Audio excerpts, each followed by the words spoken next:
Family, who understands?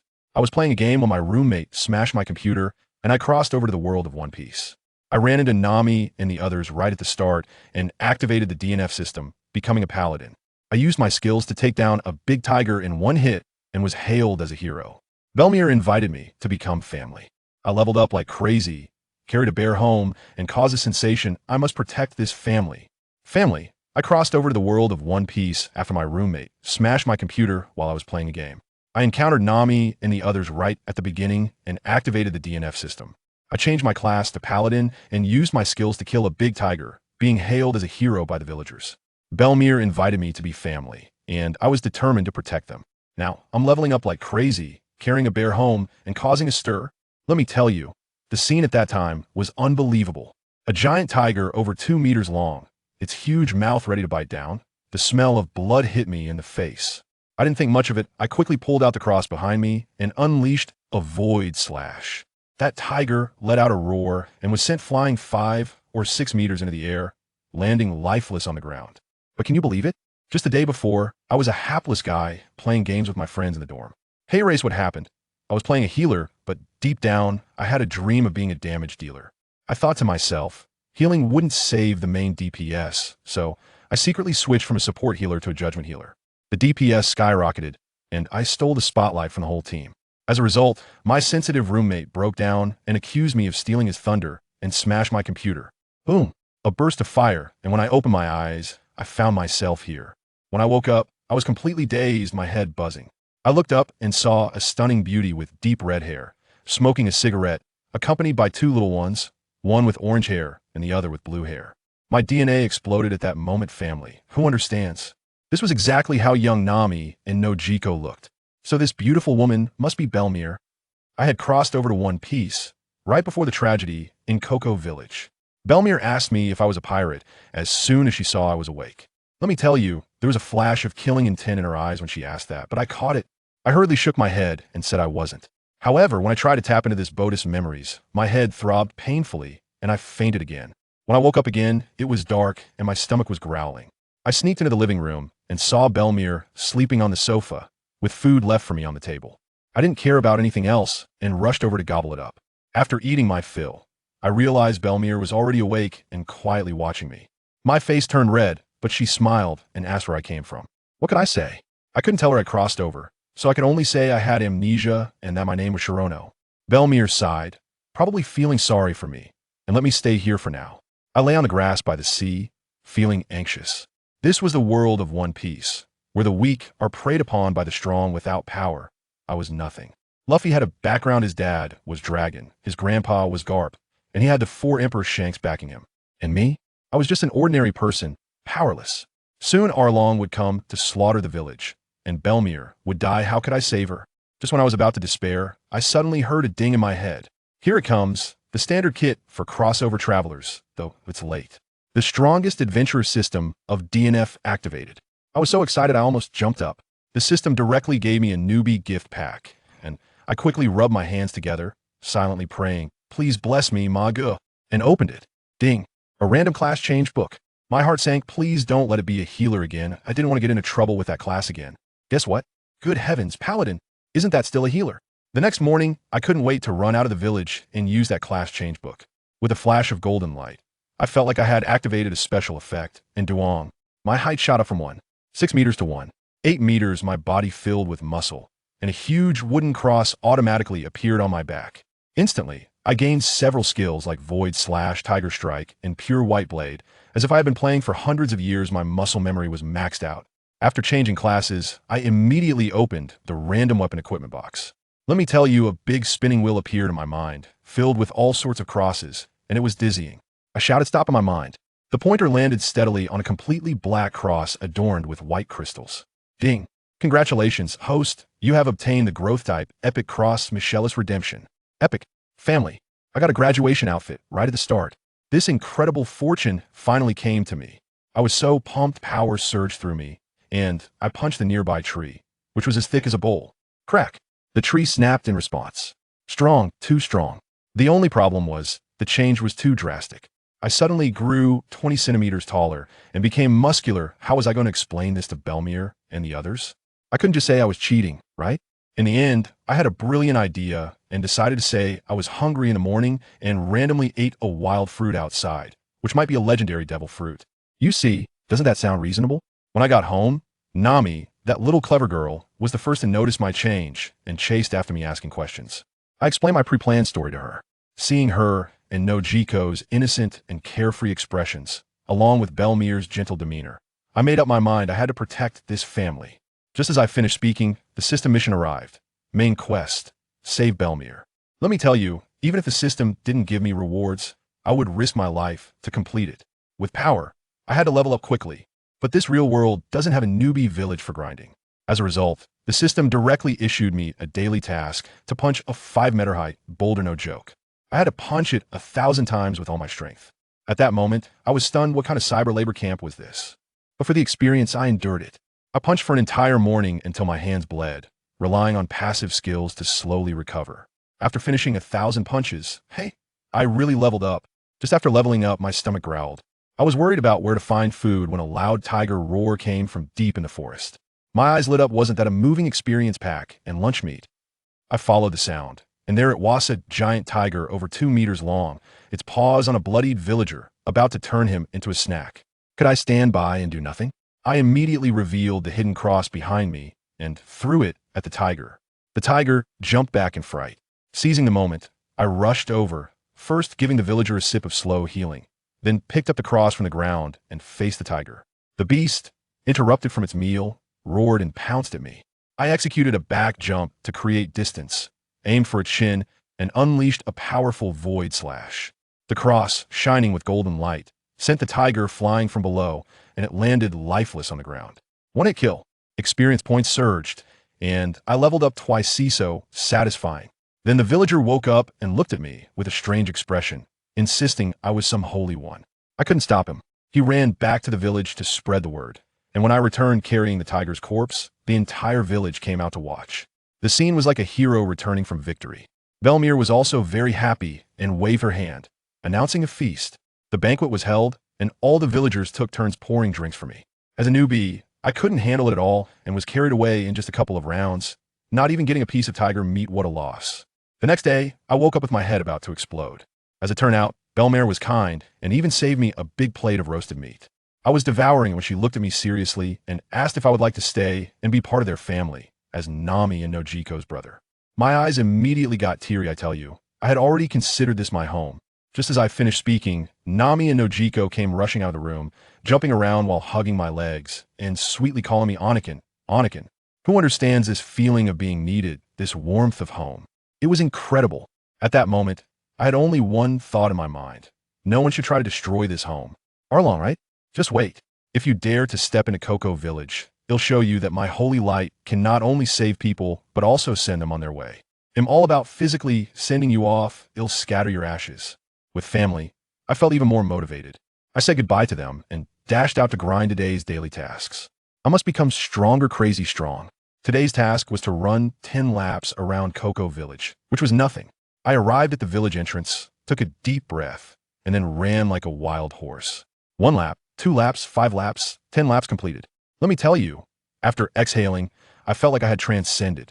Wow, this paladin's physique is no joke.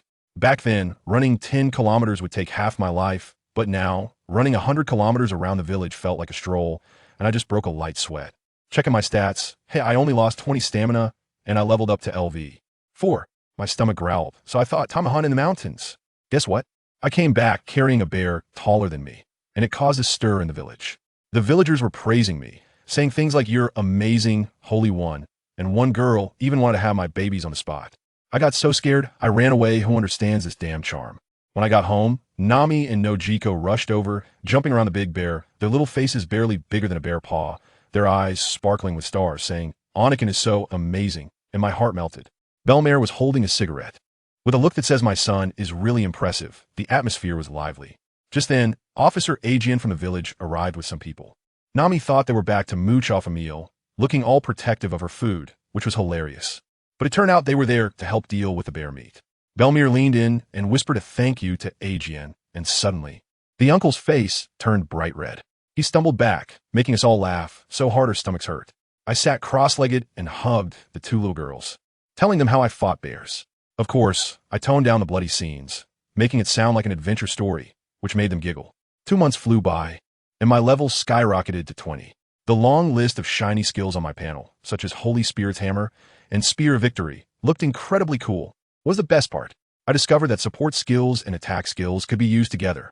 I could heal myself, my family. The ultimate dream of playing games in my past life was realized here. I was a moving spring and also a walking cannon. Just as I was standing by the sea, contemplating life, and wondering when Arlong and his gang of fishmen would come to deliver some experience packs, the sky suddenly darkened, and a torrential rain began to pour. Soon after, Nami came running over, crying and shouting that she hated Belmere. When I heard her mention old clothes and high-end fashion, my mind buzzed. Here it comes, the classic storyline. Arlong, you little rascal, you're finally going to show up. I quickly hugged the little one and comforted her, repeating the words that AGN said in the original story. Before long, Noki came with an umbrella, and as soon as the two sisters met, they exchanged a few words and made up. Then, the most ridiculous thing happened. Nami smiled, and just like that, the raging storm outside suddenly stopped, and the sun came out. I was dumbfounded at that moment. This girl really has the ability to clear the skies. Could she be the legendary Uranus? Goodness, I felt like I had discovered some incredible secret. But then I thought, what does it matter? She is my sister. Even if the king of the heavens came, he wouldn't be able to touch a hair on her head. I let them go home and eat first, and turned to walk towards the dock. As my smile faded, my eyes turned cold. Arlong, right? If you dare to step on this island, I tell you, even Jesus can't save you. Mark my words. The battlefield is at the dock. Just halfway there, I heard villagers scream as the Arlong pirates' broken ship smashed the dock to pieces. As those ugly fishmen landed, they started making threats, saying something about a ransom of 100,000 for adults and 50,000 for children. I stepped out and yelled, "Hey, you dirty fishmen who retreated from the Grand Line, how many berries do you plan to pay for your lives?" Those fishmen exploded with rage. One fool named Juice spat a water bullet at me, but I dodged it and countered with a Spear of Victory, with a flash of golden light. I hit him hard, taking him down and taking out several unfortunate ones behind him. The system notification kept ringing. Nice. Killing pirates indeed gives experience. Arlong was furious, roaring at his men to kill me. I quickly urged the villagers to run, so they wouldn't get caught in the crossfire. Then, with a thought, I activated Holy Spirit Hammer, and a shining golden hammer appeared in my hand, instantly boosting my speed and attack power by 20. Arlong charged at me with his big saw blade, but that octopus fishman named Xiao insisted on blocking my attack with his six-sword style. I smashed him with one hit, shattering his swords and sending him flying into the sea like a meteor, his fate unknown. Arlong was completely enraged, opening his big mouth full of sharp teeth to bite me. I countered with a punch, shattering all his rotten teeth. As for the remaining small fry, there was a subordinate named Kruby, using his 1,000-tile correct fist, which felt like a tickle against my hammer. I sent him flying with an uppercut, then followed up with another Spear of Victory, delivering another crushing blow. After that, it was a one-sided massacre. Those small fry couldn't withstand my hammer strikes. It was as smooth as playing whack-a-mole. Just as Arlong staggered to his feet, I aimed to finish him off with a spear throw, but unfortunately, he managed to dodge it. Let me tell you, those who don't finish off their opponents in anime are fools. This is a life-and-death situation, man. Arlong, seeing the corpses of his brothers all over the ground, completely lost it and charged at me madly with his saw-like nose. I activated my Tiger Strike skill, grabbing his big head and smashing it down with a bang, causing the ground to crack. He muttered something about Brother Tiger, and then he was completely out of breath. Ding! The system notification rang like firecrackers during the new year. Kill Arlong. Main quest completed, experience points skyrocketed, and my level shot up to level 28. I also comprehended a bunch of new skills. It was simply exhilarating. This experience was faster than riding a rocket. I'm looking at the panel, and Mr. Aki and Belmare have come with the villagers, armed with sticks and brooms to provide support. They were stunned to see the ground covered with fishman corpses. I cleared my throat and asked them to help move the bodies onto the pirate ship, promising a reward. Then I walked up to Belmare and asked if she could sail. Although the 20 million bounty was tempting, we had to think bigger and not attract the Navy's attention. I planned to take the ship to the center of the EC and sink both the people and the ship, returning dust to dust. Belmare and Aki were taken aback by my words, looking at me differently, probably thinking how high-minded I was. Without hesitation, Belmare took the helm while we packed the 100 million berries we had looted from the ship. I secretly hid some of my personal savings and gave the rest to Belmare. When we reached the deep sea, I used Holy Light Cross to blow a hole in the ship's bottom, watching the evil shark supremes slowly sink while holding their pirate flag as a souvenir. Goodbye. With the demise of the evil dragon pirates, the big stone in my heart finally fell. Back in the village, Belmare generously distributed most of the money to the villagers, keeping only 40 million for herself. As soon as I opened the door, Nami and Nojiko rushed over, checking me from head to toe for injuries. I set them down, opened the bag, and with a clatter, berries spilled everywhere. Nojiko was fine, but Nami's eyes instantly turned into money signs, and she rolled around in the pile of money, mumbling about how to divide it, looking like a little money grubber. It was just too much. In the end, Belmare picked her up and cheerfully said, "Nami, you're still young. I'll help you keep the money safe." After saying that, she confiscated even the few bills Nami was holding. Nami's face instantly turned sour, looking at me with a pitiful expression, tears welling up in her big eyes. Who can withstand that?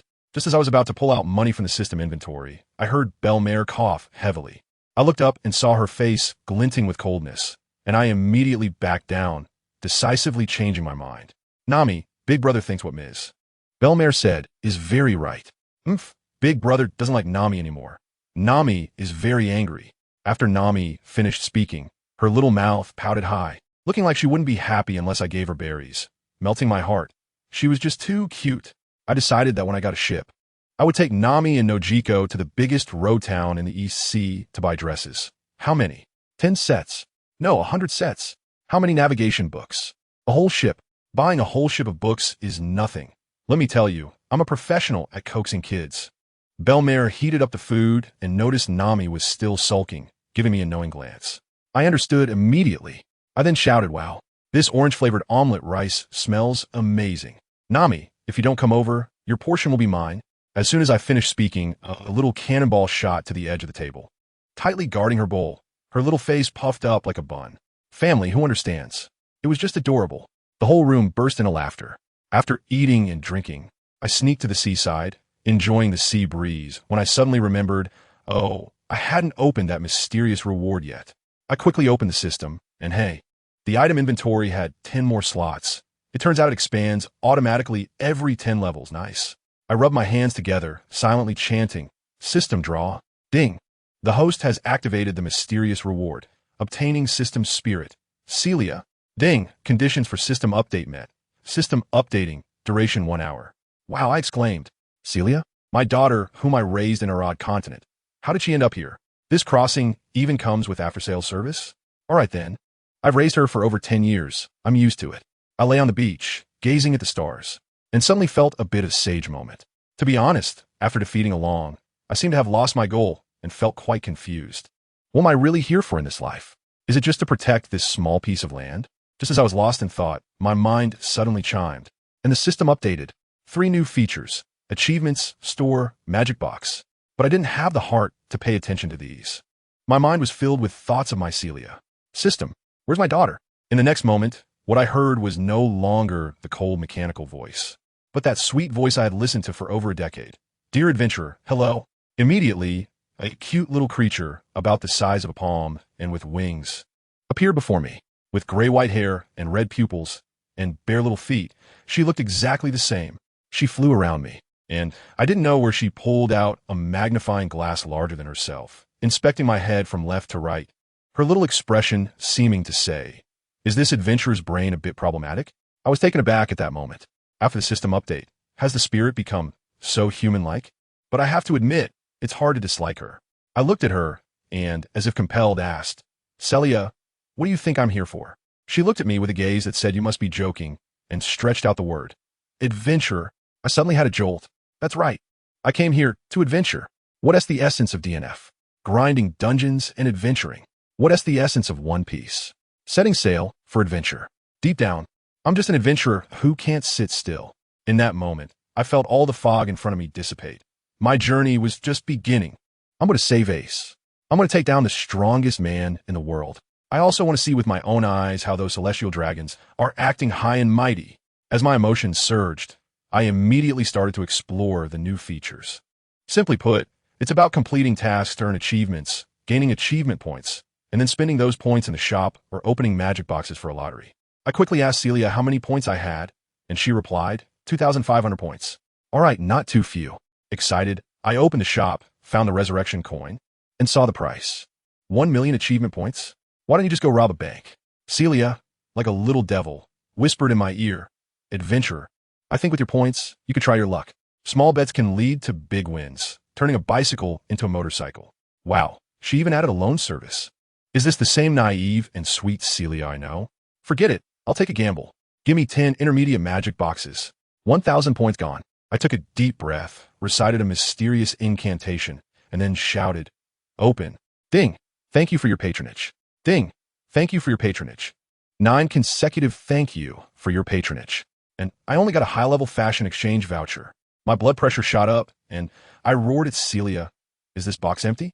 She fluttered her little wings, looking innocent. Adventurer, your luck is just too bad. All right, fine, you're right. I clenched my teeth. Give me another high-level one. Another 1,000 points gone. This time I went all out, directly shouting the ultimate incantation. Great Monkey King, bless me, open. Ding, congratulations, adventurer. You have obtained a rare item, the Call of the Saint. I can't believe it. Is this for real? I opened my inventory and saw a rare purple flying ship just lying there. A versatile ship that can navigate land, sea, and air in Neverlands. Guys, I made it. The old non-tyrant has finally turned into a lucky one. Now that I have a ship, my adventurous spirit can't be held back any longer. The Great Sea Route won't let me through, but surely I can wander around the East Sea, right? With my current strength, I can wreak havoc in the East Sea. At this moment, the system issued a main quest, clean up the 4 seas, to take down 20 pirate crews, with a reward of 1 Awakening Completion Scroll. Oh my goodness, I have to do this. I took another look at them all, and wow, the outfits are so expensive. But there was one thing that caught my eye, the job selection transfer book. Although I can't use it myself, I can give it to someone else. I was so excited at that moment. What does this mean? It means I can form an adventure team made entirely of DNF classes. Forget about the 7 warlords and the 4 emperors. Once my team is formed, let them all show their health bars. I was thinking to myself that Ace should be about my age now. If I can trick him into joining the crew, wouldn't that solve the problem of the war? If that brat doesn't listen, no problem, just give him a beating. If 1 beating doesn't work, then 10. But the urgent task at hand is to prepare gifts for Nami and Nojiko. I used that exchange coupon to get a super cute light yellow dress, and spent another 200 points to buy 2 identical ones, binding them to the 3 of them. When they see it tomorrow morning, they will definitely be overjoyed. The next morning, I was indeed woken up by the sound of knocking on the door. As soon as I opened it, Nami jumped on me, wearing the new dress, sweetly calling me thank you, big brother. Nojiko and Belmir were also wearing new clothes, smiling happily. The atmosphere was just right, so I mustered my courage and tentatively asked, Miss Belmir, I want to go out to sea and adventure on the Grand Line. No way. She exploded right then and there. I absolutely will not allow you to become a pirate. I quickly explained, I'm not going to be a pirate. I'm going on an adventure to see the world. She was silent for a long time and finally sighed. Once you turn 18, I will allow you to go to the Grand Line, but for now, you're not allowed to leave the East Blue. As expected, I immediately asked Nami and Nokigo, what are your dreams? Do you want to join me on an adventure at sea? Nami jumped up on the spot, and Nokigo also looked envious. As a result, Belmir stood on a stool and gave me a whack on the back of my head. You little brat, how dare you try to take my daughter away? I held my head and could only make a military order with her, placing a bet. I bet that on the day I turn adult, I could train the 2 of them to make you nod. If you're not satisfied, none of us 3 will go to sea. Belmir was taken aback by my confidence, hesitated for a moment, and surprisingly agreed. I secretly felt delighted, but was afraid you wouldn't agree. Right then, I spent 200 achievement points to buy 2 potential enhancement elixirs and gave them to her, then started the rigorous training. Celaya even came out to criticize me, saying I only had 100 achievement points left on my panel, calling me a broke loser. 5 years passed in a flash. In the year 1517 of the Sea Round calendar, above the village of Cocoa West, my herald of the saints ship blocked out the sun. 5 years later, I was wearing a dazzling paladin outfit, standing 2 meters tall, looking incredibly handsome. Today is the day to fulfill the bet. Behind me stands the team I've built over the past 5 years. Nami and Nico Robin have grown into graceful young women, and in addition, there's the son of a devil, Nico Robin, and the future supernova, Eustace Kid. I picked up Robin on the road. She was faint from hunger, and I promised to help her find the historical texts, so she followed me. As for Kid, it's a long story. Well, I found him. He was a spirited young lad, and when I invited him to join the crew, he shouted that he wanted to kill me. What do you do when a kid misbehaves? You teach him a lesson. I gave him one-on-one coaching with the Holy Spirit hammer for a whole month, hammering him until he was barely breathing, then reviving him to keep hammering. In the end, he finally settled down. It's not that my buddy isn't trying.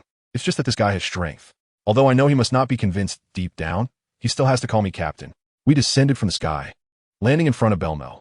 Let's get started, I said to Nami and Nojiko. Nojiko went first. She is now a wandering warrior. With a swift motion, she drew her pink katana, rift to the heart, and with several slashes the sword energy surged, causing a massive stone about 5 to 6 meters tall to evaporate on the spot, turning into dust. Next was Nami. Her profession is elementalist.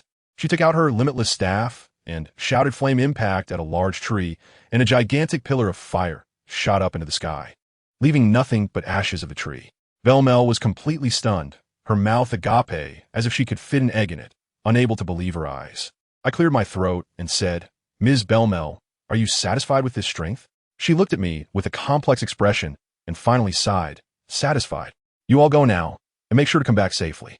I handed her a telephone bug and solemnly told her that she could contact me anytime if there was something happening in the village, and I could return instantly. Then, with my crew, I boarded the Going Merry, officially setting sail under the tearful gaze of Belmere. A few days later, we arrived at the entrance of the Grand Line. Reverse Mountain. I stopped the ship. Nami curiously asked, Oni-chan, why do we stop? I smiled mysteriously, waiting for someone, our future new partner. As a result, I waited for a month, 2 months. The food on the ship was almost gone. Kid, with his bad temper, was fishing on the ship every day, and he was about to break his fishing rod. Just when I was starting to doubt if I remembered the day Ace set sail wrong, well, there was that small black dot in the distance. It has arrived. I tell you, there's just a kid on that small boat, looking quite wild. He had black hair, a few freckles on his face, wearing an orange cowboy hat, and a string of red beads around his neck. Hey, isn't that Ace? Whom I've been waiting for 2 months. The moment Kid saw the pirate flag, his eyes turned green. He looked like he was on fire. Ever since I switched him to that gunner class, he's been obsessed, thinking about blasting pirates for experience every day. Just as he was about to raise his hand to unleash a big move, I quickly stopped him. Dude, calm down. I've been waiting for the main character for 2 months, and you can't just blow him away with one shot. I quickly had Celia lower the ship. Wow, our ship splashed down like an aircraft carrier. The waves were so big that they almost capsized Ace's little boat. Now we've stirred up a hornet's nest. Without saying a word, Ace shouted, Fire Fist. A big fireball came rushing towards my face.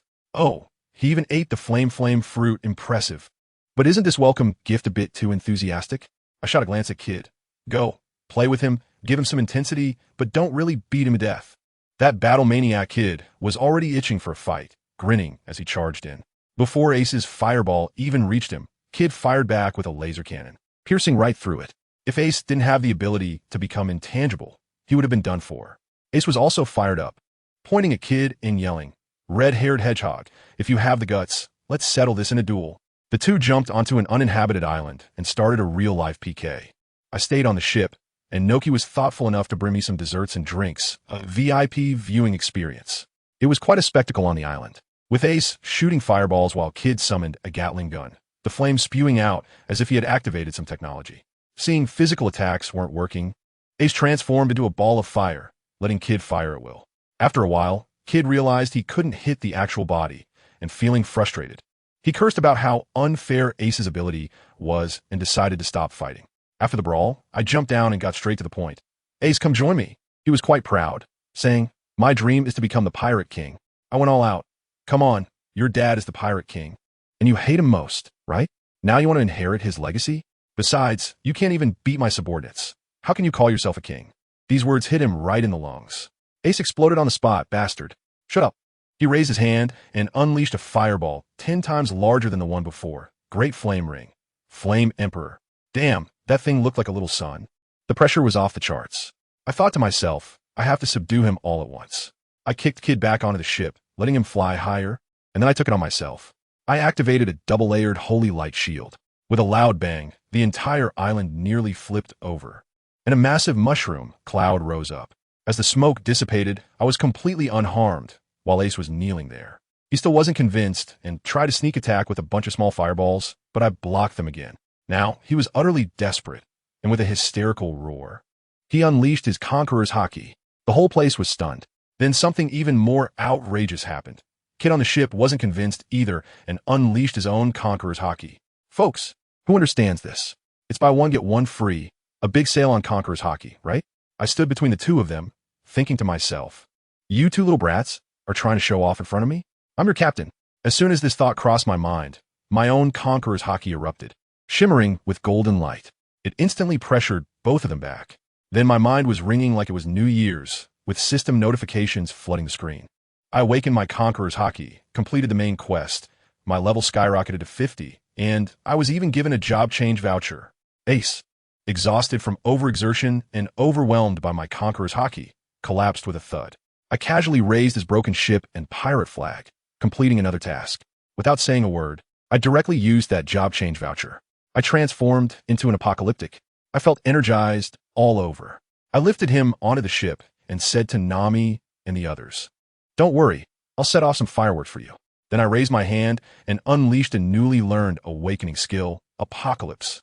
A black sun appeared above the small island, and several beams of black light flashed by. When I looked again, the island below was gone, evaporated in the physical sense. The huge explosion woke Ace up, and he looked completely bewildered. Once he figured out that I had made the island disappear, he, like Kid, opened his mouth and exclaimed, "Monster. I can't stand it. Just sail the ship to an altitude of 10,000 meters. Ace, I give you two choices. 1, get on my ship. 2, I'll throw you down.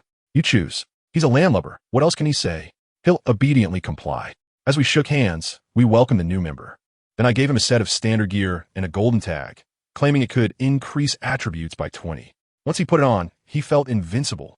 And in an instant, we all changed our outfits, shining brilliantly and leaving him stunned. And then, we held a 3-minute welcome ceremony for him, turning him into a pig's head. Once Ace joined, the big stone in my heart finally fell.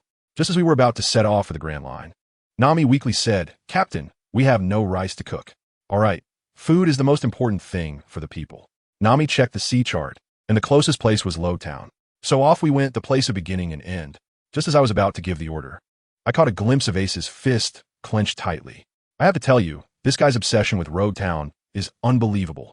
Later, I found out that his first stop at sea was supposed to be here, but unfortunately, he got swept away by a storm and ended up meeting me. What a twist of fate. In just half a day, the ship docked. As for Road Town, it was absolutely packed with people. I found a corner to hide the ship, set a meeting time with everyone, and then we all went our separate ways. As a result, it was just Ace and me, like we were copy-pasting, heading straight for one place. The execution platform of the Pirate King, Roger. Standing in front of that broken platform, Ace suddenly asked me, "Captain, what do you think of the Pirate King?" I thought about it for a while. How should I put it? I said, "GOLD. Roger. This guy is truly impressive. He conquered the Grand Line, and the whole world recognized him as king. Fame and wealth, isn't he at the top of the game?" But that last sentence of his before he died blew the whole world up, starting what they call the Great Pirate Era. Let me tell you, I find that really annoying. How many people abandoned their wives and children for that elusive treasure? How many ordinary families were ruined? For this reason alone, his title of Pirate King is just a joke to me. No matter how good it sounds, a thief is still a thief. I patted Ace on the shoulder and said seriously, "Roger is gone, but you are living in the present, even if others find out about your background in the future. So what? I only recognize you as my brother. But one thing, don't ever mention the word pirate again. We are adventurers." Well, Ace's tears came pouring down like a floodgate. He kept thanking me. To be honest, seeing him like that, and then looking at the execution platform in front of me, my anger flared up. In my past life, I thought Roger's smile was quite bold, but now standing here, personally experiencing the troubles of this era, that smile seemed like a joke from hell. The more I thought about it, the angrier I became. With a flash of golden light from my right hand, a 5-meter-tall hammer of repentance formed directly, and I smashed it down onto that broken platform, shattering it to pieces. The commotion was so loud that the people in the square were scared and scattered everywhere. By the time the Navy arrived slowly, we had already slipped away, leaving behind a check for 100,000 berries as compensation next to the ruins. Meanwhile, at the Navy base in Rogtown, the leader, a white-haired man named Smoker, was standing in the middle of the ruins listening to his subordinate's report. His subordinate said, "Colonel, witnesses say it was a boy who did it with a golden hammer, and the person next to him is the one that Vice Admiral Garp is looking for." "Smoker, Let me tell you, this guy was stunned at that moment. Golden Light? Isn't that the mysterious powerhouse reported by the Navy headquarters, who has been eliminating pirates all over the seas? He immediately ordered, seal off the port and notify Vice Admiral Garp. After saying that, he transformed into a puff of smoke and flew into the sky to find us. At the same time, on a doghead warship in the East Sea, the Navy hero Monkey D. Garp was stuffing donuts into his mouth while cursing, "Ace, you little brat. How dare you go out to sea and become a pirate behind my back? When I catch you, I'll have to educate you with the iron fist of love." Just as he finished speaking, his transponder snail rang. The soldiers around him had a black line on their faces, and one brave soldier reminded him, "Vice Admiral Garp, it's your transponder snail." Oh, mine. Ha ha ha.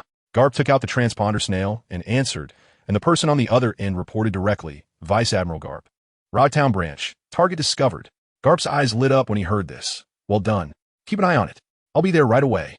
After hanging up, he turned around and shouted, "Bogart, change course, target Rodtown." His dashing aide had a helpless expression. "Sir, didn't you just promise Admiral Sengoku that you would return to headquarters? You've been out for 2 months. "Oh, is that so?"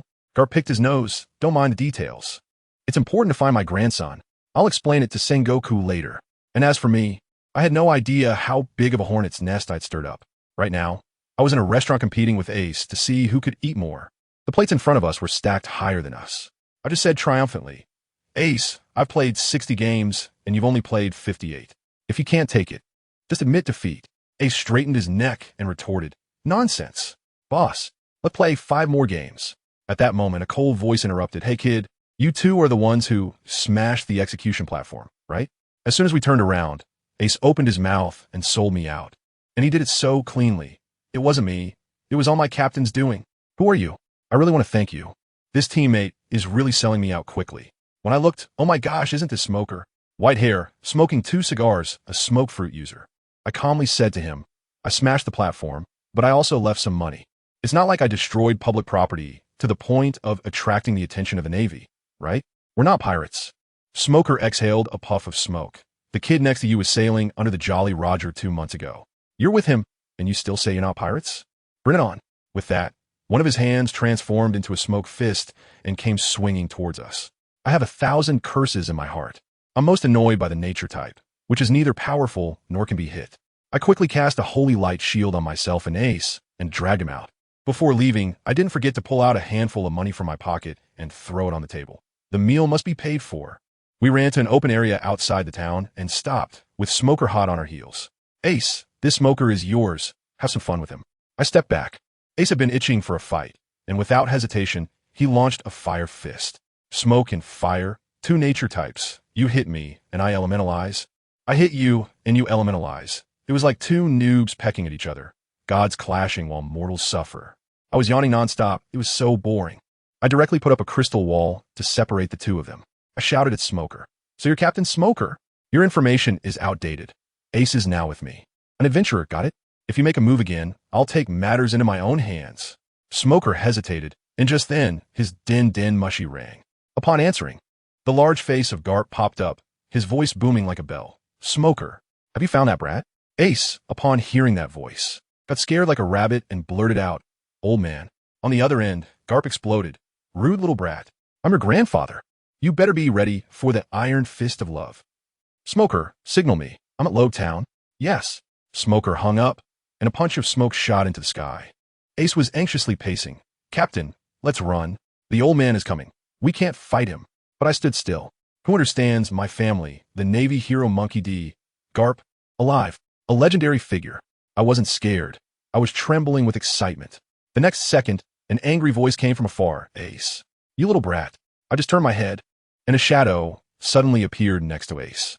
A fist the size of a sandpot came crashing down with the wind. Grandpa's iron fist of love. With a bang, Ace let out a scream like a slaughtered pig. I was completely dumbfounded, mumbling to myself, so fast. This speed, this power. Is this what it means to be a naval hero? After Garp finished beating his grandson, he turned to look at me and said, Hey kid, who are you? I still hadn't recovered from the shock when he frowned and casually punched me. Ding. The system notification sound, accompanied by excruciating pain, jolted me awake. I held my head and screamed in agony, looking just like Ace. In the next moment, I quickly jumped back and used 2 healing spells on myself before I finally recovered. I looked at Garp in front of me, taller and stronger than in the anime. A living legend. I quickly explained. Vice Admiral Carp, Ace is now part of my adventure group, not a pirate anymore. Upon hearing this, Carp laughed. Hi, Ace. Have you come to your senses? Do you want to join the Navy? That's great. I was taken aback. Does his family have hearing problems? Ace, holding his head where there was a big bump, retorted, I don't want to be in Navy. I want to go on an adventure with the captain. Good grief. At that moment, both Carp and I had veins popping on our foreheads. Before Carp could make a move, I swung my fist back and sent Ace flying. I organized my clothes and seriously said to Cap, formal introduction. My name is Xiao, an adventurer. Ace is my team member. We do not act as pirates. I thought everything was fine, but then Garp swung his fist again. Bastard. Ace is my grandson. How dare you hit him in front of me? Damn. I raised my arms to brace myself. I was knocked back 5 or 6 meters. He's too strong. This is on a completely different level. Just then, the system chimed in with a task. Challenge the Navy hero. Withstand 100 rounds under his command. I had no choice but to fight. I roared and threw a powerful punch at Garp. Garp didn't dodge or evade. He took it directly on his chest. I felt like I had hit a steel plate, and my fist throbbed with pain. Ha, kid, are you just tickling me? Garp laughed and countered with another powerful punch. It was too fast, I couldn't dodge. I flew out like a kite with a broken string. It was then I realized that his punch was infused with hockey. My goal became clear. I'll take you as my teacher, and today I must bring out the hockey. I'll let the system automatically heal me. And then I charged at Garp like an indestructible cockroach, getting knocked away again and again. Ace and Smoker looked stunned, probably thinking I was crazy. I lost count of how many times I was knocked away. Smoker was counting. That's the 99th time. Is this guy made of iron? Garp's gaze towards me changed, filled with admiration. Kid, join the Navy, be my disciple, and you'll become a hero of the Navy in the future. I ignored him and felt a surge of power within me, just a step away from breaking through. Carp noticed it too and laughed heartily. Kid, experience this move of mine as a token of gratitude. Armament fist bone meteor shower. Countless fists imbued with dark hockey rained down on me. But the force was perfectly controlled. Not a single punch sent me flying. Just as the 100th punch landed, my mind buzzed, and I clearly predicted the trajectory of the fist. The power within me erupted, and my right hand instantly turned pitch black. Ding! A series of system prompts sounded, and I awakened the 2-color hockey. I raised my darkened fist and slammed it hard against Carp's fist. With a loud bang, a shockwave exploded. Smoker and Ace were almost speechless. He caught Vice Admiral Carp's punch. Carp retracted his fist, looking pleased. Kid, how about becoming my grandson? No, I refused outright. What a strange preference. But I still bowed to him. Thank you, Vice Admiral Carp. Then I grinned. Vice Admiral Carp, the real battle is just beginning. I was surrounded by a dazzling golden light. In an instant, I activated 5 major buffs for myself. My aura surged, directly reaching the level of an elite Vice Admiral in the Navy. Carp was astonished. What the hell? What kind of devil fruit ability do you have, kid? I charged forward with a gleaming Holy Spirit hammer, crackling with lightning. We fought fiercely, with each of my attacks striking him with bolts of lightning, driving him to frustration. Finally, Carp's eyes narrowed. Armament, fist bone, meteor. With one punch, my light hammer was shattered, and that fist slammed into my chest with relentless force. I flew out like a cannonball, spitting out blood. But I didn't fall. I staggered back to my feet and swung another 10-meter-high hammer of repentance at him. Carp instantly flashed in front of me, and before my old strength faded and new strength emerged, I had no time to dodge. In a split second, I roared armament, hardening, and my entire body turned black. Carp's eyes were filled with shock. Could he really use armament hockey right after awakening? Was this kid a monster in human skin? Bang! That punch landed solidly on my face, and I flew out, crashing through a line of trees. Just then, the system prompted me. Your brilliant lightning remedy has been exhausted. I was stunned at that moment. What? 30 potions just like that gone? Carp didn't care about me and threw another punch. I quickly jumped back to dodge, and a huge golden cross formation appeared beneath my feet, instantly restoring my health. Carp's observation hockey sensed this scene, and his eyes nearly popped out. This kid's life force, fully restored in just a few breaths. The way he looked at me became brighter and hotter. I was stared at by him until I felt chills all over, goosebumps all over the place, and stammered. GG, Garp. Let's talk nicely. Please don't look at me like that. I'm scared. Garp picked his nose and said very seriously, Haha, kid, join the Navy? How about I recommend you to be the Admiral in the future? As soon as I heard it, I laughed. A Navy Admiral? I directly told him, Old man Garp, you're overestimating yourself. I really can't take that. Besides, being a lackey for those heavenly dragon nobles? What would that make me? It would be a huge stain on my career. Let me tell you, Garp didn't get angry at all. He laughed louder than anyone else, patted me on the shoulder, and said, "Kid, you got guts, well said." He even advised me to just keep this between us and not to say it outside. Who understands, right? This old man has a complex background, but he's really not bad. As soon as he finished speaking, his transponder snail started ringing like it was a death knell. When he picked it up, the snail directly simulated a face with a goatee, and on the other end, Admiral Sengoku's voice boomed out like a loudspeaker, shouting at Garp, "You old man, your vacation is over. Hurry back to headquarters." And Garp, he just smiled and played it off, then hung up the phone with a snap, clearly ignoring the advice. So, the old man handed Ace over to me, saying, "This kid is your responsibility now. Don't let him become a pirate, or I'll come personally to catch him." After saying that, he slipped away with Smoker. Ace leaned over and whispered, "That old man left really fast." I rolled my eyes at him and said, "What do you know? That Navy hero drifted in the East Sea for over 2 months just to find you. Isn't that love?"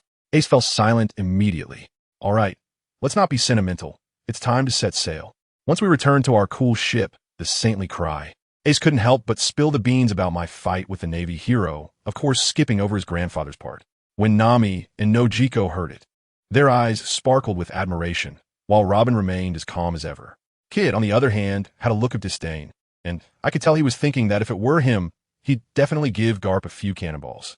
As soon as I saw his behavior, I got really angry. I had just vented my frustration on Garp, and now I had nowhere to release it. I called him to the deck and said, "Come on, let me teach you hockey." This silly kid actually believed me and puffed out his chest, saying he wasn't afraid of any pain. Half an hour later, he was lying on the deck like a dead dog, eyes vacant, mumbling that I was a big liar, saying I only made him stand there and take hits, always targeting his face. Family, who understands? This was purely stress being transferred to my teammate. I was feeling refreshed after that beating, but then came the pain. That fight with Garp drained all the precious potions I had saved up for years. I quickly opened my system shop and asked Celia how much the healing potions cost. Goodness, one was 1,000 achievement points. I calculated that fight had wiped out hundreds of thousands of my savings. My heart was bleeding, family. There was no way around it.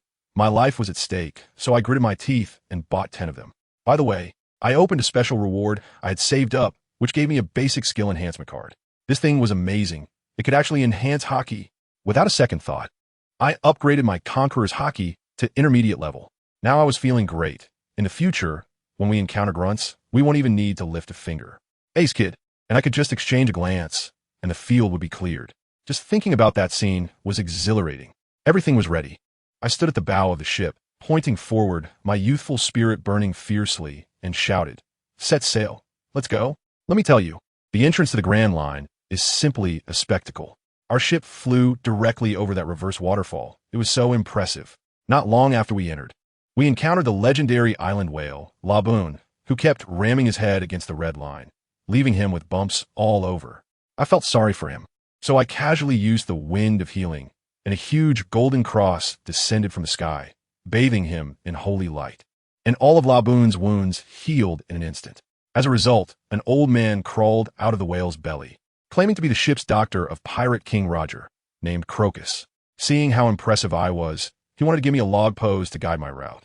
I immediately threw that thing back at him. What a joke. Why would I need someone to point out where my ship should go? My crew decides for themselves. Then, I proudly handed over the daunting task of choosing the route to our navigator, Nami. And what happened? The crazy weather of the Grand Line. One moment, it was sunny. The next, it was a blizzard. A few days later, Nami came to me with a long face saying, "We are lost." I fell silent, my friends. That slap in the face was loud. We drifted aimlessly at sea for half a month, finally spotting land. Guess what? An endless desert. My heart sank.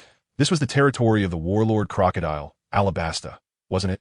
I had only one thought in my mind. Sorry, Luffy, but I'm going to help you clear this first big experience pack in your newbie village. When Ace and Kid heard there were powerful pirates in this desert, their eyes lit up as if they were on adrenaline. But these two started arguing over who would take the stage. Kid was getting more and more worked up, his killing intent nearly spilling over, his eyes not looking right. I sensed something was off, and this power I gave him wasn't tea to let him kill innocents. I quickly stepped in and slapped him hard, sending him crashing into the ship's railing, spitting blood. I coldly stared at him and told him to rein in those thoughts. If he couldn't control himself, Not only would he fail to grow stronger, but he could also lose his life. Finally, he calmed down and muttered 3 words. Got it. Who knows if he actually understood. After that little episode, we landed in a town called Yuba, which was lifeless. The mayor said they hadn't had rain for several months and couldn't survive much longer. I understood immediately. Back in the ship, I laid it out for everyone. This is not a natural disaster. It's man-made. It's that warlord crocodile causing trouble. He used a banned substance called dance powder to suck all the rainwater into his own territory. Ace and Kid were like fighting roosters, eager to be the righteous partners. I was so annoyed with them that I had them play rock, paper, scissors to decide. In the end, Ace wrapped Kid's rock with a cloth and won. Fine, that's settled. I told Nami to set sail directly for Crocodile's lair, Rain Base. A few hours later, our ship hovered high above Rain Base. Wow. Down below was a sea of people. Brightly lit, completely different from the dead town of Yuba. Just as I was reminiscing, a barrage of gunfire suddenly erupted below, followed by a massive sandstorm shooting up into the sky. As the sand settled, a man appeared at the center of the storm, holding a cigar, with a golden hook for a left hand and slick back hair. Damn, it's Crocodile. I told you, my eyes lit up at that moment. After searching everywhere without success, it came to me effortlessly. I was worried about how to get Nami to the casino to find him, but he came right to me. I immediately shouted at Ace next to me. Ace, your KPI is here. Crocodile. As soon as Ace heard this, he got so excited that his fist ignited in flames, like a little portable stove, and he yelled, Where? Captain, where is he? I pointed down, and the guy looked completely confused. Well, from our height, people below looked like sesame seeds, and he didn't have my level of experience. I slapped my forehead and chuckled. Ace, are you ready to challenge the 7 warlords? Ace, still not quite understanding, nodded earnestly, of course. The next second, I leaned in and whispered a helpful reminder in his ear. Ace, remember to elementalize when you land. Don't turn into a pancake. Remember, the one with the slick back hair and the black coat, with a big golden hook in his left hand, that's him. By the time Ace realized what was happening, he was already under my foot, transformed into a shooting star, and with a scream of awe, Captain, I hate you. He plummeted straight towards the ground. The expressions of the others on the ship, let me tell you, they looked like they had all been hit by a petrification beam, utterly disheveled in the wind. Nami, stop dawdling. Find a place to land where there are no people. We're off to see the show. I waved my hand excitedly, but Nami couldn't hold back any longer, glaring at me with puffed up cheeks. Onaikin, Ace is our partner. As soon as I sensed the atmosphere was off, I quickly laughed and said, oh, don't mind the details. Ace is really strong. Let's hurry, or we'll miss out on some hot food.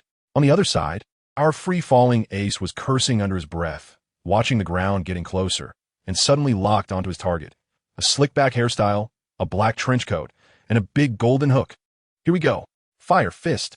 With a loud shout, Ace conjured a giant fireball in mid-air, looking like a small sun, and hurled it straight at Crocodile's face. Just as Crocodile finished packing up the treasures of a bunch of small pirates and was getting ready to return to his lair for a feast, he heard a huge explosion from the sky.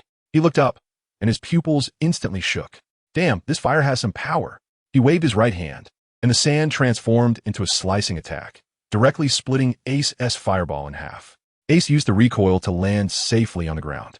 Crocodile, with a cigar in his mouth, squinted his eyes and assessed Ace, calculating in his mind. This kid has some decent strength. If I could recruit him as a subordinate, wouldn't he the Baroque Works gain another strong player? So he started with a round of PUA. Kid, why are you attacking me? Don't you know I'm the hero of Alabasta? Upon hearing this, Ace burst out laughing. You? A hero? More like a treasonous thief. What do you guys know? Luckily, I spoiled it for him in advance otherwise. The circle of pirate corpses around Old Sand would really be quite misleading. Old Sand's face darkened. Kid, I'll give you one last chance. Be my subordinate, or I'll make sure you have no place to be buried. Ace brushed off the dust from his hat and imitated his tone. How scary. But you, a defeated general, are far from my captain. Crocodile. This completely ignited the powder keg. Crocodile was so furious he nearly bit his cigar in half. You little brat. Die for me. Desert Sword of the Golden King. 4 solid sand blades shot through the air, their power several times stronger than before. Ace remained calm and joined his hands. Mirror fire barrier. A wall of flames instantly rose, blocking the sand blades completely. Crocodile was stunned. Even his nearly full-power attack couldn't break through the enemy's defenses. Who the hell are you? Me? Ace laughed. Port Gasti, Ace, the 6th apostle of the Apostle Adventure Group. Then, Ace immediately switched to trash-talking mode, revealing his background in front of all the onlookers. Crocodile originally had a bounty of 81 million. Became a warlord after being blown up by Whitebeard. You, unwilling to accept defeat, ran to Alabasta to look for ancient weapons. Now the whole country ISNT raining because of your schemes, using the thing called dancing powder, right? Your conspiracy ends here. Let me tell you, Crocodile's expression at that moment was priceless. He didn't even realize the cigar in his mouth had fallen, and he stood there like a wooden puppet, as if fate had gripped him by the nape of his neck. His biggest secret was laid bare by a young punk in public. The bystanders were in an uproar, questioning him one after another. Crocodile snapped back to reality, casting a cold glance at Ace and then at the surrounding fools, relighting a cigar and slowly blowing a smoke ring. Although I don't know how this brat found out, since you've all heard it. Then please die. Erosion reincarnation. He pressed his right hand to the ground, and in an instant, the earth around him crazily turned to sand, with yellow sand spreading out like a tsunami. The unfortunate ones nearby turned into dry corpses upon contact, and then shattered into sand with a crash. In a few seconds, the surroundings fell silent. What an unpleasant day.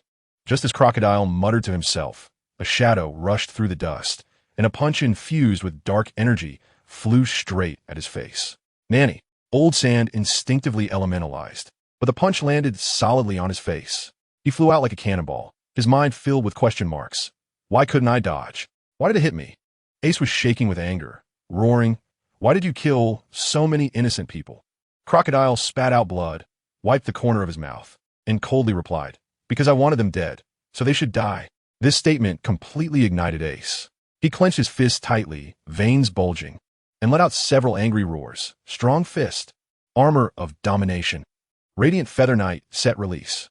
In the next moment, Ace exploded his armor, his entire body covered in a set of golden armor, and he charged forward, moving so fast that only an afterimage remained. Crocodile's eyes couldn't keep up, and just as he was about to elementalize and fly away, Ace's voice rang in his ear. "I want you dead, so you can die too." Armament knee charge. With his knee wrapped in armed hockey and engulfed in raging flames, he slammed it hard into Crocodile's stomach. Old Sand felt like he had been hit by a sea train, flying far away and rolling dozens of times before stopping, spewing blood. "Ha ha ha." He was still laughing. "I'm a warlord. How could I lose to a brat like you?" Saying this, he gathered all his strength into his right hand, creating a small tornado and hurling it at Ace. The thing hit the ground and instantly transformed into a massive sandstorm that reached the sky, crazily devouring everything around. "Brat, I forgot to tell you, this thing has gone out of control. If you don't stop it, the whole Alabasta will be finished." Ha ha ha.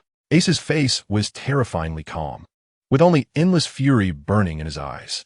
He slowly raised his right hand, and a flame magic circle nearly 1,000 meters wide spread out beneath his feet. All the flames crazily converged towards his palm, compressing until they turned into a crystal fireball the size of a fist, radiating a sense of destruction. "Great Flame, Ring Flame, Emperor Jade." Ace whispered softly. This move was inspired by the captain. It was perfect for cremating you. He threw the fireball, which collided with the massive sandstorm. Boom! The entire rain-soaked ground turned blood red, and the terrifying explosion and shockwave consumed everything. We just found a place to disembark and were rushing to the battlefield when I suddenly stopped in my tracks and blocked everyone. In my observation hockey, there wasn't a single living person left in the entire rain-soaked area. Nami was about to ask me what was wrong when she saw a gust of wind blow by, and all the buildings in the city ahead suddenly turned to sand with a whoosh. My heart skipped a beat. Wow, I underestimated you, Crocodile. Defeated by Luffy in the anime. It really was a plot twist. Can't trust it. Just then, a towering yellow sand pillar lit up in the distant sky, followed by a blinding red light exploding within the sand pillar. From far away, the ground beneath our feet was shaking. I quickly activated the Gemini shield and had Robin cast the aura barrier, protecting everyone. A few seconds later, the earth-shattering shockwave hit, with sand and extreme heat crashing against the shield, continuing for almost a minute before it stopped. As soon as the shield was down, the wave of heat rushed towards us, nearly setting our clothes on fire. I hurriedly cast Holy Light Guardian on everyone. There was no time to wait. I unleashed the radiant aura, spread my wings of light, and shot forward like a beam of golden light. When I reached the center of the battlefield, everyone was stunned. There was no longer any desert. Before me lay a vast expanse of glazed earth formed by the intense heat, with water vapor rising from the rain. creating a scene reminiscent of a fairyland. I quickly searched for Ace, and using my observation hockey, I found his weak life force 300 meters away. When I ran over, I was relieved to see that he was just exhausted and unconscious. I fed him a couple of sips of milk and let him lie there. Then, with a flash of lightning, I saw another person lying not far away. It was Crocodile. He was already dead. Even more outrageous was that next to his body, there was actually a sparkling golden treasure chest floating. I curiously walked over and touched it, and my mind went ding. Congratulations, adventurer. You've opened the treasure chest and received a mysterious item. Nature-type Xiao fruit. 1. Damn. Family, who understands this? I actually got equipment drops from defeating the boss. I quickly opened my system backpack, and a colored devil fruit was quietly lying there. Celia told me that since Ace is part of my crew, I can also loot the corpse and open the treasure chest from the boss he defeated. This overwhelming fortune has finally come to me. At this moment, Nami and the others also arrived, stunned by this glass-like fairyland. That kid started running his mouth again, but I taught him a lesson with my hockey-coated fist. And only then did he obediently carry the unconscious Ace. We all returned to the ship together. The next day, we didn't waste time and directly headed to the capital of Alabasta, Alyabarna. I activated my Conqueror's hockey and knocked out all the guard along the way, striding boldly into the palace. In the main hall, King Cobra was worrying about the disappearance of Rain and his few guard captains, Ikaram, Bell, and Gaka. We kicked the door open with a bang and walked straight in. Bell and Jaka reacted quickly, drawing their swords in an instant to shield the king behind them, and shouted sternly, "Who are you to dare to force your way into the palace?" I laughed at that moment, waved my hand directly, and said to him, "Don't be nervous, brother. Those guards outside have long been put to sleep by me. Who are we? Let me tell you. We are the living Leifong here to save your country." The old King Cobra remained calm and stared at me, asking, "What do you mean by that?" I couldn't be bothered to waste words with him, so I directly pulled out the ironclad evidence of Crocodile's crimes from my pocket and slapped it on his face. "Sir Crocodile, your national hero, is the one who caused a nationwide drought with his dance powder. Do you understand?" The guy's face turned pale, and as he held that evidence, his hands started trembling. I guess his mind was buzzing. A national hero instantly became a national villain. Who could handle such a reversal? He trembled and asked me what my purpose was. I thought to myself, this is it. I smiled and said, "Talking to smart people is effortless. Hand over your country's historical texts as our reward for helping you take down Crocodile." As soon as I mentioned the words historical texts, Robin behind me lit up like 2 searchlights. But that old man Cobra started to hesitate again, asking me what I needed it for. I lost my patience at that moment, shot him a glare, and unleashed my Conqueror's hockey right in his face. I said, "You talk too much. This thing is worth nothing to me. I just promised someone I would find it. Now lead the way." The old man immediately felt what it meant to be under the pressure of a king. His legs went weak, and he collapsed to the ground. His 2 loyal guards saw this and thought, "Oh no, the king has been humiliated." They immediately exploded with rage and charged at me with their swords. Cobra yelled for them to stop, but it was too late. I didn't even lift my eyelids. I stretched out my hands, hardened my hockey, and, with a clang, I pinched their swords between my 2 fingers. The 2 guys nearly had their eyes pop out, their faces written with disbelief. I flicked my fingers, and with 2 sharp sounds, the 2 blades broke in response. Like a frog at the bottom of a well, I calmly said, considering the king's face, "I'll spare you this time." At this point, no one dared to move. Kabura stood up trembling and obediently led the way in front. After about 10 minutes, underground in the royal tomb, I finally saw the huge historical text. As soon as I touched it, a ringing sound echoed in my mind, and Celia's voice resonated. "Adventurer, you have a new main quest." Goodness, the task was to collect all the historical texts in the world, go to the final sea, and uncover the secrets of the world. Among the rewards was actually a 3 awakening completion scroll. I was stunned. Didn't this task mean I had to go against the whole world? But then I thought, why be afraid? I have a system. Who am I afraid of? I immediately put my hands on my hips and laughed heartily. From today on, I will become the man who is the king of adventurers. As soon as these bold words were spoken, the whole place fell silent, but Ace and Kid had shining eyes, looking as if they had been pumped with adrenaline. After we finished this job, we planned to leave immediately. However, what we didn't know was that by taking down Crocodile, the whole world went into an uproar. The next day, Morgans published 1 million copies of the news, with the headline reading, "One of the 7 warlords of the sea, Sir Crocodile, has been taken down by a mysterious apostle adventure group. Once this news broke, it was like a live broadcast earthquake worldwide. At the Navy headquarters, Admiral Sengoku looked at the newspaper, nearly exploding with rage, while Carp next to him was picking his nose and chuckling, bragging that his grandson Ace was part of our group. On Onigashima in the New World, Kaido woke up groggy and looked at the newspaper, amused. Oh ho ho ho. Interesting. A group of adventurers? I'll be waiting for them to come to the New World. On a Moby Dick, Whitebeard read the newspaper and burst into a wild laugh, causing the sea to churn, and he directly ordered a feast to celebrate. In Dressrosa, Doflamingo was laughing maniacally, crushing his wine glass and saying he was looking forward to turning our group of apostles into dead apostles. For a time, the whole world was chanting the name of our apostle adventure group. Meanwhile, we were already on the Holy Caller, drifting on the surface of the Grand Line. A week passed, and things on the ship were intense. Ace and Kid were competing fiercely in weight training every day, collapsing on the deck like dead dogs by the end. Noki was practicing swordsmanship, Nami was studying navigation, Robin was reading archaeology books, and I was the only one doing nothing, feeling out of place. My physical potential is limited, so I can only rely on upgrades to cheat. Watching them all working hard makes me itch with desire. I need to improve my strength a bit too. Celia, give me 10 high-level magic boxes, a 10-fold draw. The little sprite Celia appeared instantly, and the 10 boxes were lined up. I took a deep breath and shouted, "Open." And the result? Thank you for your patronage. I got 3 of those. But fortunately, I got a one-time awakening completion ticket and a bunch of attribute stones. The most ridiculous part is that I actually opened a rainbow mini jar that I've never seen before. As soon as I looked at the label on the jar, I was shocked to find out that it actually required 10 million berries to open. I exploded with anger and cursed the system in my mind. Damn system, are you messing with me? Suddenly, a cold mechanical voice echoed in my head. Ding, the adventurer can choose to uninstall this system.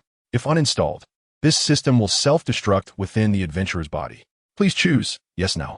I instantly broke into a cold sweat. This system is all about mutual destruction. I quickly admitted defeat. No. System Daddy, I was wrong. After calming down, I used up all the stones for power, stamina, and speed, feeling a comprehensive 10 boost within my body, which was incredibly satisfying. Then, I took out the colorful pocket jar. As soon as this thing appeared, it radiated colorful light, instantly attracting everyone's attention on the ship. I explained to them that this jar has a chance to yield epic-level equipment that is even better than artifacts. But there is a much higher probability of getting something called the Abyssal Demon Invitation, which can summon monsters from another dimension to fight. If you win, the rewards are extremely rich. As soon as Ace and Kid heard this, their eyes lit up, and they started shouting about wanting to fight the Abyssal Demon.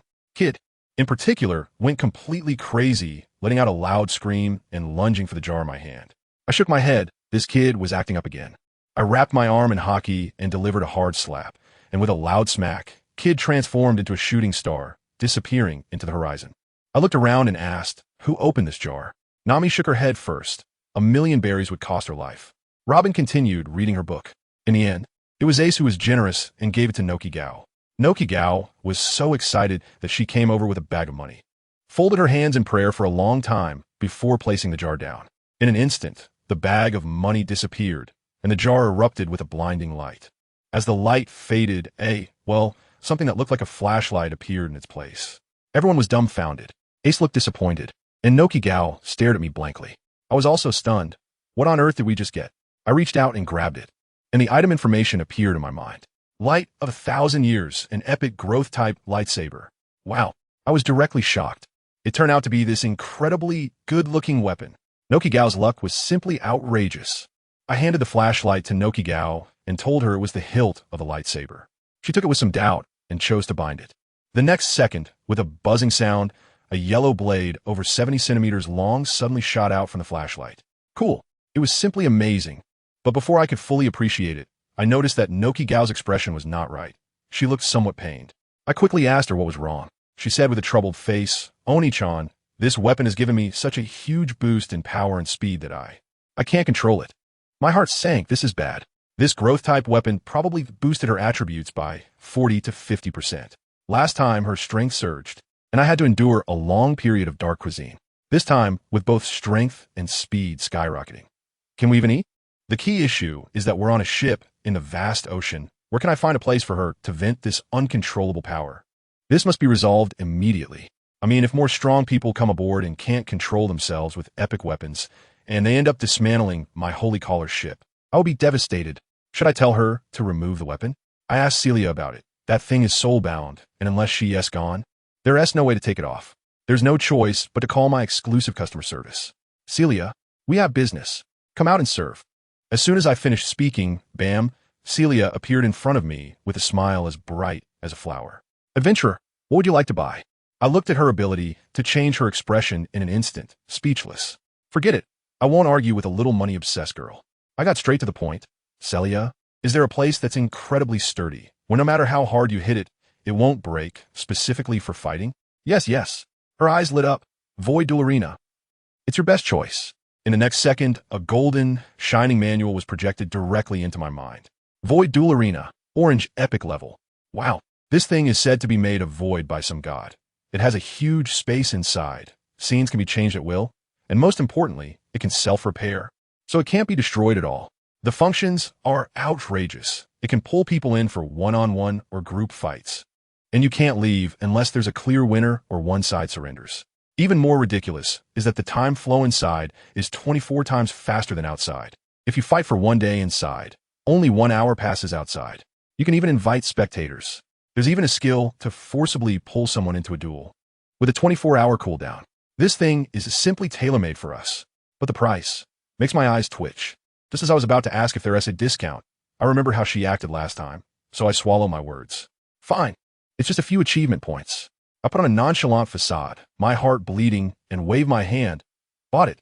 Full payment. All right. Celia smiled, so wide it almost reached her ears. Thank you, and have a pleasant shopping experience. Watching my hard-earned savings evaporate in an instant. I felt a pain that made it hard to breathe. I quickly shifted my focus to the treasure I just acquired. Taking it out from the system, a palm-sized black bowl, engraved with mysterious patterns, appeared in my hand. Is this it? The duel arena? Noki looked at me in shock for a long time, then suddenly pulled out a bowl and asked with concern, Oni-chan, are you hungry? Let me find an island to get used to my strength first, and I'll cook for you right away. I was touched at that moment. This silly girl, almost losing control of her powerful arm, was still worried about my stomach. I quickly shook the black bowl in my hand. This is not a bowl. This is the Void Duel Arena, specifically for you to have fun in. After saying that, I directly issued a duel invitation to Noki and casually pulled Ace, Nami, and Robin into the spectator seats. The moment everyone agreed, we disappeared from the ship in a flash. Ding! The Void Duel Arena has been activated. Current scene. Plain. The duel ends with one side's death or surrender. Spectators are prohibited from intervening. Violators will be banished to the void. 3, 2, 1, the duel begins. I stand on the vast plain with Noki, while Ace and the others sit in the surrounding void like they're watching a movie, each protected by a black halo. I weighed the Holy Spirit's hammer in my hand, looked at Nokigo, and to be honest, I was also curious about how powerful her Millennium Light really was. Come on, Nokigo, go all out, don't hold back. Let me see the power of your new weapon. Nokigo understood and nodded. I'm coming, big brother. Her figure flashed, and I tell you, her speed was so fast that she swung that lightsaber and slashed at me. I had already locked on with my observation hockey, so I jumped back, waved my hand with one hand, and habitually cast a holy light shield. But the next second, I was dumbfounded. That crystal wall, which was usually indestructible, was like a piece of tofu under her sword, and with a snap, it was directly split in two. I couldn't help but exclaim, what the hell? How sharp is this?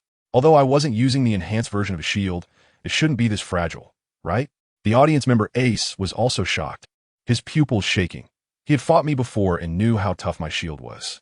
Now, Noki had broken it with one strike. It was simply a different story. Not to mention us. Even Noki herself was surprised.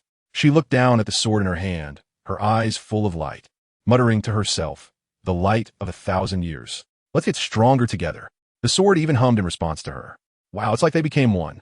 Onyi-kan, take this. Her momentum surged as she cast a 5-chi toward Origin, buff on herself, increasing her speed, and charged at me with the sword. Still too slow. I wrapped my right hand's Holy Spirit hammer with armament hockey, swung it around, and smashed it down. With a loud boom, Noki was sent staggering back, sword and all, each step leaving a huge dent in the ground. I was quite surprised. I only used 30% of my strength with that hammer. But since it was enhanced with armament hockey, it only managed to push her back. I couldn't help but laugh. Not bad, Noki Gao. She blushed. knowing I went easy on her, but she didn't intend to give up. Gritting her teeth, she charged at me again. Triple slash. 3 sword energies flew at me in a formation, but I casually blocked them with my hammer, ding ding ding, 3 times. Damn it. She was unwilling to back down and immediately followed up with a more magnificent move, Flower of Chaos Burial. Countless sword energies intertwined in the air to form a gigantic pink cherry blossom. It was beautiful, but this thing was deadly. Now this was more like it. I still didn't use any other skills. I just maxed out my armament hockey, my muscles bulging, veins popping, and swung at that rapidly spinning cherry blossom sword energy with a hammer. Boom! The sword energy exploded, and dust flew everywhere. Before the smoke had cleared, Nuothe shouted, one flower crossing the river, stepping with a unique rhythm, her speed increasing as she charged straight into the dust. Then, she poured all her strength into her sword, and that light sword instantly transformed into a giant pink sword. She spun rapidly in the air, exuding a momentum that could destroy everything, and shouted, Heaven's Return, rotating sword. I tell you, that scene was utterly explosive. Where the giant sword struck down, dust shot up over 10 meters high, and the shockwave created ripples across the entire plain. In the audience, even Robin couldn't help but curse. So strong. Ace imagined himself in that situation and concluded that if he didn't use elementalization to take it head-on, he might get taken out in an instant. As the smoke and dust cleared, I found myself standing in a pit about 1 or 2 meters deep, my right hand covered in black hockey, firmly gripping the blade of the giant sword, with a constant sizzling sound in my ears. I let go of my hand, and Nuothe performed a few backflips to create distance. I looked at the slight burn marks on my hand, casually took a sip to heal myself, and the wound instantly healed. I looked up at her and said seriously, what a great sword. It's a pity you haven't awakened your armament hockey yet, otherwise, that sword strike would definitely hurt me. When Nuothe heard this, she smiled wryly. Her hand holding the sword was still trembling. After a moment of silence, she suddenly raised her head, her gaze incredibly firm. Oni-chan, please teach me the 2-color hockey. Now it was my turn to be surprised, because my way of learning hockey is quite unique. The method of teaching is also special. To put it simply, it involves getting hit. Ace and Kid's armament hockey was developed through me hitting them like this. I really can't bring myself to do that to a girl. She had clearly seen how I taught Ace, and now she was actually asking for it? I became serious. Are you serious? Nuothe, once we start, I won't treat you like a sister anymore. She lowered her head, gazed affectionately at the 1,000-year light in her hand, and said solemnly, I am certain. I don't want to let down this sword, nor do I want to dishonor the name of Apostle. All right, we've come this far. I secretly released a hint of Conqueror's hockey, but her gaze showed no signs of wavering. I understood. My eyes sharpened. Then give up resistance and feel the power of the hockey with your body. Nuothe nodded and put away her weapon. I'm coming. I instantly put away the hammer, my whole body covered in a thick layer of hockey. In a flash, I appeared in front of her. In her shocked gaze, I punched her in the stomach. Wow. She spat out a mouthful of blood. Next came an hour of special training. I controlled my strength, raining down punches on her like raindrops. She was in so much pain that her consciousness was almost fading. Nuothe, have you forgotten what you just said? Pull yourself together. Feel it with your body. Dodge with your instincts. Every time she was about to collapse or lost too much blood, I would give her a mouthful of healing. After an hour, I voluntarily admitted defeat, and we returned to the ship. Nami rushed over immediately to carry the unconscious Nuothe back to the room, glaring at me fiercely as she left. Robin also floated by, saying softly, what a ruthless captain you are. I was taken aback, thinking, is this my fault? Fortunately, the audience can hear us talking. Otherwise, I really couldn't clear my name even if I jumped into the Yellow River.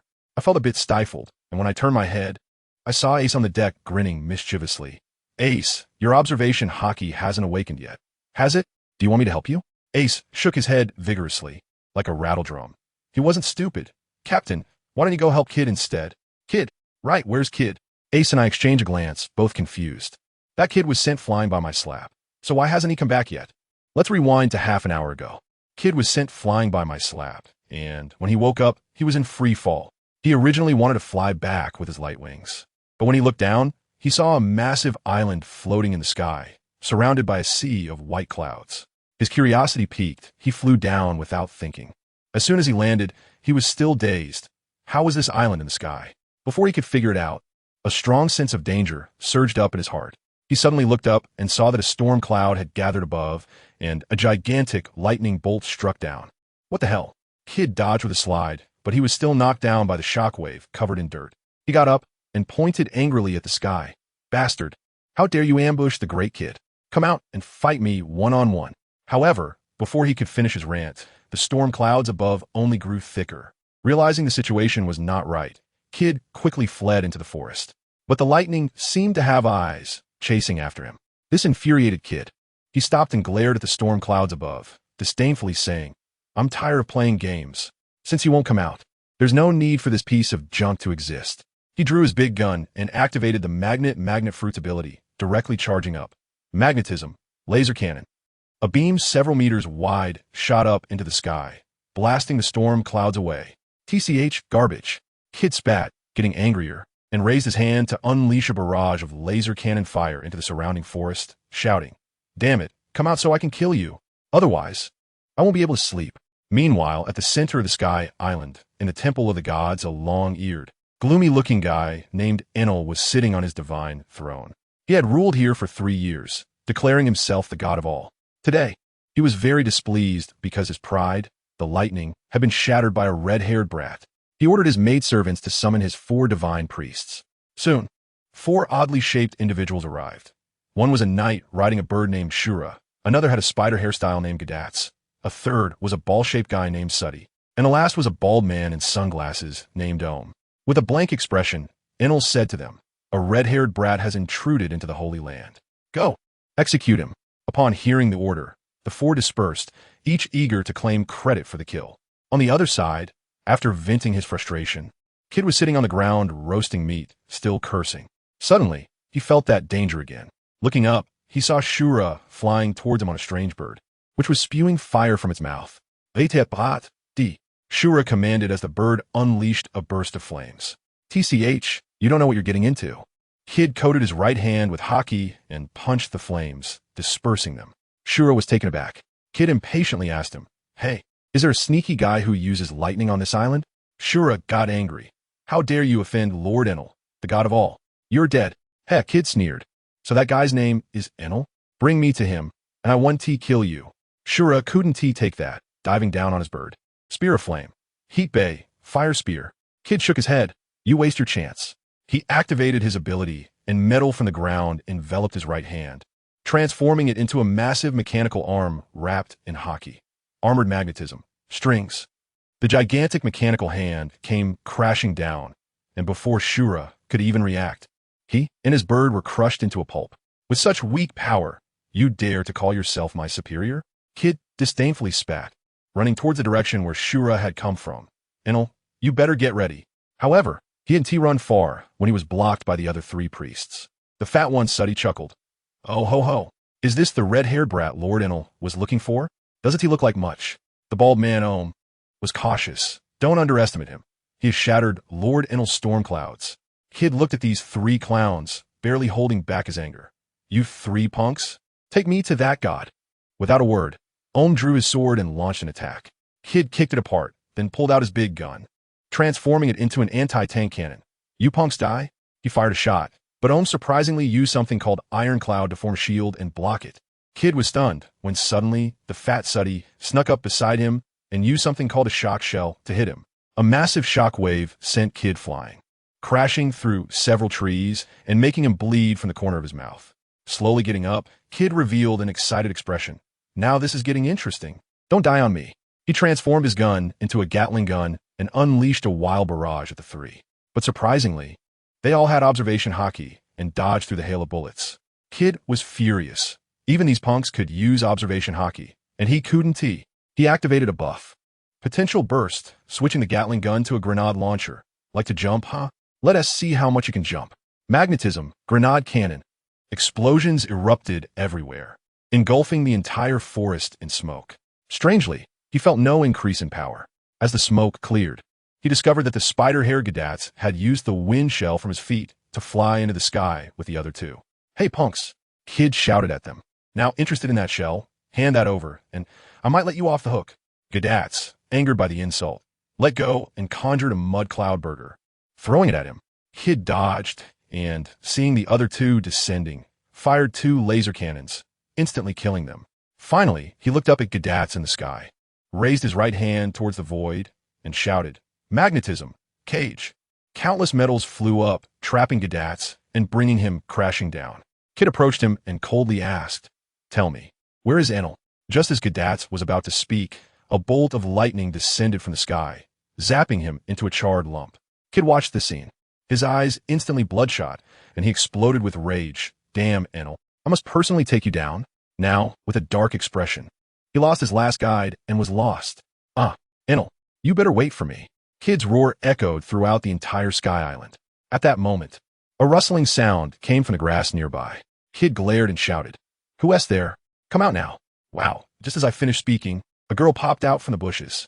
Let me tell you, she's not ordinary at all, tall, stunningly beautiful. And the key point is she has a pair of big white wings on her back, dressed in purple armor, barefoot, and holding a long spear, looking quite heroic. Kid frowned, probably annoyed by the trouble, and directly asked, "Hey girl, are you with this pile of garbage on the ground?" The girl shook her head and said her name is Raki, a warrior from the local Shandia tribe. She mentioned that these people on the ground are underlings of that so-called omnipotent god Enel, and they're the sworn enemies of their tribe who stole their homeland. Kid looked at her with disdain, evaluating her from head to toe. A warrior? Just you? I tell you, this directly pissed off Lachi. But there was nothing she could do. Who told Kid to perform like he was cheating just now? The so-called strong ones in their tribe were as fragile as paper in front of Kid.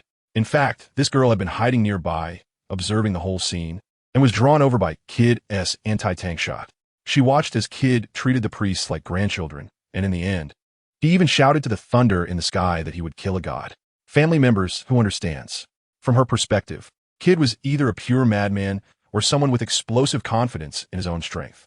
So as soon as she showed up, she decided in her heart that this red-haired guy might just be the hope for their whole village. Kid looked at her for a while without saying anything and got annoyed. "Hey, Lachi, right? I'm not interested in your petty issues.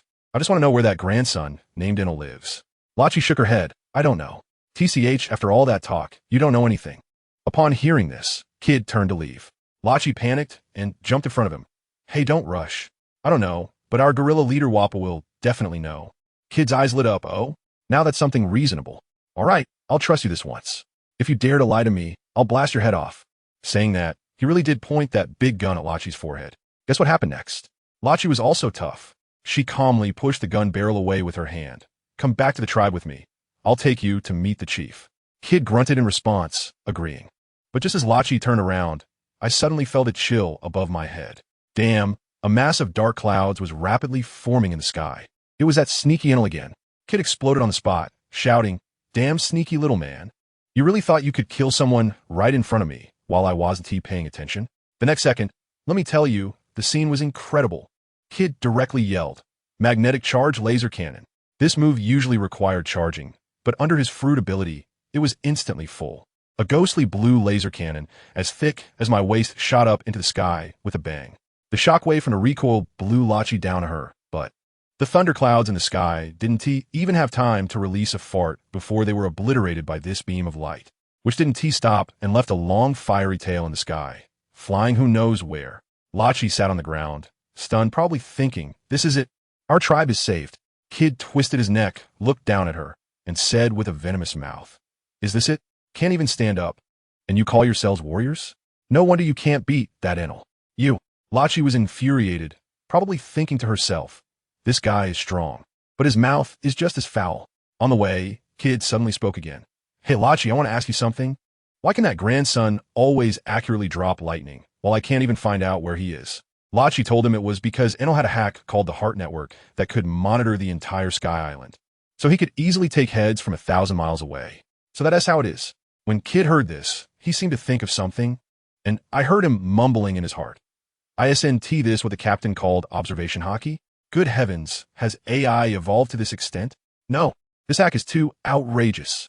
He fell silent for a few seconds, then suddenly raised his middle finger to the sky, cursing, "Damn Enel, no matter how strong you are, I'll definitely kill you." Not long after, we jumped down from a sea of clouds following Lachi, and below was a large area of tents. Lachi said this was their tribe, a blind spot for Enel's Heart Network. Then she remembered to ask, "Sky people, what is your name?" "Sky people?" The people of Sky Island refer to those from below as Sky people. "Oh, Then listen while I am Eustace Kid, the God Slayer. Lachi almost laughed out loud upon hearing this, then asked Kid to be careful, saying their leader Wappa had a bad temper, and if there was a conflict later, to show mercy. Kid looked disdainful. He has a bad temper. Does that mean I have a good temper? Lachi didn't say anything, just looked at him with a pitiful gaze. After a long time, Kid's old face turned red, and he awkwardly said, all right. I'll reluctantly agree to you. Lachi probably felt overjoyed in her heart. Dealing with this middle schooler requires a softer approach.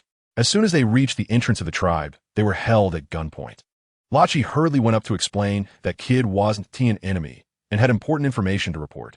10 minutes later, in a huge tent, all the warriors of the mountain tribe had gathered, glaring at Kid as if he were a foe. The one leading them, named Wappa, was chewing on a cigarette, looking as arrogant as could be, and immediately questioned, Lachi, are you sure this red-haired kid could take down the priests? Kid was about to draw his gun. Hey, savage, what do you look down on? Everyone around immediately raised their weapons. Lachi quickly grabbed Kid. Did you forget what you promised me? Kid clicked his tongue, shook off her hand. If it weren't for your promise, I would definitely put a hole in him. Wappa blew a smoke ring, continuing to provoke. Sky Person, I heard you want to take down Enel? Of course. I came here just to ask you where that grandson is. I can tell you, but you have to fight me first. Oh, fight me? Ha. I couldn't ask for more. Kid laughed out loud. Lachi was almost crying on the side, thinking, why did I go through so much effort? These two hotheads together are bound to fight. Now, she was just afraid Kid would be too heavy-handed, and Wappa would die too quickly. Before long, the two faced off in an open area, surrounded by onlookers. A little girl named Aisha, who naturally had the heart network, quietly told Lachi, Sister Lachi, that red-hair guy is way stronger than Brother Wappa. It's scary. Upon hearing this, Lachi's heart sank to the bottom. On the field, Kid looked at the fully armed Wappa and disdainfully said, You're going to fight me with this scrap metal? Wappa's face turned green with anger, and he raised his hand to fire a shot. As a result, Kid swung his gun, and a laser blew the shell up in midair. Kid taunted, Is this it? Is this it? Wappa panicked. It was like he was riding a windfire wheel, running around and firing. What happened? Kid just stood there, his big gun going whoosh. Whoosh, whoosh, and all the shells exploded into fireworks in midair. Seeing that the long-range attack wasn't working, Wappa simply threw away the cannon and charged over on his roller skates, looking like he was going to try close combat with a shock shell. Naive, Kid wore a cold smile, not moving at all, because he was already covered in armament hockey. Wappa thought he had succeeded, with a victorious smile. Sky Person, pay for your arrogance. Shock shell. The surrounding mountain tribe people instantly erupted in cheers, all shouting good job, Brother Wappa. The next second, with a loud bang, all cheers abruptly stopped. The scene everyone imagined of Kid being sent flying did not happen. Instead, Wappa flew backward like a sandbag, landing on the ground and spitting out a mouthful of blood. He was completely dazed, looking at Kid, not understanding why it was he who was injured. You lost. Take me to find Enel. Kid didn't even bother to explain. Wappa struggled to stand up, reluctantly throwing out I'll take you tomorrow before turning to leave. Kid watched his back with a displeased expression. TCH boring. I thought he could fight. The surrounding mountain dwellers gritted their teeth in anger, but dared not approach. Kid added fuel to the fire by shouting, What are you looking at? Not convinced? Let's have a one-on-one. I'll let you use one hand.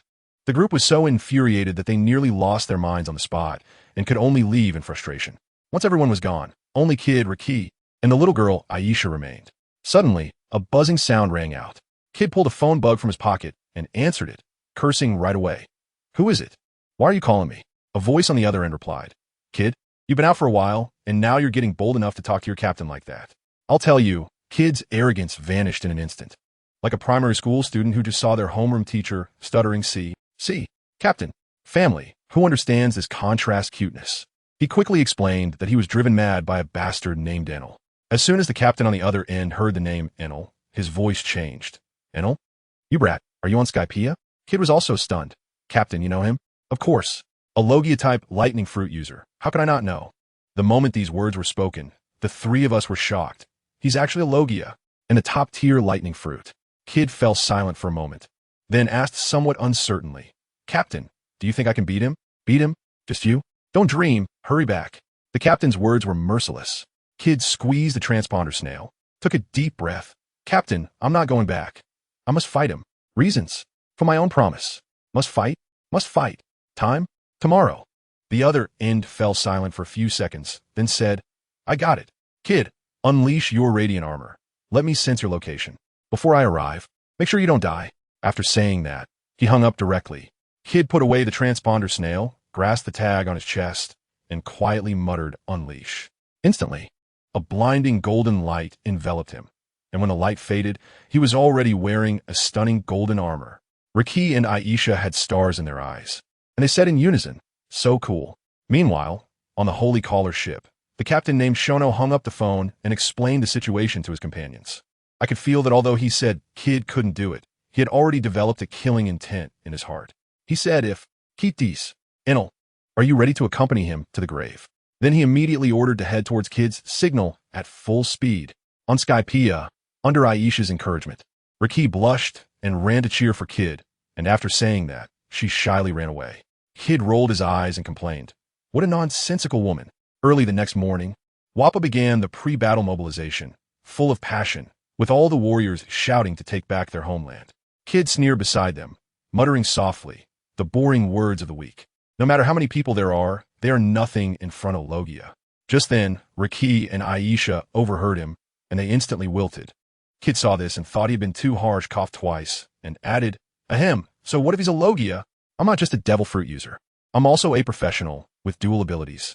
Even if it's a god, I can still fight." As soon as he said that, the two girls' eyes lit up again, looking at him with admiration. When it was time to set off, Wappa led the warriors out in a grand manner. Half an hour later, we arrived in front of a huge building, and Kid knew this was Enel's lair. He shouted at the top of his lungs, "Damn Enel, Captain Kid is here. Come out and die." The door slowly opened, and a guy as fat as a meat mountain came out with 50 little soldiers in white. Just as the meat mountain was about to show off, saying something about the god's majesty not to be offended, before he could finish, Kid raised his hand and shot a laser, instantly killing him. The remaining 50 divine soldiers were dumbfounded, and after realizing it, they shouted and charged forward. Kid sneered, and the gun in his hand transformed with a click into a Gatling gun. He unleashed a crazy barrage on the crowd, and after the gunfire, a sea of corpses lay on the ground, not a single one standing. That scene, I'm telling you, it was not a fight. It was a one-sided slaughter. Kid blew the smoke out of the gun's muzzle, and expressionless shouted, "Enel, your trash subordinates are all dead. Are you not coming out?" As soon as he finished speaking, a lazy voice suddenly echoed in everyone's ears. "Foolish humans," I blinked, and a guy wearing a white headscarf, with long earlobes and 4 big drums on his back, instantly teleported to Kid's side, lightly asking, "Have you been punished by the gods?" Then with one move, he sent Kid flying out, smashing into the ground and spitting out blood.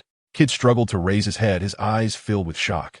That guy was the god, Enel. Just as Enel was about to deliver the finishing blow, Wappa opened fire.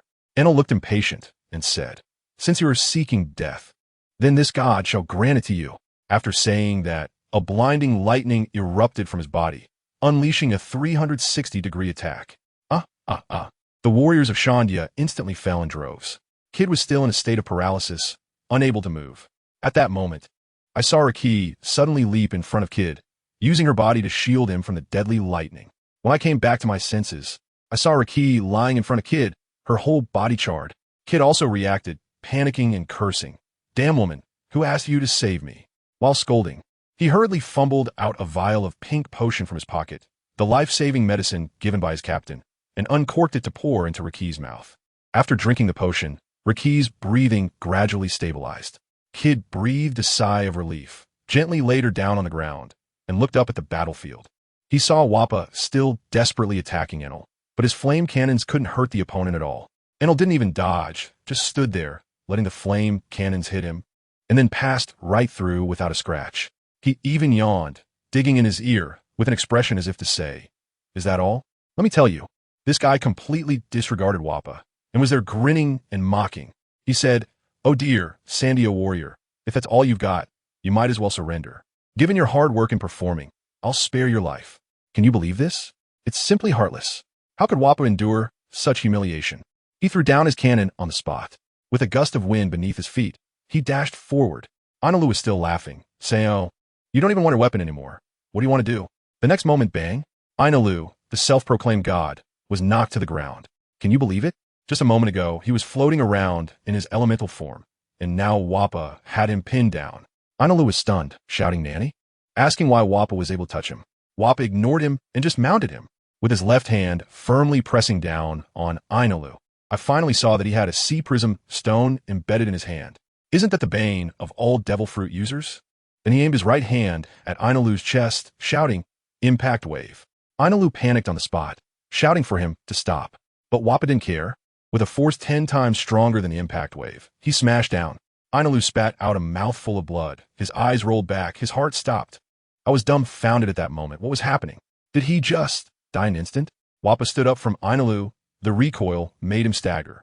He glanced back at me. That look, TSK, as if to say you're a weakling. But before he could take 2 steps, something fell off behind him. Ainalu's body suddenly started emitting blue light, crackling. Then, Ainalu opened his eyes wide and flew back into the air. I was stunned. How could someone whose heart had stopped perform CPR on themselves? Wow, he has his own AED, huh? This guy just resurrected right on the spot.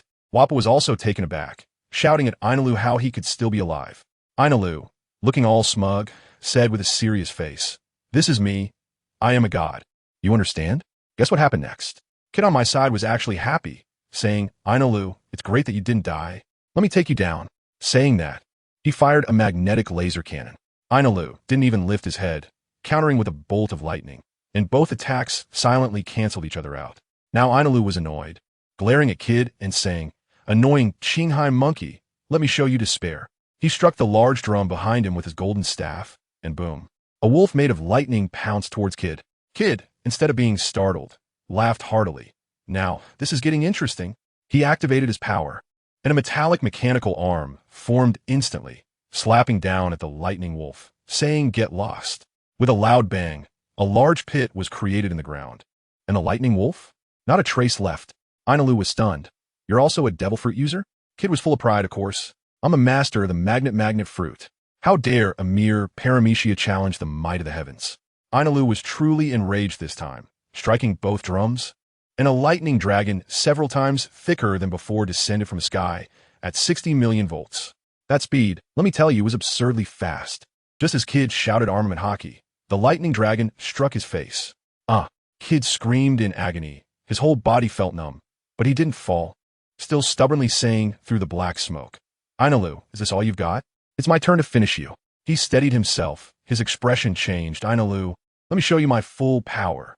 He roared, and instantly a ridiculously extravagant set of armor exploded from his body, activating some kind of potential burst. I thought, finally, this should be useful, right?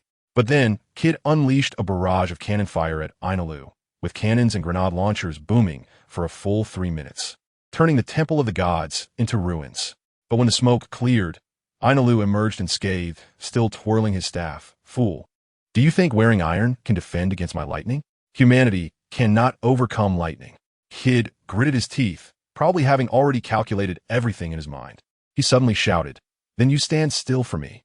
With all his magnetic force unleashed, all the gold on the island flew over in an instant, wrapping him into an enormous black metallic bowl. Wow, what a dominant figure. Ainalu looked at this black bull a bit dazed, and the next second this bull, wrapped in armament hockey, charged towards him.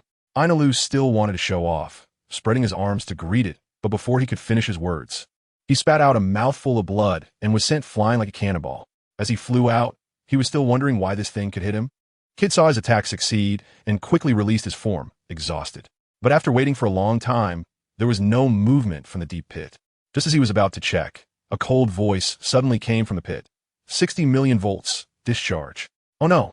Kid's expression changed drastically, with no time to dodge. He was directly struck by a thick bolt of lightning. But he found that this time the lightning didn't hurt as much, not even a feeling of numbness. He touched himself and realized, oh, it turned out that the sky suit had lightning resistance. Ainalu emerged from the pit. This time his expression had completely changed, asking Kid why he could hit him. Kid, being arrogant, directly laid it out. "You ignorant god, you don't even know armament hockey. How uncultured." Armament hockey? Upon hearing this, Ainalu instead calmed down. "Foolish monkey, it was my carelessness before I didn't dodge. Now, as long as I don't get touched by you, can you keep up with the speed of lightning?" I thought to myself, this is bad. Sure enough, Enel stopped playing close combat and started to frantically beat the drums. Thunder beasts, thunderbirds, and thunder dragons charged at Kid from different directions. Kid opened his light wings behind him and tried to fly away. But how could he outrun lightning? In despair, he shouted, "If you're capable, why not fight me in a real man-to-man brawl?" Enel shook his head and replied, I won't be fooled again. As soon as he finished speaking, the 3 attacks accelerated instantly and crashed into Kid. Kid let out a miserable scream, smoke billowing from his body as he knelt on the ground, coughing up blood.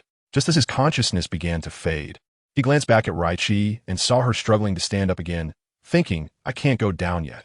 At that moment, Enel looked at the re-standing Kid and expressionlessly said, Isn't it better to quietly accept death? Kid refused to give in, using his last bit of strength. He transformed the gold on the ground into a massive cage, trapping Enel.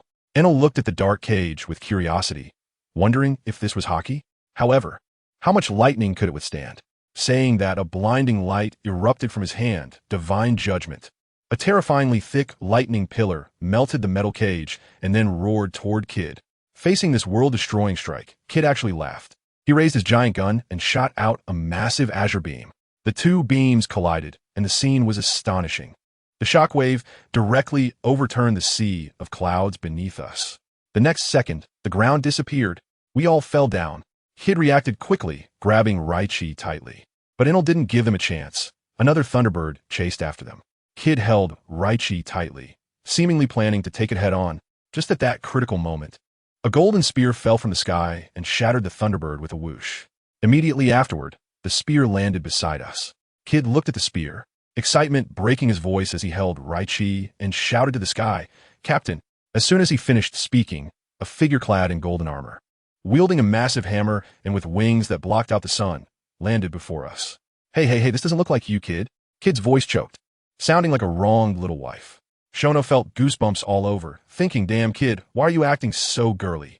Only then did he notice that Kid was indeed holding a girl.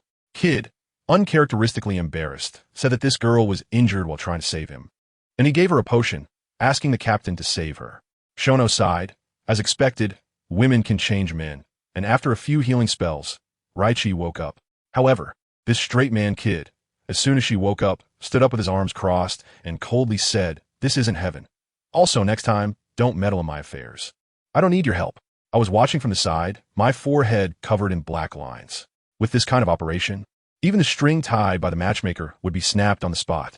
Shono couldn't take it anymore, punched Kid on the head, and said, You jerk, can't you be a bit gentler to a lady? Just then, Enel staggered over, mumbling, Another Qinghai monkey has come? Upon hearing this, Shono's expression changed. Without saying a word, he shone with light and buffed himself. Then, he grinned at Enel and said, Lofty God, taste the strength of mortals. The next second, Shono teleported right in front of Enel. Enel didn't even have time to react before he took a solid hammer blow to the face. Let me tell you, the damage and speed of Shono's hammer strike was far beyond several versions. Enel's eyes rolled back, and like a derailed train, he was sent flying, crashing through countless trees and rocks, disappearing from sight. Raichi's mouth dropped open, and Kid's eye twitched uncontrollably. Shono patted Kid on the shoulder and started lecturing him, saying he hadn't listened to advice back then, and now he was getting punished. Kid was genuinely humbled, with a bitter smile on his face. Then Shono suddenly asked him, Kid, do you want to personally defeat Enel? Kid's eyes lit up. Shono said he had a way, and then a little fairy flew out, whispering to him. It turned out to be Shono's external system. A solution was found. It was to forge weapons and add a property called independent attack power, so that ranged attacks could also hit natural types. But that thing had level restrictions, and Kid couldn't use it. Shono hesitated for a moment, then took out a scroll from his pocket, his expression complex. Kid, this thing was originally prepared for my sisters, but I'll let you use it first. Kid solemnly took the scroll, which was called a completion coupon for awakening. Without saying a word, he crushed it. A beam of light surged into his body, and his aura instantly changed. He laughed maniacally. I've awakened. From today on, I am Berserker Eustace Kid. After his awakening, Kid became a mess of power. Not only did his strength soar, but he also comprehended observation hockey on his own. He even developed a new skill called magnetic satellite, launching a massive metal ball into the sky, claiming it could cover the entire island's observation hockey. But that wasn't all. Shono threw him a pink canister and told him to smash it open. Kid smashed it, and a light yellow hand cannon appeared on the ground. An artifact. Kid got the new weapon and felt inspired, directly using his ability to fuse his giant gun and the new hand cannon into a completely new giant gun. This operation left me dumbfounded. Finally, Shono threw him 3 small furnaces called primary forging furnaces. Kid took the new gun, slapped the furnaces, and heard it ding his head. He excitedly looked at Shono and said, "Captain, it worked." All three succeeded. Let me tell you, at that moment, Xiao Nuo's expression was all about calmness, as if Kid wasn't possessed by a lucky spirit, but had just learned that 1 + 1 = 2. He lifted his chin at Kid, which meant, "Kid, I've fully equipped you. What are you standing around for? Hurry up and take down that electric eel named Enel." Kid was quick to understand. Just a second ago, he was grinning foolishly, and in the next moment his eyes turned sharp as knives, filled with killing intent as he shouted, "Damn, Enel, I'm coming to take your life, you bastard." As soon as he finished speaking, he vanished in a flash, wielding a new gun crackling with electricity, moving as quickly as a ghost. I originally thought Xiao Nuo would immediately follow to watch the show, but when he turned around, good grief, there was still one squatting on the ground. That little girl Raki was all curled up, wishing she could stuff herself into a crack in the ground. Her presence, so low it was ridiculous. As soon as Xiao Nuo glanced at her, she trembled as if she had been electrocuted. I was speechless. Family, who understands? Is Xiao Nuo really that scary? He cleared his throat and asked as gently as possible, Miss Raki, would you like to join us to watch the show? To observe? Raki hesitated, glancing back at the group of fallen Sandia warriors. When Xiao Nuo saw this, he thought, hey, this girl has a kind heart. All right, let us help out. Let me tell you, the next scene left me completely stunned. A huge golden cross magic circle spread out beneath his feet, covering all the injured Sandia warriors. I could hear the notifications in his mind like game prompts, constantly ringing with reminders of health restoration. A few seconds later, the golden light faded, and he smiled at Raki. All done. They're fine now. However, Raki didn't hear him at all. She was clenching her fists, feeling the rush from the golden light that had just swept over her. She felt like every cell in her body was throwing a party, her stamina bar fully restored. Xiao Nuo asked again, and only then did she come to her senses, nodding like a chick pecking at rice. Let us go, Lord Xiao Nuo. Look at how her address changed. Xiao Nuo grabbed her little hand, and with a few flashes, they disappeared into the ruins. Once they left, the others on the ground, including Wappa, began to wake up one by one. Looking at this homeland they thought they had lost, crying uncontrollably. On the other side, Kid had already made it to Enel's lair. It was a huge cave, and Enel was standing on a half-finished broken ship, probably his so-called Arc Maxim. When Enel spotted Kid, he was extremely arrogant, looking sideways and asking, "Is it just you, Sea King Monkey? Where's the other one?" Kid burst out laughing, full of disdain. "Enel, have you been fried in your brain? Do you really want to see your captain? I'm afraid you'll kneel on spot." Enel's eye twitched. Of course. He didn't want to meet that monster. If he hadn't been scared by Xiao Nuo, would he be in such a hurry to launch this broken ship and run away? But then he thought, it's just Kid. What is there to be afraid of? As long as that freak isn't here, he could still be a god flying around in the infinite land. Seeing that he dared to ignore him, Kid didn't say a word and directly raised his big gun. With the magnetic force activated, he fired a magnetic, charged laser cannon at Enel. Enel initially wanted to act cool and say something about a foolish attack, but before he could finish his sentence, the laser zapped right onto his face. He screamed immediately, "Why? Why can you hit me?" Of course, this was high-tech, specifically designed to counter his natural abilities. Otherwise, did he think those 3 furnaces were given for free? Enel was enveloped in black smoke, awkwardly teleporting away. Kid mocked him wildly from behind. "Oh, isn't this the god of all? Why do you look like a burnt rat?" Ha ha ha. Enel was so enraged that his face turned green. He transformed into a 200 million volt thunder god form and charged out of the cave, with Kid right behind him. The two confronted each other in an open area outside. While Xiao Nuo and Raki were hiding in the treetops far away, activating a golden light shield to block all perception, fully immersing ourselves in the viewing experience. Enel was truly provoked, with lightning flashing all over his body, directly transforming into a thunder god form of 200 million volts. Good grief, he was as big as a little giant, unleashing a bolt of lightning the width of a bucket at Kid.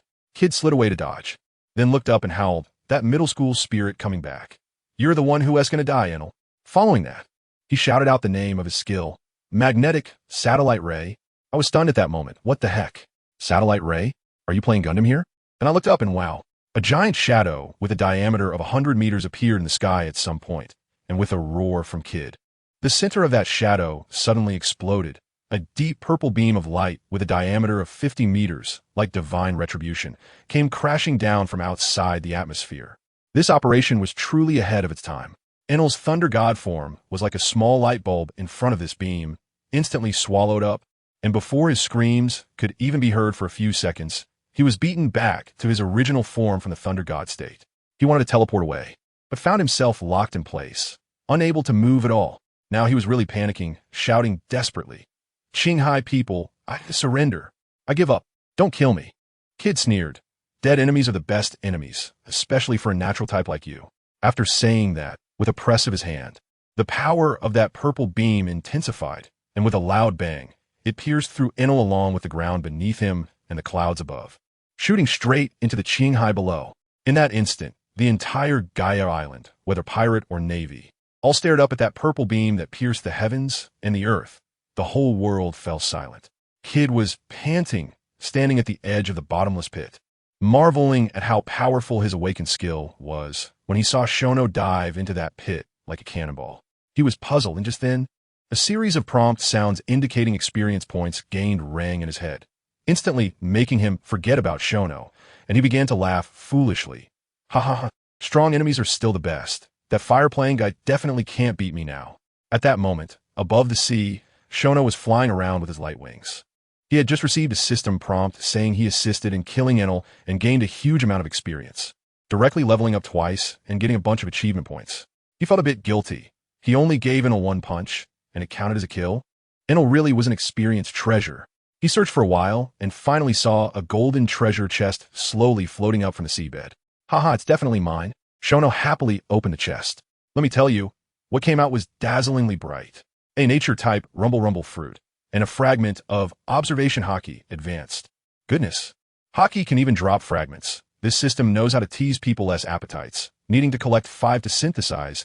Isn't this just like a card drawing game? When Shono returned to Sky Island, Kid was awkwardly asking when they would go back. Shono, with a fatherly smile, teased him. "What's the rush? Aren't you going to say goodbye to your little girl Aki?" Kid blushed immediately. Seeing his look of wanting to act cute, but not daring to, Shono shivered all over, lifted his leg, and kicked him towards Loki's direction. After dealing with Kid, Shono's gaze turned to the golden bell at the top of the vine. He called Nami, who was still on the ship. "Nami, Enel is taken care of. Where are you?" Nami on the other end said it would take another hour. Shono's eyes lit up mischievously. "An hour? Then I want to wait for you. I've discovered a lot of gold here. If you come late, it will be..." "Gold?" I tell you, when Nami heard those 2 words, her eyes instantly turned into money signs. Her voice changed. "Oh, Nyakin, we'll be there in 20 minutes. No, 10 minutes. Wait for me." After that, she hung up the phone with a bang, probably rushing to sail like crazy. Shono hung up the phone, smiling helplessly. Then he flew to the Golden Bell, looking at the cheering Sandia people and Sky Island residents below. He muttered that a man's dream should have an end, then gathered his strength and punched the Golden Bell. Ding! The crisp and melodious bell sound echoed throughout Sky Island, marking the end of the war that had lasted for 400 years at this moment. After doing all this, Shono finally turned his attention to the historical text beneath the Golden Bell, which was his true purpose. He waved his hand, and the huge stone tablet, along with the inscriptions left by Roger, were directly stored in his system space. Main quest progress 330 done. Before long, the Holy Warrior's cry burst through the clouds like a rocket. Shono jumped onto the deck, and Ace and Noki immediately surrounded him. He told Ace that Kid had awakened and greatly increased his strength, which motivated Ace to decide on the spot to double his training volume.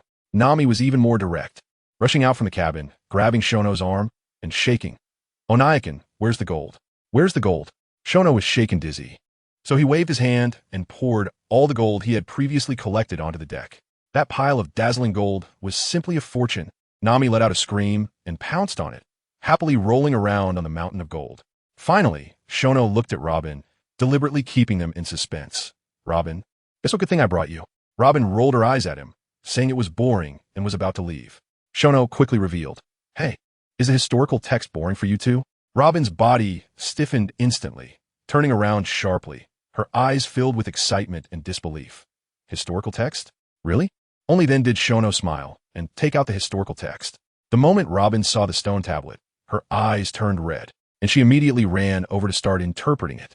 Just as the atmosphere on the ship was peaceful, on the other side, the Navy headquarters was in an uproar. Kid's satellite cannon made such a huge noise that Sengoku and Admiral Tsuru figured it was serious. most likely related to the legendary Land of Gold. So, Sengoku waved his hand. Notify Kazan. Have him go to Gaia Island to investigate. Goodness, they directly called over Admiral Akiji, who was on vacation. Over here, Kid had also said his goodbyes to Laki. Laki chose to stay in her hometown, but she promised Kid that once his adventure was over, he would return to Sky Island, and she would wait for him there. Kid flew back to the ship satisfied. Shono also gave Laki a transponder snail, just in case. Once everyone was gathered, Shono waved his hand. Set sail. The holy warrior's cry descended onto the Qinghai again, and the weather was just perfect. Shono suggested everyone go swimming. And Nami and Noki were just about to jump down after changing into swimsuits when Shono suddenly changed his expression and reached out to stop them. Wait, we have guests. Guests that could make him so serious were definitely not ordinary people. Ace and Kid also stopped their competition, and Robin put down her book, all standing beside Shono. After a while, they saw a man in a white suit, wearing an eye patch, with curly hair, leisurely riding a bicycle across the sea. Ace and Kid were still confused, while Robin was already trembling all over, her voice quivering. It's Admiral Akiji from the Navy headquarters.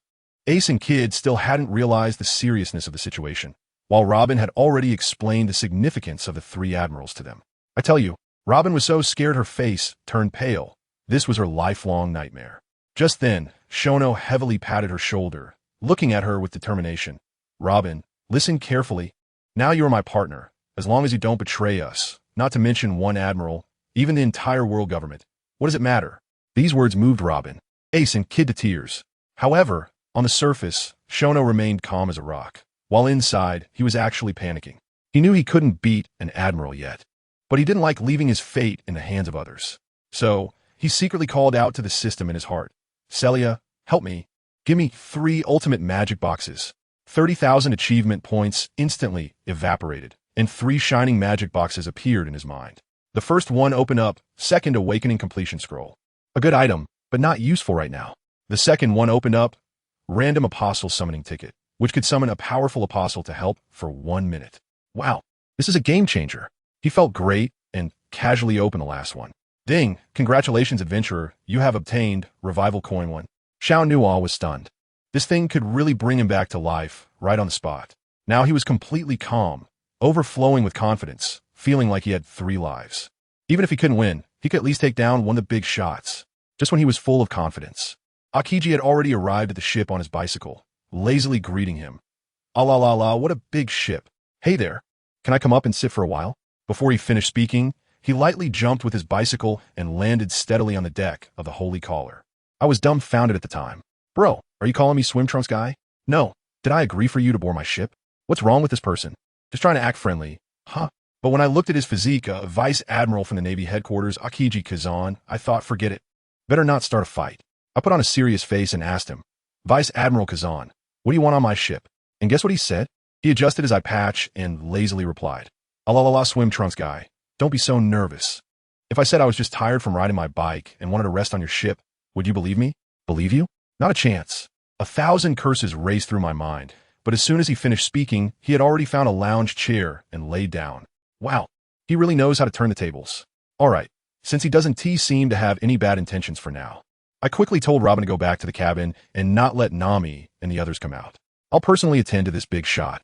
As Robin left, Kazan, with his back to her, lazily said that she finally found a partner she could trust. Let me tell you, just that one sentence changed Robin's entire aura. The sense of relief was too obvious. Once Robin entered the cabin, the deck was completely quiet. And guess what happened?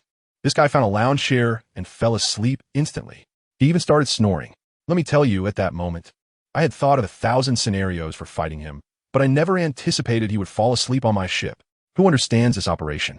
Ace and Kid were also wide-eyed, and in the end, there was nothing we could do but wait for him to wake up.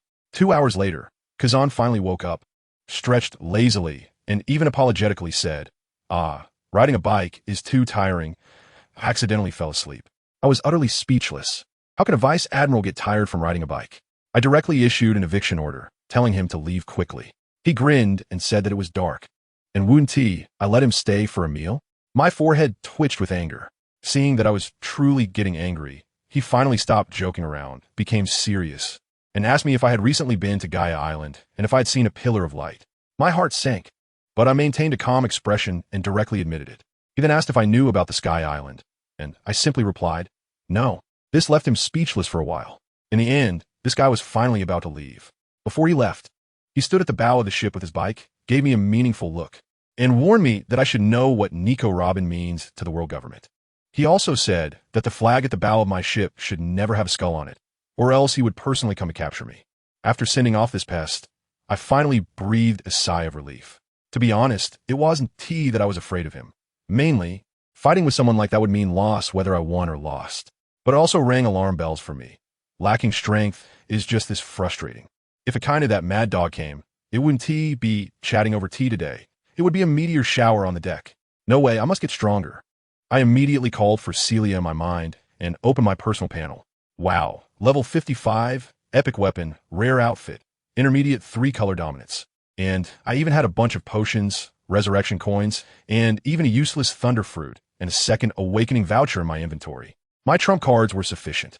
Now the only goal was to level up and then undergo a second awakening.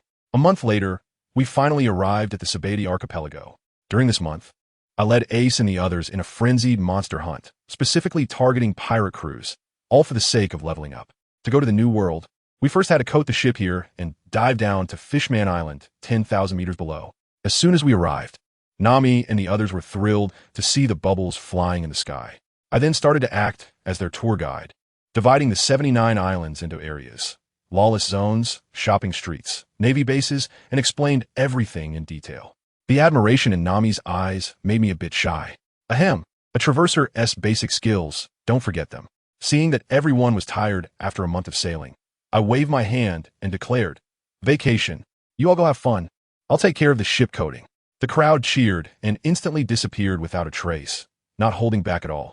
I forced a smile and shook my head, then jumped off the boat, ready to find a reliable craftsman. A ship this big is really beyond the capability of an ordinary person, so I could only seek out the legendary figure, Rayleigh, the Dark King. Half an hour later, I stood at island number 13 in front of the bar where Shocky was. I pushed the door open, and the bar was empty, with only a charming lady wiping glasses. When she looked up and saw me, she immediately called my name. Oh, what a rare guest, Brother Shono. I sat directly at the bar and got straight to the point. Do you know me? She took a puff of her cigarette and slowly exhaled a smoke ring, saying, the leader of the Apostle Adventure Group, Saint Shono. Doesn't know you. Your members took down the 7 warlords. Saint? That's a decent title. I quite like it. I didn't waste any more words with her and said directly, I'm here to find Rayleigh. Shachi was clearly startled, staring at me for a few seconds before saying that Rayleigh wasn't there and she didn't know where he had gone. I looked into her eyes and knew she was lying. I stood up, left a remark hoping she wasn't lying to me, and turned to leave. Behind me, Shachi was probably quite frightened by my gaze, unable to snap back to reality for a while. After leaving the bar, I was pondering where that old man Rayleigh could be off having fun. Just then, there was a gunshot and I initially thought someone was setting off fireworks. But when I turned around, to my surprise, the entire street's people all knelt down in an instant. What a scene, that familiar sensation, my DNA stirred. These must be those top-tier beings, the celestial dragons. I immediately activated my observation hockey, and the scene at the end of the street appeared in my mind. In the next second, my pupils suddenly constricted. A mother holding a baby had fallen in a pool of blood, and the child was crying loudly in her arms. Beside them, a grotesque figure wearing a glass helmet and a white robe was aiming a gun at the baby. Bang! The ground beneath my feet exploded, and I transformed into a streak of light, rushing forward. Over there, that trash named Charlos was grinning wickedly as he pulled the trigger, cursing, "Shut up, die. You filthy slave." The bullet was fired, and everyone ducked their heads lower, afraid to witness the bloody scene. But after the gunshot, the baby's cries continued. They raised their heads in disbelief and saw a handsome guy in golden armor, that is me, standing firmly in front of the celestial dragon, still holding the smoking bullet in my hand. The CP agents behind Charlos shouted at me, "Hey, do you know what you're doing?" I shot a cold glance. "What are you doing? Are you blind?" "I'm saving someone." After saying that, I threw away the bullet, and with a flash of holy light in my hands, I quickly cast several healing spells on that mother. Only when I saw her life force stabilize did I finally breathe a sigh of relief. As a result, that Charles realized what was happening, jumped up in anger, and said I dared to go against his wishes, raising his gun and shooting at me. With a clang, the bullet hit my armor and bounced off. I slowly turned around, my face showing no expression, but the murderous intent in my eyes was like a volcanic eruption. That garbage froze in place after I glanced at him, terrified, and kept shouting, "You lowly person! I'm a celestial dragon. If you dare to touch me, a Navy admiral will be here in no time." The CP waist behind him wanted to move, but was suppressed by my conqueror's hockey, unable to even lift a leg. I walked toward him step by step, and that guy scooted back on the ground like a dead dog. The people kneeling by the roadside were dumbfounded. After all, he was a celestial dragon. How dared this young man confront him? I walked up to him and said expressionlessly, "Are you done struggling? Then you can go die." Upon hearing that I really intended to kill him, he was so scared that he scrambled up and ran away. I didn't chase him. Instead, I summoned a spear of victory with a flash of holy light in my hand and threw it at his back, shouting, "Dirty trash. Do you even deserve to be called a person?" Zinni, with a whoosh, the golden spear, accompanied by the sound of slicing through the air, impaled him onto a massive red tree. And guess what happened next? I heard a ping in my head, and the system notifications sounded. Killing the celestial dragon gave me a massive amount of experience and even an exclusive achievement. I instantly leveled up to level 56. I was completely stunned. It turned out that the celestial dragon was an ultimate experience package. This was simply outrageous, absolutely outrageous. The people kneeling around finally reacted, screaming, "He killed the celestial dragon. Run. The general is coming." In the next second, everyone on the street scattered like birds and beasts. I looked at those CP agents, gathered a few spears of victory, and sent them all to meet their master. Assisting tyranny, they deserved to die. After finishing off the enemies, I quickly sent the mother and child to a safe place, then took out my snail phone and ordered all my partners to return to the ship immediately. The upcoming battle was not something they could be involved in. Meanwhile, at the Navy headquarters, a thunderous roar echoed from Admiral Sengoku's office. "What?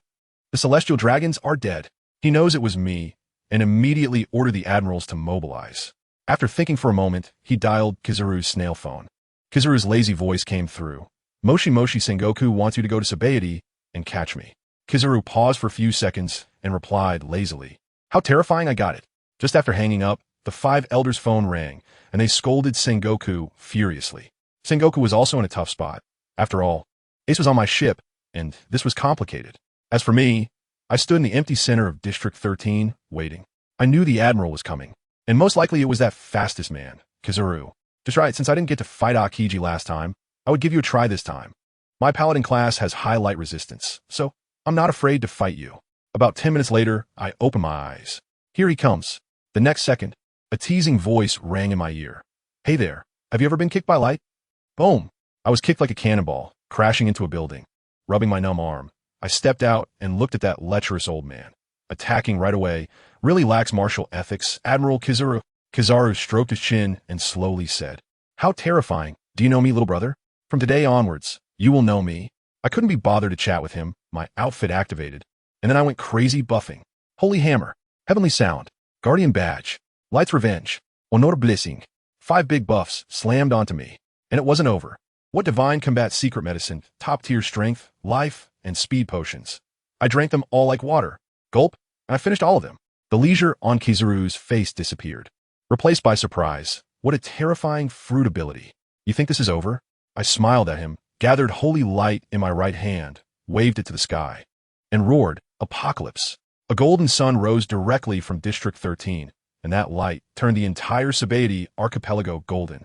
Kizaru's face completely changed. In his observation hockey, my aura had already soared to the level of an admiral. I felt an overwhelming surge of power coursing through my body, and with a hammer in hand, I charged forward. Kizaru also drew his Yada no Kagami and clashed with me. The sound of clashing metal rang out incessantly, and with each of my attacks, the passive ability of Light's Revenge would summon a bolt of lightning to strike him. Although it didn't do much damage, it was incredibly insulting. We transformed into 2 beams of light, colliding wildly, causing the heavens to shatter and the earth to crack. After a long battle, Kizaru soared into the sky, rubbing his hands together, and unleashed his ultimate move, the 8-Shaku Chiongoyu. I was startled. The legendary 8-foot boundary jade had arrived. Countless light bullets were shooting towards me like rain. I quickly activated a twin shield.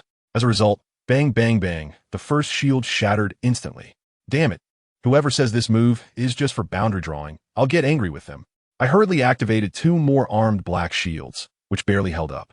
Huan Yuan landed and looked at my remaining black wall, saying, "So scary, truly tough." Little brother, why does that sound so awkward?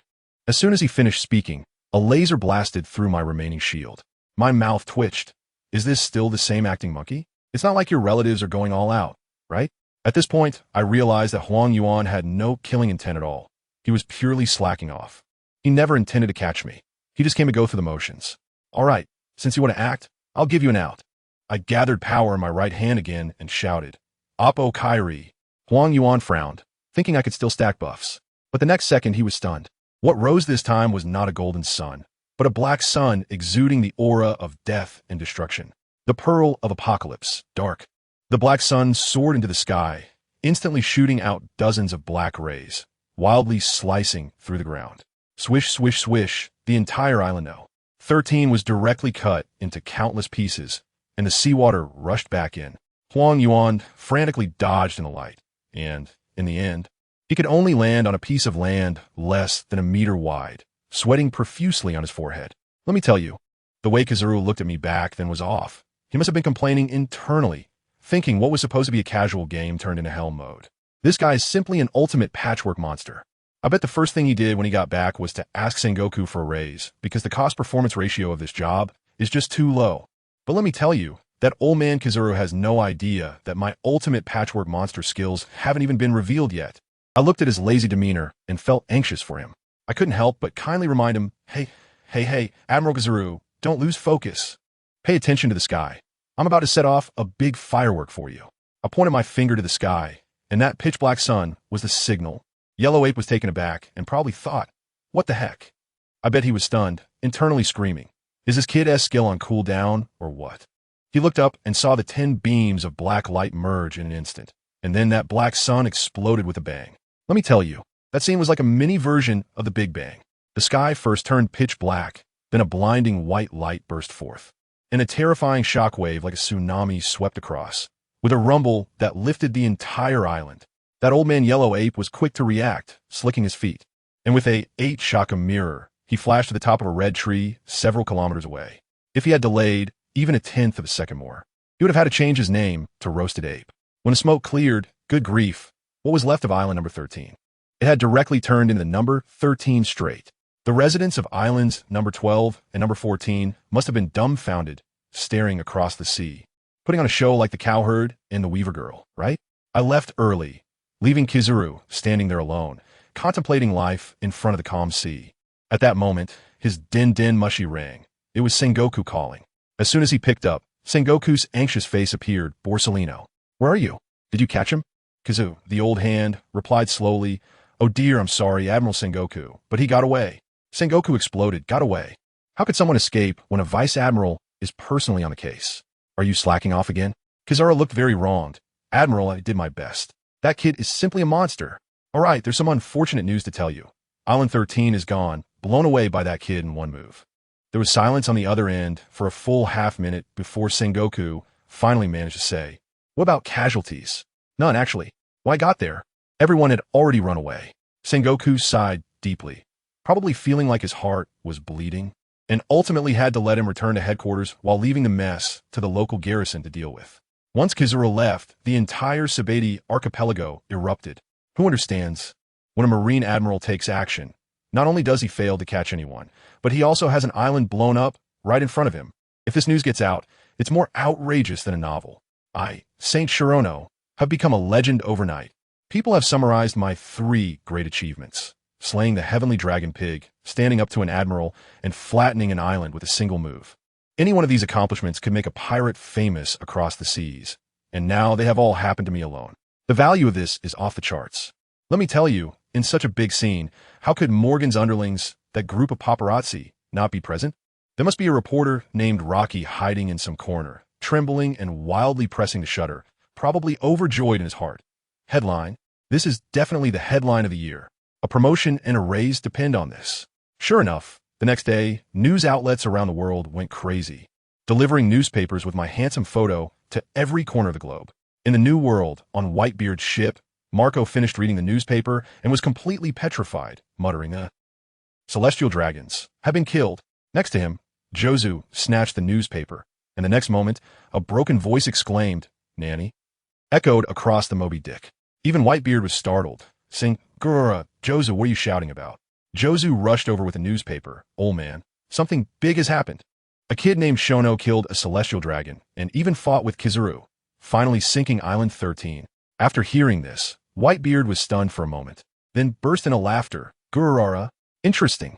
The sea is finally going to get lively. Boys, set sail. On the Ghost Island side, Kaido was probably drinking heavily, and upon seeing the newspaper, he burst into laughter, wielding his kanabo and shouting, "Interesting little brat, daring to kill a celestial dragon. Gene, keep a close watch on this kid's news. I want to meet him. Purely a battle maniac." On Cake Island, Big Mom was showing off her desserts while listening to reports. Oh, so amazing? While eating, she was calculating in her mind, when he comes to the new world, I'll first try to recruit him, but if he doesn't listen, then he'll become my collection. On Shanks' side, it was much more serious. Shanks held the newspaper, his brows furrowed. The times are about to spiral out of control. Luffy, you better grow up quickly. His conqueror's haki unconsciously leaked out, startling the chicken leg in Lucky Roo's hand to drop. Then he waved his hand. Set sail. Destination, Fishman Island. Probably going to pave the way for Luffy. As for me, I was on the ship celebrating with everyone. Kid was the most excited, insisting on celebrating my rise to fame. They looked at my glorious deeds in the newspaper as if they were seeing a monster. Seeing their worried expressions, I laid it all out. All right, stop making that face. If you're afraid of retaliation from the world government, you can get off the ship now. I won't stop you. Well, no one moved, not even those two troublemakers. Ace and Kid, who stood straight. All right, this wave of team cohesion is here. Just as we were getting hyped, my transponder snail in my pocket suddenly rang. I took it out, and my heart sank. Oh no, it's the exclusive transponder snail from Cocoa Village from Sister Belmere. I quickly connected the call, and Uncle A. Jian's anxious face appeared. "Oh no, it's bad. The village has suddenly been attacked by a beast that came from the sky. Biermeyer is fighting desperately right now, and we can't hold on much longer." Before he finished speaking, there was a scream, and the call was cut off. I suddenly stood up, and the killing intent was almost enough to crack the deck.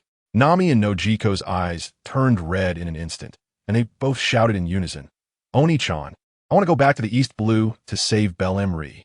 I directly held them both down, my tone leaving no room for doubt. "You two stay here. I'm going back. Trust me, Belmere will definitely be fine." Then I turned around and instructed Ace and the others to find an old man named Silbaz Rayleigh to coat the ship. Once I return, we will set off for the New World. After saying that, I took out a teleportation potion from the system and crushed it with a snap.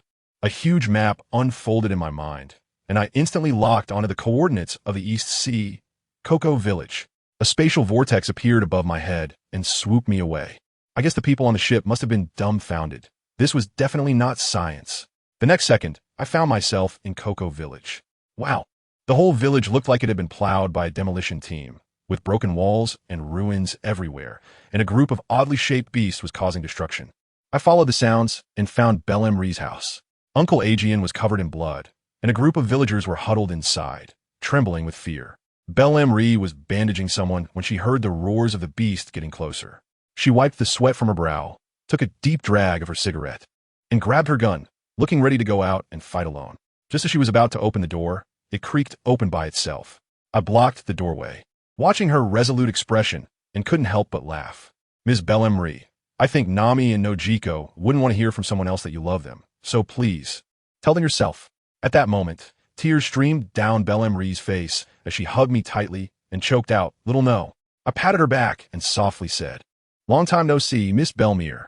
After she cried enough, without saying a word, I cast a holy healing wind, and a huge golden cross-shaped array enveloped the entire area. All the injured instantly revived with full health, bursting with energy as if they could run a marathon on the spot. Uncle Adrian moved his perfectly healed arm, leaving everyone stunned.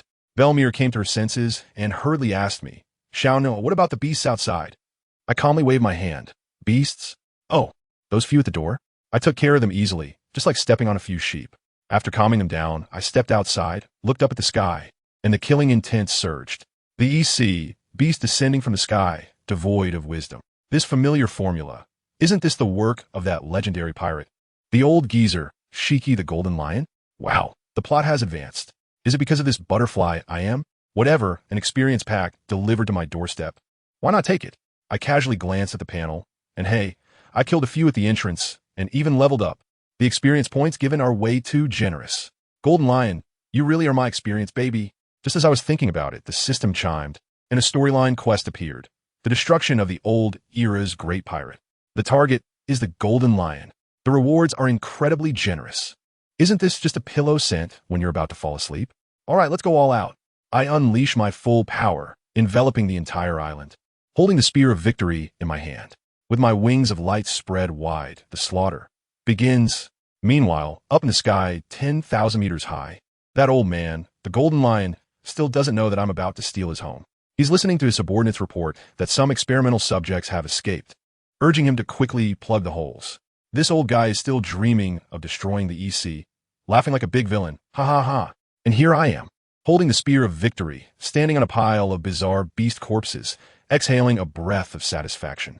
Looking at my level, I've shot straight up to level 61. This leveling speed is like riding a rocket. Golden Lion, just wait a little longer for me. I'll be right there to find you. I collected the equipment and strolled back to the Belmel home. As soon as I entered, the smell of blood made the villagers gag. I quickly explained that the monsters on the island had been dealt with. Upon hearing this, the villagers immediately wanted to hold a feast. I thought to myself, how can you all be so carefree when the main threat is still floating up there in the sky? I hurriedly stopped them and said, everyone, don't celebrate just yet. The threat in the sky hasn't been resolved. I need to go up and eliminate the source. You all take food and drinks and hide in the basement at the center of the village. Bearmal looked worried and urged me to come back safely. I gave her an okay gesture, then looked up at the sky. Golden Lion, here I come. Are you ready to face your doom? As soon as I finished speaking, a golden light flashed, and I transformed into a shooting star, soaring straight into the clouds. In less than a minute, I broke through the cloud layer.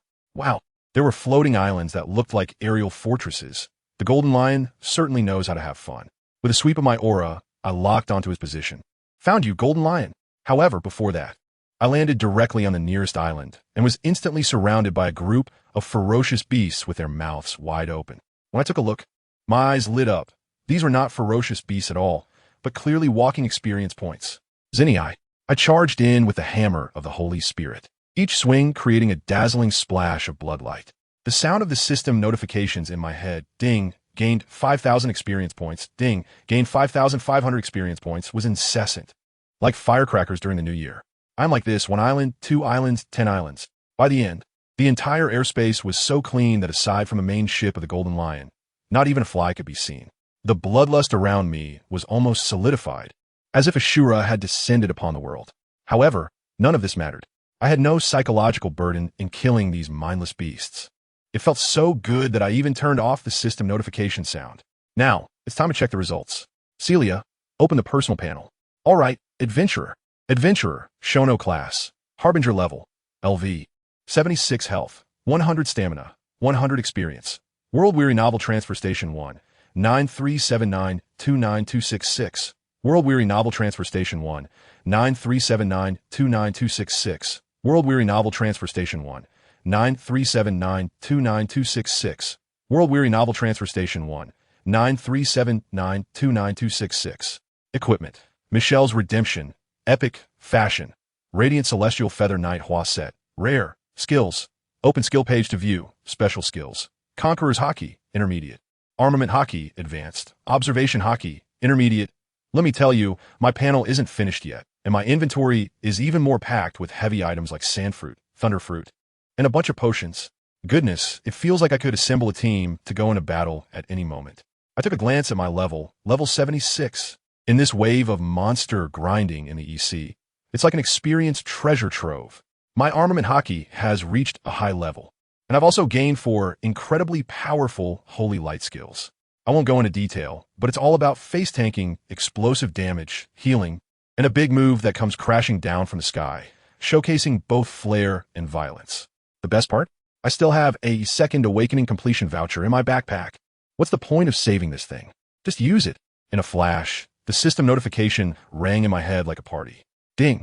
Congratulations, your second awakening was successful, and you have become a Mind Seeker. Family, who understands this? In that moment, I felt like I had transcended. They even gave me 2 new skills. One called Holy Baptism, Wings of Faith, which sprouts 6 light wings from my back. Hitting enemies or buffing myself can stack up to 24 layers, each layer adding 10 to my strength, stamina, and speed. What does that mean? Fully stacked. I'm basically a superhero. The other skill is even more brutal, called Wings of Faith Judgment, which directly summons 15 light spears from the sky to wipe the ground, and ends with a final judgment combined with my seraph. Honestly, after this enhancement, I felt a surge of power, completely pumped up, just wanted to find someone to clash with. And coincidentally, that old geezer, the Golden Lion, is the perfect punching bag that came right to my door. At that moment, I had only one thought. I'm ready. Golden Lion, how about you? Without saying a word, I unleashed my Conqueror's Haki wrapped in killing intent and charged straight towards the floating island of the Golden Lion. The next second, a furious roar pierced the sky. Who is it? Goodness, that old man, the Golden Lion, flew out with a ship's helm, confronting me from a distance. He tried to act tough, saying something like, "Little brat, your Conqueror's Haki is impressive, but you're still too green in front of me." After that, he kicked out a massive sword energy. I couldn't help but laugh at that moment. Is this the great swordsman's slash? Quite interesting. I immediately activated all my buffs and wrapped my right fist with armament haki. Guess what? My advanced armament haki was no longer that black, murky stuff from before. It was now flowing with a layer of golden light. I thought to myself, isn't this much cooler than flowing cherry blossoms? Let's call it flowing light, exclusive to me. Shono. One punch, just one punch. The Golden Lion's sword energy was instantly shattered into countless fragments. The Golden Lion was dumbfounded, his pupils trembling, asking me who I was. I couldn't even be bothered to respond. I was too busy admiring my new haki. He got anxious and asked again. Only then did I lift my gaze to look at him. Why are you so eager to seek death? This old man was choked by my words. Then he started to laugh maniacally, saying I was arrogant. I directly retorted, "You, a defeated dog who has been barely hanging on for nearly 20 years. How much strength do you have left? If you can't even live properly, what dreams do you have of destroying the EC?" This hit him right in the lungs. As I exposed his plan, he immediately broke down his defenses, his killing intent surging, and launched an attack with Lion Thousand Cuts Valley, sending several stronger sword energies slashing towards me. I raised my right hand, and a cross-shaped shield, wall shimmering with golden light, appeared instantly. With a series of booming sounds, the smoke cleared, and everyone else was stunned. Why? Because his ultimate move had just shattered one of my shields. The other one was still intact. He began to doubt his life, and I continued to torment him mentally. Golden Lion, you're getting old. The moment you thought of seeking revenge through external forces after your escape, that flying admiral from back in the day was already dead. After saying that, I executed a holy light strike, transforming into a streak of light and charging at his face, striking him down from the sky with a hammer, and summoned a bolt of lightning to strike him as well. The Golden Lion crashed onto the island, getting up covered in dirt, wiping the blood from the corner of his mouth, and still stubbornly retorting, Kid, you think you can kill me? Not even close. Fine, I'll give you a chance." He activated his ability, lifting the ground and transforming it into several earth lions charging at me. I praised the fruit's effectiveness and then countered by forming a massive hammer of repentance, smashing down and obliterating the earth lions, along with creating cracks in space. The Golden Lion's eyes nearly bulged out, probably wondering what kind of divine fruit I had. I didn't give him a chance to catch his breath and rushed in for a fierce barrage. After a few strikes, I landed a hammer blow to his abdomen, sending him flying back, blood spewing, crashing through countless trees. This pushed him to the edge, clutching his stomach. He stood up with an extremely crazed look in his eyes. "I am the Golden Lion. How could I lose to a little brat like you?" Then, let me tell you, this move left me speechless. He gripped the ship's helm on his head with both hands, and with a heart-wrenching scream, he pulled it out. That terrifying Conqueror's Haki exploded like a shockwave. Honestly, regardless of our positions, this old man was tough and ruthless to himself. Pulling out the helm, all of his peak power from back in the day returned, but the price was his life rapidly slipping away. He didn't care anymore. He just wanted to kill me. Next, he pulled out the two famous blades, withered wooden Sura 10, from his legs, blood gushing out. He raised his dual swords, looking like a vicious demon. "Come on, brat, to the death." The restored peak strength of the Golden Lion increased the intensity of his slashes several times, and with just 2 strikes, he pushed me back several steps. I looked and thought, wow, this old guy even wrapped his Conqueror's Haki around his swords, truly deserving of being one of the great pirates of Roger's era. He grinned at me, his gaze as if looking at a corpse. Unfortunately, he misjudged me. I turned my hand and executed Spear of the Divine, summoning a gigantic spear from the sky to clash with his slashes. With a tremendous roar, The shockwave lifted the ground beneath us for 1,000 meters. The golden lion was completely stunned. His ultimate move had been broken again. He soared into the sky, his expression fluctuating, but the next moment he began to laugh maniacally. Yes, this is the great pirate spirit, fighting to the death without shedding a drop of blood. He summoned the sea, transforming it into countless water lions, trying to drown me. I smashed each one of the water lions with a hammer, and as a result, that old man, being quite cunning, shouted, "You've fallen for my trap." The scattered seawater instantly enveloped me. I floated in front of me, laughing maniacally. Little brat, doesn't it feel bad to be wrapped in seawater? Family, who understands? The key is the information gap. He thought I was a capable person, but unfortunately, I am not. I directly unleashed an armed holy light strike in the water, transforming into a stream of light that broke through the restraints. In his incredulous gaze, I smashed down a hammer solidly onto his chest. The air exploded. The golden lion flew out like a cannonball, not knowing how far it flew before stopping, collapsing to the ground covered in blood. He lay there, his vision blurred, still unwilling to accept defeat as he murmured Roger's name. I walked up to him and asked if he had any last words. He looked at me and said slowly, "Little ghosts become the strongest in this world, surpass Roger." After saying this, he closed his eyes. I thought to myself, the strongest? I can do that, too bad you won't see it. Then, with a victorious spear, I ended him. A golden treasure chest burst forth, and I was surrounded by golden light. At that moment, the entire floating island began to shake violently and started to fall. With the death of the golden lion, the ability of the floating fruit was gone. I quickly stored the treasure chest and his two famous swords into my backpack and spread my wings of light to fly towards Cocoa West Village.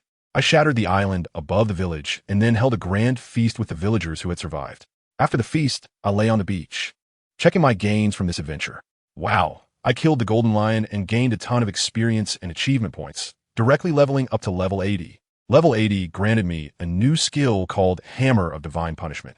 After using it, my basic attacks were imbued with light and lightning attributes, making my basic attacks feel like ultimate moves. I also got an intermediate skill upgrade card, and without thinking, I directly upgraded my Conqueror's Haki to advanced. When I unleashed that golden Haki, all the fish on the sea turned belly up, and the scene was simply spectacular. I tried it out, and after spending more than 10 minutes, I actually succeeded in wrapping the Conqueror's Haki around my hand. Teacher Kai did not deceive me. The number of strong individuals who can master Haki wrapping is few and far between. From today on, I am one of them, far ahead. Then there was the treasure chest dropped by the golden lion, which contained a float fruit, a fragment of observation Haki, and random Haki proficiency upgrade scroll. I used the upgrade scroll immediately, and my newly upgraded Conqueror's Haki increased significantly. After enjoying that, I suddenly remembered something. My expression changed, and I hurriedly ran back to Belmir's house. The next day, I said goodbye to Belmir and Aegean, and gave each of them a snail phone. Why again? Because Belmir had starved the last one to death. I was really at a loss. After explaining everything, I directly crushed the instant teleportation potion and chose the Sabaody archipelago. In a huge spatial vortex, I disappeared from their shocked gazes. As a result, as soon as I teleported to Sabaody, I fell from mid-air. Goodness, it turned out the ship had been taken for coating. I quickly spread my wings to stabilize myself, and then called Nami. As soon as the call connected, Nami first confirmed with surprise that Belmir was fine, and then I asked her where the ship was. She said it was at the bar in Area 15, and the ship was being coated, which would take several days. But then her tone changed, however. My heart skipped a beat, and I had a bad feeling. What happened? What went wrong? There was a long silence on the other end of the phone before Nami slowly said those words. "Robin is missing." I listened, and my expression instantly darkened. I replied with 2 words, "Wait for me." Then I hung up the phone and flew straight to Area 15. 5 minutes later, I pushed open the door of Xiao's bar. The bar fell silent in an instant. Nojiko and Nami saw me and happily shouted Oni-san, while Ace and Kid lowered their heads and quietly called out Captain. I walked up to Nami and asked with a serious face what was going on. Nami explained everything in detail. Yesterday, they split up to look for Rayleigh, but when the agreed time came, Robin didn't show up. Ace and Kid thought she was delayed by something, so they didn't pay much attention. It wasn't until the evening, when Robin still hadn't returned, that they realized she might be missing. What made me the angriest was that they didn't contact me right away. After listening, I closed my eyes, and when I opened them again, my eyes were filled with golden light. The terrifying conqueror's haki instantly enveloped the four of them. And I questioned them word by word. Is this how you treat your comrades? As soon as I said that, I tell you, that surge of pressure couldn't be contained anymore. With a loud bang, I didn't even make a move. Just my conqueror's haki crushed the four of them's chairs into pieces. They all fell to the ground in a thud, looking like they had lost their strength, bracing themselves against the floor, struggling to withstand my pressure. Each word coming out slowly. Captain, I'm sorry. Sitting at the bar was an old man with white hair, still pretending to be a master and commenting. Truly a terrifying young man. I shot a glare straight at him. You're Rayleigh, right? I don't have the mood to chat with you right now, got it? The guy was taken aback for a moment, then immediately shrank back and picked up his glass to drink by himself. Those who know how to read the situation are the wise ones. I couldn't be bothered to deal with him and turned to the boss lady, Xiao. I didn't want to waste any time, so I took out 10 million berries from the system and slammed it on the table. I want the latest news about Robin.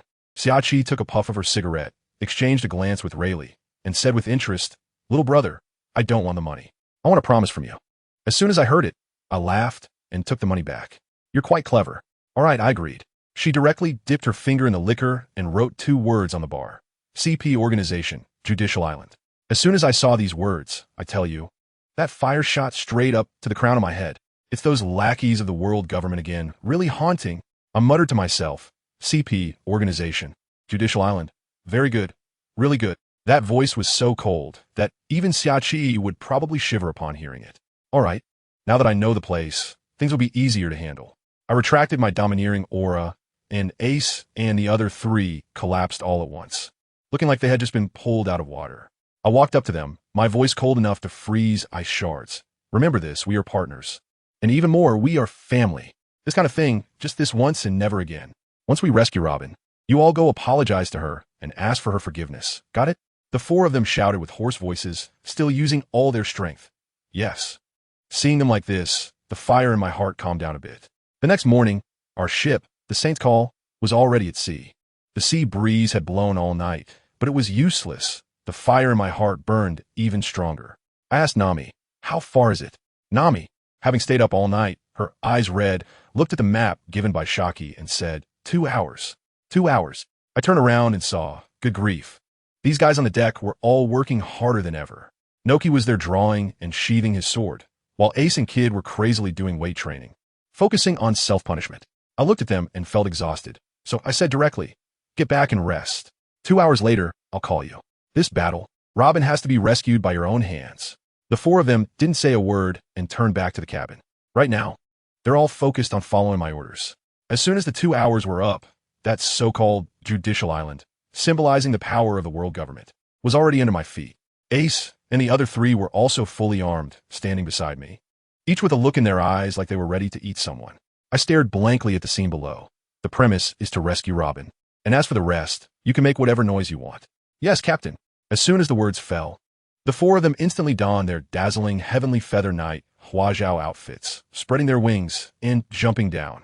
Watching them dive down like shooting stars, I pondered that I didn't sense anything particularly powerful on Judicial Island. Robin was either being beaten up by that group from CP9, or, just like in the original plot, she had gone with them willingly. I silently thought, Robin, you must be the first option, otherwise, I will be really disappointed. After saying that, I looked up towards the Navy headquarters, a smirk on my lips. This time, which admiral will come to play with me?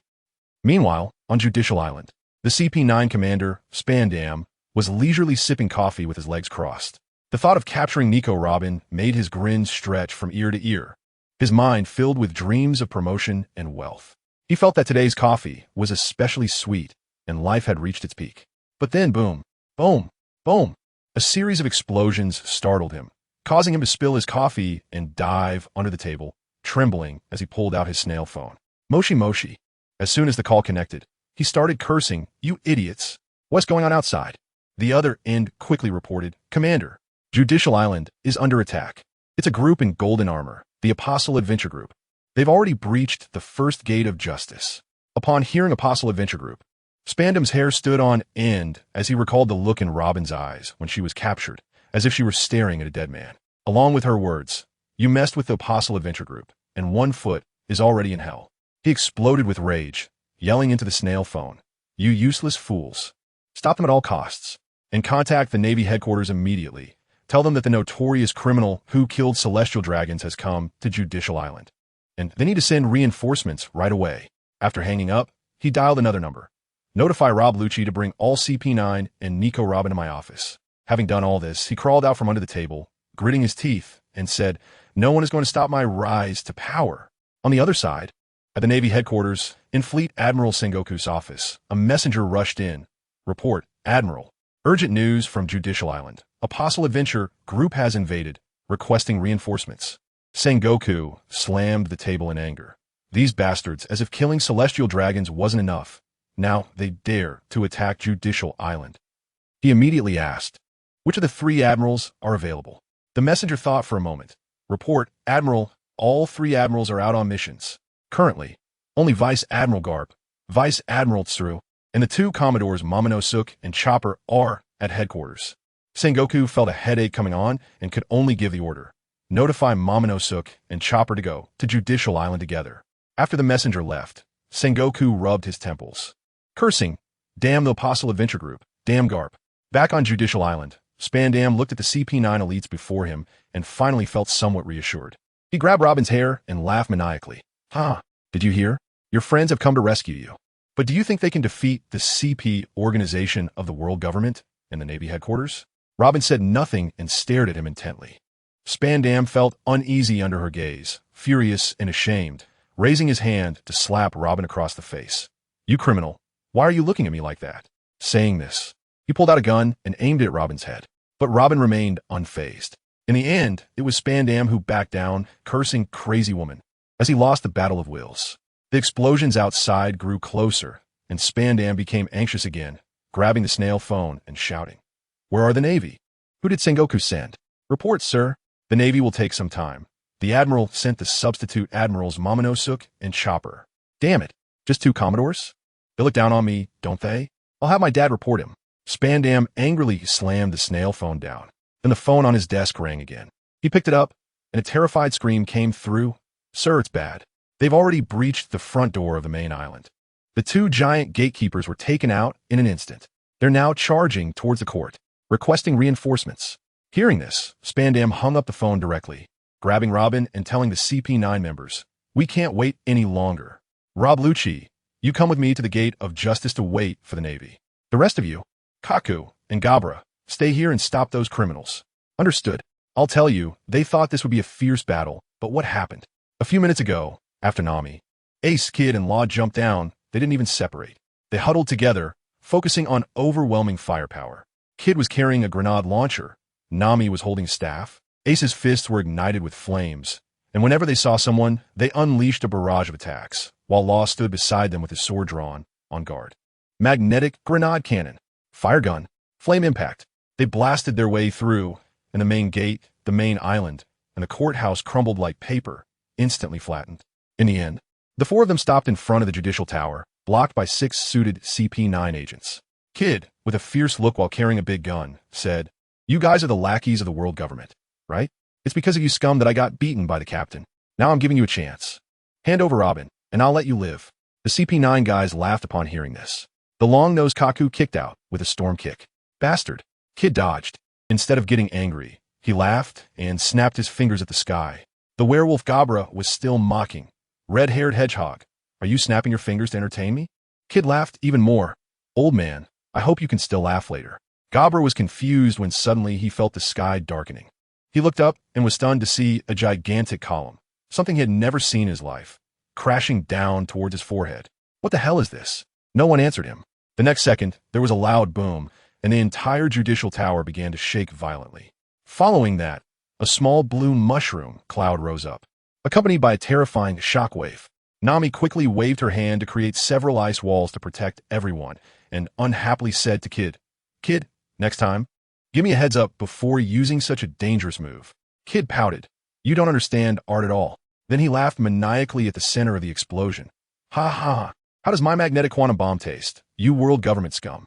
As the smoke cleared, Kid walked over, kicked the charred Gabra, and looked at the other 5 who were stunned, disdainfully saying, is this it? What a joke. I haven't even had enough fun, and they're all down. He raised his gun, aiming for Gabra's heart to finish him off. However, Ace shouted from behind, Hedgehog head, stop wasting time. Hurry up and find Robin. If anything happens to her, you can wait for the captain's wrath. When Kid heard the word captain, he shivered all over, putting down the gun. Right, you're right about playing with fire. Let's find Robin first. I'll let these scum go this time. After saying that, he was the first to rush into the judicial tower. As a result, the four of them turned the entire tower upside down from top to bottom, but they didn't even find a single strand of Robin's hair. Nami and Law collapsed on the ground, painfully muttering, "It's all my fault. I caused Robin to be in danger." Kid and Ace also had bitter expressions, their hearts burning with anger, wishing they could sink this island. Kid shouted to the sky, "Miss Robin, where are you?" After shouting, he calmed down instead, refusing to accept this outcome. Instantly, his magnetic power surged, directly connecting to the magnetic satellite he had already set up in the sky. His observation hockey fully expanded. The entire panoramic view of Judicial Island instantly appeared in his mind. "Robin, as long as you're still on this island, I will definitely dig you out." Kid was sweating profusely, muttering, "Where are you? Come out. I don't want to get beaten anymore. If I can't save you, half my life will be gone." He controlled the satellite, using his observation hockey, scanning inch by inch starting from the main gate. He scanned to the judicial tower, but still found nothing.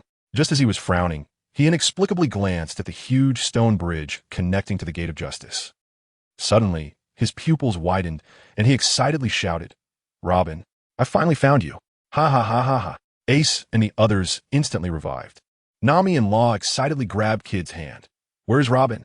Kid arrogantly pointed towards the stone bridge. The three looked over and saw 3 blurry little black dots. Law looked doubtful. "Is that really Robin?" Kid was smug. "I'm a man who has awakened observation hockey. I can see it even if you can't. But you can't question that I can see it." Hearing this, Ace and the others clenched their fists. Kid noticed the atmosphere was off, quickly retracting his neck and clearing his throat. All right, no more jokes. Saving people is the priority. I'll intercept from here. You 3 hurry up." Only then did the 3 release their fists, secretly resolving. They must have the captain awaken observation hockey when they return, no matter the cost. When the 3 jumped down, Kid fully activated his fruit ability and shouted at the chosen position, "Magnetic Satellite Ray." On the bridge of hesitation, Spandam was frantically pulling Robin's hair when Rob Lucci suddenly jumped in front of him to block his way. Just as he was about to curse, he heard a loud boom. Spandam stiffly turned his head and was instantly paralyzed with fear. A towering, deep purple beam directly severed the bridge in front of him. Lucci also had a serious expression. Is this really an attack a human can achieve? At that moment, 3 figures slowly approached. Ace was in the front, saying to Nami and Law, "Leave this person to me. You go save Robin." Lucci was locked on by Ace's momentum, watching helplessly as the 2 girls ran past him, not daring to move. Suddenly, a piercing scream came from Spandam's side, and Lucci's focus broke. Now's the time. Ace used a flash step to close the distance and smashed in with an armed elbow strike. Lucci hurriedly raised his hand to block, but was knocked back several meters. Ace followed up with an armed Iron Mountain strike. Lucci disappeared in an instant using shaving, appearing in the air, and struck at Ace with a storm kick. Ace's arm turned into flames, and a pillar of fire pushed the slash back. Lucci's face changed drastically. "You're a Logia?" "Is laukit, born fruit, fleeman." Lucci turned pale. He hadn't learned hockey yet. How could he fight? Seeing Lucci's expression, Ace knew what he was thinking. He glanced back and saw Nami had already rescued Robin, and Law had subdued Spandam. He had an idea and smiled at Lucci. "I won't use my fruit ability. Let's compare our physical skills." Lucci instantly exploded with rage. "Bastard, you look down on me." He transformed into his hybrid form, a giant leopard man. "I am a Zoan-type user of the cat fruit, leopard form. Pay the price for your arrogance." A storm kick swept towards Ace, whose fighting spirit burned fiercely. This is exactly what he wanted. Body armor. Strong fist. After buffing up, Ace looked at the incoming slash and kicked out fiercely, armed with a crushing kick. He shattered the slash to pieces. He raised his head and locked eyes with Lucci, their gazes sparking with fire. "Come on. Let us fight." A sea breeze blew by, and the 2 charged at each other simultaneously, colliding in an instant. The sound of dull impacts echoed continuously. After another clash, Lucci created some distance and unleashed the flying finger gun. Pull. The air bullets shot toward Ace like bullets. Ace easily dodged with a Shuanbu instant step. Lucci immediately closed in with a shave, launching a furious stabbing attack with a finger gun. Yellow Lotus at Ace's abdomen. This time, Ace did not dodge or evade. A smirk on his face. Armament. hardening. With a clang, the sound of metal clashing echoed. Lucci was stunned. His finger gun, which could pierce steel plates, couldn't even break through Ace's armor. Your attack is over. It's my turn. Ace's voice rang in his ears. And just as Lucci attempted to use a shave to escape, he was firmly grabbed by a pair of iron hands covered in pitch-black hockey. Armament, knee strike. Lucci felt an immense force pulling him down uncontrollably, and a pitch-black knee rapidly enlarged in his vision. With a bang, he was sent flying, seeing stars and spitting blood. Ace didn't give him a chance to breathe, following up with a quick strike and delivering a harsh kick to Lucci's waist. With a gasp, Lucci coughed up more blood. Suddenly, Ace recalled my words. Be ruthless to the enemy. Always follow up. He narrowed his eyes. Sorry, big leopard. The captain's orders must be obeyed. Ace bent his legs forcefully, the stones beneath him shattering piece by piece, gathering power to its peak, and shouted. Armament. Instant shadow, continuous kicks. His legs moved as fast as lightning, hitting Lucci, who was floating in the air, with earth-shattering force. Lucci's eyes bulged, his body bending into a strange arc, flying backward at a speed surpassing that of a cannonball, crashing into the gate of justice with a bang, and falling into the sea. Ace exhaled a breath of stale air, rubbing his sore legs, thinking that this move was fierce, but his body still couldn't take it. He needed to train harder when he got back. On the other side, Nokigao easily disarmed Spatum's sword, holding it against his neck. The guy immediately raised his hands in surrender, crying out, I surrender. Don't kill me. Nokigao looked at Robin with disdain. Robin, yes, yours now. Robin walked over. Without saying a word, delivered a fierce kick to Spatum's vital point. The scream was heart-wrenching and made listeners tear up. Just as Ace and Kid walked over, they happened to see this scene, instinctively covering their own vital points, exchanging glances with only one thought in their minds. Robin is too dangerous. Absolutely do not provoke. Robin stepped on Spatum's face, coldly asking, Where's the key to the C-Prism stone handcuffs? Spatum, in pain, stuttered, The key is not with me. It's with CP9 members. After hearing this, Robin kicked him aside and turned back to us. Everyone immediately looked awkward. Nokigao drew her Millennium Light. Robin, how about I just cut it open for you? Robin still had some doubts. C-Prism stone is as hard as diamond. Ordinary swords. Well, there's no loss. Let me give it a try. Nokigao's eyes were incredibly determined. Robin smiled. All right. Nokigao held the sword with both hands, fully focused, and swung fiercely at the handcuffs. With two cracking sounds, those incredibly hard C-Prism stone handcuffs broke apart and fell to the ground. Robin was stunned. Nokigao excitedly raised her sword. Epic-level weapons are indeed the strongest. At that moment, everyone had the same thought. Epic-level weapons. If only I could have one, I would definitely become stronger. After the excitement, Nokigao sheathed her sword, looking at Robin with a serious expression. Robin, I'm sorry. I tell you, as soon as she finished speaking, Nami, Ace, and Kid all rushed over, as if they had agreed on it, and collectively gave Robin a 90-degree bow, shouting in unison. I'm sorry. The scene was just unbelievable. Robin was stunned on the spot, and the next moment, tears flowed down like a burst water pipe. I guess what she was thinking in her heart was, so, I'm not the one who was abandoned. Who understands, family? A girl who has been betrayed and abandoned all her life suddenly realizes that she is cared for by the whole world. That feeling just can't be held back. And she cried with tears like pear blossoms in the rain. Just as the misunderstanding was cleared up and everyone was about to head back to the ship. Guess what happened? The door of justice behind us, which was even more exaggerated than the gate of my community, suddenly creaked open by itself. We all turned around, and wow, a beam of golden light suddenly smashed right in front of us. As the light faded, a figure stood there. Who else could it be but our captain? Diono. He came over without even looking at us, his eyes fixed intently on Robin, his face displaying a mix of affection and guilt. Robin, I'm sorry. It's all my fault for indulging my two sisters too much and making you suffer. Robin, who had just stopped crying, completely broke down at this moment. Xiao Nuothe was also a man of action. He walked over and gently pulled Robin into his arms. The way he did it was so tender. It was like comforting a child. Cry. Let all your grievances out. You've carried too much. In that embrace, Robin could no longer hold back, crying out all the grievances and hardships she had faced over the years. Once Robin's emotions stabilized, Xiao Nuothe released her and looked into the distance. Following his gaze, I was shocked to see two naval warships charging towards us at full speed.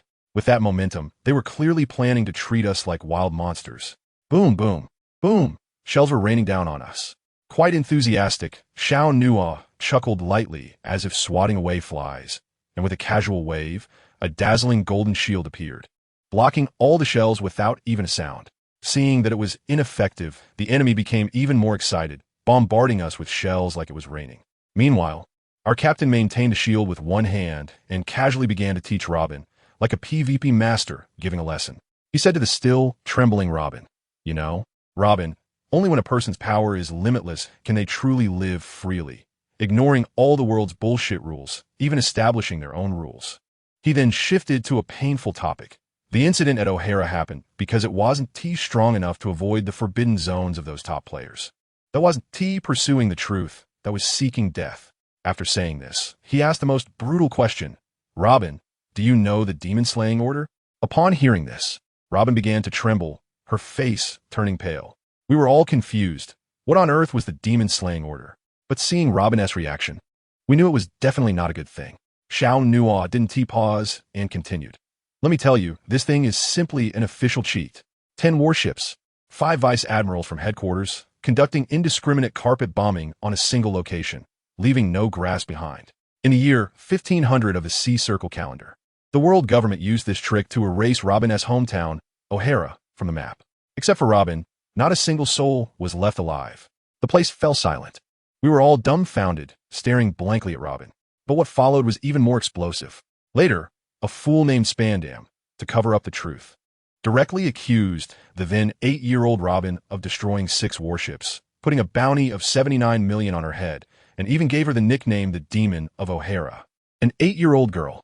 From then on, she began a life of hardship, doing anything to survive, but would always be betrayed and abandoned due to her identity being exposed. Until I brought her aboard. Nami and Noki looked on with red eyes, rushing up to tightly hug Robin, repeatedly saying sorry, as they had also briefly abandoned Robin due to previous misunderstandings. Looking at Robin's vacant expression, Xiao Nuothe suddenly shouted, "Robin, look at me." Robin jolted, staring at him blankly. "Right now, I have enough power to protect you. From now on, hold your head high and live with dignity. Watch closely the next strike.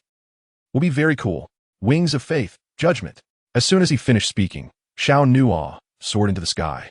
Oh my, he transformed into a holy light giant. 6 massive wings of light unfurl behind him, and a 100-meter-tall seraphic figure appeared behind him, surrounded by 15 spears of holy light thicker than utility poles. Not just us, even the Navy on those 2 distant warships were dumbfounded, each of them with their mouths agape, probably dislocating their jaws. On one ship, a vice admiral named Peach Bunny was staring at this scene, muttering, "What on earth is this monster? A devil fruit? Or is it really an angel?" The next second, she didn't have time to marvel, because she watched as the giant angel grabbed a spear of light and, like throwing a javelin, hurled it towards her warship. "Dodge!" She screamed at the top of her lungs, drawing her sword to unleash several slashes, but it was useless. Guess what happened? This guy knew how to control his aim. At the last moment, with a flick of his wrist, the spear grazed the edge of the warship and plunged into the sea. With a thunderous roar, it created waves dozens of meters high, drenching Peach Bunny thoroughly. She was still in a daze, wondering why he missed. From another ship, frantic cries rang out. "Guillaume, are you okay?" Peach Bunny wiped the water off her face and shouted back, "You bastard, what are you yelling about? I'm not dead yet." Xiao Nuothe, hearing this from above, muttered, "Oh, so there are only 2 vice admirals here. No wonder they're so weak." Then he yelled, "Navy friends, we, the Apostle Adventure Group, don't want to fight with you. Our goals are the same. We're both after pirates. If you withdraw now, we can coexist peacefully. But if you insist on clashing, next time I 1T miss." Peach Bunny was also a smart person. Seeing the situation, she realized this was no ordinary person. This was basically a walking nuclear warhead. She immediately ordered a retreat. Besides, she never liked the celestial dragon's uselessness and would rather we took out a few more of them. Once the Navy retreated and the gates of justice closed, Xiao Nuothe leisurely floated down. He looked at Robin and said lightly, "See, this is strength. What I'm saying is, those 2 ships, just now, could have been taken out with 2 spears. The O'Hara incident back then was only 10 warships, right? Do you think quantity means anything to me?" Robin was completely stunned. I felt that at this moment, she truly understood that in this damn world, only with enough strength can one protect everything they want to guard. She pushed Nami away, stood up straight, and with unwavering determination in her eyes said, "I understand, Captain." Xiao Noah nodded in satisfaction, then scanned us all with a serious expression. "The job change certificate I gave you, you've all experienced its benefits. But do you know where the limit of this thing lies?" We all shook our heads. "Just think of it as an experience bar. Killing monsters can charge it up. When the experience bar is full, you have to level up. I call this awakening. Each profession can awaken 3 times. After the first awakening, doing a dungeon is like child's play. After the second awakening, you can wrestle with a vice admiral. As for the third awakening, the whole world might change because of you." After saying this, he didn't know what means he used, but directly implanted the scenes of the 3 awakenings into each of our minds like a movie. A few minutes later, we came back to our senses, all of us looking shocked. Kid was the first to react, stammering, "Captain, can we really reach that level? The third awakening might be a bit difficult." Xiao Nua nodded, "But what you saw is real. In the future, if anyone's experience bar is full, come find me anytime, and I will help you awaken." As soon as these words came out, everyone's eyes lit up like wolves. Who doesn't want to become stronger? Once we calmed down, Xiao Nua's gaze fell on Spandam, who had been playing dead on the ground. He asked Robin, "What do you plan to do with this person?" His father was the initiator of the O'Hara incident. Upon hearing this, Spandam was so scared that he jumped up from the ground, pointing at Xiao Nua. "How do you know?" After saying this, he glanced at the expressionless Robin and turned to jump into the sea to escape. However, as soon as he jumped up, dozens of arms appeared out of nowhere and grabbed him. "Where do you think you're going?" Robin's voice was as cold as ice. Spandam, being choked, begged for mercy with great difficulty. "Me go." Robin smiled, a particularly desolate smile. "Let you go? Did your father let my mother go back then?" "Go D." 30 rounds flower neck snap. With a crisp crack, Spandam's neck twisted, and he fell directly into the sea. Feeding the fish. "It's over," Robin said softly. "Yes, it's over. Time to go home." Xiao Nua spread his wings of light and led the way back to our ship. Once back on the ship, Xiao Nua waved his hand. "To celebrate Robin's return, let's have a banquet." Hooray! Everyone cheered, watching everyone busying around. Xiao Nua walked to the bow of the ship and sat down, calling out to Celia in his mind. "Celia, how much does the first awakening completion voucher sell for?" Celia appeared in a flash, her eyes sparkling. "Adventurer, 1 voucher for 10,000 achievement points." "Only 10,000? Xiao Nua was taken aback, feeling something was off, and tentatively asked, "What about the second awakening?" 100,000 for one. 100,000. Xiao Nua nearly jumped up. He calculated, there are 5 of us now, and the first and second awakenings would cost 540,000. He only has 370,000 now. This joke is getting too big. Celia, this little girl, started to PUA me, flying around him. "Adventurer, if you think it's expensive, you can participate in the Magic Box Lottery." Xiao Nua suppressed the impulse to slap her, gritting his teeth and saying, "Fine, give me 10 ultimate magic boxes." As he spoke, he also cast a sly glance at Kid, probably thinking, "Kid, consider these 10 boxes as yours. If a second awakening voucher comes out, the first one is for you. If it doesn't, then we share the risk." In the distance, Kid suddenly shivered and looked around inexplicably. "Adventurer, 10 ultimate magic boxes, costing you 100,000 achievement points. Enjoy your box opening." 10 golden sparkling boxes appeared in front of Xiao Nua, and he swallowed. 100,000. I didn't expect I would have such a luxurious day. No more nonsense. Let's do a 10 consecutive draw. The 10 boxes exploded open instantly. A series of system prompt sounds ringing in his mind. Ding. Thank you for your patronage. Ding. Thank you for your patronage. Ding. Congratulations on obtaining second awakening completion voucher. Ding. Thank you for your patronage. Ding. Congratulations on obtaining pet. Radiant Holy Cheelin. Ding. Congratulations on obtaining team teleportation aura. Woohoo, take off. Xiao Nua's eyes sparkled. Although for were empty, as long as a second awakening voucher came out, it would be a blood profit. He had already decided on the next candidate. Ace, it's you. Hope you have better luck. Ha ha. When the banquet was almost over, Xiao Nua took out a golden egg from the system and placed it on the table, instantly attracting everyone's attention. Ace curiously picked it up. "Captain, what is this?" "It's a pet egg." We all had a puzzled expression. Xiao Nua took the egg back, silently reciting the incantation to use it. With a crack, the eggshell split open, and a little head with 2 horns and a mane of golden hair popped out. "Oh woo!" came a babyish roar, and the entire eggshell exploded. I took a closer look, and good grief, this thing looks really hard to describe. A lion's head, deer antlers, tiger eyes, dragon scales, a cow's tail. It's a complete biological patchwork. As a result, Nami took one look and her eyes lit up, snatching it up and hugging it tightly while gleefully exclaiming, "Wow, what a cute dog. The fur is so soft." I was taken aback at that moment. Sister, this is obviously a Chilean, okay? But seeing how much Nami liked it, Shona went along with it. Nami, if you like it, it's yours. Really? Nami was overjoyed. Then, Shona took out 3 devil fruits, Sand, Thunder, and Float. All top-tier stuff, making Nami and Nojiko excited. But guess what? The 2 sisters exchanged glances and directly rejected them, saying they didn't want to be damp ducks, and besides, Nojiko could fly herself. Shona was speechless and had to put the fruits away, then took out a bunch of consumables like secret medicines and support items, distributing them to us like candy beans. The next day, as soon as we parked the ship at the Sabeti archipelago, we heard Nami scream at a high decibel. "Oni-san, it's bad. We all have bounties now." When Shono heard this, he actually found it funny. A bounty is a bounty. We haven't done anything bad anyway. Saying that, he curiously took the newspaper. I leaned over to take a look, and wow. The front page headline was about him, the world's most notorious criminal, Saint Shono, with a bounty of 1 billion berries. The Navy is treating him like a backup of the 4 emperors, right? Looking further down, we were all listed too. Nami had 40 million, Nojiko 80 million, Robin 100 million, Kid 160 million, and Ace the highest at 200 million. The total bounty for our crew was almost 16 billion. The Navy really thinks highly of us.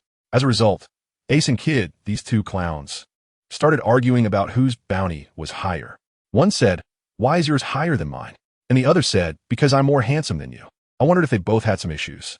Shono couldn't stand it anymore, went up and punched each of them, saying if you can fight, don't just argue. After saying that, he took out something called the Void Duel Arena and threw it to Ace, saying if you want to fight, go in there. As long as you don't kill or seriously injure each other, play however you want. Ace took it and without saying a word, challenged Kid, and in an instant, they disappeared from the deck. "These 2 clowns," Shono complained, then took us 3 girls to Shaki's bar to negotiate. Last time, to save Robin, we didn't finish the ship's coating, and this time we came back for that. It was time to go to Fishman Island. When we arrived at the bar entrance, it was completely different from the last time, bustling with pirates coming in and out, and the atmosphere was chaotic. Shono calmly smiled and said, "Nami, Robin, Noki, I'll leave these small fries at the entrance to you." The 3 of us exchanged a glance, grabbed our weapons, and charged in. It was like chopping vegetables. Xiao Nuothe pushed the door open and ignored the shouting and killing behind him, walking straight to the bar and sitting down next to the old man with white hair, who was none other than the Grim Reaper Rayleigh. "I'll have a rum," he said. "By the way, are the bounties on those pirates outside enough for me to recoat my ship?"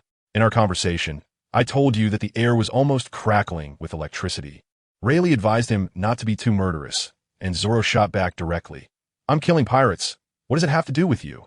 A retired coating artisan?" Shaki quickly stepped in to smooth things over, saying there was enough money.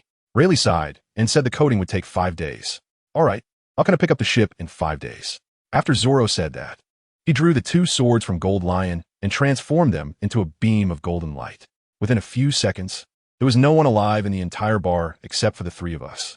After doing all this, he flicked the blood from his blades onto the ground, didn't even glance at Rayleigh, and walked straight out. Rayleigh watched his back, probably stunned, murmuring, "Shanks, I hope you can stop this terrifying little brat." Walking down the street, Robin asked Zoro, "Captain, it seems like you really want to fight that old man." Zoro smiled bitterly. "I want to. He is one of the top powerhouses on this sea. Killing him would be a huge experience boost for us. But that old man is very slippery. He just won't make the first move. I can't just attack a retired old man, can I?" As for whether the coating would be tampered with, Zoro wasn't worried at all. The team teleportation halo he drew yesterday could take them away at any time. "All right, let's all relax for these 5 days." After Zoro finished speaking, he directly took out over 10 million berries and divided 4 million each for the 3 of us to go shopping. In the following days, Zoro wandered around the streets alone, hoping to run into an oblivious celestial dragon or pirate. Unfortunately, ever since the last celestial dragon was killed, the entire Sabeti archipelago had become a forbidden zone for them, and pirates, hearing about our misdeeds at Shaki's bar, kept their distance. 5 days later, we arrived at the coating factory. The newly refurbished Saint's Cry gleamed under the sunlight, looking incredibly beautiful. Zoro seriously inspected it and glanced sideways at Rayleigh, casually saying, "Nice craftsmanship, Rayleigh." I tell you, that old man was quite proud. After taking a sip of wine, he said, "Hey, this is my tool for making a living. Can it not be authentic? I replied to him, well, you should really act like a retired official and not waste this skill. I tell you, that old man was stunned at the time, probably wondering where this hostility from the kid came from. Whatever, I directly took my brothers onto the ship. But then it got awkward on the ship. Where do we get it down? That old man rayly shouted from shore that we just needed to remove the buoyancy bags from the bottom of the ship. I turned around and saw, good grief. Ace kid, they were all landlubbers. Not a single devil fruit user could get into the water. Great, I had to do it myself. I plunged into the sea and quickly tore that thing off. Our ship, the Saint Song, began to slowly sink, officially starting our journey into the deep sea. Let me tell you, the deep sea at 10,000 meters is incredibly dark. When Ace turned on the searchlight, everyone was stunned. Outside, there were countless giant sea kings, some hundreds to thousands of meters long. Those who had never seen such a thing were so scared that they couldn't even breathe. At that moment, I had only one thought. It's all experience points. But unfortunately, if a fight broke out and the ship's bubble got damaged, it would be a huge loss. So, I closed my eyes and opened them again. Using Conqueror's Hockey, let's go. With a buzz, the whole world became quiet. And those big guys ran away faster than anyone else, as if they had seen a ghost. Then it was simple. We descended and soon saw an underwater island wrapped in a giant bubble. Fishman Island. We made it. But as soon as we entered, we were stopped by several oddly shaped sea beasts and a few fishmen.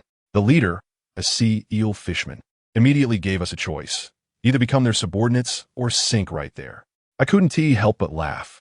Turned back to Ace and Kid with a glance that meant, you guys go. Let me tell you, in less than half a minute, the battle was over. And it was clean and neat. Once we entered the island, the scenery was truly not bad. Everywhere there were beautiful mermaid ladies.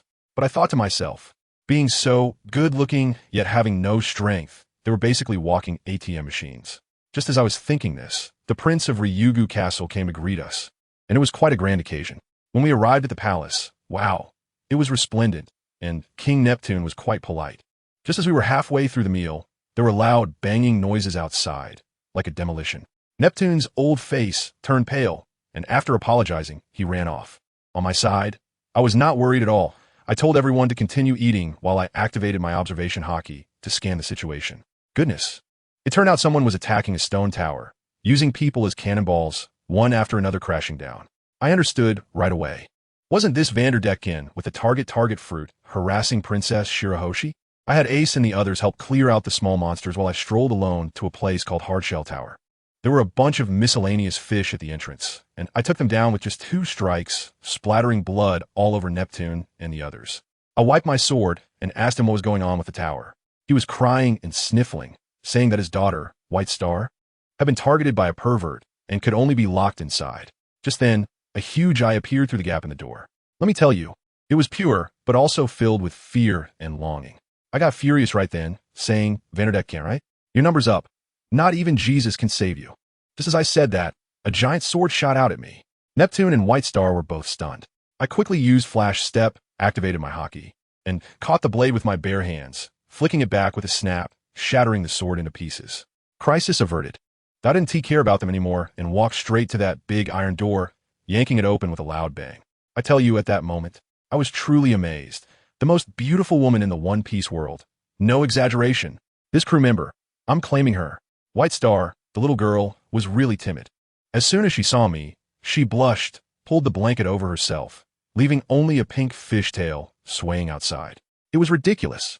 Neptune was crying and hugging his daughter, and their reaction was so long that I really couldn't bear to watch. Once they had cried enough, I directly confronted Neptune, telling him he was too weak to protect her, and I knew her true identity. The old king was dumbfounded at that moment. Just as he was about to say something, the snail phone rang, saying that Hody Jones and Vanderdecken had gathered an army of 70,000 to attack the city.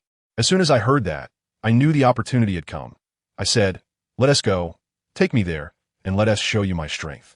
When we arrived at the Galongcod Square, wow, it was a sea of people, and the battle was truly fierce. That guy Hody was on drugs, acting like a madman. As soon as we appeared, he ordered the attack. I tell you, the cannonballs were raining down like crazy, and both Neptune and White Star turned pale.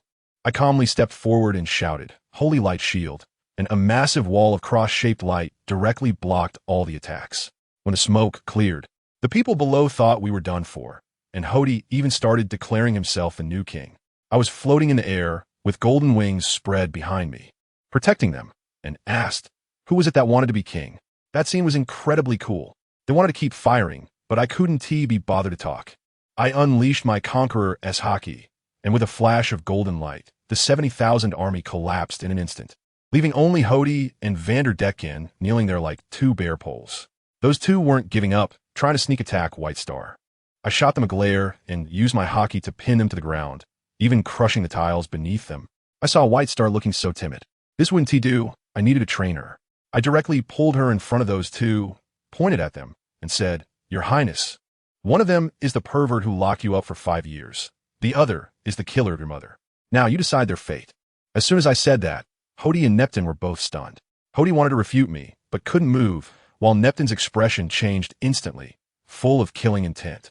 He knew very well that since I was aware of the secret that White Star was an ancient weapon, there was no need to deceive him about such matters.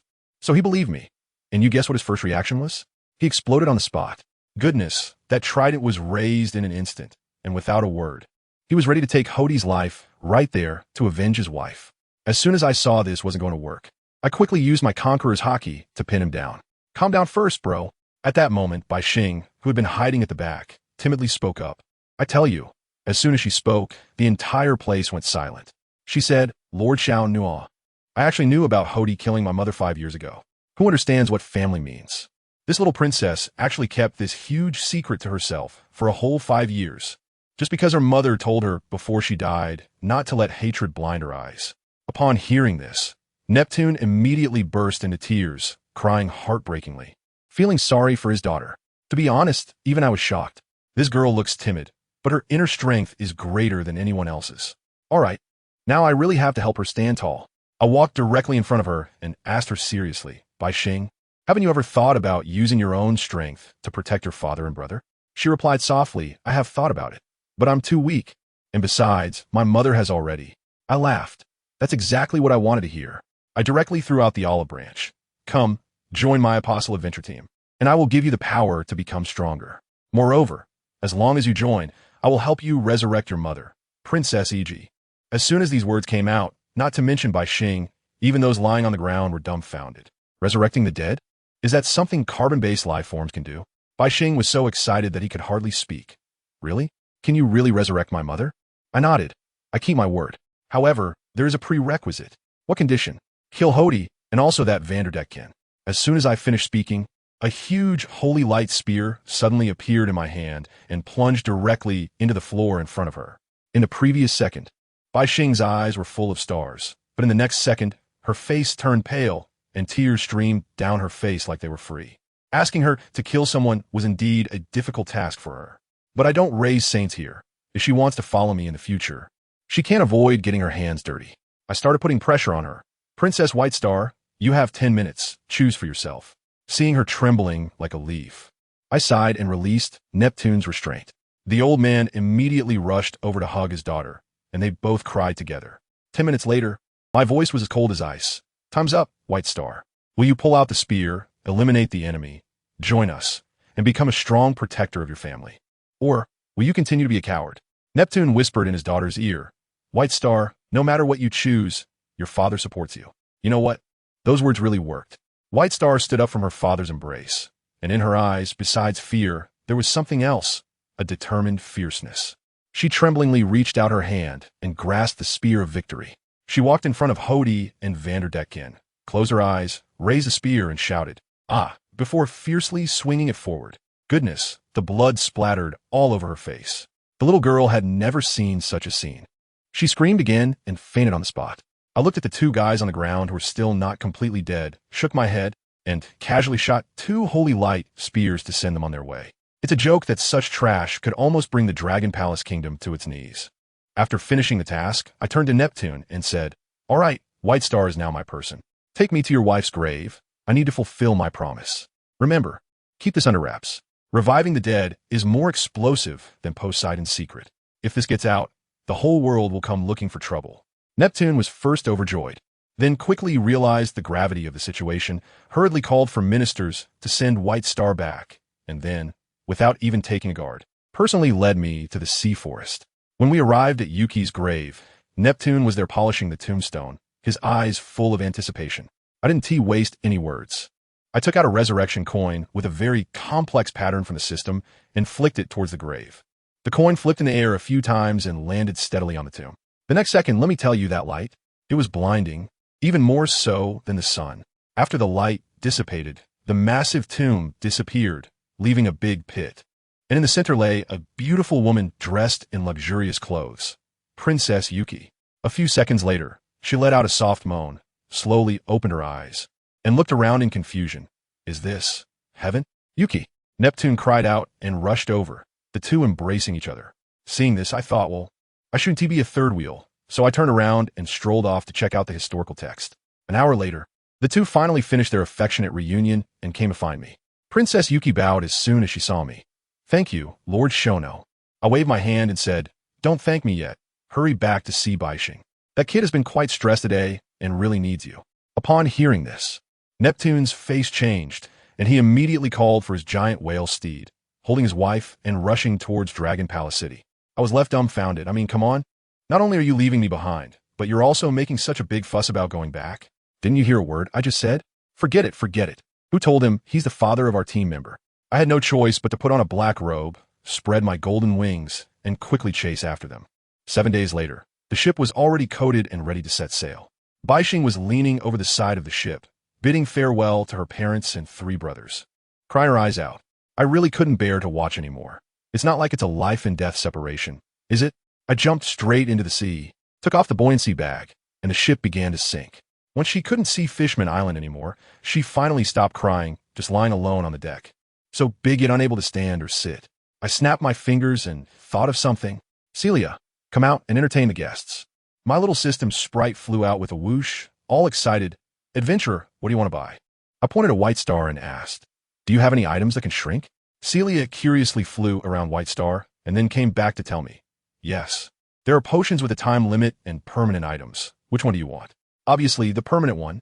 All right, I have selected the magical badge of the Little Kingdom for you. I took a glance at the attributes. It's a divine level item, capable of changing size at will, with a minimum size of 10 centimeters, and it hasn't cooled down yet. Not bad, I'll buy it. Celia collected the money and was about to sneak away happily, but I quickly called out to her, wait, I want to buy more things. As soon as she heard there was more business, she zoomed back, her face almost pressed against mine. This little money grubber. Give me another class choice transfer book, a set of Radiant Feather Knight set, and a bottle of potential enhancement potion. All right. After Celia collected the money, she instantly exploded into light particles and disappeared. Damn, this is too realistic. I walked towards White Star with a bunch of things, and she backed away like a frightened little rabbit, scared. Am I that scary? I threw her the magical badge, which I had turned into a sticker representing our adventure group, and explained how to use it. The little girl's eyes lit up, and she immediately stuck it on her arm, ready to shrink. Wait, I quickly shouted to stop her. Just kidding, I hadn't given her the outfit yet. If she shrank now, her clothes would. There were people all over the deck. It would be so embarrassing. Fortunately, she listened. I tossed her the tag made from that outfit and taught her how to use it. With a flash of golden light, a 10-meter-tall, golden-armored mermaid beauty appeared on the ship. Immediately after, she began to shrink at a visible speed, finally becoming about the same height as Nami, around 7 meters. How amazing! White Star was overjoyed. I seized the opportunity and threw the potential potion to her. Drink this. Without saying a word, she gulped it down. I then handed her the job transfer book that I had already selected for the summoner class. Use it, I silently urged. A flash of light appeared, and the job transfer was complete. Baixing opened her eyes, both surprised and delighted. Captain, I have so many amazing spells in my head, but I can't use most of them. Of course, I thought to myself, you have no level to use them. I held back my complaints and smiled slightly. From today on, you are the 7th apostle of our apostle adventure team, Summoner Baixing. The ship erupted in cheers, and Kid's loud voice boomed. Let's hold a banquet. Celebrate Baixing's joining.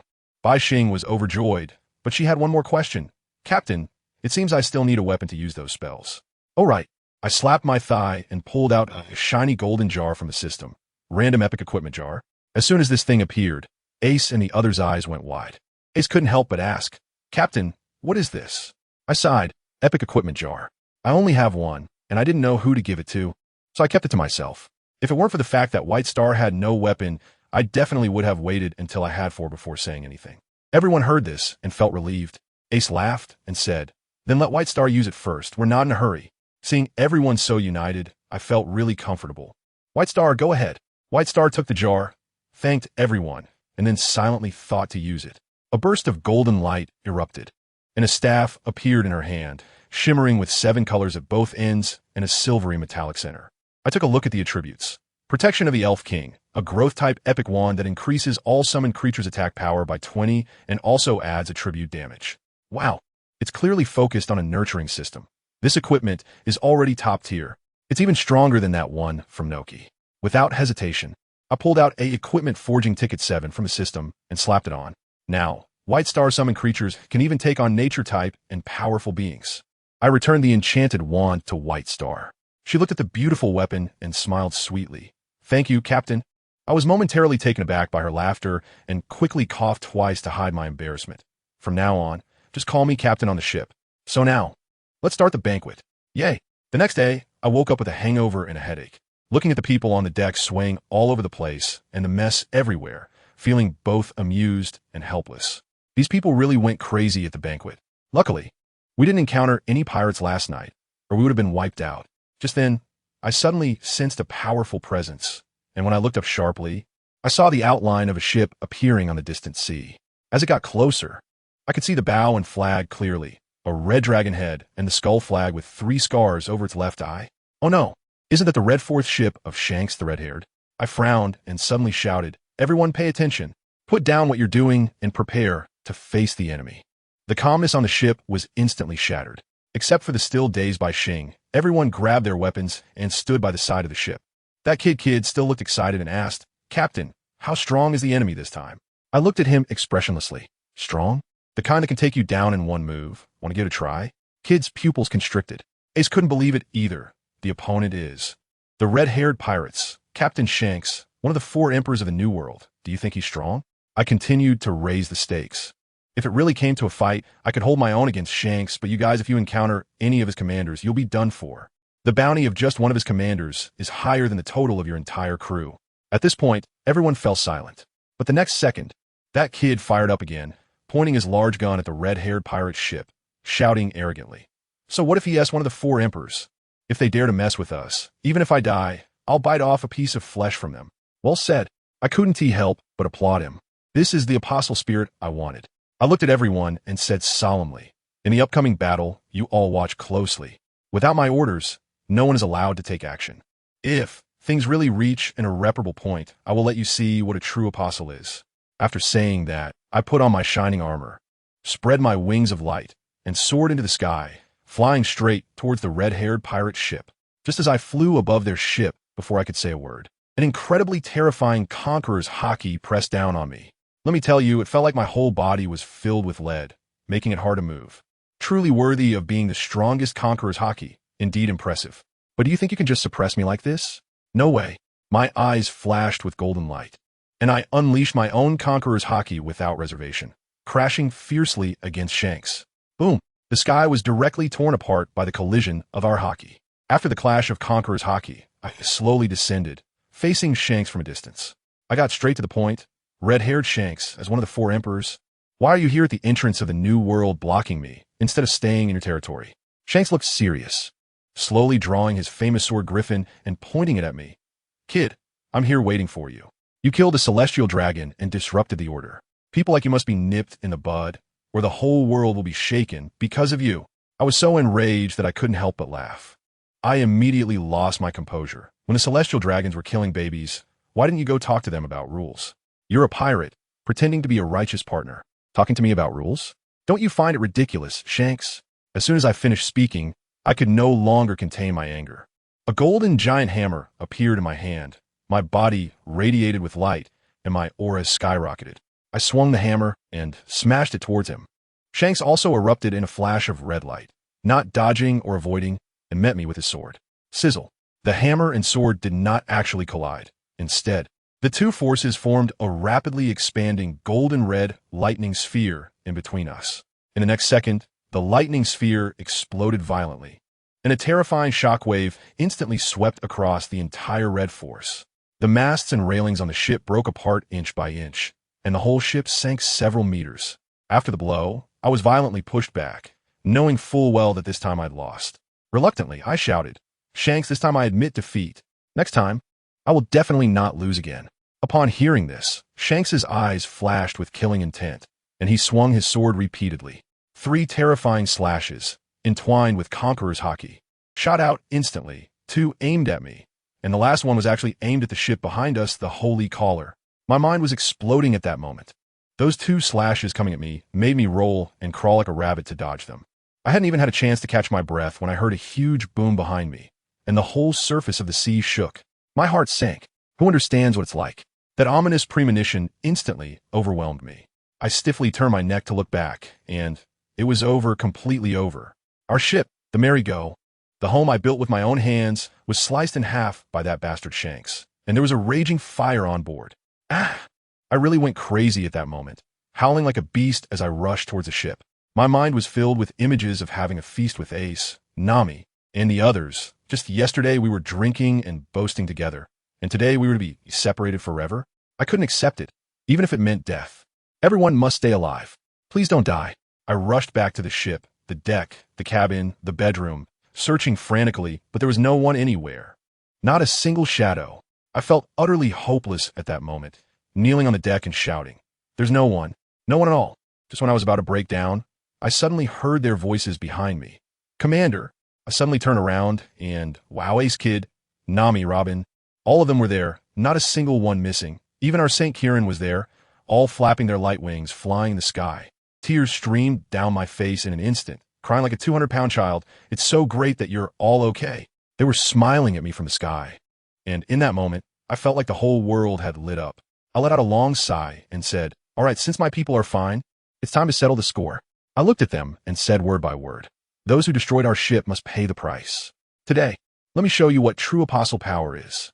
In front of everyone, I directly pulled out that random apostle summoning ticket from the system, not even glancing at it, and tossed it towards the direction of the red-haired pirates.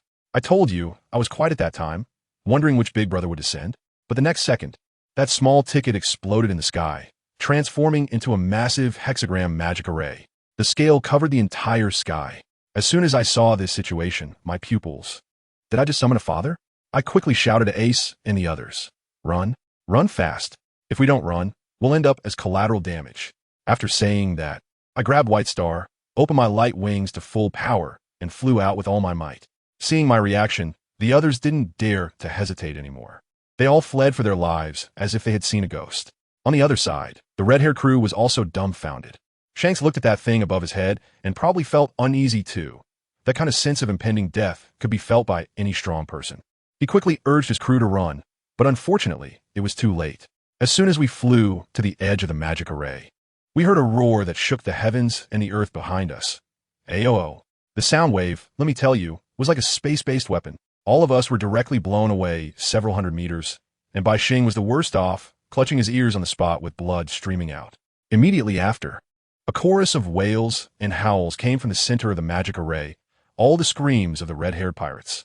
Once the sound wave passed, we steadied ourselves and turned back to look, and everyone gasped in shock. Rising from the sea was a giant beast covered in lava. Its size was simply a moving volcanic island. It resembled a turtle, but was larger than any island, with a vast ocean barely reaching its knees. On its back were erupting volcanoes, and 4 pairs of blood-red eyes scanned the world like searchlights. I was shocked at that moment. Is this the real Intune? The game CG is simply like a children's drawing compared to this. Kid stammered and asked me, "Captain, is this what you call the real apostle?" I nodded, my voice trembling a bit. "That's right, it is the 7th apostle, Flame Devourer Anton. I tell you, from this moment on, everyone in our group has a brand new, unique reference for the word power, the apostle."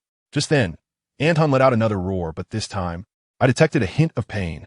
I quickly concentrated my observation Haki to take a look, and lo and behold, that kid Shanks actually wasn't dead and was standing on Anthon's head. He was wielding his sword, slashing at Anthon's eyes one after another.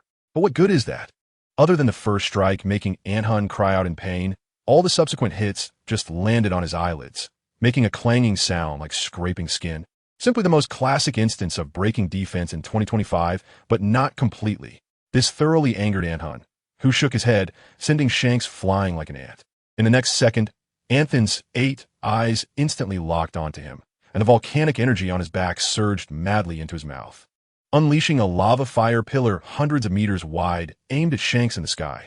Shanks had nowhere to dodge, so he could only use hockey to tough it out.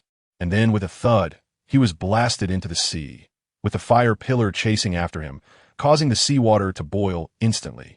And the entire sea surface was filled with steam. To make matters worse, red-haired Shank's ship, the Red Force, was unfortunately crushed when Anton landed. The remaining crew lay on the planks, watching their captain getting beaten up, each one of them anxiously crying out, desperately attacking Anton. But they couldn't even scratch him. Anton was utterly annoyed by this swarm of flies, and he directly lifted his colossal foot, stomping down on their sea area with a bang. The entire seabed shook, creating gigantic waves over 1,000 meters high. After that one stomp, the world fell silent. Anton scanned the area, his body slowly becoming transparent before disappearing. I looked at all of this and murmured to myself, 1 minute. A Yonko crew just like that is gone. It's truly terrifying. Kid leaned over, his eyes burning with intensity, and asked me, Captain, will I be able to defeat such a monster in the future? I laughed, of course. But remember, when fighting Shanks, we can't go head on. We need to undermine from the inside, or else we'll end up like him. Once the sea calmed down completely, I called everyone. Let's go find a place to settle down. Flying in the sky, I felt a mix of emotions. The red-hair pirates, all because of me, are gone. It seems I've turned the plot of this world upside down. But then I thought, to hell with the plot. From today on, no matter what Monkey D, Luffy, or the Sun God is up to, I'm going to do things my way and completely turn this world inside out. The next day, the whole world exploded. Morgan's news spread far and wide. The Yonko red-hair pirates are suspected to have been wiped out, and Shank's fate is unknown. Sengoku immediately assembled the navy, and Kaido and Big Mom crazily rushed to seize Shank's territory, turning the entire new world into a chaotic mess. Meanwhile, the instigators, were still struggling to fly. After flying for a whole day and night, Shirahoshi couldn't hold on any longer, her little face pale. I quickly gave her a bottle of medicine, and looked at the others, who were also reaching their limits. I cursed Shanks 1,000 times in my heart. Not having a ship is truly a nightmare. I quickly expanded my observation hockey to the maximum. To my surprise, I actually discovered an island to the northwest. I immediately encouraged everyone. Brothers, there's an island ahead. Let's go. A few minutes later, we landed by the island and found a large pirate ship docked there. My heart sank, and I used my observation hockey to probe the island. In an instant, my pupils dilated, and an endless rage surged to the top of my head. These beasts! I let out a roar and transformed into a beam of golden light, charging straight in, with Ace and the others quickly following. By the time they reached the village, they were all stunned. The ground was littered with burning houses and corpses lying in pools of blood, and the air was thick with the smell of blood. A group of pirates was flaunting their plundered treasures, and children in the center of the village. Blood was still dripping from their hands. At that moment, my reason snapped, and the voice that came out felt like it was from hell. You all must die.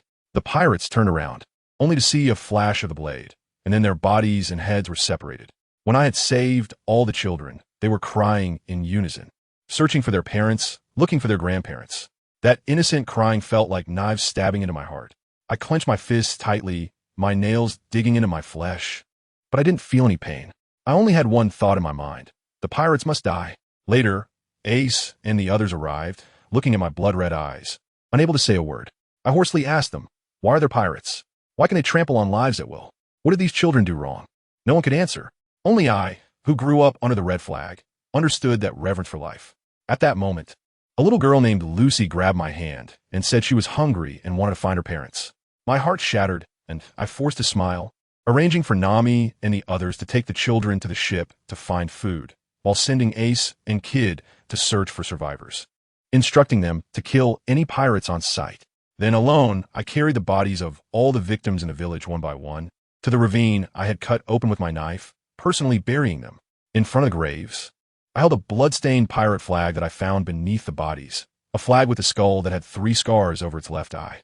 The flag of the red-haired pirates. This discovery made me understand everything. I returned to the captain's cabin and found the newspaper from that day. The headline was about the annihilation of the red-haired crew. I was instantly stunned, painfully asking myself, is this the territory of the red-haired? Did these villagers die because of me? Was I wrong? I fell into a deep self-doubt. It wasn't until the evening, while looking at the moon outside the window, that I came to understand. It's true that common people want to live. It's also true that I kill evil pirates. Since none of us are wrong, then the one at fault is this world. The ones at fault are those pirates and nobles who regard human life as worthless. This world is sick, incurably so. To heal it, we must cut off all the rotten parts. From now on, I will kill the pirates that no one dares to kill. I will confront the nobles that no one dares to touch. This is my promise to those who have passed.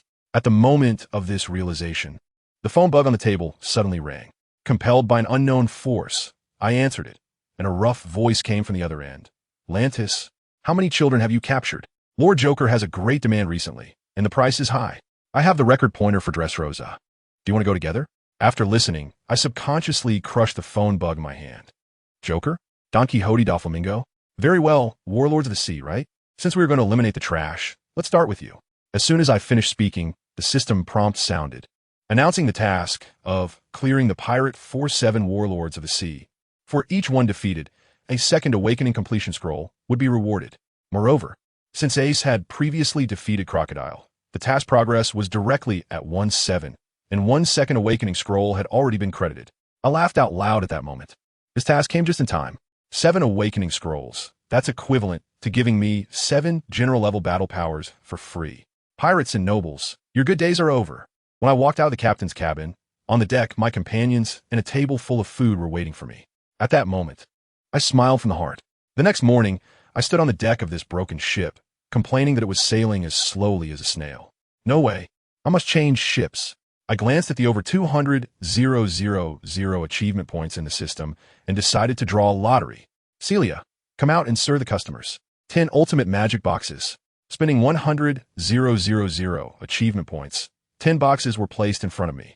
I decided to do single draws. The last 10 consecutive draws were too unlucky. The first box, ding, congratulations on obtaining random class epic equipment chest 1. Wow, what good start. The second, ding, thank you for your patronage. The third, ding, thank you for your patronage. The fourth, ding, thank you for your patronage. The fifth, ding, thank you for your patronage. At that moment, my blood pressure went up, and I gritted my teeth, silently repeating to myself, I'm not angry, I'm not angry. The system is an idiot. I can't get angry with an idiot. The sixth one, ding, congratulations on receiving diluted water of life 1. I hurriedly took a look, and wow, an epic item that can heal the body and turn back time. This thing is incredible. I immediately forgave the system. The seventh one, ding, congratulations on obtaining equipment attribute amplification scroll 1. Divine level can increase equipment attributes by 100, not bad. The eighth one, ding, congratulations on obtaining adventure group medal. Also a divine item, can sense each other's location and teleport. This is simply for team battles and escaping. There are only 2 boxes left, and my goal is a ship. I clasped my hands together and muttered a chant. Then I looked at the 9th ultimate magic box, shouting in my heart, Great monkey god, bless me. Give me a ship. Open. As a result, with a ding, wow. Thank you for your patronage. I was stunned at that moment. Was it because I recited the spell wrong? Or was my posture of worship not sincere enough? I replayed the crazy movements of the great monkey god in my mind, confirming that everything was in place. Every detail was replicated accurately. All right, the last one. One more time. I faced the last box and shouted with all my might. Open for me. Ding. Congratulations, adventure on obtaining Sky Noble. I tell you at that moment, I just took off right there. Wow, what the heck? The big monkey spirit has manifested. No wonder he is the ancestor of opening boxes. I was like a monkey, scratching my ears and jumping around excitedly. I was almost ready to climb a tree. Then I turned around and saw No Kigo and Nami looking at me with worried expressions. No Kigo even quietly asked Nami, Do you think he was too stimulated yesterday and has gone insane? Nami surprisingly nodded seriously. I think it's possible. He is the only doctor on our ship. What are we going to do? Family, who understands? I was here excited about our new ship, and my own sisters treated me like a lunatic. I was so embarrassed at that moment that I could have dug a set of 4 rooms and a hall with my toes. Forget it, forget it. I want to argue with them. I quickly opened the system to check my precious ship. Sky Nobility, a pink artifact. Wow, this name, this appearance, it's incredible. The functions are even more explosive. Main cannon, secondary cannons, energy shield, and high-speed sailing. Finally, we have ship again. To avoid making everyone think I was really crazy, I quickly found an excuse, saying I was going out for a walk, and then, under the puzzled gazes of everyone, I zoomed away without a trace. After flying far, far away, Feeling like they definitely couldn't TC me, I took out that mini ship model from the system and tossed it into the sea. Boom! A more than 150-meter long, futuristic destroyer appeared out of nowhere on the sea. I quickly jumped onto the deck. Looking at the gigantic main cannon in the middle and 4 secondary cannons on each side, I was almost drooling. This is not some outdated cannon. This thing is a laser cannon. Who could resist? I immediately rushed into the control room, saw the big launch button, and without thinking, slapped it down. And what happened? Nothing at all. The screen displayed 4 big words. Insufficient energy. You show me this after I took off my pants? I got really anxious right away and hurriedly called Celia out. When Celia came out, she was stunned for a moment. Then her eyes lit up. Her expression was like she had seen a KPI. Adventurer, this ship is so advanced. All attacks, defenses, and sailing require energy. You can buy colorless large crystals to replenish. Each only costs 1,000 achievement points. 10 can fill it up. If you want to play with some flair, there are 4 types of attribute crystals: black, white, red, and blue, corresponding to dark, light, fire, and ice attack modes. As soon as I heard it, I exclaimed that it was professional. Wow, I thought I had gotten a free ship, but it was just waiting for me here. This operation is simply a cyber trap. There's no way around it. So I had to pinch my nose and ask, how long can the charge last? Celia's wings were almost sparking. If you don't fight and don't activate the shield, it can sail for a month. I calculated in my mind 10,000 points a month, 120,000 points a year. And that's just the money for running away. 1 shot from the main cannon costs 1,000 points. 10 shots, and you're done for. Isn't this a typical case of being able to buy, but not afford to maintain?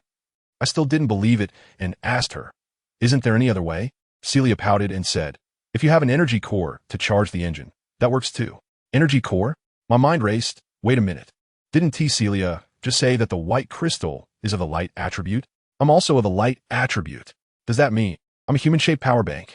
No, I need to stay calm and test the waters first. I pretended to be in pain and said, fine, buy a colorless crystal, and you teach me how to use it. As soon as Celia saw there was business, she immediately perked up and took me to the power room. I tossed the crystal that cost me 1,000 points into a slot, and the huge engine roared. Out of 10 indicator lights, only 1 gray light lit up. So this ship is completely out of fuel when it gets to me. Fine, you do the initial work, and I'll take over later. In front of Celia, I raised my hand and began to channel holy light directly into the slot. The roar of the engine instantly resumed. It worked. I was overjoyed. Celia's little face fell at that moment, and she flew up to my head, using her little magic wand to give me a good whack on the head, like a scraping treatment. Finally, she scolded me, calling me a pig head. Idiot. Then she angrily disappeared. Ha! I was alone in the power room, acting as a charging treasure for a full 9 minutes, draining a large portion of my stamina to light up all 10 lights. Although I was tired, I felt incredibly satisfied.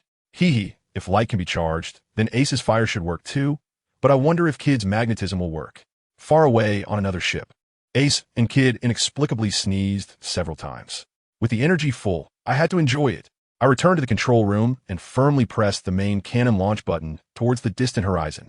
With a loud whoosh, a gray beam of light, over 10 meters wide, struck the sea surface, creating towering waves over 100 meters high. Wow, that was intense. You get what you pay for. Then I tried firing the light attribute cannon. I charged myself, and it was noticeably faster. After having enough fun, I started the ship, switched to full speed in 3rd gear, and headed towards my companions. Dressrosa, here I come. When I returned in this incredibly cool ship, the Sky Noble, everyone was indeed stunned.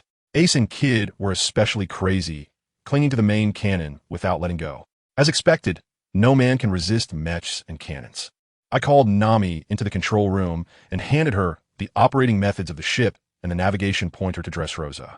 Once everyone was settled, I gathered everyone on the deck and seriously asked, what do you think about pirates and nobles?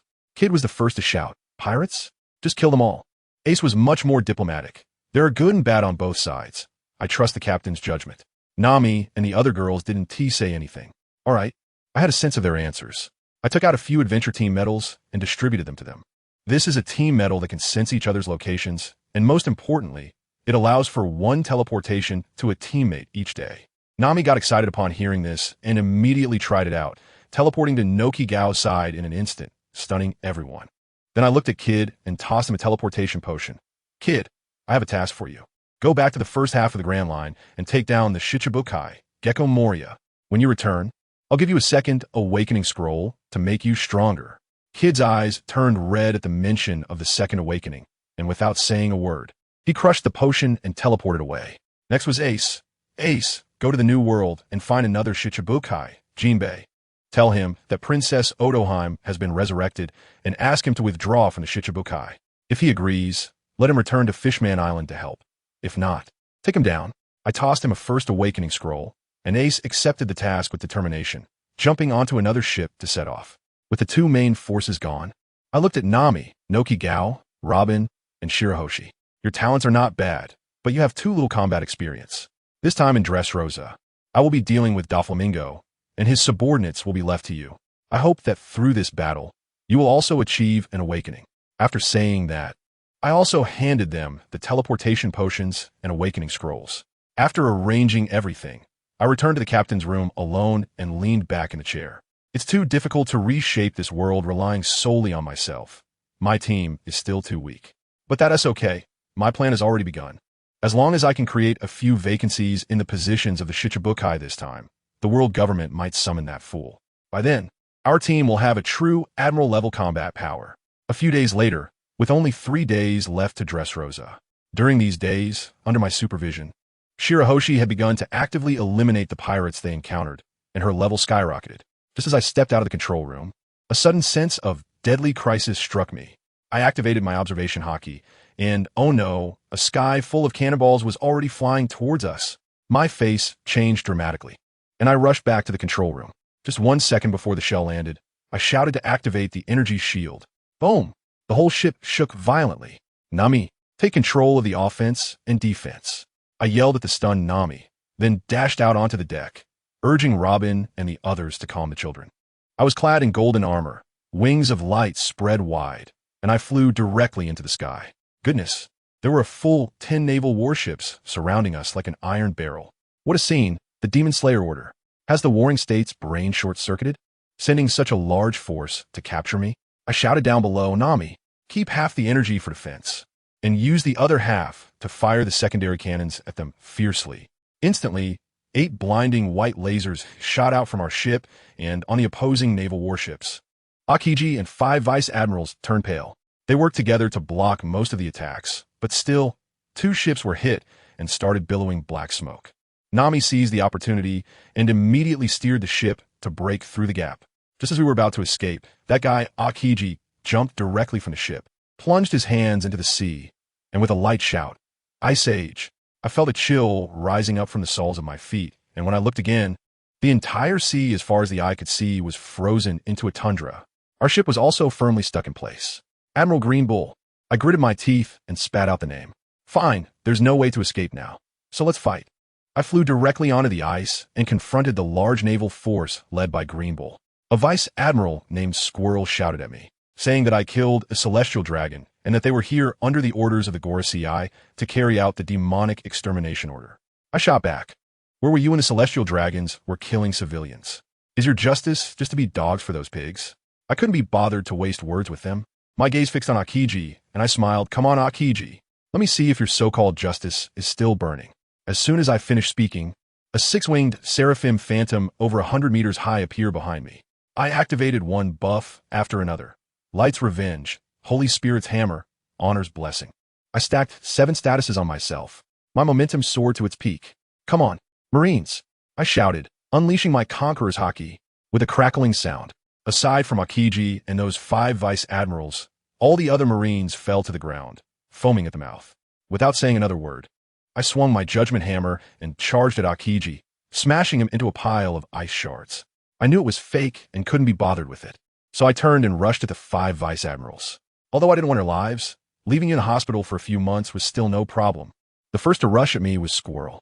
I directly used my left hand, wrapped in hockey, to catch his blade empty-handed.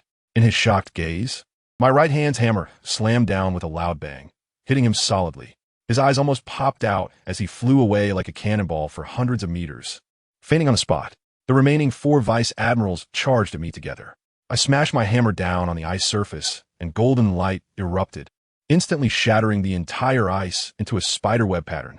Vice Admiral Fire Mountain stumbled, and I seized the opportunity to strike again, sending both him and his sword flying. Another 1 down for the count. Just then, I suddenly felt my legs stiffen. I had no idea when I had been frozen by the cold. Akiji's figure appeared behind me, coldly saying, "Little brother, you're too careless. You're fighting on my ice." As he spoke, a gigantic ice bird lunged at me. I grinned and said, "You underestimate me too much, green pheasant." With a sudden strike, I smashed the ice beneath my feet, and I plunged directly into the sea, dodging the attack. Underwater, I looked at the 3 vice admirals standing together on the ice surface and activated Holy Light Assault. Let me tell you, that scene was just like a torpedo launch underwater. I shot out of the sea like a golden flash, not giving those 3 rear admirals a moment to react. While I was still underwater, the hammer had already reached the ice surface. Bang, bang, bang, 3 hits like whack-a-mole, and I sent all 3 of them flying into the sky. With a sudden flap of my wings behind me, I chased after them and delivered another hit to each of them before they even landed. Now, the so-called demon-slaying fleet of the Navy, except for Akiji, who was clearly slacking off, was all lying on this ice surface. I was just floating in midair, staring eye to eye with Akiji. I told him, "Buddy, stop pretending. I can see that the spark of justice in your heart hasn't gone out yet." I just exploded with anger. I pointed at the sea and said, "Look at this world. What has it become? Those celestial dragons treat everyone like animals. And what about you, Navy? You were supposed to be the heroes protecting the homeland. But now, to put it bluntly, you're just dogs for those pigs. Do you think Whitebeard, Kaido, and Big Mom wanted to be pirates by nature? They were forced into it by this damned world. If it were possible to live in peace and stability, who would want to risk their lives every day?" I shouted until my voice almost went hoarse, truly disappointed. In the end, I flew to his side, patted him on the shoulder, and said, "If you figure it out, come join my Apostle Adventure team anytime. We don't deal with that fake stuff here." After saying that, I left him there questioning his life. Goodness, after that battle, my bounty skyrocketed from 1 billion to 1.6 billion berries. Plus, the Navy upgraded my title. While others were called vicious pirates, I was directly labeled as a heinous criminal. It sounded exhilarating. 3 days passed in a flash, and the ship was about to reach Dressrosa. Meanwhile, in the palace of Dressrosa, Doflamingo, wearing flashy pink feather glasses, was holding a newspaper and laughing maniacally, mocking the Navy for not being able to catch me. His subordinate, Toripole, with 2 big boogers hanging from his nose, was sniffling and reminding him, "Doflamingo, that guy is not to be underestimated. He single-handedly defeated the Demon Slayer fleet." But Doflamingo didn't listen to the advice at all and kept bragging about wanting to twist my head off and send it to the Navy. Family, who understands? That was a textbook-level flag being raised. Just as he finished speaking, a transponder snail rang, and a subordinate urgently reported, "Young master, the person has arrived. The ship of the Apostle gang has docked." Doflamingo's face immediately showed signs of being unable to hold it together, but he had to put on a brave front. He quickly started to make arrangements, telling that little girl Sugar to prepare to turn me into a toy, and sending Diamante to surround my ship, setting up a banquet of treachery. As soon as my ship docked, a stunning beauty approached, introducing herself as Violet. She claimed to be sent by Minggu to invite me to the palace as a guest. As soon as I saw the task, without a second thought, I teleported down and, amidst everyone's astonished gazes, grabbed her by the shoulders and jumped back onto my ship. I completely caught her and Nami off guard. Before she could say anything, I got straight to the point. "Violet, or should I call you Princess Violet, the daughter of the former king of Dressrosa, now lurking in the Don Quixote family as an assassin. Am I right?" She was stunned, looking like she had seen a ghost. I continued, "I'm here to take down Doflamingo and liberate this country. If you don't believe me, you can use your Mera Anomi ability to read my mind. Take a look." Given the gravity of the situation, she hesitated for a moment, but still activated her ability. What was the result? When she looked into my heart, it was completely open, and then she glanced at Nami and Robin, who were all brimming with confidence. At this point, she was fully convinced. She even tentatively asked me if I would become the king here after taking down Doflamingo. I found that hilarious and said, "What's the point of being a king? My ambition is to become the king of adventurers, find that so-called One Piece, and completely end this chaotic sea." Just with that one sentence, my brain triggered a main quest from Celia. Become the king of adventurers. The reward was Fragment of Great Will. I'm telling you, this is like the creator god from DNF. This opened up a whole new level for me.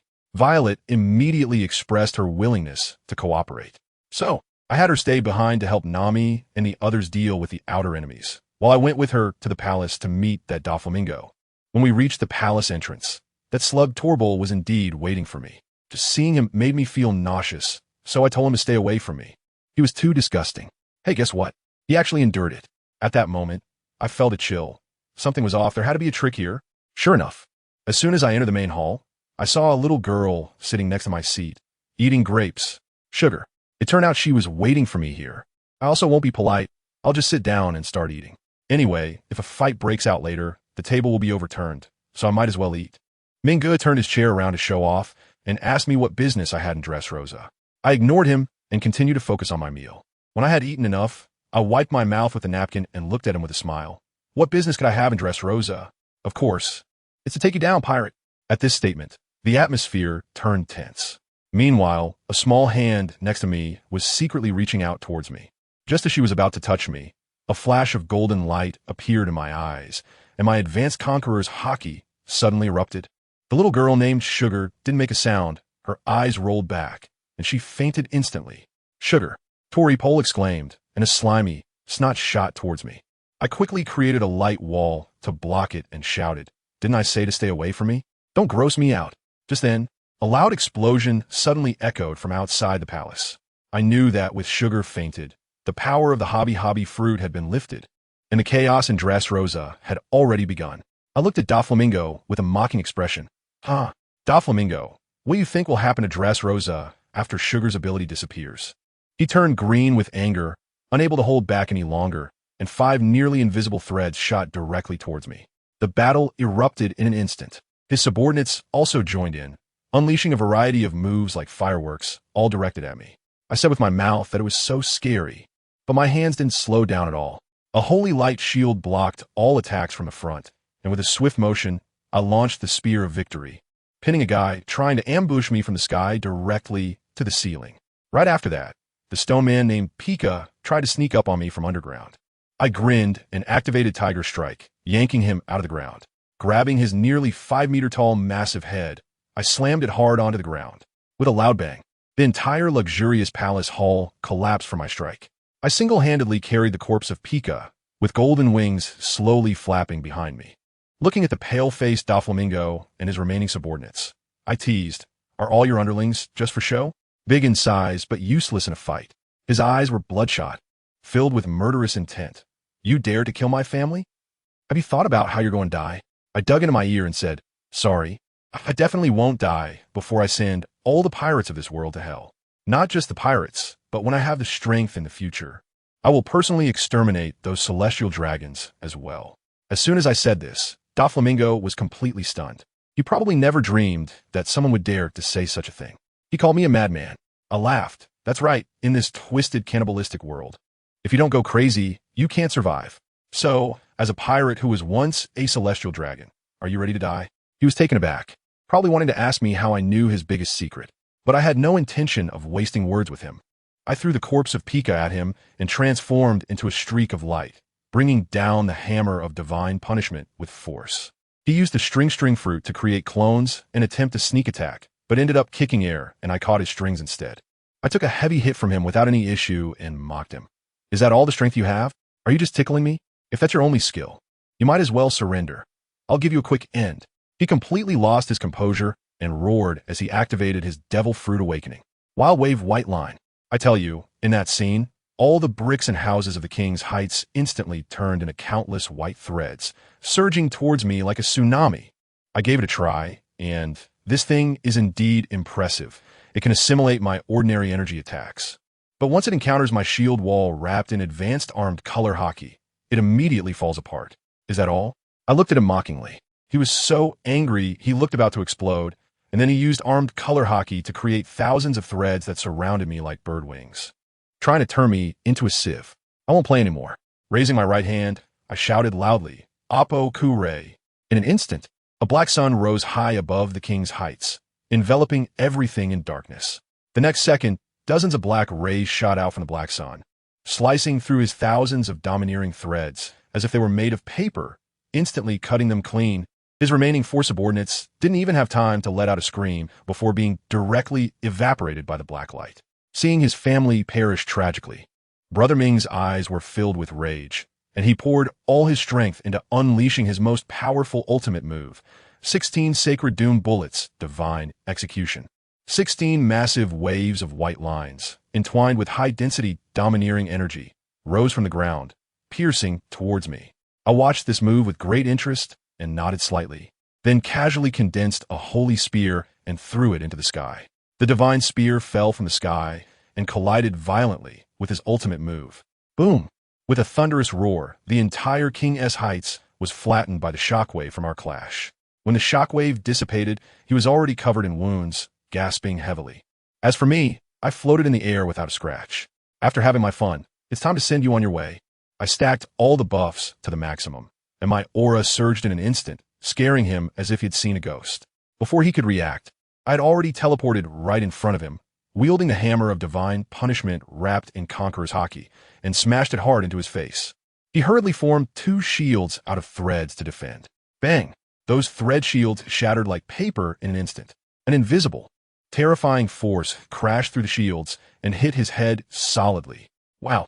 Don Quixote Doflamingo spat out a mouthful of fresh blood, his eyes instantly turning white, and his whole body transformed into a streak of light, like a cannonball, as I smashed him off the ruins of the King's Heights. Goodness! He flew out like a human bowling ball. Let me tell you, that scene was something else. Doflamingo crashed through several buildings in the streets, and finally, with a loud bang, he smashed down right in the center of the square. At that time, 2 groups of people were engaged in a fierce fight in the square, and everyone fell silent at the sound of that huge crash. When the dust settled and everyone focused their eyes, they exclaimed, "Oh my, isn't that our dear king? Don Quixote Doflamingo? Why is he lying there like a dead dog?" The soldiers from the Don Quixote family turned pale on the spot, while those who had just transformed back from toys were ready to pop champagne. Brothers, Doflamingo has fallen. Our good days are here. But then, an ignorant pirate in the crowd, seeing that Doflamingo was down, was practically drooling with greed and shouted, "Kill him. His head is worth hundreds of millions of berries." I then descended from the sky, shot him a death glare, and coldly asked, "Dude, are you trying to steal my bounty?" The kid was so scared that he immediately knelt down, cold sweat pouring down, and begged for mercy like he was pounding garlic. I said, "You're a pirate. How can you be so naive? Be a good person in your next life, and don't do this anymore." But this guy was also tough. Seeing that begging for mercy didn't work, he glared at me and immediately grabbed a knife, trying to go for a desperate exchange. I swiftly swung my hammer, and bang, he instantly turned into a mist of blood, effectively eliminated. Shaking the blood off my hammer, I leisurely walked over to Doflamingo, conjuring a shining golden spear of victory in my hand. I said, "Doflamingo, you too, be a good person in your next life." With a thrust right into the heart. Let me tell you, at the moment I took him down, my mind was ringing like firecrackers during the new year. Ding! You have killed the great pirate warlord of the Sidon Quixote, Doflamingo, gaining 5 million experience points. Ding! Adventure level increased to level 81. Ding! Level 82. Ding! Level 83. Goodness, I leveled up 3 times in a row, and I even received a second Awakening completion voucher. This wave directly launched me into the sky. I found a sparkling treasure chest on Doflamingo's corpse, and then I flew back to the ruins of the Land of the Kings and rummaged around. Guess what? I found 7 more treasure chests. One of them turned out to be the user of the hobby fruit, Sugar. Does anyone understand? I was originally worried about how to deal with her, but she ended up getting killed by the shockwave from my clash with Doflamingo. What do you call this? This is called saving trouble. I opened all 8 treasure chests in one go. Let me tell you, the light effects were blinding. I got a total of 8 superhuman-type devil fruits. Strings, explosions, art, weapons, spins, stones, childhood fun, and stickiness. I got them all. Produce. A shard of advanced observation Haki. I can only say this haul was a complete success. After collecting my things, I wondered how Nami and the others were doing. With a flap of my wings, I flew straight to the port. When I got there, I couldn't help but laugh out loud. Noki and that guy Diamante were having a back-and-forth fight, but the other 3 pairs were just pure newbie matches.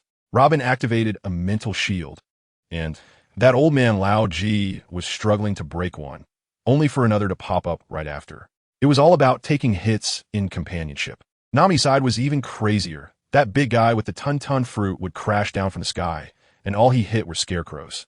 As for Shirahoshi, she was practically bullying that guy D-Ringer. I counted, and she summoned 11 beasts. Even the Fairy King showed up. This wasn't fighting. It was like opening a zoo. I really couldn't stand it anymore. So I shouted, "Sisters, stop playing around and finish this quickly." As soon as I spoke, The faces of the few cadres across from me turned pale, probably thinking that with me showing up, their little master must be done for. Just that moment of distraction. The opportunity came. Noki swiftly dodged and slapped Diamante on the chest, releasing her Sakura energy, and that guy went down on his knees. Robin was even more ruthless. With dozens of hands grabbing Lao Ji, a massive blue thunder dragon hit him right in the face. Nami unleashed an ice array and a big fireball, instantly killing her target. Shirahoshi was the most violent, directly summoning a berserk beast, and a group of blood-eyed babies tore Dr. Vegapunk to shreds in an instant. After the battle, I had them finish off the survivors and collected 2 treasure chests. Then I instructed them to go to the city center to assist Violet in clearing the remaining forces. Once they all left, I pulled out a recording pointer from my pocket. The next target, Caesar Clown. This beast who experiments on children must be killed by my own hands. With a flap of my wings, I sped towards the direction of the pointer. After flying for a few hours, a gloomy, desolate island appeared before me. I could smell it from 800 miles away. I quickly cast a Holy Light Guardian on myself to block the toxic gas. Then, I activated my observation hotkey and, hey, found him. That son of a gun Caesar was on the island. Just as I was about to move, I sensed another presence rushing towards me at high speed. Suddenly, I heard a shout, and a girl who looked like a bird person lunged at me with wings made of snow. I waved my hand casually, and a crystal wall blocked her. Seeing her ambush fail, she asked from a distance who I was. I laughed and said, attacking on first sight, "You really are one of Doflamingo's subordinates." She was startled and asked if I was sent by her little master. I replied, "Your little master? I've already taken care of him." She exploded with rage, claiming I was lying, and pulled out a din mushi to call Doflamingo. And what happened? Of course, no one answered. Watching her grow more anxious, I pulled out the recently acquired string fruit and waved it in front of her. She froze, standing there for over a minute, then with a snap, crushed the din mushi, her eyes turning red as if she wanted to eat me, saying slowly, "I want to eat you." As soon as she finished speaking, she merged into the heavy snow and disappeared. The next second, I was ensnared by the snow, and she transformed into a giant bird monster, lunging at me from behind. I didn't even move, just chuckled lightly and hardened my armament hockey. Crack! She broke her own teeth with that bite. She tried to escape, but it was too late. I grabbed her neck with a golden hand. I said, "Be a good person in your next life," and with a squeeze, I finished her off. I collected her treasure chest and buried her. I gave myself another Holy Light Guardian and continued to fly towards Caesar's lair. At this moment, that scum Caesar in the base also received the news. Hearing that I had arrived and that Monet had been taken down by me, he was so scared that his coffee cup dropped. In a panic, he ordered the Centaur patrols, fire dragons, and slimes to come out and kill me. As I flew to the entrance of the base, I saw a group of half-human, half-beast creatures blocking the way. I sighed. Can't you just live peacefully? Why come to seek death? I drew my twin daggers, and in a flurry of blades, the world became quiet. Just as I was about to enter, I heard a dragon roar overhead, and a fire dragon came down spewing flames. I was really annoyed at that point. Is it ever going to end? I raised my left hand to block the flames with a light wall, and with my right hand, I launched the Spear of Victory, piercing through its mouth and out its tail, taking it down. When I reached the metallic door, I wrapped my right fist with armed color and punched it, causing the door to explode into pieces. I walked in, and a group of soldiers in chemical protection suits rushed out, spraying purple poison gas at me. My holy light shield was corroded and sizzling. I jumped back a few steps to create some distance, then unleashed a barrage of victory spears, turning them all into porcupines. My anger flared up. "Caesar, when I catch you, I'll make sure you die a miserable death."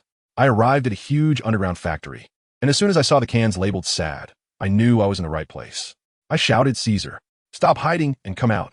That guy, with his ram horns, was floating in midair, still talking tough, saying that Doflamingo wouldn't let me go. I pulled out the line fruit. "Is he the one you're talking about? He's already done for, and I'm sending you to join him." When Caesar saw the fruit, his eyes nearly popped out. Without saying a word, I threw a black victory spear at him, making a gash in his body. He screamed in pain and started to retaliate. His gas spray gun and gas soundboard were easily dealt with by me. He even tried to use a void world to suffocate me. Hilarious. I already knew he had that trick and had held my breath in advance. He was stunned and asked me how I knew his moves. I replied, "You talk too much." I charged him with my hammer and pounded him relentlessly.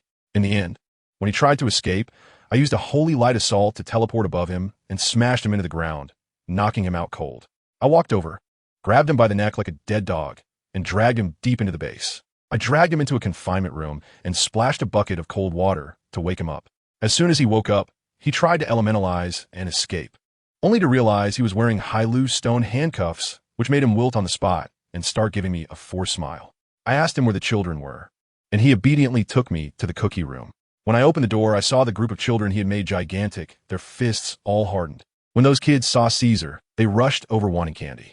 I diverted their attention, gave them a lot of strawberries to eat, and then pulled Caesar out, demanding he hand over the antidote within half a day or else he would die. He trembled and tried to bargain, but I scared him back with just a glance. A few hours later, he came out with a large bottle of pink potion. When I entered the room, the children had started to go berserk due to the lack of candy. I directly unleashed my conqueror's hockey, knocking them all out, and then fed them the antidote one by one.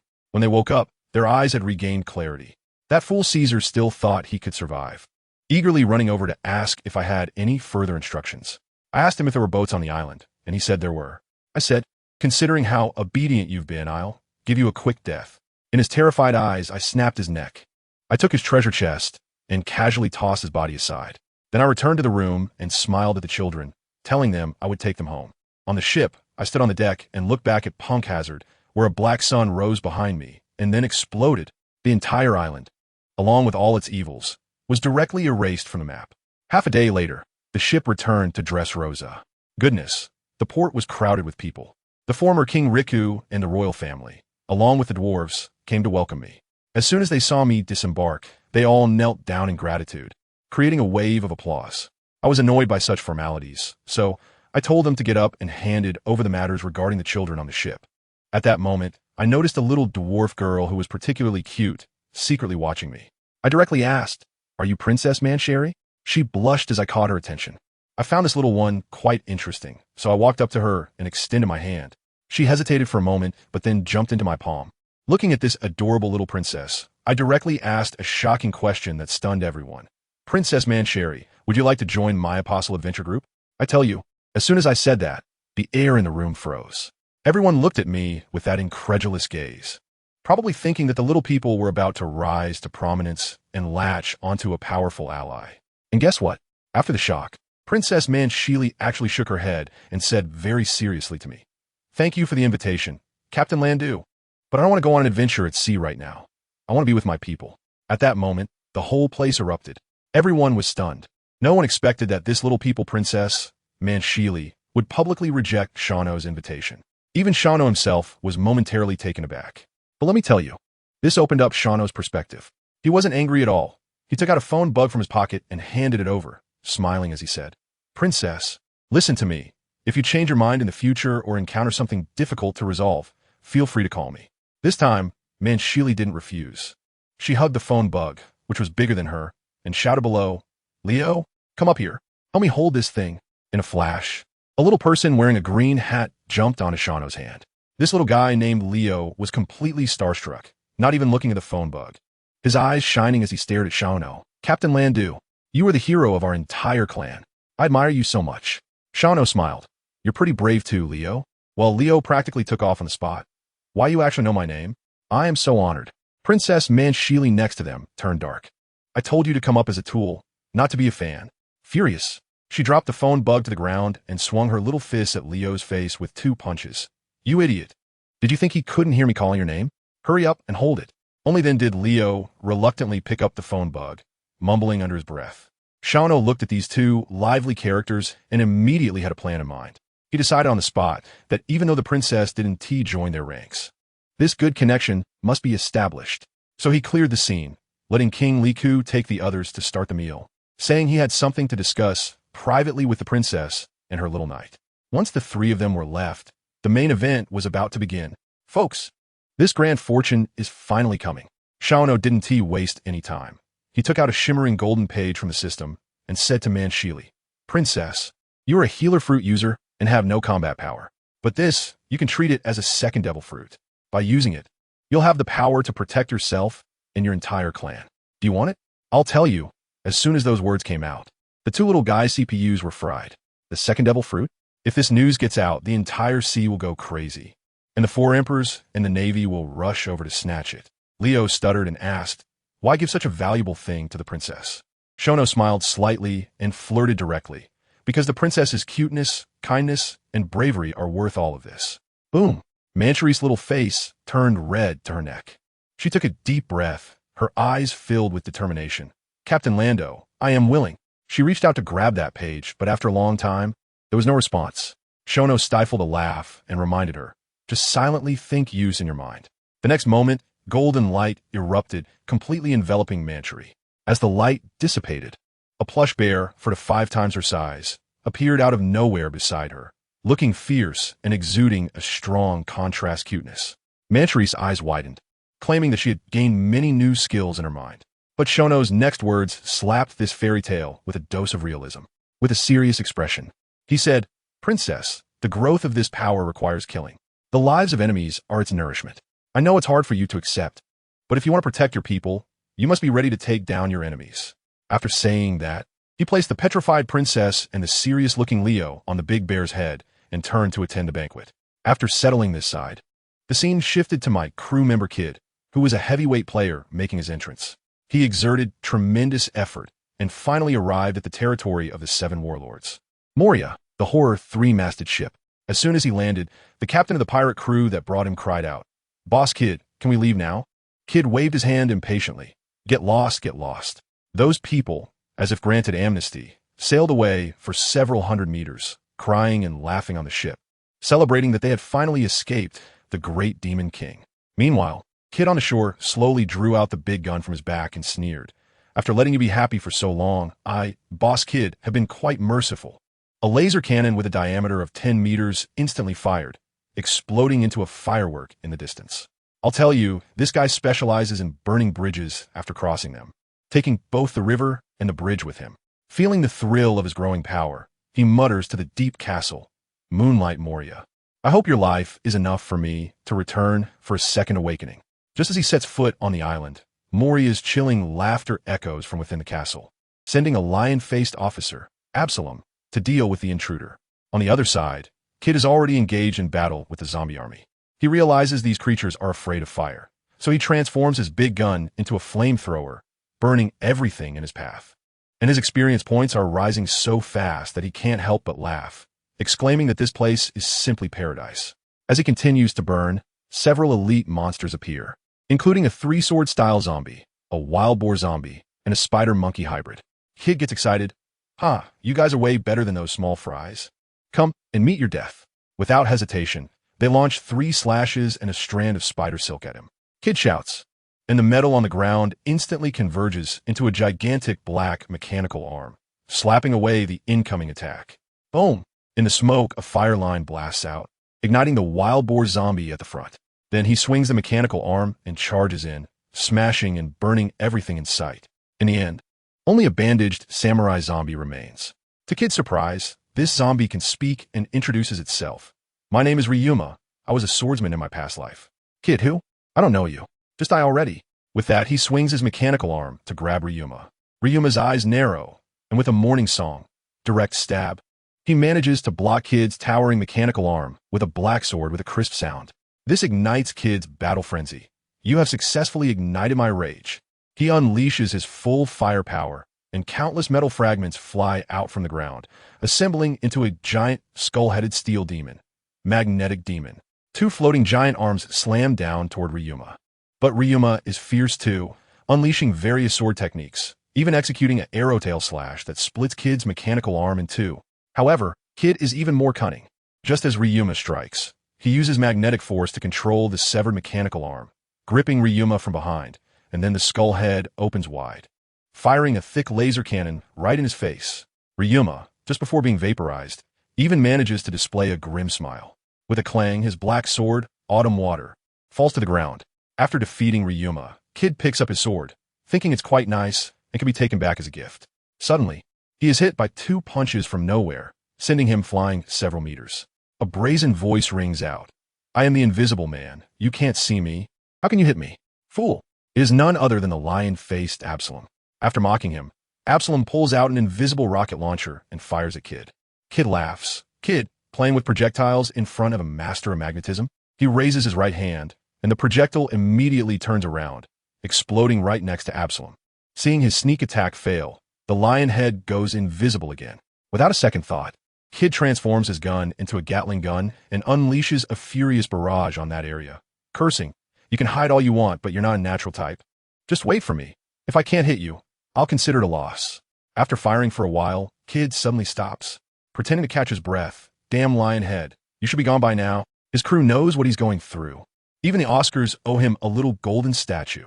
The Invisible Man indeed falls for it, sneaking up behind Kid and stabbing him in the heart with a dagger. "Die. Red-haired fool. Damn you, Lionhead." Kid suddenly turns around, covering himself with armed color hockey, blocking the dagger with a clang. His hands shoot forward like lightning, directly grabbing the physical form. Armed magnetic cage. The metal on the ground instantly wraps Absalom into a large iron ball. Kid lifts the laser cannon and aims at the iron ball, grinning. "What, think you can run from me?" After a scream, the world falls silent. Meanwhile, on the other side of the mist, a shadow flies into a skeletal body. It is Brook. His shadow has returned. He quickly realizes that someone has taken out Ryuma on Moria's territory. "Oh ho ho ho, no matter who it is, whoever saved my shadow, Brook will certainly lend a hand." With that, he starts running across the surface of the sea. On Kid's side, he has already staggered into a large courtyard. As soon as he enters, a group of animal zombies pounce on him. Kid is too lazy to transform, pulling out the flamethrower and grilling them, and after finishing, he looks disdainfully. "Is this all?" Just then, a double-tailed girl holding a red umbrella floats out. It's Princess Perona. Kid curiously asks, "What model of zombie are you? You can fly?" Perona screams in anger. "You're the zombie." With a wave of her small hand, several white little ghosts fly toward Kid. Kid shoots them with a laser, only for them to pass right through him, and then the ghost passes through his body. The next second, my unruly crew collapses, clutching their heads and rolling on the ground, crying, "I'm not worthy to be an apostle, I'm just too weak. Let me die." This leaves Kid dumbfounded. Seeing her plan work, Perona decides to send him off directly, unleashing countless mini ghost bombs. Boom, boom, boom. A series of explosions leaves Kid covered in blood. But do you think that's the end? Kid, relying on a life-saving potion from Xiao, manages to withstand it, staggering to his feet. His eyes blood-red as he glares at Perona. "I will kill you." Perona is startled, but still puts on a brave face and sends another wave of negative ghosts. This time, Kid roars to the heavens. "I'm a man who will surpass the apostle. Mere negative emotions can't stop my steps." A terrifying burst of Conqueror's hockey erupts, scattering the little ghosts in all directions. Perona-esque ghostly clones are terrified and quickly retract their umbrellas, fleeing toward the mansion. Kid watches her escape direction with a fierce gaze, turns around, and snaps his fingers. Behind him, a magnetic quantum bomb falls from the sky, booming and sending the entire mansion along with the rising mushroom cloud to Perona. In the castle, Moria looks out the window, stunned. "Damn, what kind of monster has come this time?" After blowing up the mansion, Kid stands at the castle entrance, challenging, "Moria, come out and die." The response is a thunderous roar. A shadow that blots out the sun shatters the castle and appears before him. It is the hundreds of meters tall zombie Oz. Well, that massive fist is like a pile driver, creating big pits with each punch. But who is Kid? His mind races, and he notices this big guy has skinny legs and poor agility. So he targets the lower body, bombarding Oz's knee joints with grenade cannons. Before long, one of Oz's legs is blown off, crashing to the ground. Kid shows no mercy, firing a laser cannon that directly explodes its head. A shadow flies out from Oz's body, and from the ruins of the castle, a tall, demon-like figure steps out. Kid looks at him with disdain. "So you're a Moonlight, Moria? You look too abstract."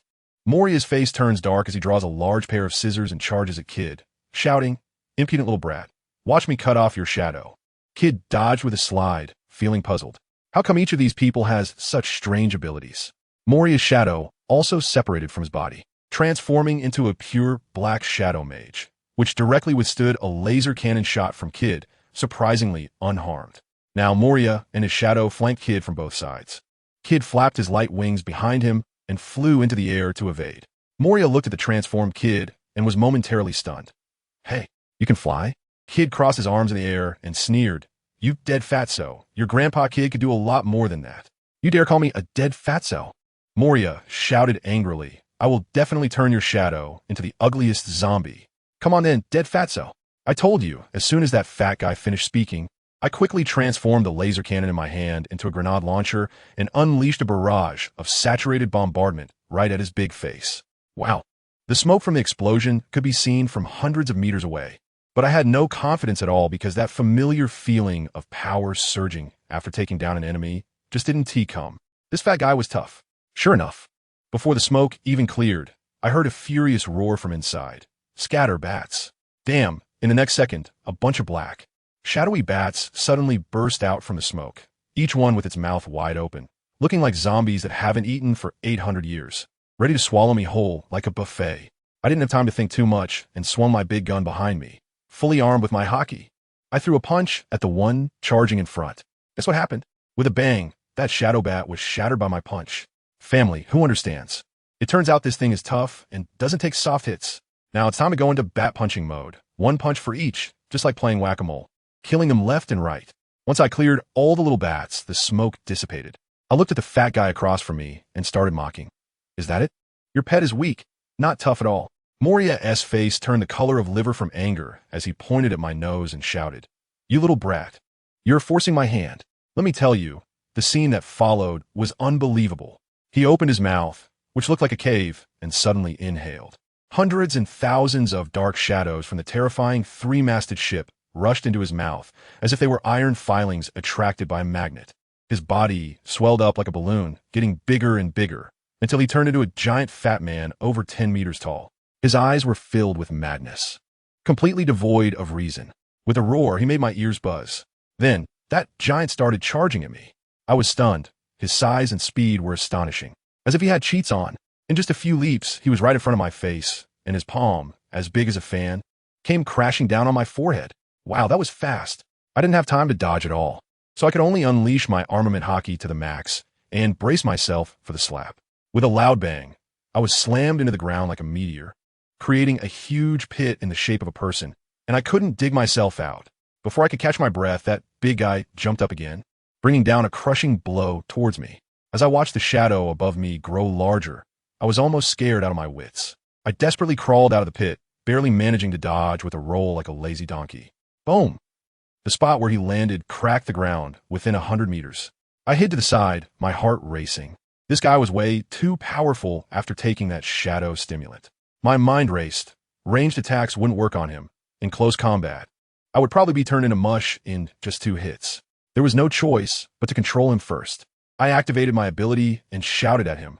Armament magnetic cage. Countless metals instantly combined to form a huge black cage that enveloped him. What was the result? My ultimate move, which could usually trap enemies, felt like paper in front of him. It lasted for only 2 seconds before it exploded with a bang. I cursed loudly at that moment. Damn fatso, did you activate a cheat? No limits? That guy completely ignored me and threw another punch. I could only awkwardly fly up into the sky to dodge. I even thought about just destroying the entire island. But I quickly dismissed that idea. With such a monster, if I didn't kill him myself, it wouldn't die even if the island was gone. If it managed to escape, I wouldn't be able to complete the mission assigned by the captain, and that would be a huge loss for me. Just when I was being chased around and felt hopeless, I suddenly noticed a detail.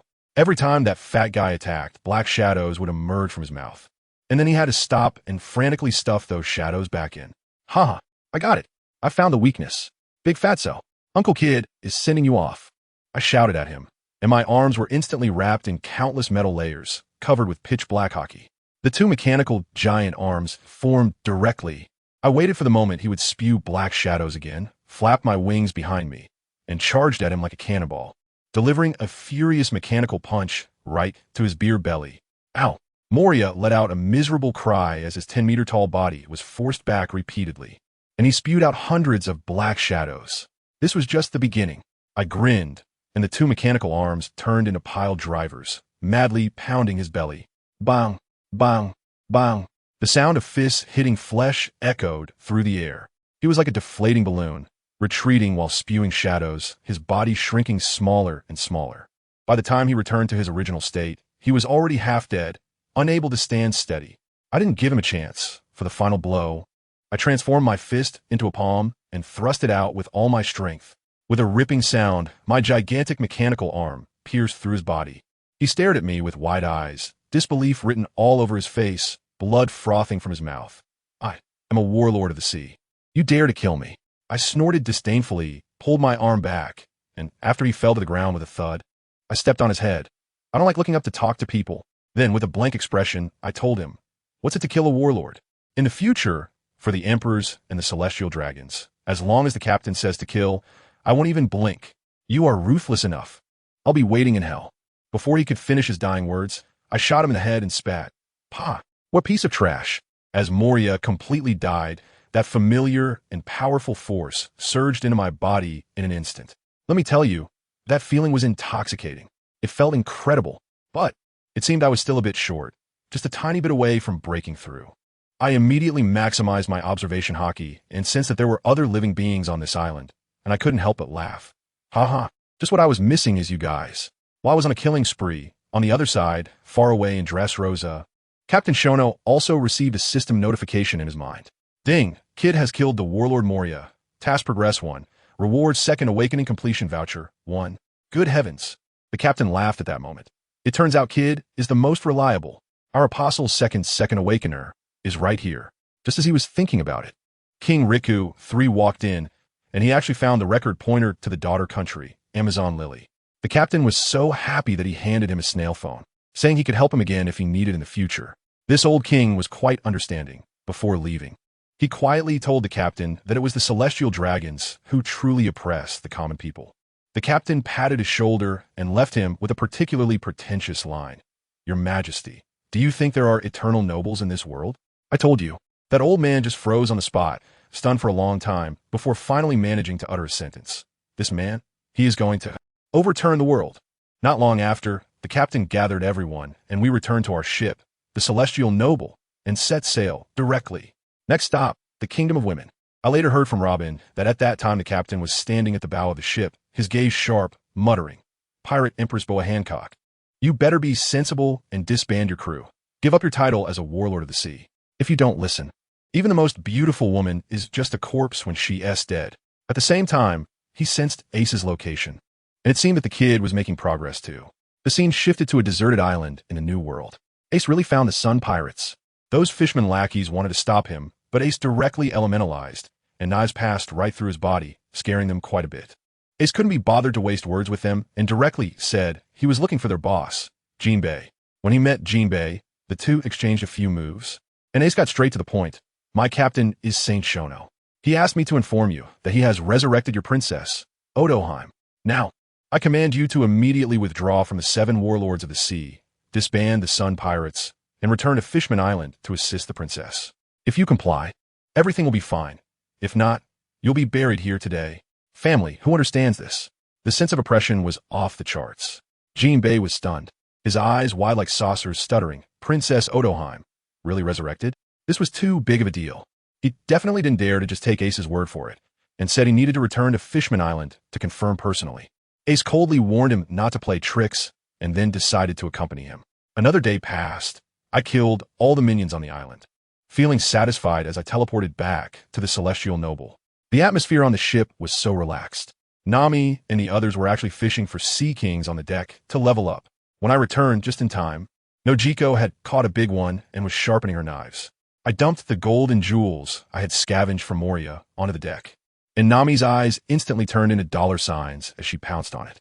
I also casually tried to give the swordsman's blade, the black sword Autumn Water, to Noki, but she refused, saying it didn't suit her. So, in the end, the sword still ended up in the captain's hands. The captain took the sword, looked at me with a very serious expression, and said, Are you ready, kid? I was so excited at that moment. Captain, I'm always ready. Without saying a word, he took out a shiny golden ticket from a system and handed it to me. Second awakening completion ticket. I took it and used it immediately. A beam of golden light enveloped me. And let me tell you, when the light faded, I felt like the entire world was different. Strength, speed, senses, a qualitative leap in every aspect. Seeing me so excited, the captain smiled and asked if I wanted to have a match. I shook my head. My gun is not aimed at my teammates right now. Of course, except for the one who plays with fire. The captain seemed quite pleased to hear that, chuckled, and took out another item to hand to me, called Abyss Demon Invitation Letter. He said, Use this to test your strength after the second awakening. As soon as I heard that name, I remembered it. Isn't it the item that the captain mentioned before? Capable of summoning otherworldly monsters? I immediately asked Nami to find an uninhabited island and promised her all the remaining treasure. When that little money grubber heard this, her eyes lit up, and in less than half an hour, she navigated us to a deserted island. I stood at the center of the island, while the captain and the others flew above, observing the battle. I crushed the invitation in my hand, and right in front of me, a tear appeared, ripping open a space-time rift. From that rift, a massive figure slowly emerged, completely black, with yellow pointed horns on its head, and it was shouldering an enormous 8-sided pillar. Before I could react, I heard the captain in the sky gasp, exclaiming, "What the hell?" Robin and the others quickly asked what was wrong. The captain looked at the monster below with a serious expression, then immediately switched to outside guidance mode, shouting at me, "Kid, this thing is called Resilient Demon. Its defense and power are extremely insane. Listen carefully. First, don't let it hit you, or you'll be slowed down.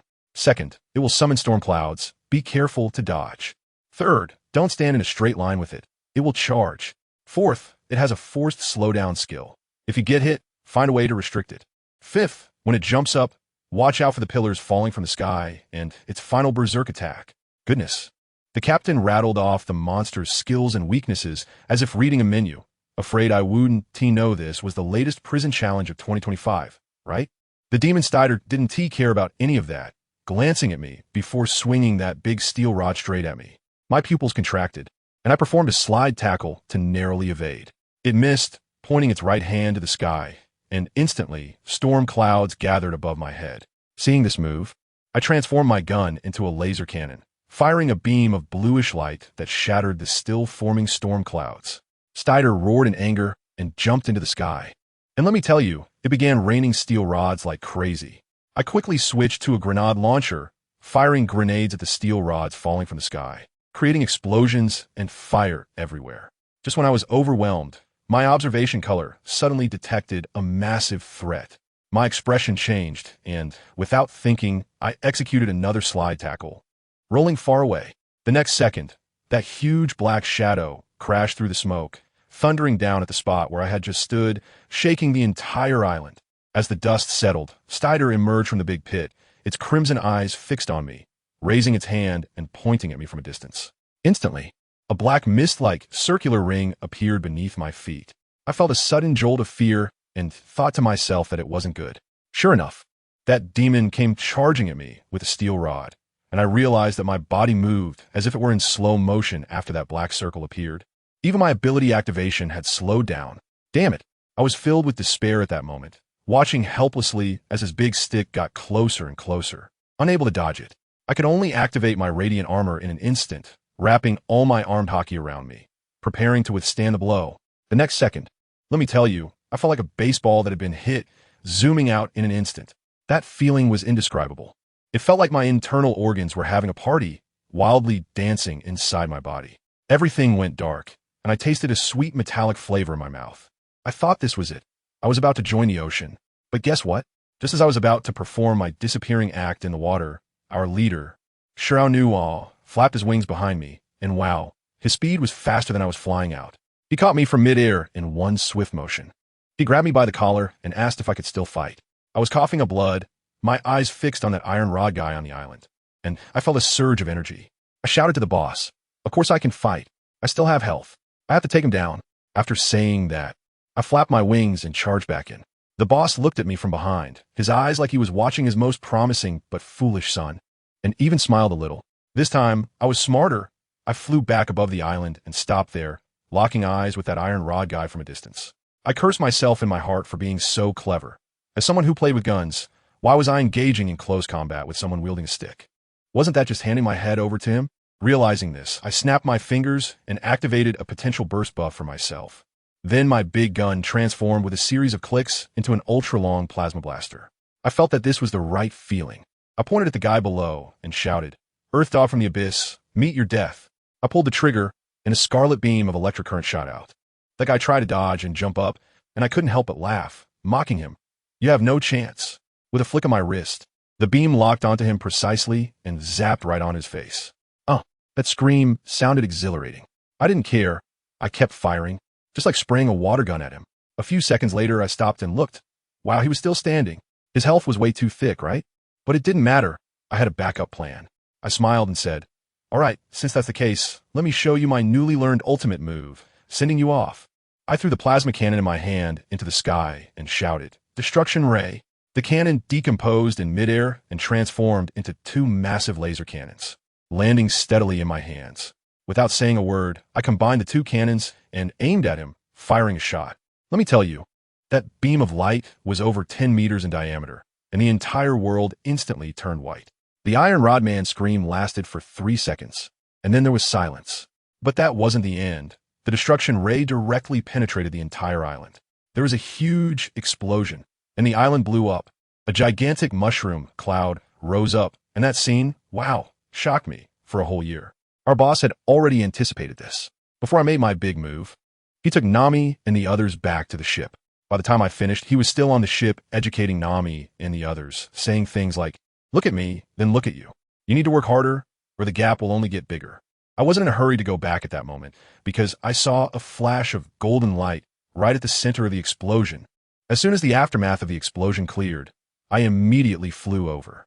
In an instant, I remembered what my boss had said before. Taking down the Abyss Demon not only levels you up, but might also drop epic gear. Family, who understands? Isn't this just the rhythm of getting gear? I was breathing heavily at that moment, and as I reached out, my hand went straight into that ball of golden light. When the light dispersed, a black hand cannon full of a sci-fi feel appeared in my hand, with a blue barrel. It looked incredibly cool. I couldn't hold back and burst out laughing. Haha, I really got something good. The captain on the ship heard my silly laughter and shouted at me, hey, what are you laughing about? If you don't get back on board, we're leaving. It was then that I realized and hurried back. As soon as I got on the ship, the captain's sharp eyes immediately fixed on my new toy. What do you have there? I was so proud, raising the cannon loot, took it down from that guy. The captain got excited upon hearing this. You're so lucky? Let me take a look.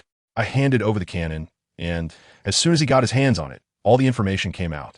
It's an epic growth-type weapon called Laser Frenzy, which increases strength and speed, and comes with 3 skills that add light attribute damage to attacks. After reading it, the boss smacked his lips and muttered, isn't this just the legendary thing that can make someone feel breathless with just one shot?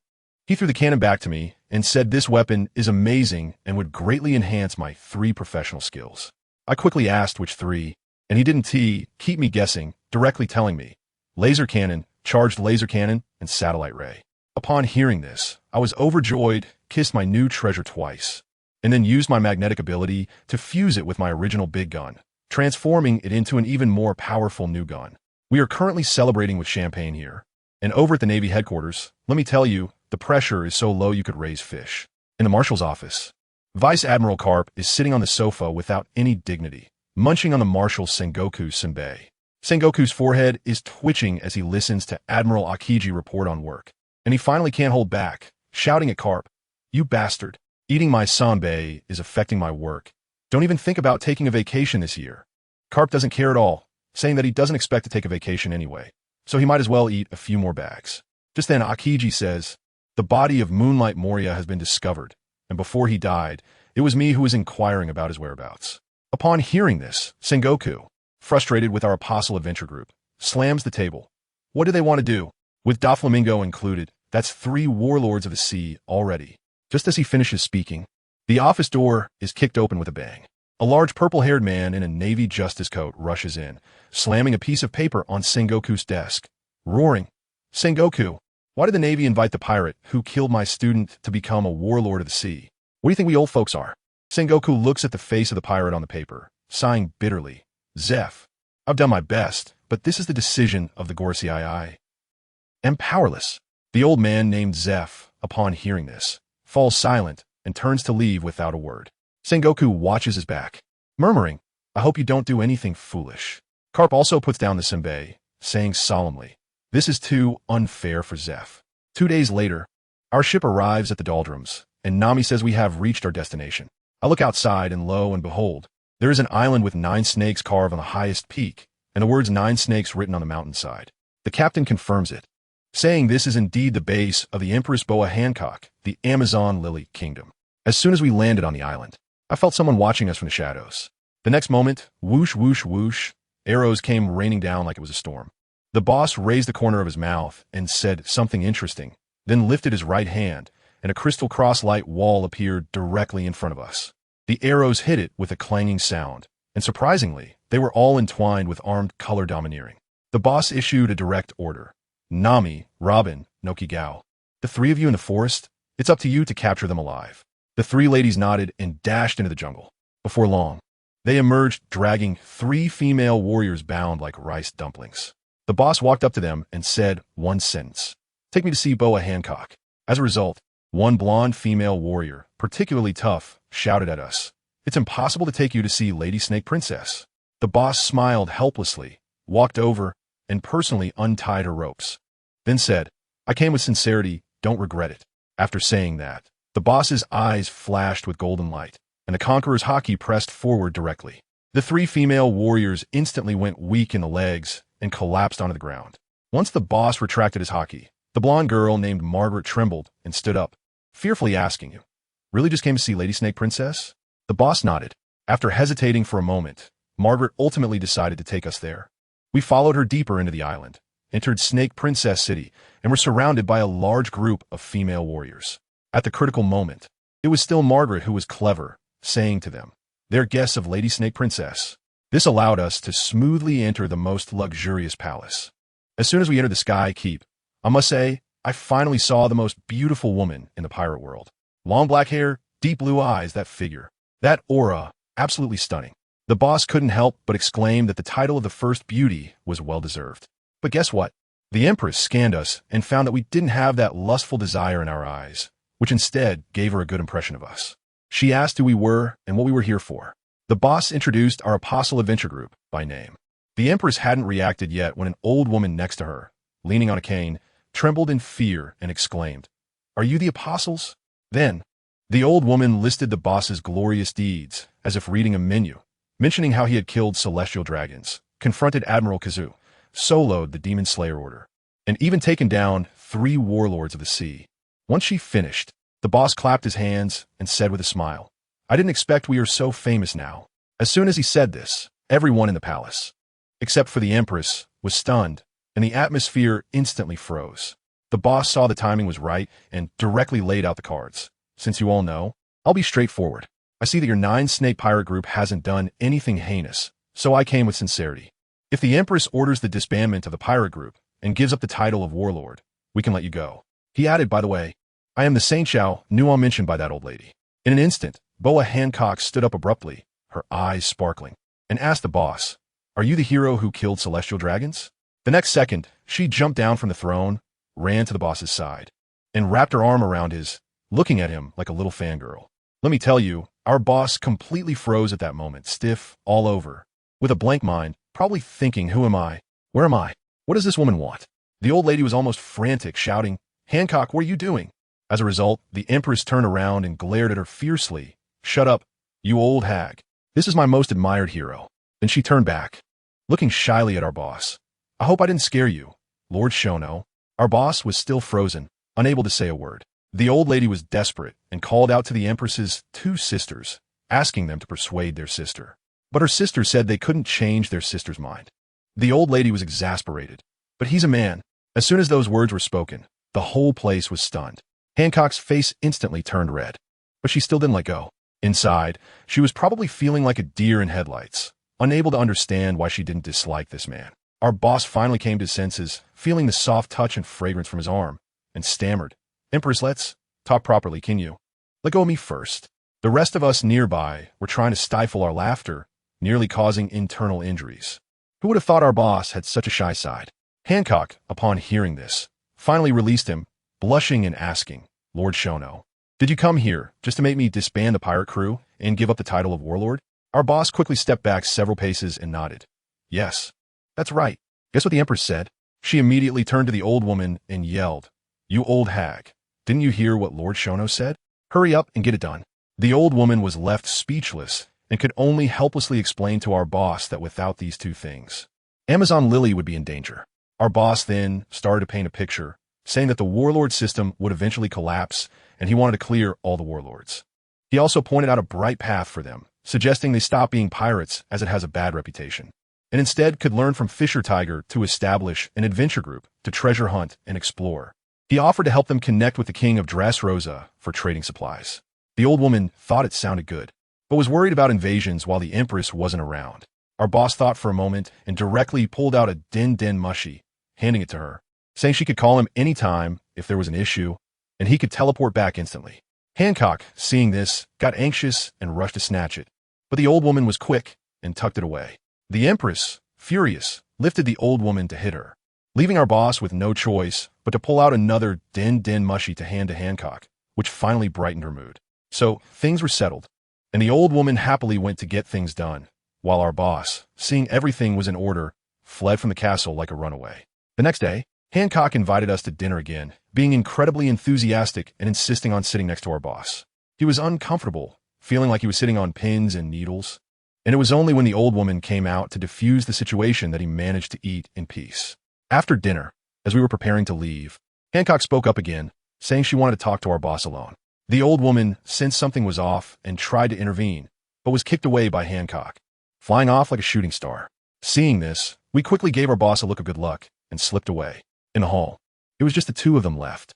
Hancock directly asked our boss, "Don't you like me?" With her pitiful look, our boss couldn't resist and could only say, "How could I not like someone so beautiful?" Then, Hancock began to recount her past. Let me tell you, it was tragic. She and her sister were captured by human traffickers and sold to the celestial dragons as slaves. Those days were a nightmare. Fortunately, they were rescued later by the fisherman hero Fisher Tiger. So when she heard that our boss had killed a celestial dragon, she immediately regarded him as her great hero. She cried while speaking, trembling all over. Our boss, without hesitation, stepped forward, gently embraced her, and comforted her, then formally extended an invitation. "Hancock, I sincerely invite you to join my adventure group and help me overthrow the celestial dragon's rule. Are you willing?" Just as Hancock was crying, she suddenly looked up at our boss, shocked, and asked, "Overthrow the celestial dragons? Is that really possible?" I'll tell you, when our boss heard this, he just nodded lightly, completely unfazed. What are the celestial dragons? They rely on their fists, so can't we have fists that are even harder? Rules are just set for the strongest fighters, right? Goodness, with just that one sentence, Hancock was completely stunned. The way she looked at our boss was like she was seeing a deity descending from the heavens, and she started mumbling about heroes and saviors. In the next moment, she broke free from our boss's embrace, her face flushed with excitement, and immediately wanted to join us, saying she would give everything for this great goal. Our boss, however, was quite serious and confirmed again. After all, this was the Pirate Empress, a big shot in the Seven Warlords with formidable strength. Hancock was so resolute, nodding her head like a garlic peeler. Just as our boss was about to pull out a newbie gift pack from the system for her, Hancock suddenly asked, "Lord Sharono, does your adventure group have a symbol?" What a coincidence. Our boss immediately took off his shirt, revealing the striking holy light cross on his back. Hancock's eyes went wide, staring at it intently, and then she actually reached out to touch it. The moment her icy little hand made contact with his back, our boss shivered as if he had been electrocuted and quickly put his shirt back on, watching her warily. Hancock's face turned as red as a tomato. After a long silence, it seemed she made some monumental decision and turned to our boss, saying, "Lord Sharono, please, also put this symbol on my back." After saying that, let me tell you, the excitement began. She started to undress, revealing her glowing white shoulder. Our boss panicked, shouting, "You're a girl. Why are you putting the symbol on your back?" But Hancock completely ignored him and continued to undress. Just when our boss was covering his nose, feeling like his heart was about to explode, Hancock moved her long hair aside, revealing her entire back. In that moment, I tell you, all of our boss's wild thoughts vanished. His pupils shrank to the size of pinheads, because on her perfect back was an ugly mark.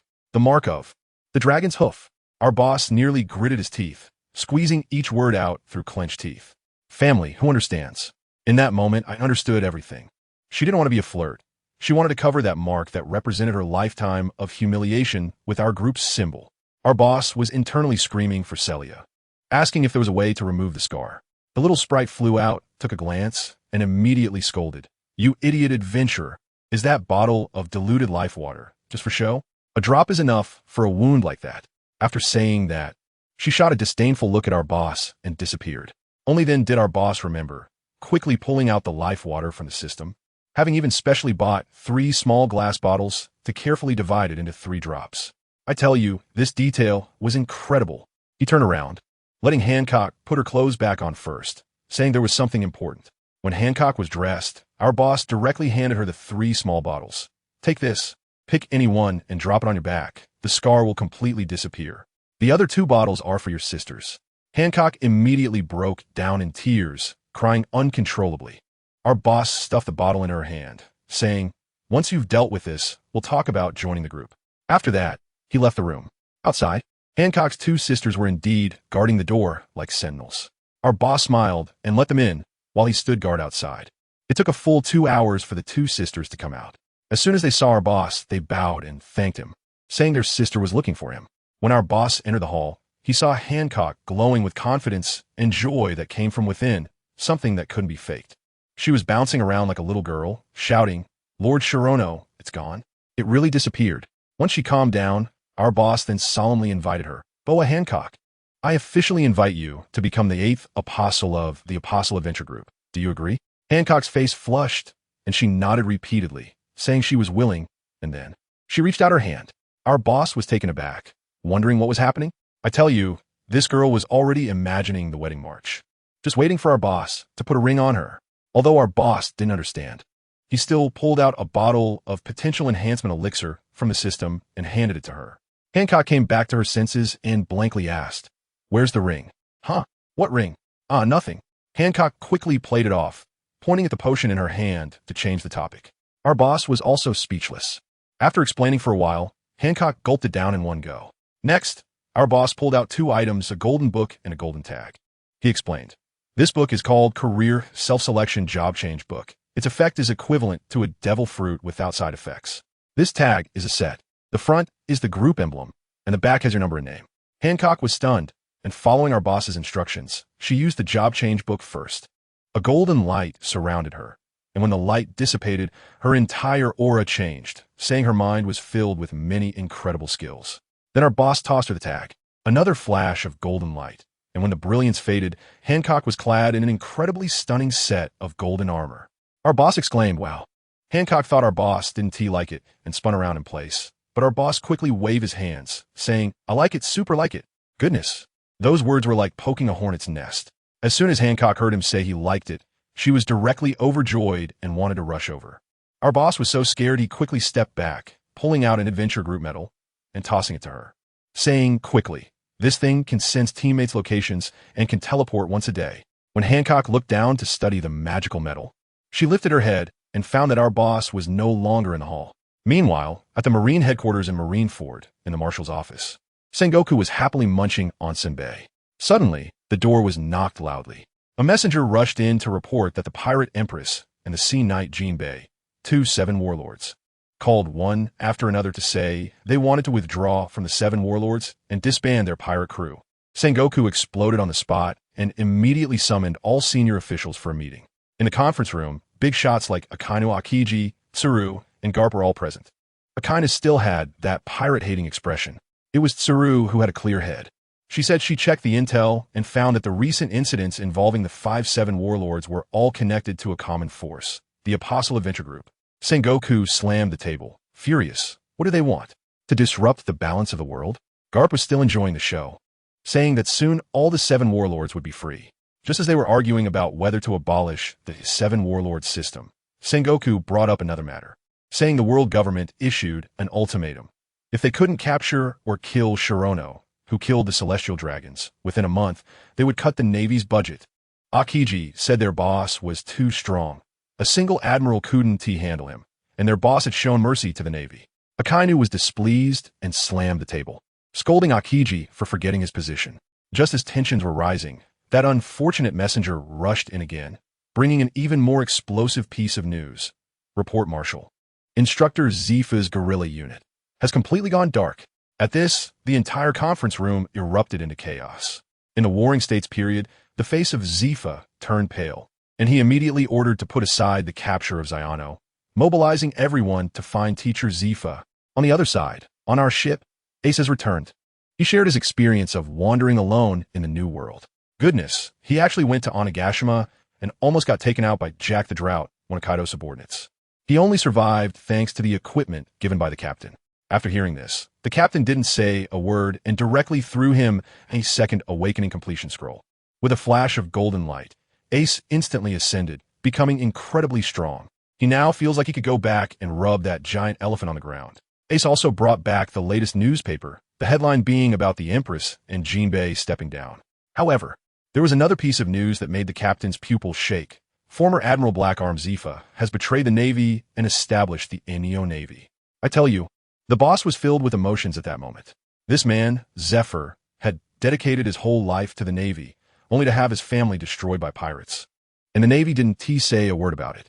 In the end, they even let his enemy become a warlord of the sea, which is simply pushing someone to their death. The boss immediately decided that in this life, he had to save this respectable old man.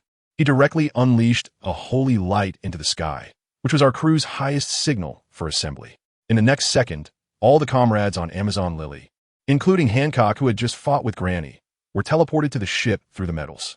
Once everyone was gathered, the boss stood at the bow of the ship, full of spirit, and shouted, "Partners, we set sail. Destination, the New World. Let's go and bring our next partner." We marched back to the New World in full force. But the problem arose. The world is so vast. Where do we find Zephyr? The captain was scratching his head when Nami suddenly said, "Captain, you can teleport back to Sabaody Archipelago and ask Shaki for information." That's right. The captain slapped his thigh and crushed a bottle of instant teleportation potion, disappearing in a flash. The next second, he appeared in Shaki's bar. Without wasting any time, he directly handed over 2 million berry, asking for the contact information of the president of the World Economic News Agency, Big News Morgans. After getting the snail phone, the captain found a secluded spot and dialed. On the other end, Morgans was so excited to hear the captain's voice that he stumbled over his words. The captain got straight to the point. "I want Zephyr's whereabouts. You set the terms." Morgans tried to negotiate, but the captain dropped a bombshell. "1 devil fruit. Is that enough?" The other end went silent for a moment. And after a few seconds, Morgan stuttered, "That's enough. That's enough."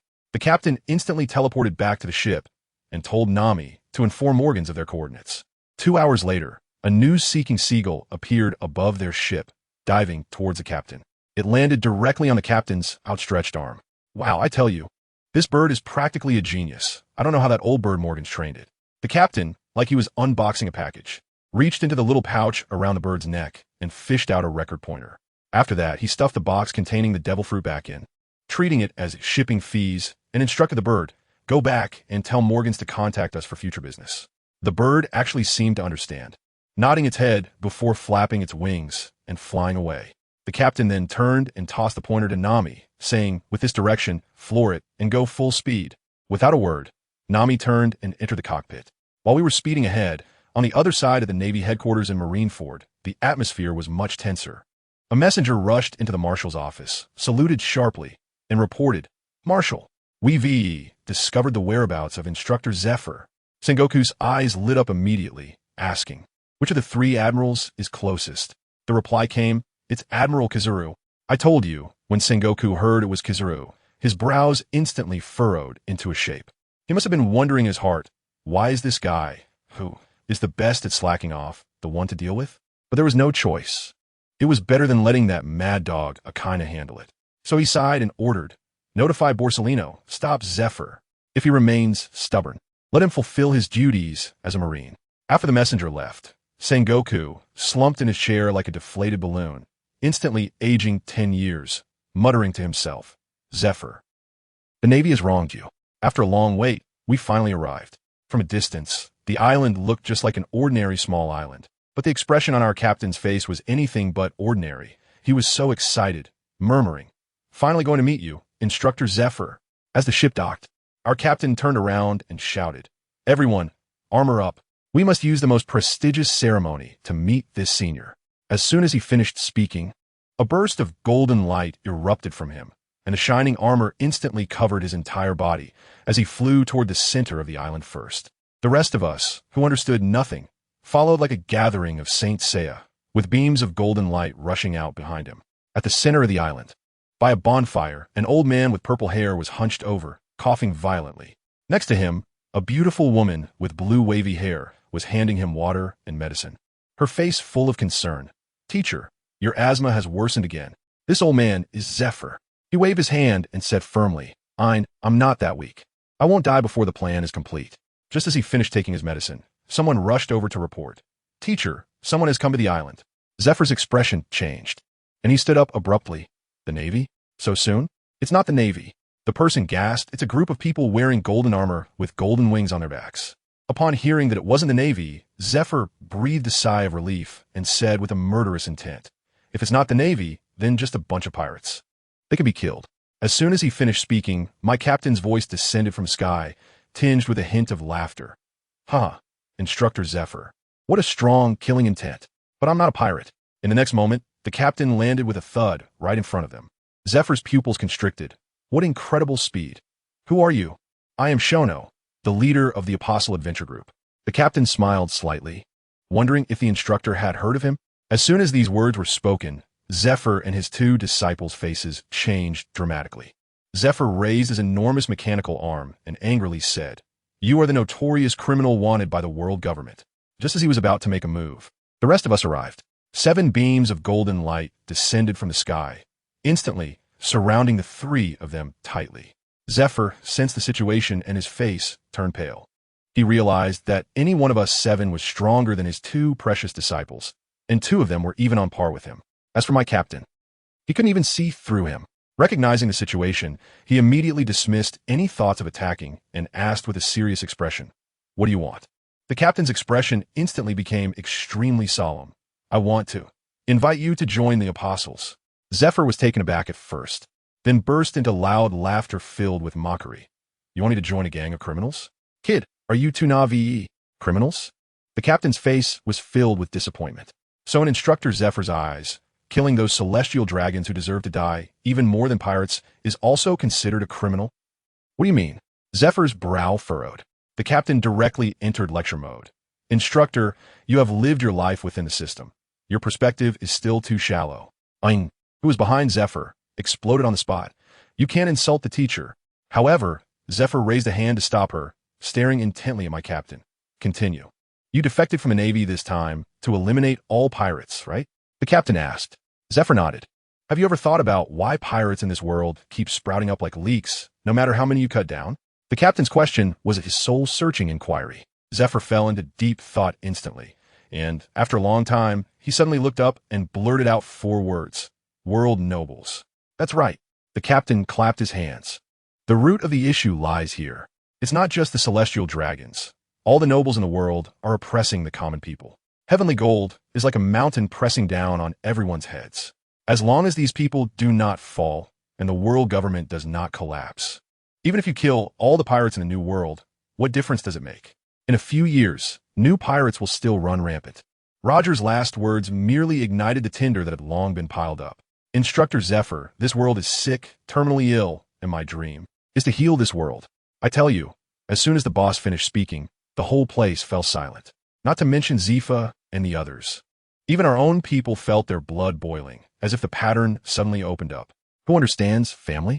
My boss was practically teaching him how to be a person online, telling him what it means to treat the symptoms and not the root cause. Suddenly, the boss started calling names. "Nami." "Yes, Captain."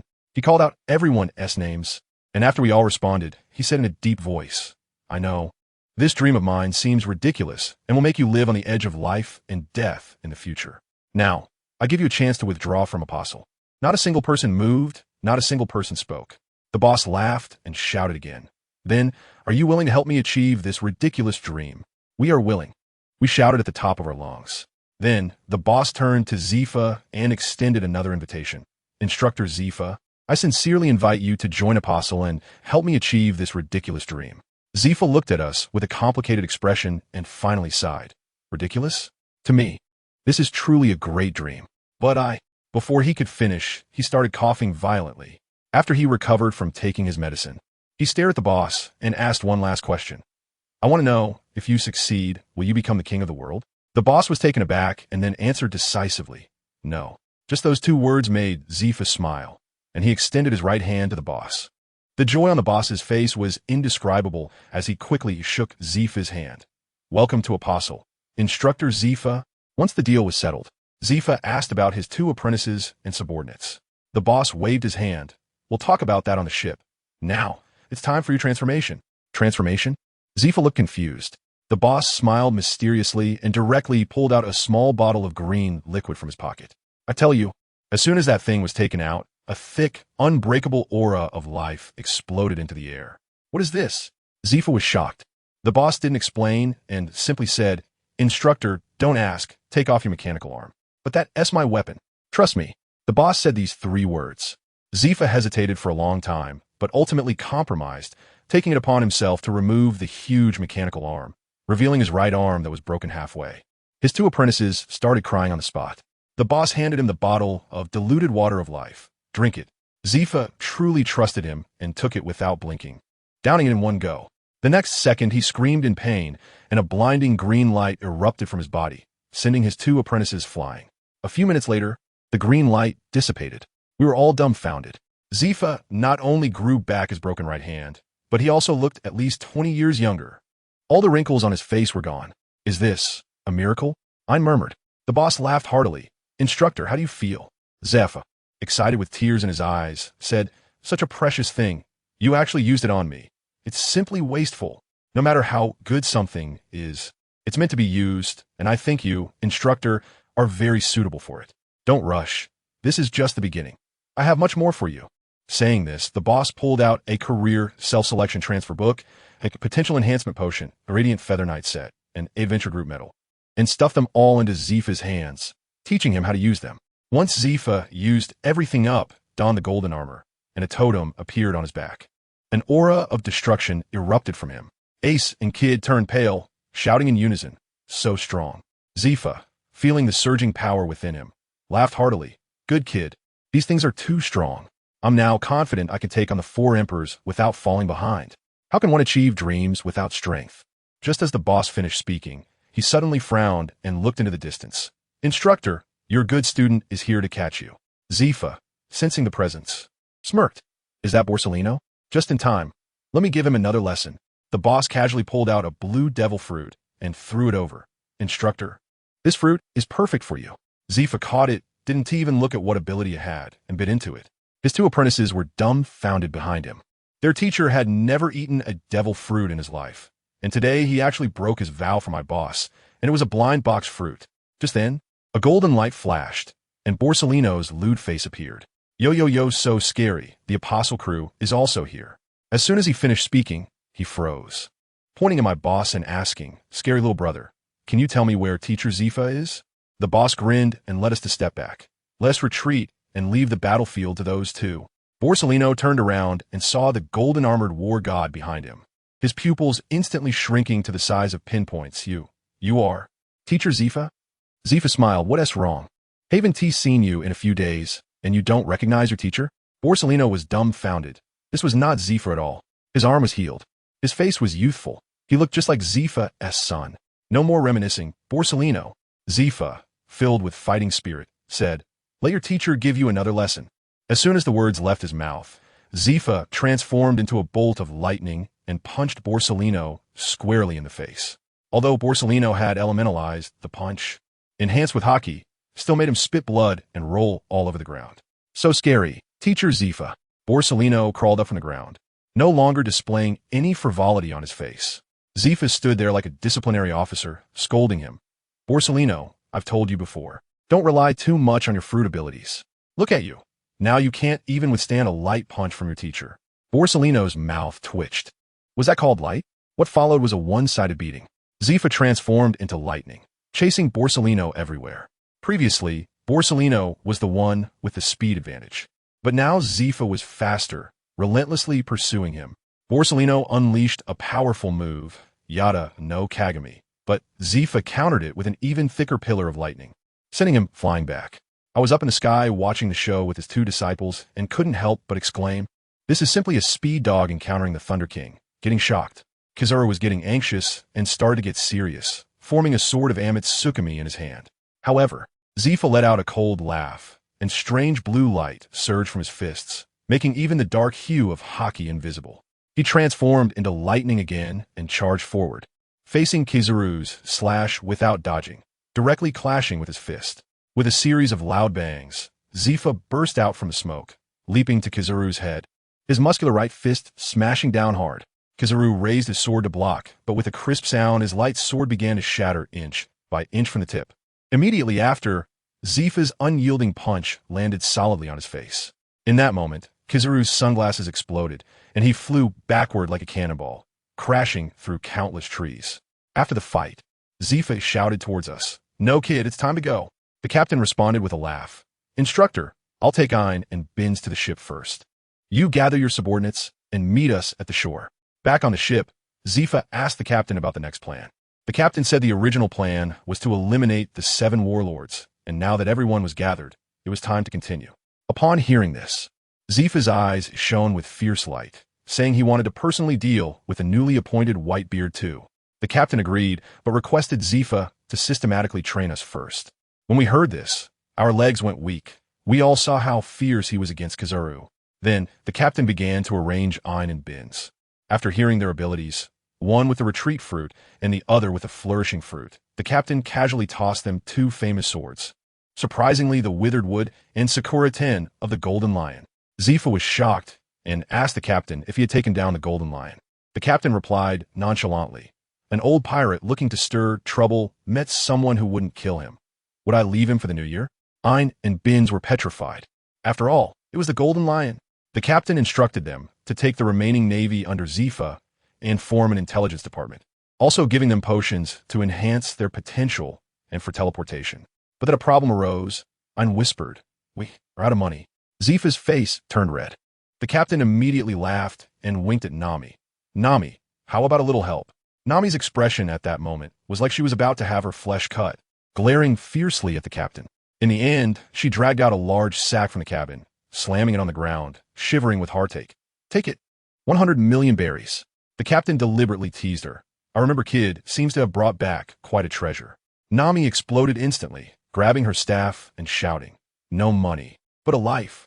Everyone on the ship laughed at her miserly demeanor. After the laughter, Ein said again, "Having money alone isn't enough to attract manpower." The captain stroked his chin, thought for a moment, and suddenly his eyes lit up. "Are devil fruits enough to attract people?"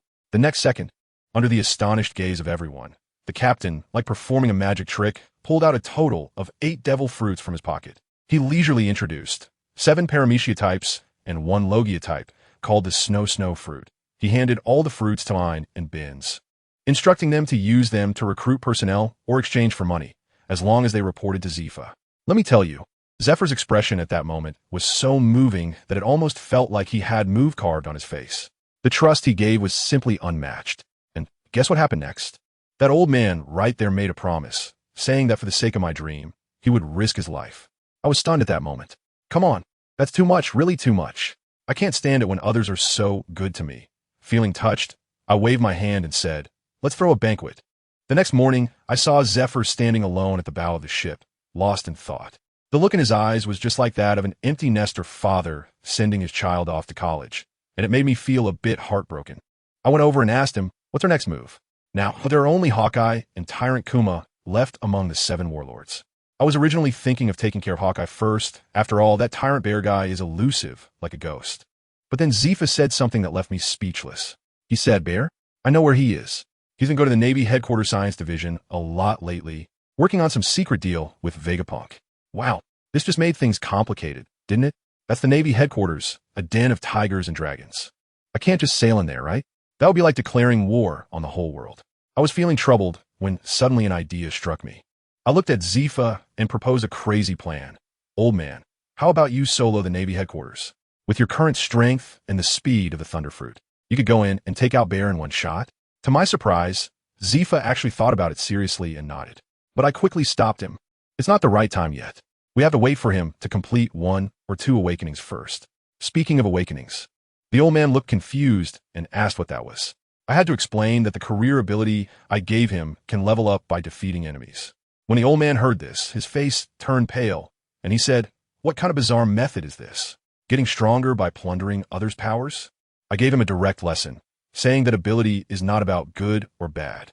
It's like a kitchen knife. If you use it to cut vegetables, you're a master chef, but if you use it to harm others, you're a criminal. What are we killing? Pirates? Scum? What do you call this? It's called acting on behalf of heaven, understand? Besides, this upgrade system has its thresholds. In the end, it still requires my approval. And no one can act recklessly for the sake of power. After hearing this, Zephyr accepted it, but still made a harsh remark that if anyone dared to kill the innocent, he would be the first to not let it go. I thought to myself, don't worry, if such a person really exists, I will personally clean up the house. Just as we were talking, the hungover crew members started to wake up one by one. As a result, that little money grubber Nami was still holding a grudge against me for that 1 billion. She looked at me as if I were invisible. I asked her to help contact Morgan's to buy a log pose, and she just flipped her hair and gave me the cold shoulder. Does anyone understand? This crew is getting harder to manage. There's no choice but to unleash my cash ability. 10 sets of high-end fashion. I was just saying, and as soon as I finished speaking, a flash of orange lightning shot by in an instant, the speed of which left Zifa beside me dumbfounded. After dealing with Nami, I suddenly remembered that I hadn't given Ace the Abyss Demon invitation that was his reward for his second awakening. I handed him the pitch black card, and as soon as Ace heard the name, his eyes lit up. He knew exactly how Kid had gotten his incredibly cool, epic weapon. Ace is also quite impatient. As soon as he got the ticket, he wanted to start the feast right there, almost blowing up my ship with his summon. I immediately gave him a smack on the head and said, "Are you trying to make us all jump into the sea for a swim?" I was in training when Nami came back and said the package would arrive in 4 hours. However, her big mouth blurted out about the outfit. Well, the whole girl group showed up. Hancock, Robin, Noki Gao, and Shirahoshi, all looking at me eagerly. Fine, what else could I say? Fair is fair, everyone gets one. Ace was next to me, trying not to laugh so hard that his face turned purple. If it weren't for Zephyr urging to see what the Abyss Demon was all about, I would have made him understand why flowers are so red. Half an hour later, we found a deserted island. Ace stood in the center, took a deep breath, and used the invitation. Instantly, a crack opened in front of him, and a demon that was glowing blue with red horns emerged. Well, isn't that convenient? The flame fruit versus an ice demon, a song of ice and fire. Ace went in with a fire punch to test it out, and guess what? It was like the demon had just taken a hot bath, completely unharmed, with a blue shield around it. The demon got angry, roared, and even summoned a little brother with a trident. Seeing this, Ace realized it wouldn't work. If the opponent could call for help, he had to end it quickly. He unleashed all his firepower, engulfed in flames, fully buffed, and with a knee charge. He took out the little brother in an instant, then followed up with a mighty headbutt that sent the big one flying.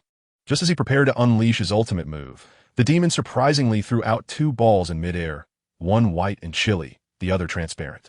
Ace's observation hockey immediately went off. He quickly jumped back, dodging the transparent water ball, but the white ball was ridiculous, following him like a delivery drone, never leaving his side. To make matters worse, the demon summoned 2 more little brothers and began conjuring thunderclouds in the sky. Ace was pushed to the edge and exploded with power right there, executing the flame ring. Pillars of fire shot up into the sky, vaporizing the tracking missile-like white ball and the thunderclouds above. Then he began to conjure his true ultimate move, compressing a fireball the size of an entire sun into the size of a glass marble. Great Flame Ring, Flame Emperor, Jade. In that moment, the entire world turned white. I tell you, the scene was like Godzilla versus Ultraman, with a giant mushroom cloud rising, nearly bursting my eardrums. And what happened? When the light faded, the ice demon was still alive. It somehow used a power to turn all the surrounding seawater into a thick white mist, making the center of the island feel like a bathhouse. As soon as Ace stepped in, he immediately softened. What do devil fruit users fear most? Seawater. Well, that was a precise hit. He couldn't even elementalize, and was sent flying by a single punch, his face all bruised. It wasn't until he flew out of the mist that Ace realized what was going on. Damn, playing dirty, huh? Now Ace was furious. He figured he wouldn't play magic anymore. He was going to fight it out.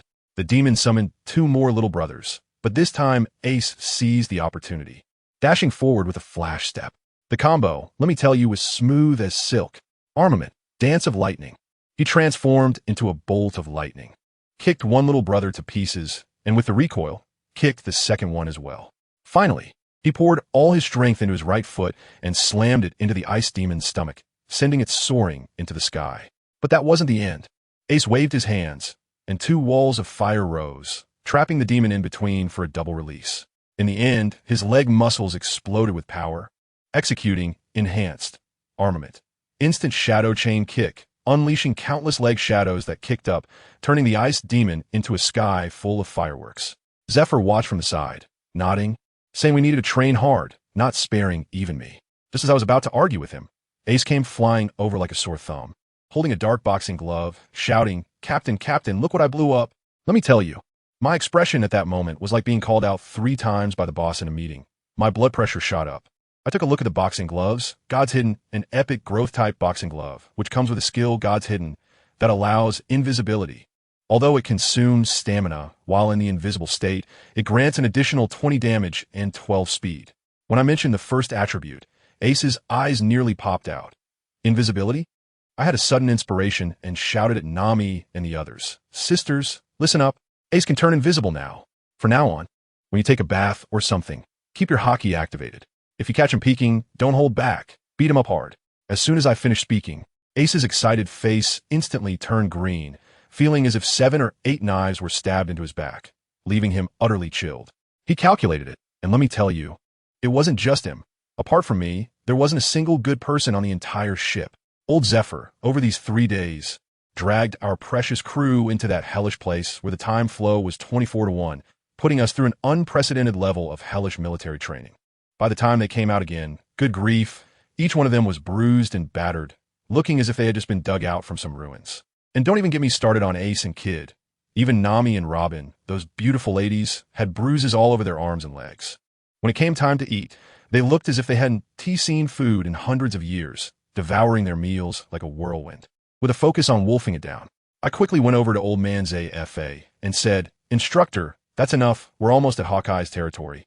This devil training can come to an end. The moment these words came out, I tell you, the restaurant instantly fell silent, and the next second, everyone burst into tears. Robin even stood up and shouted, Long live the captain. Family, who understands? In that moment, I even felt that being a logistics assistant for the past few days wasn't so bad after all. After all, I'd only been outside for 3 days, while they had been inside, being tormented by the old man, for over 2 months. I casually performed a large-scale treatment and healed all their injuries, then told them to quickly get lost and rest. Once everyone left, the restaurant was left with just me and Old Zafa. The expression on the old man's face was quite serious, and he asked me directly, Hey, do you want to take on Eagle Eye, or should I? I shook my head and said I had a new idea. The old man was taken aback, guessing if it was about Noki Gao, since she was the only one on the ship who was serious about swordplay. I directly denied it and told him it was none of that. I planned to let Bai Xing go. Are you out of your mind? Let me tell you, the old man jumped up from his chair on the spot, pointed at my nose and shouted, saying that I sent Bai Xing to fight the world's #1 swordsman. That S not called challenge. That S called sending someone to their death. I quickly pressed him down and told him to calm down. I asked him, Old man, have you ever seen White Star's Awakening? He furrowed his brows and thought for a long time, then said he hadn't seen it.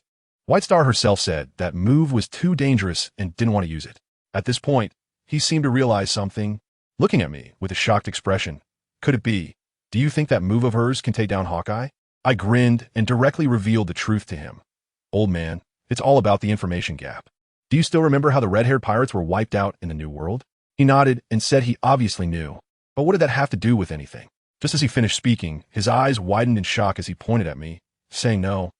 It can't be that Shirahoshi did it, right? I shook my head, and, just as he let out a sigh of relief, my next sentence made his heart stop. The one who took down the red-hair gang was the 7th apostle I summoned, Flame Devourer Anton.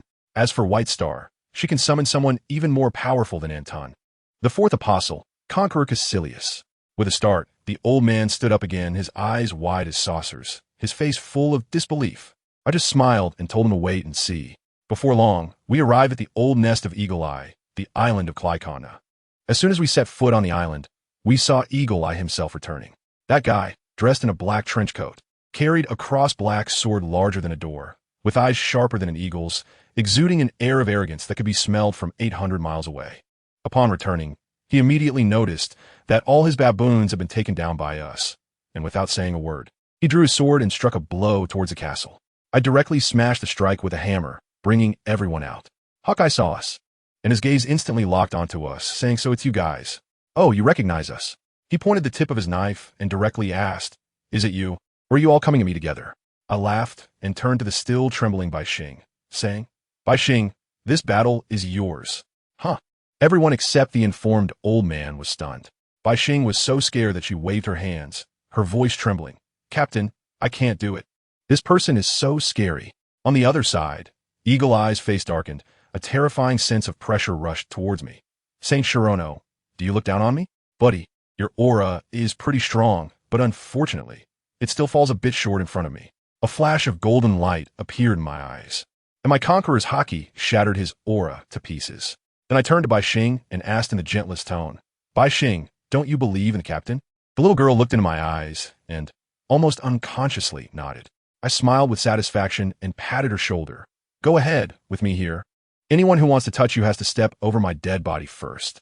As soon as I finished speaking, I unleashed all my power. A six-winged seraphim apparition over 100 meters high appeared behind me, and I stacked 24 layers of holy power on myself. Then I crazily empowered Bai Xing. Guardian badge, celestial melody, holy light protection, honor blessing. I even equipped her with a resurrection armor. After this series of actions, not to mention Bai Xing, even if I put on a dog, it could go a few rounds with Eagle Eye. Finally, I unleashed my ultimate move, Apocalypse. A golden sun exploded in the sky, holy light showered down, and Bai Xing's momentum instantly multiplied several times. I soared into the sky with others, leaving the battlefield to them. Hawkeye's hand, gripping the knife, had veins bulging, probably holding back from striking me. White Star took a deep breath and finally began to chant the summoning contract she had never used before. In an instant, the winds and clouds changed color, and a cross-shaped dark passage opened directly in front of her. A terrifying figure, nearly 3 meters tall, covered in gruesome sword wounds, with devilish horns and twin swords at his waist, slowly emerged from within. As his blood-red eyes opened, they locked onto Hawkeye. I smelled the scent of a swordsman. I tell you, at that moment, even Hawkeye's hand holding the knife began to shake. He himself was confused. Was it excitement or fear? He roared and charged forward. The guy named Cassius just smiled dismissively, unsheathed his sword with one hand, and easily blocked Hawkeye's powerful downward slash. Clang clang. The clash of blades. The two instantly became entangled in battle. In terms of power, Hawkeye was completely overwhelmed. In terms of skill, Cassius's swordsmanship was even more unpredictable. The entire island was torn apart by their clashes, marked by deep slashes. I was watching from above, thinking to myself, goodness, the world's #1 swordsman, Hawkeye, is about to fall today. Old Zephyr was beside me, frowning and asking, although Cassilius is strong, it doesn't seem like he's at the level to take down the red-haired crew. The old man is still sharp. I directly told him, old man, you guessed right. It's because White Star's strength is too weak. Even with my assistance, the one summoned here is just a clone. As soon as I said this, our entire side was petrified. A clone, overpowering the world's #1 swordsman? This is simply absurd. In the center of the battlefield, both of them had their momentum reaching its peak, ready to settle the match with one strike. Ultimate sword, 1,000 demon kill. One sword style, eagle strike. 3 beams of sword light flashed by, and the two stood back to back. The next second, 3 terrifying slashes directly cleaved through the entire island, crashing into the sea and raising towering waves 1,000 meters high. You lost. Cassilius's cold voice echoed as his figure dissipated. And Hawkeye, letting out a long sigh about why there could be such a fast sword in this world, collapsed with a thud, a grotesque sword wound on his chest, nearly gutting him. I descended from the sky and looked at the dying Hawkeye, casually taking his world's strongest black sword, Knight. What a good sword. As the black sword left his hand, the last light in Hawkeye's eyes also extinguished. Immediately after, a series of system notifications exploded in my mind. Wow. As a support character, I unexpectedly gained 3 million experience points and leveled up 3 times. I even got a shiny loot chest. Upon opening it, I found high-level observation hockey fragments, an armament hockey proficiency enhancement scroll, and a swordsmanship proficiency enhancement scroll. This was an absolute win. I just finished securing the loot when the island of Claykana beneath my feet suddenly began to shake violently, and it looked like it was about to collapse. That's when I remembered the 3 strikes that had cut through the island and into the sea. Oh no, the island is sinking. Without saying a word, I had to run. But before I took off, I want to tell you that I saw Hawkeye's body, and suddenly a bold idea popped into my mind. Since I had nothing else to do, I reached out and took his body. Then, with a flutter of my light wings, I flew back to my celestial noble ship. I just settled things on my end, but over at Donghai, things are in chaos. In a shabby bar at Windmill Village, red-haired Shanks is boasting and drinking with his crew. Just as he picked up a bottle, he suddenly felt something was off, like he had forgotten his phone. And he searched himself all over. Guess what fell out of his pocket? It wasn't a life paper.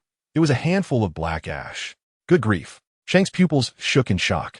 His crew was also confused, thinking their captain was joking. Who could kill my hawk? The entire bar felt like it was on pause. Shanks slammed his fist on the bar and gritted his teeth, saying it must be those apostles. He recounted to his crew how they had almost been wiped out by a monster they summoned, and their ship was nearly destroyed. Just when the atmosphere was unbearably tense, someone outside started banging on the door. Luffy had arrived. Luffy was initially quite happy, but when Shanks turned around, Luffy saw the gruesome burn scars all over his chest and neck, as if he had been seared with a branding iron. Luffy couldn't hold back and burst into tears, shouting that he wanted to avenge him. To comfort him, Shanks even sparred a bit with him. Luffy's rubber machine gun punches sounded impressive, but what happened? Shanks, like he was playing with a child, knocked him down with a single punch. Then Shanks turned serious and told Luffy to get stronger quickly because the sea was about to get chaotic and time was running out for him. After saying that, the red-haired crew left, and I later learned that they had lost 4 crew members due to us. The scene shifts and 2 months pass. We're sailing around the New World. I was thinking that I could treat the 7 warlords like cabbages, and the world government would surely send more to replace them. But to my surprise, the news leaked. Now the whole world knows I'm executing a plan to eliminate the 7 warlords, making that position completely undesirable. Even Whitebeard, too, resigned in fear right after taking office. Does anyone understand my situation? My pig farming strategy went bankrupt. Instructor Zifa asked if I wanted to go to Navy headquarters to take out Bartholomew Kuma directly, but I felt something was off. Like a big net was waiting for us to fall into it. Just then, the Den Mushy rang. It was Ein calling, saying that our newly established intelligence organization had been targeted by CP agents and that everyone was trapped on Sabeti Archipelago. As soon as I heard it, I knew we had to save them. I immediately decided to have Instructor Zephyr take Ace, Nami, and Robin over to provide support. I gave him a few bottles of teleportation potions. These are premium items that can be lifesavers at critical moments. I also casually pulled out the float fruit from Gold Lion and handed it to Nami, thinking it would give her a life-saving skill. However, the greedy one immediately reacted by asking how much it could sell for. I was so annoyed that I threw a headbutt at her. In the end, I had to give it to Robin for safekeeping and asked her to look for the whereabouts of the poneglyphs as well. Once they left, only a few of us were left on the ship. Kid, the warlike one, asked me who we were going to fight next. I was about to say we should look for a country on the back of an elephant when suddenly my radar went off. An overwhelmingly strong presence was coming from the direction of the sea. I focused my gaze, and wow, a massive ship that looked like a whale. Moby Dick. The Whitebeard pirates had come to our doorstep. I tell you, at that moment, the atmosphere instantly froze. Kid, that iron-headed brat, had already pulled out his gun, but I held him down. I felt that if I backed down today, my conqueror's hockey would never progress in this lifetime. That old man Whitebeard also had a violent temper. He shouted from afar for us to come aboard, saying, "Gula-la-la, little brats. The old man is waiting for you on the ship." Just as we flew over, with a single use of his tremor fruit ability, he shattered all the wings of light beneath us with a crack. Trying to give us a warning? No way. I countered with a divine punishment hammer strike. When our 2 powers collided, let me tell you, the sky split apart and a tsunami surged hundreds of meters high, like the end of the world. Those weaker members on his ship fell into the sea like dumplings. After this blow, Whitebeard actually laughed, saying, "Gula-la-la, little brat, be my son." I was speechless. Why did that line sound so familiar? I directly refused and told him that the thing I hated most in this life was pirates, and my goal was to eliminate all pirates. He didn't believe I had that ability, so I let him see for himself. I unleashed a big move, summoning a 6-winged seraphim silhouette over 100 meters tall behind me, which then bestowed a bunch of buffs on me and my teammates. The people from Whitebeard's crew almost had their eyes pop out. Yet, that old man still wasn't convinced. He grabbed his sword and charged at us. Kid, boosted by the buffs, fired a cannon blast. Now he had stirred up a hornet's nest, and all of Whitebeard's captains rushed over. I wasn't hesitant either. I immediately raised 2 massive light shields, blocking all the attacks. Whitebeard shattered my shield with a punch and asked what I really wanted to do. I laid it all out, saying there was only 1 warlord left, and the next targets were their 4 emperors. They still didn't believe I had taken down Hawkeye. So I pulled out the black blade, The whole place fell silent. I looked at Whitebeard and then at a certain scheming individual behind him, pointedly saying, "You really are a good father. I hope you don't end up dying at your son's hands." This completely blew Whitebeard's top. Just when it seemed like a colossal battle was about to erupt, his pineapple-headed captain, Marco, quickly stepped in to mediate. His shout finally managed to cool Whitebeard down. I tell you, Whitebeard's brows were furrowed like a twisted dough, and he glanced back at his sons, fully aware of the situation. Among this group, a significant portion were complete novices. If the ship really sank, wouldn't that mean they would be wiped out right here in the sea? After thinking for just a few seconds, The old man slammed his big knife into the deck and shouted at my captain brat, "Take your people and get off my ship." When my boss heard this, he laughed and snapped his fingers. "That's more like it," while sending Kid and the others back. He cruelly added a parting shot. "Whitebeard, let me tell you, you won't be able to walk this path of piracy for much longer. You can protect them now, but how long can you keep it up? The leader of the 4 emperors? Don't joke around. Your body is deteriorating day by day. Don't you know that yourself? Remember, you are on the decline, while my boss pointed to himself, I'm on a rocket ride. Take my advice and disband this Whitebeard pirates. Go find a small island to retire on. Don't ruin your reputation in your old age." After saying this, he flapped his wings and flew away, leaving behind a silhouette so handsome it could make someone want to call the police. Whitebeard watched the direction my boss flew away, and his expression was complicated enough to write an 800-word essay about. As for his sons, they all looked like wilted eggplants, dejected. They probably never imagined they had become their father's Achilles heel. It was a tremendous humiliation. With a loud bang, Marco punched the deck in frustration, hating himself for being so weak and unable to do anything at a critical moment. Whitebeard saw this and hugged the pineapple-headed kid, speaking gently, "Silly son, don't blame yourself." At that moment, Marco couldn't hold back any longer and said tearfully, "Dad, I'm sorry." Upon hearing this, Whitebeard burst into his signature boisterous laughter, patting Marco's back. "Silly boy, we are family. Between family, there is no need for apologies." Saying this, he drew his sword, and his heroic spirit returned. "I am Whitebeard, that little brat. If he dared to act so arrogantly on the island, I would make him understand why the flowers are so red." With that shout, the morale of the crew was somewhat restored, and they began to look at him with admiration again, convinced that their old man was invincible. Meanwhile, I tell you, in that place called Mary Geos, the atmosphere was completely different. In a massive palace, 5 old men sat, dressed impeccably. These were the legendary top of power, the 5 elders. Each held a document with the cover featuring, "Hey, a big picture of my boss, Shono." An old man with a scar on his face spoke first, his tone grave. "This apostle adventure group cannot be left unchecked. It's too dangerous. They must be eliminated." Another blonde old man followed. "Eliminating them is a given. But now that the warlord system has collapsed, Sengoku is constantly reporting to us to abolish it. What do you all think?" As soon as he finished speaking, a bald man with a mustache became anxious. "No way. Abolishing the warlord system would break the balance of the world. If we anger that gentleman, we'll all be in deep trouble." The mention of that gentleman made the air in the entire hall feel like it was about to freeze, and the 5 old men didn't even dare to breathe. Finally, it was the one in the white robe, wielding a katana, who stood up and slammed the table. "We must maintain the balance. Who wants to taste that gentleman's punishment again?" As soon as he said that, the other 4 nodded vigorously like chicks pecking at rice. "Then, should we continue cooperating with red-haired?" An old man with white hair asked weakly. Red-haired." The curly-haired old man looked displeased. "Last time he said he had something incredibly important to discuss with us. But what happened? He came to waste our time, saying the apostles could summon monsters that block the sun if it weren't for his status." "Mind your words." The one in the white robe immediately interrupted him, as if red-haired was some kind of taboo phrase. Just when the atmosphere became unbearably awkward, someone knocked on the door. "What is it?" the white-haired old man asked impatiently. A voice came from outside. "Gentlemen, the guest you met last time has returned." "Red-haired? What does he want again?" The mustached old man looked disdainful. Last time his suggestion to have Kuma stay as bait at the Navy HQ had failed miserably. "Let us see him." "He is already here."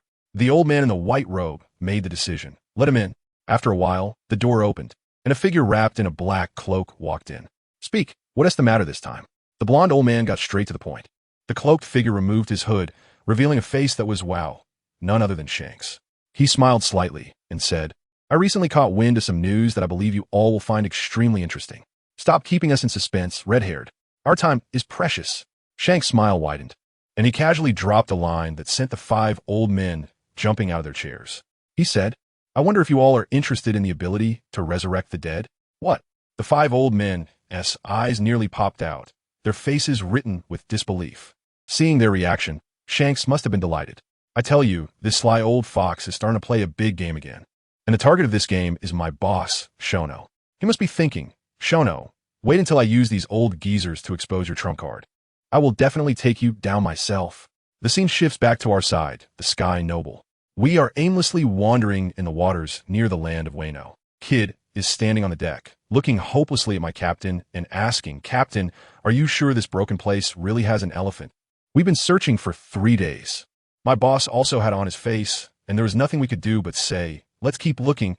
That elephant has something I must get." Kid was at a loss and could only jump back up the lookout tower to continue being our telescope. At that moment, Noki came over with a plate of fruit and casually complained to my boss, "Captain, we're all stuck at a bottleneck in our abilities. It's mainly because of that guy Kid. He's too strong. He spots a pirate ship from a satellite in the sky and fires a laser cannon. So we never even get a chance to act." My boss was stunned when he heard that. Right, he still had 6-second awakening vouchers lying in his backpack. These things need to be used up to be converted into cash. That Kid is just a pure experience baby destroyer, clearing all the monsters and making it impossible for others to level up. I'm going to talk about him later. My boss confidently said to Noki Gao. And guess what happened? Whoosh. A laser several meters wide shot out from the lookout tower. Does anyone understand this slap in the face came too fast? My boss's face turned red at that moment, and he shouted angrily, "Kid, you get down here right now." Kid jumped down, still looking confused. "What's wrong, Captain?" My boss held it in for a long time before saying, "What I mean is, can you take a break and not do all the fighting by yourself? How are Noki and the others supposed to level up?" "Got it." Kid suddenly understood. "Got it, Captain." Then he pointed into the distance and said, "That laser attack just now was blocked by someone. The opponent is not weak. Noki, how about you go?" As soon as Noki heard there was a fight, her eyes lit up, and she quickly ran into the cabin shouting for people. "Bai Xing, Sister Hancock, come out and get to work." My boss walked to the side of the ship, and as soon as he opened his eyes, his expression instantly turned strange. A top hat, pink curly hair, and a skull with lipstick. "Damn, isn't this the ship of Big Mom pirates?" Kid heard this and asked, "Big Mom pirates? Are they strong?" Of course, their captain, Charlotte Linlin, is also one of the 4 emperors. Kid's expression changed, and he quickly said, "Isn't it dangerous to let them come? How about I take care of it instead?" Just as he finished speaking, he felt 2 murderous gazes locking onto him from behind. Turning around, he saw Noki and Hancock staring at him fiercely. I'm just worried about you guys." Kid immediately backed down and shot a pleading look at my boss. My boss turned his head directly, pretending to admire the scenery. "No need. With the great Lord Shirono around. Who am I, a mere sea emperor, afraid of?" The 2 girls took turns to retort, leaving Kid speechless. My boss laughed and smoothed things over. "Hancock is right. With me around, what is there to be afraid of? Besides, that crazy lady ISNT here. And there are just a few small fries on the ship." Saying this, he pointed to a ship in the distance. "Listen up. Aside from a lion man in a pink suit and sunglasses, sink everyone else on that ship." "Yes." The 3 girls responded, instantly covering themselves in armor, their wings of light fluttering as they flew over. After they left, Kid curiously asked, "Captain, what are you laughing about?" My boss laughed. "Haha, I found an elephant navigator." "What do you think? Should I laugh?" "Navigator?" Kid's eyes lit up. "Are you talking about that lion guy? Does he know where the elephant is?" "Exactly." My boss explained. "The elephant I'm looking for is a giant beast that has lived for thousands of years, about the same size as the Anduin I summoned before." Upon hearing this, Kid's pupils shook, and then he excitedly said, "Captain, if I kill this giant beast, can I get my 3rd awakening?" My boss listened quietly, then reached out his hand and placed it on Kid's forehead. "Captain, what are you doing?" "I'm checking if you're running a fever, speaking nonsense in broad daylight. I never even thought of taking down an existence at that level. And here you are, losing your mind." My boss scolded him impatiently and then ignored him, focusing on the battle in the distance. Meanwhile, on Big Mom's ship, a particularly fat guy with a gourd hairstyle shouted at Nokigo and the other 2 as they flew over. "Who are you? Do you want to die for daring to touch the big MOM pirate cruise ship?" This guy was Charlotte Snack, one of the former Sweet Commander stars. Nokigo, full of fighting spirit, drew his twin swords. "This sword user is mine. The rest are up to you." With that, he charged forward. Hancock pointed delicately at the Lion Man. "Bakumus, I just need to complete Lord Shono's task, so I'll leave the rest to you, Shirahoshi." Bakumus shivered at her gesture, recognizing her. "Why, you are the pirate empress, Boa Hancock. You are with the apostles?" "Shut up, ugly lion head." Hancock made a heart shape with her hands. "Turn him to stone for me. Sweet, sweet wind." A pink beam shot out, but guess what? Bakumus, being a furry creature, didn't fall for that at all and slashed the beam with his sword. Hancock exploded with rage, pink ripples appearing beneath her feet as she charged forward.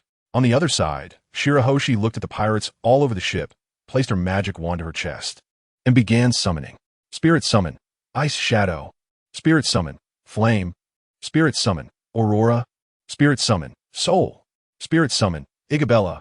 Goodness, she summoned 5 powerful beings in an instant. Then she threw the mark in her hand into the crowd, and instantly, ice, fire, light, darkness, and thunder attacks rained down like it was free.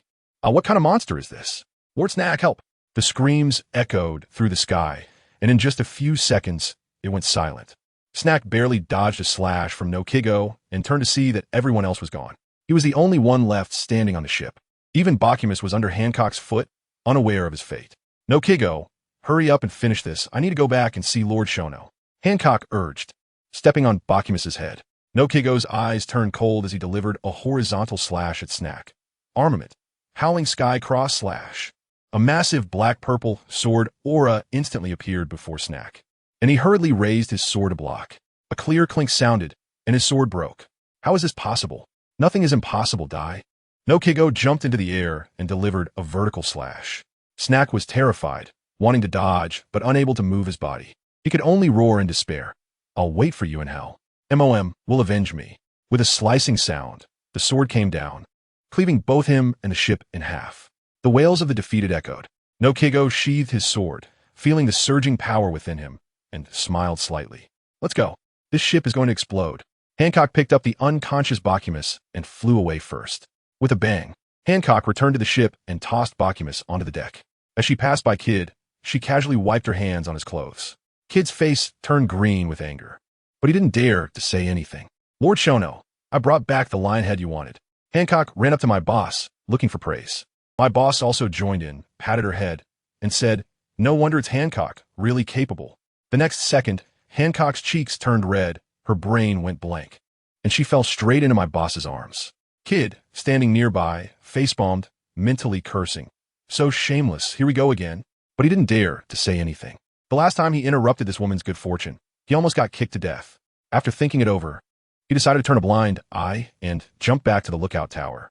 At this moment, Nokigao and White Star also returned. Seeing the scene, the two exchanged a knowing glance at my boss, said nothing, and went straight back to the cabin. Hey, what kind of look is that from you two? Our relationship is pure. My boss shouted from behind, but no one paid him any mind. He had no choice but to place Hancock on a lounge chair and then walked over to Bacchus. Looking at the injuries on this lion man, my boss couldn't help but smile wryly. Hancock really was ruthless with men. He casually cast a few healing spells, and Bacchus's injuries visibly healed. A minute later, Bacchus woke up, and upon seeing my boss, he startled and jumped up like a carp, only to realize his weapon was gone, quickly doing several backflips to create distance. You don't need to be nervous. If I wanted to kill you, I wouldn't have saved you, my boss said calmly. Bacchus checked himself and found that his injuries were indeed healed, which made him somewhat calmer, and he introduced himself. I am Bacchus. I am Xiao Nuothe, the leader of the Apostle Adventure Group. Upon hearing this name, Bacchus collapsed to the ground, muttering continuously. I'm done for. It's really over this time. Am I really that scary? My boss stroked his chin. Not just scary. Bacchus, probably having given up, shouted, 4 of the 7 warlords have been taken down by you, and 1 has been captured. Now, there's a saying circulating on the seas, better to encounter the Navy than the Apostles. My boss laughed when he heard this. As long as you take me to Zo Island and swear never to be a pirate again, I won't kill you. When Brooke heard this, his eyes struggled, but he still said defiantly, I will not betray my kind. That damn lion-headed guy, do you want to die? Hancock, who had just woken up, was furious upon hearing this and was about to charge over, exuding a killing intent. The momentum scared Brooke so much that his legs went weak. Hancock, stop. My boss swiftly stepped in front, but Hancock couldn't stop in time and crashed right into his arms. My boss was also helpless, so he just gave her a gentle pat on the head and rebooted her. After dealing with Hancock, my boss's expression turned cold as he said to Brooke Moose, my patience is limited, and you're not the only one who knows about Zo Island. This is your last chance. Brooke Moose looked at my boss and finally relented. Unless you promise me not to harm the residents of the island. Interesting. My boss laughed heartily, I promise you. And have you heard of our Apostle Adventure group harming civilians? Brooke Moose was taken aback and silently pulled out a piece of life paper from his pocket. The next day at noon, we finally arrived. My goodness, what kind of giant beast is that? It's like a moving mountain, towering into the clouds. Blocking out the sun, our ship looks like a small toy in front of it. Kid, you watch the ship, we're going up. My captain picked up Pokemus and was ready to fly. Just then, that giant elephant actually stopped, its enormous head slowly turning around. Two green eyes staring fixedly at our ship. With a loud roar, the sea surged with monstrous waves, and our ship shook as if it was about to fall apart. Damn it, is that elephant going to attack us? Kid grabbed his weapon and was about to take action. Pokemus hurriedly broke free and stood in front of him. You can't hurt it. Get out of the way. Just as Kid was about to shoot, a scream suddenly rang out. It's White Star. She looked terrified, as if she was desperately searching for something.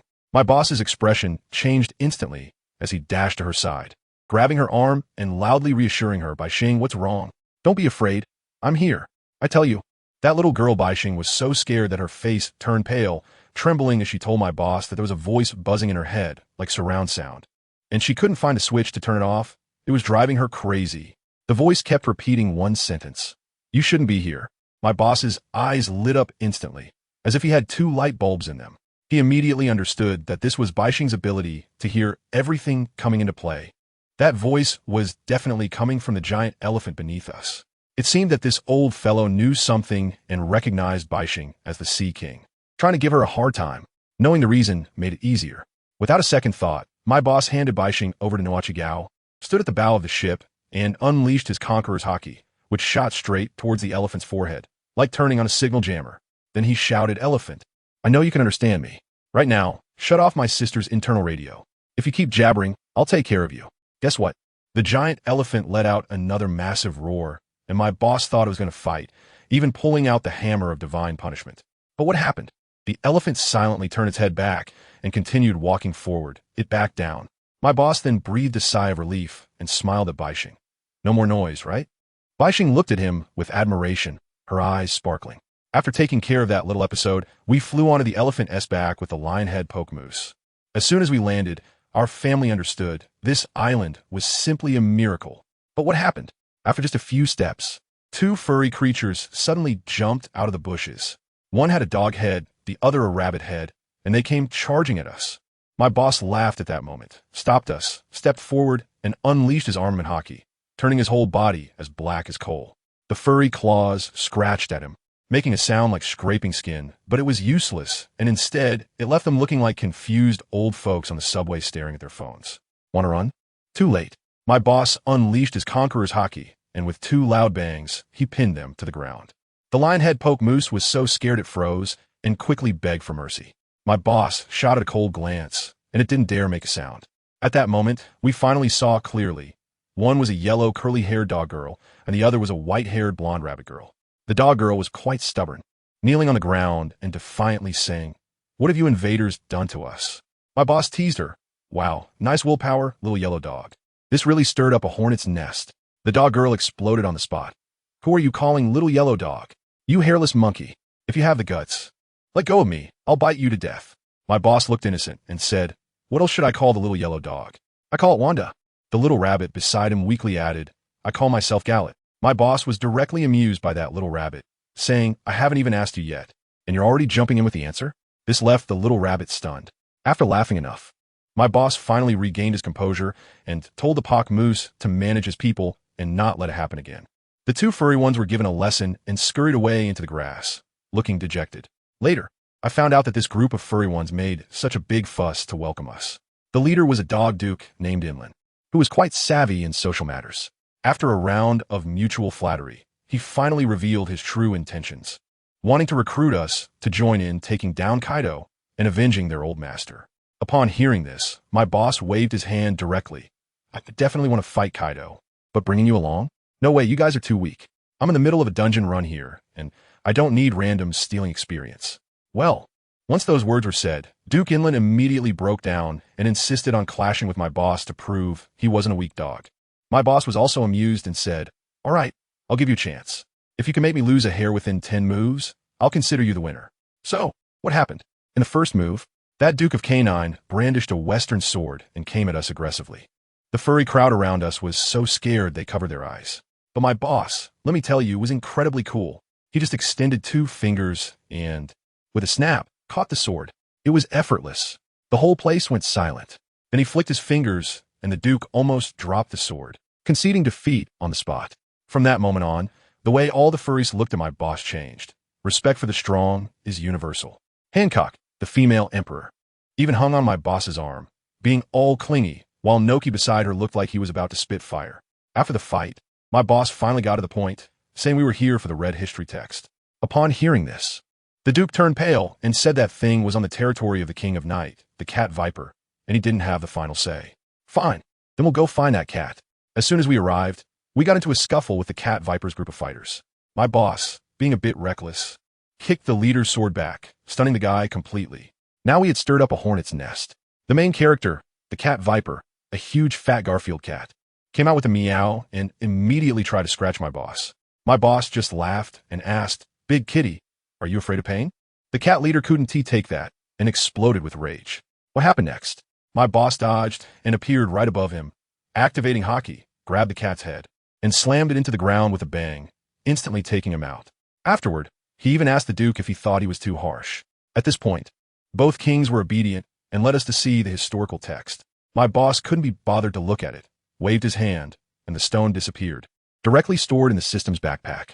Efficiency was the name of the game.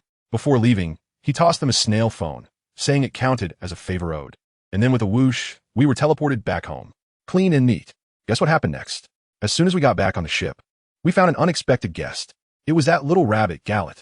This little guy somehow slipped down from the elephant's back and sneaked onto our ship. My boss grabbed her long ears, looking speechless, and asked, "What do you want?" The little rabbit, quite bold, bared her teeth and said, "You hurt my brother Pedro, so I want to bite you." One excuse. My boss said he would send her back, and the little rabbit panicked, because she actually wanted to join us on our sea adventure. Her eyes were spinning, clearly thinking about how to stick to our pirate ship. The next second, a light bulb went off in her head.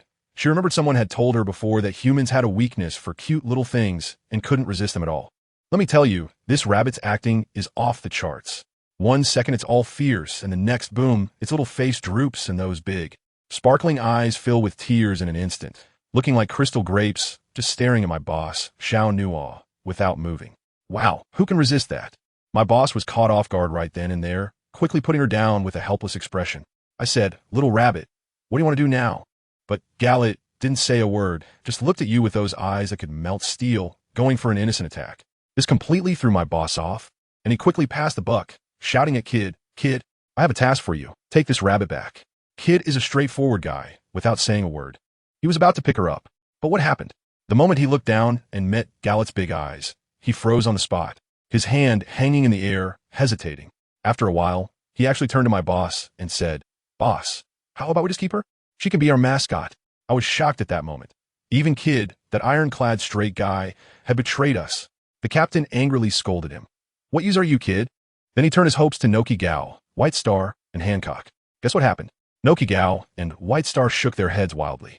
And even our ship's most aloof empress, Hancock, hesitated for a moment before shaking her head too. Family who understands. This little bunny is simply a killer among everyone. Now the captain was completely at a loss. There was no one to send off, and if he sailed the ship back, who knows if this little guy would sneak back on board again. After thinking for a long time, he finally sighed. All right, since no one is sending you off. Then, you can stay for now." As soon as he finished speaking, Galot jumped up 3 feet high, overjoyed. We could only shake our heads and smile bitterly, knowing she was just pretending, but there was nothing we could do about it. As a result, this little bunny was very sharp and immediately caught the key point. "Captain, what do you mean by for now? Who is your captain?" Xiao Nuothe's face turned serious. If she wanted to stay on this ship, she had to be a partner of our Apostle Adventure Group. You are not one yet. Upon hearing this, Galot's tears began to well up in her eyes again. "Stop." My captain quickly slapped his forehead, his expression painfully distressed. It was simply tragic. "Captain, just take me on adventures with you. I'm really strong and can endure hardships." Galot began to pledge her loyalty with a sobbing tone. After a long silence, my captain finally raised his head, his gaze becoming particularly serious as he stared at her and asked, "Little bunny, are you afraid of death?" Galot was taken aback for a moment, then honestly shook her little head. "Of course I'm afraid."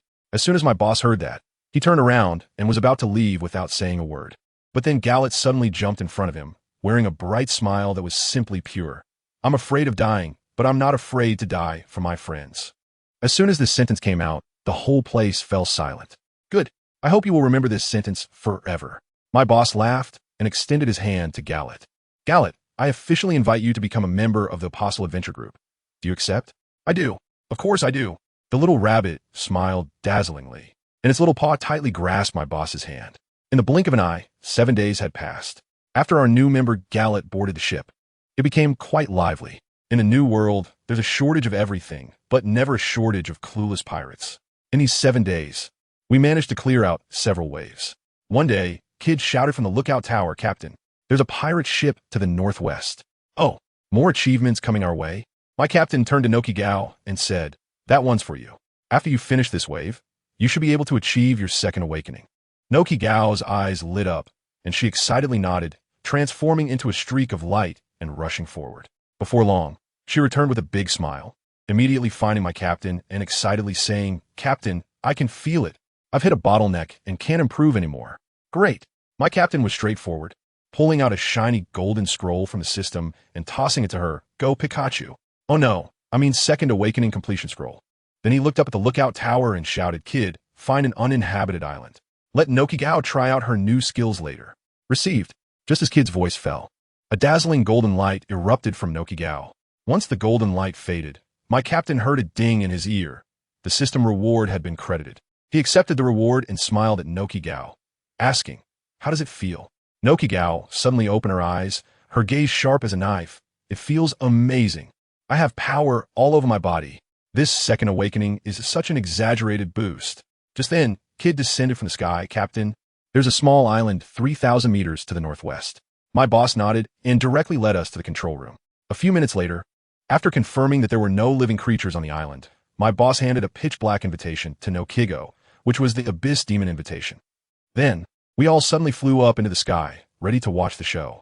It was Garrett's first time seeing such a scene, and he curiously asked, "Boss, what is Sister Xiao going to do?" My boss grinned and said, "Let's run the Abyss." "Run the Abyss? What does that mean?" "Don't ask so many questions." My boss gently tapped her on the head. "Just watch and learn. Once we're done, you can ask her yourself." Galot could only respond with an "oh" and obediently shut up.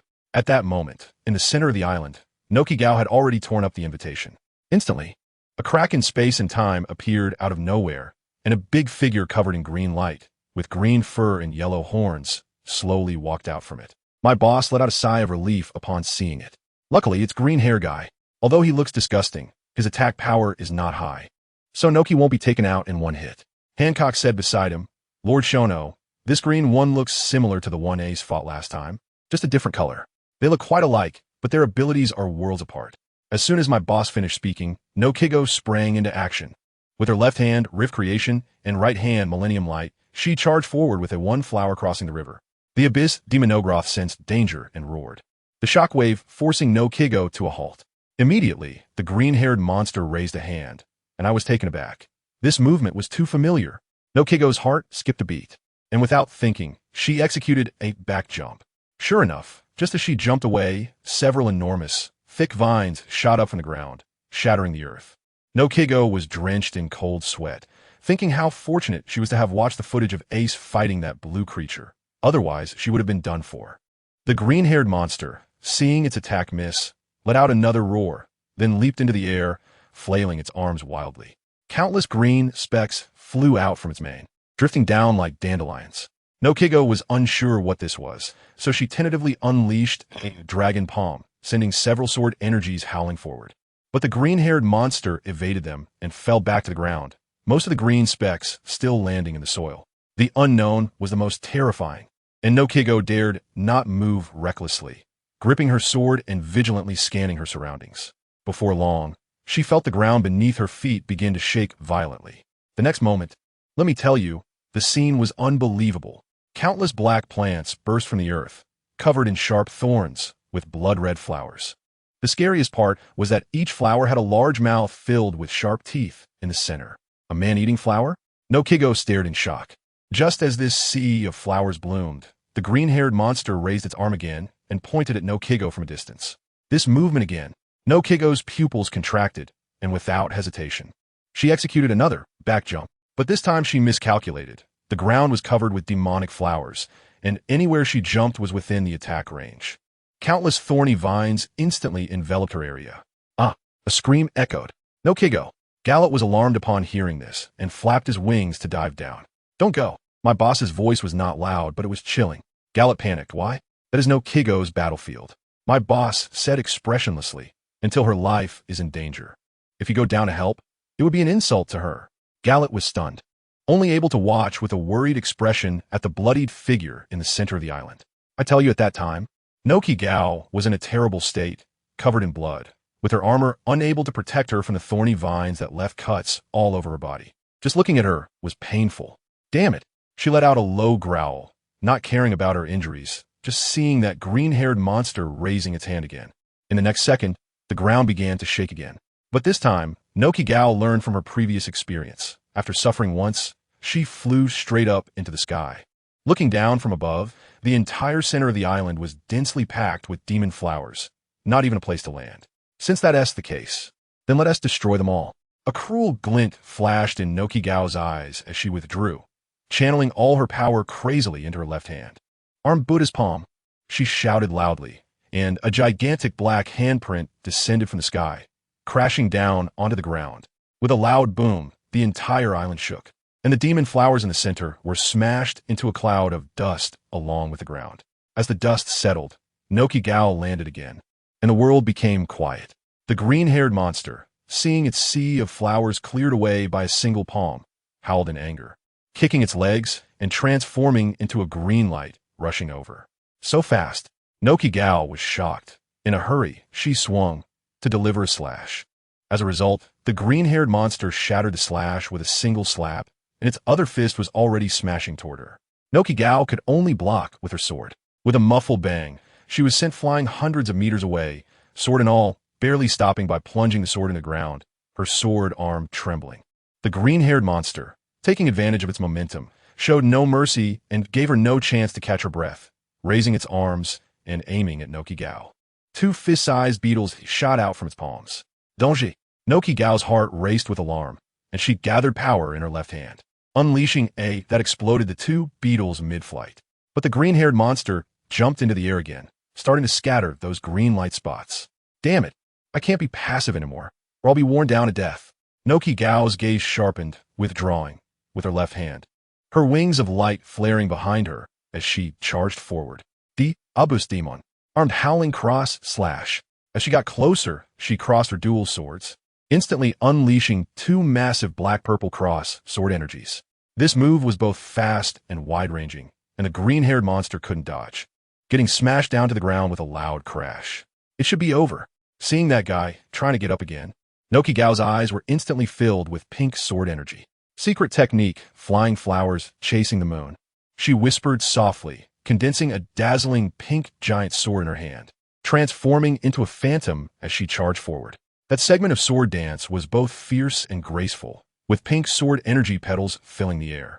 After the dance, she slowly raised the pink giant sword above her head, looking at the barely breathing abyss demon, and shouted sternly, "Dance of the moon, sever it."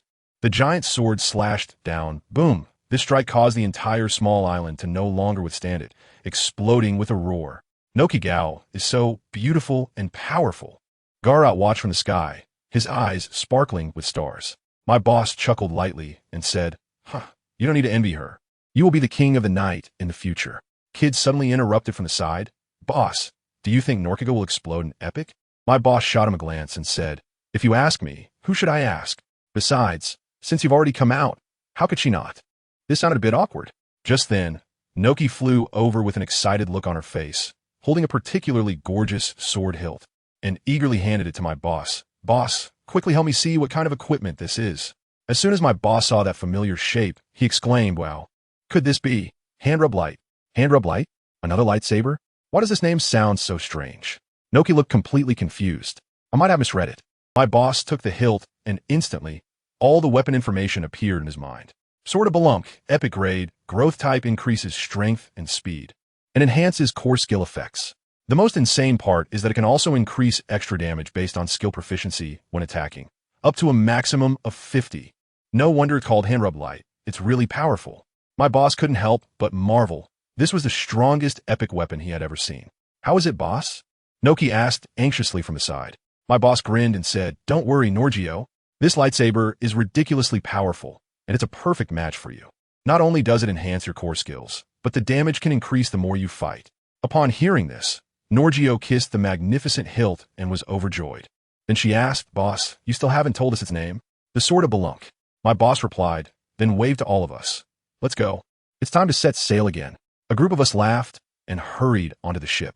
But at that moment, none of us knew that a conspiracy against my boss had quietly been set in motion. The scene shifted to the Sabeti archipelago. A man in a white suit and a strange mask asked in a low voice, "Are you sure? The world's most evil criminal Shono's sister and the son of the Devil Robin are really here?" Beside him, a figure in a black robe, hidden in the shadows, only nodded indifferently without saying a word. The man in the suit was immediately furious with his status. When had he ever been treated like this? But he thought about the orders from above and suppressed his anger, asking, "What is your plan?" The figure in the black robe finally spoke, his voice hoarse and gender indistinguishable. "Nami and Robin, I will bring people to capture them. As for Zephyr and Ace, leave them to you CP0 and the Navy." Wow, even CP0 is involved. They're the strongest shield under the Celestial Dragons. The man in the suit sneered. "How are you going to catch them?" "According to our investigation, that group of apostles seems to have the ability to teleport. You don't need to worry about that," the figure in the black robe said with absolute confidence in his voice. "You just need to hold Zephyr and Ace back. I will handle the rest." "All right. I hope you don't mess up. Otherwise, you'll have to explain to the Gorsia yourself." After saying that, the man in the suit disappeared. The figure in the black robe stood in the darkness, murmuring to himself, "Shono, the chessboard is set, just waiting for you." Meanwhile, on the other side of the Sabiti archipelago, in a hotel, Robin was staring blankly at a float fruit. Nami leaned over, her eyes shining, and said, "Robin-chan, since we can't find the owner of this fruit, why don't I sell it?" "No." Robin rejected immediately without thinking, putting the fruit away and completely ignoring Nami, whose eyes had turned into dollar signs. Nami huffed in displeasure. "I don't know what kind of magic soup the captain gave you to make you so obedient to him." Robin just smiled and softly explained, "The captain is right. This fruit is related to the security of our intelligence organization. Our base must be in the sky to avoid the world government's pursuit. Also, I've been feeling like someone is spying on us lately. When Teacher Zephyr and Ace come back this time, regardless of whether they recruit anyone, we have to relocate." Just as she finished speaking, a hoarse voice suddenly echoed in the room. "You can't escape." Nami and Robin turned around abruptly to see the figure in the black robe had appeared in their room without them noticing. "Who are you? How did you get in?" Robin's face was filled with shock. Her observation hockey had barely stopped, yet this person appeared out of thin air. "Who I am isn't important. As for how I got in, I just walked in," the figure in the black robe said as he suddenly drew a western sword from his waist, and a slash wrapped in black and red lightning came crashing down. Nami and Robin's hearts nearly jumped out at the sight of that slash, and they shouted in unison, "Danger!" Without thinking, they used their defensive skills. Ultimate Ohashield. Ice wall. However, their usually effective defenses crumbled like paper in front of that slash, shattering instantly. "This is impossible. How can my aura shield be so fragile?" Robin's pupils contracted sharply, unable to believe it. In that moment of distraction, the slash was already upon them. Sizzle. The black-red lightning slash flew past, cleaving everything in its path in half. "Phew, that was close. How could you get distracted in a fight, Robin?" Nami shouted, her heart still racing. It was her that had tackled Robin just in time. "Thank you, Nami." Robin stood up, wiping the cold sweat off her brow. But the figure in the black robe didn't rush to attack. Instead, he leisurely asked, "What a strange ability. As far as I know, Nico Robin, you ate the flower fruit, but what you just used was not its ability. Can you tell me why?" "Want to know?" Robin gathered her aura in both hands, leaped up, and shouted, "Go dream. Thunder Palm." In an instant, hundreds of thousands of golden aura dragon heads surged towards the figure in the black robe. Seeing this, the figure waved his long sword again, and a series of sharp slashes collided with the golden dragon heads. Boom! A massive explosion rocked the entire hotel. Meanwhile, in Area 42, Teacher Zephyr looked solemnly at Akainu and Kizaru in front of him. Beside him, Ace was also confronting two masked CP0 agents. "What do you want?" Zephyr asked in a deep voice. Kizaru, usually laid back, surprisingly said seriously, "Teacher Zephyr, I don't want to fight with you. Just stay here for 10 minutes. And once the time is up, we'll leave." 10 minutes? Zephyr frowned. At that moment, a hurried voice came from behind him.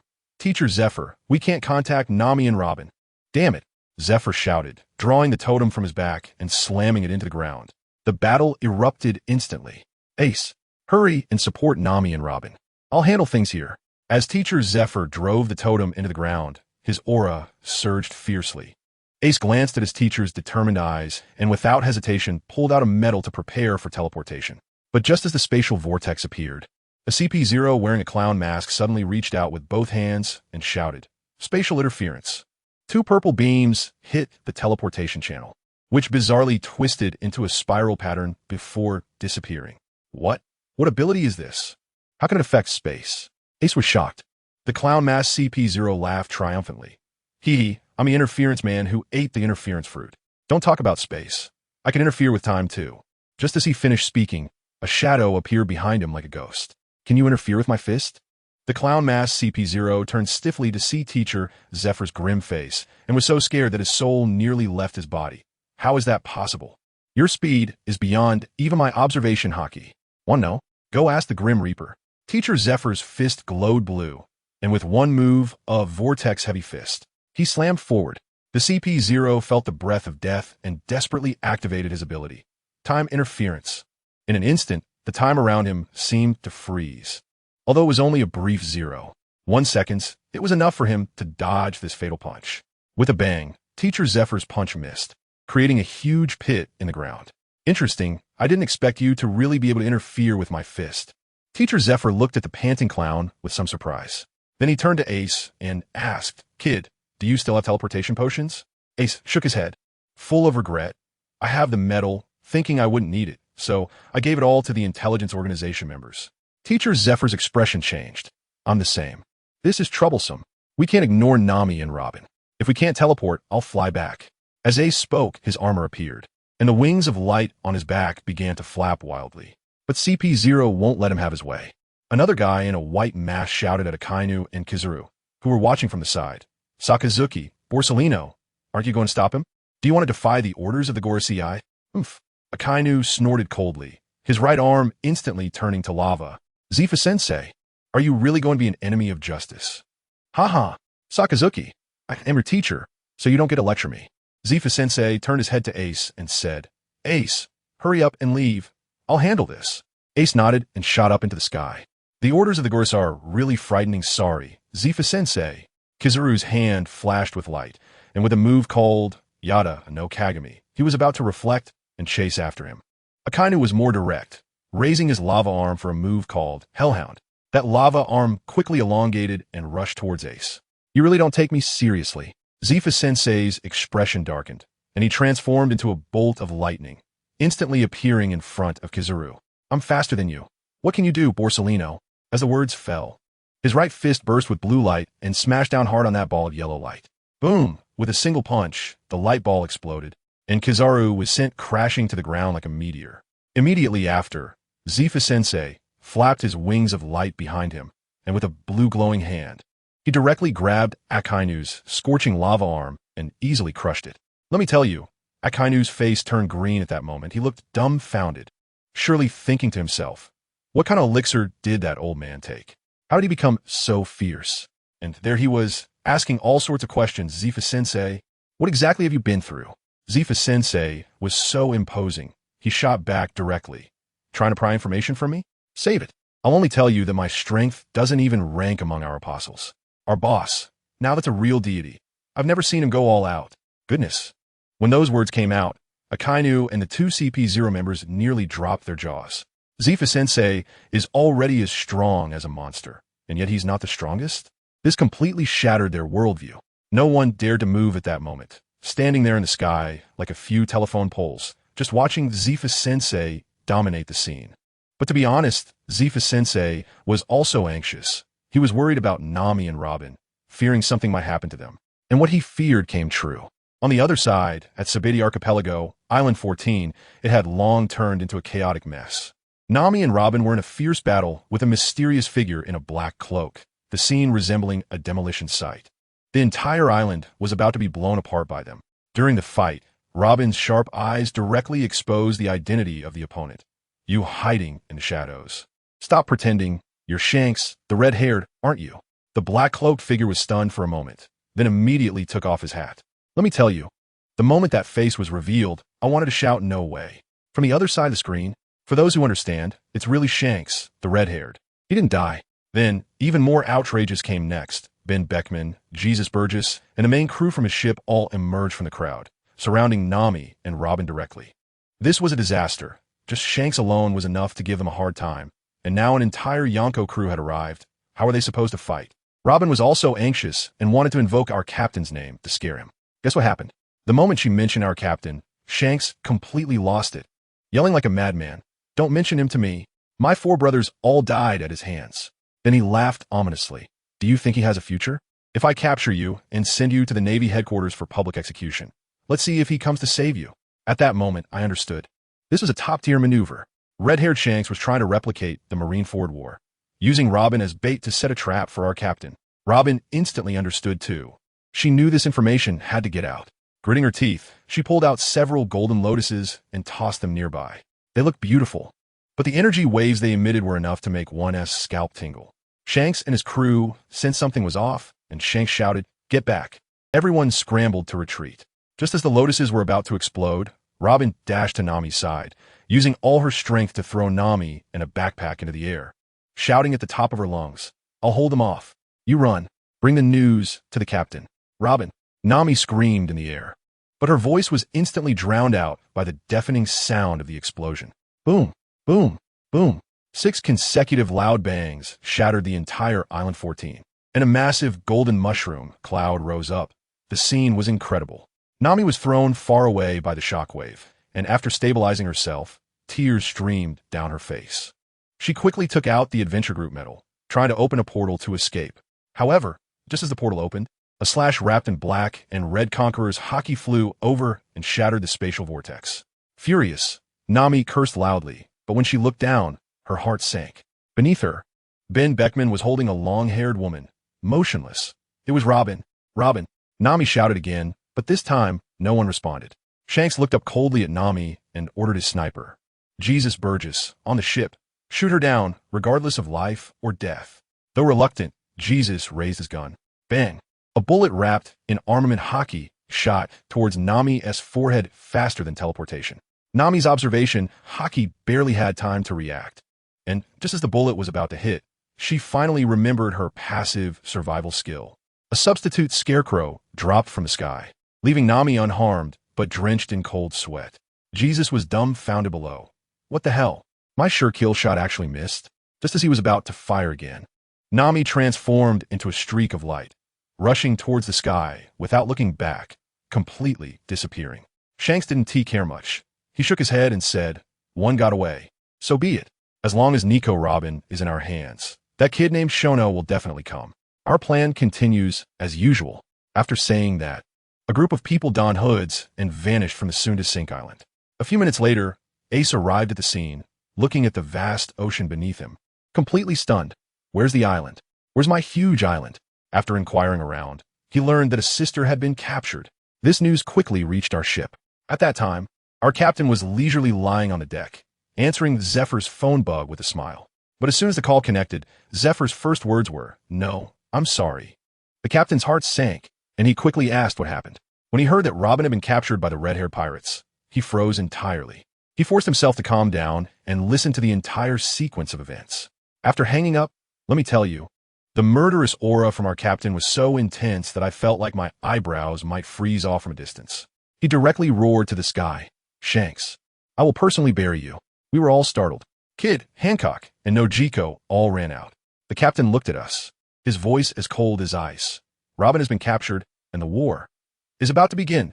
Then he immediately ordered everyone to split up and hunt pirates frantically to increase our strength and prepare to rescue her. Once we all left, the captain opened his personal panel alone. Wow, level 86, equipped with epic gear and a variety of awesome items in his inventory, including 5-second awakening vouchers. But he knew that wasn't enough. This time the enemies were the Navy, the CP organization, plus a fully powered red-haired pirates. And even the 5 elders might make an appearance. He had to prepare some trump cards. "Celia, come out. Give me a lottery draw." He directly summoned the system sprite.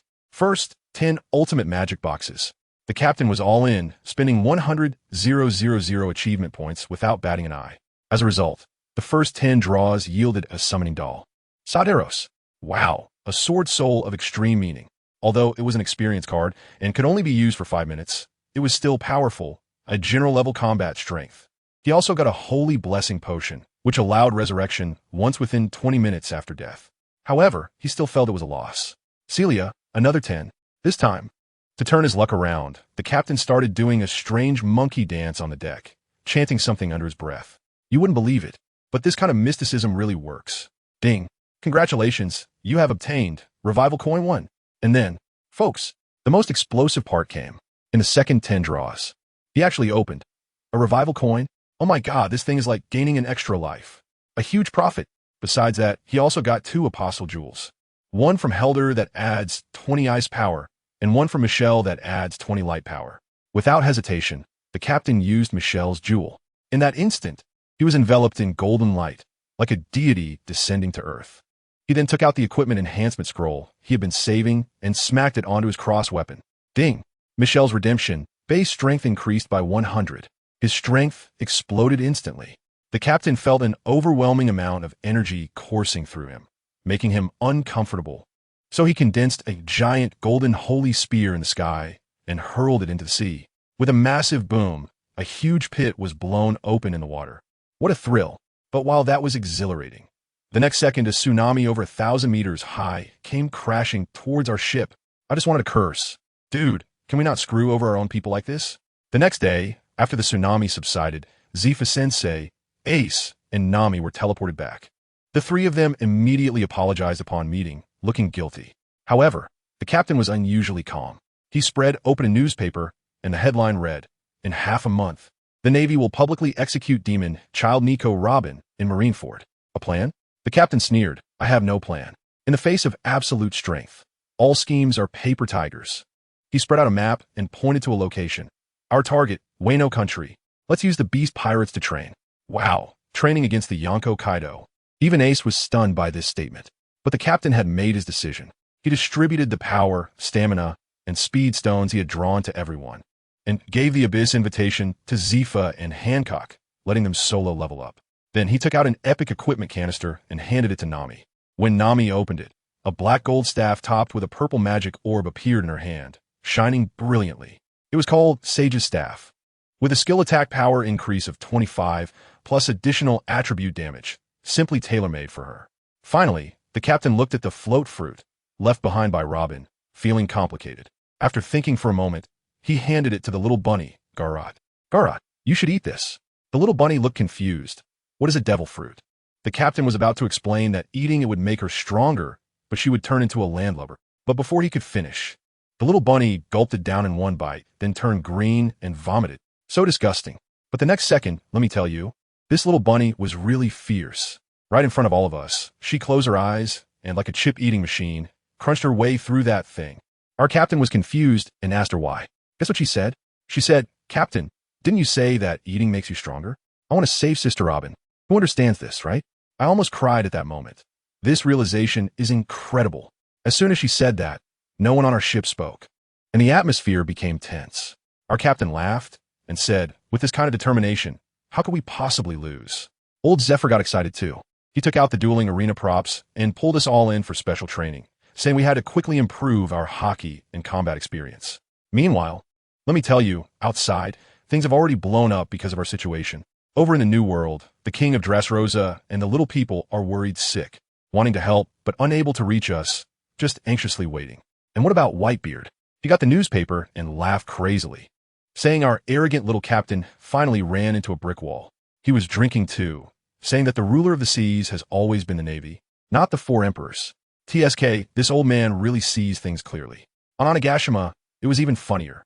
Yamato went to report to Kaido, who was dead drunk. As soon as he heard we had news, he grabbed his kanabo and was ready to rush out and fight. But Yamato told him there was no need since the Navy was going to publicly execute our people. Guess what? Kaido laughed and said, "What a pity. I was looking forward to crushing that kid's head myself," and then just plopped down and fell asleep. Is that it? This heavyweight fighter must be here for comic relief, right? On Cake Island, Big Mom, Charlotte Linlin, was busy devouring desserts. Her eldest son, Paraspero, came to report and almost lost 10 years of his life for interrupting her meal. When she heard that Robin was going to be executed, she was overjoyed, saying we deserved it for attacking her snack ship. Then she turned around and told her son to make her a vanilla chocolate millefeuille to celebrate. I really can't believe it. These four emperors have the most unique thought processes. On the other hand, the Revolutionary Army seems more reliable. Dragon and Sabo were having a meeting, originally planning to take the opportunity to expand their influence. But some were worried that Uncle Kuma from our side might be summoned by the Navy, fearing they might take him down with us. Dragon thought about it and found it reasonable, ultimately deciding to send 2 officers to secretly support Kuma. You see, it's still better to rely on our own people. After 3 days of the outside world being in an uproar, we quietly set sail and flew to the skies above Wano. Our captain directly spread out a high-price map of Wano country and began assigning tasks. He said the terrain in this area is complex, so we need to act separately. He had Zephyr, old man, take Nami, Nojiko, and the little rabbit Galette, who had just eaten a fruit, as a group of 4 to clear all the forces of Kaido on the main island of Wano. The goal is to leave none behind. The rest of us would head straight for Kaido's base, Onigashima. Nami and the others acted quickly as well. As soon as they landed, they encountered a little girl named Ayu, about 4 or 5 years old, who was skin and bones and struggling to carry bamboo. Nami felt heartbroken and was about to give her some food when trouble struck. Suddenly, a samurai wearing a Tengu mask charged out and swung his sword at Nami. Shouting to let Ayu go, Nami quickly erected an ice wall for defense. However, the little girl Ayu was protecting the man, calling him master. Good heavens! This was a classic case of a flood washing away the Dragon King's temple. The masked man was extremely wary and asked Nami if she was from the Beast Pirates. Nami nodded, and that guy immediately exploded with rage, hugging Ayu and preparing to fight. Ayu was almost in tears, saying the big sister was so nice. How about you be a demon? Nami then realized the misunderstanding and quickly shouted, You got it wrong. I'm not from the Beast Pirates. I'm here to wipe out the Beast Pirates. The masked man looked skeptical and said, Just based on you? Let me tell you, at that moment, Nami was incredibly cool. With a wave of her staff, a massive flaming pumpkin head fell from the sky, exploding with a bang and obliterating a small mountain in the distance. Both the masked man and Ayu were left dumbfounded, their jaws almost hitting the ground. Old Man Zephyr was even more ferocious, charging solo into Flower Capital. As soon as he entered the city, he was blocked by a few blind thugs claiming to be from the Kurizumi family, wanting to rob him of his golden armor. The old man couldn't be bothered to respond, simply pinched his fingers, and with a snap, the sword broke and the man died. Instant kill. This stirred up a hornet's nest, and 11 of the elite Onawabanshu under Orochi appeared, surrounding the old man. The leader, named Fukurokuju, with his long head, pretended to order the old man to surrender. The old man replied with 2 words, interesting.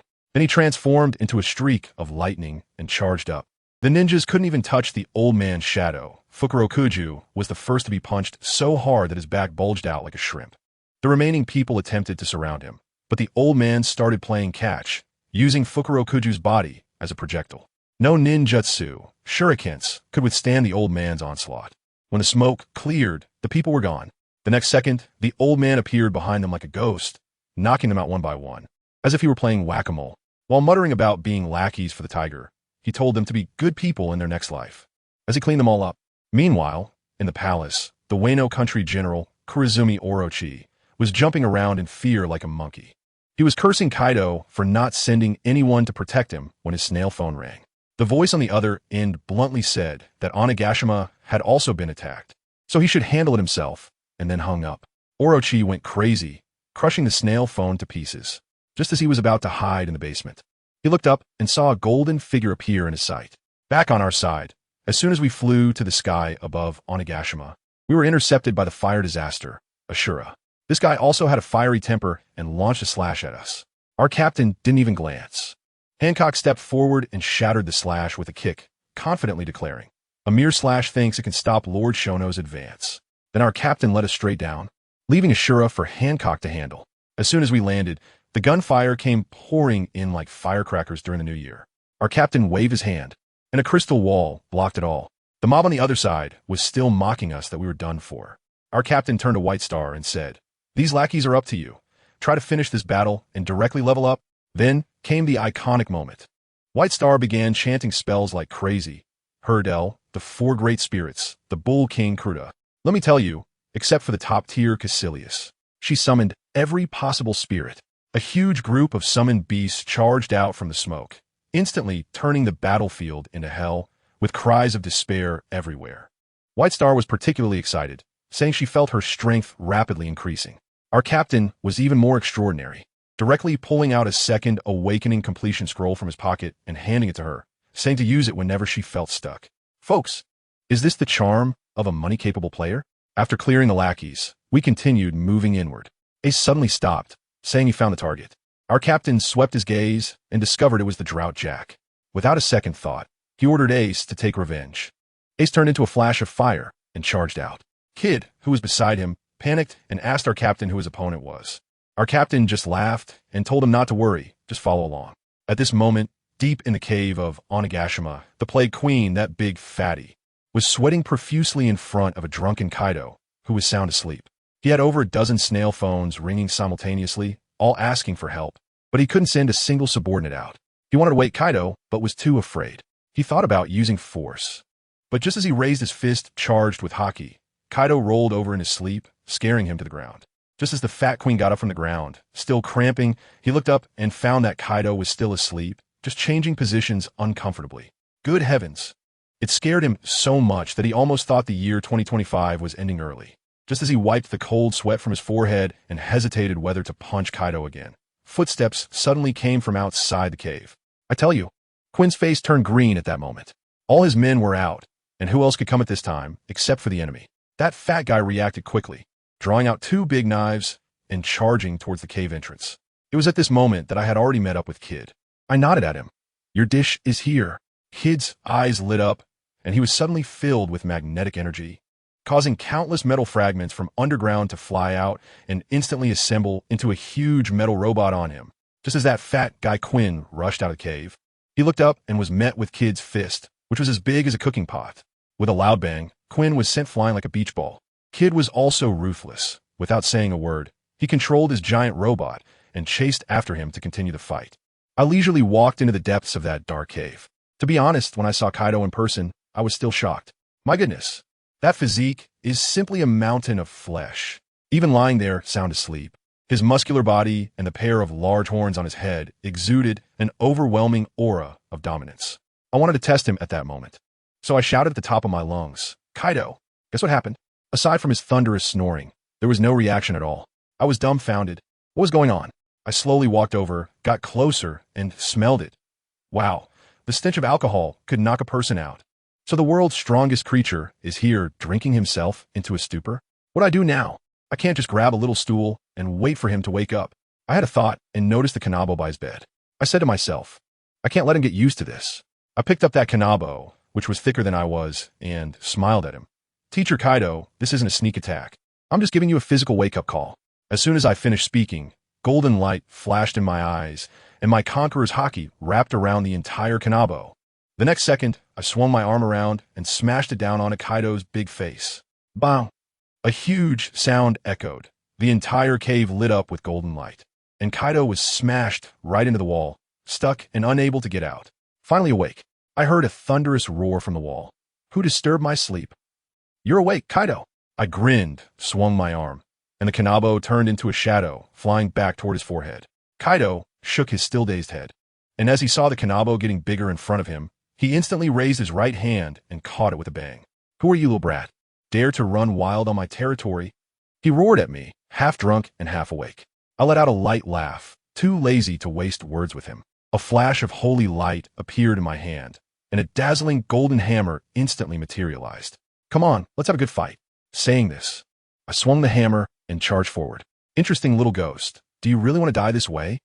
Kaido laughed maniacally, turning around to lift his spike club and collided with my big hammer. Boom! I'll tell you, at that moment, the entire cave exploded on the spot, directly collapsing. The next second, Kaido and I shot up from the ruins, confronting each other in the air. Kid, not bad in strength. Who exactly are you? Kaido looked at me with great interest. I shook the hammer in my hand, looking impatient. Enough with the nonsense, keep fighting. After saying that, I flapped my wings of light behind me and charged at him again. Seeking death. I'll help you with that. Kaido roared, dragon's breath. Instantly, black and red Conqueror's haki coiled around his Kanabo. Now, this is getting interesting. I shouted, my eyes flashing with golden light. and Golden Conqueror's haki wrapped around my Judgment Hammer as well. Crack!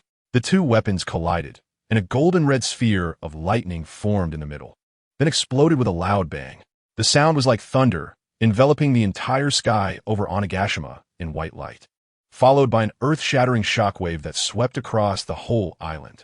At the same time, my old buddy Zifa had already dealt with Kaido's subordinate, Orochi, over at Flower Capital. He stood atop the tallest building in the city, holding the half-dead Orochi, and directly announced to everyone, "People of Wano, I am Zifa of the Apostle Adventure Group. Today, by the order of our captain, we are here to eliminate all forces of the Beast Pirates." The crowd below erupted, some crying, some shouting, all extremely excited. But there were also some who weakly asked, "Can you really defeat Kaido?" Zifa, upon hearing this, merely chuckled and pointed towards Onigashima, his voice echoing throughout the city. "Just a Kaido. Not to mention our captain, even I can take him down without breaking a sweat." At this moment, Zifa was like a god in everyone's hearts. Back to my side, the sky over Onigashima had been split in two by the clash of Conqueror's haki between Kaido and me, with not a cloud in sight. Kaido shook his head, seemingly waking up from his drunkenness, and loudly asked me, "Kid, who the hell are you? When did such a monster like you appear on the sea? Enough with the nonsense. Let me wake you up a little more." I sneered coldly, charging up with my hammer, and smashed it down onto his forehead. Bang! And guess what? Kaido actually took my hammer with his forehead. His body didn't budge an inch. Family, who understands? This physical body is just too outrageous. The next second, he slowly raised his head, blood spitting from his mouth, and slowly said to me, "Kid, have you not eaten anything?" I was completely stunned at that moment. "I thought you were really fine." Watching him spit blood, I was still joking, while jumping back to dodge the mace he swung at me. "That damn little brat, I'm gonna smash your head." Kaido was completely enraged. "Anyone could talk big. Let's see your skills." My whole body erupted with golden light like a small sun, and I swung my hammer down again. Kaido was equally unyielding, swinging his mace to meet me. The two forces clashed once more, but this time I pressed all my strength into it. "Drink!" I roared, and the hammer of divine punishment forcefully overpowered his mace, landing solidly on his chest. Bang! With this blow, even an emperor couldn't withstand it, and Kaido was blown away like a cannonball. He roared, driving his mace deep into the ground, carving out a trench hundreds of meters long before finally coming to a stop. The look in his eyes was one of shock, anger, and a hint of fear. But before he could catch his breath, my next strike was already on its way. Another hammer strike directly hit the top of his head. Endless holy light engulfed him completely. Moments later, the ground beneath him shattered explosively, forming a bottomless pit, and he fell into it, not knowing whether he was dead or alive. At this moment, the battle on the outskirts of Onigashima was also heating up. The Empress was fighting against Jin, and sparks were flying. This brat Jin dared to block the Empress from coming to find me. Wasn't he just asking for trouble? The two fought from the sky to the ground, and in the end, the Empress landed a powerful armed punch, directly smashing Jin's head into the ground, showcasing a violent aesthetic. On the other side, Princess Shirahoshi was on a killing spree. First, she encountered one of the six, called Sasaki, and her summoned beast drowned him, leaving not a trace. Then she ran into 10 big ancient giants, known as the Numbers. Let me tell you, Shirahoshi directly performed an upgraded version of Baby Bus on the spot. First, her Minotaur brother chopped one down with an axe, and when the experience bar filled up, she directly evolved. She pulled out the second awakening completion ticket I gave her, and with a flash of golden light, she transformed on the spot.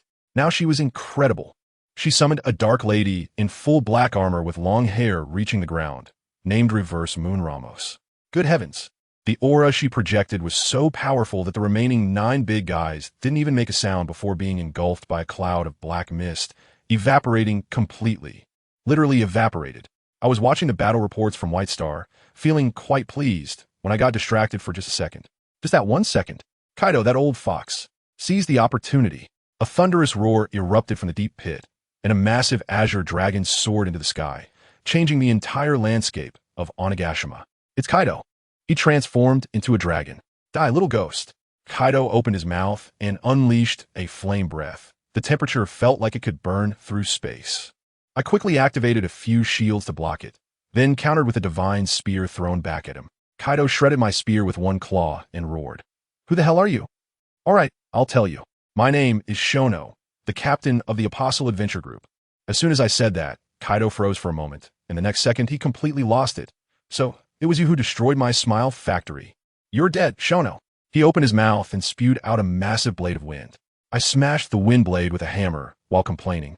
I don't want to say it, but since you insist on asking, I told you and you got angry. Do you have a problem or something? Kaido didn't listen at all, his entire dragon body spiraling in the sky, looking like he was about to unleash some big move. Can I let him succeed?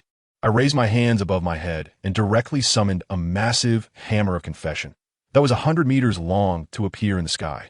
Come down here, Kaido. With a loud roar, the hammer, covering the sky and blocking the sun, descended with a thunderous force and smashed him down from the sky. Boom!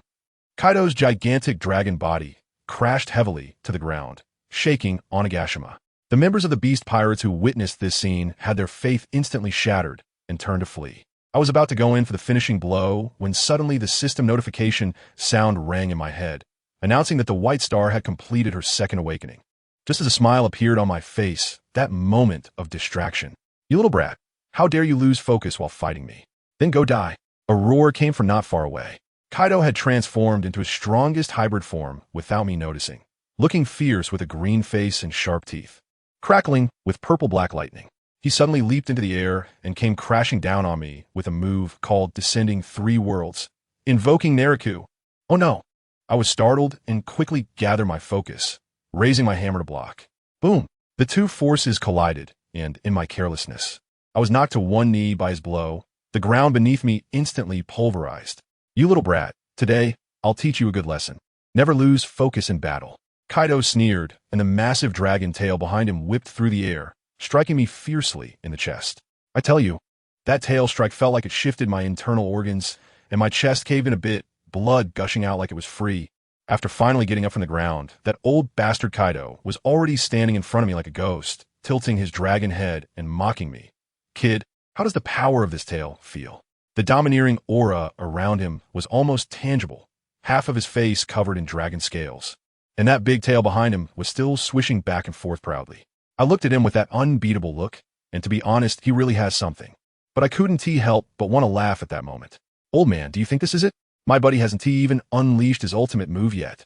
I wiped the blood from the corner of my mouth and smiled at him. Not bad, but is this really your peak? Kaido, haven't you eaten?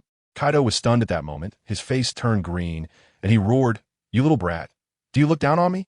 As he said this, he grabbed his spiked club and swung it towards my forehead. I jumped back a few steps to create some distance and shouted at him, Don't rush. I've already seen your peak state. Now it's time for you to see mine. As soon as I finished speaking, who would understand my family's reactions? I immediately started naming the dishes. No, I mean stacking buffs. A golden light exploded from me with a duong sound, and I chanted like a spell. Wings of Faith, Holy Spirit's Hammer, Guardian Badge, Celestial Sound. I stacked all 8 top-tier buffs on myself in one breath. Behind me, with a loud bang, a 100-meter-tall, 6-winged seraph stood up, radiating holy light all over. The scene was simply incredible. Kaido's eyes were almost popping out. In his observation haki, my combat power had at least multiplied several times. He could only utter one phrase. How is this possible? I thought this wasn't intense enough, so I had to amp it up. I smiled at him. This is just the beginning. With a lift of my right hand, I unleashed a powerful move, Abolish Kure. In an instant, a golden orb of light, resembling a small sun, rose slowly above Ghost Island, illuminating the entire island. At this point, Kaido was completely dumbfounded, looking like a stuck record, and exclaimed this. How was this possible? My buddy didn't waste any time talking to him.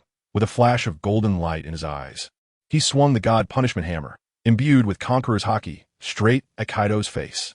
Kaido, feeling the pressure, roared like a madman, I don't believe you're that strong, and unleashed his own big move called Great Majestic Thunder 8 Trigrams, swinging his club to clash with me head-on. Boom! There was a huge explosion, and I tell you, the roof of Ghost Island was blown apart. Golden light and red lightning mixed together, creating shockwaves like a sandstorm, while the poor members of the Beast Pirates below were crying out in despair as buildings rained down like it was pouring. The scene was incredibly chaotic. Meanwhile, the camera shifted to the other side, while my brother Ace was fiercely battling the Mammoth Jack. Suddenly, debris started falling from the ceiling, leaving Ace stunned. Wondering what's going on, Jack, that stubborn brute, didn't care about anything and transformed into a massive mammoth charging at him. Ace dodged while cursing. You dumb elephant, are you trying to get yourself killed? This place is about to collapse. Jack didn't listen at all and kept pounding Ace relentlessly. Folks, Jack was truly an eyesore, insisting on fighting in a building that was on the verge of collapsing.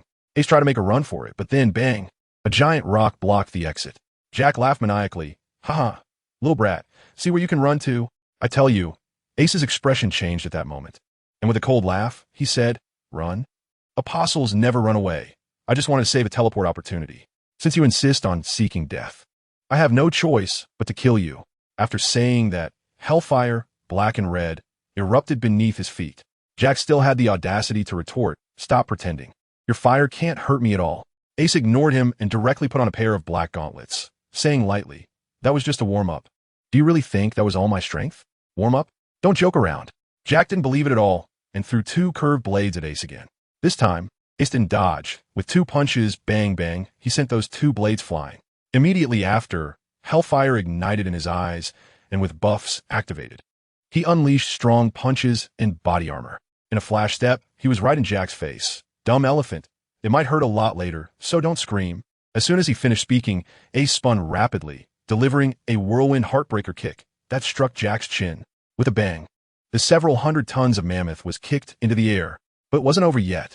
Ace shouted loudly, jumped into the air, did a 360-degree turn, and with a flame kick, he stomped down on Jack's head with a pillar of fire. Jack, however, reacted quickly. His trunk swung from the side with a ripping sound. Ace thought to himself that it was bad, crossing his arms to protect himself. With a dull thud, Ace was sent flying. Jack pressed his advantage, picked up the curved blades, and delivered cross slash.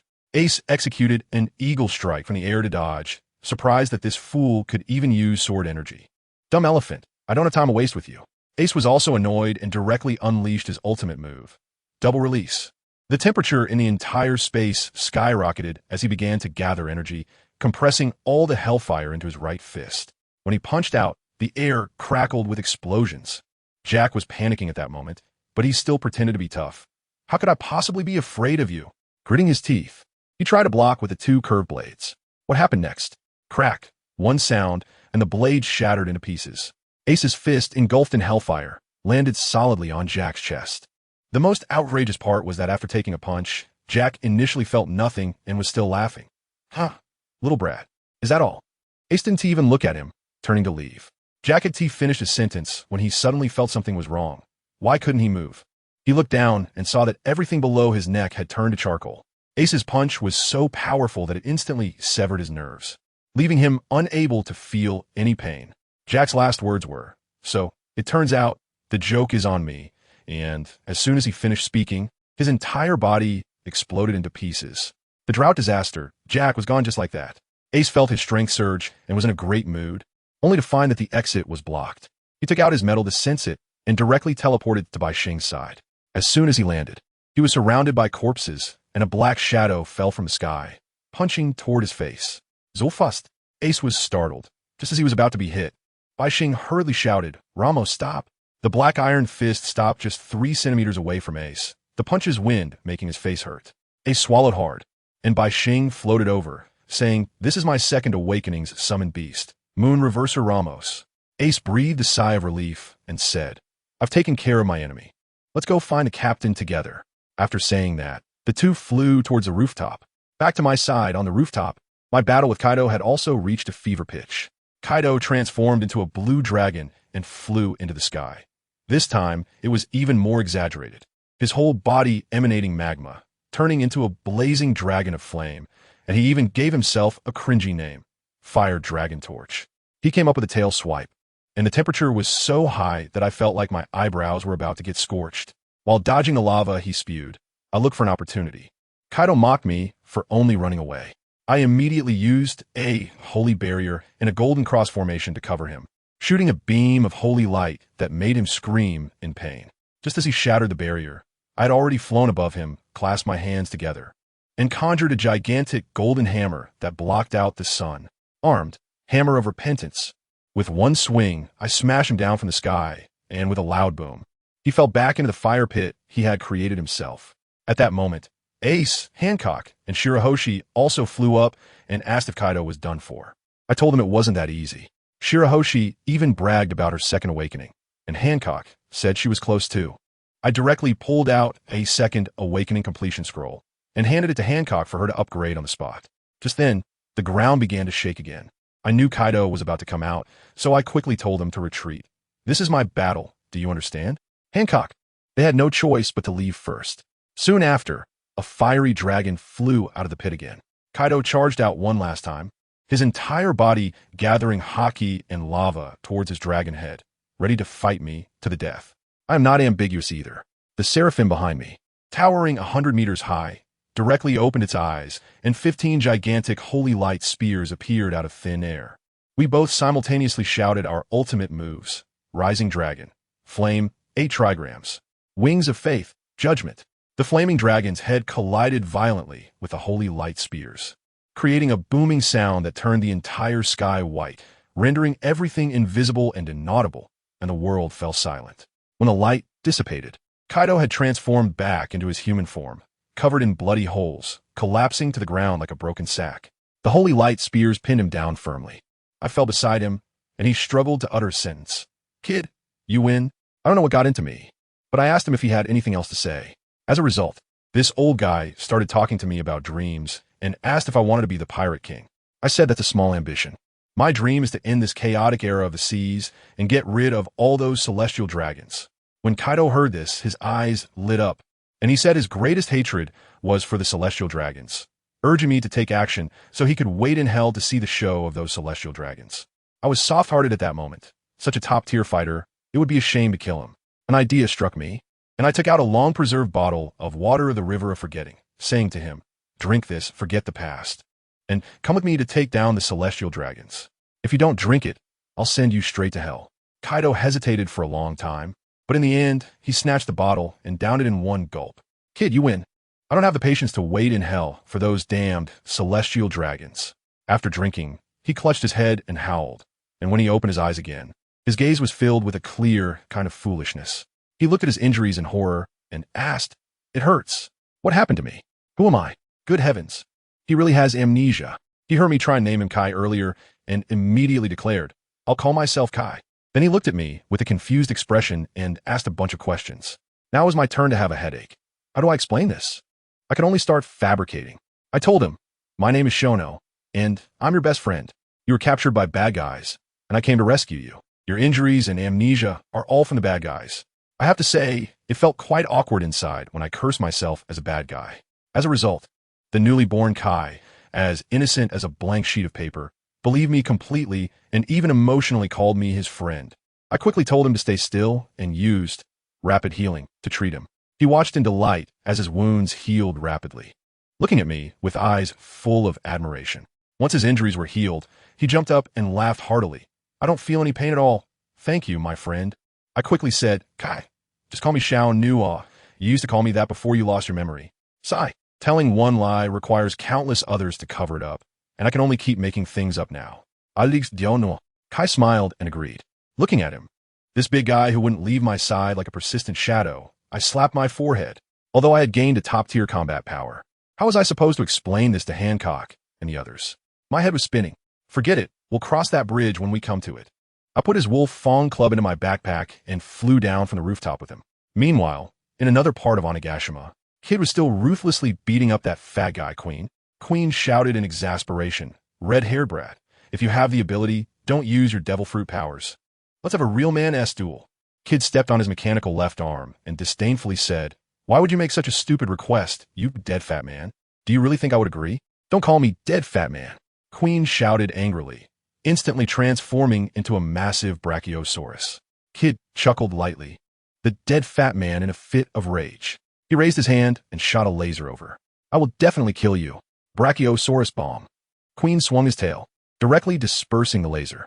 Then this fat guy surprisingly didn't tee back down, launching himself like a cannonball into the sky, with haki wrapped around his forehead, charging straight towards Kid.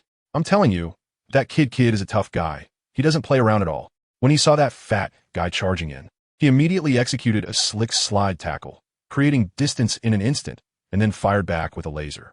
Wow, that fat guy Quinn wasn't about to back down either. He opened his mouth and shot out a laser beam.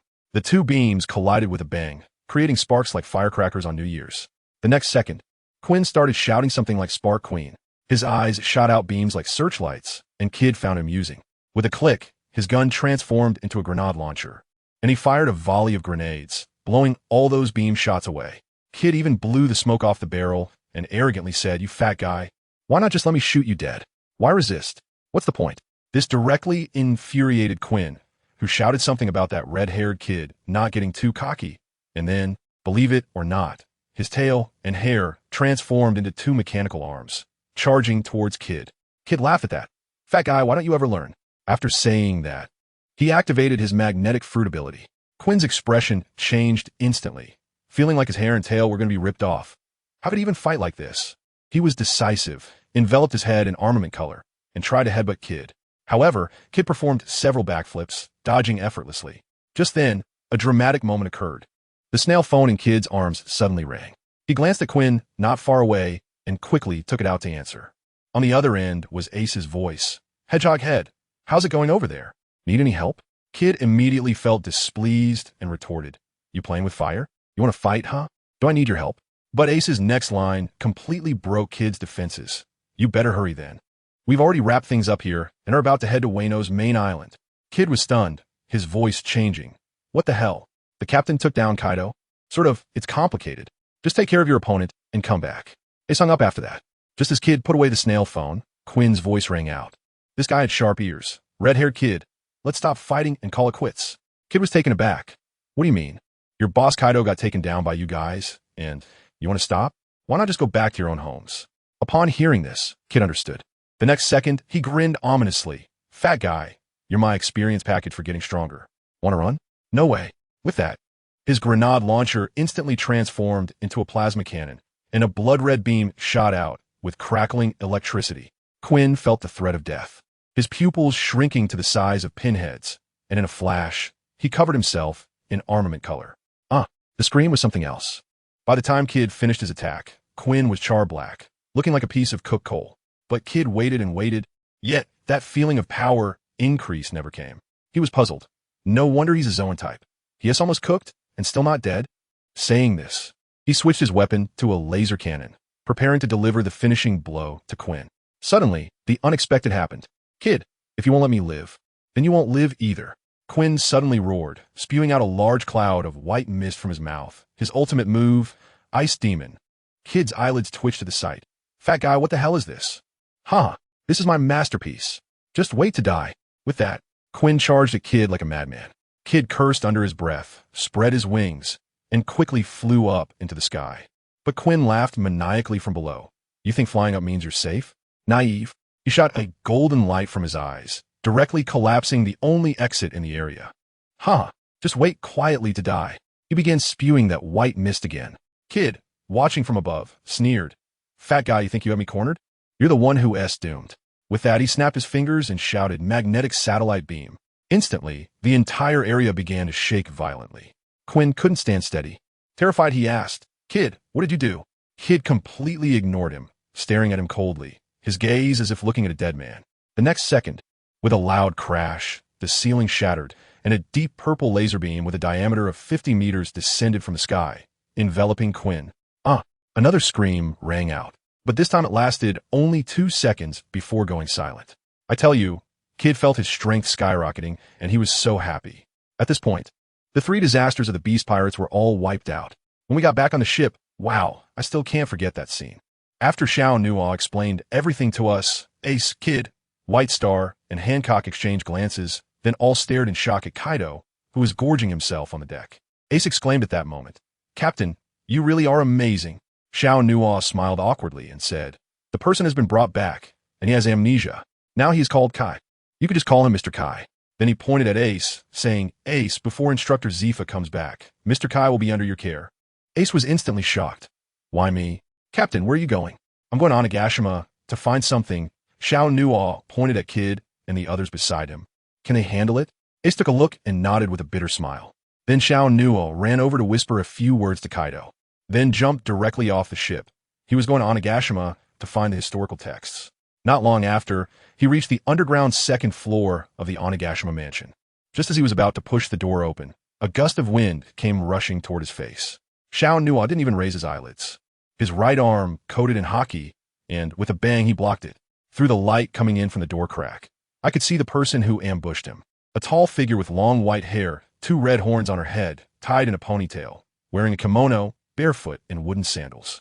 The most crucial part was that she was also holding Kanabo. This is Kaido's beloved daughter, Yamato. Who are you? What are you doing here? Yamato realized the newcomer wasn't her father. It doesn't matter who I am. I'm not your enemy, Xiao Nuothe said. Then, with a sudden burst of strength, he directly sent Yamato's Kanabo flying. Yamato was stunned, looking at her reddened tiger mouth, completely dazed, murmuring, What kind of terrifying power is this? Xiao Nuothe ignored her and walked inside. After a few steps, his eyes lit up. In the middle of the room, there were 2 historical texts, one red and one black. What a surprise! He muttered to himself while storing the 2 stones into the system space. Yamato was anxious from behind. Are you crazy? This is Kaido's treasure. If he finds out, you're dead. Xiao Nuothe grinned. Don't worry, Kaido has already been defeated by me, and Wano will soon be liberated. Impossible. How could you defeat Kaido? Yamato looked disbelieving. Xiao Nuothe was too lazy to explain. Don't believe me? Come outside and see for yourself. But then Yamato shook the handcuffs on her wrists. I'm locked in here. I can't go out. Only then did Xiao Nuothe notice that she not only had handcuffs, but was also connected to 2 long and thin sea stone chains tied to a pillar, making it impossible to leave the room. My goodness, Kaido is so harsh on his own daughter. Explosive handcuffs are one thing, but chains made of sea stone. Who understands the scene of paternal love? There must be a reason behind it. Yamato foolishly asked what sea stone was. Xiao Nuothe briefly explained, and Yamato finally understood, saying no wonder she felt weak when touching the chains. I'll help you remove the chains first, Xiao Nuothe said, channeling golden haki, grabbing the iron chain. And with a couple of crisp sounds, the chain snapped. Then he went to grab the handcuffs. Yamato was so scared that she pulled her hand back. Wait. Kaido said that if you forcibly remove this without a key, it will explode. Xiao Nuothe just said 2 words, trust me. Yamato looked at his confident face and, almost unconsciously, reached her hand out. Xiao Nuothe grasped it, and with a snap, the handcuffs broke, which he tossed aside. Boom! A loud explosion followed, and flames surged forth. Xiao Nuothe frowned and raised his hand to create a wall of light to block the flames. Yamato stared at the roaring fire, completely stunned, then came to her senses and gritted her teeth. That bastard Kaido actually used a real bomb. At that moment, she was utterly despairing of her father. Xiao Nuothe helped her break the other one, and then said, Let's go, we need to get out. Yamato picked up her kanabo and hurriedly followed. As soon as they reached the ground, Yamato's first words left me speechless. I, Kazuki Oden, am finally free. I couldn't hold back at that moment. Looking at this Yamato in front of me, my mind instantly thought of that source of all evil, Momonosuke. It's still 5 years until that kid shows up. What a pity. I can't personally smash him to death. Just thinking about this made an evil smile appear on my face, causing Yamato, next to me, to shiver in fear. Xiao Nuothe came back to his senses and said to Yamato, You're free now, and I should be leaving. But Yamato grabbed him. What's your name? Are you a pirate? My name is Xiao Nuothe, and I'm not a pirate. I'm an adventurer. Adventurer? Take me out to sea with you. Yamato exclaimed excitedly, lunging at him, nearly smothering Xiao Nuothe. After finally breaking free, Yamato still had an excited expression. Take me out to sea, Captain Xiao Nuothe. She even pulled out a book titled Odin's Sailing Diary to show him. Xiao Nuothe shook his head and said, Sorry, I can't take you out to sea. Why not? I'm really strong. Yamato waved her spike club, infused with Conqueror's haki. Xiao Nuothe maintained a deadpan expression. You're strong? Are you as strong as Kaido? I've even defeated Kaido. Upon hearing this, Yamato was immediately silenced. I'm refusing you not because of your strength, but because you live in the shadow of Kazuki Oden.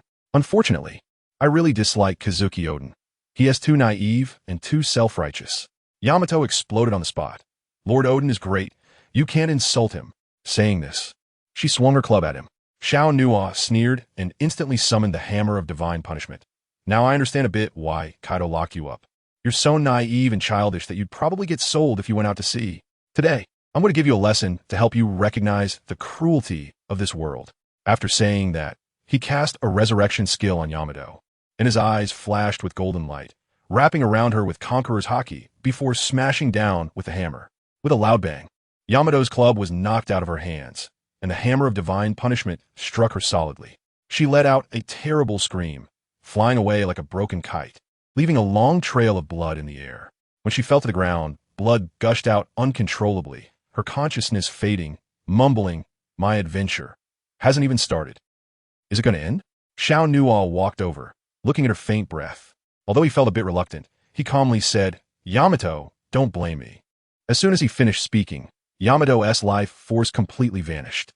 But at that moment, two transparent little fairies above her head suddenly burst into golden light and dove into her body. In no time, she miraculously came back to life. This was also my first time witnessing the entire resurrection process. It was simply amazing. Yamato slowly opened her eyes, thinking she was in heaven. Xiao Nuo darkly joked, "This is hell." Hearing that voice, Yamato curled up in fear. "I've already gone to hell, and you still want to let me go?" Xiao Nuo scratched his nose. "You're not dead yet." Upon hearing this, Yamato touched her face and surprisingly stood up unsteadily, striking an attack pose. "I will not yield. Let us continue fighting." Xiao Nuo was speechless. She could barely stand but still wanted to fight. He quickly darted behind Yamato and delivered a chop to knock her out. Looking at Yamato in his arms, Xiao Nuo felt a headache coming on. With Kaido still on the ship, the two of them together might cause all sorts of trouble. He cursed under his breath, took out a medal to pinpoint Zifa's location, and directly flew with Yamato towards the main island of Wano. Upon arriving at Jiuli, Zifa and the others were dismantling Kaido's weapon factory. Zifa was shocked to see Xiao Nuo carrying a girl. "Kid Nuo, why are you here? Did you deal with the beast pirates?" "Basically wrapped up, but there's a little trouble waiting for you to discuss when you get back," Xiao Nuo said casually. Zifa's heart raced with excitement. After all, that was an emperor. Nami teased from the side. "Captain, who is this in your arms? Does Hancock know?" Xiao Nuo, "What? Kaido's daughter?" At that moment, I thought to myself, is seeing Kaido's daughter really that surprising? Just wait until you all see Kaido himself on the ship. What expressions will you have then? At this time, Yamato woke up, opened her eyes, and saw Shono's face, and shouted, "You bastard, let go of me." Shono loosened his grip, and with a thud, Yamato fell to the ground, wincing in pain. She was covered in injuries and still in a weak state, like a porcelain doll. Nami was still laughing. "Captain, did you bully her?" Yamato quickly replied, "He dares to insult the great Odin-sama. He's a bastard." Upon hearing this, Shono's anger flared up again. He grabbed her from the ground, pointed at the ravaged Kuri, and said in a deep voice, "This is the place your Odin-sama governed back in the day. Look at what it has become now." Yamato looked at the endless black smoke, the barren land, and the murky river, and fell silent. But she still stubbornly said, "This isn't Odin-sama's fault. It's all Kaido's fault." Shono was completely furious and directly retorted, "Yamato, are you brain dead? Is there only the greatness of Kazuki Odin in your eyes? Why didn't he eliminate Kaido as soon as he returned to the country? With his strength and the samurai of Wano, dealing with Kaido would have been a piece of cake. And what did he do instead? He went to sign a ridiculous 5-year agreement with Kaido, talking about righteousness and honesty with a pirate. How ridiculous is that?" Yamato was still arguing. "Odin-sama did it for the people." "For the people?" Shono sneered. "I'm not going to argue with you. Just look for yourself. If he had directly attacked Kaido back then, how many people would have died? Now compare that to the countless lives lost under Orochi and Kaido's hands over the past decade." As soon as he said this, Yamato was completely stunned, the light in her eyes dimming little by little like a stone statue. At that moment, Zephyr quietly walked up to Shono and said that Kurazumi Orochi had eaten a mythical Zoan devil fruit, and he hadn't killed him, leaving him for Shono to deal with. I couldn't help but sigh. That experience is indeed invaluable. If there is a mythical Zoan fruit, why not take it? Shono confirmed that Orochi was in the flower capital, spread his wings, and before leaving, told Yamato, "Wano is in ruins. If you truly admire Kazuki Odin or want to atone for Kaido, then stay and contribute to this country." After saying that, he flew away. After we left, it seemed that the hollow look in Yamato's eyes regained some light. Upon arriving at the Shogun's mansion in the flower capital, the warriors led by Kawamatsu were still anxious about Kaido's situation. Kurazumi Orochi was handcuffed with sea prism stone and was still shouting madly. Just then, Shono suddenly appeared, silencing all voices with a single statement. "From today on, the beast pirates will no longer exist. Don't worry." Kurazumi Orochi was still yelling. "You brat, you're talking nonsense. How could Kaido possibly lose?" "Shut up." Shono's hand flashed with golden light, and a spear pierced directly through Orochi's heart. Kawamatsu was stunned. When Zephyr and the others came in to explain, he looked at Shono with disbelief. Shono was too lazy to talk and directly pulled out Kaido's Kanabo, Budgerung gavel from his system. As soon as the warriors in the hall saw this thing, they could no longer contain themselves and erupted into thunderous cheers. Shono asked Kawamatsu to lead the way, went to the basement of the shogun's mansion, and found a piece of the black historical text. Meanwhile, the news of Kaido's defeat had spread throughout Wano, and the entire country was in an uproar. When we came out of the basement, Kawamatsu looked at us, slowly knelt down, and thanked us profusely. "Thank you, lords, for saving Wano from peril." I quickly pulled him up and said, "Don't come at me with this empty talk. We're going after Kaido purely because he's a pirate, and it has nothing to do with saving the world. What happens after Wano depends on you guys toughening up. We can't stay for long. We'll leave once things stabilize." Kongsir was in a hurry, insisting on throwing us a thank you banquet. I shot him down directly. "Buddy, I've got bigger things to do, no time for that. While we're still here, you should hurry and take your people to clean up the remnants of Orochi and Kaido. If you can't handle it, call us back, got it?" Seeing my attitude was so firm, Kongsir stopped hesitating, performed a samurai bow, and went to work. After sending him off, I immediately turned back, my gaze sharp as a knife, scanning Zephyr, Nami, and Galit. "So, about the second awakening, are you guys up for it?" Zephyr, the old man, was steady as ever and nodded. "But what about Nami and Galit?" Good grief, they looked like wilted eggplants, shaking their heads. As soon as I saw the situation, my anger flared up. I first sent a photo of the second awakening completion scroll to Zephyr, and then I directly confronted Nami. My expression was so fierce that I even thought I looked intimidating. "Nami, listen up. You're one of the earliest members of our crew.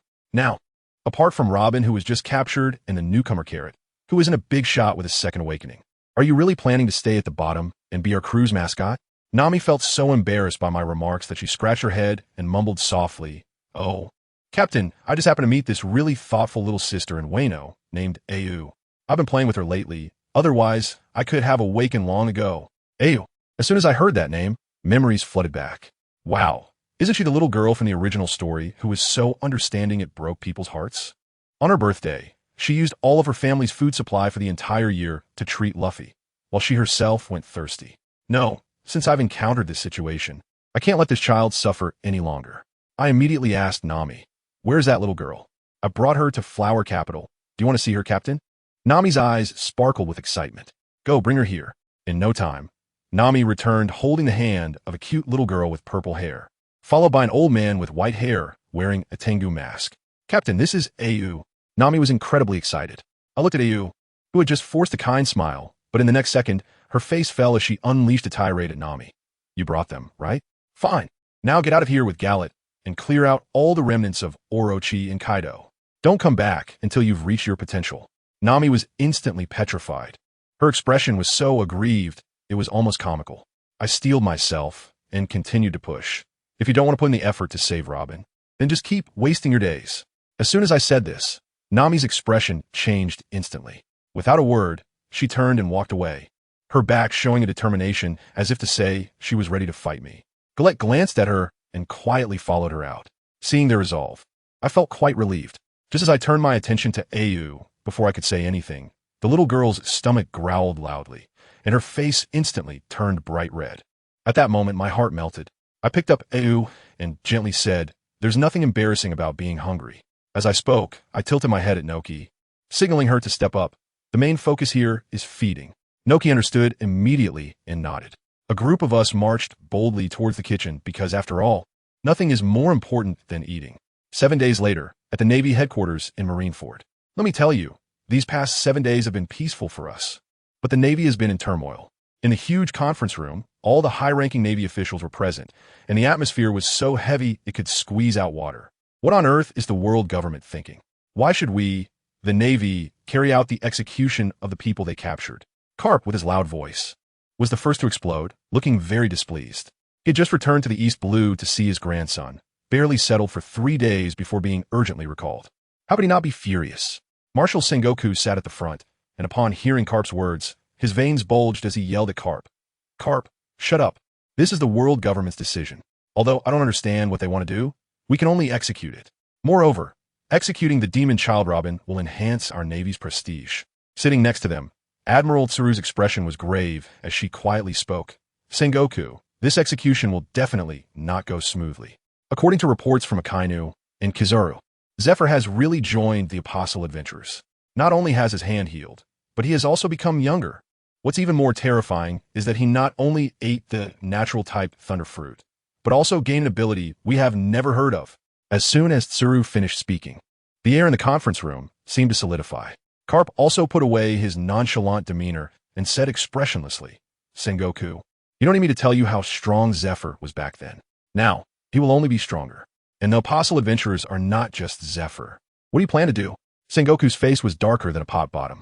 This public execution was completely a task forced upon him by the world government. There was no way to refuse. Moreover, when the CP organization sent Robin, they ordered that she not be imprisoned and impelled down, but detained on site. This matter reeked of conspiracy everywhere. Oof. A cold snort broke the silence. It was a kind of Sakazuki. He looked indifferent, as if everyone owed him 8 million, saying, the Navy is never afraid of evil. As long as the apostles dare to come, we'll bury them all in the sea. Just as his words fell, a lazy voice rang out. Does the Navy really have the ability to bury the apostles? And are they really evil? Goodness, everyone turned to see that it was Kazan Akiji who had spoken. Kazan, what do you mean? Sakazuki stood up abruptly, smoke rising from his fists. Kazan yawned and completely ignored him. You. Sakazuki was so angry that the smoke from his fist was about to turn red. Enough, Sakazuki, Sengoku shouted, finally bringing the situation under control. Tsuru sighed and calmly analyzed. Sengoku, although Kazan's words are unpleasant, we have to admit, based on intelligence, that the apostles have reached a terrifying level of strength. Just one Zephyr can hold his own against 2 admirals without losing ground, and their leader, Saint Shono, almost wiped out Kazan's demon-slaying fleet by himself. Not to mention that Fire Emperor Ace and Destroyer Kid are capable of single-handedly taking down warlords of the sea. And let's not forget about the Empress Hancock. The other girls in that group are certainly not good people either. Even if we win this battle, it will definitely be a Pyrrhic victory. The conference room fell into a dead silence once again. After a long while, Carp suddenly burst into laughter. Sengoku, how about we let Nico Robin go? As soon as he said this, everyone looked at him as if he were crazy. However, any Navy officer who had fought with the apostles thought about it carefully and realized that this suggestion might not be bad. After all, aside from dealing with celestial dragons and pirates, they hadn't killed a single Navy officer or civilian. Sengoku roared in anger. Carp, shut up. Carp dug at his ears, put away his smile, and said seriously, Sengoku, think it over. The apostles are not irredeemably evil. They have always held back against the Navy. If we really push them too hard. In my opinion, the current apostles are not much different from that pirate crew back then. If a fight breaks out in Marineford, regardless of the outcome, this place will definitely sink into the sea. The older generation of the Navy turned pale, clearly imagining some terrifying scenario. Just then, with a creak, the conference room door was pushed open. 3 figures in white suits walked in. It was CP0, the one in the lead, wearing a clown mask, pointed at the guards lying on the ground and casually said, no need to shout, they are all asleep. Sengoku slammed the table in anger. What do you want? This is the Navy headquarters. CP0 ignored him and walked straight to Sengoku, pulling out a top-secret document and handing it over. This is what the 5 elders asked me to deliver to you personally. After speaking, the 3 CP0 members slipped away. Sengoku looked at the document in his hand, his brows furrowed tightly, and upon opening it, he immediately burst into foul language. Bastards! On the other side, in Wano country, Nami and Galetta had helped Kanjuro clean up all the remnants, and we were not planning to stay any longer. Before leaving, Ayura held my and Nojiko's hands, clearly reluctant to part.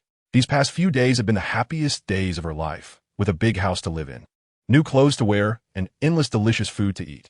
I smiled and made a promise to her, saying that I would come back to see her once I finished my business. Then, I gave her the Black Blade, Autumn Water. Ayu, this is another gift from your big brother. If an evil dragon appears in Wano again in the future, I hope you can slay the dragon with your own hands. Little Ayu nodded heavily and struggled to take the heavy black blade with her small arms. After I finished all the tasks, I left a phone bug and then teleported everyone back to the Celestial Noble. As soon as we boarded the ship, Grandpa Zephyr saw Kaido eating on the deck and was shocked. That kid Nuothe? What's going on? I quickly pulled him aside and whispered, Instructor Zephyr, didn't I say that the beast pirates have been dealt with, but left a small problem? Zephyr's eyes widened like copper bells. You call the 4 emperors a small problem? I had no choice but to tell him everything about using the water of Forgetting River to erase Kaido's memories. After listening, Zifa was so shocked that he couldn't speak for a long time, but in the end, he agreed to my plan, to keep Kaido as an external member. Of course, the premise was that Kaido could not commit any more evil. Otherwise, Zifa would be the first to take action against him. I just finished dealing with Zephyr, and then I saw Kaido running over happily, saying with a big smile, "Xiao Nuothe, you're back. I've been doing great these past few days, eating well and having Ace tell me stories. I'm so happy." I smiled to myself. Before setting off, I had given Ace a strict order not only to take good care of Kaido's daily life, but also to instill in him stories about how dragons protect good humans every day. I don't believe that once he discovers he can also turn into a dragon, this kind seed won't take root and sprout in his heart. After a while, because the Navy was going to publicly execute Robin, they mobilized a large number of troops, and the entire New World became a chaotic mess. We couldn't stand by and directly initiated a cleanup operation in the New World. A group of us, centered around the Celestial Noble, chased after pirates all over the world. During that time, a saying spread in the New World. The New World can do without the Navy, but it cannot do without apostles. They are the embodiment of justice. During this period, Old Man Zephyr even took on the Whitebeard pirates single-handedly and killed a slave trader's son right in front of Whitebeard, taking a stab in return and coming back, which was incredibly impressive. Because of this incident, we realized we were still too short-handed. So I proposed a bold idea to establish a third-party faction different from the Navy and pirates, the Adventurers Guild. Zephyr asked where the money would come from and where the people would come from. I chuckled and said, "For the money, let's ask the Golden Emperor Tezelo. As for the people, that's even easier." When I told Instructor Zephyr that I could grant others great power, he immediately understood, looking at me as if I were a monster. I told him that I didn't intend to reign supreme. After the establishment of this organization, it would be a sword hanging over the heads of all nobles and criminals. Now, even Zephyr has been persuaded by me. To expand our influence, I also plan to bring big newsmorgans on board. As for the name of the Union, I have long thought of it, but such a big matter must wait until we rescue Robin and all our partners are gathered before announcing it. What we didn't know was that Whitebeard and Big Mom, furious over the loss of their respective sons and the cake we destroyed, were leading their armies to settle the score with us. On October 15th, 1517, the Great War began. At Marineford, the scene was filled with the sounds of drums and firecrackers. No, it was filled with a murderous aura and heavy security. Hundreds of thousands of Navy soldiers, densely packed like blue ants, surrounded the entire naval port, leaving no room for escape. On the execution platform, Sengoku and Garp were chatting casually. The tyrant Kuma and Whitebeard, two Weevil from the Seven Warlords, had also arrived. The three admirals sat there, Akainu with a poker face, Kizaru trimming his nails, and Akiji yawning, which nearly gave Sengoku a heart attack. The World Live broadcast began, and Robin was brought to the execution platform. I tell you, at that moment the whole world exploded. Some cried, some laughed, some cursed, and some were itching to move. Meanwhile, at Rayleigh in the Chambord Islands, the Whitebeard and Big MOM pirate crews, who unexpectedly met at sea, as well as the red-haired pirates lurking at the bottom of Mariewa, were all watching this grand performance. Just as the executioner's blade was about to fall, Sengoku was more anxious than anyone. In a final second, two golden spears fell from the sky, directly shattering the executioner's blade. We, the apostles, have made our appearance. The celestial noble descended from the sky, and the scene was spectacular. 9 golden-armored warriors faced off against hundreds of thousands of Navy. I stood at the bow of the ship, directly confronting Sengoku, exposing the deeds of the celestial dragons to the whole world. Then I had Gallet throw out all the flags of the more than 1,000 pirate crews we had taken down, including Kaido's flag. The scene was overwhelming, silencing the Navy and the entire world. Sengoku received a secret order from the Gorosei to cooperate with the red-haired pirates to capture me. Though he was reluctant, he still ordered to open fire. Kid directly reflected all the cannonballs, and Kizaru tried to intercept, only to be kicked into the wall by Hancock, unable to get down. Akiji froze the sea, and the Navy began to charge. I unleashed my Conqueror's Haki, taking down a large number of enemies. Shirahoshi summoned 16 summoned beasts, directly engaging the Navy's vice admirals, creating utter chaos. At that moment, Whitebeard 2, Weevil, charged out, and Zifa, seeing his old enemy, launched a rapid combo attack so fast that it was like a blur, turning Weevil into dust. Then, Akiji was frozen by Nami's magic. Ace was exchanging blows with Akainu, and Garp was blocked by Zifa, the two of them staring at each other. Just when I thought I could easily rescue Robin, The long-ambushed red-haired pirates and CP0 finally made their move. Well, that was sneaky. All kinds of attacks were aimed at me, but I was prepared, downing a vial of divine protection and disappearing for 3 seconds, perfectly avoiding all attacks, then teleporting to Robin's side and crushing the Sea Prism stone handcuffs with my bare hands. The mastermind was finally revealed, and I directly ordered, "Partners, let us go. Anyone who dares to stop us, show no mercy." Shirahoshi summoned the awakened pet conqueror Cassius, who was ridiculously strong, slicing through the combined attack of Shanks and CP0 with one blow. The battle erupted completely, and we were in a chaotic fight with the red-haired pirates and CP0. I unleashed a massive holy spear, blowing the entire inner bay to pieces, forcing Shanks, who was using observation hockey, to show himself and injuring the other members of the red-haired crew. At this critical moment, 2 Gorosei actually came down to the battlefield themselves. One even transformed into a Tyrannosaurus Rex, only to be instantly defeated by the buffed Zifa. The other tried to use the 6 powers to deal with me, but couldn't even break through my defenses. I laughed at that time and directly gave him a set of heart massages, hammering him until he couldn't take care of himself. In the end, I faced off against Shanks in the Royal City and knocked him out with one blow. Just as I was about to achieve a great victory, the final trump card of the world government, those 20 ancient kings, descended with M's will. Goodness, that scene was more terrifying than all the previous ones combined. I immediately sensed something was wrong. These old monsters were ridiculously strong, all wrapped in conqueror's hockey. I fought them until the sky darkened, and in the end, it was thanks to the power of my third awakening that I used a move called Life's Tribute, Divine Might, completely obliterating the Red Earth continent, unifying the seas. And I also killed him on the spot. 3 months later, the world welcomed true peace. The Adventurers Guild was established, the Navy was reorganized, and the Revolutionary Army found a new direction. As for me, hey, I got the time-space gate that allows me to traverse worlds, and with my companions, I embarked on a new journey to the Arad continent. Now, that's what I call an adventure. No need for thanks. We did this just because Kaido is a pirate. Saying this, Shono pulled up Kurizumi Orochi and said that true strength lies in being powerful oneself. We will not stay here any longer. Once the situation in Wano country stabilizes a bit, we will leave. Are you that anxious? We haven't properly thanked you all yet. Kurizumi Orochi looked anxious and tried hard to persuade them. As soon as Kurizumi Orochi finished speaking, Shono shook his head and said in a deep voice, "We have important matters to attend to. You don't need to say more. While we are still in Wano country, hurry up and clean up the remnants of Orochi and Kaido. If you encounter anything difficult to handle, just send someone to inform us." "Is that so?" Kurizumi Orochi stopped being coy, stood up and performed a samurai bow to Shono and the others before turning to leave. The next second, Shono's gaze swept over Zifa, Nami, and Gallet, and he spoke, "Can you undergo a second awakening now?" Zifa nodded, while Nami and Gallet shook their heads dejectedly. Seeing this, Shono took out the second awakening completion scroll and handed it to Zifa. Then his gaze landed on Nami, showing an expression of anger at her lack of progress, and said fiercely, "Nami, you were the first to go out to sea with me for adventure. Now, apart from Robin, who was captured, and Gallet, who just joined, everyone else has already undergone their second awakening. Do you really want to remain the bottom of the barrel?" Nami scratched her head in embarrassment and said softly, "I met a very understanding little girl in Wano country, and I've been with her during this time. Otherwise, I would have definitely been able to undergo my second awakening." "A little girl?" Shono asked in confusion. Nami hurriedly explained, "That's right. Her name is Au, and she's about 3 or 4 years old, but she's very understanding." Au.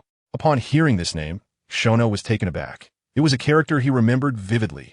In the plot, Au was so understanding that it was heartbreaking.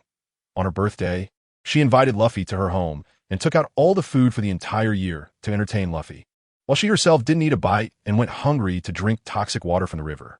With thoughts swirling in his mind, Shono's gaze became serious. Since he had encountered her, there was no reason to let her live such a miserable life. So, he looked at Nami and asked, "Where is this little girl?" "I brought Au to Flower Capital. Do you want to meet her, Captain?" After saying that, Nami looked at Shono with anticipation. "Go get her." As soon as Shono finished speaking, Nami hurriedly walked towards the general's mansion. Not long after, a cute little girl with purple hair was brought to Shono by Nami, and to his surprise, behind Nami was an old man with white hair wearing a red long-nosed mask. "Captain, this is Au." Nami excitedly introduced her to Shono. Shono looked at Au and revealed a warm smile. Then he turned to Nami and said coldly, Nami, since you brought her here, now go out and clean up the remnants of Orochi and Kaido. Don't come back until you've reached your peak strength. Upon hearing this, Nami looked as if she had been struck by lightning, immediately showing a pitiful expression. Seeing this, Shono continued, if you don't want to help rescue Robin, then just continue like this. After saying this, Nami's expression became serious, and she silently turned to leave. Gallet, seeing Nami leave, also quietly exited the hall. Watching the two leave, Shono showed a satisfied expression. He then turned his gaze to Au, but before he could say anything, a series of gurgling sounds came from Au's little belly. Instantly, Au's face turned red. The next second, Shono directly picked up Au and gently said, there's nothing to be embarrassed about if you're hungry. Saying this, he turned to Nokigo and said, it's your turn to perform. Nokigo nodded in response, and then the group headed towards the kitchen in a grand manner. After all, the biggest thing in the world is eating. Chapter 161, Navy High-Level Meeting 7 days later. Navy Headquarters, Marineford. As time passed, more and more high-level combat powers gathered at the Navy Headquarters. At this moment, in the huge conference room of the Navy Headquarters, all the high-end combat powers of the Navy had basically arrived. What is the world government thinking? Why do they want the Navy to execute the people they captured? Carp said with an unhappy face, raising his voice to vent his dissatisfaction. After completing his mission, he had finally managed to deter back to East Blue to see his grandson, but he had barely stayed for 3 days before being hastily recalled. Sitting at the front was Fleet Admiral Sengoku, who shouted angrily, Carp, shut up. This is the decision of the world government. Although I don't understand their intentions either, we can only execute it. Moreover, executing the son of the Devil Robin is a great opportunity to enhance the Navy's prestige. However, the expression of Admiral Tsuru, sitting in the second-in-command seat below Sengoku, was extremely heavy as she said softly, Sengoku, this execution will definitely not go smoothly. According to the descriptions of Akainu and Kizuru, it can now be confirmed that Zifa has really joined the Apostle Adventurers. Now, Zifa not only has his arm restored, but his body has also become younger. What's even more terrifying is that he has not only consumed the natural type, Rumble Rumble fruit, but he has also acquired a power we have never seen before. As soon as Tsuru finished speaking, the atmosphere in the entire conference room became even heavier. Carp, hearing this news, gradually suppressed his anger and said in a serious tone, Sengoku, I don't need to say how strong Zifa was back then. He is only going to be stronger now. Moreover, the Apostle Adventurers are not just a single Zifa. What do you plan to do? Upon hearing this, Sengoku's expression became extremely ugly. This public execution was entirely a unilateral coercive order from the world government.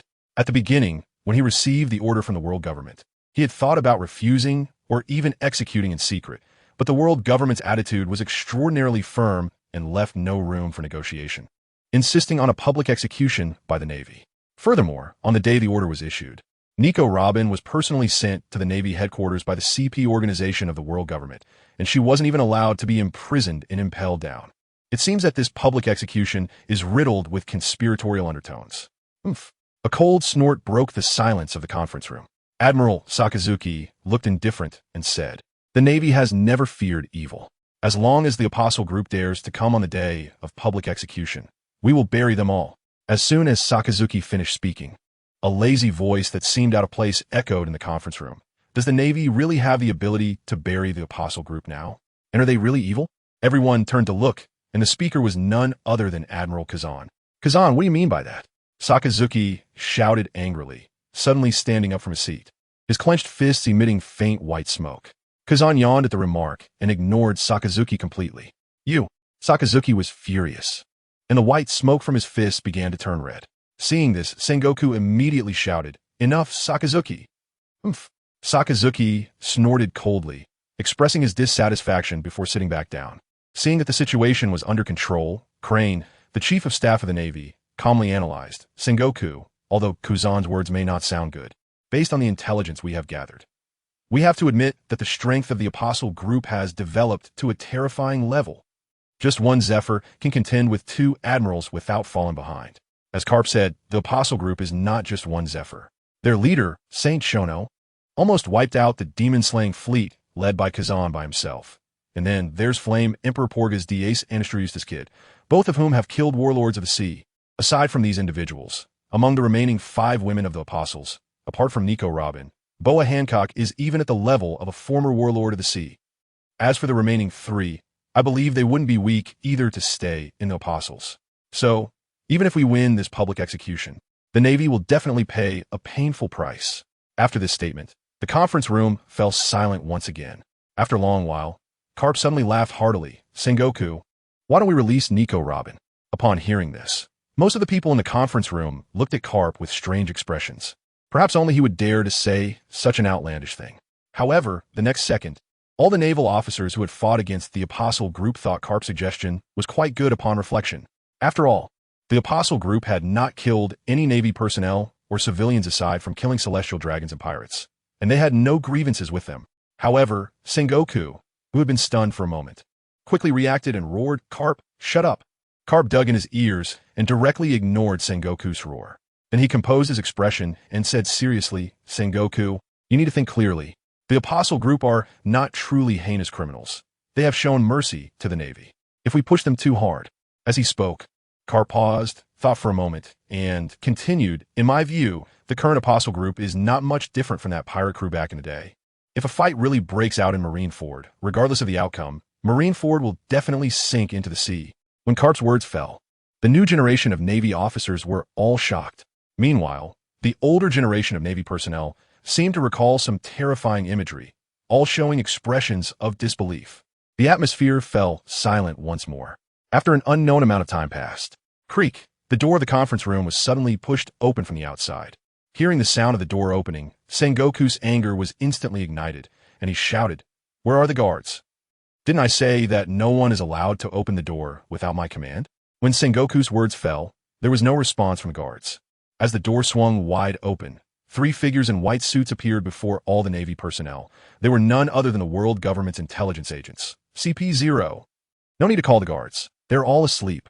The leader, wearing a clown mask, said nonchalantly, pointing to the guards lying on the ground. Seeing this, Sengoku abruptly stood up, slapped the conference table, and shouted angrily, "What do you want? This is the Navy headquarters." However, Sengoku's roar was once again ignored. The clown mask CP0 walked straight up to Sengoku and handed him a document with top secret printed on the cover. "This is what the 5 gentlemen asked me to deliver to you personally, Admiral Sengoku." After saying this, once Sengoku took the document, the 3 CP0 members directly left the Navy conference room. After all, being stared at by a group of high-ranking Navy officials wasn't a pleasant experience. Looking at the document in his hand, Sengoku frowned, and without much hesitation, he tore it open. After reading all the contents, Sengoku could no longer contain himself and cursed loudly, "Bastards." Chapter 162. The future dragon-slaying swordmaster on the main island of Wano country, in the flower capital. During these days, while the Navy was plotting, Nami and Galette assisted Kanjuro in dealing with the remnants of Orochi and Kaido's resistance in Wano country. Therefore, Shono also planned to leave Wano country. "Big brother, big sister, are you leaving?" Ayu, holding Shono and Nokigao's hands, said reluctantly. These days had been the happiest days of her years. Not only did she have a spacious house to live in, beautiful new clothes to wear, but she also got to eat all kinds of delicious food. But for little her, these were not the most important. In Ayu's eyes, what she valued the most was the meticulous care and companionship from Shono and Nokigao, which made her feel the love she once received from her parents. "Ayu, big brother has important things to do. I will come back to see you once I finish my tasks, okay?" Shono said, and Nokigao smiled in agreement. Upon hearing this, Ayu revealed a happy smile. "This is our promise, big brother, big sister, you must not forget." Shono and Nokigao nodded with smiles. Then, Shono looked at Kanjuro behind them and the newly appointed general of Wano country, Kazuki Kanjuro, and said, "Ayu will be entrusted to you. I have also imparted the mysterious abilities of the apostles to her. As long as you nurture her carefully, she will become the guardian of Wano country in the future." Upon hearing this, both of them nodded with determination. As for why Kazuki Kanjuro no longer laughed but had other expressions, it was because Shono used purification to remove his negative state. Not only him, but the entire Wano country, whose citizens had been laughing uncontrollably due to consuming defective artificial devil fruits, had all their negative states removed by him. After speaking, Shono seemed to think of something and took out the Black Blade, Autumn Water, from his system inventory. "Ayu, this is another gift from Big Brother to you. If one day a malicious dragon appears in Wano country again, I hope you will personally slay the dragon. Saying this, Shono handed the black blade, Autumn Water, to Au. Au was taken aback by the words, then nodded heavily, struggling to take the heavy black sword with her small arms. When the sword was drawn by Shono, both Kwang Sailang and Shuang Yue K. Ka widened their eyes. They recognized the sword from its sheath and hilt, but said nothing. As Shono had said, if Wano country were to encounter an evil dragon again in the future, they firmly believed that Au would be the new generation of Dragon Slayer Swordmaster. After explaining everything, Shono left Au a din mushy and looked at his companions, saying, "It's time to go back, everyone." After saying that, he took out the Adventure Group medal from his pocket, selected Ace, and initiated the teleportation. Following that, Zephyr also took out the Adventure Group medal without saying a word, while No Kigo, Nami, and Galat gave Au a big hug before pulling out their medals one after another. After Shono and the others left, a figure emerged from the darkness, murmuring, "Shono, one day we will meet again on the sea." Meanwhile, when Zephyr and the others returned to the Celestial Noble, they immediately noticed Kaido. "Noku? What is going on?" Zephyr exclaimed in shock, pointing at Kaido. Shono smiled awkwardly and quickly pulled Zephyr aside, whispering, "Instructor Zephyr, didn't I tell you? The beast pirates have basically been dealt with, but there's a small problem left." Upon hearing this, Zephyr's eyes widened in disbelief. "Are you joking with me? Ionko is a small problem in your eyes? This is a long story. Please let me explain." With that, Shono recounted the entire sequence of events to Zephyr. When Shono finished speaking, Zephyr was utterly shocked, forgetting all memories. That such a terrifying thing was actually in your hands? If it weren't for my understanding of you, I wouldn't believe a word of this nonsense. Hee, Instructor Zephyr, please don't make fun of me. Saying this, Shono glanced at Kaido, who was eating, and quietly said, "Let us discuss how to handle Kaido." Looking at Kaido, Zephyr had a serious expression, saying, "I have previously opposed Hancock's presence, but you said she only robs the rich to help the poor. After my investigation, it turned out to be true, so I didn't say much. But this Kaido, I absolutely do not allow him to join the apostles. His crimes are simply too numerous to list. I only have one thing to say. If he is in the apostles, I want TB, and if I'm in, he won TB." Upon hearing this, Shono quickly reassured him. "Instructor Zephyr, please don't be angry. I never had the idea of letting Kaido join the apostles. Since that is the case, why did you bring him on board? What are your thoughts?" Zephyr asked angrily. Hee. Shono grinned and said, "My idea is that with Kaido's powerful combat strength, he can help us rescue Robin. In the future, he can also help us overthrow the celestial dragons. Why not keep him as an auxiliary member? After all, he doesn't remember anything now. We just need to teach him to be good, and he won't be able to do evil again." As soon as Shono finished speaking, Zephyr furrowed his brows tightly. After a long time, Zephyr let out a long sigh. "Noka, this isn't a bad idea. But let me say this first. If Kaido dares to commit evil again, I will personally take him down." Hearing this, Shono was overjoyed. "If he dares to do evil again, you won't even have to lift a finger. I will take him down myself." To be honest, the weight of Kaido in his heart was not comparable to Zephyr at all. If Zephyr firmly opposed Kaido's staying, Shono would have to painfully accept a mythical Zoan devil fruit. Once everything was settled, Shono walked up to Kaido and asked, "Kaido, how have you been these past few days?" Kaido turned around, and when he saw Shono, he smiled happily. "Sayano, you're back. I've been doing great these past few days, eating and drinking well, and Ace tells me stories. I'm so happy." Upon hearing this, Shono smiled knowingly before departure. He had arranged for Ace to take care of Kaido's daily life and also to tell Kaido stories about giant dragons protecting good humans. His idea was simple. Now that Kaido had lost all his memories, he wouldn't be able to remember anything again. With Ace's long-term influence, it would be easy to plant a seed in Kaido's heart. One day, when he discovers he can also become a giant dragon, this seed will take root and sprout in his heart. Chapter 163. The New World cannot be without apostles. The Grand Line, New World. As time passed, the day of the Navy's public execution drew closer, and the Navy was hardly seen in the New World. Just when the pirates thought the moment of revelry was near, a group of individuals in golden armor calling themselves apostles became a nightmare that many pirates feared, from the Yonko-affiliated forces to the newly entered pirate crews in the New World. As long as they dared to cause slaughter, they would surely face the punishment of the apostles. Therefore, during this time, A saying spread widely among the islands of the New World. The New World can be without the Navy, but it cannot be without apostles. They are the embodiment of justice. They are the saviors of the common people. As for why the apostles hunted pirates throughout the New World, it all started a few days ago.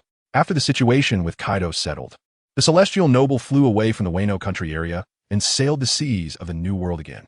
However, shortly after the ship set sail, they encountered a medium-sized pirate fleet plundering an island.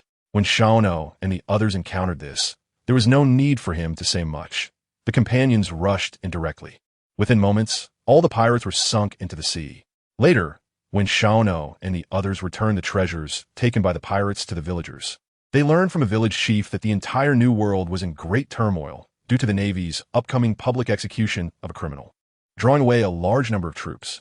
After the village chief spoke, Zephyr's fists clenched tightly, and the other members of the apostle group fell silent. Upon returning to the celestial noble, Xiao looked at his companions and said solemnly, "Everyone, this is the second time we have caused innocent civilians to suffer because of us. I won't say much. My meaning is only one. Kill. Kill until no one dares to go out to sea as a pirate. Kill until no pirate dares to land on an island to plunder." As his words fell, the entire deck erupted with fervor. Following that, the companions flew away from the celestial noble, centering around the ship, launching a grand pirate clearing operation across the New World. When only Xiao and Kaido were left on the celestial noble, he directly pulled Kaido into the Void Duel Arena for a new round of guidance and training. At sunset, on the deck of the celestial noble, Xiao looked at the blood-soaked companions before him and directly used Holy Healing Wind to heal their bodies. "Instructor Zephyr, how did you get injured this time?" Xiao asked in surprise. Zephyr replied angrily, "It's all that damned Whitebeard, killing and arson, and selling slaves. Such an unrepentant scoundrel. How could I tolerate meeting him? So, in front of Whitebeard, I personally took that man down with my fists. However, the Whitebeard pirates were numerous and powerful. After I killed that man, I also received a blow from Whitebeard and had no choice but to retreat." After saying this, Zephyr remained indignant. Everyone was shocked and looked at Zephyr. He was indeed a fierce warrior, single-handedly challenging the Whitebeard pirates and killing his son in front of Whitebeard. One can imagine how furious Whitebeard would be. Yet even so, Zephyr returned with only a few injuries. As the shock faded, a glint of killing intent flashed in Shono's eyes. It seemed that Whitebeard had not taken his words to heart. If that's the case, the next time we meet, let this strongest man in the world be buried at sea. He doesn't have a second bottle of water of forgetfulness. Before long, everyone's injuries healed completely. Zephyr spoke. "Shono, after our days of frenzied killing, there are now very few pirates around us, but we still cannot reach other places. Our numbers are still too few." Shono nodded at this, his gaze drifting to the vast ocean, murmuring, "Yes, this sea is too vast. With just a few of us, it's impossible to eliminate all evil, even if we exhaust ourselves." After saying this, Shono fell into contemplation. After a long while, he suddenly remembered the intelligence organization he had established, and he spoke. "Instructor Zephyr, are Ein and Benz still lurking in Sabati Archipelago?" "Yes," Zephyr responded, revealing a surprised expression. "Do you have another idea?" Shono smiled and nodded, saying loudly, "This world lacks powerful individuals with a sense of justice. And most strong people do not like to be restrained. Therefore, they often sail under the pirate flag, but when they go out to sea, they often quickly fall into temptation. I was thinking if we could establish a third-party faction that is different from the Navy or pirates and gather them all together. What a massive force that would be." Upon hearing this, Zephyr first showed a shocked expression, then smiled calmly. "Shono, your idea is good, but do you know how much manpower and resources it takes to create such a huge force? Even if you can recruit people with your current influence, do you have that much money? It won't be solved with just a few 100 million berries. Once we have people, everything will be easier. As for money, I don't have it, but I know who does." "Who?" Zephyr hurriedly asked. Shono didn't keep him in suspense and directly mentioned the name from his memory. "Gold Emperor. Tezzalo." Zephyr was stunned, then suddenly enlightened. "If it's him, there's indeed no problem. But how will you win him over?" Shono did not answer Zephyr's question, but showed a mysterious smile. "Don't worry, Instructor Zephyr, Tezzalo 1T escape. He will definitely join us." Seeing that Shono was unwilling to elaborate, Zephyr did not press further, but raised his own concern again. "Even if you solve the manpower and resource issues, true strong individuals 1T join a faction just for money. You must have something to attract them.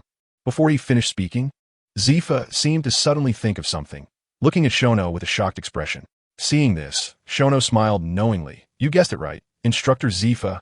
Upon receiving the answer, Zifa's expression became serious, and his mood was extremely complicated. Shono, you are truly terrifying. Although the organization Shono mentioned was not yet even a shadow, Zifa could already imagine how terrifying it would become in the future. Those who have personally experienced this power will do everything possible to gain greater strength, and the only one who can bestow them this power is Shono. Chapter 164. The Clouds of War, Instructor Zifa. You don't have to look at me like that. I told you from the beginning that I have no intention of claiming kingship. Once this organization is established, I will also divide its highest authority into several parts. When this organization is established, it will be a sharp blade over the heads of all nobles and criminals.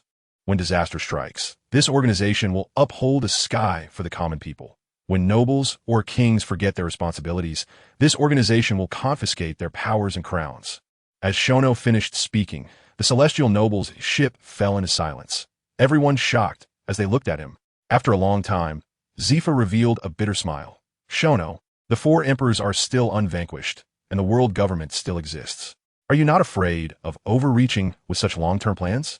In Zifa's view, the organization Shono was about to establish clearly aimed to better plan the entire world for the future. If Shono knew Zifa's thoughts at that moment, he would surely give him a big thumbs up, because this truly was the real meaning behind Shono establishing this organization. As a transmigrator with a system, if he has the ability but does not do something meaningful in this crazy world, it would be a waste of his noble identity.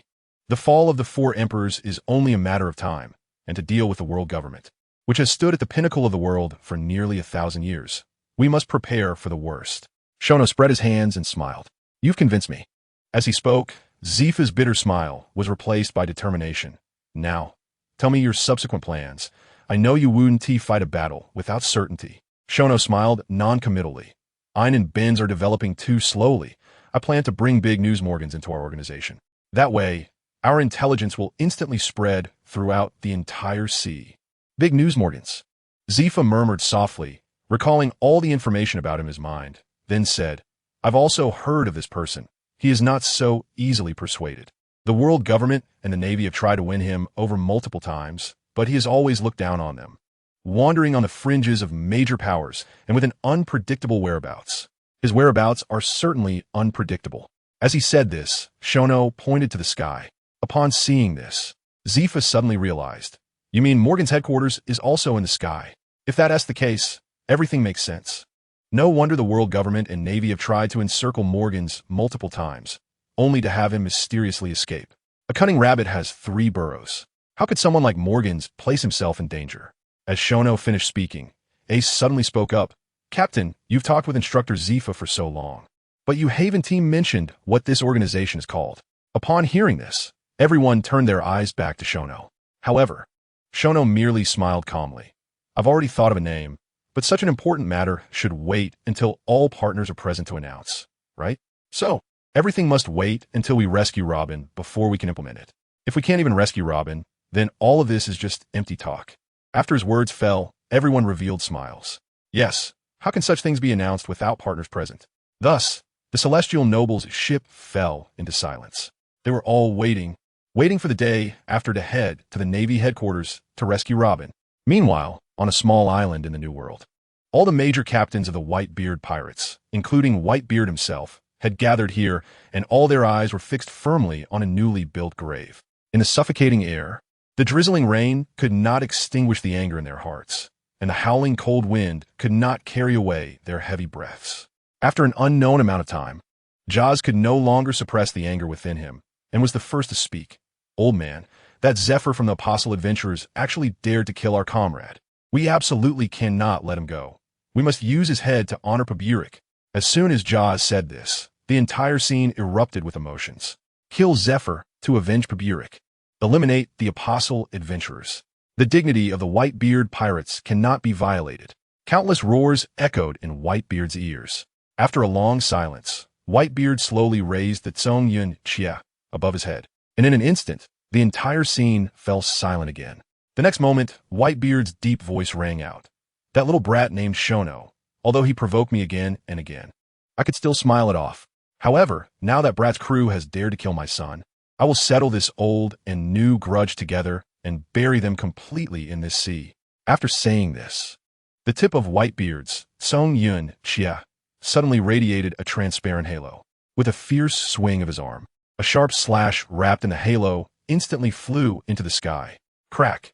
A spine-chilling shattering sound rang out, and the dark clouds in the sky suddenly disappeared. After Whitebeard's strike, the entire scene became agitated again. Everyone looked at Whitebeard with admiration. This is their old man. This is the soul of the Whitebeard pirates. This is the strongest man in the world. At this moment, he was furious. In the new world, at Whole Cake Island, sitting on the throne, Charlotte Linlin, one of the 4 emperors, looked down at her eldest son, Charlotte Perispero. Perispero, where's my almond chocolate cream cake now? As soon as Charlotte Linlin's voice sounded, Perispero suddenly knelt on the ground. The next second, he trembled and said, Mama, the ship transporting the almond chocolate cream cake was destroyed. What? Upon hearing this, Charlotte Linlin instantly stood up from her throne, rushed to Perispero's side, and grabbed him, shouting, Who destroyed the transport ship?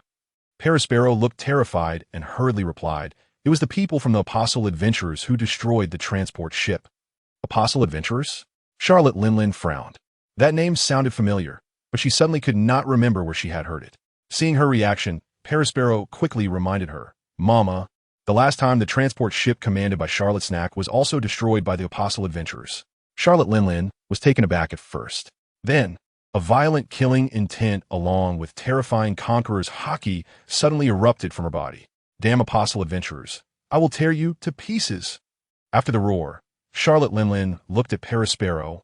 Notify the 3 sweet commanders. Have him capture all members of the Apostle Adventurers. Upon hearing this, Perispero felt as if he had been granted amnesty and hurriedly rolled and crawled out of the castle. Chapter 165, The Battle Begins. Year 1517 of the Sea Circle. October 15th, in the morning. As the sun slowly rose from the east, the first ray of dawn dispelled the lonely cold night, bringing light and warmth to the entire world.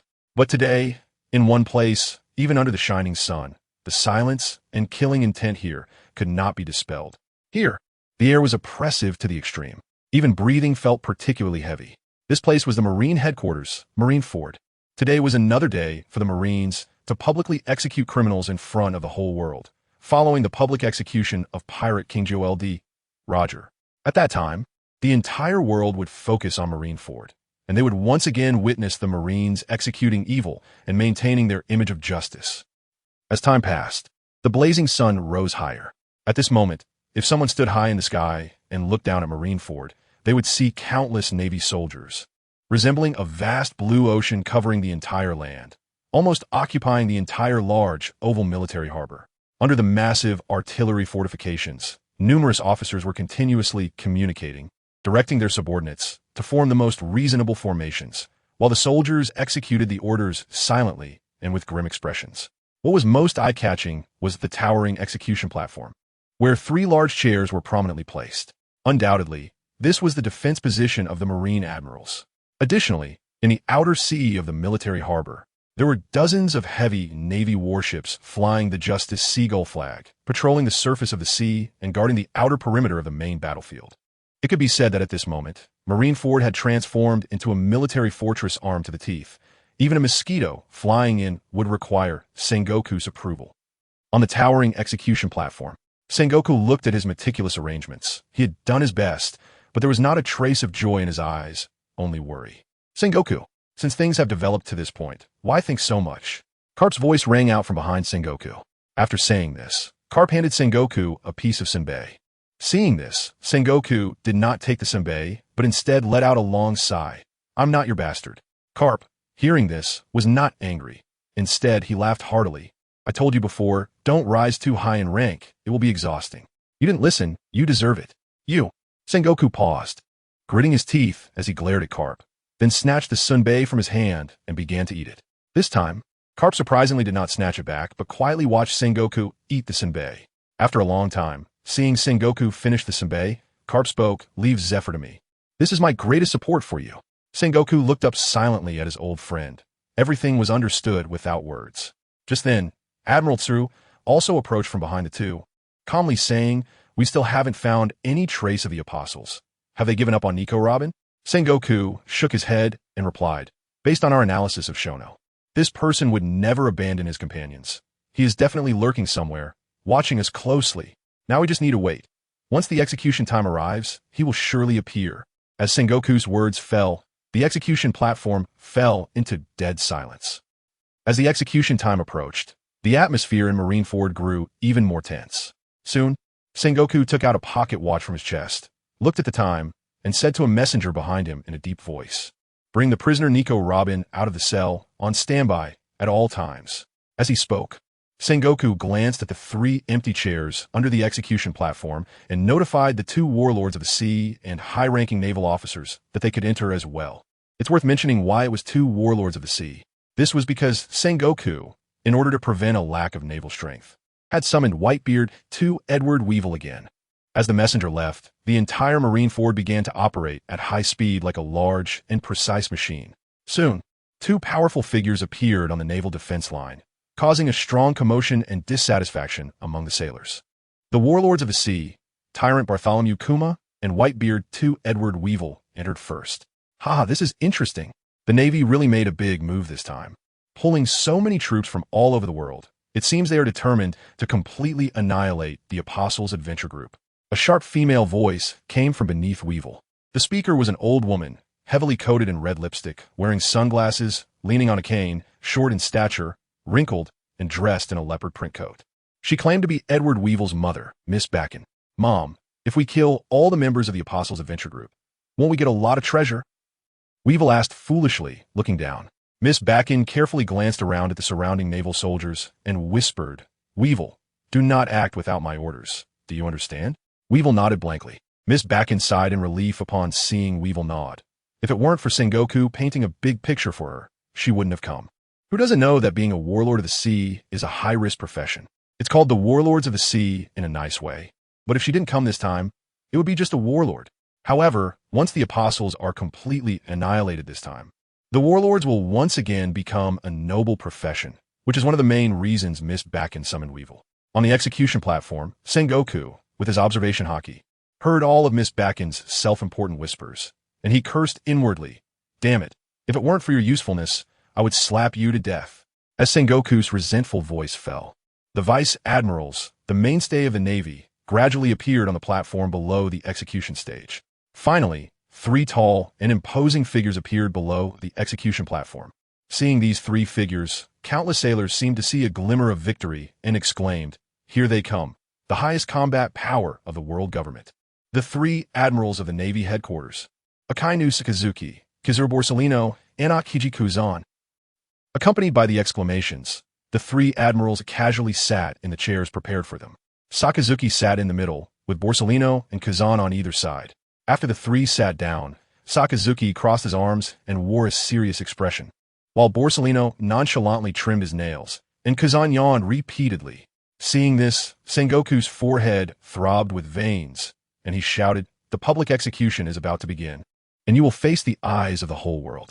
Do you want the world to know that being an admiral of the Navy is such a demeanor?" Once Sengoku's angry shout fell, Borsellino and Kuzan reluctantly straightened their postures.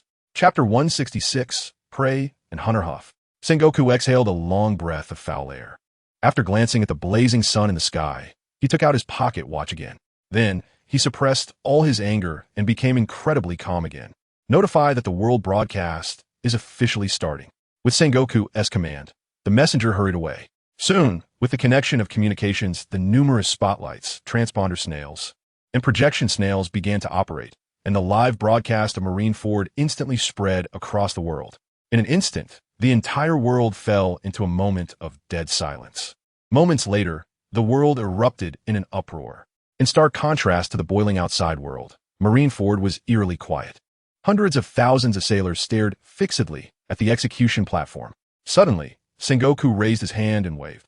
A figure slowly walked out from the passage behind the execution platform.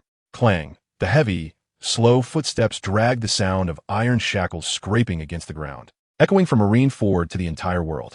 Soon, under countless gazes, a woman with disheveled hair and bruises on her face appeared, escorted by 2 executioners holding sharp blades. stepping onto the execution platform one by one. Thus, the fifth apostle of the Apostles Adventure Group, demon child Nico Robin, a criminal with a bounty of 100 million berries. The target of the Navy's public execution was fully presented to the world. With a gesture from Sengoku, the two executioners each kicked out, heavily striking Nico Robin's knee joint. Bang! In pain, Nico Robin knelt heavily on the execution platform. Then, two blades crossed before her. At Sengoku's command, they would unhesitatingly take Nico Robin's life. Where are you? Sengoku gazed at the vast sea, his expression extremely grave. His heart also recalled the secret order sent to him by the 5 elders a few days ago. The reason he was so angry after reading it was because it clearly stated, "Capture Shono alive."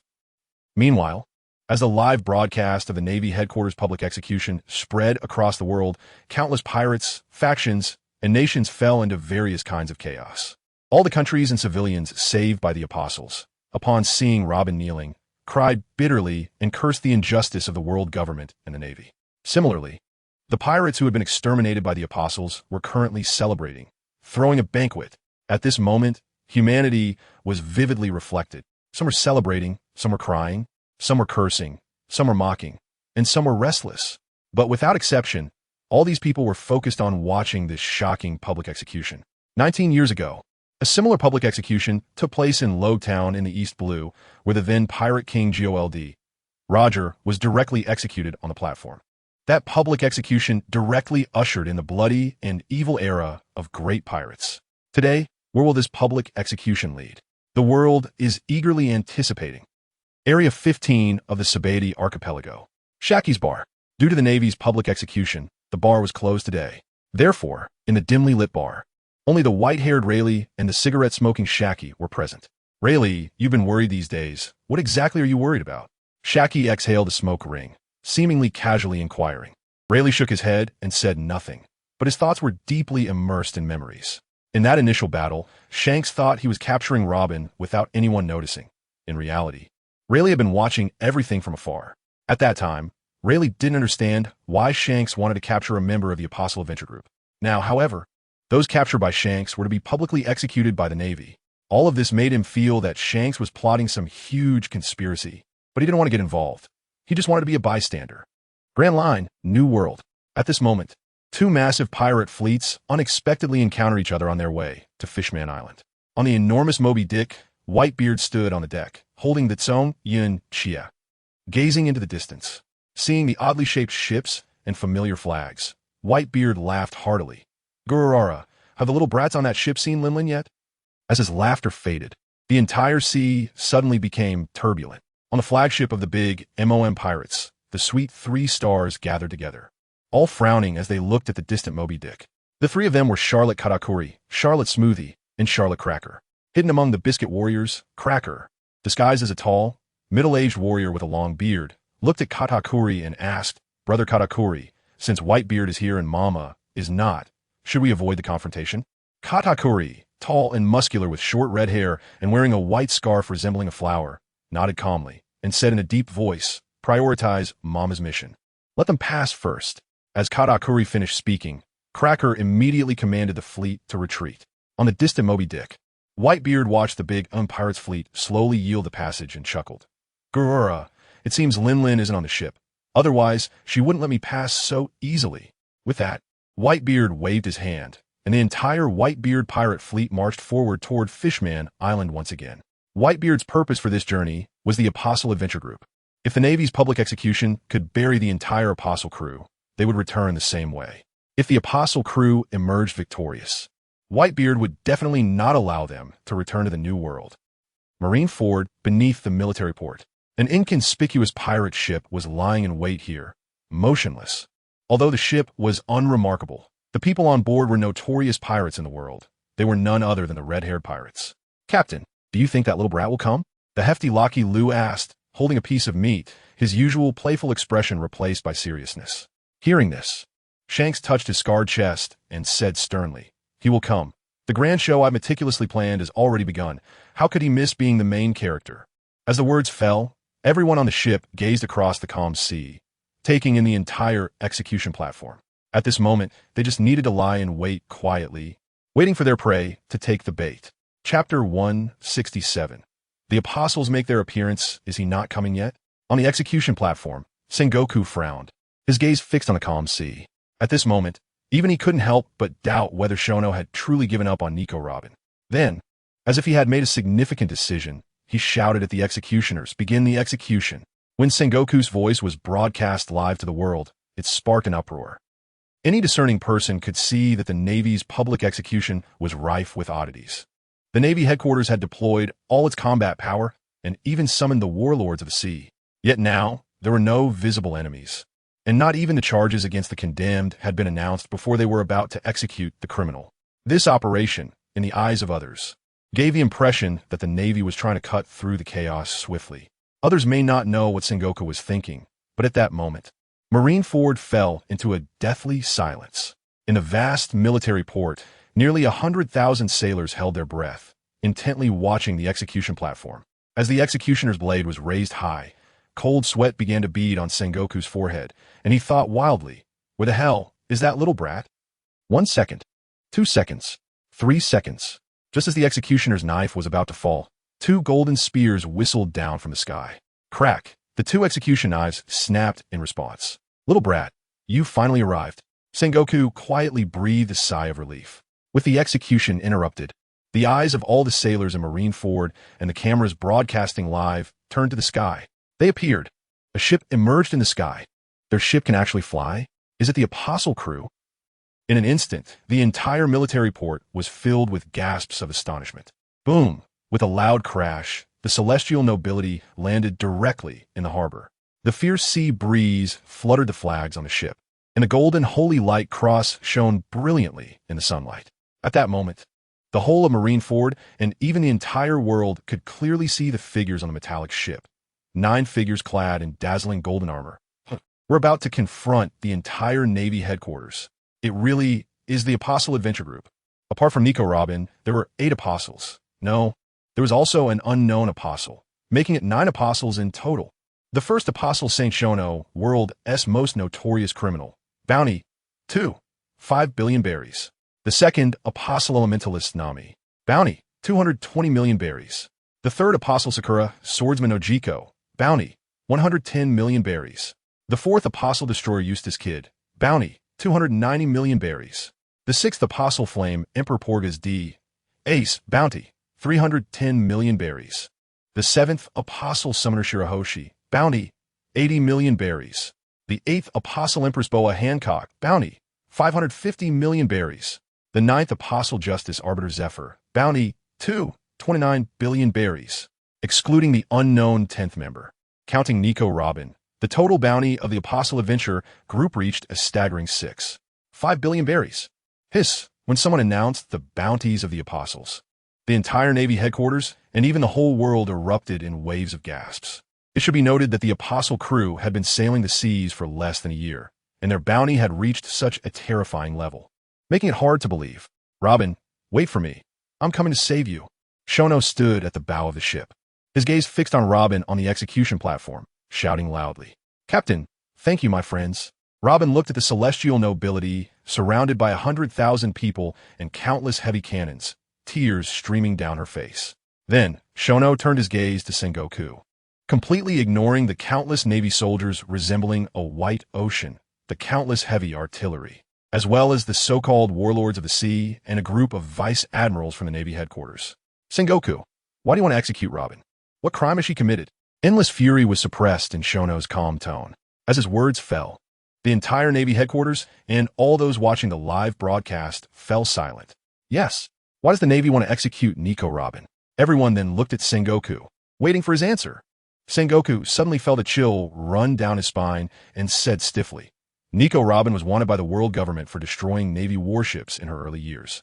And now she has joined you, a heinous criminal who attacked the world nobility. So the Navy can certainly execute her."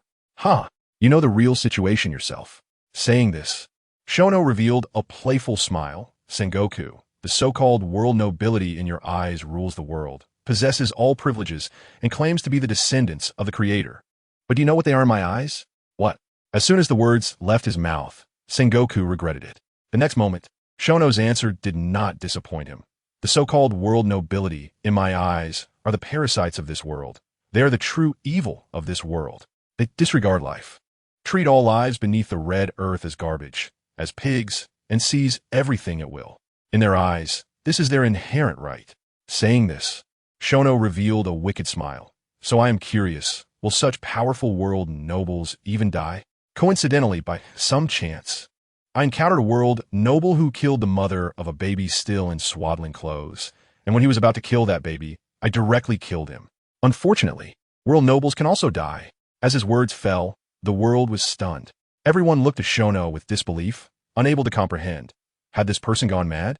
Why was he so bold? Why did he dare to openly challenge the colossal world government? Shono took in everyone's gaze, and his voice rang out again. What's wrong? You all seem surprised? Am I wrong in what I said? Shut up, you ignorant little brat. Do you know what you're talking about? The authority of the world government is not to be provoked. Sengoku had already lost his usual composure. His face changed dramatically as he roared. And Shono, upon hearing this, ignored Sengoku's roar and coldly said, in the past, I spared the Navy because I thought the Navy had the name of justice, so it deserved respect. But today, and the actions of the Navy during this time have truly disappointed me. Sengoku, shut up. You a criminal, what qualifications do you have to criticize the Navy? Sengoku's hair stood on end as he roared in anger. What qualifications do I have? After saying this, Shono looked at Galat. The latter understood, and countless pirate flags flew out from the captain's cabin, instantly covering the entire sky with pirate flags. What is this? Pirate flags? So many pirate flags. The Navy exclaimed, and the scene fell into chaos. Little brat, what do you mean by this? Sengoku asked in confusion. Didn't you say I have no qualifications? This is my qualification. Saying this, Shono pointed to the sky, each pirate flag representing a destroyed pirate crew. As his words fell, Marineford once again fell into a dead silence. Everyone looked up at the pirate flags that obscured the sun. Glancing around, there were at least 1,000. Doesn't this mean that at least 1,000 pirate crews were destroyed by the apostles? This result is simply too terrifying.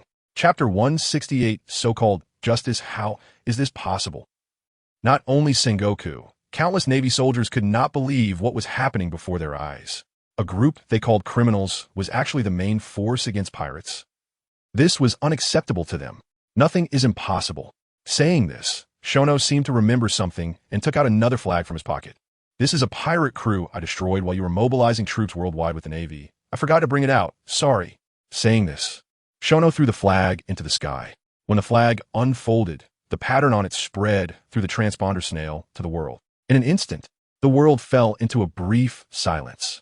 Moments later, a wave of astonished shouts erupted from all over the world. How is this possible? That's the flag of the beast pirates.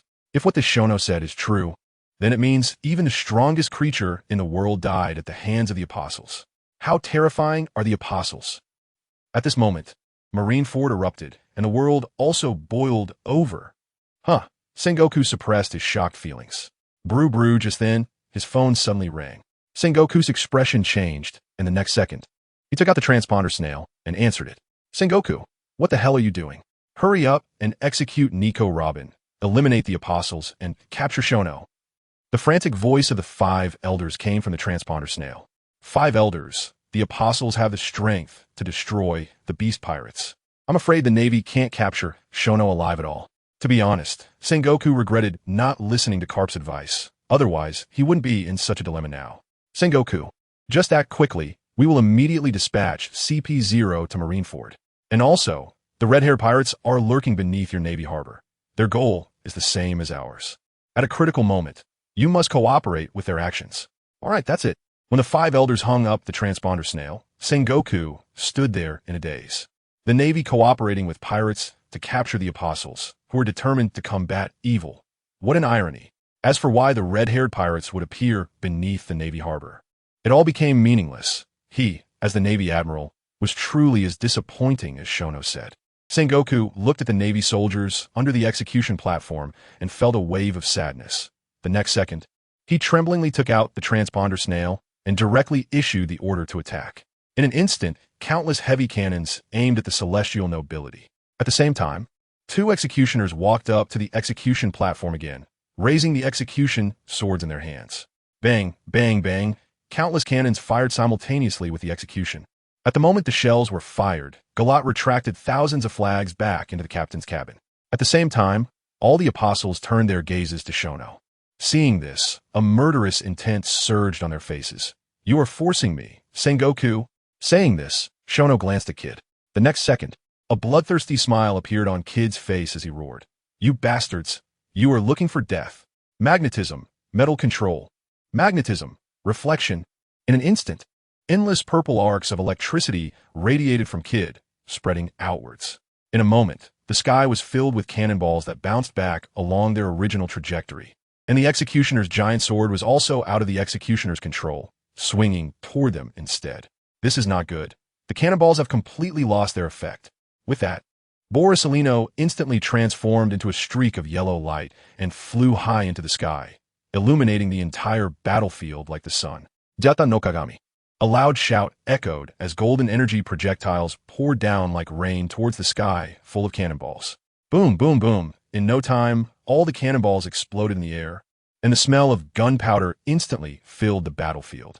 As a Marine Admiral, I wonder how much stronger he will become after this kill. I really look forward to it. Looking at Borsalino in the air, Kid revealed a bloodthirsty smile. Immediately, Kid took down the large gun on his back, transforming it into a laser cannon in an instant. Magnetic, charged laser cannon. A ghostly blue beam with a diameter of 10 meters shot directly at Borsalino. What a terrifying red-haired guy. As the attack approached, Borsalino gathered golden light in his hand and swiftly dodged Kid's laser cannon, appearing above Shono's head. "Shono, your crew is truly terrifying." With that, Borsalino gathered golden light at his feet and kicked directly towards Shono's head. Shono's mouth twitched. Is this Borsalino out of his mind? Kid shoots at him, and he comes to kick me. "You perverted old man. How dare you offend Lord Shono? You want to die?" Armament, God of War kick. Before Shono could react, Hancock's stern shout suddenly rang out. Then, Borsalino was astonished to find that his body was uncontrollably pulled away by a tremendous force. When he turned around and saw Hancock's long leg raised, enveloped in a thick layer of armament hockey, a bad premonition surged in his heart. Armament, hardening. As expected of Borsalino, the Marine Admiral, he quickly came up with the most reasonable countermeasure. Bang! A dull sound echoed as Borsalino's entire body crashed heavily onto the coastal defense line like a yellow meteor. Boom! The golden light exploded, the wall shattered, and Borsalino was directly embedded into the city wall by Hancock's furious kick, blood flowing from the corner of his mouth into the sea. "Akiji!" Sengoku on the execution platform shouted. "Ah, really?" Akiji certainly knew what Sengoku was calling him for, but he thought that might be too cruel. Upon hearing this, Sengoku nodded helplessly. "Sigh." Akiji sighed, and the thought in his heart grew stronger. But the next second, he leaped towards the military port bay, softly calling out, "Ice Age." 2 waves of cold air instantly shot from Akiji's palm towards the sea surface. In no time, the entire bay was completely frozen. Then, Sengoku stood on the execution platform and roared, "Attack!" In an instant, countless elite Marines and numerous rear admirals from Marine headquarters rushed towards the celestial noble. This is Sengoku's tactic. Since guns and cannons are useless, he will use the most primitive human wave tactics to drown the apostles. Seeing this, Shono murmured softly, "So ruthless." Sengoku. He immediately saw through Sengoku's intentions. But could he kill the Marines in front of him? Without a doubt, the answer was no. If he killed all these people in front of him, not only would his future plans be ruined, but even Zephyr beside him would never tolerate such behavior. The most serious consequence would be that after killing all these people, the Marines would suffer severe fragmentation. After this battle, regardless of victory or defeat, the sea would be thrown into chaos. Therefore, after careful consideration, Shono stopped the soon-to-be rampant kid.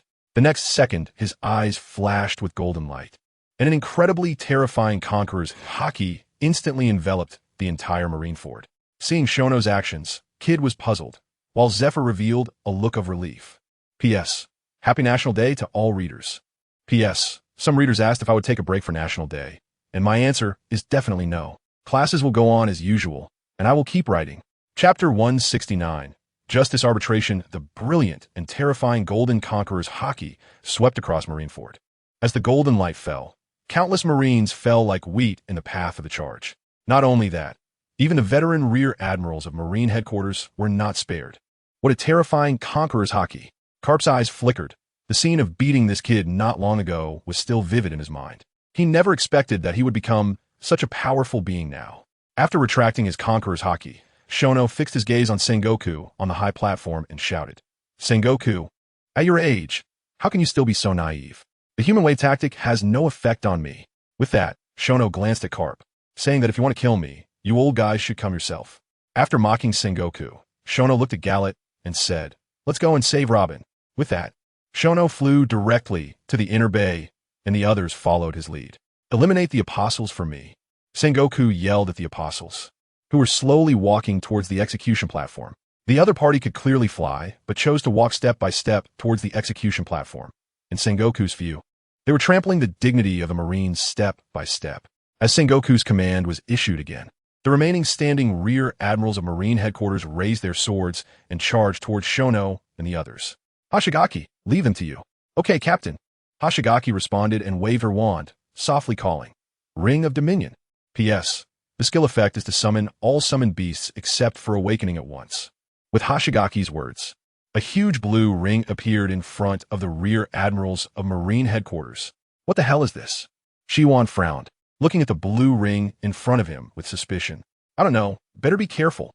Kaki held his sword in front of him, ready to launch the fiercest attack at the slightest hint of danger. The next second, the blue ring shattered, replaced by a group of terrifying monsters of various shapes appearing before them. Clap! Kaki stared dumbfounded at the scene in front of him, his cigar dropping to the ground. Summoning 16 summoned beasts at once, even Hashigaki, who had completed the second awakening, couldn't help but breathe a little heavier. But the next second, Hashigaki glanced at Robin on the execution platform, and a golden whip suddenly appeared in her hand. Crack! With a fierce swing of the whip, all the summoned beasts glowed with a bloodthirsty red light. Then, with a wave of Hashigaki's wand, she shouted, "Summon Beast Frenzy!" Roar, roar, roar. Once the buff was applied, all the summoned beasts fell into a frenzy. The next second, Hashigaki pointed her wand towards the execution platform and shouted, "Charge, summoned beasts!" With a command, all summoned beasts charged forward like tigers unleashed, fearlessly advancing. Closer, closer, looking at the terrifying monsters before them. All the vice admirals of the Navy headquarters tightened their grips on their long swords. The next second, the Navy, clad in white cloaks of justice, the monster, glowing with a bloody red light, the two clashed violently. In an instant, the scene was filled with red blood, rolling smoke, and constantly bursting sparks, becoming the main theme of the entire Navy headquarters. Thus, the shocking battle that would come to be known as the Marineford War officially began. "Damn it, we must stop these monsters." A Vice Admiral sharp shout had just risen when the bull-headed king, Karuta, cleaved him away with a fierce axe. Shortly after, the path ahead was cleared, and Shono led his companions to walk steadily toward the execution platform again. "Damn it." Seeing this, Sengoku cursed under his breath, then turned his gaze to the two warlords of the sea who were still holding back, roaring, "Tyrant Kuma, Whitebeard too. What are you waiting for? If you don't make a move now, do you want to struggle for survival in the future?" Tyrant Kuma, hearing this, slowly took off his gloves and walked toward the rampaging, bull-headed king, Karuta. Meanwhile, Weevil ignored Sengoku's words and looked at Miss Bakken, asking, "Mom, should I make a move now?" Miss Bakken thought for a moment, pointed at Shirahoshi, and said cruelly, "Weevil, go kill that little girl. The sight of her face makes me want to tear it apart."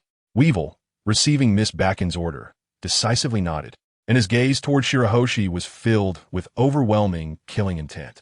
The next second, he picked up his large sword and, despite his fat body, moved surprisingly agilely towards Shirahoshi. "Instructor Zephyr, your chance for revenge has come."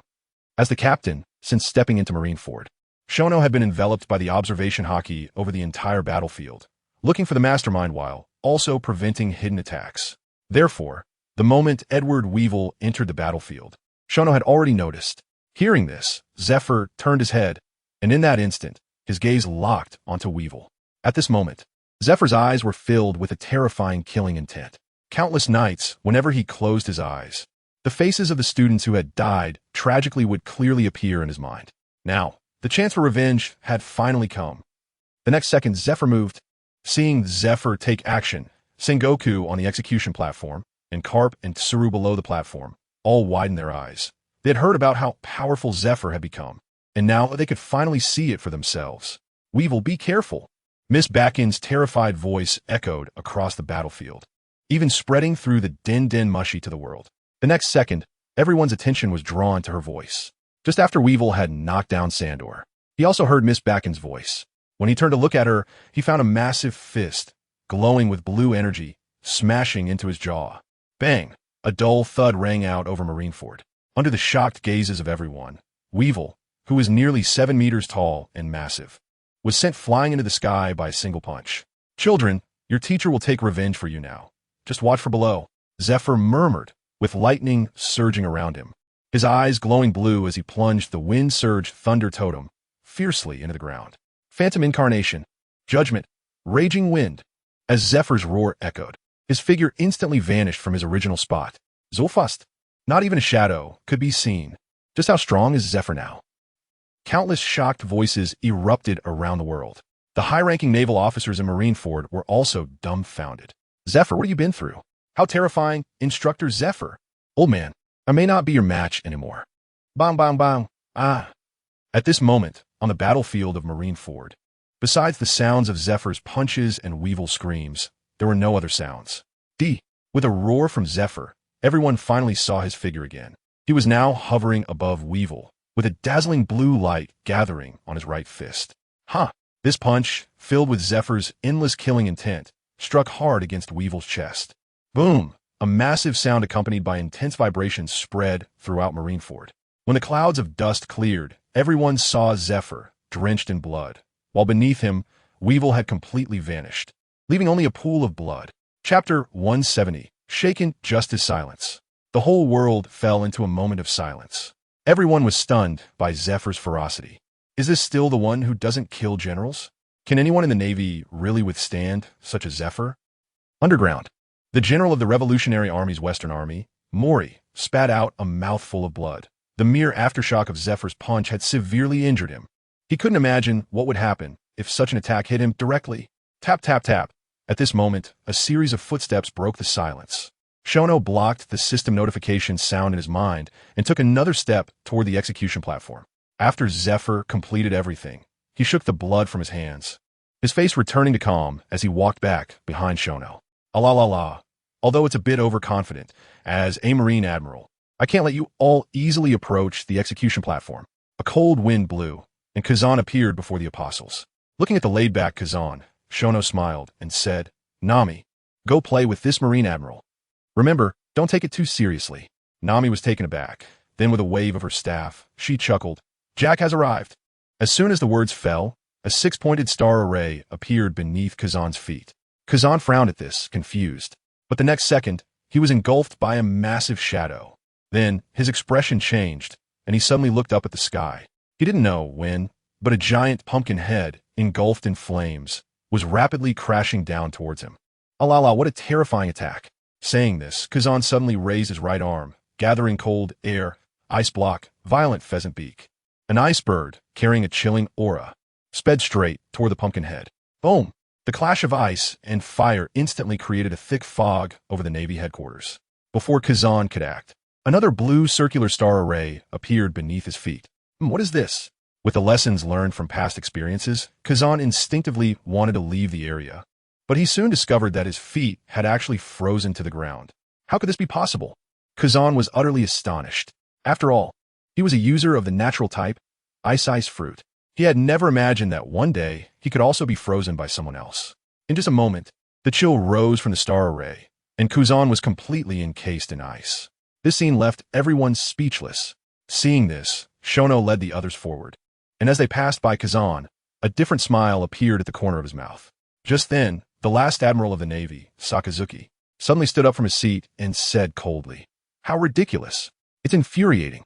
As he spoke, anger ignited in his eyes, and a crimson glow surged from his right arm, turning it into a stream of hot red magma amidst the thick smoke. Magma Fist. The giant lava arm expanded several times, crashed down on Shono and the others like a volcanic eruption. "Ace," Shono whispered. Upon hearing this, Ace's face lit up with surprise, and soon flames of hell ignited all over his body, appearing in front of the apostles. "Hellfire Fist," Ace roared.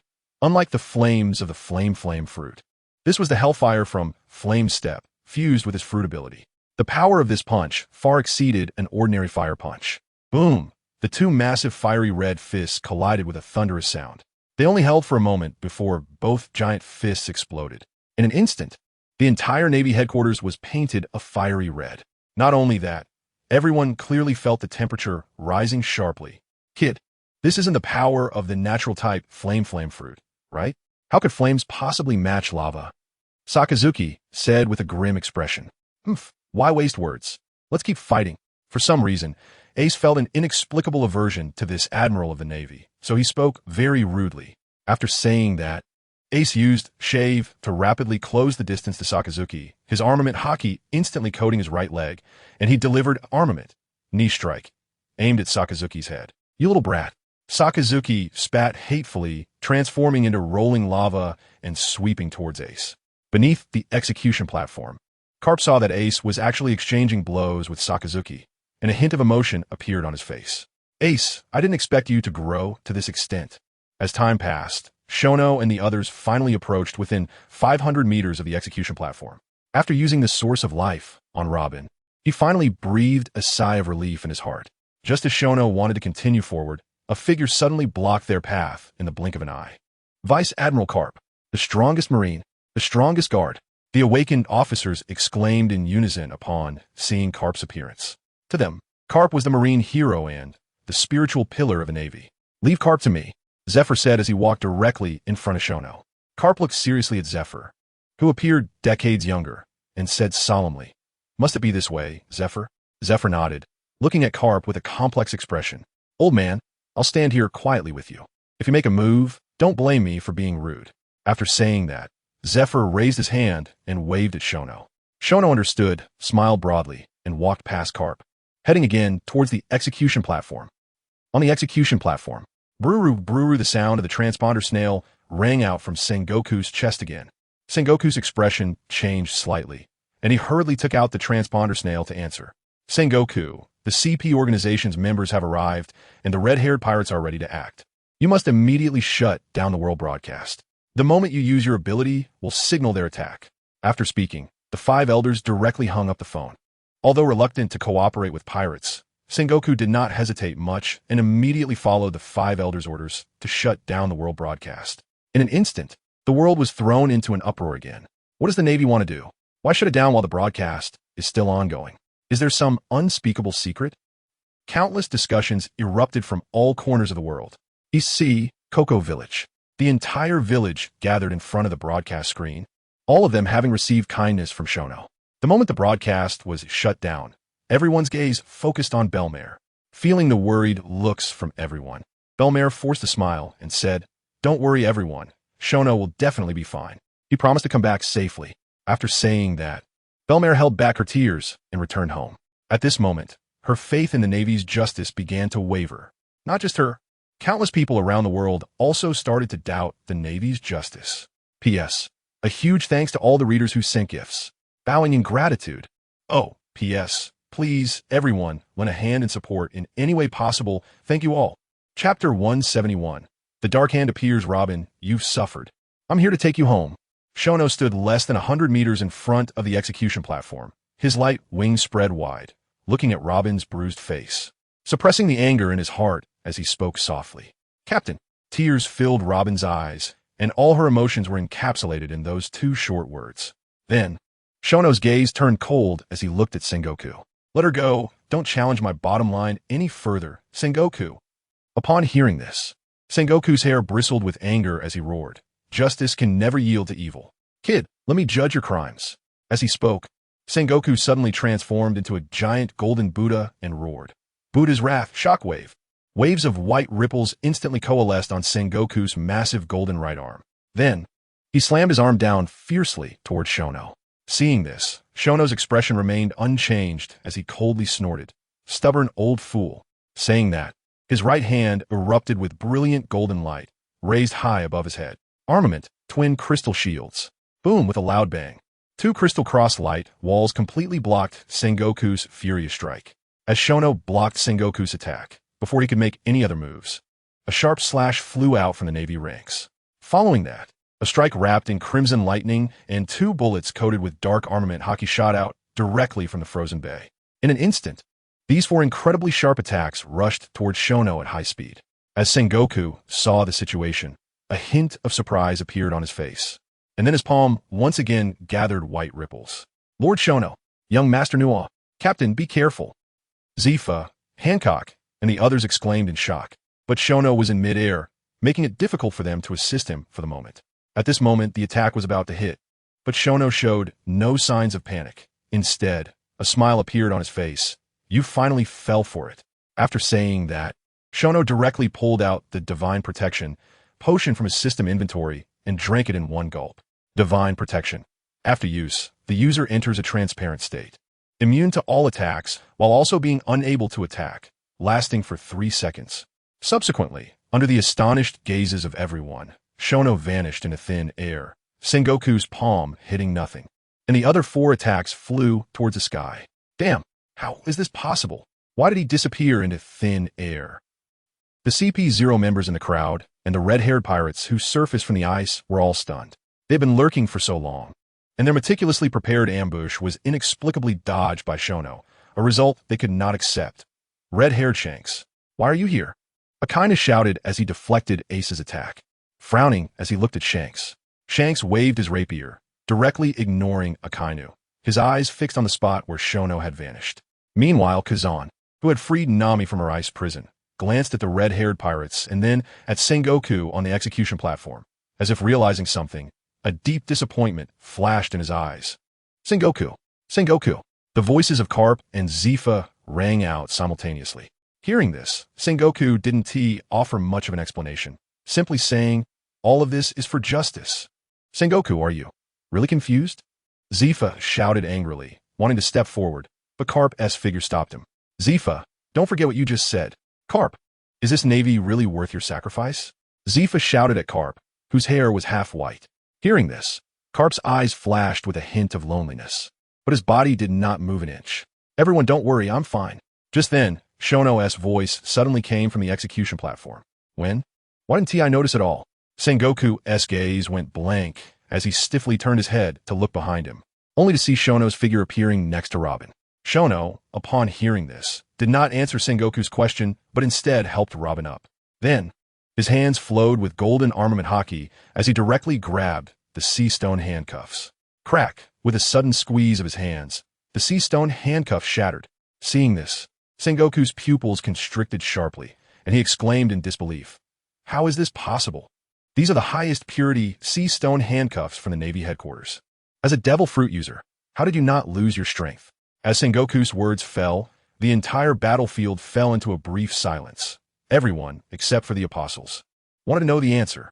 Shono took out the adventure team medal that Robin had originally put in her backpack. This is your thing. Don't let me keep it for you next time. Saying this, he handed the medal to Robin and used several quick heal on her. After doing all this, Shono turned to Sengoku and coldly said, who told you I was a devil fruit user? After saying this, Shono ignored Sengoku's astonishment and shifted his gaze to the 3 CP0 members among the Navy and the 6 members of the red-haired pirates on the ice, contemptuously saying, dirty rats, you finally dare to show yourselves. Upon hearing this, Shanks's face instantly turned sinister. Then he laughed lightly. Kid, aren't you going to summon that terrifying monster? Monster? What monster? Shanks, what information are you hiding? The clown masked CP0 loudly inquired of Shanks. Shono was taken aback for a moment, then realized that Shanks must have misunderstood something. But he would not back down before the battle. So, he chuckled lightly. To deal with you, I no longer need it. Arrogant. Shanks, furious, pointed his griffin at Shono. In that case, today I will bury you thoroughly in Marineford. Huh. Shono scoffed coldly, looking at his fellow apostles, and shouted, partners, the mastermind behind Robin's suffering has appeared. What do you say we should do? Kill, kill, kill. At this moment, the apostles, even timid as Shirahoshi and compassionate as Zifa, were shouting loudly. In an instant, a terrifying killing intent filled this Navy headquarters. Hearing this, Shono nodded with satisfaction, then shouted again. Then let us go all out. If the Navy dares to intervene, show no mercy. You. Sengoku's words were interrupted by Shono's eyes filled with endless killing intent. He had no doubt that if he dared to continue speaking, Shono's thunderous attack would sweep over him. With Shono's orders given, the members of the apostles abandoned their Navy opponents and rushed towards CP0 and the red-haired crew. The atmosphere shifted dramatically, and all the Navy members looked at Sengoku. Even Akainu was no exception. And Sengoku, looking at the two sides about to clash, slowly uttered 4 words. Stay in place. Chapter 172. Wounding the red-haired pirates. Sengoku, you dare to defy the orders of the Gorosei. Do you know the consequences? The clown-masked CP0 shouted angrily. Shanks's expression also changed, and he directly swung a crimson hockey-infused slash toward Shirahoshi. Having lurked underwater for a long time, Shanks's observation hockey had been shrouding Marineford, and he knew very well the crucial role Shirahoshi played in this battle. Therefore, his first attack was aimed at Shirahoshi. Shanks, you're courting death. Shirahoshi, you don't need to hold back anymore. With Shono's loud shout, Shirahoshi used a substitute strawman to dodge Shanks's fierce slash. Then, Shirahoshi's expression became serious as she placed her wand in front of her chest and began to chant an unknown incantation. When the final character fell, Shirahoshi shouted, "Come forth, Conqueror, Caecilius." As Shirahoshi's words fell, crack, the space in front of Shirahoshi suddenly shattered, and a cross-shaped spatial passage appeared. Not good. Stop her. Sensing the terrifying aura coming from the spatial passage, the clown mask CP0 and Shanks's expressions changed drastically, and they unleashed powerful attacks to interfere with the space. Interference ray, divine avoidance, purple rays and crimson slashes shot towards the spatial passage simultaneously. But it was already too late. A figure with a demonic face, dual swords at the waist, and covered in blood stepped out of the spatial passage.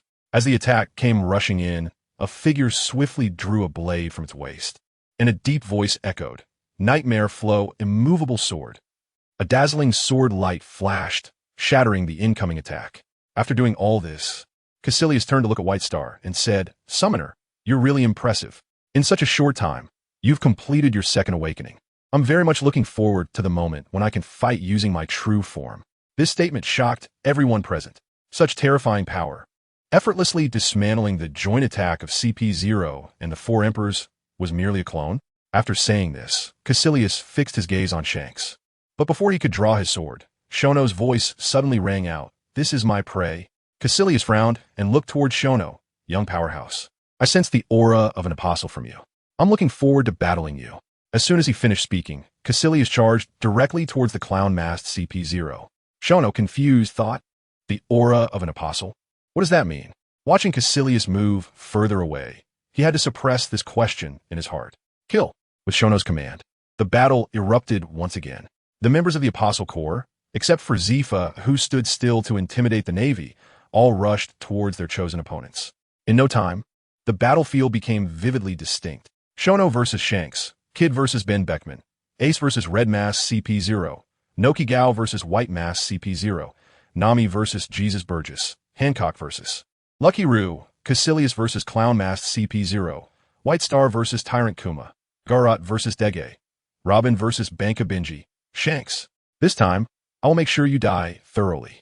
After saying this, Shono's light wings flared up, and he swung his hammer of divine punishment toward Shanks. "You arrogant brat, who knows who will win or lose?" With that, Shanks looked up at Sengoku on the execution platform and said, "Admiral Sengoku, I hope you know what you are doing."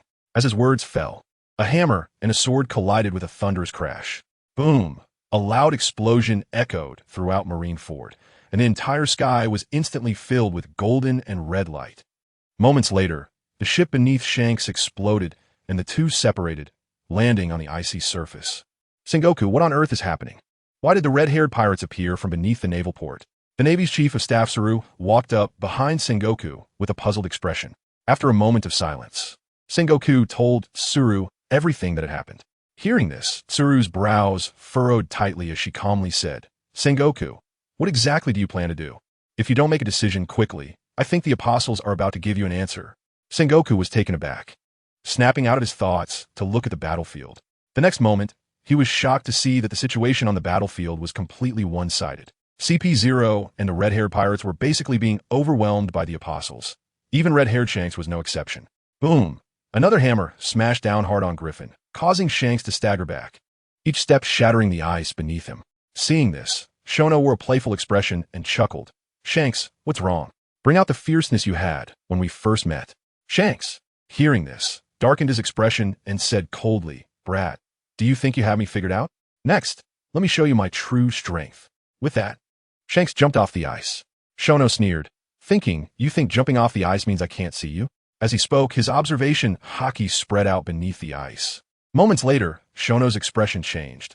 He really couldn't see him? How could this be? The next second, a long sword pierced through the ice, aiming directly at Shono from below. In an instant, a chilling aura enveloped Shono's entire body. Shono had no time to think and barely managed to jump back to evade the strike. Seeing his fatal blow miss, Shanks' expression turned unwilling as he once again dove beneath the ice. I can't sense him with my observation hockey, Shono thought, suddenly recalling a certain ability of Shanks, and blurted out, could this be observation kill? The moment he said it, Shono knew this was undoubtedly the answer. The next second, he flared his light wings and soared into the sky. Then, he concentrated holy light in his hand, and a massive, ancient holy spear appeared. I hope you like my gift, Shanks. Armament holy spear. As he finished speaking, Shono hurled the holy spear into the sky, and in the blink of an eye, the spear, accompanied by a whistling sound, plummeted towards the inner bay. Boom, boom. Golden light erupted, and the vast inner bay instantly shattered the ice, sending countless ice blocks mixed with endless seawater splashing into a wave over 1,000 meters high. Suddenly, the entire Marine headquarters was covered by a hail of ice. Captain! Captain! The red-haired pirates, witnessing Shono's fierce attack, exclaimed in shock. But soon, these individuals paid a heavy price for their distraction. Ben Beckman's right hand, along with his rifle, was blasted apart by Kid's charged laser cannon. Jesus Burgess was engulfed by Nami's elemental curtain. Lucky Roo was kicked in the chest by Hancock's great fragrance kick. Dege was left bloody by Garrett's ruptured sky slash. And Banka Benji was entangled by Robin's thought beast Thunder Dragon. This scene made the 3 CP0 members nearby, who were in a dire situation, break out in cold sweat. After barely dodging an attack from Caecilius, the clown-masked CP0 shouted at Sengoku, Sengoku, are you not going to make a move? Do you really want to betray the world government? In an instant, all the Navy's eyes were focused on Sengoku. They were all waiting for Sengoku's answer. P.S. Working triple shifts. Dear readers, have you been working overtime these days? Chapter 173. Sengoku's choice. Sengoku, you need to think this through. Your choice concerns the lives of numerous Navy personnel. At this moment, even the usually calm Tsuru couldn't help but remind him. After all, the actions of the apostles and the terrifying strength of their members were evident to all the Navy. If Sengoku refuses, he would bear the brunt alone. If he agrees, then the Navy would suffer countless casualties. At this moment, the vast majority of the Navy, including Sakazuki, were unwilling to take action against the apostles. It was simply because the more than 1,000 pirate flags the apostles had brought made Sakazuki feel as if he had found kin. My decision is, as Sengoku's voice rang out, it captured everyone's attention. Sengoku, if you truly intend to lead the Navy into the abyss, I will not let you off. The whispers fell, and Zephyr clenched his fist tightly, looking seriously at Sengoku. At that moment, Carp, who was in front of Zephyr, also felt the terrifying fluctuation of Zephyr's strength. Then, Carp's eyes filled with worry as he stared intently at Sengoku on the execution platform. From his understanding of the latter, unless something unexpected happened, Sengoku would definitely carry out the orders of the world government, which was one of the fundamental reasons he could become the fleet admiral. All the Navy obeys orders to capture the Apostle group. When Sengoku said this, the entire venue was shocked. Only 3 CP0 members showed smiles. Clap, clap, clap. At that moment, a round of applause suddenly erupted from the passage behind the execution platform. Who is it? Sengoku was surprised. Everyone else also turned their attention to that passage. Soon, the applause grew closer, and 2 figures appeared before everyone's eyes. The 5 elders. The 3 CP0 members hurriedly distanced themselves, leaping onto the execution platform and kneeling before these 2 individuals. The 5 elders. The high-ranking Navy officers were all taken aback. They never expected that the highest authorities of the world government would attend this public execution. The 5 elders? In the sky, Shirono narrowed his eyes, revealing a playful expression. It seemed that things were getting more interesting. On the execution platform, one of the 5 elders with curly hair and leaning on cane spoke first. Sengoku, we indeed did not misjudge you. You are really impressive. The other middle-aged blonde 5 elder remained silent, his gaze solemnly scanning the entire battlefield. After a moment, he found his target and then said, Kid, your name is Shirono, right? Shirono was taken aback and coldly replied, Who do you think you are, calling me? Presumptuous. The blonde Five Elder was furious. Since he came to power, no one had ever dared to speak to him like that. Presumptuous? Shirono coldly laughed. You want my companion's life and still say, I'm presumptuous? You must be an idiot. Although he didn't understand what Shirono meant by the latter part. The blonde Five Elder still felt a strong sense of malice. The next second, the blonde Five Elder suddenly lifted his right leg. Then, a sharp blue crescent slash shot towards Shirono at high speed. So fast, Shiono's eyes narrowed, and he quickly swung the divine punishment hammer to smash the slash.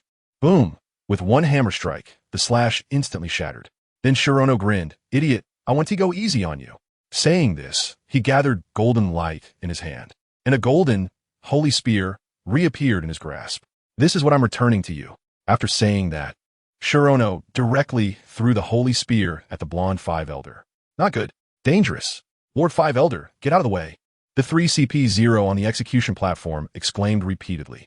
But the next second, the blonde Five Elder's muscles bulged, and his suit was instantly torn to shreds. Armament. Iron block. With a loud shout from the blonde Five Elder, his entire body instantly turned pitch black. Under the astonished gazes of everyone, the blonde Five Elder actually did not dodge, intending to take the spear head-on with his armament hockey and physical strength. Boom! The golden spear exploded, and the sound of the explosion echoed throughout the Navy headquarters. When the smoke cleared, the entire execution platform had vanished without a trace. And at the center of the explosion, the blonde Five Elder brushed the dust off his shoulder and reappeared before everyone unscathed. How is this possible? Is this really Iron Block? How can Iron Block be so strong? Numerous voices of doubt arose among the Navy. They never expected that the seemingly useless Iron Block could be so powerful. At this moment, Shirono high above was equally astonished. Is this still the Iron Block, he remembered? Is he joking? This person must have some cheat. Seeing Shiono's expression, the blonde Five Elder knew what he was thinking and disdainfully said, Kid, don't compare me to the useless ones. With your kind of attack, you can't even break through my defenses. Shirono was speechless upon hearing this. The blonde Five Elder was indeed putting on a good act. His previous spear attack had no armament hockey attached, nor did it have Conqueror's hockey entwined. And after he defended against it, he actually started mocking him. Aunt can bear it, but Uncle cannot.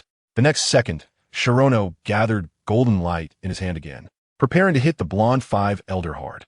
But just then, the curly-haired Five Elder suddenly spoke. Kid, why don't we have a good talk? Shirono looked puzzled and said, What do we have to talk about? Kid, as long as you give me the thing you used on Fishman Island, I will let you and your companions leave safely. When the curly-haired Five Elder's words fell, not only the others, but even Shirono was confused. Then he asked with a puzzled expression, What thing? I used many things on Fishman Island. You want them? Go find them yourself. Kid, don't be ungrateful. You need to understand your current situation. Saying this, the curly-haired Five Elder looked at Sengoku. Sengoku understood and shouted, All Navy, obey orders, surround the Apostle group completely. Although many Navy members were unwilling to carry out this order, they were compelled by the authority of the Fleet Admiral and the terrifying strength of the Five Elders. In no time, the originally advantageous Apostle group fell back into a heavy encirclement. Seeing this, Shirono chuckled. Old man, do you really think you have me cornered? I don't think you can escape in this situation. Saying this, the curly-haired Five Elders' gaze turned to the inner bay, shouting, Red-haired, stop hiding. I don't believe you would die so easily. As his words fell, a figure leaped out of the sea, and it was none other than red-haired Shanks. Chapter 174. The purpose of the Five Elders. Why did you violate the agreement? Shanks suppressed the anger in his heart. If these two Five Elders had come as promised, his companions wouldn't have suffered such heavy casualties, and the Navy wouldn't have stood by. Oof. The blonde Five Elder snorted coldly, disdainfully saying, Red-haired, are you teaching us how to do our job? You. Shanks was furious. The short-haired Five Elder, seeing this, wore a faint smile and smoothed things over. Red-haired, don't forget our purpose. As long as we obtain that thing from this kid, everything will be worth it. That thing? What exactly is it? These two questions filled everyone's minds. They also realized that the reason these two Five Elders came to the Navy headquarters was to obtain something from Shirono. Meanwhile, high above, Shirono furrowed his brows slightly, pondering what could be so important that the Five Elders would come in person. Fishman Island. When he recalled this term again, Shirono suddenly thought of a certain possibility, and the answer slipped out instinctively. Could it be? Before he could finish speaking, he quickly covered his mouth. This action is too late. The curly-haired 5 elders, who had been closely watching Shono, immediately noticed his abnormality. Little brat, it seems you've remembered. Hand over the item, and I'll let you leave. The curly-haired 5 elders was quite pleased with himself. In his eyes, the apostle group was like fish on a cutting board, unable to stir up any waves. Huh. Upon hearing this, Shono revealed a cold smile, thinking that they should come take it themselves. He already knew what the other party's goal was. Without a doubt, it was the resurrection coin in his hand. It seems the news of Princess Odoheim's resurrection on Fishman Island has already leaked. Damn little brat. The curly-haired 5 elders cursed angrily, then looked at Sengoku and shouted, "Get them! Capture this little brat and his companions. I want to see if his mouth is still so tough then." Sengoku nodded and directly issued orders to the Navy. "Take action, capture all members of the Apostle Group." After saying this, Sengoku transformed into the Golden Buddha again, sending a shockwave towards Shono in the air. As Sengoku took the lead, the Navy launched another attack on Shirahoshi and others. "Sengoku, you're really disappointing," Shono said as he smashed the shockwave with a hammer. Then looked at the other Navy and roared, "Look closely at those 2 big characters behind you. The justice you uphold is just to be dogged for the world, nobles? Is the existence of soldiers not to protect the homeland and the people, to safeguard the weak and the good? Look at what you are doing now. Does your conscience not hurt?" As Shono's words fell, a small number of Navy officers stopped their charge, their eyes fluctuating violently. Without exception, the justice in their hearts was causing them to resist Sengoku's orders. Seeing that Shono had swayed a small number of Navy officers with just a few words, Sengoku was instantly furious and shouted, "Do you want to disobey orders? Do you want to go to a military court?" As soon as these words came out, the Navy members shivered, their eyes firming up again. Sigh. Shono let out a long sigh. It seemed that awakening the imprisoned thoughts was not easy, but he also did not expect to turn these people around with just a few words. As long as he planted a seed in their hearts, it would eventually take root and sprout. However, when Shono saw a figure standing still, a smile appeared on his face. "Nuothe kid, we have already rescued Robin. Should we retreat?" Looking at the rushing Navy, Zifa asked Shono. "No way." Saying that, the golden-haired 5 elders stepped on the air and rushed toward Shono at high speed. Seeing this, Shono revealed a cold smile, "Which eye of yours saw that I was about to run?" After saying this, golden light gathered in his hands, and a gigantic hammer that could block out the sun suddenly formed. "Die for me, armed, hammer of repentance." The golden-haired 5 elders saw the golden hammer coming and his eyes sharpened. His right hand transformed from palm to fist, with dark-armed color hockey attached. He swung a punch at the giant hammer, saying loudly, "Six Styles Ultimate, armed, air cannon." A nearly transparent giant fist appeared out of thin air and rushed towards the golden hammer at high speed. Boom! The moment the fist made contact with the giant hammer, a huge sound erupted. Not long after, under Shono's astonished gaze, the hammer of repentance was directly shattered by that giant fist. In an instant, countless golden lights fell from the sky. Interesting. Saying this, Shono swung the hammer of divine punishment, with Conqueror's hockey wrapping around it, and smashed it fiercely against the giant fist coming towards him. Boom! Golden lightning erupted in the sky above the Navy headquarters, and a strong shockwave swept in all directions. "Little brat, your strength is not bad. You can actually take my punch," the golden-haired 5 elders said mockingly. Upon hearing this, Shono smiled indifferently. "To be honest, fighting is not my strong suit." What do you mean by that?" The golden-haired 5 elders looked confused. In his eyes, Shono's strength was already very impressive. "Actually, my strongest ability is to assist others. Unfortunately, in most cases, the enemies are too weak, and my partners don't need my abilities." Saying this, Shono's gaze turned to his companions who were being besieged by the Navy, pirates, and CP0. "I think today I can finally use it." After saying this, Shono flew straight towards his companions. Seeing this, the golden-haired 5 elders suddenly had a very bad premonition, but before he could stop Shono, the latter had already appeared at the center of the battlefield. "Captain, why are you here?" Robin, being the weakest in strength, was surrounded by her companions in the center, so she was the first to notice Shono. "I'm here to assist you." As Shono's voice fell, a holy seraph with 6 wings and surrounded by dazzling holy light appeared behind him, soaring 100 meters high. The next second, he directly targeted Robin and frantically began to use his skills. Before long, when the buff skill of the Second Awakening was fully stacked, Shono directly selected all the members of the Apostle Group and shouted, "Partners, Are you ready to experience the feeling of soaring power? Saying this, he ignored his companion's astonishment and continued to shout, Guardian Badge, Heavenly Melody, Holy Light Guardian, Light's Revenge, Honor Blessing. After Shono cast all the buffs, except for Shirahoshi, who had experienced his assistance before, everyone else was left in shock. Especially Carp, who was fighting Zifa, felt the opponent's strength growing like a volcanic eruption, and he was cursing in his heart. His previous guesses had actually come true. Did you think this was the end? Saying this, Shono grinned, pointing his right arm toward the sky, and shouted Apocalypse. In an instant, a golden sun rose slowly from Marineford. Chapter 175, Zifa, fiercely powerful when the golden sun rose. The entire Navy headquarters was enveloped in golden holy light. This sun granted Shono's companions unparalleled strength, but for everyone else, it felt like they were being pulled into an endless abyss. What a terrifying ability. At this moment, even Carp, the hero of the Navy, felt a sense of helplessness. Partners, let loose and go all out. After saying this, Shono charged straight toward Shanks with his hammer. Hearing this, his companions also launched a frenzied assault on their opponents. Meanwhile, the golden-haired five elders saw this and dashed straight toward Shono, stepping on the air. Soon, the Navy, pirates, and CP organization members discovered a cruel fact. The Apostle Group, which they had previously suppressed, could now deal blows that were unbearable for them.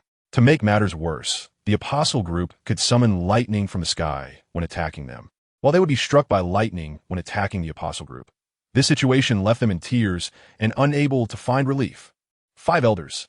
You must think of a way. Sengoku spat out blood. His military cap had long been knocked off by the thunder, and after being struck back by Zifa to the side of the short-haired five elders, he said urgently, Buddha Sengoku had to admit that he was no match for Zephyr now. The immense power contained in Zephyr's fists made him feel a chill in his heart, and the strange lightning strikes caught him off guard. As Sengoku finished speaking, the situation on the battlefield quickly tilted once again. After pushing Sengoku back, Zephyr unleashed a storm-like blue fist toward Carp. In an instant, Carp was forced to retreat step by step, and the situation became precarious. That damn kid. What kind of ability does he have? It's simply unheard of. As he spoke, the short-haired Elder Star underwent a dramatic transformation. In a moment, he transformed into a giant Tyrannosaurus Rex, nearly 10 meters tall and about 20 meters long. Roar! After transforming into the T-Rex, the short-haired Elder Star let out a terrifying roar. Then its powerful hind legs surged with force, and it opened its massive jaws to bite down on Zephyr. Interesting. It seems that today I will also play the role of Dragon Slayer. With that, Zephyr delivered a heavy punch to push Carp back, then slowly crouched down, gathering endless blue light on his right fist. As the dragon's head approached, the sharp teeth in its mouth became clearly visible. Zephyr executed a dive to dodge this fatal bite, strangely slipping beneath the dragon's jaws. The next second, Zephyr shouted, Smash it! Armed Judgment Fury Strike. A fierce punch infused with Zephyr's terrifying armed color hockey violently smashed down on the T-Rex's jaw. Bang! The thunder-like muffled sound echoed throughout Marineford, and a terrifying shockwave instantly swept in all directions. Then, under the astonished gazes of everyone, the gigantic T-Rex's massive body soared into the sky, its sharp teeth and blood scattering across the air. After this punch, Zephyr did not stop his attack. Shono had once told him not to hold back against an enemy. The next moment, Zephyr crouched down again, suddenly leaping with power, chasing after the T-Rex's figure at an even faster speed. With this punch, I will completely end you. Armed Heavy Punch. As Zephyr's voice fell, his glowing blue fist smashed down like a falling meteor directly onto the enormous and ferocious dragon head. Boom! With this strike, the massive dragon body crashed heavily onto the square. In an instant, dust billowed and stones flew, causing Marineford to tremble violently once more. The ground cracked.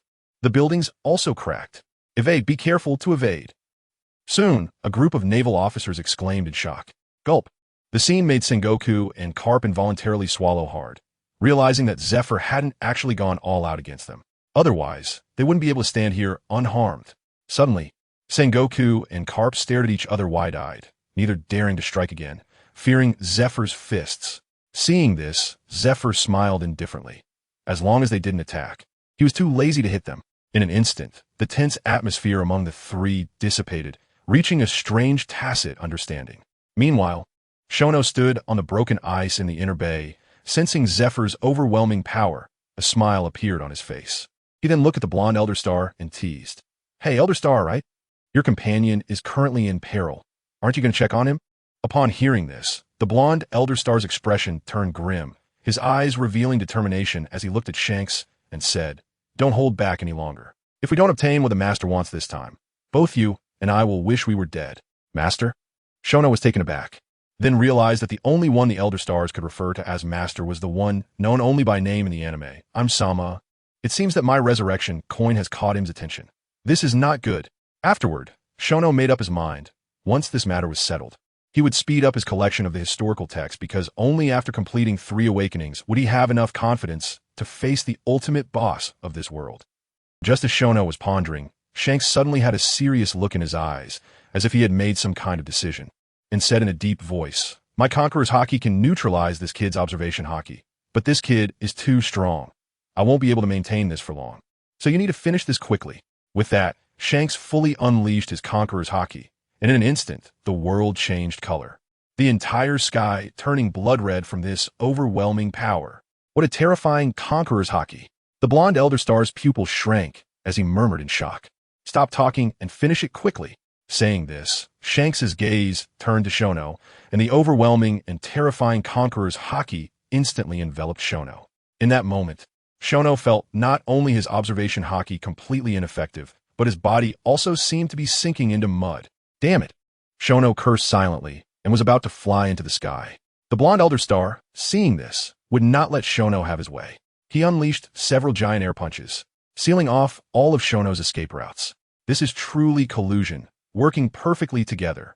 With that, Shono wrapped both his armed color Haki and Conqueror's Haki around his divine punishment hammer. Since I can't attack from distance, I will just smash you to pieces directly. Saying this, Shono's arm muscles bulged as he swung the enhanced divine punishment hammer toward the blonde Elder Star. Boom! Boom! Boom! As he pushed forward, the hammer shattered the air punches. The blonde Elder Star's eyelids twitched as he inwardly cursed. What kind of monster is this? Chapter 176, A Life or Death Battle Before Long.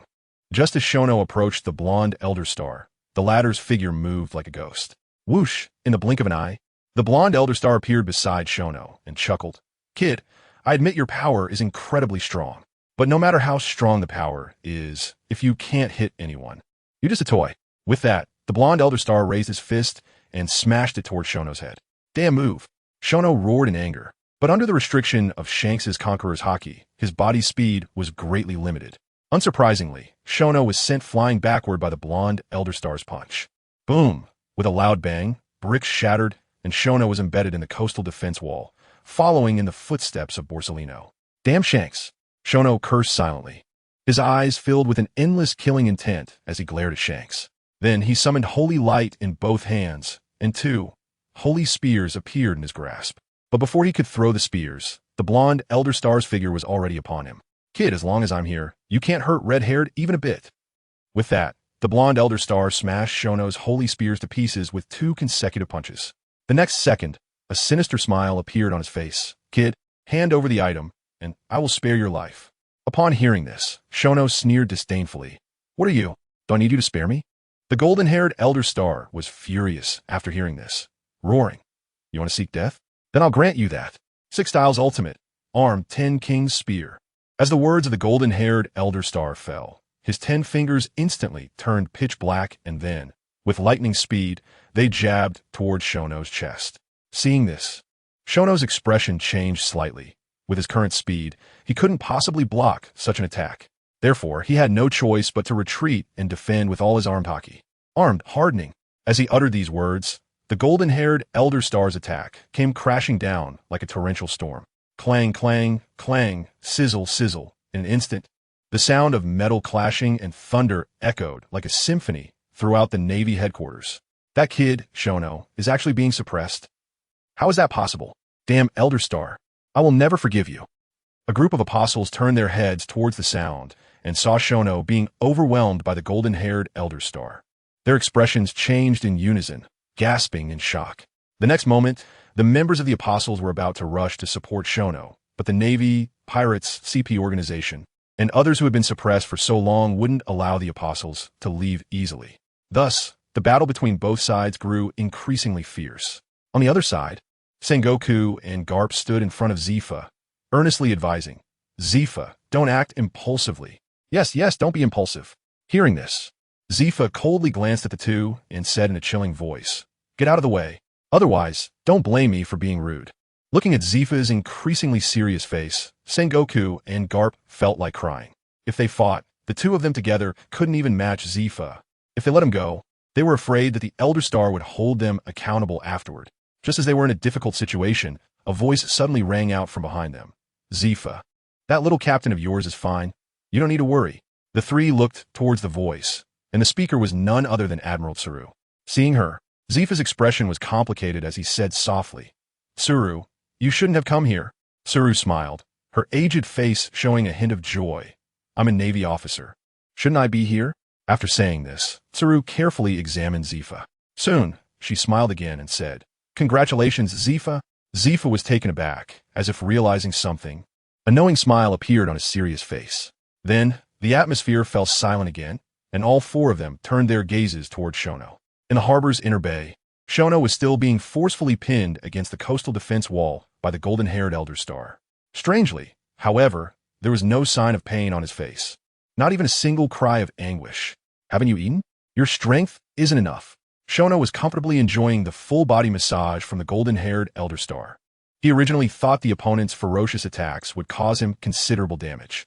But who would have thought that after stacking his second awakening passive and finishing his buffs, the opponent couldn't even break through his armed haki? Compared to Kaido, this golden-haired Elder Star was truly lacking. Hearing this, the golden-haired Elder Star's face turned red with rage. He couldn't understand how his proud Six Styles techniques and armed haki had failed against a mere brat. Brat, don't be too arrogant. Saying this, the golden-haired Elder Star leaped high into the air and kicked fiercely towards Shono, roaring. Six Styles Ultimate, Armed Storm Moon Blade. In an instant, a white crescent moon, like a full moon, rushed down to slice Shono. Just a display of impotent rage. With that, Shono swung the Judgment Hammer in a full arc towards the crescent moon. Boom! In an instant, the white crescent moon shattered. Then, Shono pointed the Judgment Hammer directly at the golden-haired Elder Star, mocking. Is this it? Is this all you've got? What do you do to me? Saying this, he shouldered the Judgment Hammer and stepped on the shattered ice, walking towards Shanks step by step. Damn, how has this brat become so strong? Shanks cursed inwardly upon seeing this, wiped the sweat from his forehead, and directly retracted his Conqueror's haki. The skill observation kill was still too taxing for him. As Shanks retracted his Conqueror's haki, Shono's body became light again, and his observation haki reappeared. The next moment, Shono chuckled. Shanks, your ability isn't lasting either. Hearing this, Shanks's expression darkened as he drew his griffin from his waist and unleashed a fierce slash wrapped in crimson lightning towards Shono. Shanks, can't you change it up a bit? I'm so tired of this move. As he finished speaking, Shono activated the Holy Light Assault skill, transforming into a golden flash to dodge the slash. Then, he exerted force in his legs and leaped into the air, raising the Judgment Hammer above his head, descending with the might of thunder towards Shanks. Seeing this, Shanks felt a terrifying aura rushing towards him, but he did not choose to dodge. Simply because he was one of the emperors of the sea, his dignity, his haki, did not allow him to flee. Brat, if I could defeat you once, I can defeat you a second time. With a roar from Shanks, red light flashed in his eyes as all his armed haki and Conqueror's haki converged on the griffin. With this strike, he bet his life to avenge his comrades. Clang, the sound of hammer meeting sword echoed through the skies. In an instant, the wind rose and clouds scattered, the entire world filled with golden and red lightning. As the collision continued, the solid ice beneath Shanks finally couldn't hold and shattered, and the two figures plunged into the sea. But the terrifying gale generated by the collision whipped up a tidal wave thousands of meters high, and in an instant, the entire Navy headquarters was shrouded in shadow. Both sides of the battle looked at the apocalyptic scene before them, and unanimously stopped fighting. Ah la la la, je n'aurais really like tout cause trouble. Just then, Kazan stepped out from the crowd, helplessly leaping into the air, shouting, Ice Age. Not long after, the disaster dissipated. Subsequently, everyone's gaze turned to the gradually calming sea surface in the inner bay, because there lay the answer that would determine the outcome of this battle. Chapter 177. Shono's outburst time passed quietly, second by second. After an unknown amount of time, under the expectant gazes of everyone on both sides of the battle. The calm sea in the inner bay finally stirred. Splash! A figure surged out of the sea, appearing before everyone's eyes. It was none other than red-haired Shanks. Captain! Haha, our captain won. Well done, Shanks. The red-haired crew and the golden-haired Elder Star were instantly elated, their faces beaming with joy. In contrast, the Apostles group all had grim expressions, unable to believe that their captain had lost to a pirate. Damn red-haired. I will definitely kill you to avenge Lord Shono. Hancock's eyes were bloodshot as she frantically rushed towards Shanks, stepping on war god steps. On the way, any navy that blocked Hancock was turned to stone by her fragrant foot without exception. But at that moment, a chubby figure with a bloodied chest stood in front of Hancock and coldly said, "Empress, I will never let you interfere with my boss until you defeat me." The person was none other than red-haired pirate's chef, Lucky Lu. After being hit in the chest by Hancock's great fragrant foot, he cut off the already petrified part of his chest to prevent his body from turning to stone. It must be said that this usually gluttonous and jovial fat man is truly ruthless when it comes to fighting. "You fat bastard, how dare you stop me? I will make you die thoroughly." After saying that, Hancock's figure suddenly disappeared from the spot, so fast that not even an afterimage could be seen, and it was impossible to sense with observation hockey. How could this be possible? Lucky Lu's pupils shrank sharply, exclaiming in surprise. In the next moment, a figure suddenly appeared in front of him, shouting, "Die!" Armament, shadowless foot. This kick came too quickly, like a lightning strike, instantly enveloping Lucky Lu in endless fear. He could not block this kick. In the blink of an eye, a hint of determination flashed in Lucky Lu's eyes, and he instantly covered his right arm with all his armament hockey, striking towards Hancock's head. This was Lucky Lu's plan. He was going to fight Hancock with his life. But the idea was beautiful, while reality was cruel. Boom! Hancock kicked Lucky Lu in the chest again. The fierce force made his fist never even touch Hancock, and his body flew out like a bullet, crashing heavily against a military fortress. After clearing the obstacles in her path, Hancock ran again. But at that moment, the calm sea surface stirred again. Splash! Another figure flew out from the inner bay. "Lord Shono, Kidno, Captain, it's great that you're okay." As the voices of the apostles sounded, the Navy, red-haired crew, CP0, and others all turned pale. "Shanks, what the hell is going on?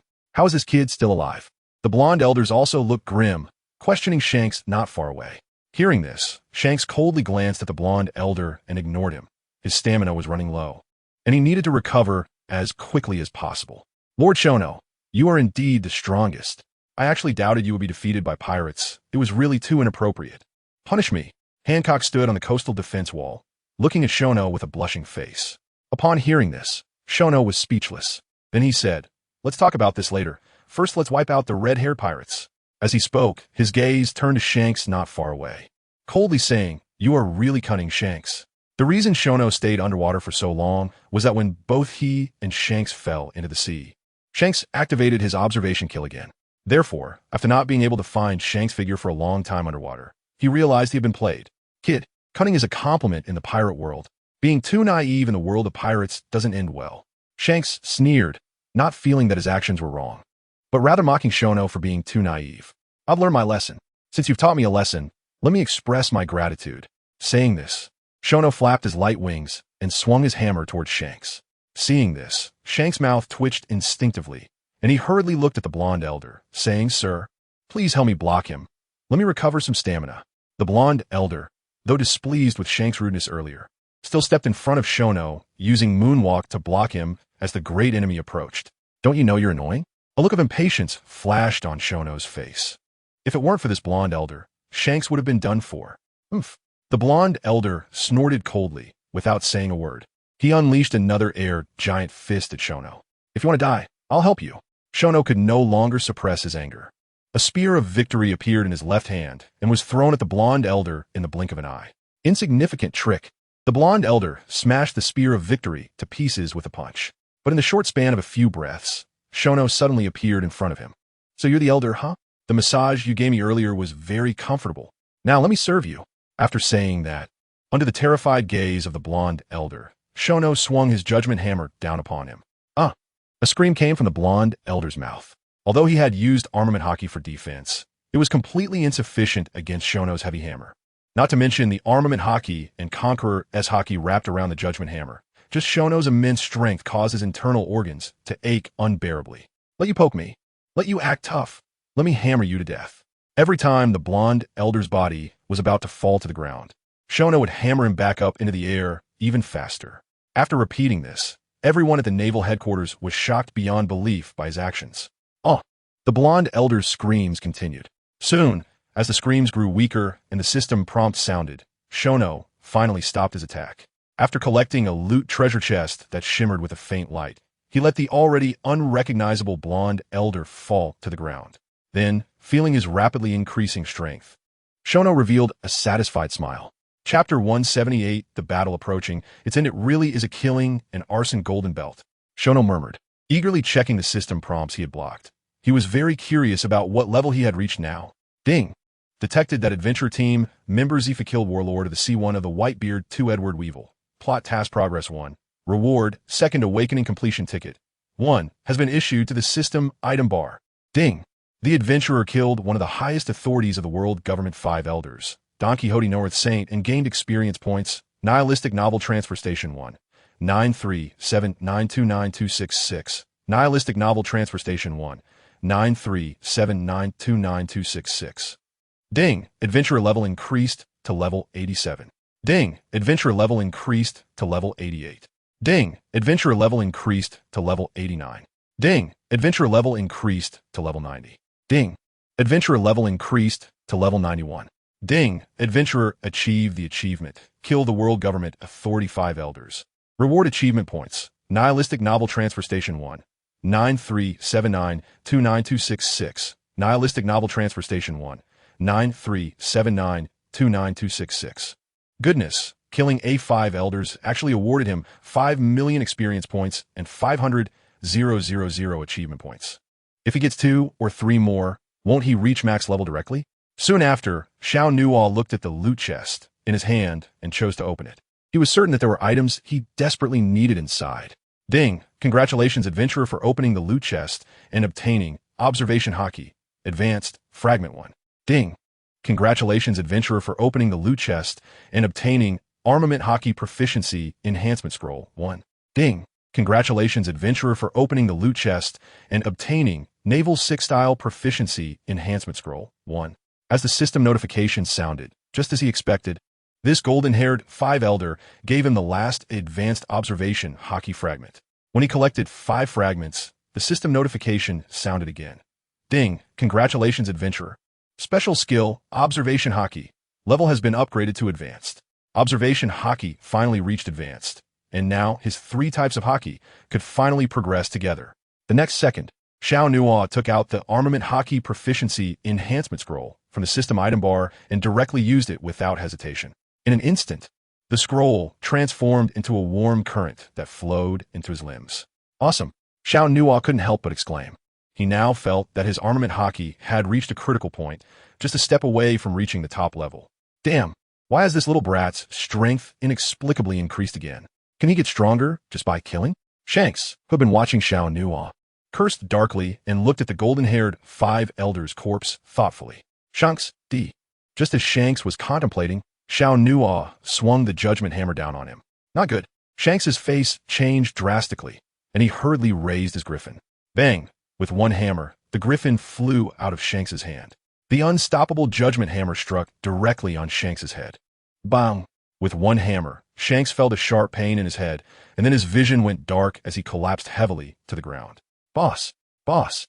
Seeing Shanks fall, the remaining members of the red-haired pirates, Ben Beckman, Yasop, and Bink, instantly changed their expressions, just as they were about to rush to support Shanks. They were intercepted by Kid, Nami, and Robin. You just stopped me, and now you want to support? Are you dreaming? Kid said mockingly, looking at Beckman with disdain. What a detestable little brat. Saying this, Beckman took a deep breath from the cigarette at the corner of his mouth, picked up a military knife from the ground with his remaining left hand, and charged at Kid without hesitation. Interesting. Isn't it better to wait quietly for death? Why struggle in vain? Saying this, Kid's light wings flapped powerfully, soaring into the sky. He had no intention of giving Beckman a chance. Seeing this, Beckman's brow furrowed. Now he had no right arm and no rifle. If Kid increased the distance, he could only be shot dead by Kid. So Beckman could only provoke him. Kid, if you have the guts, let's have a duel between real men. Upon hearing this, Kid smiled disdainfully and said, save your childish tricks. What is a real man? Only the victor is a real man. After saying that, Kid directly pulled the trigger of his laser launcher. In an instant, beams of ghostly blue light surged toward Beckman. Not far away, the blood-soaked Yasop, seeing Beckman's plight, fired a bullet that forced Nami back, locking on a Kid high in the sky with his sniper rifle. Bang! A bullet wrapped in dark armament hockey flew out of the gun and shot toward Kid at high speed. Kid, watch out! Nami shouted urgently. Then, a fierce look flashed in her eyes, and with a wave of her staff, a massive magic circle enveloped Yasop again. Go die. Elemental shock. As Nami's voice fell, a tremendous pressure directly overwhelmed Yasop to the ground. In an instant, colorful elemental lights gathered at the top of the magic circle and then crashed down. Boom! Boom! Boom! Boom! Countless elements rained down 4 times, and the entire Navy headquarters trembled violently 4 times. When the dust settled, a bottomless pit appeared in front of Nami, and Yasop, who had been attacked by her, had long since disappeared, with the outcome naturally being self-evident.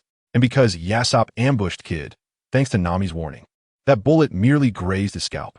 However, Yasop's action directly filled Kid with rage. Looking at the vanished Yasop, Kid could only vent all his anger on Beckman. He put away the laser launcher, snapped his fingers, and roared. Magnetic satellite ray. In an instant, a deep purple laser column with a diameter of 50 meters enveloped Beckman, affecting the nearby Navy soldiers as well. Dozens or even hundreds of screams erupted. Meanwhile, high in the sky, Kid wore an indifferent expression, enjoying the thrill of his power increase. In the distance, Sengoku watched this scene, gritting his teeth, that detestable red-haired brat. Saying this, he was about to walk towards Kid. But the next second, Zephyr directly blocked his way. Zephyr, these are all elite soldiers of the Navy, Sengoku said angrily. You gave the order. Now you realize they are elite soldiers of the Navy? Where were you all this time? Zephyr retorted sarcastically. Although he said that, Zephyr still remembered Kid's actions today. In the future, he would definitely train this brat well. Sengoku, gather all the Navy. You have already lost. Don't suffer unnecessary casualties anymore. As Zephyr's words fell, Sengoku's eyes trembled violently. After observing for some time, Sengoku clearly realized that the apostles could not be resolved with mere numbers. To deal with the apostles, a large number of admiral-level figures must be deployed. However, this is something the Navy cannot accomplish alone. This battle has completely made Sengoku aware of the apostles' terror. This group is far more terrifying than the Rocks pirates of that year. After a long while, Sengoku let out a long sigh and shouted, All Navy listen up, regroup, abandon the capture of the apostles. As soon as these words were spoken, some rejoiced, while others were worried. Countless Navy members showed expressions of relief. If it weren't for military orders, they would completely not want to fight the apostles. In contrast to the Navy's joy, the 3CP-0 members instantly changed their expressions.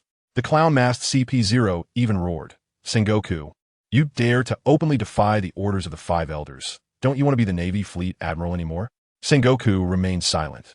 The moment the order was given, he was already prepared to resign. Ultimate Sword 1000 Demon Kill. Just as the clown-masked CP-0 was roaring, Cassius's voice suddenly rang out. Then 2 brilliant sword lights flashed, and the clown-masked CP-0, clutching his neck with one hand and his chest with the other, fell to the ground with an unwilling expression. The other 2 CP-0 members, seeing that the situation was dire, attempted to flee, but Ace and Nokigao, who had been venting their frustrations after being beaten up for a long time, would not let them get away. In the next moment, Ace and Nokigao shouted in unison, Dual release. Instant shadow chain kick. Armament, Lotus Sword Dance. A fierce kick like a thunderbolt. A gorgeous yet deadly sword dance. These 2 attacks suddenly enveloped the 2 CP-0 members. In an instant, they fell to the ground without even having a chance to scream. Armament, Thunder Palm. With the golden dragon head crashing down, Robin's opponent, Bonk Benji, also fell to the ground without a sound. With this battle, the CP organization was completely wiped out. 2 of the elders were dead. The red-haired pirates were annihilated except for Shanks, and the Navy suffered heavy losses. Unless something unexpected happened, the ultimate victor of this battle would be the Apostle Adventure Group. P.S. This chapter is 3,000 words long, not short. Chapter 179. The broadcast resumes roar. With a furious roar of the Bull King Kuroda, There was no sound of fighting left in the entire Navy headquarters. What a pity, Shono murmured. Just a moment ago, when White Star summons were about to kill Tyrant Kuma, the ground suddenly began to move strangely, directly dragging Tyrant Kuma into the ground. After a moment of thought, Shono concluded in his heart that it must have been the Revolutionary Army hiding in the shadows that rescued Tyrant Kuma. A cooked duck flew away. For this, Shono could only smile helplessly. As he had no ability to infiltrate underground, he could only remember this matter and seek out the Revolutionary Army for revenge later. In the next moment, Shono directly picked up the unconscious Shanks and walked toward Sengoku. Seeing Shono approach, Sengoku's heart immediately sounded alarm bells, and he hurriedly said, "What do you want to do?" Zifa, seeing this, was also confused, but he did not stop Shono's advance because he trusted him.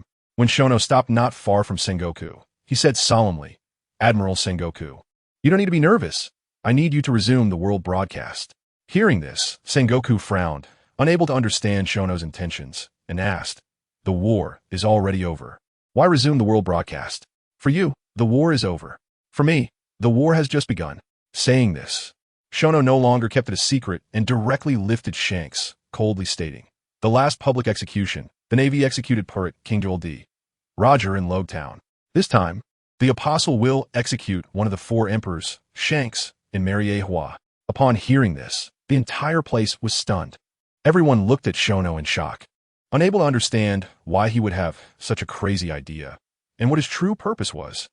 Not long after, Sengoku's face turned serious, and he shouted, "Kid, I will not agree to your decision, even though I don't know what your purpose is. However, this action of yours will completely trample the Navy's dignity underfoot." Upon hearing this, Shono couldn't help but chuckle. Does the Navy still have dignity? As his words fell, Sengoku's face turned red, and the Navy members glared angrily at Shono. On the other side, Admiral Sakazuki's arm was once again emitting billowing smoke. But not far from Sakazuki, Ace, who had been keeping an eye on him, immediately stepped into the hellfire and appeared before him. In an instant, the atmosphere in the Navy headquarters became tense again. After a long while, Sengoku looked at Shono with a very complicated expression and said solemnly, "Kid, do you really have to do this?" Shono said nothing, calmly nodding his head. Sigh. Sengoku let out a long sigh. Although he was extremely unwilling to agree to Shono's request, the situation was stronger than the person. The current Navy was simply not a match for the Apostles, and if he refused, the outcome was predictable. In the next moment, Sengoku took out a transponder snail from his pocket, dialed it, and commanded, "Resume the world broadcast." Not long after, all the spotlights, image transponder snails, and projection transponder snails were all turned on again. There's a picture. The broadcast has resumed. What a tragic scene. Has the Navy headquarters just experienced a great battle? In an instant, countless exclamations rang out from all over the world. They never expected the Navy would resume the broadcast. Soon, people in front of the broadcast screen began to call their friends. Not long after, the Navy headquarters once again became the focus of the entire world. East Sea, Cocoa West Village. "Belmare, come out quickly. The Navy's broadcast has resumed." Mr. Aiken rushed to Belmare's door, panting and calling urgently. Click. The door was quickly opened, and Belmare, with red-rimmed eyes, hurriedly grabbed Mr. Aiken and asked, "How are the kids? I didn't see them when I left. I thought they must be." Before Mr. Aiken could finish his sentence, Belmare left him behind and hurriedly ran towards the broadcast screen. "Belmare, wait for me." Saying this, Mr. Aiken hurriedly chased after her. Grand Line, Fishman Island. At this time, the main cadres of the Whitebeard Pirates and the Captain Whitebeard Edward Newgate, along with the main cadres of the BIGMON Pirates, the Sweet Commanders, were all gathered in the banquet hall of the Dragon Kingdom. "Gentlemen, may I ask why you have come here?" The king of Fishman Island, Neptune, sat at the head of the banquet hall, nervously looking at the group of pirates below, cautiously asking, "Grrrra, old friend, you don't need to worry. We're just passing by, and we'll leave after resupplying." Saying this, Whitebeard looked at Katakuri. "These kids are just like us." Katakuri said nothing and nodded indifferently. On this journey, both sides had almost identical routes to quickly reach Sabaody Archipelago. Therefore, it was not difficult for both sides to guess each other's intentions. Hearing this, Neptune let out a long sigh of relief. As long as they weren't here for Fishman Island, it would be fine otherwise. A small Fishman Island could not withstand the 2 great emperor crews that roamed the seas. Just as the host was enjoying himself, the left minister of Fishman Island rushed into the banquet hall, approached Neptune, and whispered, Your Majesty, the live broadcast of the public execution from the Navy headquarters has resumed. Although the left minister spoke very softly, there were no weaklings sitting in the banquet hall at this time. As soon as the left minister's words fell, Neptune's face lit up with joy, and he quickly sought an excuse to leave. But just then, Katakuri suddenly said coldly, "Your Majesty, I'm also very interested in this broadcast. Let us have this mermaid bring the broadcast screen into the hall." After speaking, Katakuri's eyes flashed red, and his conqueror's haki surged towards Neptune. But the next second, Whitebeard's hearty voice interrupted his actions. "Kid, don't be rude to my friend." As he spoke, Whitebeard's gaze also turned to Neptune. "Old friend, I'm very interested in this live broadcast as well. Why don't we take this kid's suggestion and move the live broadcast screen to the hall?" As soon as Whitebeard finished speaking, Neptune nodded to the left minister. Soon, with the coordinated efforts of many fishmen, the enormous live broadcast screen was moved to the banquet hall. When everyone looked at the screen, all that was visible were ruins and a group of Navy soldiers constructing a new execution platform. In an instant, numerous doubts arose in their minds. Not just them, but everyone in the world watching the live broadcast was filled with confusion. What is the Navy doing? Chapter 180. Public execution of red-haired Shanks. This question that troubled the entire world did not last long. Before long, a new execution platform was rebuilt, with heavy footsteps echoing. Shono slowly walked up to the execution platform, carrying the unconscious Shanks. Who is this person? He isn't the Admiral. Damn it. How is this kid still alive? At this moment, gasps of shock erupted from all corners of the world. Some were puzzled, some were stunned, some were angry, and some were happy. But without a doubt, Shono had captured the world's attention. To everyone watching the live broadcast, I sincerely apologize for making everyone get to know me in this way. Please allow me to introduce myself. As Shono's voice sounded, silence fell across the world. Everyone wanted to know what Shono would say next. But even more so, they wanted to know what had happened at the Navy headquarters during the time the live broadcast was shut down, leaving in such a disarray. The next moment, Shono's voice rang out again. "My name is Shono, and I am the captain of the Apostle Adventure Group. As for why I am here, I believe it is not hard to understand. My purpose is, of course, to save my innocent crew member, Nico Robin." Innocent. When these two words came out of Shono's mouth, the world erupted in an uproar. Sengoku's face instantly turned ashen. If Nico Robin is innocent, then this public execution by the Navy and the world government would become a huge joke. He finally realized Shono's intention. This was to trample on the faces of the four emperors, Navy, and world government, establishing the authority of the Apostle Adventure Group. Damn kid. Sengoku was so furious his hair stood on end, and he was about to transform into the Golden Buddha again. Smack! At that moment, a large hand heavily slapped Sengoku's shoulder. Sengoku immediately felt his body sink, and pain shot through his shoulder. When he turned around in shock, he saw Zifa's serious face before him. Zifa then said solemnly, "Sengoku, this world is sick, very sick, and that kid Shono is a strong medicine for the cure. So, I won't allow you to stop him, understand?" Hearing Zifa's ultimatum, Sengoku nodded bitterly. Meanwhile, Shono on the platform, after giving the world some time to digest what he had said, continued. "The purpose of the Navy's public execution this time is to execute the guilty.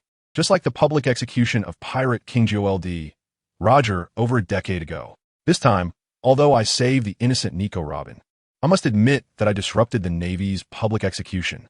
To make up for my apology, I have brought a true criminal, and I will execute the justice of the public execution on behalf of the Navy." After saying this, Shono directly grabbed Shank's hair, exposing his face completely to the gazes of the entire world.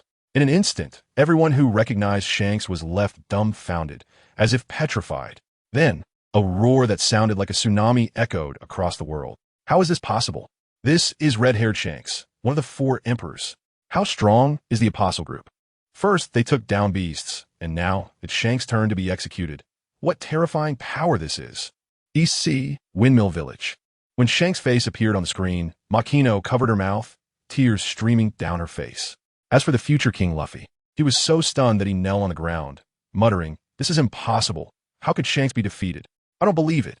This is all fake." After saying this, Luffy stumbled to his feet and crazily ran towards the shore. But the next second, a figure blocked Luffy's path. It was his adoptive mother, Mountain Bandit Coley Dayton. She knew what Shanks meant to Luffy, so when Shank's face appeared on the screen, her gaze never left Luffy. Dayton looked at Luffy seriously and said, "Where do you think you're going?" Dayton, move aside. I want to set sail. I want to take revenge for Shanks, Luffy said, trying to get past Dayton. But at that moment, Dayton delivered a powerful chop to the back of Luffy's neck. Completely unprepared, Luffy fell to the ground, unconscious. After doing all this, Dayton took a deep breath of her cigarette and looked at Luffy on the ground, slowly saying, "This is all too early for you. Sleep now, and after you wake up, work hard to become stronger." Navy Headquarters, Marineford. Shono was unaware of the chaos outside. At this moment, he only knew that his goal was about to be achieved. The next second, Shono proclaimed loudly, "Everyone, there is no need for me to elaborate on the crimes of pirates. And this person in my hands is one of the 4 pirate emperors in the new world of the Grand Line, red-haired Shanks. Today, I will personally execute this pirate emperor here." As soon as his words fell, the entire Navy headquarters fell into a brief silence before someone suddenly raised their arm and shouted, "Execute Shanks. Apostles are mighty." As soon as this was said, it spread throughout the entire Navy headquarters like a plague, even reaching the entire world through the live broadcast. "Execute Shanks. Apostles are mighty. Execute Shanks. Apostles are mighty." Listening to the synchronized chants, a meaningful smile appeared on Shono's face, while Sengoku's expression became even more sinister. Just then, a muffled groan escaped Shanks' lips. The moment he opened his eyes, he instinctively reached for his waist. "Don't waste your effort," Shono said. Shanks' sword had long been stored in the system's item inventory. Not only that, but to ensure the execution went smoothly, Shono had also put Shanks in a life source state, leaving him in a weakened condition after being defeated. "Damn kid, what have you done to me?" After struggling to utter a sentence, Shanks was drawn by the overwhelming cheers, asking again, "What the hell is going on? What is going on?" As he spoke, Shono revealed a cold smile on his face. "Did you not capture Robin to set a trap for me with a public execution? Now, as the victor, I intend to publicly execute you." Upon hearing this, Shanks' pupils constricted sharply, and he began to struggle violently. Seeing this, Shono did not show him any mercy, landing a heavy punch directly into his abdomen. In pain, Shanks fell to his knees on the execution platform.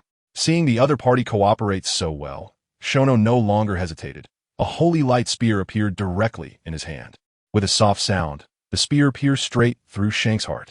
In his final moments, Shanks managed to lift his head with great difficulty and, in a barely audible voice, said slowly, "Little demon, I will wait for you in hell." After saying this, his head crashed heavily onto the execution platform. The wails of a defeated dog. As he spoke, a flash of golden light appeared in Shono's eyes. And after suppressing the cheers of the Navy, he looked at the transponder snail and declared loudly, "Pirates, run like rats. As long as there is a messenger present, there will be no place for you to hide. In the future world, only the innocent may sleep peacefully." As his voice fell, the world fell into a brief silence, but was soon met with earth-shattering cheers. The messenger is mighty. Chapter 181. The prototype of the guild, he's dead. He's really dead. In front of the entire world, AC Emperor was publicly executed, and the executor was the messenger, who was wanted by the Navy. How ironic. At this moment, countless civilians' faith in the Navy was quietly crumbling, replaced by fervent worship of the messenger. Listening to the thunderous cheers below, the members of the messenger corps all wore knowing smiles. Admiring the strong is an unchanging truth, especially since Shono executed the evil pirate under the name of justice. The combined effect of these two factors was not as simple as 1 + 1 = 2. Watching the scene before him, Shono decided to add fuel to the fire. So, he shouted, "Everyone please be quiet." When his voice rang out, the noisy square quickly quieted down again, and the Navy soldiers focused intently on his speech. Sengoku, seeing this scene, felt an immense sense of helplessness. What a terrifying charisma. If Shono were to become part of the Navy, how could they not eradicate pirates? But then he shook his head. This thought was destined to be a fantasy. Shono had killed the 5 elders and was bound to become an enemy of the world government and the Navy. Why think so much? Once this war ended, his naval career would also come to an end. Sengoku smiled self-deprecatingly and turned his gaze to Shono, a bit curious about what this little demon would say next. "Everyone, the sea is incredibly vast, yet the power of the messenger is limited. If we want to completely eradicate the ever-emerging vicious pirates, relying solely on the messenger is far from enough." As he said this, Shono added the names of the nobles in his heart. He refrained from saying them outright because he felt it was not the right time to declare war on the nobles. However, He firmly believed that the time for declaration would not be far off. He then passionately continued, "Therefore, soon, I will establish an adventurers' guild. As long as you have a heart that dares to uphold justice and help the weak, I can make you as powerful as the messenger." After saying this, Shono looked at his fellow members of the messenger corps. Then a burst of golden light flashed in his hand, and a holy spear instantly appeared, which he threw into the distant sky. Soon after, it crashed into the sea, creating waves hundreds of meters high. Seeing this, the companions paused for a second before quickly reacting. It was just for show. As their leader would say, it was just a show off, which was not difficult for them. In the next second, everyone began to demonstrate. Kid snapped his fingers, and a quantum bomb fell into the sea, creating a mushroom cloud as the surrounding ice shattered. Ace grinned, tossing a crystal-clear red pill into the sea, and a terrifying wave of heat instantly swept outwards. Nami waved her staff, activating falling stars, and various colorful elemental pillars fell from the sky into the sea, stirring up waves. Nojiko drew her sword, and with a swift motion, beautiful and brilliant cherry blossoms bloomed in the air, even breaking the space around them. Robin let out a sweet cry, and a terrifying thunder dragon formed from her thought energy roared around her before diving into the sea. White Star chuckled lightly, swinging her light whip, and a host of summoned beasts revealed fierce expressions, letting out earth-shaking roars. Hancock smiled, her long white legs stomping down hard, cracking the ground, causing Marine Ford to shake violently. Zephyr's serious expression showed as his right arm crackled with lightning pointing at the sky, and in an instant, the world changed color, and thousands of thunder surged. Gallet flashed a sweet smile, instantly transforming into a streak of white light, shattering a massive rock into pieces that scattered with the wind. After the messenger members finished their displays, the entire world fell silent. Is this what it means to be a messenger? What terrifying power! It was truly astonishing and awe-inspiring. Soon, countless people recalled Shono's earlier words, that joining the Adventurers Guild would grant them such power, and they couldn't help but cheer fervently once again. The messenger is mighty. The messenger is mighty. On the execution platform, Shono watched the countless Navy soldiers reveal expressions of longing, knowing that his plan had succeeded. But just then, the sky suddenly darkened. What was happening? Countless people looked up and saw a massive tsunami blocking out the sun. In the next second, everyone instinctively looked towards Kazan. Kazan, seeing this, was utterly speechless. Why did he have to deal with the aftermath of the messenger show? However, when he thought of the decision in his heart, he could only smile helplessly and leap into the sky, shouting, "Ice Age!" Seeing the crisis averted, Shono chuckled, "Partners, it's time for us to set sail again." As he finished speaking, Shono's light wings flared, and he flew towards the celestial noble ship in the sky. His companions followed suit, each taking up his pace. Fishman Island, Banquet Hall. What had once been a lively hall now fell into silence. After a long time, Marco's expression grew serious as he looked at Whitebeard and asked, "Old man, the messenger's ship can fly. Do we still need to intercept them at Sabaody Archipelago?" Whitebeard, upon hearing this, picked up the sea bowl in front of him and drank its contents in one gulp, then laughed heartily. "Gurara la la la. What a terrifying bunch. Each one of them is like a monster." As he spoke, Whitebeard's expression turned solemn, although he was reluctant to admit it. The messenger corps was no longer something the Whitebeard pirates could contend with alone. Old man, old man. The captains of the Whitebeard pirates looked at Whitebeard in disbelief, unable to believe that the strongest man in the world would say such words that boosted his enemy's morale while diminishing his own. Boys, only by acknowledging the enemy's strength can we truly face them. The apostles have now successively defeated the beast pirates and red hair pirates. Aren't they strong enough? When Whitebeard said this, the captains were left speechless. After a moment, Jozu reluctantly said, "Dad, are we going to give up avenging Paburik just because the enemy is strong?" Hearing this, Whitebeard frowned, as the strength of the apostles had indeed made him consider giving up on revenge. He was getting old and just wanted to see his son safe. If he insisted on going to war against the apostles, winning would result in heavy casualties. Losing would mean total annihilation. Therefore, Whitebeard's heart was filled with endless conflict.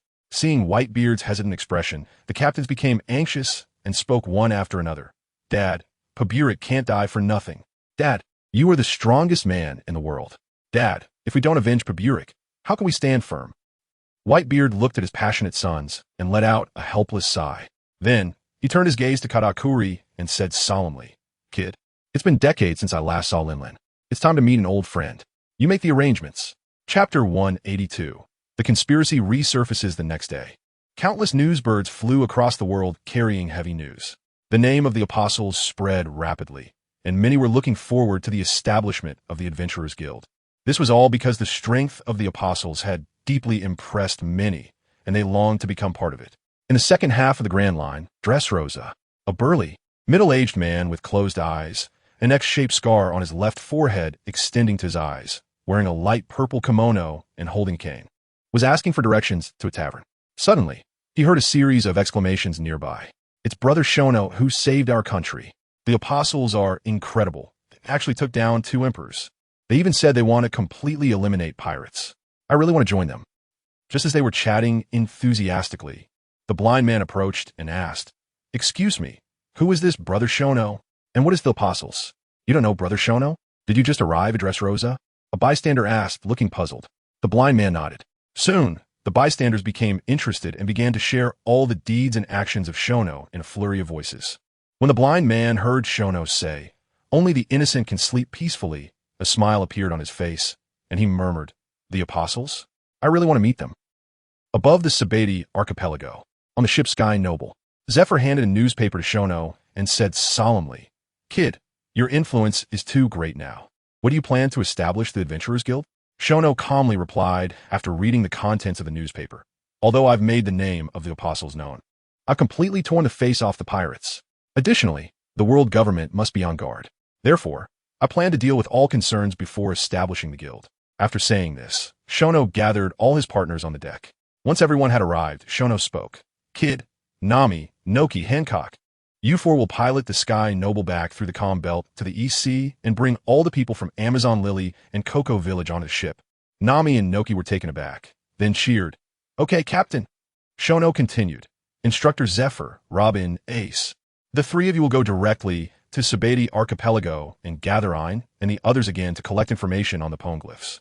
This is of great use to me." As he spoke, he took out Second Awakening Completion Scroll from the system inventory and handed it to Robin. After explaining, Robin carefully stored the Awakening Scroll in her bosom. "Kid, what are you planning to do?" Zephyr asked. Shono grinned and replied, "I plan to take Shirahoshi and Galette back to Fishman Island, then use Galette's fruit ability to lift the entire Fishman Island into the air as our future base." Upon hearing this, everyone was shocked. After recovering, Shirahoshi immediately hugged Shono and shouted, "Long live the captain." Seeing this, Hancock quickly dashed in front of Shono, forcefully pulling Shirahoshi away and staring seriously at her. Shirahoshi smiled sheepishly and quickly said, "Sister Hancock, don't be excited, I didn't mean it." Saying this, Shirahoshi hurriedly distanced herself from Shono, once again dreaming of a bright future for the Fishman race. Shono couldn't help but chuckle at Hancock beside him. Then he purchased 90 teleportation potions from the system shop and distributed them to everyone. Once everything was clarified, Shono jumped off the Sky Noble with Shirahoshi and Galette. Marijua, Panga City. In a long and silent corridor, the remaining 3 elders were walking towards the end of the road. Along the way, the 3 remained silent. Their expressions were extremely serious, as if they were heading to the gallows, awaiting the judgment of fate. Soon, they reached the end of the road. A grand hall appeared before them. At the highest point of the hall, the Void Throne, representing the equality among all member countries of the world government, hung high above. Beneath the throne, 20 ancient swords were embedded, guarding the throne while also representing the oath made by the original 20 who created this world 800 years ago. No one is allowed to touch the highest throne that symbolizes peace. Just like the peak of world power, which is jointly held by the 5 highest-ranking celestial dragons known as the Elders. But today, the 3 elders, representing the peak of world power, knelt beneath the Void Throne. With the sound of slow footsteps, a tall figure cloaked in black robes, wearing a high crown and possessing blood-red heavy eyes, sat upon the Void Throne. "Elders, great Lotim," the 3 said simultaneously with respect. "Umph." Sitting high on the Void Throne, and let out a cold snort. As this sound echoed, the 3 kneeling elders suddenly felt as if struck by lightning, blood immediately dripping from their mouths.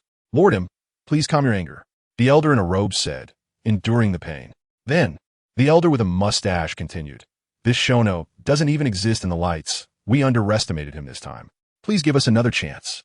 However, when the mustached elder finished speaking, Him on the void throne remained unmoved. Finally, the long-bearded five elders' expression turned serious as he said in a deep voice, Lord Im, please give us another chance. If we cannot eliminate Shono, we will die to atone for our sins. Upon hearing this, Im's eyes flickered, yet he remained silent. Half a year. Please give us half a year. The dow-robed five elders gritted his teeth and set a time limit. Only then did Im slowly rise from the throne of void and walk straight out of the great hall. With Im's departure, the five elders all breathed a long sigh of relief. For now, their lives were spared.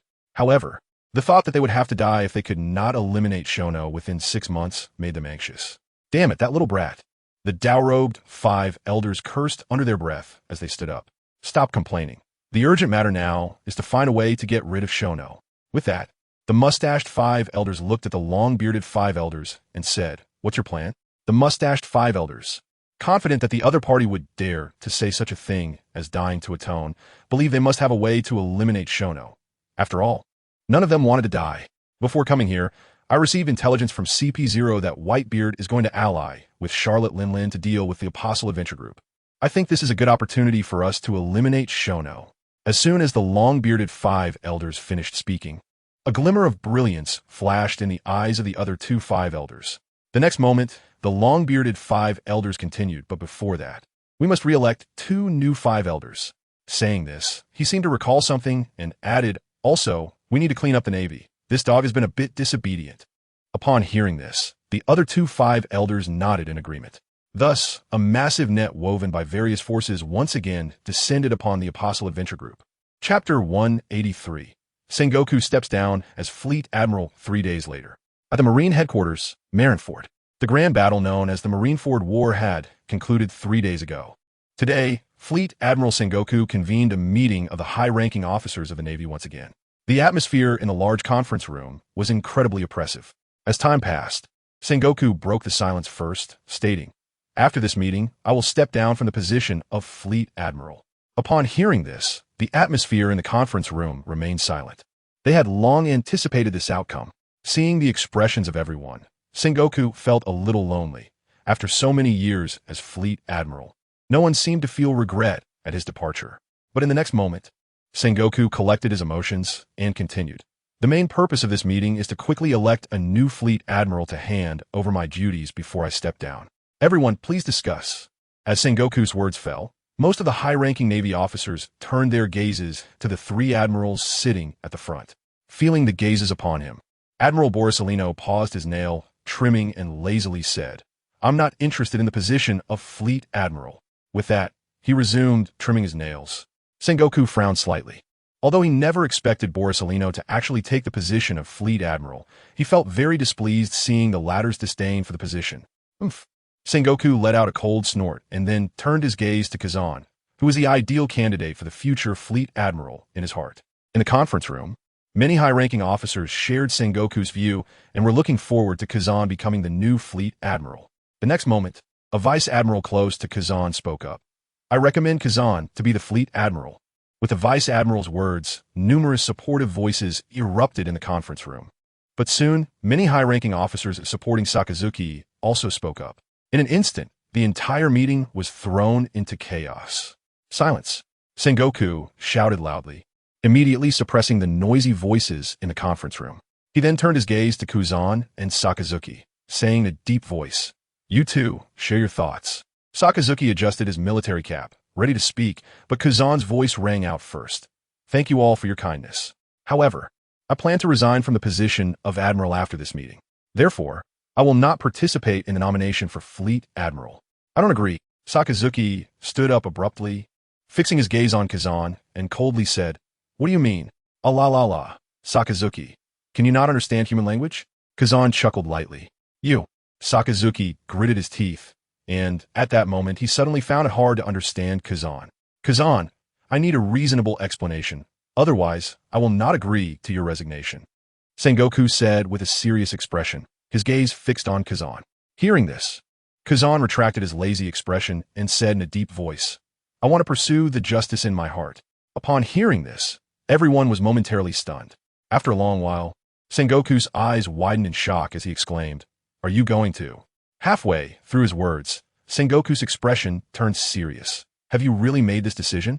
Although Sengoku's previous sentence was not completed, many people realized what it implied. As for Kazan, he merely nodded non-committally. Kazan, I sincerely hope you stay to succeed as Fleet Admiral, rather than becoming an enemy of the Navy in the future. Sengoku attempted to persuade him, not wanting Kazan to leave the Navy. Sakazuki frowned upon hearing this. Sengoku's words made him very displeased. What does it mean to stay and succeed as Fleet Admiral? As if he didn't exist? However, before he could retort, Kazan spoke again. Fleet Admiral Sengoku, over the years, have you truly implemented and fulfilled the justice in your heart? As soon as Kazan's words fell, Sengoku instantly fell silent, and the entire conference room was engulfed in silence. Yes, have they ever truly implemented the justice in their hearts? The world nobles loomed like an insurmountable mountain, pressing down on the Navy's head. As long as it touched the interests of the world nobles, they wouldn't care about the Navy's justice. In their eyes, they were the absolute justice. Sigh. Sengoku sighed. He knew Kazan could not be retained. When the meeting concluded, Sakazuki became the only candidate for the position of Fleet Admiral without dispute.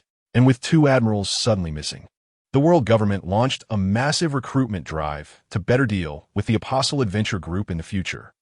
Revolutionary Army Headquarters, Baltigo.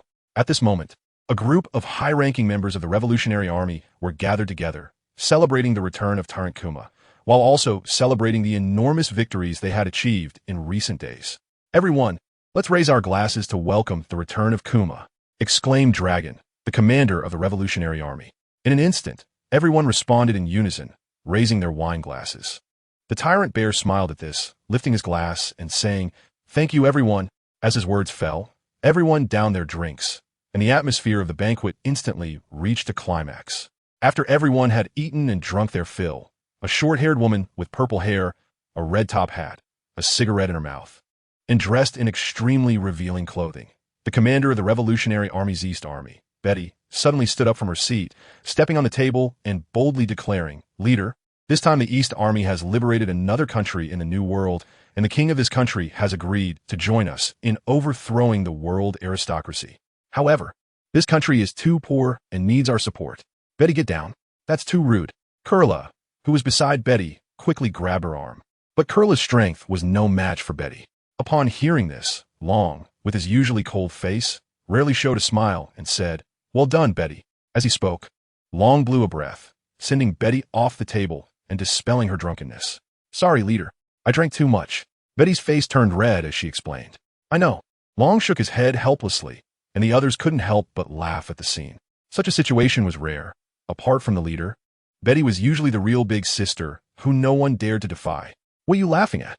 Betty shouted angrily, casting a glare at everyone. In an instant, everyone's expressions stiffened, and they dared not make a sound. "Long, have you considered contacting the apostles?" At that moment, the usually quiet tyrant bear suddenly spoke up. Upon hearing this, everyone's expressions turned serious. "Bear, you have fought against the apostles. I want to hear your thoughts." Long countered with a question. Nowadays, who didn't know the terror of the apostles? Not to mention anything else. Just the fact that they had annihilated 2 Emperor Corps was something no other force could achieve in the entire sea. After pondering for a moment, Tyrant Bear replied solemnly, "I have witnessed their terror firsthand. Not to mention that Saint Shono, just one Zephyr coming here, no one besides the leader could be his match. Therefore, my suggestion is, the apostles can only be friends, not enemies." The Revolutionary Army members were all shocked upon hearing this. They did not deny the strength of the apostles, but had no idea they were this formidable. "Huh." Long let out a long breath and said seriously, "In that case, let's make contact with the apostles. Didn't that Saint Shono say he wanted to establish an adventurers guild? In my view, this is our opportunity. If possible, perhaps we can also possess the powers of the apostles." As soon as Long finished speaking, the eyes of the senior members of the Revolutionary Army sparkled with excitement. Truly the leader. What a clever way to leverage the situation. Chapter 184. Strategy for Fishman Island in the Grand Line, Fishman Island. While the outside world was tumultuous, Shono, the instigator, was passively enjoying a good life here. At that moment, he was lounging on a beach chair, eating juicy grapes, while not far away, many beautiful mermaids and fishmen were playing in the bay. This incredibly alluring scene would surely make any lecherous chef bleed 3 liters of blood. But Shono was simply appreciating beauty. Just then, Neptune's voice suddenly rang out from behind Shono. Lord Shono, I have handled everything. Oh, is that so? That's wonderful. Shono's face lit up with joy upon hearing this. To be honest, life on Fishman Island had been exceedingly dull, day after day. It was nothing but eating and watching beautiful women. If it weren't for the significant matters concerning Fishman Island that required his personal involvement, he would have definitely gone to chat and have tea with Golden Emperor Tesalo and Big News Morgans. Now that he heard Neptune had taken care of all the trivial matters, he didn't want to stay a moment longer, quickly pulling out the Adventurers Guild medal, sensing Gallet's location, and then dashed off towards Gallet. Lord Shono, wait for me. Neptune shouted behind him, but his whale pet couldn't possibly catch up to Shono's speed. Before long, Shono arrived outside the room of Shirahoshi and Gallet. After calling the two out, Shono explained everything that had happened. Subsequently, when Neptune arrived, the four of them headed to the Giancato Square together. At this moment, the large square was crowded with fishmen. This was because in the past few days, Neptune had informed them that the hero who would save the fishmen had returned and would take them to land. Most fishmen yearned for the land and were incredibly joyful. However, there were also a small number of fishmen who harbored deep hatred for humans, much like Harlong did back in the day, and these fishmen undoubtedly troubled Neptune. Finally, at Shono's suggestion, Gallet separated a small piece of land from Fishman Island for these fishmen to inhabit, which quelled the situation. Hero! Hero! The moment Shono entered the square, deafening cheers erupted. Hearing this, Shono couldn't help but smile. These were all potential recruits for the Adventurers Guild. In this vast ocean, whether fishmen or mermaids, they would always hold a natural advantage in battle. Your Excellency Shono, say something. They need your encouragement. Actually, not just them, even I need it, Neptune said softly, looking at the scene before him. Shono nodded in response. Then, his light wings suddenly appeared behind him, and he flew high into the sky. In an instant, all eyes were on him. Everyone, as Shono's voice rang out, the square gradually fell silent. Then he spoke again loudly. Everyone, I know you are filled with hope for the future, but also filled with fear. It is undeniable that you have seen many evil humans. However, please believe me, as long as you harbor justice and goodness in your hearts, I will be your strongest backing.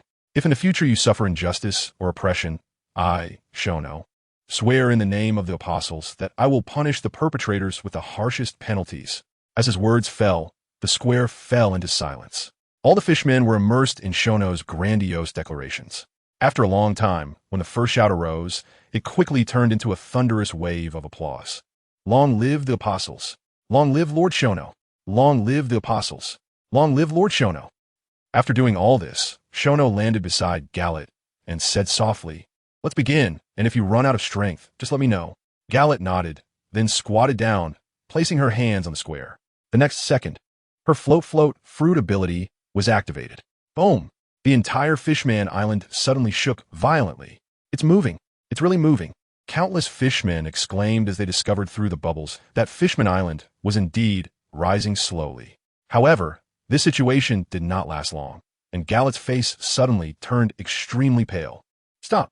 Shono shouted, and quickly took out the Shining Remy Assistance from his system inventory and handed it to Gallet. Drink this.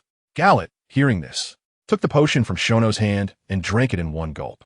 Instantly, some color returned to Gallet's face, and then she looked at Shono apologetically and said dejectedly, Captain, this island is more than 10,000 meters below the deep sea, and the pressure is just too great. If it were on land, I could easily make this island float. Hearing this, Shono furrowed his brows and muttered, It's my fault for not considering it thoroughly. At this moment, the fishmen also noticed that the island had stopped moving. In an instant, millions of expectant eyes turned towards Shono. Seeing this, Shono's heart sank. He had boasted, and if he couldn't deliver, it would be difficult to gain the trust of the fishmen in the future. Lord Shono, why don't we just forget it? I'll go explain to them. Neptune said regretfully. Beside him, White Star echoed, Captain, it's okay. Since we can't move the island, let's have everyone take boats in batches. Hearing White Star's voice, Shono's eyes lit up as he suddenly thought of a brilliant plan. However, when he saw the countless gazes around him, he frowned and thought to himself, I'm sorry. The next second, a golden light burst forth from his eyes, and a terrifying conqueror's haki swept across the area. Moments latte. All the onlooking fishmen collapsed to the ground. Lord Shono, what are you doing? Neptune asked in confusion, utterly astonished. Gallet and White Star also looked puzzled. This is for White Star's safety. With that, Shono began to explain his plan. As he finished speaking, Gallet was utterly shocked and exclaimed, "White Star is actually the Sea King." Once she boarded the celestial noble, she was no longer that ignorant little rabbit, which was why she was so astonished. "Lord Shono, how did you know the secret?" Neptune looked at Shono with a shocked expression. Shono did not elaborate, but looked at White Star and said softly, "White Star, give it a try. Can I really do it?"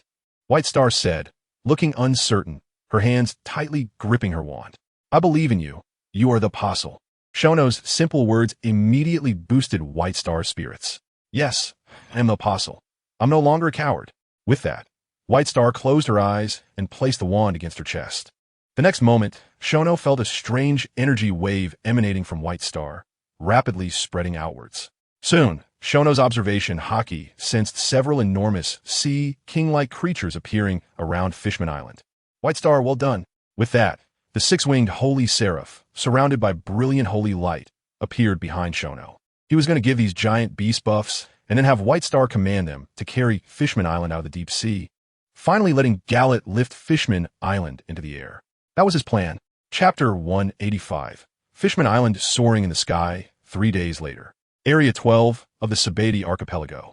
A group of figures clad in black robes stood at the edge of the island, staring intently at the shimmering sea surface. "Teacher, do you really think Lord Shono's plan will succeed?" A cold voice emerged from the crowd. The shadow at the front, hearing this, removed the hood from his head, revealing the face of Zephyr. And the group of people behind Zephyr were undoubtedly his students. "Don't worry, that kid Shono has never disappointed anyone. Whatever he says, he will definitely achieve it," Zephyr said with conviction, having come to trust Shono's words after spending time with him. Behind him, Ein and Binz looked on with expressions of doubt and shock. This was because Zephyr had told them that Shono planned to move Fishman Island from 10,000 meters below the deep sea to high up in the sky as their future base, which seemed utterly unbelievable to them. Whoosh whoosh, the sound of breaking air continued, and two shadows quickly appeared next to Zephyr. Seeing the newcomers, Zephyr said in a deep voice, "How's it going? Have you cleaned up the area?" The newcomers removed their hoods, revealing Ace and Robin. "We fulfilled our mission.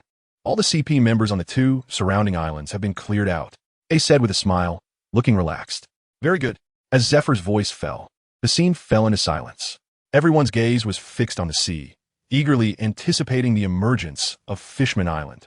As time slowly passed, the blazing sun hung high, and some people began to whisper, "Lord Shono wouldn't be messing with us, would he? It's been so long and it still hasn't appeared. Could it be a failure? It's possible. After all, it's a large island located 10,000 meters beneath the sea." Listening to these idle remarks, Zephyr frowned and shouted, "Silence." Then, the scene fell into silence once more. Shortly after, everyone felt the ground beneath them shake violently, and the sea surface before them suddenly became turbulent. Seeing this, Zephyr's eyes flashed with brilliance, and he exclaimed, "It's coming." Moments later, under the astonished gazes of everyone, a gigantic bubble gradually rose from the sea. Fishman Island had truly appeared. Is this a miracle? It's simply unbelievable. The sounds of astonishment rose and fell as everyone looked at the enormous bubble shimmering with colorful light under the sun, their shock evident. "The captain really did it." Ace laughed joyfully. "Yes, that's our captain. There's nothing he can't do." Robin's face also beamed with a smile. She had never doubted Shono from the beginning. Boom! As Fishman Island slowly rose, the commotion it caused grew louder. In no time, the entire Sabeti archipelago was shaken by a tremendous tremor. What's happening? Is it an earthquake or a tsunami? Could it be that powerful beings are fighting here again? Countless voices echoed across the Sabeti archipelago. But moments later, all the noise abruptly ceased, and everyone wore a dumbfounded expression. This was because they saw a large island slowly ascending into the air. Area 15 of the Sabeti archipelago. Shaki's bar. As Shaki was polishing a wine glass, a sense of foreboding suddenly welled up in her heart upon sensing the island's tremor. Could it be that the apostles are at it again? As for why she said again, it was because she had developed a psychological shadow towards the apostles. Her bar in Area 13 had been destroyed because of that kid Shono. Later, she opened the bar in Area 14, but it was destroyed by Shono's partner. Now, she has opened the bar in Area 15, but unexpectedly, a huge change has occurred today. Therefore, Xiaoqi's first feeling is that the apostles are up to no good. "Xiaoqi, come out quickly. It's dangerous here." As soon as Rayleigh sensed the island shaking violently, He rushed back from the blocked place. "Old Ray, what's going on?" Xiao hurriedly asked. "You know, if you come out and take a look." Rayleigh did not answer Xiao, but directly pulled her out of the bar. The moment Xiao stepped out, she was shocked, staring in disbelief and saying this. "Is Fishman Island?" Rayleigh nodded in response. Upon getting the answer, the shock on Xiao's face did not diminish as she asked, "Isn't Fishman Island 10,000 meters deep in the sea? How could it appear here? And it's rising into the air?" Xiao's questions did not stump Rayleigh.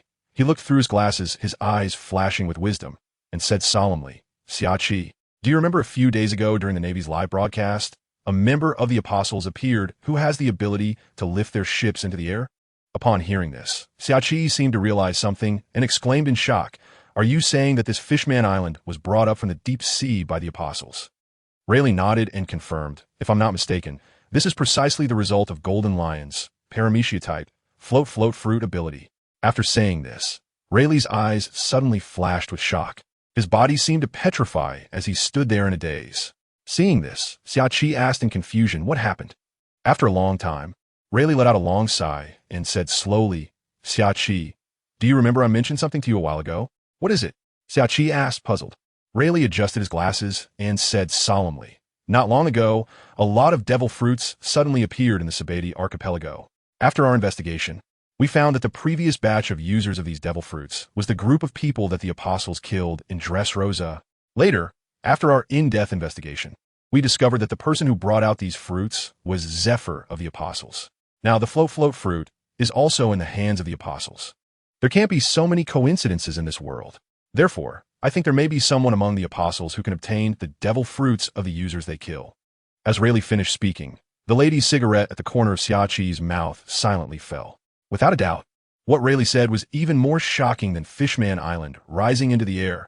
"Old Ray, if your guess is true, then," Xiao hesitated for a moment, "the whole world will eventually crawl at the feet of the Apostles." As Xiao's words fell, both of their gazes unconsciously turned to the slowly rising Fishman Island, their eyes flashing with a different light than before. Chapter 186. The 11th Apostle on Fishman Island. Shona was unaware that besides the members of the Apostle group, there were others who knew his secret. However, even if he knew, he wouldn't care if the ability to bring people back to life had already been exposed. Would he still be afraid of such minor matters being revealed? Boom! When Fishman Island completely detached from the sea and floated in the air, the violent shaking of the Sabati archipelago also came to a stop. Subsequently, the crowds on both sides discovered that although the island had stopped shaking, their crisis had not been completely resolved. They saw that the vast sea water was pouring down from Fishman Island into the vacant area between zones 13 and 14, instantly transforming into a massive tsunami that swept toward the two nearby areas. "The tsunami is coming, run. The tsunami is coming, run." In an instant, zones 12 and 15 of the Sabati archipelago fell into chaos once more. "La. Teacher Zephyr, you guys are really reckless." In zone 12 of the Sabati archipelago, a figure walked against the crowd towards the seaside, and upon seeing Zephyr, he chuckled lightly. The crowd turned to look in the direction of the voice, and when they found it was Kazan, Ace and Robin immediately took up an offensive stance. However, a smile appeared on Zephyr's face. Just a moment ago, he was worried about the overwhelming tsunami before him, but now that Kazan had arrived, all problems were easily solved. The next second, Zephyr said with a smile, "Kazan, you're just in time. The crisis at hand is up to you." "La, teacher Zephyr. You're really not polite at all." Saying this, Kazan slowly walked to the seaside, reached his hand into the sea, and then shouted, "Ice Age." In an instant, endless white cold air surged from Kazan's hands. Moments later, the fleeing crowd discovered that the tsunami had vanished, replaced by a vast white ice wall filled with an endless chill. With the crisis averted, a smile spread across Zephyr's face as he looked at Kazan not far away and praised, "Well done, Kazan." Saying this, Zephyr suddenly shifted his tone and said sternly, "What are you doing here? To arrest us?" Seeing how quickly Zephyr's attitude changed, Kazan couldn't help but smile wryly. "Teacher, you don't need to be wary of me anymore. I'm no longer a Navy." Zephyr was momentarily taken aback. "What do you mean by that?" Kazan smiled and replied, "I have resigned from the position of Admiral and have left the Navy." At this statement, everyone was shocked. They never expected that Kazan would actually leave the Navy. The next second, Zephyr was extremely surprised and asked, "Why? Why?" Kazan looked up at Fishman Island and said, "Of course, it's for the remaining justice in my heart." Brother Shono has said that I'm always welcome to join the apostles. I see. Saying this, Zephyr extended his right hand towards Kazan. Welcome to join the apostles, Kazan. Upon hearing this, Kazan smiled, and the two shook hands firmly. Ace, seeing this, also stepped forward and placed his hand on top. Only Robin remained, looking at Kazan with a complicated expression. This person was once her nightmare, but now he was going to become a companion. The next second, Kazan turned his gaze to Robin. He said nothing but showed a faint smile. Then, Ace said with a smile, let's go to the island and share this good news with the captain. He will definitely be very happy. But just then, a voice came from above their heads. What good news are you talking about? As the voice fell, Shono descended from the sky in front of Zephyr. Then he saw Kazan, who was shaking hands with Zephyr. Realizing something, Shono looked at Kazan with excitement and said, Kazan, you figured it out and want to join us? Kazan nodded in response. Seeing this, Shono immediately burst into laughter. Haha, this is really good news. Come on, let's go back to Fishman Island and celebrate. Saying this, Shono hurriedly headed back to Fishman Island. But at that moment, Zephyr stopped him. Hey kid, let's finish dealing with all this before we leave. Otherwise, once the ice melts and breaks, it could kill someone. Saying this, Zephyr pointed to the massive ice wall not far away. Sorry, I got a bit too excited. Saying this, Shono turned his gaze to Robin. Robin, use the Adventure Core medal to teleport Gallet over and have her come help. Okay, Captain. With that, Robin took out the Adventure Core medal and initiated the teleportation. Soon, a spatial vortex appeared beside Shono, and Gallet walked out from inside. Shono looked at the little rabbit and said, Gallet, I will shatter all these ice blocks shortly, and you will use your float fruit ability to throw them all into the sea. Is that okay? Upon hearing this, Gallet walked directly towards the ice wall, touched it, and smiled. No problem, Captain. Great. Saying this, an ancient holy spear appeared in Shono's hand, and the next moment, he hurled the massive spear into the sky. Moments later, the spear fell. Boom! With a loud noise, the spear exploded, and the two massive ice walls slowly collapsed. Run! The ice wall is down. The onlookers who had been watching erupted into chaos once again, scattering in all directions. But the next second, they realized the giant ice walls were not crashing down towards them, but slowly flying up into the sky. What is going on? They were all confused. Meanwhile, Gallet clapped her little hands and said with a relaxed expression, done. Hearing this, Shono patted the little rabbit's head and had her separate a small piece of solid ice to carry Zifa's students as they flew towards Fishman Island in the sky. Then, under Gallet's ability, Fishman Island slowly disappeared above the Sabati archipelago. Marine Headquarters, Marineford. The newly appointed Fleet Admiral Sakazuki was handling official business in his office. The next moment, there was a rapid knocking on the door. Sakazuki frowned and said in a deep voice, "Come in." As his words fell, the office door was pushed open, and a messenger saluted before hurriedly saying, "Report, Admiral." According to intelligence reports, a large island was discovered flying out of the sea between Area 12 and Area 15 of the Sabati archipelago. The island stayed in the air for a brief moment before disappearing into the horizon. Meanwhile, the intelligence personnel also observed some powerful skill techniques at the scene. After analysis and comparison, it has been confirmed that the user is the former Admiral Kazan and Apostle Adventure Corps Leader Saint Xiao. Upon hearing this, Sakazuki suddenly stood up from his seat, his expression fierce. Kazan actually made contact with the apostles. If I had known, I would have just kept him at Marine Headquarters. After saying this, Sakazuki's right arm suddenly emitted thick smoke. You can leave now. Once the messenger left, Sakazuki turned to look at the justice plaque behind him, lost in thought. Chapter 187. Ice Master Kuzan the next day. Morning. After a night of revelry, the cheerful atmosphere of Fishman Island finally began to dissipate. In the banquet hall, various fishmen and Zifa's students were sprawled across the floor.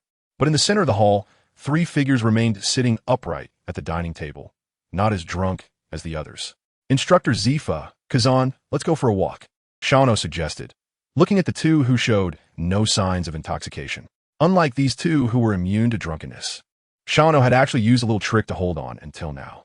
The two, hearing this, rose in unison and walked towards the hall exit. What great chemistry! Seeing this, Shano chuckled and quickly followed. As the three stepped out of the banquet hall, the cool sea breeze brushed against them, carrying away their remaining drunkenness. Hey, Shano, can you answer a question for me? Kazan, walking ahead, suddenly asked. Finally unable to hold back, Shano secretly laughed in his heart and replied, feel free to ask. We are partners now, not enemies. Kazan stopped walking, turned around, and looked intently at Xiao, saying solemnly, "What exactly is your ability? Not only yours, but even Instructor Zifa's ability is exceptionally strange.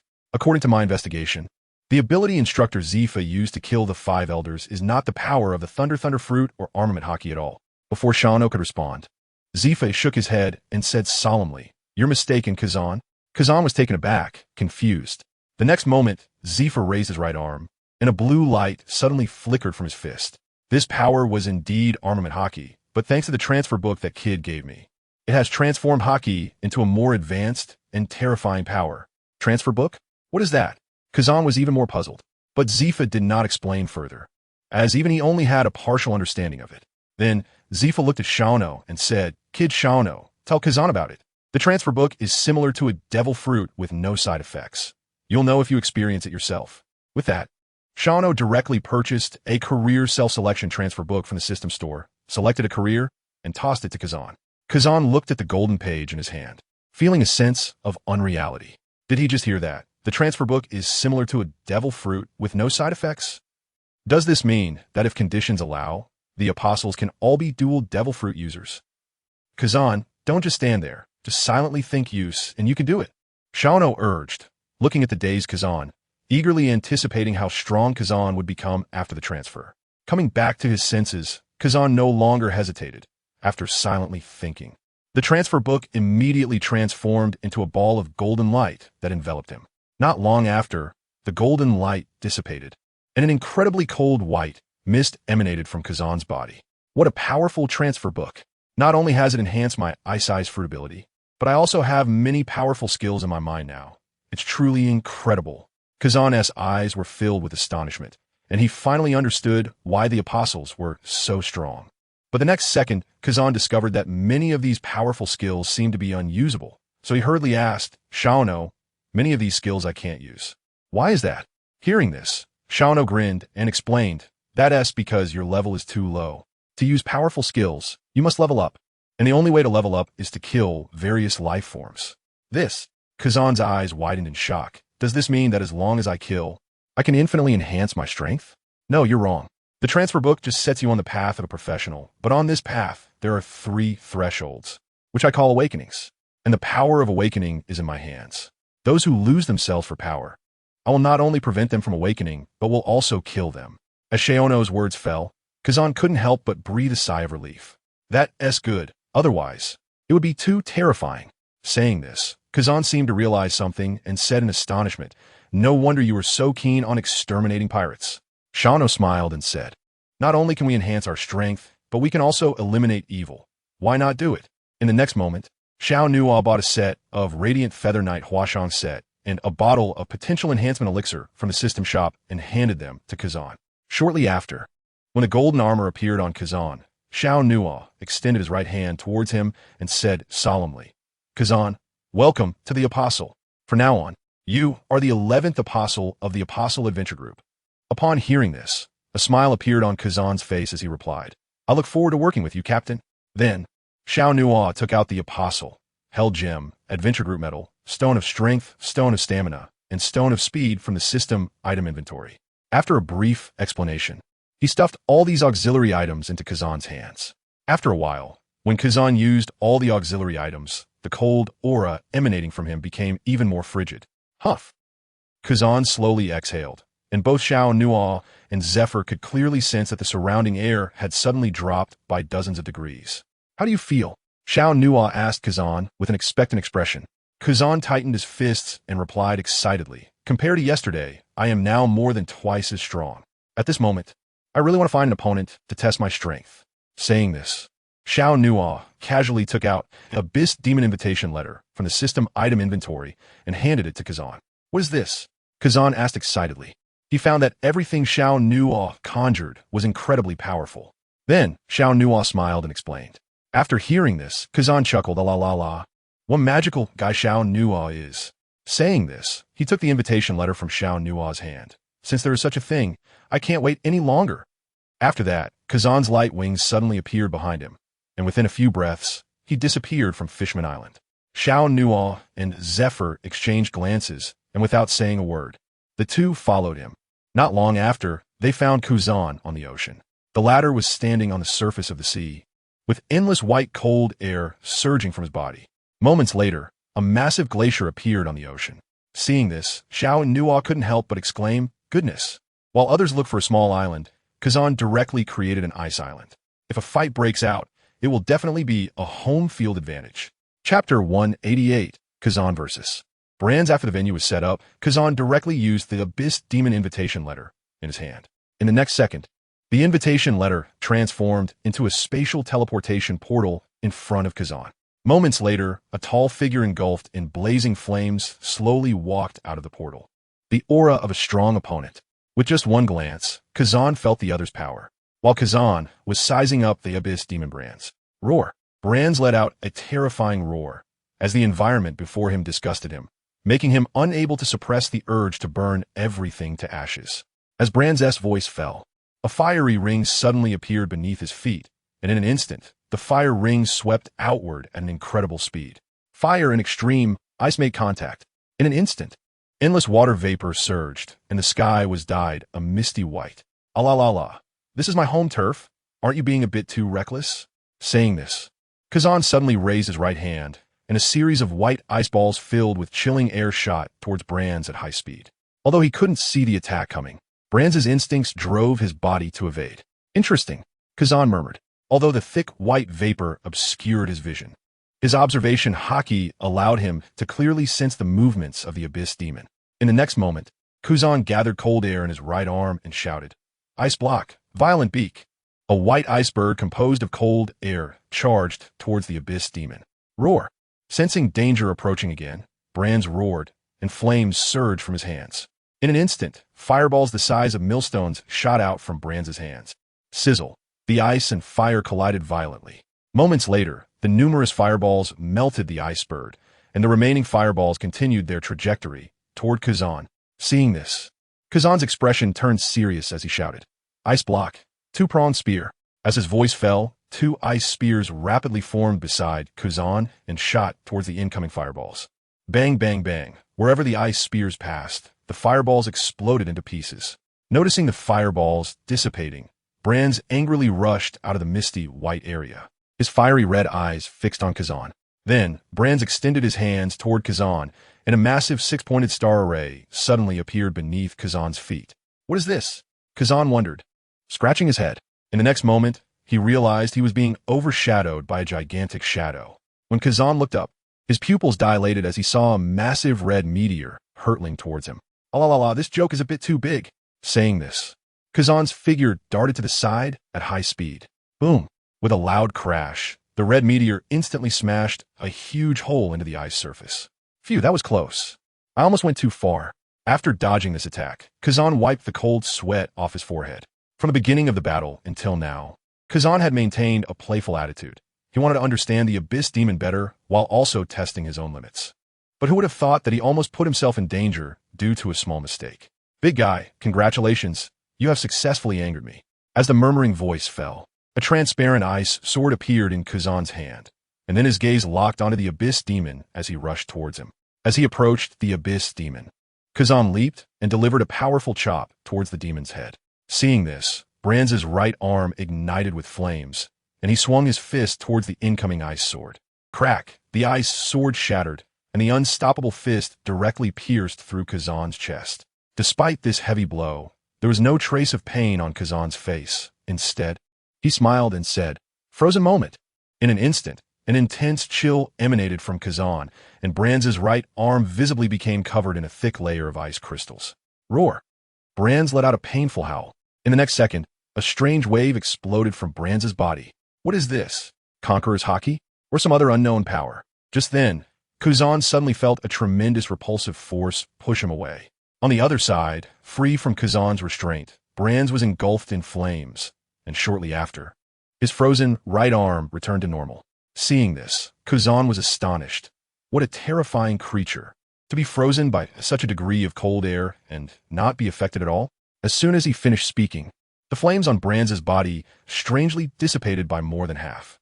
"Ah la la la, this must be a coincidence." Kazan couldn't help but chuckle. Not far away, After Brands regained his composure, his gaze towards Kazan was filled with bloodthirsty, killing intent in his not-so-complex mind. It was this creature in front of him that had caused him harm. Therefore, he wanted to tear this creature apart. With a roar, Brands suddenly raised his left arm, and a series of scorching fireballs shot towards Kazan again. At the same time, the massive meteorite that had crashed onto the ice surface flickered with an eerie red light. And then, flames began to fall from the meteorite, transforming into floating fire elemental spirits. Is that all he has? What a disappointment. After saying that, a cold glint flashed in Kazan's eyes.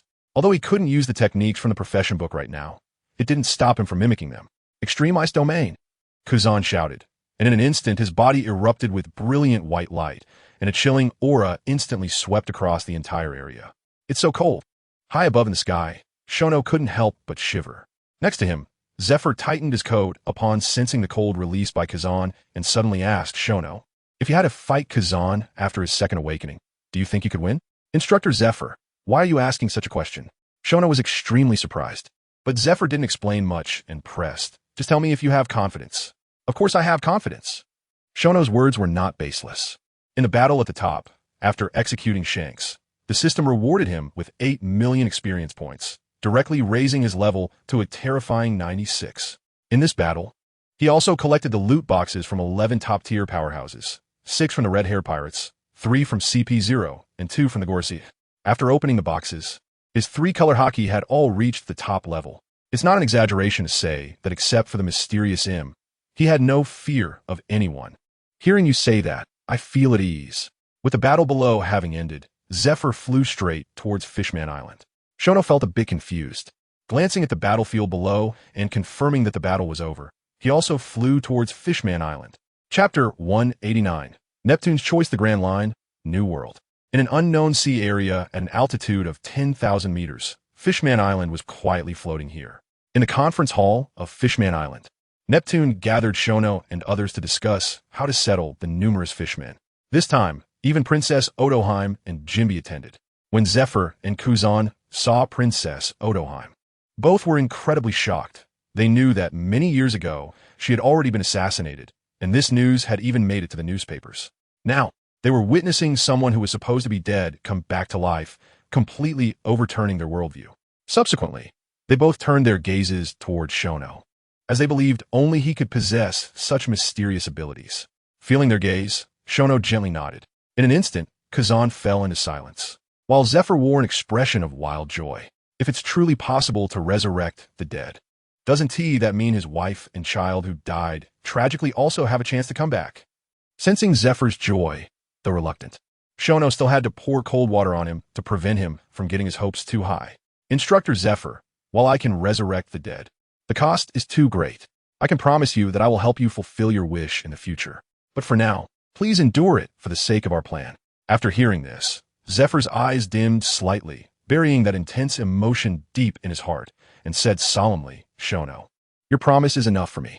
I will wait for that day. Shono nodded in response, secretly thinking, no wonder it's Zephyr. He truly understands the greater good. After this brief interlude, the meeting went straight to the point. King Neptune, what are your thoughts? Shono asked straightforwardly. Just yesterday, Neptune had approached him privately, subtly expressing his desire for stable development, hinting at a reluctance to take risks. I'm terribly sorry, Lord Shono. Neptune stood up and bowed deeply to Shono, showing a guilty expression, and said frankly, although my proposal is shameless for the safety of the countless citizens of Fishman Island, I still hope you can place us in a safe location and let us develop on our own. As soon as Neptune finished speaking, Shirahoshi suddenly stood up, looking at her father in disbelief, questioning, Father, why are you doing this? Neptune cast a guilty glance at Shirahoshi, saying nothing. He didn't want to do this. But just a few days ago, he saw a newspaper from the past that reported on the Apostles' rampage at the Navy headquarters. During the battle at the top, Neptune witnessed Shono executing Shanks live, but he didn't expect that during the time the live stream was off, the Apostles had also wiped out 3 CP organization members and 2 of the highest authorities of the world government. After reading this news, Neptune was instantly horrified, collapsing to the ground. Those were the highest authorities of the world government. The Goris CI? The Apostles had killed them just like that. Since then, whenever Neptune thought of the potential revenge from the world government, he couldn't find peace. After a long internal struggle, he proposed the idea of developing independently to Shono. King Neptune, are you serious? After saying this, Shono fixed his gaze on Neptune. Hearing this, Neptune slowly nodded. Seeing this, Shono didn't say anything more but turned to Galette and said, "Move this island to Wano country.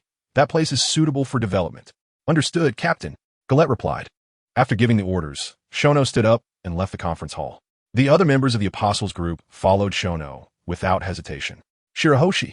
Just as Shirahoshi was about to leave without hesitation, Princess Otoheim's voice suddenly rang out. Hearing this, Shono turned back to look at Shirahoshi and smiled. "Go ahead. I respect King Neptune's decision. Don't let our relationship break, because of me." Upon hearing this, tears welled up in Shirahoshi's eyes, and she choked out, "Thank you, Captain. I'll be back soon. Wait for me." After responding, Shono led the other companions out of the hall. "Shirahoshi, don't blame your father. He is also considering the entire Fishman tribe.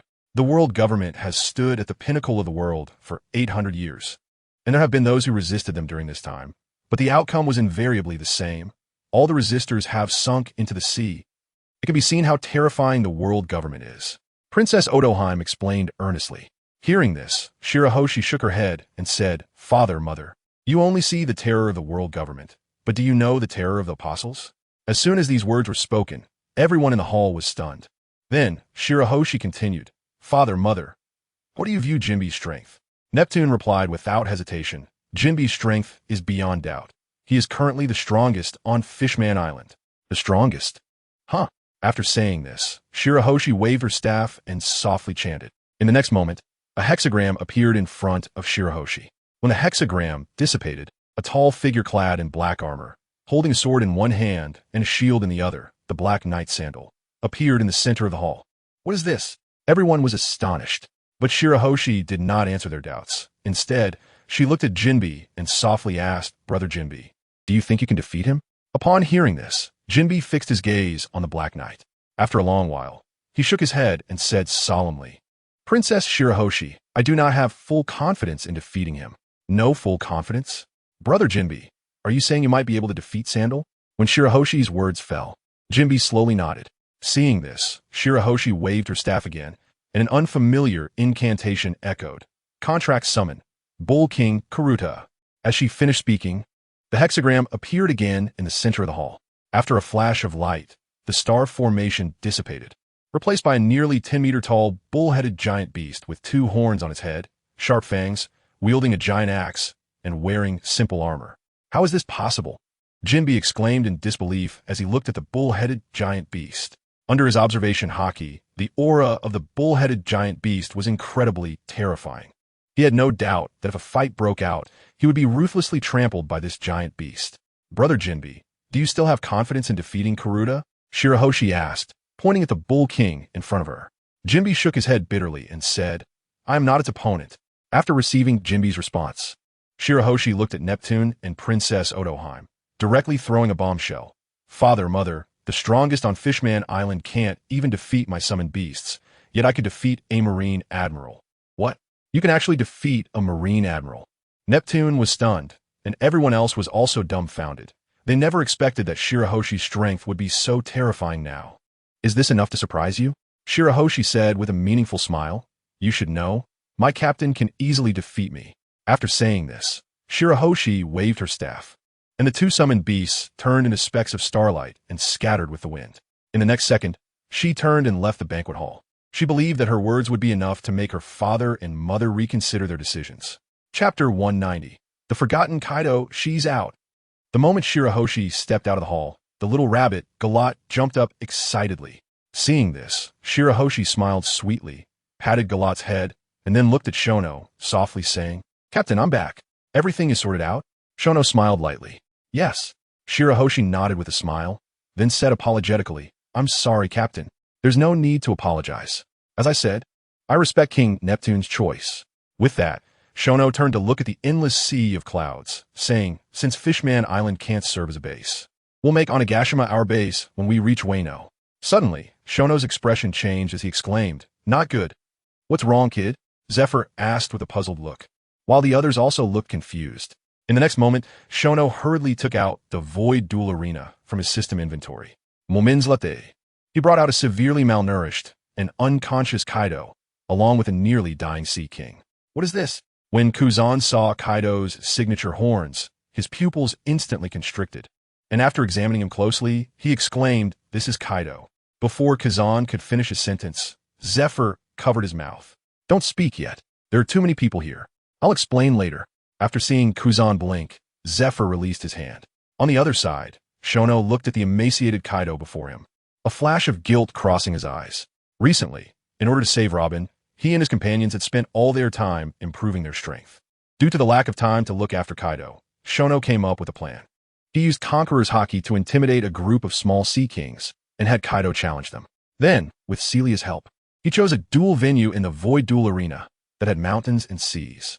After teaching Kaido how to barbecue, he left the duel arena.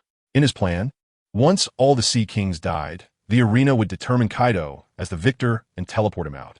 Who would have thought that the last Sea King would hide upon seeing its companions perish one by one? Thus, this scene unfolded before them.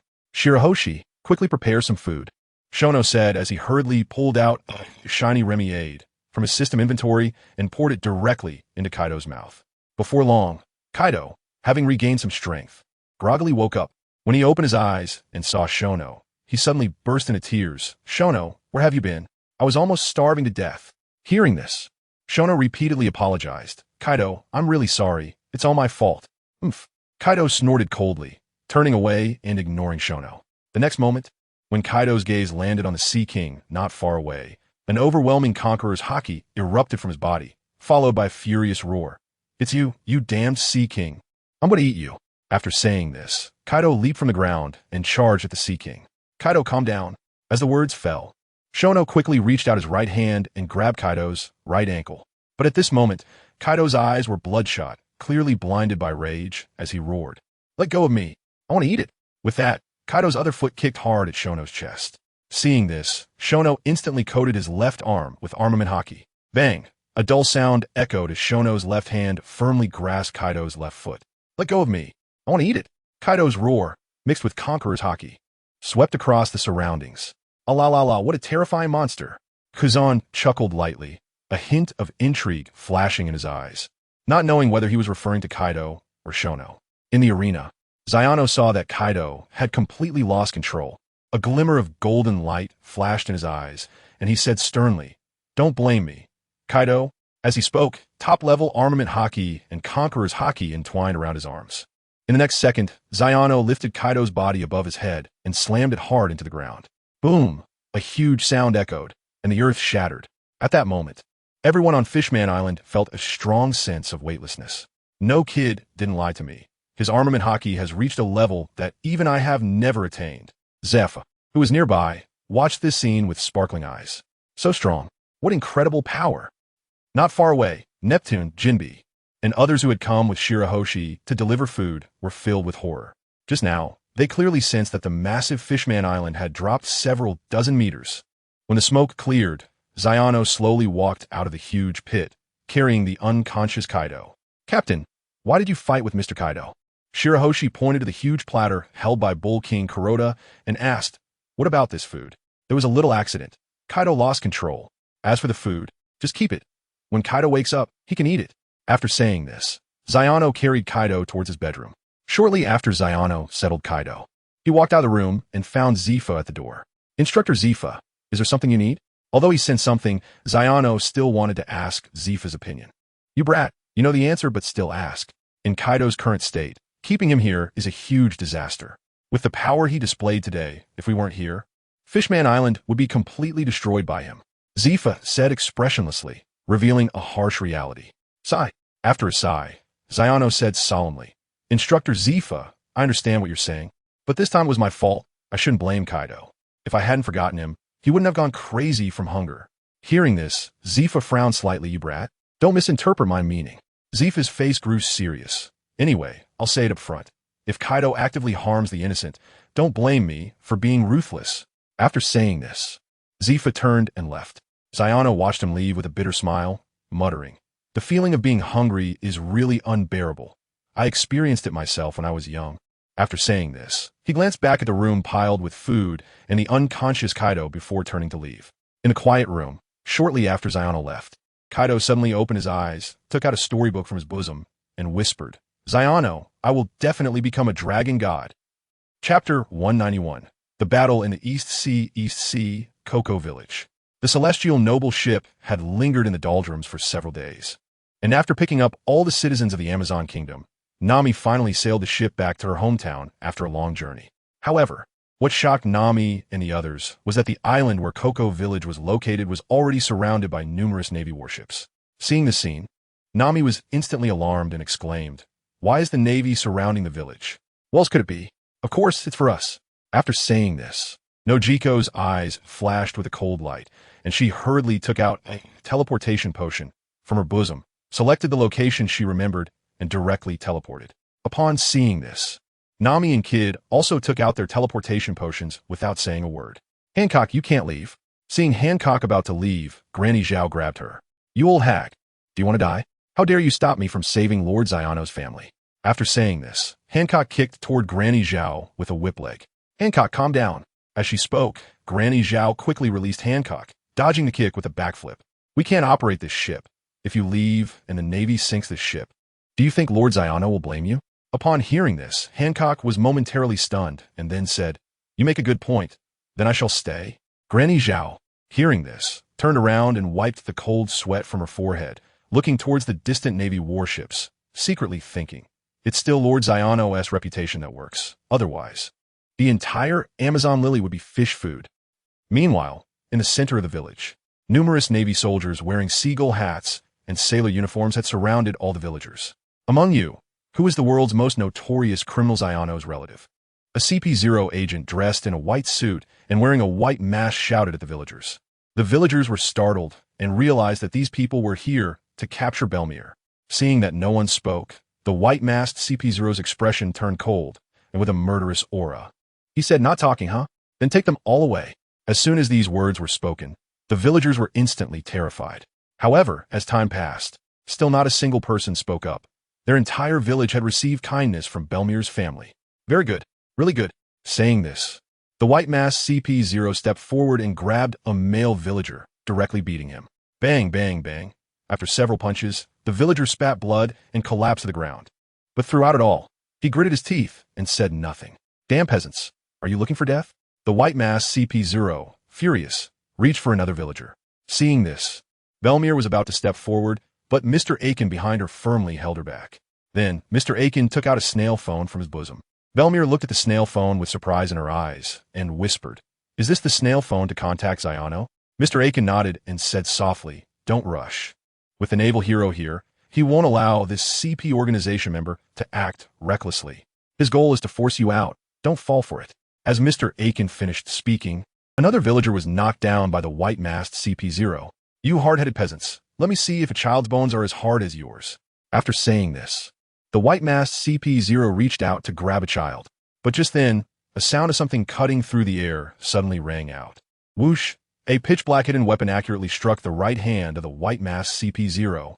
The CP0 immediately covered his right hand and let out a scream. Then he shouted, "Enemy attack!" In an instant, all the Navy soldiers were on high alert, except for Borisolino, who was trimming his nails nearby, glancing thoughtfully at Carp. For this small capture mission, to prevent any accidents, the world government directly bypassed Marine Admiral Sakazuki and dispatched naval hero Carp, along with Admiral Borisolino, to act simultaneously. Not long after, when the Navy soldiers searched the surroundings and found no enemies, the CP0 began to examine the hidden weapon that had ambushed him. Then he realized that this was not a hidden weapon at all, but clearly a piece of senbei. The next second, the white-masked CP0's gaze quickly locked onto the owner of the senbei, and it was none other than Carp, who was beside him, covering his mouth and chuckling while holding a bag of senbei. This discovery instantly infuriated him, and he roared, "Carp, you dare to ambush me and obstruct my mission. I will definitely report you to the 5 elders." Carp waved his hand dismissively and said nonchalantly, "If you want to report me, you can contact those old guys right now."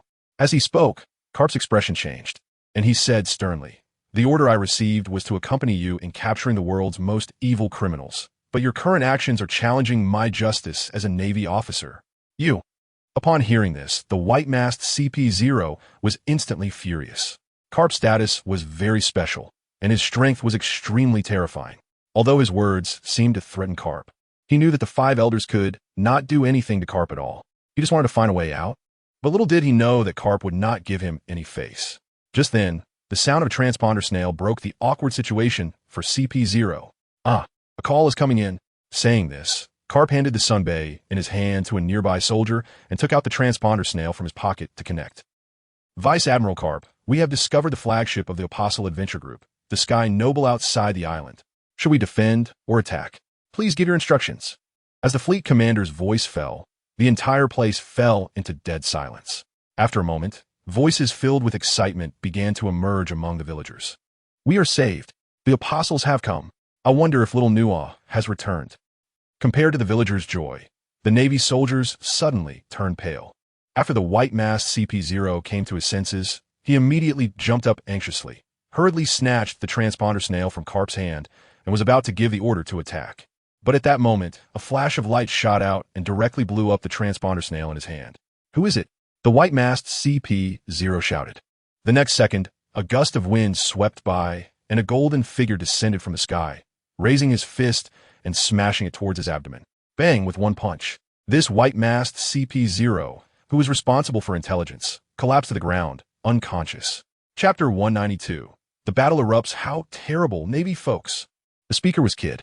With the presence of the magnetic satellite, he was the first to discover the gathered villagers. Soon, two more figures landed behind Kid. Seeing the newcomers, Belmir let out a surprised shout, "Nami no Jiko!" The two looked over in response, and Belmir instantly came into view among the crowd. Belmir. After two heartfelt shouts, the three immediately embraced each other. This is not good. Upon seeing the arrival of the apostles, Borsellino murmured, glancing around as if guarding against some terrifying presence. In contrast, Carp, after taking 2 bites of the senbei, smiled at Kid and said, "Hey, red-haired kid, has my grandson arrived? Your grandson? Who is your grandson?" Kid was taken aback, a bit confused.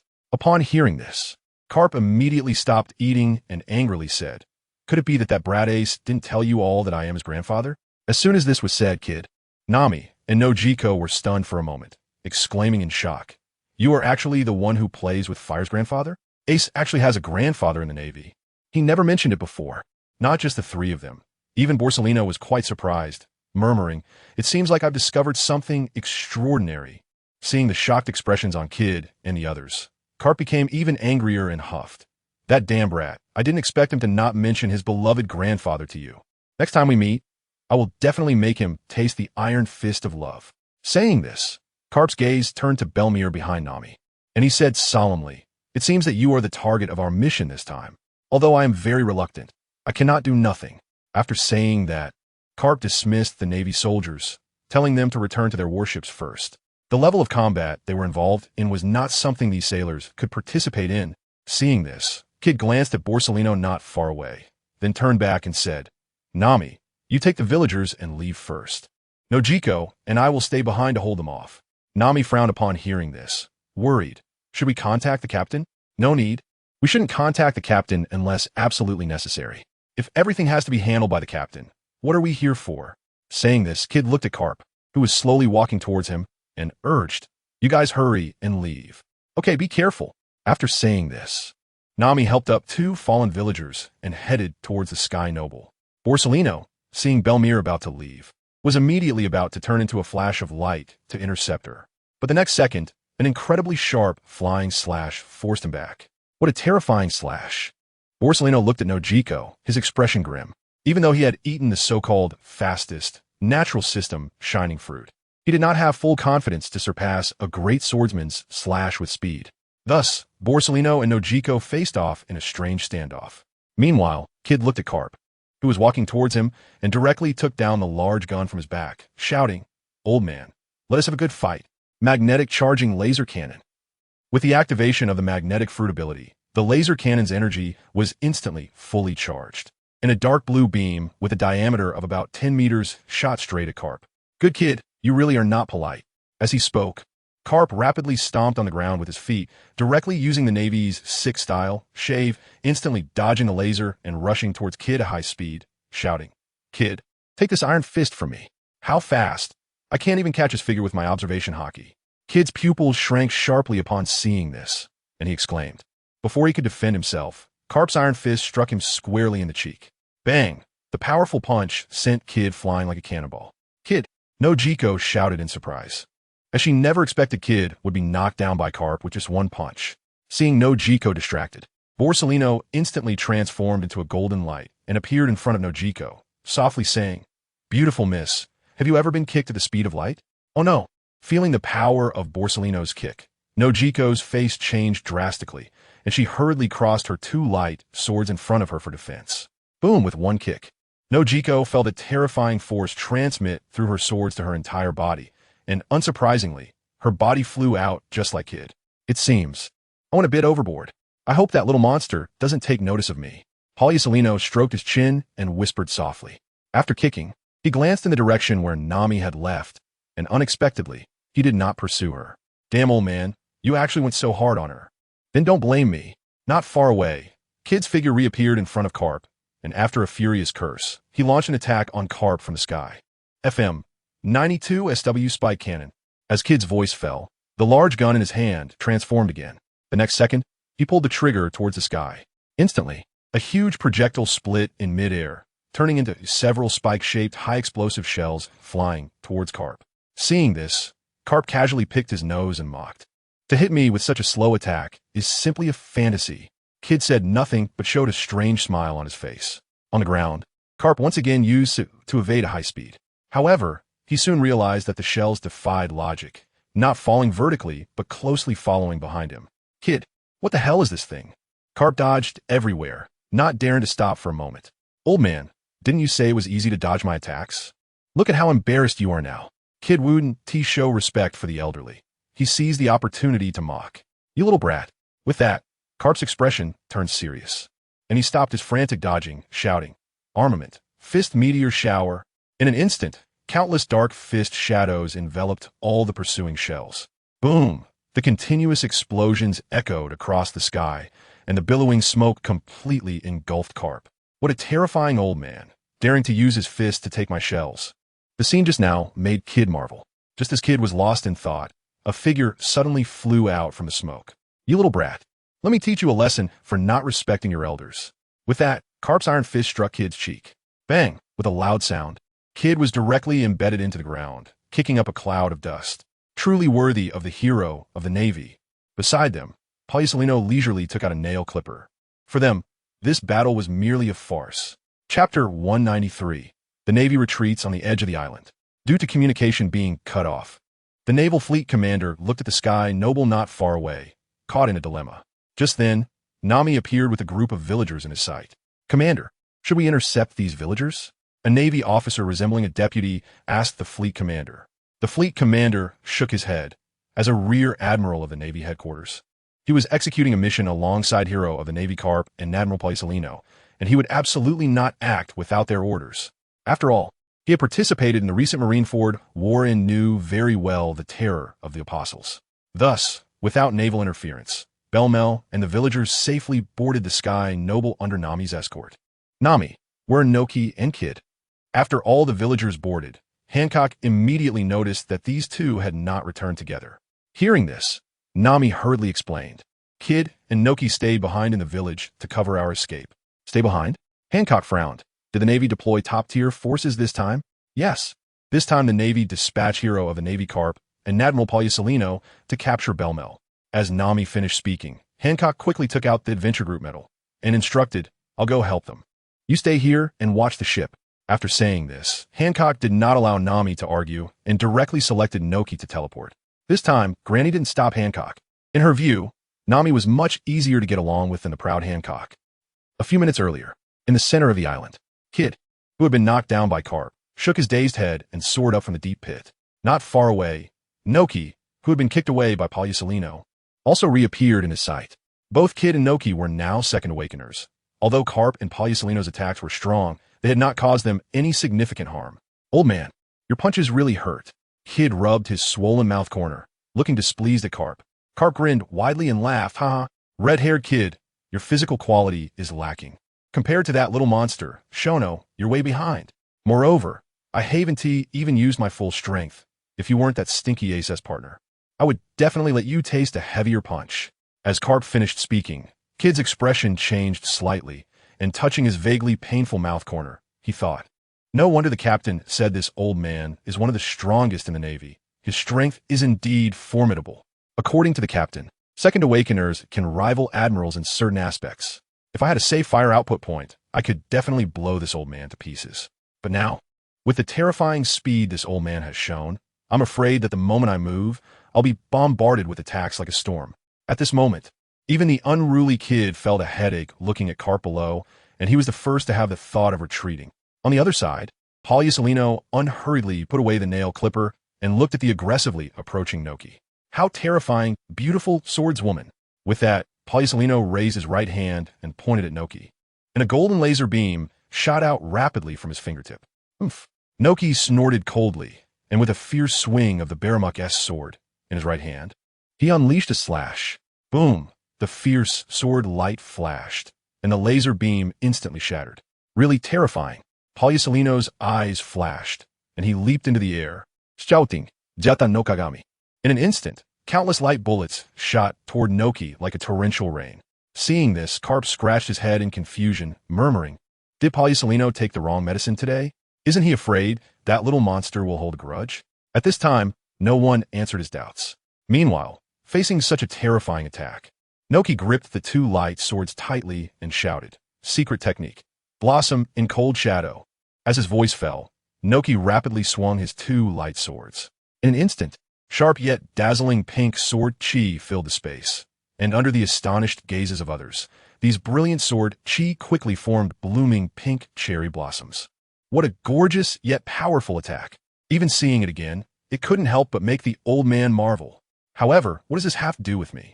Carp said with a gloating expression, looking at the sky where Borisolino was, murmuring with a smile. What a terrifying swordsmanship. Borisolino looked seriously at the sword energy cherry blossoms around him that were about to explode, feeling clearly the horror contained within this beauty, shattering all light bullets. Noki Gao focused his gaze on Borisolino and softly said, "A deadly flower bloom." The moment she finished speaking, the brilliant sword energy cherry blossoms in the air exploded directly. Crack, crack, crack. The sound of space shattering instantly spread in all directions. What a terrifying strike. Even someone as strong as Carp felt a chill down his spine at the sight of the shattered space in the sky. In the next second, Carp stroked the stubble on his chin and frowned. Could Borisolino be dead? If that's the case, it would be hard for me to explain. But at that moment, a brilliant golden light suddenly fell beside him. It's not a good habit to speak ill of someone behind their back. Vice Admiral Carp. Saying this, Borisolino tidied up his disheveled suit. If it weren't for his last-minute use of the Yata mirror to teleport, Noki Gao's previous strike would have been more than just a disheveled suit. Upon hearing this, Carp's expression changed, and he laughed loudly. "Ha, I knew it. As a Marine Admiral, you would definitely be fine." After saying that, Borisolino's mouth twitched involuntarily. Then, Carp's voice rang in his ears again. "In my opinion, this mission is definitely not going to be completed.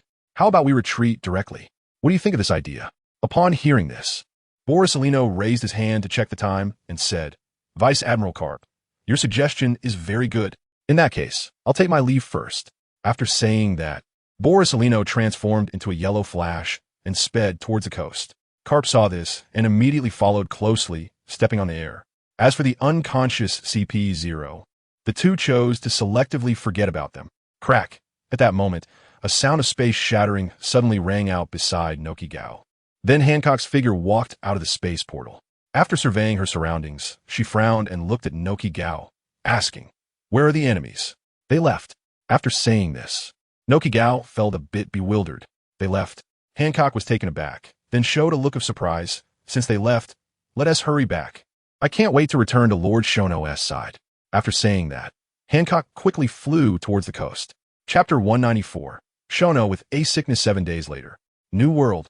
Wano Country.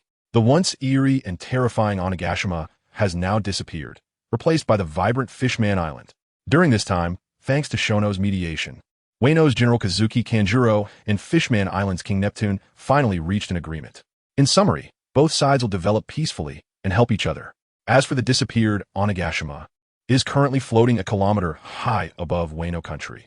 On Onigashima, Shono led his companions along with many people from Wano and Fishman Island to carry out a major transformation of the entire island. Once he decided to make this island his base, he abandoned all of the building styles that Kaido liked, even discarding the skull at the center of the island. He planned to design the future Adventurer Guild headquarters based on the ancient and grand architectural styles he remembered. Once the entire island's construction was completed, he would give the island a new name. Just as Shono was enthusiastically working towards his ideal guild headquarters, Zephyr's figure appeared behind him, solemnly saying, "Noki, we're running out of funds." Upon hearing this, Shono put down the pickaxe in his hand, furrowed his brows, and said, "How could it be so soon? Nearly 500 million berries is gone?" Zephyr nodded and said, "According to your design blueprints, the craftsmen from Wano and Fishman Island are working tirelessly to replicate everything one. Moreover, they're using the best materials, and with the daily wages you're giving them, 500 million berries seems like a lot. But it is still far from enough to complete this project." After Zephyr finished speaking, Shono fell into deep thought. After a long while, Shono slowly uttered a sentence. "It seems that the trip to Golden City cannot be delayed any longer." After saying this, he took out the transponder snail to contact Nami. But before he could dial, the transponder snail in his hand rang. What a coincidence. Saying this, Shono quickly answered the call, and Nami's voice immediately came through the receiver. "Captain, we have now arrived in Wano. Please let Gallic come down to pick us up." "Okay, I got it." After saying that, Shono directly hung up the phone and called out to Gallic. The little rabbit appeared in front of Shono, bouncing and smiling. "Captain, what do you need me for?" "Nami and the others are back. Go pick them up." As soon as Shono finished speaking, the little rabbit happily nodded, then took out the Adventurer Team medal and selected Nami for the teleportation. Not long after, the Sky Nobility appeared in Shono's line of sight. Moments later, when everyone got off the ship, Shono finally saw that familiar figure in the crowd. The next second, he hurriedly stepped forward and shouted, "Belmare!" Hearing someone call her, Belmare looked over, and when she saw Shono, her gaze could no longer be moved away.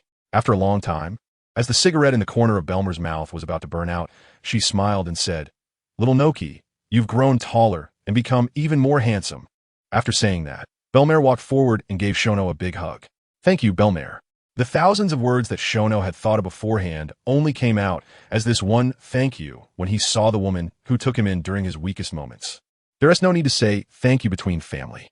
Belmare released Shono and said softly. Then, Belmare said something inexplicable to Shono. "Little Noki, you're not young anymore. What do you think of Hancock?" As soon as these words came out, Shono was instantly dumbfounded. Not far away, Hancock, who had been eavesdropping, instantly turned red. Along the way, Hancock had taken care of Belmare meticulously. At first, Belmare was very uncomfortable, but when Nami told her that Hancock liked Shono, everything became logical. "Speak, little Noki." Seeing Shono standing there in a daze without speaking, Belmare asked again. Xiao, Nuothe, suddenly came back to his senses, but how should he answer this question? He urgently sought help online. In his last life, he was single for over 20 years and died as a noble. In this life, he was not yet 18. And the most beautiful woman in the world was pursuing him, while the elders were urging him to marry. Who could possibly withstand such a situation? The next second, Xiao Nuothe's face turned red, and he disappeared in a flash in front of Belmare. This kid, could he have a problem in that area?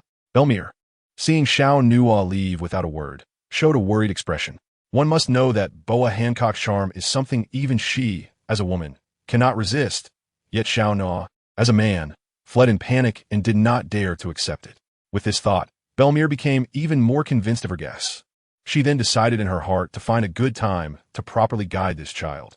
If there was a problem, it must be treated, and one cannot avoid the illness. Meanwhile, not far away, Hancock's expression changed to one of disappointment after seeing Xiao Nuothe leave. Noticing this, Belmare hurriedly went to comfort her and shared her guess. Upon hearing this, Hancock's eyes widened in shock, and she quickly covered her mouth to prevent herself from gasping out loud. Then, she murmured softly, "No wonder Lord Xiao Nuothe always rejects me. I thought it was because my charm was insufficient." After saying this, Hancock also decided in her heart that she must find the best doctor in the world to cure Xiao Nuothe's illness. Thus, Xiao Nuothe, without knowing it, inexplicably gained a reputation for having a problem in that area. If he knew, even if Onigashima exploded instantly, he would never take a step. "Captain, what's wrong with you?" Nami asked, looking at Xiao Nuothe, who was panting heavily in confusion. Xiao Nuothe took a deep breath, calmed his excited heart, and looked at Nami with a flattering expression. saying, Nami, how many berries do you have? What do you want? Upon hearing about money, Nami's expression immediately tensed. Looking at Xiao Nuo with vigilance. Seeing Nami like this, Xiao Nuo awkwardly smiled and said, I'm not asking for your money. I'm borrowing. Nami replied decisively, no borrowing. This outright refusal was something Xiao Nuo never expected. Then, he gritted his teeth and said helplessly, I'll give you interest. Interest? Nami instantly became interested and asked, how much interest? The next second, Xiao Nuo extended his right hand, saying, 5 interest per month. Too little, not borrowing. Nami ruthlessly rejected again. You. Xiao Nuo was so angry he was trembling and could only raise his left hand. At most 10, if not forget it. Upon hearing this, Nami's eyes brightened, and she smiled. 10, I'll borrow. After saying this, she ran towards the celestial nobility. By the way, Nami, how many berries do you have? 1 billion. Upon hearing Nami's answer, Xiao Nuo was instantly caught off guard. Chapter 195. Large-scale social death scene the next day. A rumor spread like wildfire throughout Onigashima. Have you heard the rumor from last night? A merman working on the construction site whispered to a samurai from Wano country. The latter was taken aback, surprised. What rumor? Seeing the samurai's astonished expression, the merman became interested, looked around, and when he didn't see the protagonist of the rumor, he quietly said, It seems that Lord Xiao Nuo has a problem in that area. What problem? What do you mean? The samurai was confused. The merman was immediately speechless and subtly pointed at his own manhood. The samurai was stunned for a moment before suddenly realizing, You mean Lord Xiao Nuo, doesn't? Shut up. Don't say it so loudly. Before the samurai could finish his sentence, the merman quickly covered his mouth and made a shushing gesture. The next second, the samurai removed the merman's hand, looking furious. Lord Xiao Nuo is the hero who saved Wano country. He is so powerful. How could he possibly have a problem in that area? You must be spreading rumors. I need to tell Lord Xiao Nuo. After saying this, the samurai headed towards the celestial nobility, which was floating in the center of the island. Seeing this, the merman became anxious and quickly grabbed the samurai's arm, urgently saying, I'm not spreading rumors. At the small banquet held last night, Lord Xiao Nuo's adoptive mother, Ms. Belmere, she said it herself after drinking too much. Upon hearing this, the samurai was instantly stunned. After a long time, the samurai slowly uttered a sentence. It seems that in certain aspects, Lord Xiao Nuo is not as good as I am. As soon as he finished speaking, the samurai pulled the merman and began to quietly inquire about more details. This scene of whispering could be seen everywhere on the construction site today. Ugh! Xiao Nuo let out a painful groan, shaking his heavy head as he sat up from bed. Last night, he held a simple welcome banquet for Belmere and others with the Amazon Kingdom on the celestial nobility. At this banquet, Kazan saw through his little drinking tricks. Thus, all his companions, along with the enthusiastic villagers of Cocoa Village and the women of the Amazon Kingdom, got him so drunk he lost consciousness. Sai, what to do now? Just thinking about having to drink for real at every banquet in the future gives Xiao Nuo a headache. Although he is now powerful, his alcohol tolerance is really poor. He just can't drink. After a moment, Xiao Nuo smiled helplessly. There will always be a way when a car reaches the mountain. He decided not to think about it. After a simple wash, he directly walked out of the cabin. What is going on? Why does everyone look at me so strangely? As he walked along, Xiao Nuo felt countless unusual gazes upon him. Seeing Nami not far away, he hurriedly walked up to ask, Nami, what's wrong with everyone today? Upon hearing this, Nami looked at him with a half-smile, sizing him up from head to toe. Hey, what kind of gaze is that? Saying this, Xiao Nuo frowned. He had checked his attire several times along the way and found nothing wrong. Do you want to know the answer? Nami suddenly spoke up. Upon hearing this, Xiao Nuo quickly nodded. The next second, Nami extended her right hand and made a gesture of rubbing her thumb and index finger together. Seeing this, Xiao Nuo's head was filled with black lines, and he helplessly took out 10,000 berries from his system inventory and placed them in Nami's hand. Afterward, Nami told Xiao Nuo everything she knew. When she finished speaking, Xiao Nuo was stunned. He never expected that, after waking up, his entire reputation would be ruined by Belmere's words. How could this happen? Xiao Nuo wanted to cry, but had no tears. If it were someone else, he would definitely have used a resurrection spell to beat them up fiercely to vent his frustration. But the other party happened to be his most respected Belmere, which made him have to swallow his anger. At that moment, Nami looked at Xiao Nuo, who had fallen into silence, and asked, Captain, is it true that the reason you don't accept Hancock is because you have a problem in that area? Upon hearing this, Xiao Nuo's expression instantly darkened, his eyes glaring fiercely at Nami. Feeling the tension, Nami shivered and stepped back repeatedly, saying, "Captain, I have something to do, so I'll take my leave." As she spoke, Nami turned to leave. But the next second, Xiao Nuo suddenly called out, "Wait." Immediately, a pitiful expression appeared on Nami's face as she choked out, "Captain, please let me go, I won't ask anymore." Enough with the act. Xiao Nuo's expression turned serious as he said, "Contact the big news Morgans with your snail phone, will you?" Nami was taken aback, but then nodded. "Tell Morgans I want to meet him, and he can decide the time and place." Once Xiao Nuo finished speaking, Nami let out a long sigh of relief. As long as it wasn't a punishment, everything was negotiable. "Got it." Nami responded with a smile, and then quickly disappeared from Xiao Nuo's sight. "Ah, that troublesome Belmir." Xiao Nuo sighed helplessly as he walked towards the construction site below the ship.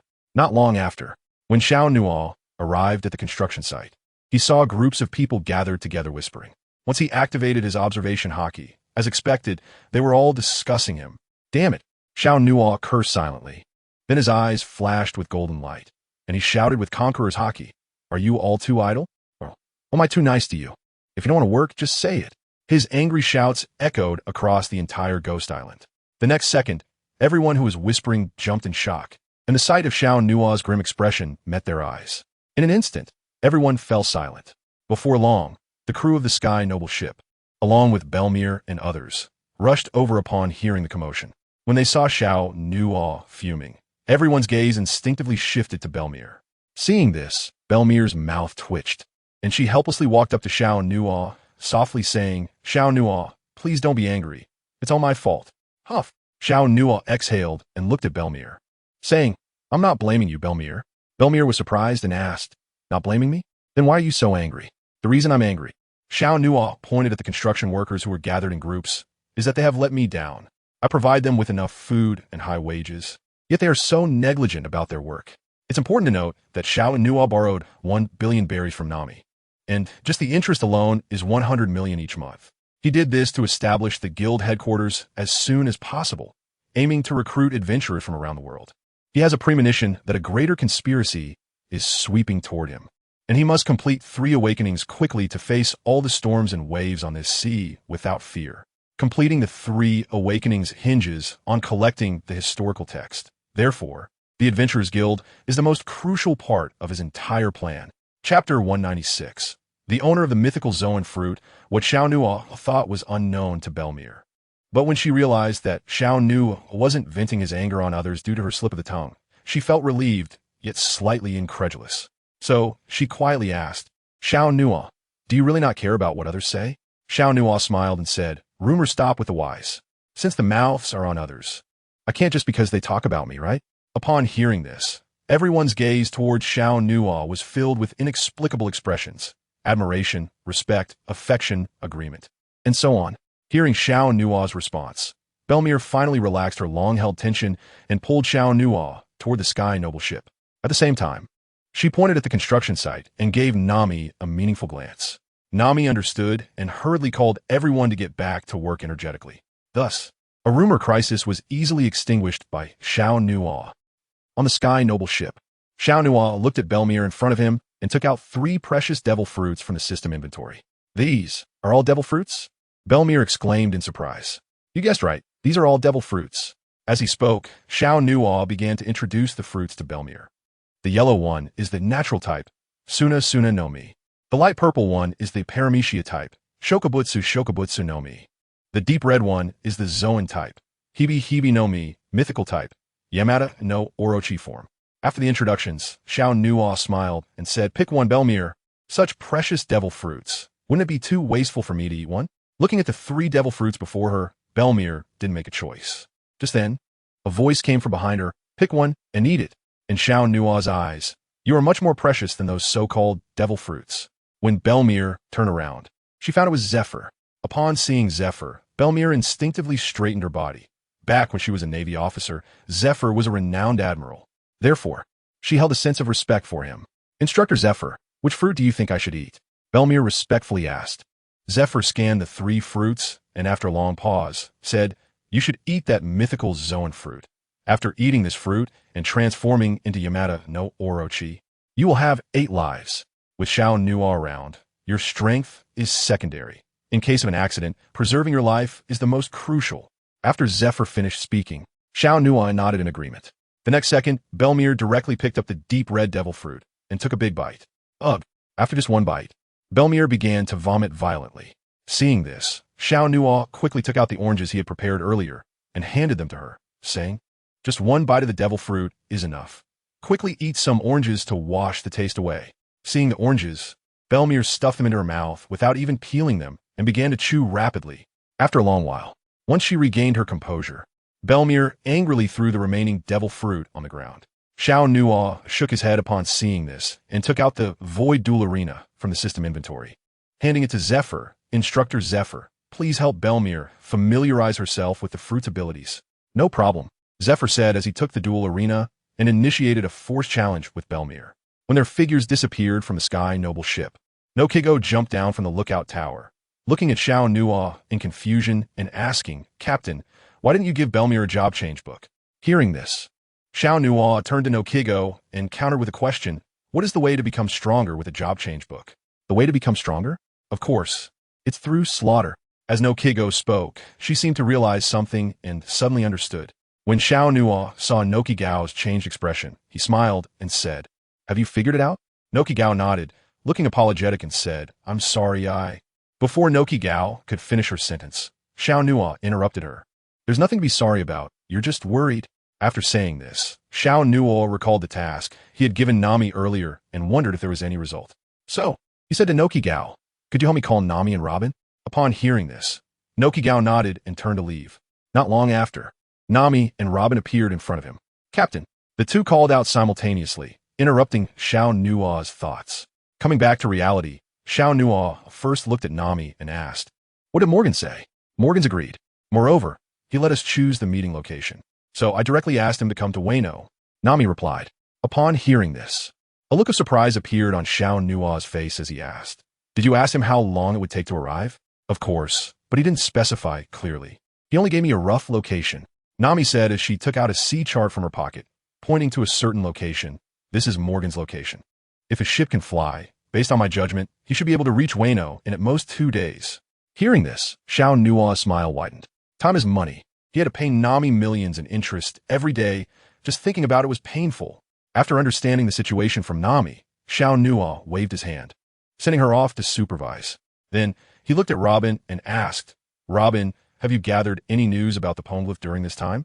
"Yes," Robin replied, taking out a small notebook from her pocket and handing it to Xiao Nuo. "Captain, I've recorded all the information I gathered about the Poneglyph in this. However, some of it I can't verify." Xiao Nuo took the notebook, and a pleasant fragrance immediately wafted over him. This, could it be the legendary fragrance? After hesitating for a moment and suppressing his shock, Xiao Nuo began to flip through the notebook. After a long time, once he finished reading everything, his brows furrowed tightly.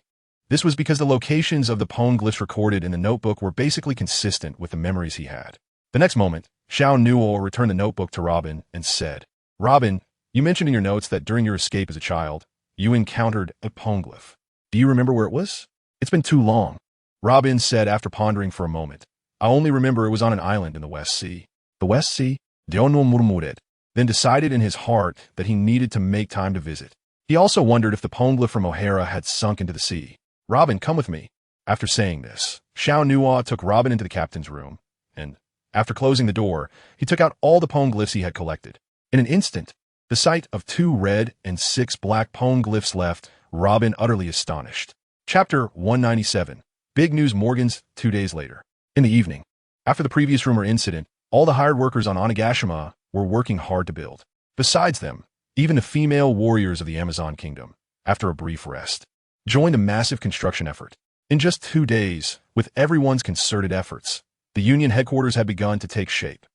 Captain Morgan's has arrived, right above Wano at an altitude of 10,000 meters. Nami's voice suddenly came from behind Xiao Nuo. Hearing this, a smile appeared on Xiao Nuo's face. He had been waiting for him for a long time. Saying this, Xiao Nuo turned to Nami and reminded, "While I'm away, be a bit more careful, and make sure the workers don't get hurt again." "I know, just go already," Nami said impatiently, rolling her eyes as if he were treating her like a 3-year-old. "The last time was just an accident." Seeing Nami's expression, Xiao Nuo felt a bit uneasy. The other partners were all busy enhancing their devil fruit abilities, swordsmanship, or physical skills, while only Xiao Nuo and Nami were the most idle. Xiao Nuo was confident in his own strength, while Nami simply wasn't interested in fighting, in her words. As long as she could protect herself, it was fine, and the rest of the time could be spent reading navigation books or drawing sea charts. All right, hurry up and go, Nami urged when she saw Xiao Nuo dawdling. Contact me if anything comes up. After saying this, Xiao Nuo spread his light wings and flew directly into the sky. The whistling wind roared in Xiao Nuo's ears. Not long later, a massive airship dragging a small island appeared in his line of sight. What a nice mobile base. No wonder it could evade the Navy and the world government's encirclement multiple times. With a whisper, Xiao Nuo flapped his light wings vigorously, and in no time, he landed at the center of the island's castle. As soon as Xiao Nuo landed, the castle's main door slowly opened. A white birdman, wearing a black top hat, a black cloak, and dressed very gentlemanly, walked towards him. As the birdman approached Xiao Nuo, he performed a standard noble salute and said, "Honorable Mr. Xiao Nuo, I've long admired your name. Seeing you today truly is extraordinary. I am Big News Morgans, and I've been waiting here for a long time. The banquet is already prepared inside. Please." After saying this, Morgans raised his hand to gesture for Xiao Nuo to go ahead. Upon hearing this, Xiao Nuo internally sighed. Morgans truly is a journalist. His way of speaking is extraordinary, seamlessly complimenting him. Then, accompanied by Morgans, he walked into the castle before him. Once inside the castle, what came into view was a large number of journalists, all working in an orderly fashion, completely ignoring Xiao Nuo and Morgans. Passing through the hall, Morgans led Xiao Nuo into a simple elevator. As the elevator doors closed, after a slight movement, when the doors opened again, Morgans brought Xiao Nuo to a magnificent reception room. "Please sit, Mr. Xiao Nuo." As Morgans finished speaking, a beautiful maid kindly moved the chair for Xiao Nuo and arranged the tableware. "You really know how to enjoy life, Morgans." Xiao Nuo grinned and casually sat down in the chair. Morgans chuckled and said, "Money can't be taken when you die. You have to enjoy it while you're alive." After saying this, Morgans suddenly clapped his hands. In an instant, beautiful maids entered one after another, each carrying exquisite tableware. Before long, delicacies from all over the world covered a nearly 10-meter-long dining table. "Mr. Xiao Nuo, I toast you." With that, Morgans raised his wine glass and downed it in one go.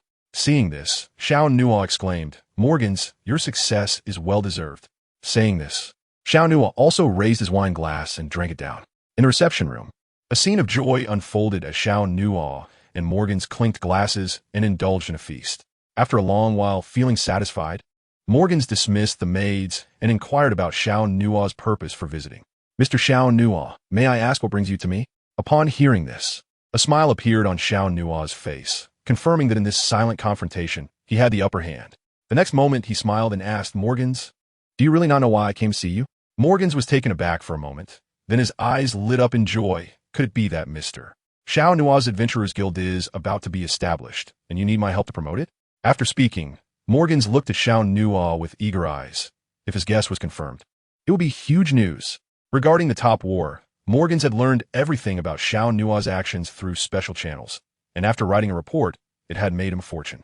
The suspense left by Xiao Nuo about establishing the so-called Adventurers Guild had already become the biggest selling point of the world economic news. Morgans believed that if he could release the accurate news of the Adventurers Guild being established, it would surely create a huge sensation. Isn't that right? Xiao Nuo looked at Morgans with a half-smile. As he spoke, Morgans furrowed his brow, feeling confused, and directly asked, "Mr. Xiao Nuo, please don't speak in riddles. Just tell me." In response, Xiao Nuo chuckled, "I have 3 purposes for coming to you. The first is to have you guess what it is, so that you can help me promote the Adventurers Guild in the future. The second is to inquire about the news of Golden Emperor Tezelo. The third is..." As he spoke about the third purpose, Xiao Nuo paused, his eyes fixed intently on Morgans. Feeling Xiao Nuo's gaze, Morgans suddenly had a bad premonition. "The third is to invite you to join the Adventurers Guild and become the eyes of the guild." As Xiao Nuo finished speaking, Morgans' expression immediately turned ugly. After a moment, Morgans reluctantly asked, "Can I refuse?" "Of course you can refuse, but you will regret it for the rest of your life." After saying this, Xiao Nuo slowly stood up and walked towards the door of the reception room. Seeing this, Morgans looked at Xiao Nuo's back in disbelief and hurriedly asked, "Why would I regret it for the rest of my life?" In response, Xiao Nuo smiled, thinking to himself, "Old fox. This move of taking the bait, then letting go is a true ancient strategy. I'm not afraid you want to take the hook." When he turned around, his expression instantly became serious, and he said in a deep voice, "Do you want to go to the final island laugh tale to explore the meaning of the existence of One Piece? Do you want to know the secret of the blank 100 years that the world government is desperately trying to cover up?" As Xiao Nuo's words fell, Morgan's pupils instantly dilated. Whether it was One Piece or the blank 100 years, both were the ultimate secrets he wanted to know. The next moment, Morgans rushed in front of Xiao Nuo, grabbing him tightly, and said excitedly, "Do you know these secrets?"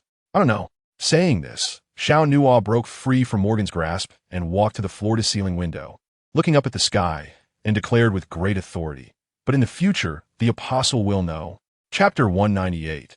Meeting of the two emperors the next day, the celestial nobility, floating above Onigashima, set sail once more. Below the celestial nobility, Robin, Zifa, Morgans, and Belmir looked at the departing ship. Their expressions varied. "Instructor Zifa, do you think Xiao Nuo's voyage will go smoothly?" Belmir asked with concern. Zifa fell into thought, recalling that Xiao Nuo and the others were aiming for the world's largest entertainment city, Gulen Tezelo. Gulen Tezelo was said to be a city, but in reality, it was a massive ship measuring 10,000 meters long, entirely made of gold. This ship was also recognized as an independent kingdom by the world government. The owner of this ship, the Golden Emperor Guild Socorro, a user of the Paramecia Gold fruit ability, a man who possessed 20 of the world's berries. Socorro operated in both the legal and illegal spheres, using the power of money to freely manipulate the celestial dragons and even wield the power of the world government. In the underworld, he was the Golden Emperor who ruled the dark world with money, and his influence spanned the globe. Therefore, even Zifa wasn't sure if Xiao Nuo and the others would have a smooth journey. After a long while, when the celestial nobility completely disappeared into the clouds, Zifa spoke up, "Don't worry, Xiao Nuo has never let anyone down. We just need to have the guild headquarters fully built by the time he returns." Thanks to Morgan's involvement, the funds and management needed for constructing the guild headquarters were in place. Zifa then turned his gaze to Morgans and Robin, saying solemnly, "Although I don't know what Xiao Nuo's purpose is, he has instructed me that if you have any concrete news about the historical texts, you can send someone to inform me." After saying this, Zifa left with Belmir. The next moment, Morgans looked at Robin eagerly and said, "Miss Robin, if you have no other matters, shall we continue studying the ancient texts? Since Mr. Morgans wants to learn, I will naturally teach you everything." With that, Robin led Morgans to her studio. New World, Wanakuni. Today, a giant ship resembling a whale sailed into the territory of the Big Mom pirates. Gwahaha, it's been so many years since we last met. I wonder if Linlin remembers this old friend. Whitebeard laughed heartily after taking a big gulp of wine. "Old man, you should drink less and take care of your health," Marco said with a furrowed brow, reminding him. As the ship's doctor of the Whitebeard pirates, Marco was well aware of how many hidden injuries his old man had. As his father aged, the damage that alcohol caused to his body became increasingly evident. "What pirate doesn't drink? You don't need to worry about me, Marco," Whitebeard replied nonchalantly, even though he was currently receiving 4 drips and had an oxygen tube in his nose. Sigh. Marco Saif. The newspapers from the past few days had made him acutely aware of the events of the Top War. The more he learned, the more he felt the terror of the apostle. And they, as sons, had already pushed Whitebeard onto a road of no return. After a long contemplation, Marco scanned the deck and, finding no one around, quietly said, "Old man, why don't we just give up?" Upon hearing this, Whitebeard was stunned for a moment before replying seriously, "Silly son, once the bow is drawn, there is no turning back." Hearing Whitebeard's response, Marco pressed on, "Old man, can your body really handle a large-scale battle?" Gwahaha, old man is the strongest man in the world. Not to mention one large-scale battle, even 10, old man is unafraid. After Whitebeard finished speaking, Marco knew he could not sway the man before him. He could only resolve in his heart to protect his old man at all costs. As time passed, the Moby Dick finally came to a stop before a massive cake-shaped island. On the edge of the island, Charlotte Linlin, dressed in a loose pink dress, was holding a knife and staring at the Moby Dick from a distance. "Newgate!" Charlotte Linlin shouted, and a terrifying gust of wind instantly swept towards the Moby Dick. "Linlin, you really are full of energy." As soon as the words fell, Whitebeard leaped down from the Moby Dick, holding the tornado cutter. Newgate, it's been many years. And you look like this now. Can you still fight? Charlotte Linlin pointed her giant sword Napoleon at Whitebeard. Want to know if I can fight? Just give it a try, Linlin. With that, Whitebeard plunged the tornado cutter fiercely into the ground. As the two continued to lock eyes, suddenly the world around them stirred. And gradually, the clouds in the sky began to tear apart. Not bad, conqueror's hockey. Saying this, a red light flashed in Charlotte Linlin's eyes as she charged at Whitebeard with her knife. Let me see if you're qualified to team up with me. Seeing this, Whitebeard gripped the tornado cutter tightly, and his eyes also flashed red as he shouted, "Don't underestimate me, Linlin." Bonk, atteindre explosion, soon dead.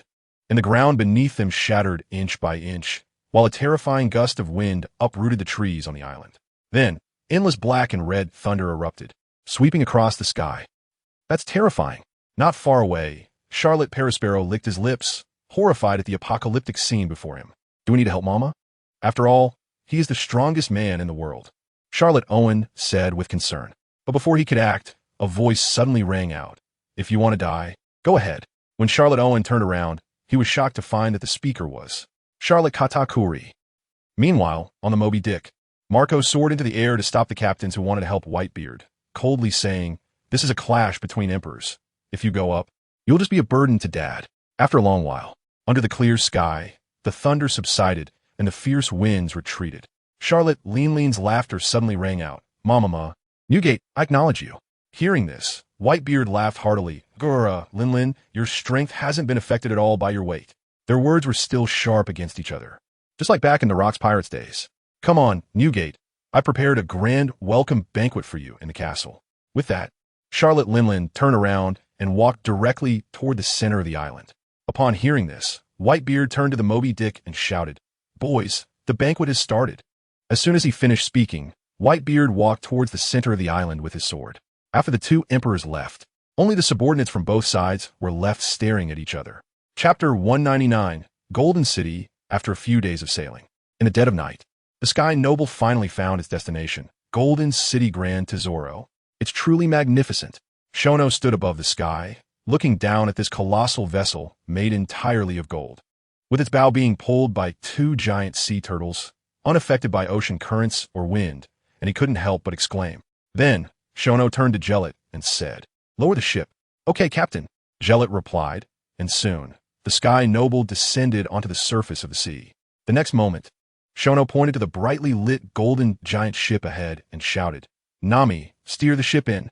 Hearing this, Nami eagerly ran into the control room, her mind already filled with images of gold. Not long after, the Sky Noble swiftly entered Golden City, and everyone discovered that a large concert was indeed taking place here, under countless dazzling lights. A middle-aged man dressed in a gold-embroidered suit and adorned with numerous pure gold accessories was singing loudly at the highest stage. The passionate singing accompanied by the cheers of the audience created a scene where dense golden sparkles fell from the sky, turning the entire bay into a golden spectacle. These are actually gold dust. Money, it's all money. Nami's eyes sparkled as she reached out to catch the gold dust falling from the sky. Seeing this, Shono quickly grabbed her and said solemnly, "Nami, don't touch those things." With that, Shono abruptly raised his arm and blew all the gold dust drifting towards his companions away. Nami was momentarily stunned, looking at Shono in confusion, and asked, "Why, Captain? These are all gold." Not only Nami, but even the other companions looked at Shono with puzzled expressions. In response, Shono smiled and explained, "All this gold dust has been touched by Golden Emperor Tesoro and has absorbed his devil fruit ability. Not only should you not touch it, but even breathing it in must be avoided. Otherwise, you could silently become his puppet." As he finished speaking, everyone's pupils dilated, and Nami stepped back in shock. But the next moment, Kazan suddenly said, "Captain Shono, since this gold dust is imbued with devil fruit powers, then the seawater should be able to nullify this power, right?" As expected of an admiral. "You see the problem clearly?" Shono nodded and then said, "Kazan is right. Seawater can indeed nullify Tesoro's ability. But," saying this, Shono pointed to the golden sea before him. "Do you see any seawater here?" In an instant, Kuzan's brow furrowed again, and he said solemnly, "So, in this golden city, Tesoro is invincible." "Not necessarily. For others, Tesoro is invincible. But for me, aside from someone, Tesoro is not enough to be considered." With that, Shono directly used Holy Light Protection on his companions. Instantly, a faint golden halo enveloped all his companions, keeping the falling gold dust in the sky at bay. Just after Shono did all this, his gaze turned to Tesoro on the stage, and he murmured softly, "I hope we can reach a pleasant cooperation. Otherwise, I'm sure Nami won't resist your gold fruit." While Shono was watching Tesoro, a report from his subordinate came through Tesoro's earpiece. "Lord Tesoro, we have spotted the Apostle Crew Sky Noble appearing at the venue." Apostle Crew. Tesoro's heart raced at these words, and he scanned the boats in the bay. In no time, his gaze was locked onto a large ship flying the cross flag. "What a distinguished guest!" After a murmured response, Tesoro snapped his fingers. Instantly, numerous lights focused on the Sky Noble. The next moment, Tesoro's voice rose. "Let us give the warmest applause to welcome the arrival of the Apostle Crew." As Taizolo's voice fell, all the spectators around the stage turned their gaze towards the Sky Noble ship. Suddenly, the festive venue fell into a brief silence. "PaladinSlays." A wave of exclamations echoed throughout the hall. It really is the Apostles' gang. The first Apostle Saint Shono, bounty for billion berries. The second Apostle Elementalist Nami, bounty 860 million berries. The third Apostle Sakura, Swordmaster no Kigo, bounty 910 million berries. The fourth Apostle Destroy Eustace Kid, bounty 159 billion berries. The sixth Apostle Flame Emperor Porgas D. Ace, bounty 151 billion berries. The seventh Apostle Summoner White Star, bounty 1 billion berries. The eighth Apostle Empress Boa Hancock, bounty 165 billion berries. The 10th Apostle Silver Moon Gallet, bounty 570 million berries. The 11th Apostle Kazan, bounty 259 billion berries. 9 apostles have actually come. What do they want? On the Sky Noble ship, Shono listened to the audience's exclamations and said in surprise, "Has our bounty increased again? I didn't know." Upon hearing this, Nami awkwardly smiled and said, "The newspaper is with me. I forgot to tell you. So that's it." Saying this, Shono turned to Kazan and teased, "How does it feel to have your first bounty exceed 2 billion berries, Kazan? You really have a bad sense of humor, Shono." Kazan touched his nose and smiled helplessly. Just as Shono and the others were joking, not far away, a group of pirates on several pirate ships were all engulfed in extreme panic. On the pirate ship closest to the Sky Noble, all the pirates gathered together, looking at their captain, Hyenas and Kido, speaking in a flurry. "Captain, what should we do?" "That's the apostles. Any pirate who encounters them is sure to die." "Captain, should we jump ship and escape?" This scene was not only happening on the Hyena but also on other pirate ships. The previously fearsome pirates, upon hearing the name apostles, wished they could run as far away as possible. "Shut up. This is the territory of Golden Emperor Taizolo.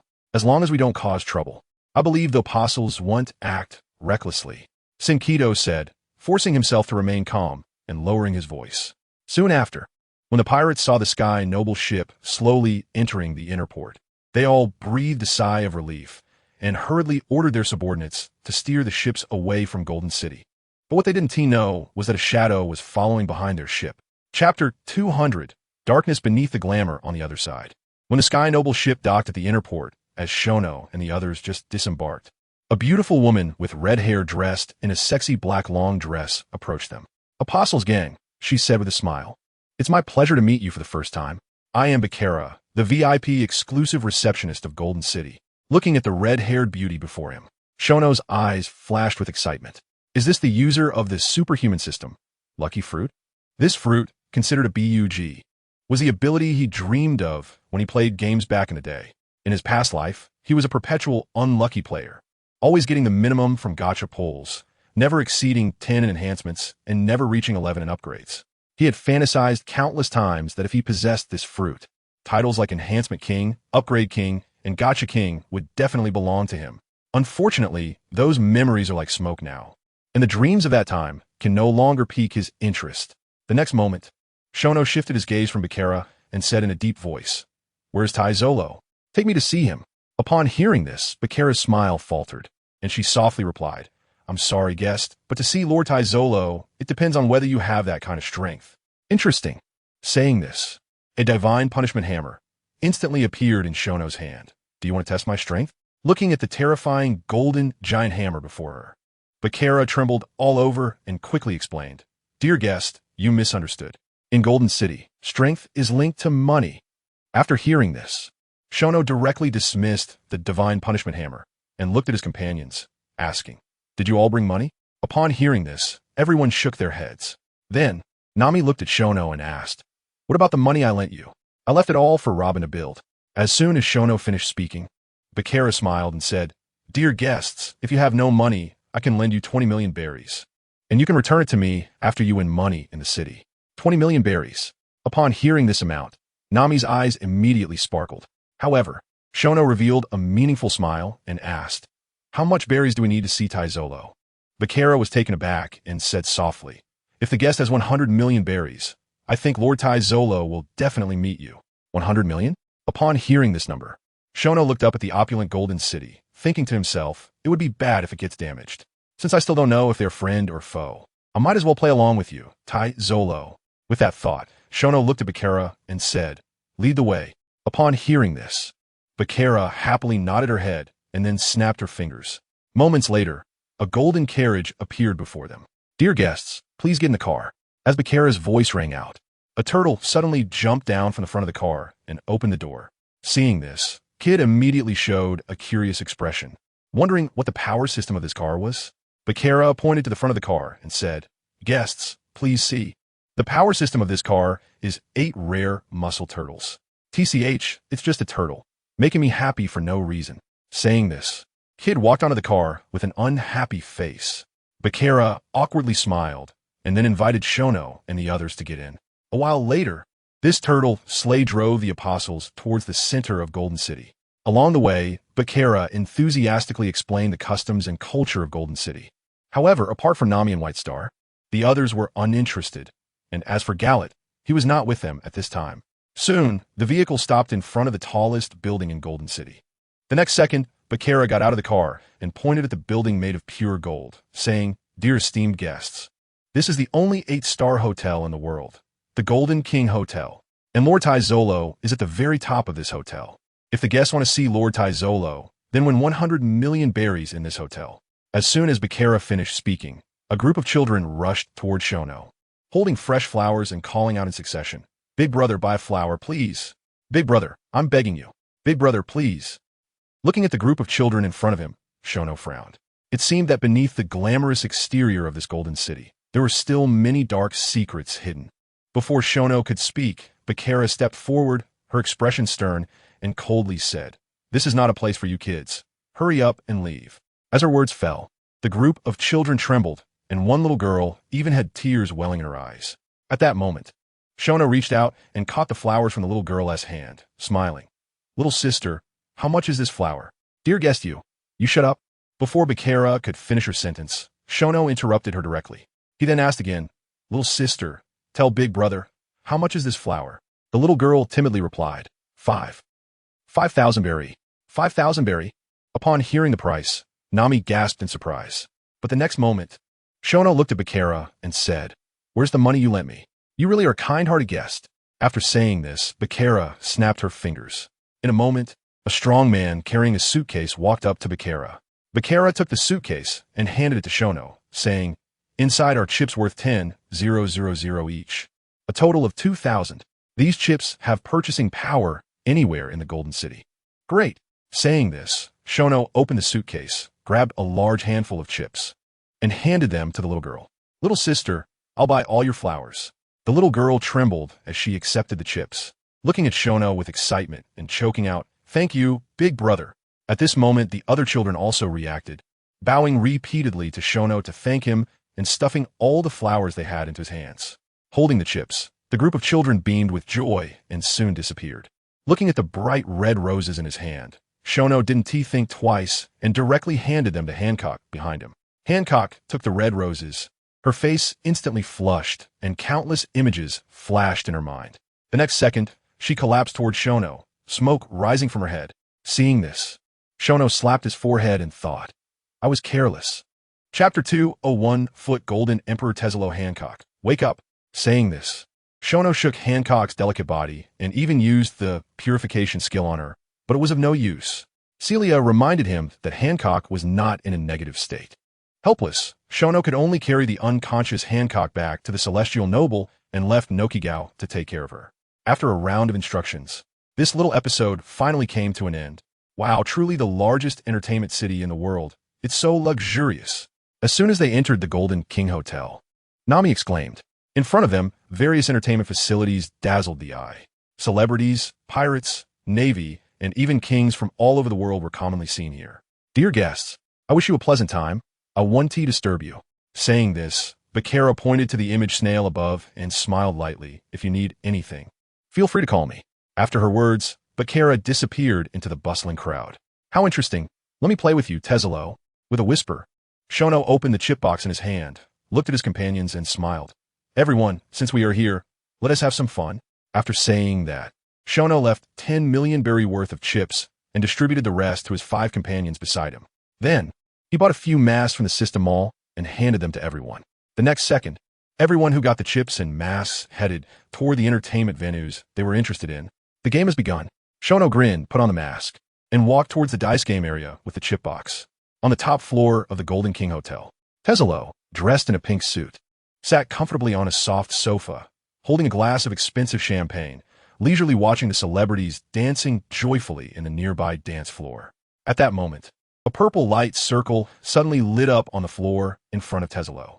The next second, Mr. Tanaka, the head of security in the Golden City, abruptly appeared from the light circle. He was dressed in a black security uniform, short in stature, with a large head and a green bow tie around his neck. Mr. Tanaka bowed to Tezelo and said, Lord Tezelo, Bakara has received the Apostle Group, but according to what Bakara said, the Apostle Group seems to have come for you. Come for me. Tezelo was taken aback, then drank his champagne in one gulp, his expression serious. Being targeted by the Apostle Group is not good news. Hearing this, Mr.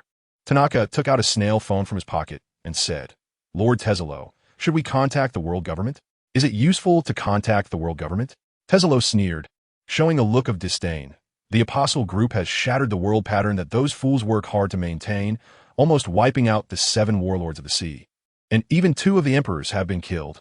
Not only that, even 2 of the highest authorities of the world government, the Gorsa, have died at the hands of the apostles. But now, the Apostle Group swaggeringly appears in the world's largest entertainment city. It's simply ridiculous. After Tezelo finished speaking, Mr. Tanaka put the snail phone back into his pocket. His expression serious. Lord Tezelo, how should we deal with the Apostle Group? Don't do anything. Saying this, Tezelo raised his empty wine glass, and a nearby waitress quickly refilled it for him. After taking a sip of champagne, a glint of brilliance flashed in Tezelo's eyes, and he said, the strength of the Apostle Group is evident. Since they haven't acted immediately, there must be room for negotiation. It just depends on what their purpose is. Hearing this, Mr. Tanaka suddenly understood and praised. Your wisdom is remarkable, my lord. Saying this, Mr. Tanaka bowed slightly to Tezelo and withdrew. As Mr. Tanaka left, Tezelo stared at the golden champagne in his hand, lost in thought. After a long time, as if Tezelo thought of something, a terrifying killing intent erupted from his whole body. This killing intent caused the nearby waitress to scream in terror, then collapse to the ground, the champagne bottle in her hand shattering to pieces. This commotion not only interrupted Tezelo's contemplation, but also caught the attention of many celebrities on the dance floor.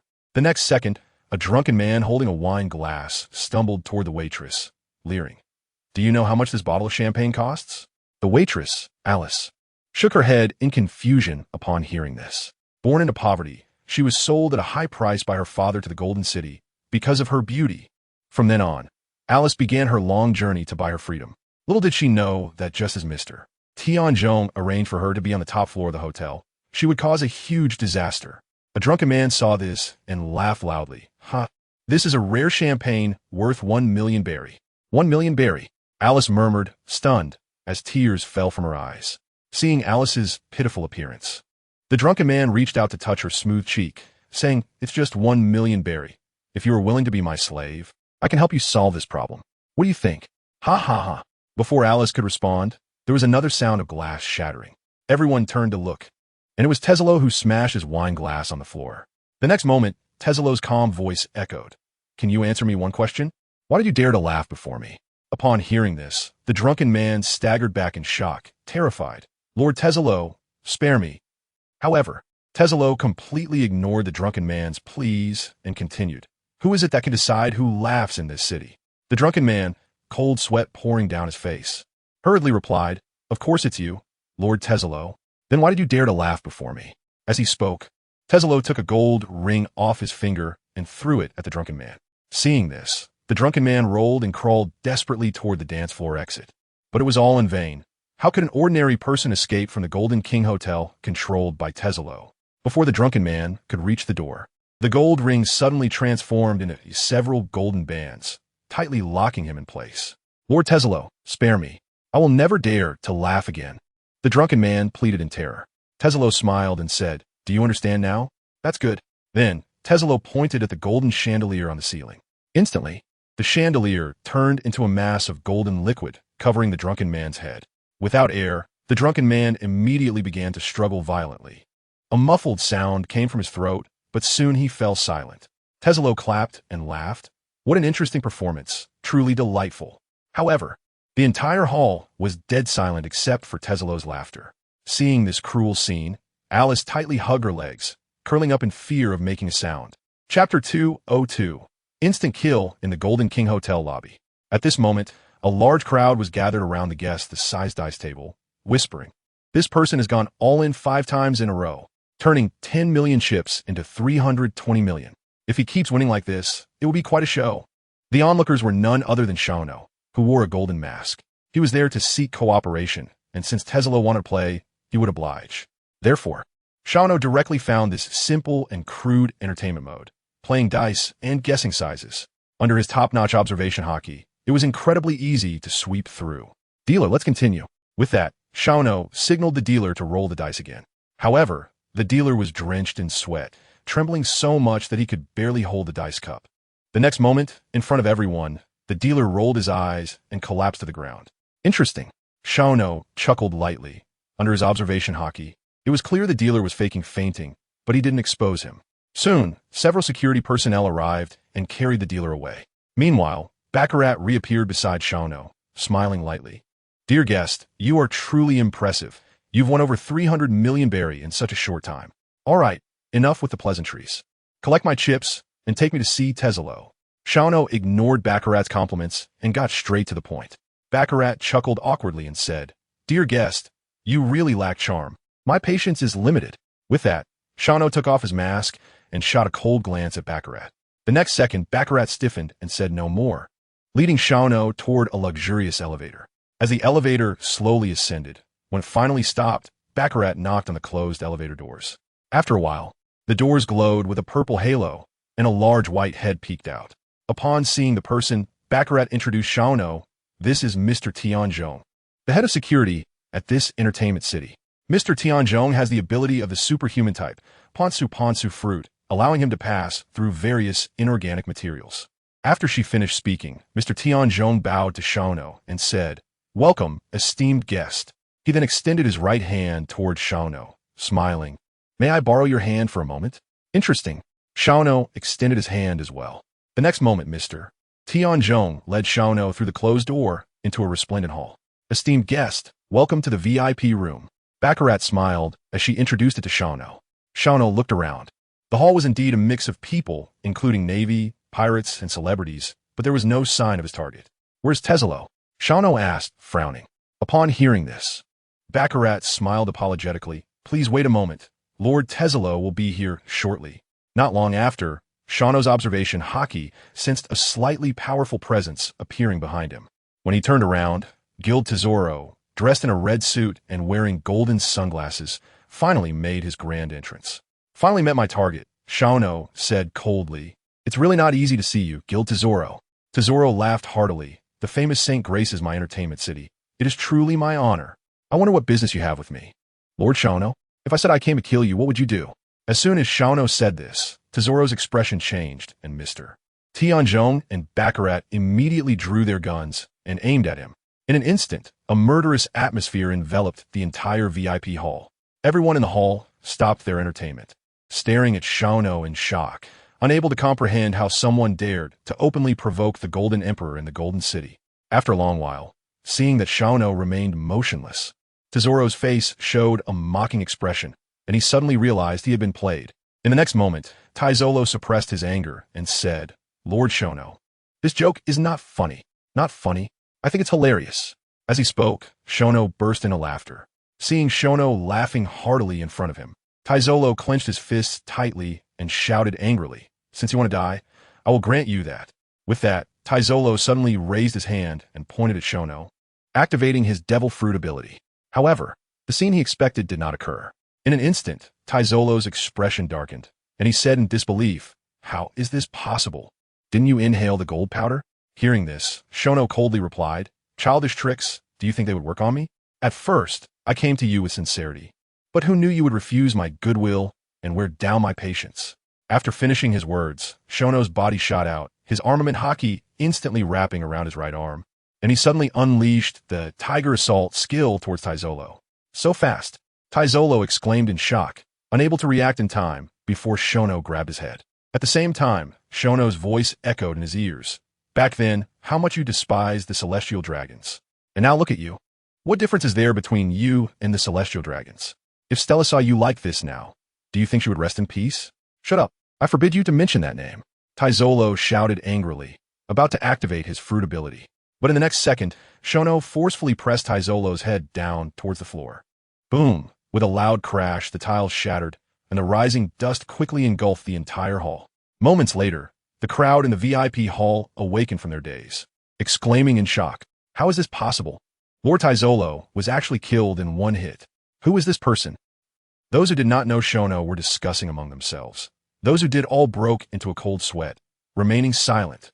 As the smoke cleared, Shono pulled Taizolo's head out of the metal pit and said coldly, "Are you awake now, Taizolo?"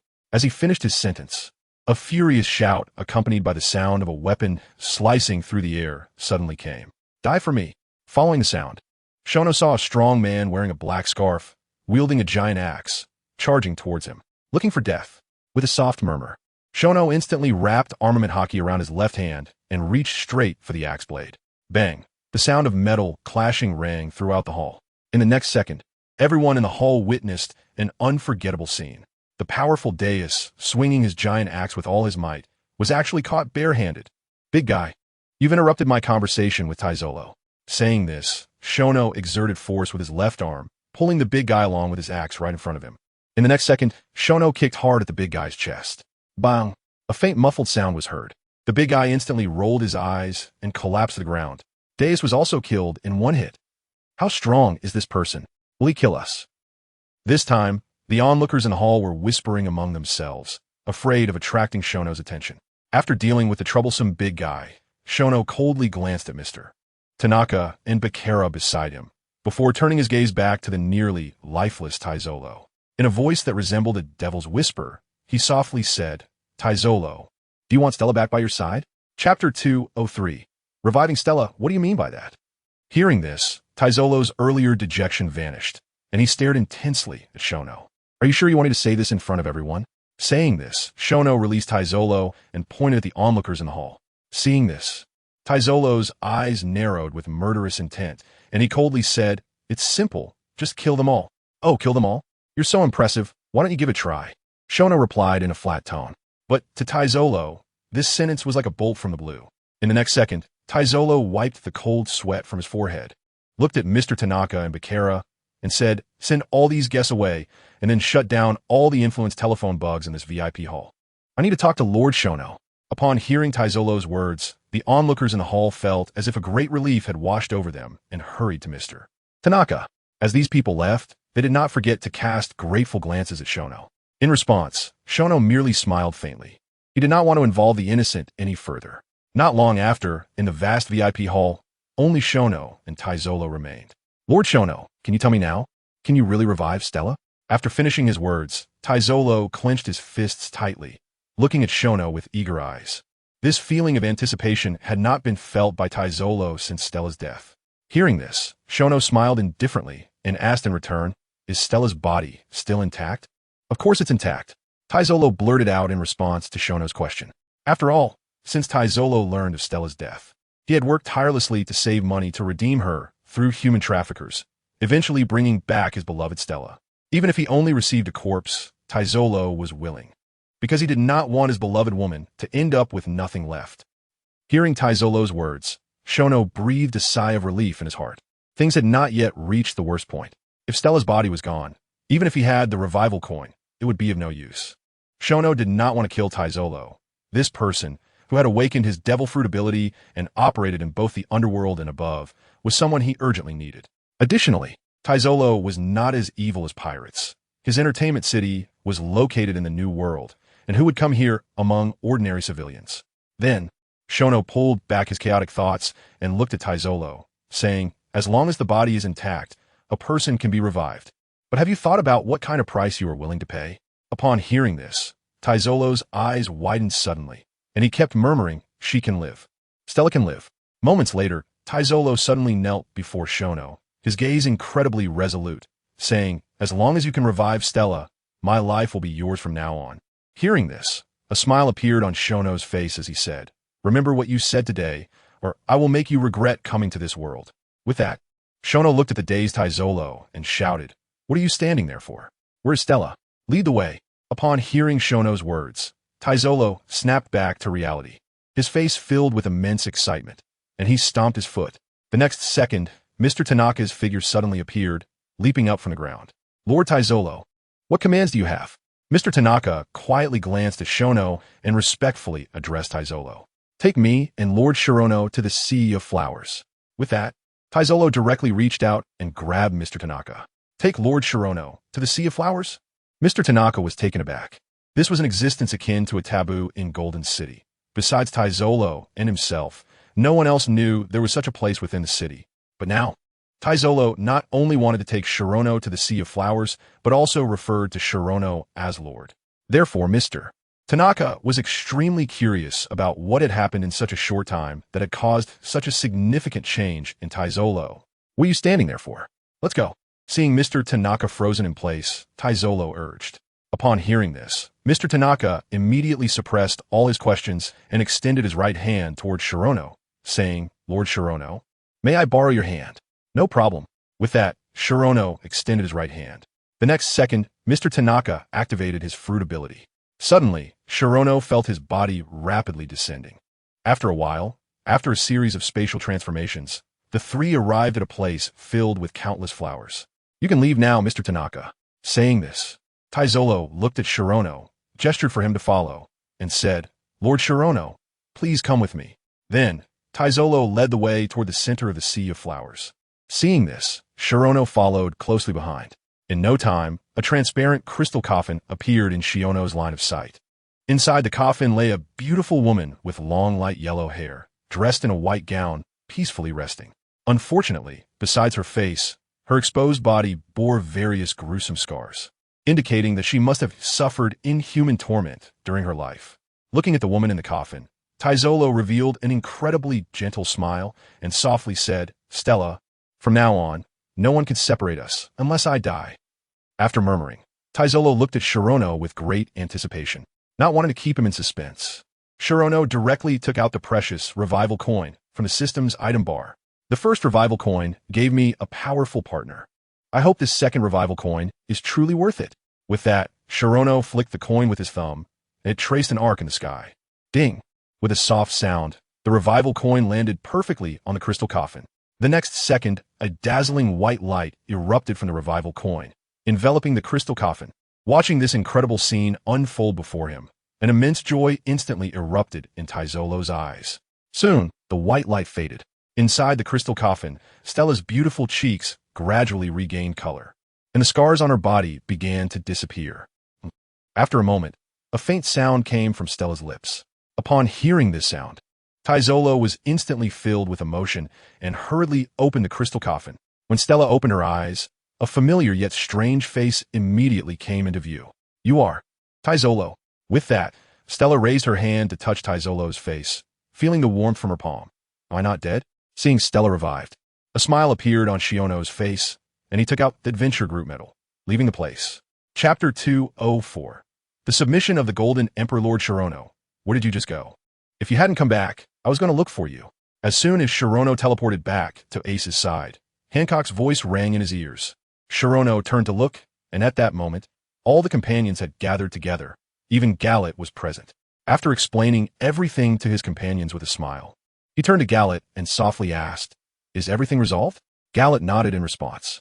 Seeing this, A smile appeared on Shiono's face. He had noticed those vicious pirates when he first entered the inner port of Golden City. Thus, the scene of Galet's disappearance occurred. You worked hard. With that, Shirono patted Galet's rabbit ears, then waved at the image snail above. Soon, Bakara walked towards him gracefully. Lord Shirono, is there something you need? A smile was on Bakara's face, and her address for Shirono had changed. Upon hearing this, Shirono smiled indifferently and said, Give each of my companions 10 million berries and chips. Understood, Lord Shirono. After Bakara's words, she began to whisper into her earpiece. A moment later, a group of waitresses carrying black chip boxes appeared in front of the Apostle group members. Then, Shirono looked at his companions and smiled, saying, My affairs have been resolved, so let's take this rare opportunity to have some fun. Hooray, long live the captain. What a great suggestion, Captain. As soon as Shirono finished speaking, all his companions cheered. Even Kuzan showed a smile. This kind of life was far more interesting than being in the Navy. The next moment, Shirono purchased 3 masks from the system mall and handed them to Galet, Nojiko, and Hancock. Then, all the companions dispersed happily and began to play again. Lord Shirono, aren't you going to have some fun? Seeing Shirono standing still, Bakara couldn't help but ask. Upon hearing this, Shirono turned to Bakara and said solemnly, Tell me about the darkness hidden beneath this golden city. For example, how many flower-selling children are there in this city? Upon hearing this, Bakara showed a difficult expression. Without Taizolo's permission, she wouldn't dare to speak carelessly, even if she had 1,000 guts. Just as Bakara was in a dilemma, a figure suddenly appeared beside her. It was Mr. Tanaka. Lord Shirono, Lord Taizolo requests your presence. Upon hearing Mr. Tanaka's words, Bakara immediately showed a relieved expression. Shirono was surprised and asked, Is Taizolo's matter resolved? Mr. Tanaka shook his head in confusion and said, I'm not sure about that, but Lord Taizolo asked me to take you over. All right, let's go. With that, Shirono grabbed Mr. Tanaka's shoulder. Soon, Shirono found himself back in the familiar sea of flowers. After Mr. Tanaka left, Taizolo directly led Stella toward Shirono. Plop, to Shiono's surprise, the two of them knelt directly before him. What are you doing? Shirono reached out to help them up. But the next second, Taizolo said solemnly, Lord Shirono, you saved Stella, and I have no way to repay you. According to our agreement, my life now belongs to you. Upon hearing this, Shirono did not say anything, but turned his gaze to Stella and asked, Stella, do you feel any discomfort after being revived? Stella smiled slightly upon hearing this and softly said, Thank you for your concern, my lord. I feel perfectly well now. I have never been healthier. That's good to hear. After saying this, Shono hesitated for a moment and pointedly remarked, Forget about the unpleasant experiences of the past. The current Taizolo has the ability to bring you happiness. Stella responded, extending her right hand to tightly grasp Taizolo's left hand. At that moment, Shono noticed that on Taizolo's left hand, which was previously bare, there was now a sparkling diamond ring on his ring finger. Seeing this, Shono's face showed understanding, and he sincerely congratulated, Congratulations to you both. As his words fell, Taizolo's face was filled with happiness, while Stella blushed slightly. Just then, an untimely sound came from Stella's stomach. Immediately, her face turned even redder.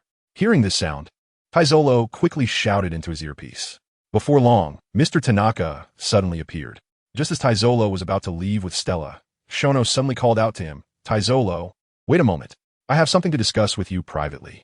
Upon hearing this, Taizolo was taken aback. Then, after giving Mr. Tanaka some instructions, he turned to Shono and said, My lord, what is it? Please go ahead. Before coming here, I specifically asked Bakara to tell me about the darkness hidden beneath Golden City. However, Shono paused. Unfortunately, she did not tell me anything. As Shono finished speaking, Taizolo's pupils constricted. But in the next second, a look of relief appeared on his face as he said, My lord, do you really want to know? I can tell you everything.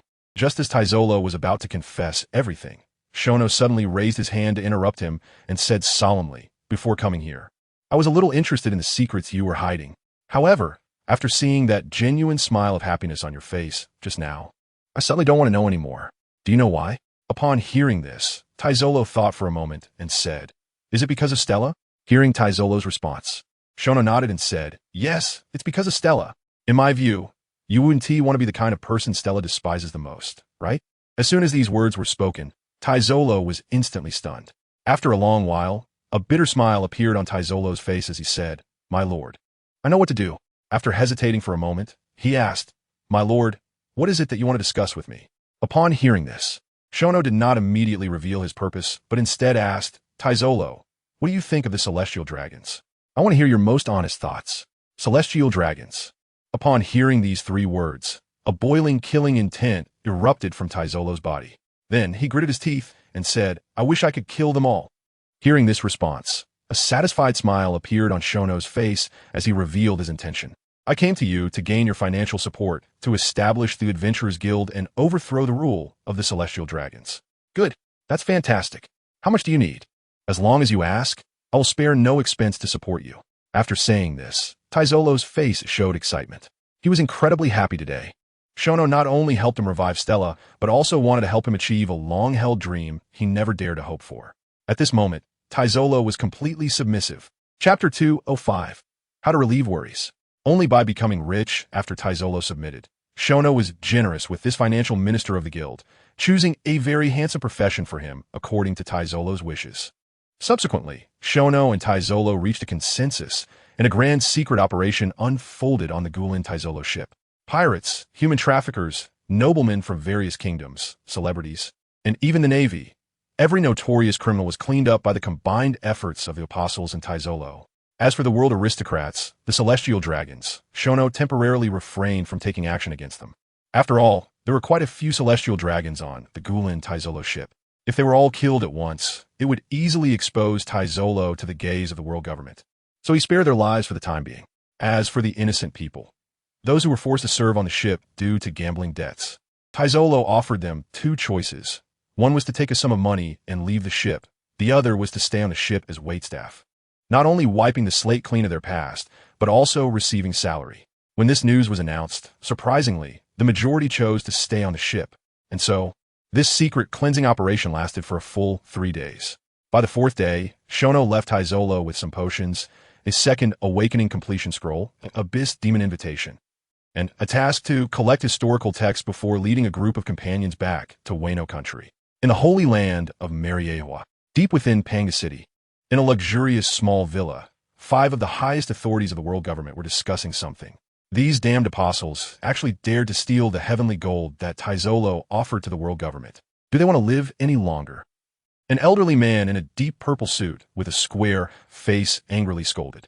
Next to the square-faced elder, another burly middle-aged man in a gray suit exclaimed, "Immediately notify the Navy and have them send a Marine Admiral to exterminate the apostles."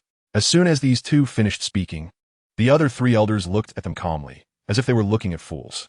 If the apostles were so easy to exterminate, they would have done so long ago. Why would they need to ally with pirates?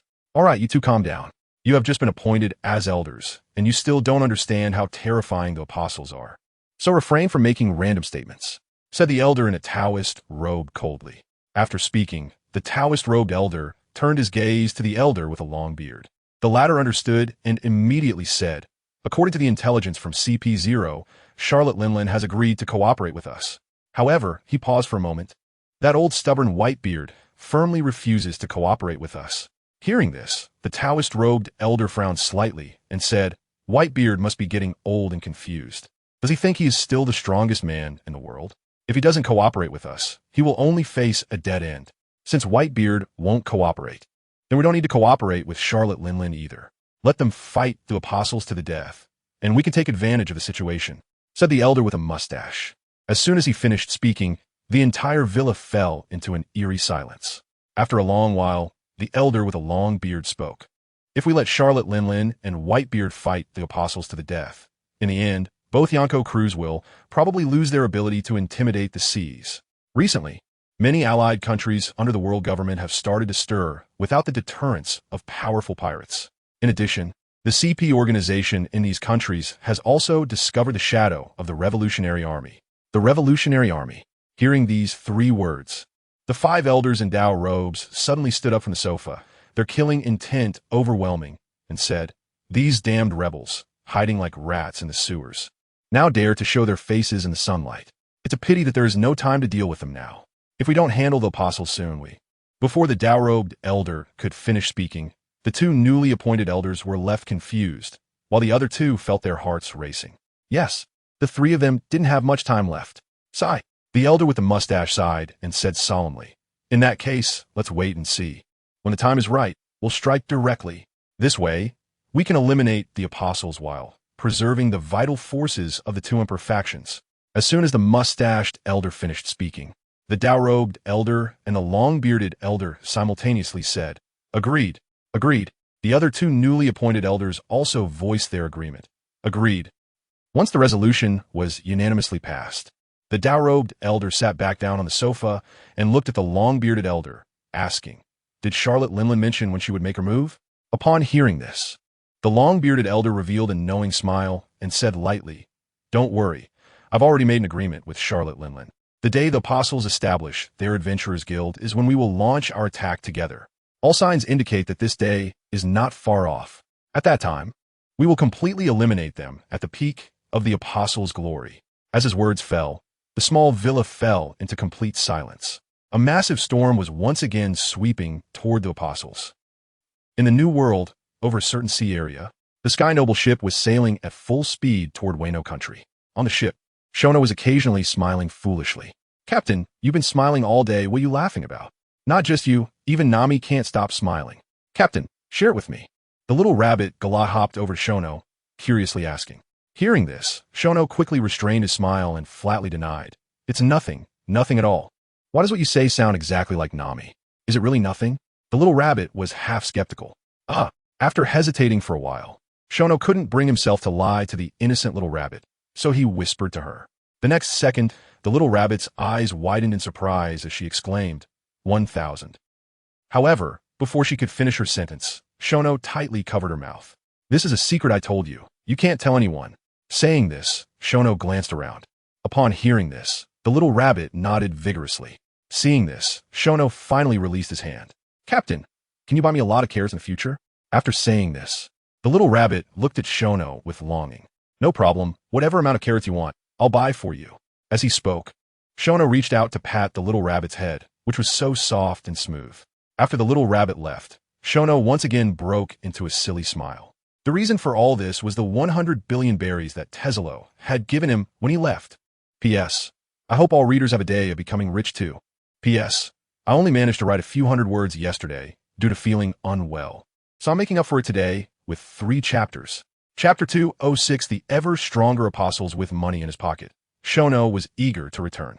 Throughout the journey, whenever he had the chance, he would personally go to the energy room to replenish the Sky Noble's energy, ensuring the ship had enough power to sail at full speed.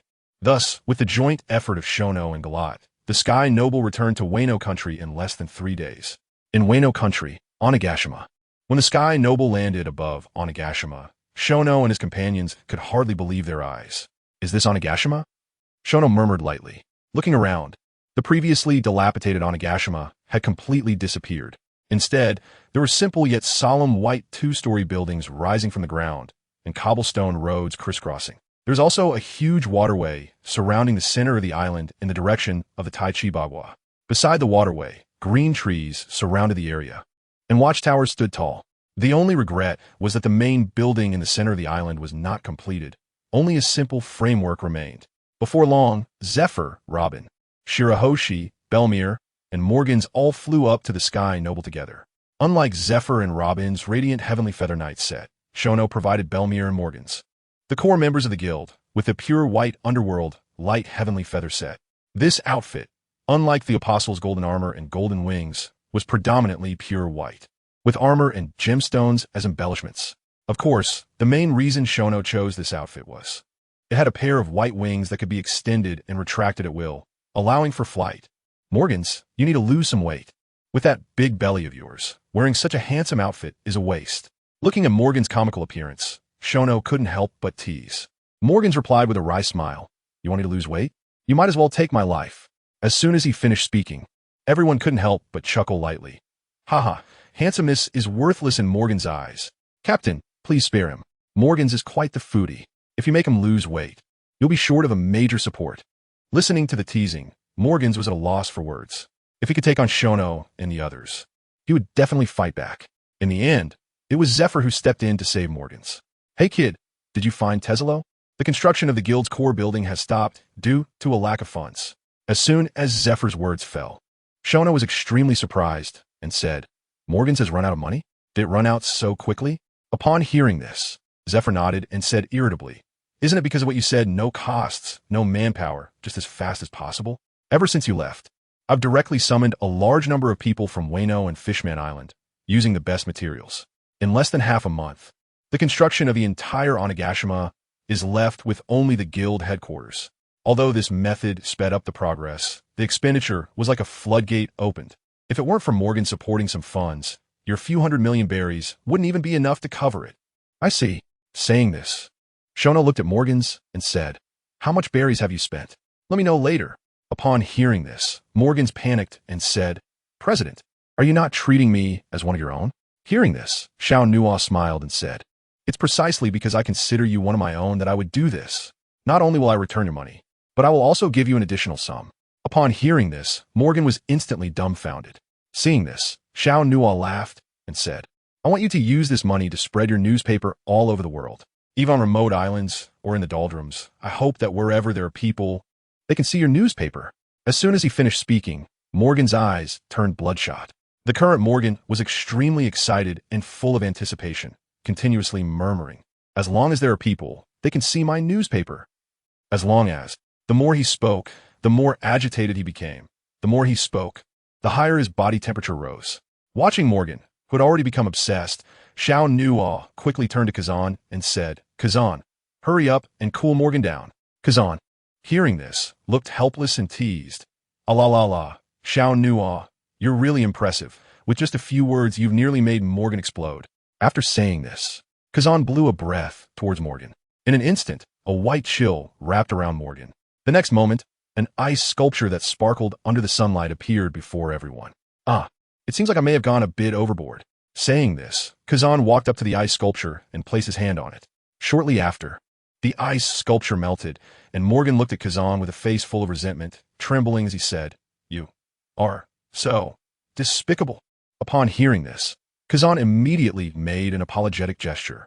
Watching these two lively characters, Xiao Nuo exchanged glances with Ace. The latter understood and ignited faint flames in his hands, walking towards Morgan. Soon, the flames dispersed the cold, and this little episode finally came to an end. Then, Xiao Nuo looked at Zephyr and said, Instructor Zephyr, I have convinced Teslo and received substantial financial support from him. How long do you think it will take to complete the construction of the guild headquarters?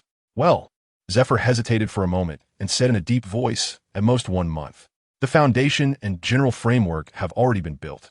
What's left is just the details, as the headquarters is different from other buildings. 1 month. After getting the answer, Xiao Nuo stroked his chin and then looked at Morgan, saying, Morgan, you can start promoting now, let the news out, and as for the exact time and place, we can discuss that after the headquarters is completed. Hearing this, Morgan excitedly nodded and said, Okay, President. Just as this conversation was about to end, Robin suddenly spoke up, throwing out a shocking piece of news. Captain, I have received intelligence that the big MOM pirates and a Whitebeard pirate seem to have teamed up. Moreover, it seems that there is also the shadow of the world government involved. As soon as Robin finished speaking, everyone except Xiao Nuo turned serious. No one doubted the authenticity of Robin's words. Ever since Zephyr discovered Robin's extraordinary talent for intelligence work, he had entrusted his intelligence organization to her. Recently, Morgan had made the same decision as Zephyr. By now, the intelligence department of the Apostle Adventure Group was no less impressive than the major forces in the pirate world. Chapter 207 Adventure Island Captain. Aren't you worried? Seeing Xiao Nuo's calm expression, Robin asked. Hearing this, Xiao Nuo grinned and said, Of course I'm worried. However, what I'm worried about is that there won't be enough of them to share. As soon as these words were spoken, everyone exchanged glances. Although they didn't know where Xiao Nuo's confidence came from, they still chose to trust him unconditionally. After all, they had all relied on Xiao Nuo to reach their current status. After a while, Zephyr chuckled lightly and said, Since Xiao Nuo isn't worried, why should we think so much? Then, Zephyr walked to the railing of the celestial nobility and gazed down at the island, saying solemnly, Xiao Nuo, it's time to change the name of this island. Island of Demons is no longer appropriate. Xiao Nuo was taken aback by this, and then looked at his companions, asking, Does anyone have a name they like? Speak up. Hearing this, everyone perked up and began to think. After a moment, Nami, noticing that everyone was still deep in thought, took the initiative to say, from afar, The whole island looks white and misty, so let's call it White Island. As soon as she finished speaking, no one agreed. Instead, she was met with many eye rolls. Seeing this, Nami shrank her neck in embarrassment and stopped talking. However, with Nami's lead, everyone began to share their preferred names. Zephyr, Island of Peace. Kid, Mechanical Island. Ace, Flame Island. Hancock, Lily Island. Noki Gao, Sakura Island. Kazan, Ice Island. Robin, Omniscient Island. Each name carried a strong personal touch. Unsurprisingly, all these names were met with opposition from the majority. Those who hadn't suggested names either said they couldn't think of one or just sat back and enjoyed the show. Finally, after a heated debate, everyone's gaze turned to Xiao Nuo. Seeing this, Xiao Nuo dropped his smile and said solemnly, "How about we call it Adventure Island? It's simple and easy to understand, and it resonates with Apostle Adventure Group and Adventurers Guild. What do you think?" As his words fell, all the previously quarreling companions, except Hancock, looked at Xiao Nuo with a different expression. "What are you trying to do?" Having sensed something was off, Xiao Nuo wanted to make a run for it. But the next second, Zephyr took out the Void Dual Field from his pocket and shouted, "You little brat, if you had a good name. Why didn't you say it earlier? Instead, you just sat back and watched us. I think you need a good beating." After Zephyr finished speaking, he activated the strong decision skill using the dual field. "Not good, that was reckless." With Xiao Nuo's exclamation, everyone disappeared from the celestial nobility in the Void Dual Field, except for Hancock, Gallet, Shirahoshi, Belmare, and Morgan, who were in the audience seats. Everyone else stood opposite Xiao Nuo, looking at him with ill intentions. "Everyone, let's talk this out," Xiao Nuo said helplessly. However, his words had no effect. The next second, overwhelming energy attacks came rushing towards him. "Damn it!" Xiao Nuo exclaimed, quickly waving his hands. In an instant, two shimmering cross-light walls appeared in front of him. Boom! A violent explosion rang out, and thick smoke enveloped Xiao Nuo in an instant. In the audience seats, Hancock looked at the scene before her with great worry. Seeing this, Belmare grabbed Hancock's hands and said softly, "Don't worry, Xiao Nuo will definitely be fine. Instructor Zephyr is just testing him." Hancock, hearing this, asked in surprise, "Is that really the case?" Of course. As Belmare spoke, he looked towards the duel arena and explained, "During the time you were out, I trained with Instructor Zephyr every day. Once, I asked Instructor Zephyr about the power of Xiao Nuo, but his answer was, he didn't know. In my opinion, Instructor Zephyr wanted to use this coincidence to test Xiao Nuo with everyone." As Belmare's words fell, the situation in the center of the duel arena changed dramatically. "Instructor Zephyr, are you serious?" Xiao Nuo shouted in surprise. Just a moment ago, Zephyr broke through the thick smoke and a fierce punch landed directly on his face. As the smoke cleared, Zephyr and the other companions froze in midair. The next moment, Zephyr said solemnly, "Kid Nuo, let's see your true strength." Upon hearing this, Xiao Nuo's expression changed, and he said sternly, "You are serious? Captain, I've been wanting to beat you up for a long time, and I won't miss this opportunity today." Saying this, Kid's large gun instantly transformed into a laser cannon, shouting, "Magnetic Charge Laser Cannon." Kid suddenly activated the power of the magnet fruit, instantly charging the energy, and a thick, deep blue beam shot straight at Xiao Nuo. Seeing the attack coming, Xiao Nuo's figure flashed, and he quickly dodged Kid's laser cannon. "Interesting, then I'll play with you." With that, Xiao Nuo pointed towards Kid and directly used the Judgment of Justice skill with armament hockey. In an instant, a gigantic golden holy light cross circle appeared beneath Kid and the others. "Not good, get out of the way," Zephyr shouted loudly upon seeing this, his body instantly turning into a streak of lightning as he dashed towards the edge of the circle. However, aside from Zephyr, who had that speed, the others could only face the rapidly approaching light spears. Whoosh, whoosh, whoosh, the light spears pierced through the air, creating a whistling sound. The next second, the people still within the golden circle each used their own means to resist. Dragon Palm, Thunder Spin, Armament, Knee Charge, Spiral Thought Field, Laser Cannon, Ice-Breaking Flying Blade. In an instant, various skills flew, and the entire golden circle exploded.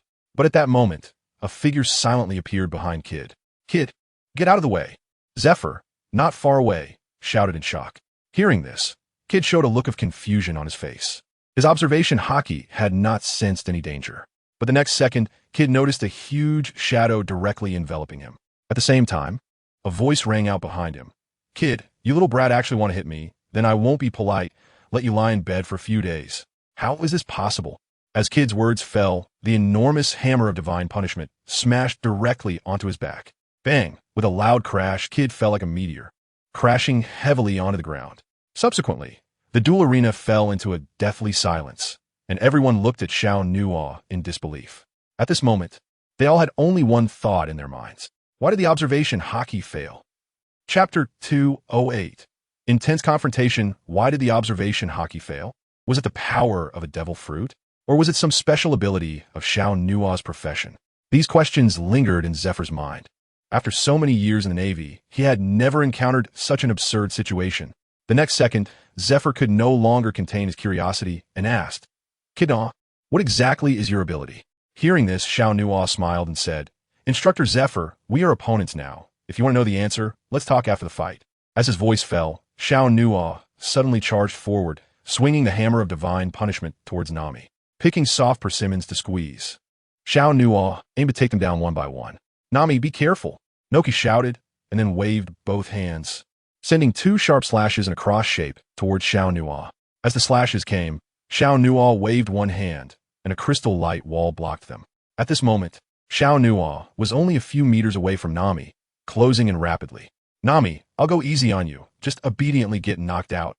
Saying this, Xiao Nuo swung the hammer of divine punishment directly towards Nami. As the giant hammer approached, Nami showed no signs of panic in her eyes at the critical moment. She lightly shouted, "Substitute Scarecrow." Instantly, Nami vanished into thin air, and in her original position was a small scarecrow, which Xiao Nuo smashed to pieces. Not far away, Nami, who had dodged the fatal blow, chuckled, "Captain, you underestimate me too much." Saying this, Nami waved the staff in her hand and shouted, "Thunderstrike." In an instant, a hexagram array suddenly appeared beneath Xiao Nuo. The next second, with a flick of Nami's finger, a massive pillar of lightning appeared out of nowhere and struck down at Xiao Nuo. "Interesting," Xiao Nuo murmured lightly, and his body once again burst forth with terrifying speed. Upon seeing this, Nami's pupils constricted, and she exclaimed, "So fast. The naked eye can't capture it, and the observation hockey can't sense it. How do I fight?" The next second, Nami found herself directly grabbed by the neck by Xiao Nuo. The substitute scarecrow hadn't recovered yet, and she had no strength to resist. Then, a pitiful expression appeared on Nami's face as she raised her hands. Thus, both Kid and Nami were knocked out.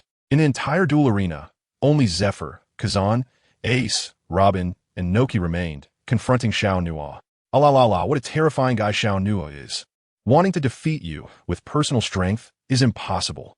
Saying this, Kazan glanced at the others and said solemnly, "Although I really don't want to, if we want to win, we have to go all out together." As his words fell, cold air surged around Kazan, and in an instant, a huge ice ball covered in icicles appeared in front of him. "I shatter." With Kazan's loud shout, the gigantic ice ball was hurled toward Xiao Nuo. At the same time, Zephyr, Ace, Robin, and Noki also unleashed their powerful attacks. Thunder Judgment, Hellfire Fist, Thunder Palm, Buddha's Palm. Hearing the names of these moves, Xiao Nuo's mouth twitched involuntarily. These were not like the probing attacks from the first wave. These were all big moves. The next second, Xiao Nuo's expression became serious. Holy light surged around his body, and a gigantic ancient sacred spear instantly formed. "Right now, I'm not afraid to clash with you." Saying this, Xiao Nuo directly threw the ancient sacred spear forward. Boom! Two energy attacks collided, instantly erupting with terrifying force. The entire duel arena was filled with the sound of explosions, and a strong gust of wind swept through, carrying terrifying heat in all directions. At the center of the collision, a colorful mushroom cloud began to slowly rise. In the audience seats, the scene before him, resembling the end of the world, left Morgans dumbfounded. In the past, Morgans had heard about the terror of the apostles from various sources, but those were just hearsay. However, today, Morgans finally witnessed it with his own eyes. At this moment, he gained a deeper understanding of the term apostle. He then looked at the little rabbit Gallet beside him and softly asked, with such a terrifying attack, "Isn't His Excellency Shono afraid of accidents?" Gallet, chewing on a carrot, mumbled, "It's fine with the captain here. He can even capture those outside the line." Hearing this, Morgans was confused. What was that supposed to mean? Why couldn't he understand? Helpless, he had to wait for Gallet to swallow her food before asking again. "Why are you so slow-witted?" said Gallet, stopping her eating and repeating what she just said. "Don't worry, with the captain here, there won't be any accidents. He can even resurrect the dead. Upon hearing this, Morgans nodded and smiled. As long as there won't be any accidents. But the next second, Morgan suddenly noticed something, instantly standing up from his seat and exclaiming, "Resurrect? His Excellency Shono can resurrect the dead? Yeah, what's so strange about that?" Gallet looked at Morgans with a puzzled expression, not understanding why he was always so startled, making it hard for her to enjoy her food. She then scooted away from him, deciding to ignore Morgans. At this moment, Morgan stood there in a daze, his mind repeatedly echoing Gallet's words. In the center of the dueling arena, Shono looked at the mushroom cloud about to come to an end, a smile appearing on his face as he murmured, "The game has begun." As soon as he finished speaking, a golden light flashed in his eyes, and the top-tier conqueror's haki surged forth as he activated Observation Kill again. The next second, Shono's body shot out, armed with haki, charging straight towards the target behind the mushroom cloud. Meanwhile, Zifa, Kazan, Robin, Ace, and Nokigo stared at the mushroom cloud in a daze. Just then, Kazan turned to Zifa and asked, "Teacher Zifa, do you have a way to deal with Shono's peculiar ability?" As soon as he said this, Robin, Ace, and Nokigo looked at Zifa with eager expressions. However, Zifa did not provide the answer they were hoping for. He simply shook his head helplessly. Seeing this, everyone sighed, noticing the discouraged expressions of Robin and the others. Zifa's face became serious as he said in a deep voice, "Fighting is not child's play. Do you think that when you encounter enemies with unknown abilities in the future, you won't need to fight?" As he spoke, Zifa suddenly caught a glimpse of a shadow in the still-present mushroom cloud. Then, as if realizing something, he suddenly shouted, "Everyone be careful, Nokigo is coming." Chapter 209. Ace, braver than Kid, truly worthy of Zifa. Without observation haki, his senses are still so sharp. Shono silently praised, but did not stop his advance, heading straight for Robin. "Robin, Nokigo's target is you, hurry." However, Zifa's sentence was not finished when Shono had already appeared beside Robin. Seeing this, Robin immediately raised her hands. "Damn Nokigo!" As he spoke, Zifa stabbed a totem into the ground, rapidly approaching Shono with a dive, shouting, "Take this, old man-ass vortex heavy fist." Seeing this, Shono hurriedly retreated. Although Zifa's punch wouldn't cause him particularly great damage, getting hit still hurt a lot. Trying to run? Too late. Zifa saw Shono attempting to escape and instantly changed his technique, rapidly swinging his fist, creating a strong whirlwind that formed a massive eye of wind. This isn't good. Feeling his body being pushed back, Shono activated the Holy Light Charge skill, breaking free from Zifa's skill confinement. After escaping, Shono wanted to fly into the sky. But the next second, he found that a thin layer of ice had unexpectedly covered his feet. "Alalala. Every time we let you escape. That would be too embarrassing for us, don't you think, Shono?" As Kuzan spoke, a frosty chill instantly gathered in his left hand, and he swung it fiercely at Shono. Immediately, the cold air transformed into large ice spikes sweeping towards Shono. "You're really something, Kazan. I think this is the second time I've been frozen by you, right? The first time I broke free. Do you think you can freeze me again?" Saying this, Shono used purification on himself. A flash of green light passed, and under Kazan's astonished gaze, Shono was about to soar into the sky. But just then, a sharp blade wave blocked Shono's retreat. If he dared to fly, he would definitely be hit. "Well done, Nokigo," Kazan praised, then looked at Shono with a smile. "You're really not cute, Nokigo." As he said this, Shono's light wings flapped vigorously, and he swung the Judgment Hammer directly at the blade wave. Boom! With a single strike, the blade wave shattered instantly. However, Shono's figure also momentarily stalled at this moment. "Good opportunity." Ace, less than 100 meters away from Shono, murmured, flames of hell igniting at his feet as he sprinted at high speed. In the blink of an eye, the distance between them closed. Then, Ace leaped into the air and shouted, "Double release. Instant shadow, chain kick." Upon hearing this, Shono immediately felt something was wrong. That brat Ace was actually going to kick him with a reinforced kick. This was going to be trouble. Armament, hardening. Ace's kick came too fast, leaving Shono no time to dodge. He could only take it head-on. Bang! A muffled sound echoed throughout the dueling arena. Under the tremendous force, Shono traced a beautiful arc through the air before crashing down heavily. "Good, that kick was very good, Kid Ace. Nice kick, little brother Ace." Zifa and Kazan both praised in succession. Meanwhile, not far away, Nokigo looked at Ace with a strange expression, different from Zifa and Kazan, silently praying for Ace. In the audience, Hancock's face was twisted with rage, her eyes burning with flames of anger as Conqueror's haki filled the space around her. Her clothes and long hair moving without wind. That damned ace, how dare he kick Lord Shono? I will not let you off lightly. As Hancock's gritted teeth words fell, the other spectators looked at Ace with concern. Look at Kid, he only talked big and ended up knocked out by Shono. Ace, on the other hand, directly kicked Shono in the kidneys. Later, he would not only face Shono's wrath, but also Hancock's grudge. Undoubtedly, Ace's future was dim. In the dueling arena, as the smoke cleared, Zifa looked at the deep pit in the distance and chuckled. No Kigo, you wouldn't be down from a single kick, would you? As Zifa's words fell, Shono flew out of the deep pit. Instructor Zephyr, you really have a sense of humor. How could I be kicked down with just one kick? Saying this, Xiao Nuo looked at Ace with a half smile from a distance. Don't you think so, Ace? Feeling Xiao Nuo's calm gaze, Ace inexplicably shivered. At that moment, Ace felt a bit regretful, regretting why he had kicked that one kick. Ace. Just then, No Kigo's voice suddenly rang out. Hearing this, Ace looked towards No Kigo, only to see No Kigo silently pointing at the audience seats behind him. The next second, when Ace turned around, he directly met Hancock's gaze, which seemed like it wanted to eat him alive. In an instant, Ace felt a chill all over and wanted to cry, without tears. In the sky, Xiao Nuo, who had been watching Ace, naturally also noticed Hancock's malicious gaze. But what did that have to do with him? Now, he wanted to personally take revenge for Ace's kick. After applying the resurrection skill to Ace, Xiao Nuo's calm voice suddenly rang out. Ace, you kicked me, so I'll give you a hammer back. Isn't that fair? After saying this, dazzling holy light and overwhelming armed color, along with the domineering aura, erupted from Xiao Nuo's body, filling the entire space. Then, Xiao Nuo slowly raised the divine punishment hammer in his hand, wrapping it with a two-color domineering aura. At the same time, holy light gathered behind him, forming a pair of huge pure white wings. Feeling the horror of this strike, Ace hurriedly ran to Zephyr's side and urged, Instructor Zephyr, you have to help me. The captain's strike is too terrifying. Upon hearing this, Zephyr looked up at Xiao Nuo and said in a deep voice, Don't worry. That kid Nuo will only make you suffer a bit. He definitely won't do anything to you. After saying this, Zephyr directly transformed into a bolt of lightning and fled into the distance. He didn't want to provoke Xiao Nuo in this state. Ace was immediately dumbfounded. Wasn't it supposed to be a group attack on the captain? Wasn't it agreed to explore the captain's bottom line together? Why in the end am I the only one bearing it all? Ace, catch this. Divine punishment hammer, heavenly anger.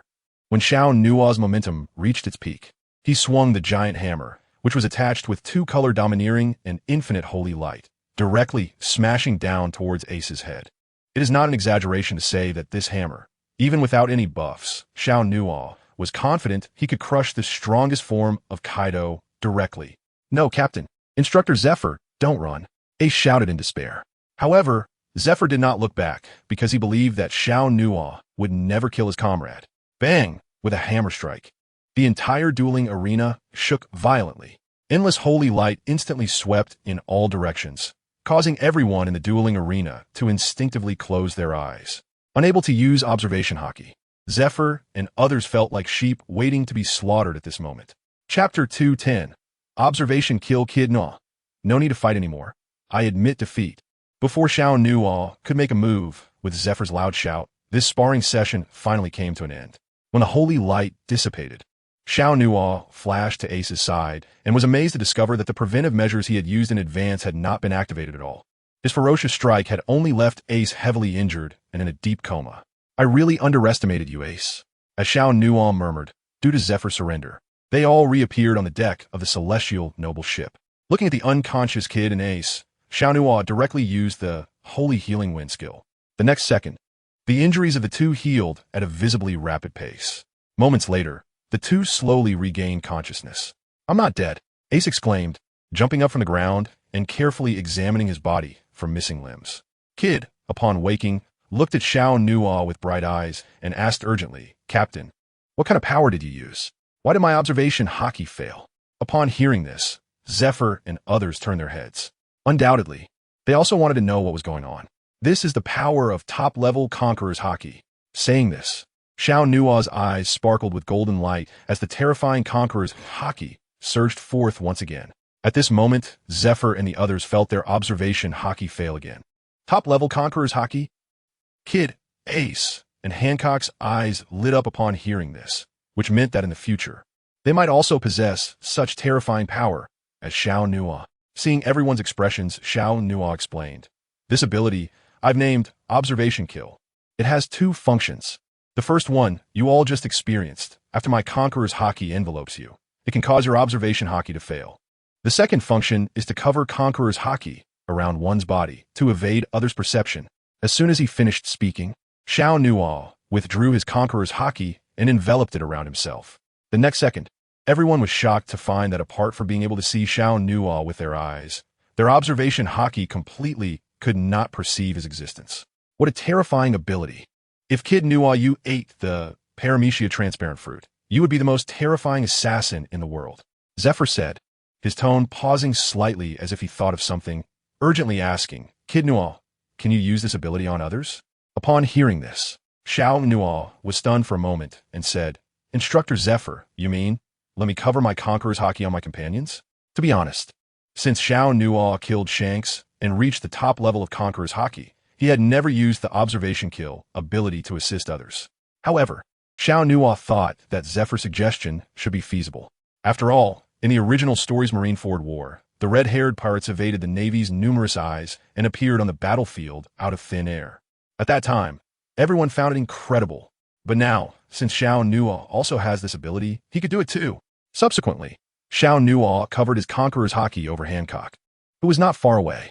Unsurprisingly, everyone indeed could not perceive Hancock's presence. Captain, how do I enhance my Conqueror's Haki? Kid asked impatiently, as Xiao Nuo's ability was incredibly tempting to him.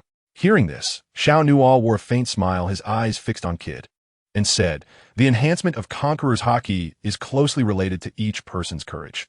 This is the quality of a king. As of now, you as my crew want to elevate your Conqueror's Haki to the top level. There is only one way. That is to defeat me. Want to get a try, Kid? As soon as Xiao Nuo's words fell, Ace immediately took a step back, while Hancock smiled broadly. Only Kid turned pale and said awkwardly, Don't joke around, Captain. Hee. At least you know your place.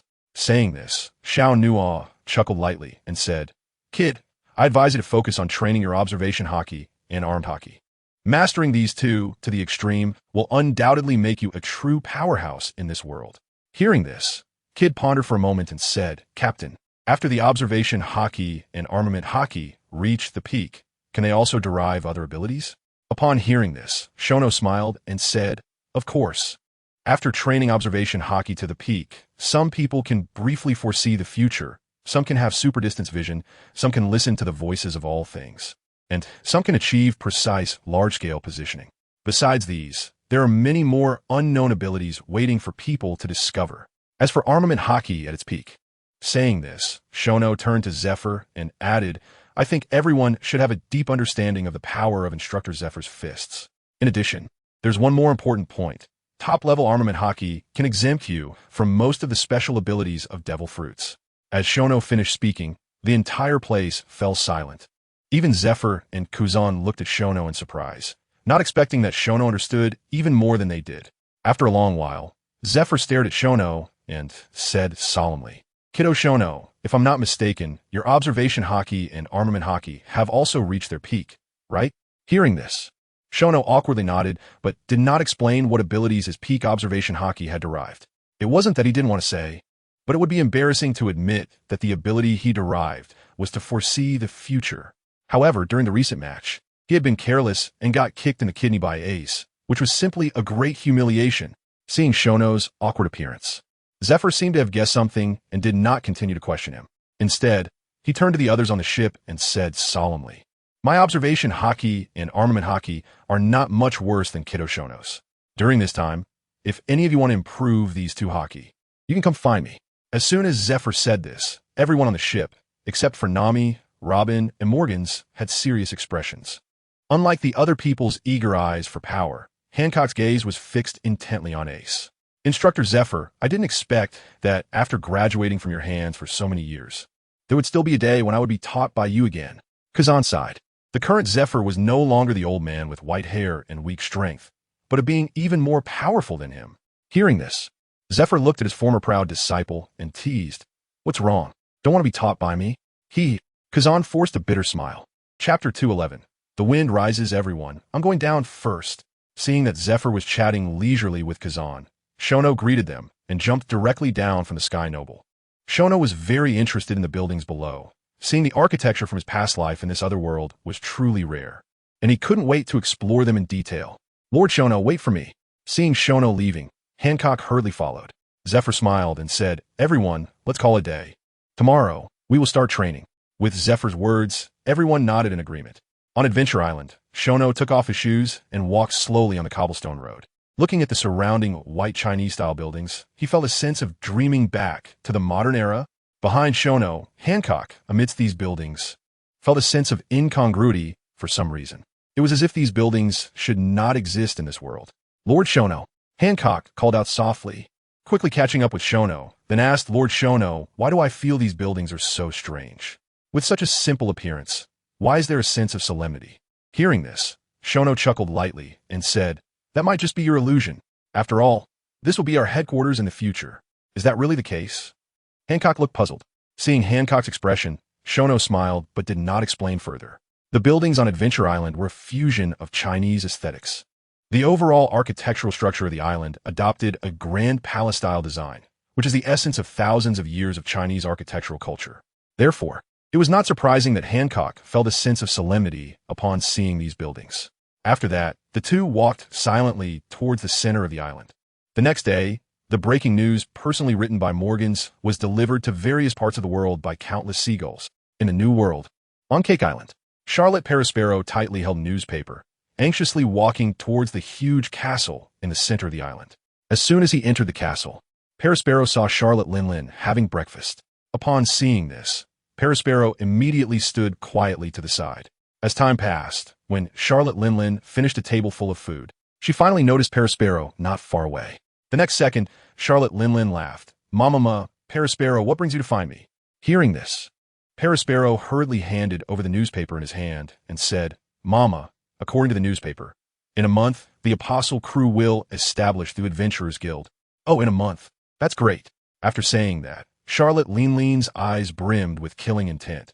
She had never forgotten that the Apostle crew had interrupted her meals twice. After reading the newspaper, Charlotte Linlin frowned and said, why doesn't it say where it will be established? Hearing this, Perispero was taken aback and quickly explained, Mama, I don't know that either. You don't know. As she spoke, Charlotte Linlin's expression changed, and her tone became gloomy. You don't know? Won't you go ask Morgans? Hearing this, Perispero hurriedly responded, Mama, don't be angry. I'll go ask Morgans right now. With that, Perispero hurriedly slipped out of the castle. In the New World, in the waters of the whole Cake Island, on a small island known for its production of alcoholic beverages, the flagship of the White-Beard Pirates, the Moby Dick, was docked there. Marco, the captain of the First Division, lay on a thick rope, as usual, tossing a 100 berries coin to a seagull. As the newspaper landed in Marco's hands, and he browsed through the contents, his expression suddenly changed, and he hurriedly leaped to the deck where Whitebeard was. As soon as he landed, Marco said urgently, Old man, there's news about the Apostle crew in the newspaper. Upon hearing this, Whitebeard's tightly closed eyes suddenly opened, shooting out two beams of light, and asked, Marco, read the contents of the newspaper to me. Okay, old man. Marco responded and immediately read out the contents of the newspaper word for word. When Marco finished speaking, Whitebeard suddenly laughed out loud. Galalala. What a cautious little brat. Not even revealing the location of the guild's establishment. Is he afraid we pirates will find him first? The speaker had no intention, but the listener took it to heart. Marco's eyes suddenly lit up as he said, Dad, do you need me to ask Morgans to find out the location of the Adventurers Guild? Hearing this, Whitebeard was momentarily stunned, then laughed, Galalala, I am Whitebeard, and I would never resort to such lowly tactics. As he finished speaking, Whitebeard abruptly stood up from the sofa and slowly walked to the edge of the deck. Looking at the island not far away that produced fine wine, Whitebeard murmured softly, Kid, in order to face you in my peak condition, I haven't touched a drop of alcohol lately. I hope you can let me enjoy myself to the fullest. Holy Land, Mariewa, deep within Panga City, in a small Western-style building. That damn Morgans. He must be colluding with the apostles. We must capture him and make him suffer. The hot-tempered middle-aged man, one of the 5 elders, slammed the newspaper in his hand onto the table and cursed angrily. Calm down. Look at what you become. If you want to throw a tantrum, leave this place. One of the other 5 elders with a mustache shouted coldly, then exchanged glances with the swordsman and the long-bearded elder. The 3 of them were now regretting supporting this brainless fool to rise to power. Feeling the three unusual gazes, the middle-aged man's expression darkened, and he fell silent. The next moment, the swordsman elder spoke up. Everyone, we don't have much time left. Yes, time is running out. As he spoke, the long-bearded elder stroked his beard and said calmly, I have dispatched the CP organization to contact the powerful pirates in the sea. They are all very willing to cooperate with us. As soon as he finished speaking, the mustached elder continued, to ensure nothing goes wrong. The powerful monsters at the bottom of Impel Down will also be escorted to the battlefield. Good. This time, let's eradicate the entire Apostles group. The swordsman elder's eyes brimmed with killing intent, causing the temperature in the small building to drop several degrees. As Morgan's newspaper spread across the world, the Apostles were once again thrust into the spotlight. Countless pirates were sharpening their knives, and the establishment of the Adventurers Guild was something that all pirates could not tolerate. Both sides were destined for a fight to the death. A battle between good and evil that would shape the world order was about to begin. Chapter 212, Chang'an Above the Clouds 1 month later. At the center of Adventurers Island. After a month of collective effort, the headquarters of the Adventurers Guild was finally completed. This enormous building was not adorned with gold and jewels, but was instead magnificent and grand.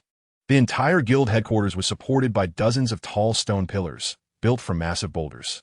Each building material was intricately carved with various exquisite patterns by famous stone masons from Wano country. Meanwhile, fishmen artists painted beautiful murals symbolizing justice and peace on the wide walls. What amazed Shono the most was that there were 11 stone pillars in the main hall, sculpted in the form of fully armed apostles, each one a masterpiece, lifelike and exquisite. Finally, under the unanimous recommendation of Zifa and others, Shono named the headquarters of the Adventurers Guild, Chang'an Above the Clouds. At this moment, in a large conference room in Chang'an Above the Clouds, a massive round table was set in the center of the conference room, with all the core members of the Apostles and the Adventurers Guild present, including Tizolo, who was secretly summoned from thousands of miles away. I have decided to land Adventurers Island, near the Sabati Archipelago in 7 days and officially recruit adventurers from all over the world. What do you think?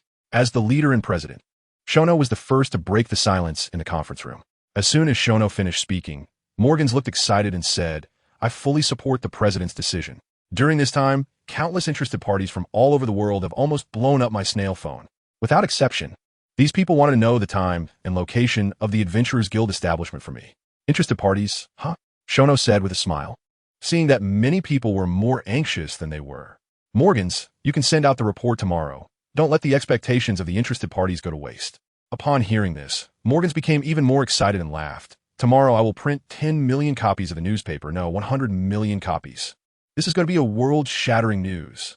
As soon as Morgans finished speaking, Robin handed a document to Shono, saying, Captain, according to the latest information I received, the world government has dispatched the CP organization to secretly recruit most of the ruthless pirates in the New World. Oh, this is interesting. Justice colluding with evil? Shono was instantly intrigued and began to review the document in his hand. Not knowing what to expect, he was shocked upon seeing it. The document was densely packed with detailed data on over 100 pirate crews. Bang! Shono closed the document and threw it on the table. Then looked at Robin and asked, Robin, have you collected any poneglyphs recently? Yes. Robin opened her notebook and said, in the past month, I have collected a total of 7 insignificant black poneglyphs.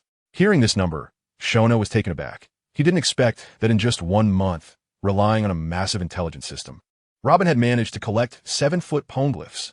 It seems that letting Robin handle intelligence was indeed the right choice. With 7 pieces added to the 8 he already had, the total had reached half, and they were not far from obtaining the 3 awakening scrolls. Then Robin continued, Captain, I currently have some leads on the other black poneglyphs. But as for the last 2 red poneglyphs, it is known that one is in the hands of Charlotte Linlin, and the last one from Fishman Island was taken by pirate King Joel D. Roger, and has since gone missing. Roger, Shono murmured softly, his brows furrowing. Roger had long been executed by the world government. If they wanted to know the whereabouts of this red poneglyph, it would undoubtedly have to come from his crew. And on the Sabati Archipelago, there was precisely one person closely related to Roger. With this thought, Shono smiled and said, Leave this poneglyph to me. He then turned his gaze to Tizolo. Have you completed an awakening recently? Hearing this, Tizolo stopped fiddling with the diamond ring on his left hand and smiled. President, you underestimate me too much. Not only have I completed 1 awakening, but I'm also not far from the second. Hearing this, Shono was delighted and said, "In that case, I have a task for you." "What task?" "Just tell me, President." Seeing Tizolo agree without hesitation, Shono smiled. "After Morgan's newspaper goes on sale tomorrow, Charlotte Linlin will definitely lead her main officers to come out in full force. At that time, I need you to lead your forces to the headquarters of the big MOM pirates and bring back all her historical texts." "Is there a problem?" "No problem, President." Tizolo readily agreed. Zifa, who was beside Shono, looked at the documents that Shono had thrown on the table and said, "Kid, these pirate groups listed in the documents, along with the Whitebeard pirates and the big MOM pirates, I roughly calculated that there are at least nearly 200,000 people. Can we really hold our ground with just a few of us?" 200,000. Hearing this terrifying number, everyone except Shono was taken aback. Over 10,000 is boundless, and 200,000 is enough to surround the entire Sabati archipelago. Just then, Hoshi suddenly stood up from her seat and said with determination, "Captain, some warriors from Fishman Island want to join the Adventurers Guild, and hope that you can accept them." Then Hancock also spoke up, "Lord Shono, I will select some of the most elite female warriors from Amazon Lily Kingdom to join the Adventurers Guild." "Captain, I can contact the Mink Tribe warriors." Gallet also chimed in. "You all." Shono just opened his mouth when Robin interrupted him. "Captain, the general of Wano Country, Kazuki Kanjuro, asked me to tell you that he can mobilize the entire army to help you whenever you need." After the four of them finished speaking, Shono finally said, "I appreciate everyone's good intentions. However, this is a battle that belongs to us apostles.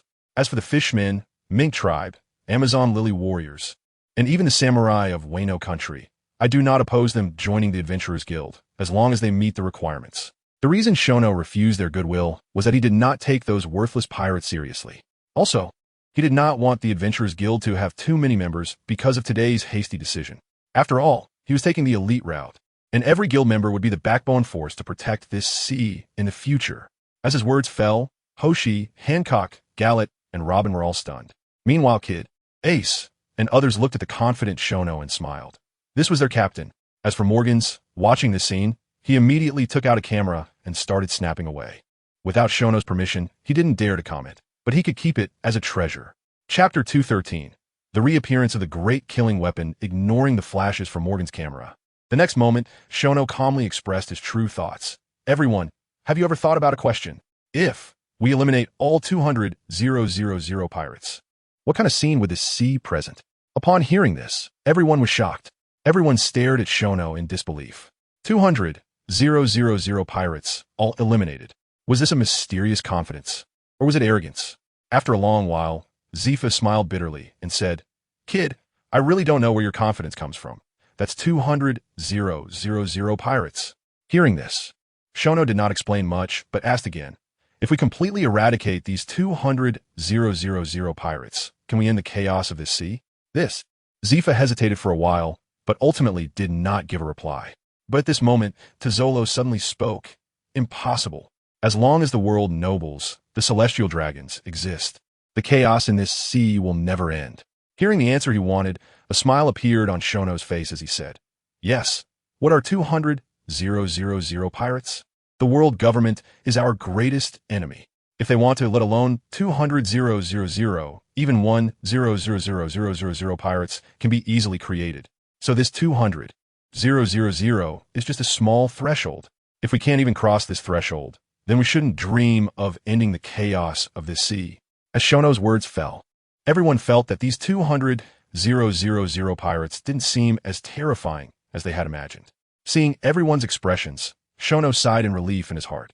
Having many pirates was not scary, but if the apostles were timid before the battle, that would be truly dangerous. The next second, Shono looked at Hoshi and Zifa and said, "The task of recruiting adventurers is up to you too, but remember, you must strictly follow my requirements." Upon hearing this, the two nodded heavily. Why did Shono choose Zifa and Hoshi? Zifa had been a naval admiral and naval instructor, so his ability to judge and train people goes without saying. As for Hoshi, it was because of her special ability to see through people's hearts and sense good and evil. Together, these two would ensure that the selected candidates were worth cultivating. After that, Shono took out Shank's famous sword Griffin, along with 5 devil fruits: Paramecia, stone fruit; Logia, gas fruit; Logia, sand fruit; Paramecia, Disturbance Fruit, Zoan, Dragon Fruit, Ancient Type, Tyrannosaurus Rex form, and handed them all to Zifa. Kid, what is this?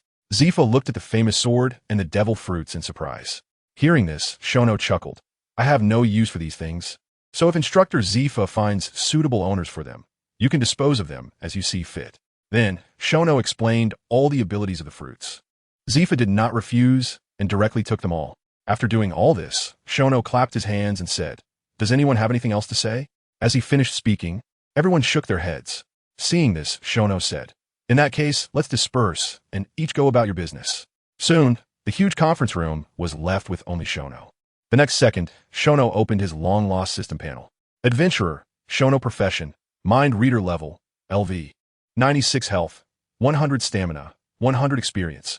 World-Weary Novel Transfer Station 937929266.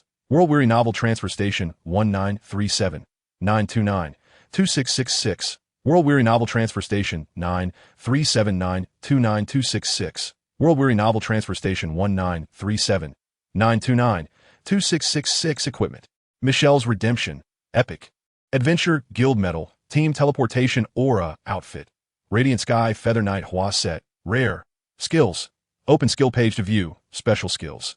Conqueror's Hockey, Top Tier. Armament Hockey, Top Tier. Observation Hockey, Top Tier. Inventory, 75 billion berries. Historical text 8 Second Awakening Completion Voucher 4 Abyss Demon Invitation 1 Holy Blessing Potion 1 Summon Doll. Sidoros, 1 Speed Stone, 10 Stamina Stone, 10 Power Stone, 10 Revival Coin, Childlike Fruit 1 Black Blade. Night 1 Achievement Points. World-Weary Novel Transfer Station 937929266. World-Weary Novel Transfer Station 1937929266. 1. 35 million achievement points. This is Shono's confidence. After a decisive battle where he annihilated the red-haired pirates, not only did his 3-color hockey reach the top tier, but his achievement points also successfully broke 1 million. To prepare for the upcoming great battle, Shono decided to go all out and draw some prizes today. Celia, come out quickly, I want to draw prizes. Shono called out in his heart. Hearing that Shono wanted to draw prizes, Celia instantly appeared in front of him, excitedly saying, Adventurer, you finally remembered me. Shono awkwardly smiled and quickly changed the topic. Celia, let us start with 10 ultimate magic boxes. All right, Adventurer. That'll cost you 100,000 achievement points. As she spoke, Celia waved her little staff, and 10 ultimate magic boxes appeared out of thin air in front of Shono. Looking at the 10 ultimate magic boxes, Shono didn't hesitate and immediately commanded, Give me a 10 consecutive draw. The next second, a series of system notification sounds rang in his mind. Ding! Congratulations, Adventurer. You have obtained Second Awakening Completion Voucher 1. Ding! Congratulations, Adventurer. You have obtained Abyss Demon Invitation 1. Ding! Congratulations, Adventurer. You have obtained Ultimate Forging Furnace 1. Ding! Thank you for your patronage. Ding! Congratulations, Adventurer. You have obtained Random Epic Equipment Canister 1. Ding! Congratulations, Adventurer. You have obtained Holy Blessing Potion 1. Ding! Thank you for your patronage. Ding! Thank you for your patronage. Ding! Congratulations, Adventurer. You have obtained Apostle Caecilius Orb 1. Ding! Congratulations, Adventurer. You have obtained Abyss Demon Invitation 1. Oh, 2 new items actually appeared. Saying this, Shono began to check the item attributes. Ultimate Forging Furnace. Pink Divine Item Usage Level. LV. 75 Description. A precious item left over from the Heavenly Realm. Function. After use, grants the weapon the highest level of independent attack power with 100 success rate. Apostle Caecilius Orb. Orange Epic Item Usage Level. LV. 1 Description. Contains a trace of the power of the Conqueror Caecilius. Function. After use, physical attack power increases by 30. After browsing the 2 items, a smile appeared on Shono's face. He could use both of them. Looks like today is a lucky day. Saying this, Shono looked at Celia in front of him and said, Give me another 10 ultimate magic boxes. Celia was instantly overjoyed and laughed. That will cost you 100,000 achievement points. Wishing you a pleasant box opening, Adventurer. As she finished speaking, 10 ultimate magic boxes appeared again. With Shono's command, the system notification sounds rang out once more. Ding! Congratulations, Adventurer. You have obtained Diluted Water of Life 1. Ding! Thank you for your patronage. Ding! Congratulations, Adventurer. You have obtained Apostle Intune Orb 1. Ding! Thank you for your patronage. Ding! Congratulations, adventurer. You have obtained random epic equipment canister. 1. Ding! Congratulations, adventurer. You have obtained second awakening completion voucher. 1. Ding! Thank you for your patronage. Ding! Thank you for your patronage. Ding! Congratulations, adventurer. You have obtained pet egg, flame demon soul. 1. Ding! Congratulations, adventurer. You have obtained random apostle summon voucher. 1. Wow! When he heard the last notification sound, Shono couldn't help but exclaim. He never expected that this long-lost ultimate weapon would appear again. Moments later, Shono casually dismissed Celia and sat alone in the conference room, grinning from ear to ear. With this ultimate weapon, even facing him, he felt no fear. Chapter 214. The gathering storm at Sabaody the next day. The world was stirred by a small newspaper. In 7 days, the apostles will establish the Adventurers Guild near the Sabaody archipelago. Once this newspaper headline was released, countless righteous and evil people eagerly gathered towards the Sabaody archipelago. New World, Dressrosa. In a bustling gambling den, a blind man wearing a light purple kimono with his eyes tightly closed was dominating the poker table, with his chips piled high in front of him. At this moment, the dealer shaking the dice suddenly halted, glaring at the blind man with a fierce expression, and shouted, "You blind idiot, you're cheating." Upon hearing this, not only was the blind man taken aback, but all the other guests at the table were also stunned. A blind man cheating? What a joke. The next second, the blind man slowly stood up from his seat and said in a deep voice, "Sir, if you can't afford to play, just exchange all my chips for berries, and I will leave. How about that?" The dealer sneered and replied, "You think you can take the money you won by cheating? Are you dreaming?" After saying this, the dealer suddenly clapped his hands. In an instant, a large group of burly men in black surrounded the poker table. At this moment, the other guests seemed to realize something and hurriedly left the gambling den.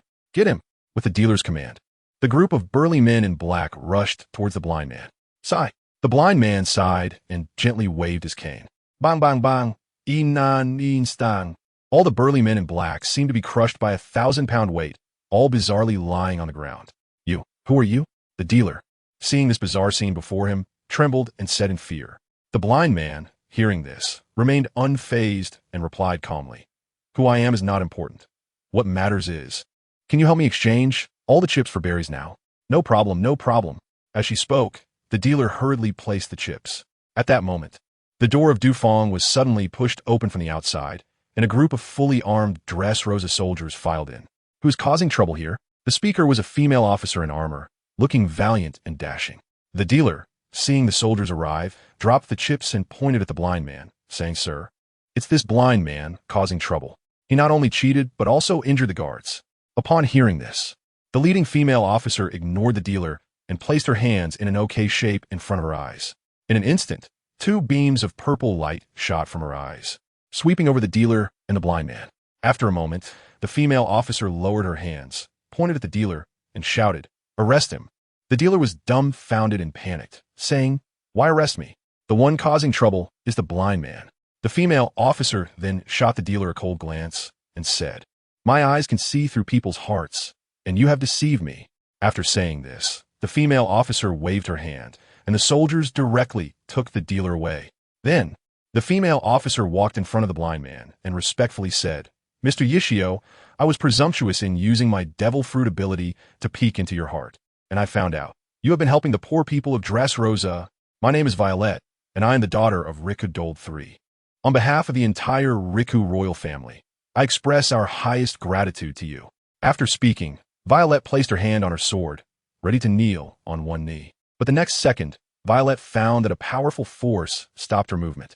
Then, the blind man, referred to as Xiao, spoke, "Princess Violet, everything I have done is following my own justice. You don't need to do this." After saying this, Xiao waved his cane, and all the chips in front of him floated towards the exchange area.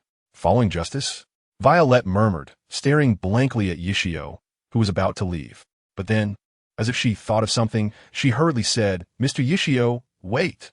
Upon hearing this, Xiao stopped and looked puzzled, asking, "Princess Violet, is there something else you need?" "Mr. Xiao, when I used my devil fruit ability to peek into your heart, I also discovered that you're going to the Sabaody archipelago tomorrow. If you don't mind, I sincerely invite you to set sail with the royal ship of Dressrosa tomorrow morning." When Violet finished speaking, Xiao was immediately astonished and said, "The royal ship? Is His Majesty the Riku King also going to the Sabedi archipelago? Yes, Violet said, revealing a charming yet determined smile, and declared, Lord Shono is a benefactor of all Dressrosa. He is going to establish an adventurers guild to combat pirates from around the world. Such a beneficial event for the country and people. Dressrosa will not miss it again. I see. In that case, I will trouble you, and I will appear on time tomorrow morning. As for now, I have something to attend to, so I will take my leave. After saying this, Xiao lightly nodded to Violet, picked up his bag of berries, and walked towards the exit of Dufang. Watching Xiao's towering figure leave, Violet whispered, Are you going to the slums to help again? What gentleman, Mr. Xiao? East Blue, Windmill Village. A boy dressed in a red vest, blue shorts, and flip-flops was lying under a big tree, staring blankly at the straw hat in his hand. As a breeze blew by, tears fell from his eyes. Shanks, I will definitely avenge you. I will knock out the entire apostle crew. The boy shouted angrily, then suddenly stood up, put the straw hat on his head, and gazed resolutely at the sea. After a long while, the boy seemed to have made up his mind and walked towards the only tavern in the village. Moments later, a surprise shout came from the tavern. Luffy, you want to go to sea? No way, absolutely not. You are too young. In the empty tavern, the owner, Makino, looked at the boy in disbelief, never imagining that Luffy had come to her for a boat to go to sea. Hearing this, Luffy looked firmly at Makino and said, I want to go to sea. I want to go to the Sabedi archipelago. You are the only one who can help me. Sister Makino. Luffy, give up. I absolutely will not help you. Makino said seriously, refusing Luffy without hesitation. Seeing this, Luffy let out a helpless sigh and walked out of the tavern. The next second, when Luffy's gaze fell on an empty barrel next to the tavern, his eyes lit up. No one can stop me from going to sea. After saying this, Luffy picked up a barrel and ran towards the sea. Chapter 215. Freedom needs to be restricted as time quietly passed. The day of the establishment of the Adventurers Guild drew closer, and the entire Sabedi archipelago grew increasingly lively. Countless people of mixed backgrounds gathered on this archipelago. However, what puzzled every newcomer to the island was that in such a large Sabedi archipelago, no one was causing trouble. This strange phenomenon left everyone astonished, and after a little inquiry, they learned, when the news first spread, countless pirates indeed poured into the Sabedi archipelago, and that terrifying number filled the station Navy branch's prison within half a day. Even when the Navy headquarters dispatched a large number of troops to support the Navy branch in the Sabedi archipelago, it was of no use. There were simply too many pirates. Moreover, the high-end combat power of the Navy headquarters was all on guard against the Whitebeard pirates and the BIG-MON pirates that were about to swarm out. However, just when the Navy was in a state of confusion, the next day, they suddenly discovered that all the pirates crowding the island had mysteriously disappeared. Since then, anyone who dared to cause trouble on the island would have thunderbolts descend from the sky, directly killing the troublemakers. From then on, countless pirates laid low, hiding themselves and waiting for the right moment to come. Area 15 of the Sabedi archipelago. Shaki's bar. Shono glanced at the closed sign hanging outside the bar, and after sensing his target with his observation haki, he pushed the door open and walked in. Sorry, we're not open yet. Hearing the sound of the door opening, Shaki, who was wiping glasses at the bar, said without looking up, Not open yet? Saying this, Shono walked straight to Rayleigh's side, pulled out a chair, and teased. Why is someone drinking here then? Hearing Shono's voice, Shaki and Rayleigh suddenly looked up. Oh, it's Brother Shono. Long time no see. What do you want to drink? Shaki's expression changed, then she casually asked. In response, Shono smiled faintly and said, I'll have what Rayleigh is drinking. Are you sure you want to drink the same as old Ray? Shaki asked with a strange tone. I'm sure. Not long after, Shaki prepared the drink and placed it in front of Shono. Looking at the crystal clear drink, Shono gulped it down in one go. But the next second, he paid the price for his recklessness. Shono felt an intense bitterness spreading from his mouth to his brain, and he suddenly covered his mouth. At that moment, he was truly afraid that he would lose his composure and vomit all the wine onto Shachi. This wine is terrible, right? Just then, the previously silent Rayleigh suddenly spoke up. Gulp, swallowing all the wine in his mouth, Shono handed the wine glass in his hand to Shachi and said hurriedly, Miss Shachi, please give me a glass of water. Shachi, a bit surprised, glanced at Shono before handing him the water she had already prepared. After rinsing his mouth with water, Shono finally calmed down and said, Do you usually drink such bitter wine? Rayleigh, bitter is good, bitter is life. Saying this, Rayleigh picked up his wine glass and took a sip, calmly saying, Kid, speak your intentions. Hearing this, Shono grinned and said, Rayleigh, don't you want to take revenge for Shanks? Upon hearing Shono mention Shanks, a sharp killing intent flashed in Rayleigh's eyes, but quickly disappeared without a trace. Kid, if that's your intention, then I'll take my leave. With that, Rayleigh was about to stand up and leave.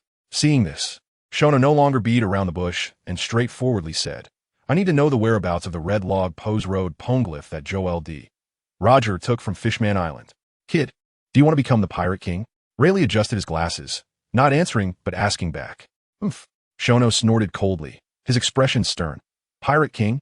What a ridiculous title. It is said to be the freest person on this sea. But if freedom is not restricted, it will become a slave to desire.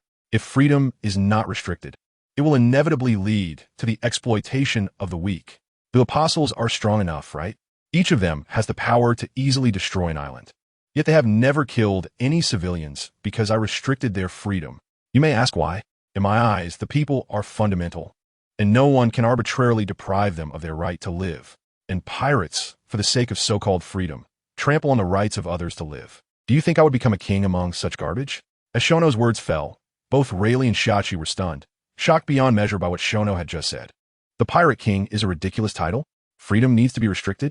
The Pirate King is the king of garbage? What kind of crazy statements are these? Their worldview was undoubtedly severely impacted. After a long while, Rayleigh raised his wine glass and drank it all in one go, solemnly saying, Kid, based on your statements, if I'm not mistaken, once the apostles have cleared out the warlords of the sea and the four emperors, they will take action against the world government, right? And the adventure guild you are currently creating is to replace the navy to maintain peace on the sea in the future, right? With Rayleigh's words, it was Shono's turn to be shocked. Rayleigh truly deserves to be the right-hand man of the Pirate King, having gone through countless storms. He could analyze his rough plan so clearly just from his statements. Clap, clap, clap. Upon realizing this, Shono couldn't help but applaud. What a sharp insight. Rayleigh, if you were my opponent, I would definitely lose sleep over it. After saying this, a killing intent surged in Shono's eyes. Rayleigh, feeling Shono's murderous gaze, handed the empty wine glass to Shachi and said slowly, Kid, put away that fierce look. I'm just a retired old man now. If I were to be your enemy, that girl named Nami wouldn't be able to escape from Sabaody Archipelago. Shono was taken aback by this, and then smiled. Since that's the case, then tell me the whereabouts of the red log Pose Road poneglyph that Roger took. I owe Shachi a favor, and wouldn't mind owing you one as well. That way, you two should be able to rest easy. What a tempting proposal. Saying this, Rayleigh took the wine glass from Shachi's hand, took a sip, and said softly, However, that road poneglyph is not in my possession. Upon hearing this, Shono's brows furrowed tightly, asking, If it's not in your possession, then whose is it? The next moment, Rayleigh wrote a name on the table with his finger, using the wine. It's him. Having received the answer he wanted, Shono suddenly stood up, glanced at Rayleigh, who was still drinking, and meaningfully said, Rayleigh, Ace is Roger's son. When you have the time, go and see him. With that, Shono walked straight out of the bar. Chapter 216. The arrival of the Dressrosa fleet's Sabaody Archipelago finally arrived. Finally, I have the chance to see the apostles with my own eyes. Why aren't these pirates going ashore? After 5 days, the royal ship of Dressrosa finally arrived at Sabaody Archipelago, and a group of guards and sailors were instantly excited. According to King Liku's navigation plan, the journey that should have taken 3 days was extended nearly twice due to the countless pirates encountered along the way. Thank you so much, Mr. Ikaku, for all your help on this journey. Saying this, King Liku bowed to Ikaku, adding that without him, they might have perished at sea. As King Liku's words fell, the surrounding royal family members also respectfully bowed to Ikaku. The dangers along the way truly exceeded their imagination. Without Violetta inviting Ikaku to board and accompany them, they would not have made it to Sabaody Archipelago. Your Majesty, you are too polite. Now that we have arrived at Sabaody Archipelago, I will not disturb you any longer. With that, Ikaku, holding his guiding cane, was about to leap off the royal ship. But just then, Violetta suddenly grabbed Ikaku and said urgently, Mr. Ikaku, wait. Your Highness, is there anything else you need? Ikaku stopped and asked in confusion. Seeing this, Violetta immediately expressed her guess. Mr. Ikaku, if I'm not mistaken, you came to Sabaody Archipelago to become an adventurer or to become an apostle, right? Upon hearing this, Ikaku replied indifferently, While I do have this intention, I will only make a decision after I meet the apostles. Violetta, upon hearing Ikaku's words, immediately turned her gaze to King Liku and said loudly, "Father, please contact Lord Shono quickly. As someone like Mr. Ikaku, who harbors justice and is so powerful, I believe Lord Shono will not miss him. Your Majesty, you can directly contact the Saint Shono?" Ikaku was momentarily stunned and said in surprise. King Liku smiled and took out a plump white snail from his pocket. Then, he slowly explained the origin of this snail to Ikaku. Shortly after, as King Liku finished speaking, Ikaku smiled upon learning that Shono had left this snail for the safety of the people of Dressrosa, murmuring, "I am looking forward to our meeting more and more, Saint Shono." Brew in a spacious office in Cloud City of Chang'an, the sudden sound of the phone bug rang out. "Hey, I just hung up the phone less than a minute ago. Once the situation stabilizes, I will definitely resign from the position of president. This job is going to shorten my life." Xiao Nuo helplessly grumbled, then took out the ringing phone bug from the drawer of his office. As soon as he answered, a somewhat familiar voice came from the phone bug. "Lord Xiao Nuo, I am Liku Dord III. I am leading the fleet of the Dressrosa Kingdom, and we have arrived at the Sabeti Archipelago. I would like to ask where I can meet you, my lord." Upon hearing this, Xiao Nuo couldn't help but laugh and cry at the same time. The King Liku III leading the kingdom's fleet to come here is undoubtedly to support him. However, it seems that he doesn't need it. Moreover, this situation with King Liku III is not the first time it has happened. Currently, on Adventure Island, there are reinforcements from the Fur Tribe, the Dongtada Kingdom, Wano Country, Amazon Lily, and so on. Even if Xiao Nuo repeatedly emphasizes that he does not need help, he cannot stop these people from taking it upon themselves to come, unable to refuse their kind intentions. Xiao Nuo could only welcome everyone to Adventure Island. Now that the reinforcements from Dressrosa have arrived, having one more is not too much, so he might as well take them in. Making up his mind, Xiao Nuo replied, "King Liku, tell me your location, and I will send someone to pick you up. My fleet is docked at the port in Area 10 of the Sabeti Archipelago." "All right, please wait a moment." After saying that, Xiao Nuo hung up the phone.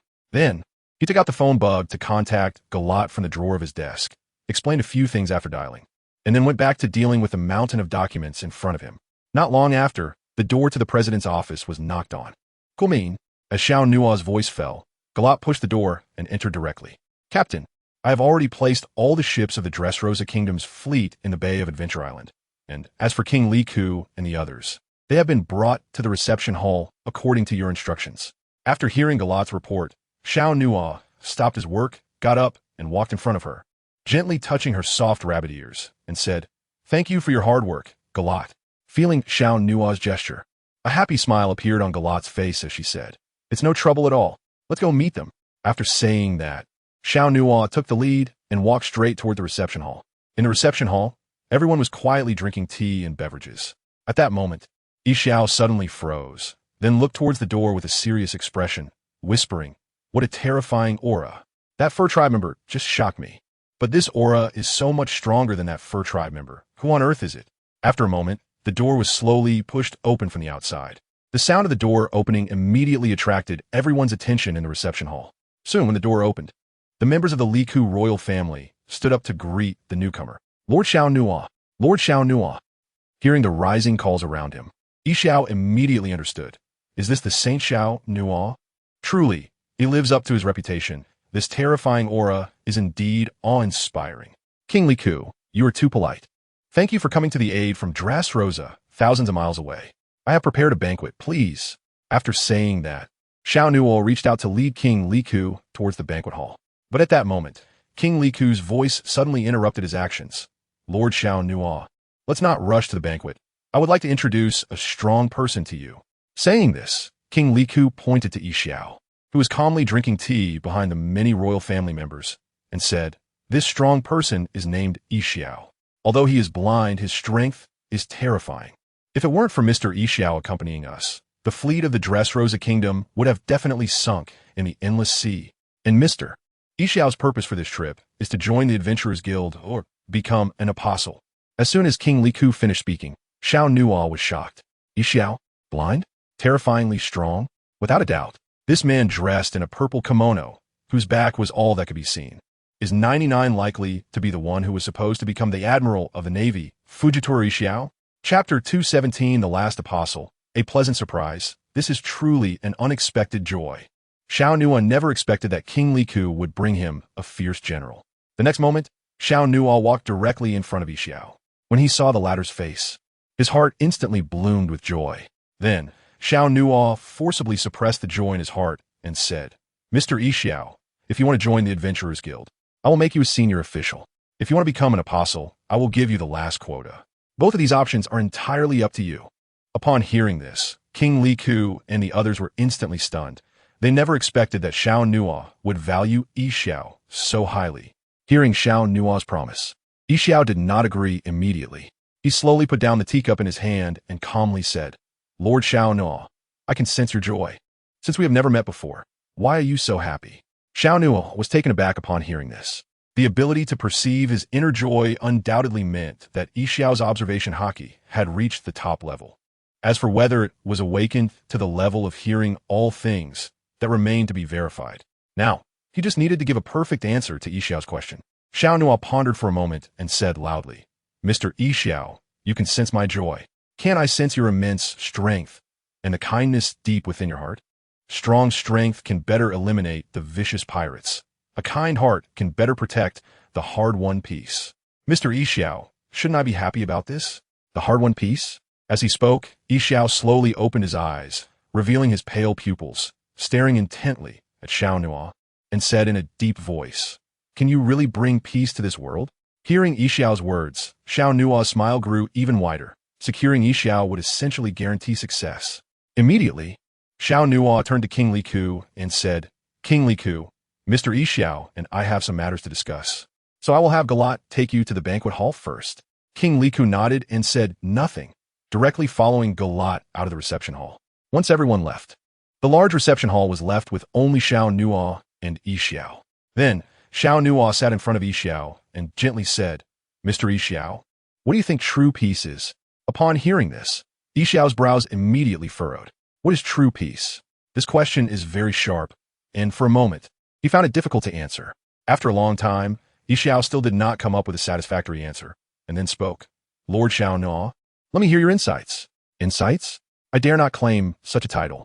Saying this, Xiao Nuo began to organize his thoughts in his mind, then expressed his views. Enough food and clothing, the elderly cared for, and the young supported.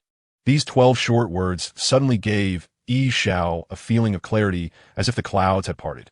Does such a world really exist? Xiao was shocked, murmuring to himself. Upon seeing this, Xiao Nuo gave the answer in his heart. Such a world certainly exists. In his previous life, the country he lived in, under the waving red flag, had faith among its people and hope in life. As long as one is willing to work hard, it is simple to not worry about food and clothing, let alone becoming wealthy. But in the pirate world, for most commoners, not worrying about food and clothing is simply out of reach. Not long after, Xiao, with a serious expression, stared intently at Xiao Nuo with his white hair and said solemnly, Lord Xiao Nuo, can you really bring true peace to the world? Upon hearing this, Xiao Nuo replied emphatically, Of course. Hearing this answer, Xiao suddenly stood up and, to Xiao Nuo's astonishment, knelt directly on the ground. Mr. Xiao, what are you doing? Xiao Nuo quickly got up to help Xiao, but the next second, Xiao Nuo suddenly felt a terrifying gravity pressing down on him. This is the power of the heavy fruit. Just as Xiao Nuo was shocked, Xiao's voice suddenly rang out. Lord Xiao Nuo, I kneel before you on behalf of all the commoners in the world. Thank you for your kindness. With that, Xiao prostrated himself on the ground. But at that moment, a golden arm was placed on his shoulder. I don't want this kind of thanks. Saying this, Xiao Nuo exerted his strength and directly pulled Xiao's tall body up from the ground. After doing all this, Xiao Nuo casually clapped his hands. Xiao, on the other hand, was astonished. He never expected that Xiao Nuo could easily break through his gravitational suppression. The next second, Xiao Nuo reined in his smile and looked at Xiao, saying solemnly, Xiao, state your decision. Will you join the Adventurers Guild or become an apostle? I want to achieve true peace, but I cannot do it without your help. Upon hearing this, Xiao hesitated for a moment and asked, Lord Xiao Nuo, what is the difference between the two? Difference? Xiao Nuo pondered for a moment and explained, My definition of the Adventurers Guild is an organization that will replace the Navy to manage the oceans in the future. while apostles are the existence that suppresses all-powerful evil beings in the entire sea. As soon as he finished speaking, Xiao immediately found his answer. Lord Xiao Nuothe, I choose to become an apostle. Good, Xiao Nuothe shouted, then purchased a class change selection book from the system store. After selecting the profession that perfectly matched Xiao, he handed the class change book to him, saying, Mr. Xiao, this is your class change book. Class change book? What is this? Xiao asked, puzzled. Hearing this, Xiao Nuothe smiled helplessly and began to explain. After a round of dialogue, Xiao finally understood the meaning of the class change book in his hand and was incredibly shocked. I didn't expect there to be such a magical item in this world. No wonder apostles are so powerful. With that, as Xiao focused his mind, the class change book instantly transformed into a golden light that enveloped him. Not long after, as the golden light faded, two black straps appeared on Xiao's eyes, crossing in shape over them. Vision, insight, wisdom, what an incredible power. After speaking, Xiao touched his eye mask, his astonishment evident on his face. This is just the beginning. Saying this, Xiao Nuothe purchased Potential Enhancement Elixir, Radiant Feather Knight Splendor Set, along with Adventure Group Medal, Stone of Strength, Stone of Stamina, Stone of Speed, Second Awakening Completion Scroll, and Abyss Demon Invitation, all of which he stuffed into Xiao's arms. Then, after a patient explanation from Xiao Nuothe, all consumables were used by Xiao on the spot, while the remaining items were carefully tucked away by Xiao. Thus, all 12 apostles were in place. Chapter 218. Pre-war mobilization. Hurry, hurry, get moving. Morgan's thunderous voice echoed across the entire Adventure Island early in the morning. Today at noon sharp, the Adventurers Guild will officially be established and will recruit adventurers from all over the world. Therefore, today is destined to be extraordinary. The long-silent two Emperor pirates and a host of covetous pirates will surely attack the Apostles group. But all of this was within Xiao Nuothe's expectations. Since war was unavoidable, he would use the world broadcast to firmly embed the strength of the Apostles in people's hearts. In the Holy Land, Mariehua, deep within Panga City, in a magnificent little Western-style building. Old buddy, today you can drink the blood of the strong again. Are you excited? The knife-wielding Elder Star softly spoke as he slowly wiped his beloved sword, the chilling, killing intent resonating with the trembling, initial ghost slash. Have Sengoku and Carp set out? After saying this, the mustached Elder Star turned his gaze to the long-bearded Elder Star. The long-bearded Elder Star replied coldly, Carp has been increasingly disobedient lately. Although he accepted my orders, he actually put forward conditions to me. Conditions? The mustached Elder Star was taken aback and immediately asked, what conditions? After this battle, he wants to retire.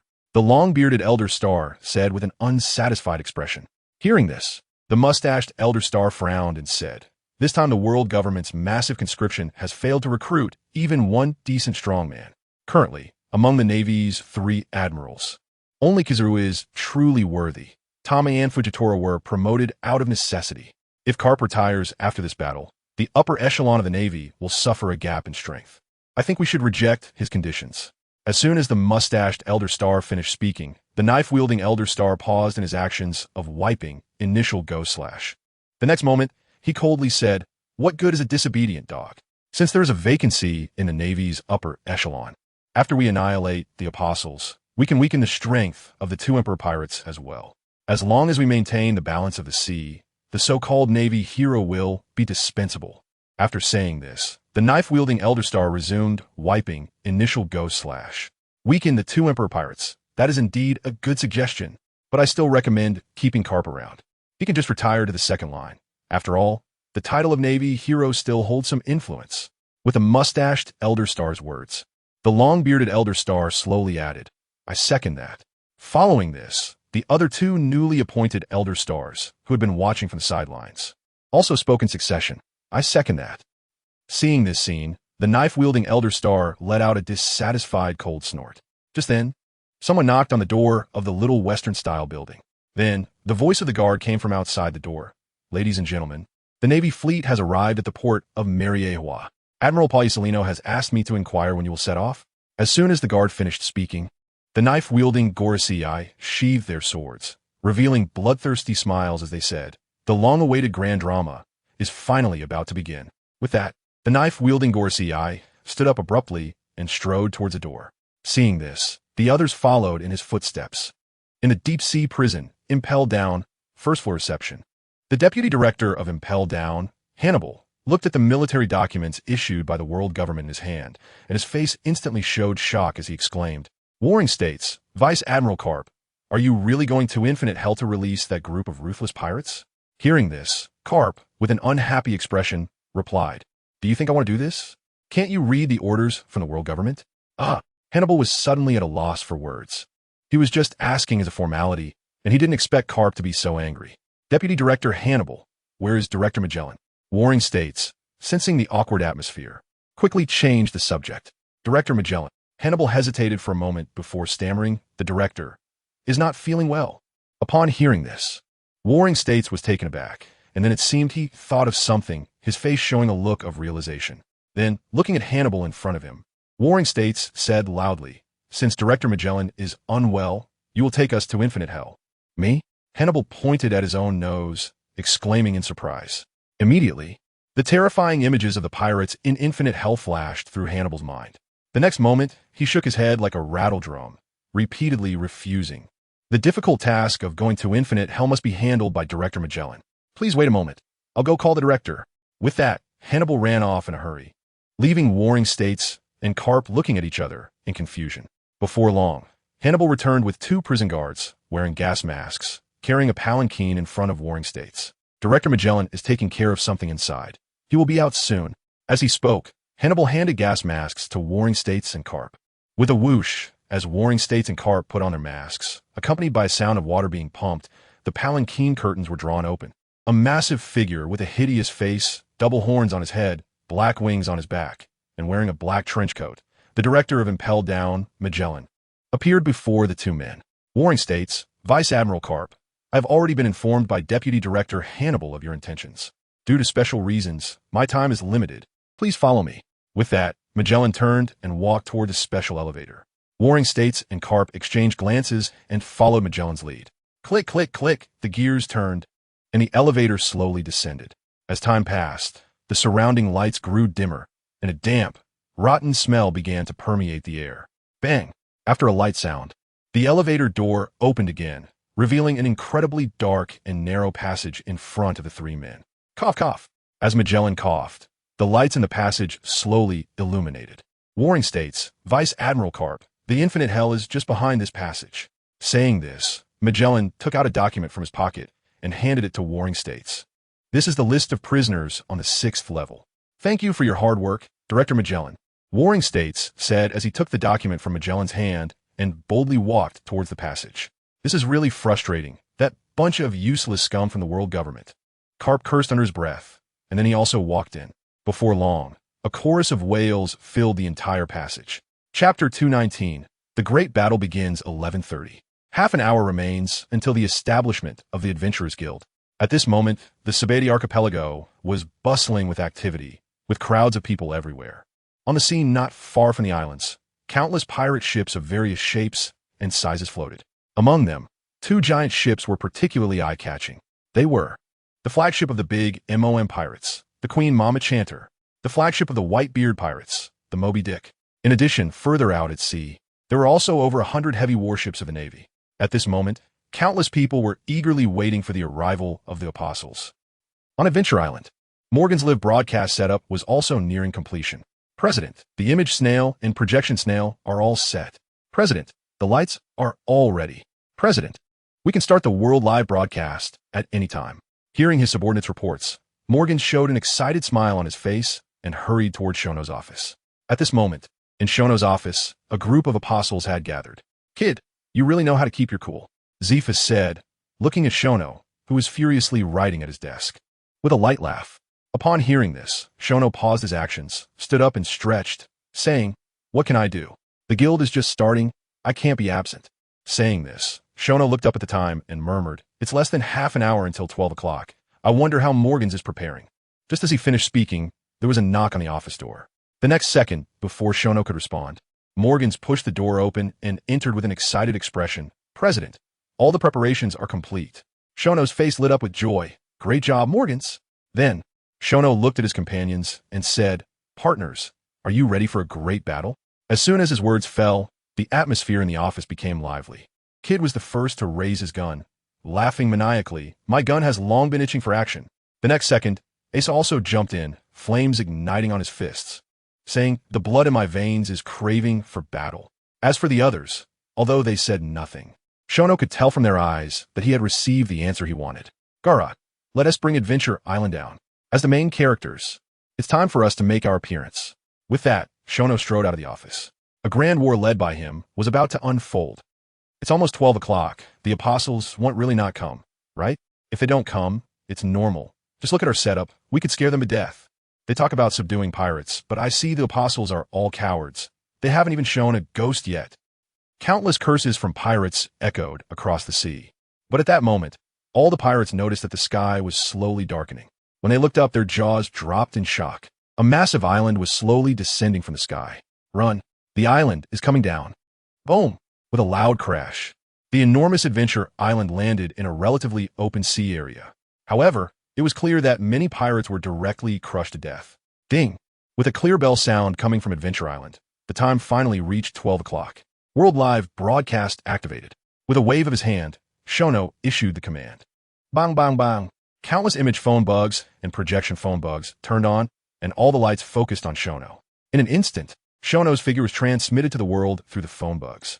At this moment, in the vast pirate world, countless people put down their work and began to spread the news. Because the last hero who executed the great pirate had appeared again. Shortly after, Shono's voice echoed from the live broadcast screen. Everyone, we meet again. I believe everyone is familiar with me, so I won't introduce myself. The purpose of my live broadcast today is to tell everyone. The Adventurer Guild has been established. Anyone who is filled with a sense of justice and hatred for evil can join the Adventurer Guild and become a powerful adventurer. Last time, I only had my partners briefly showcase themselves. This time, please enjoy the power of the apostles, because in the not-so-distant future, you may all become one of them. As Shono's words fell, Morgan split the camera into 12 parts, each focusing on one of the 12-foot apostles. Kazan, watching the swarm of pirate ships rushing towards Adventure Island, Shono shouted loudly. Kazan leaped to the seaside and shouted, Ice Age. In an instant, endless chilling air surged from Kazan's hands, merging into the sea. Crack, crack, crack. An ear-piercing sound rang out.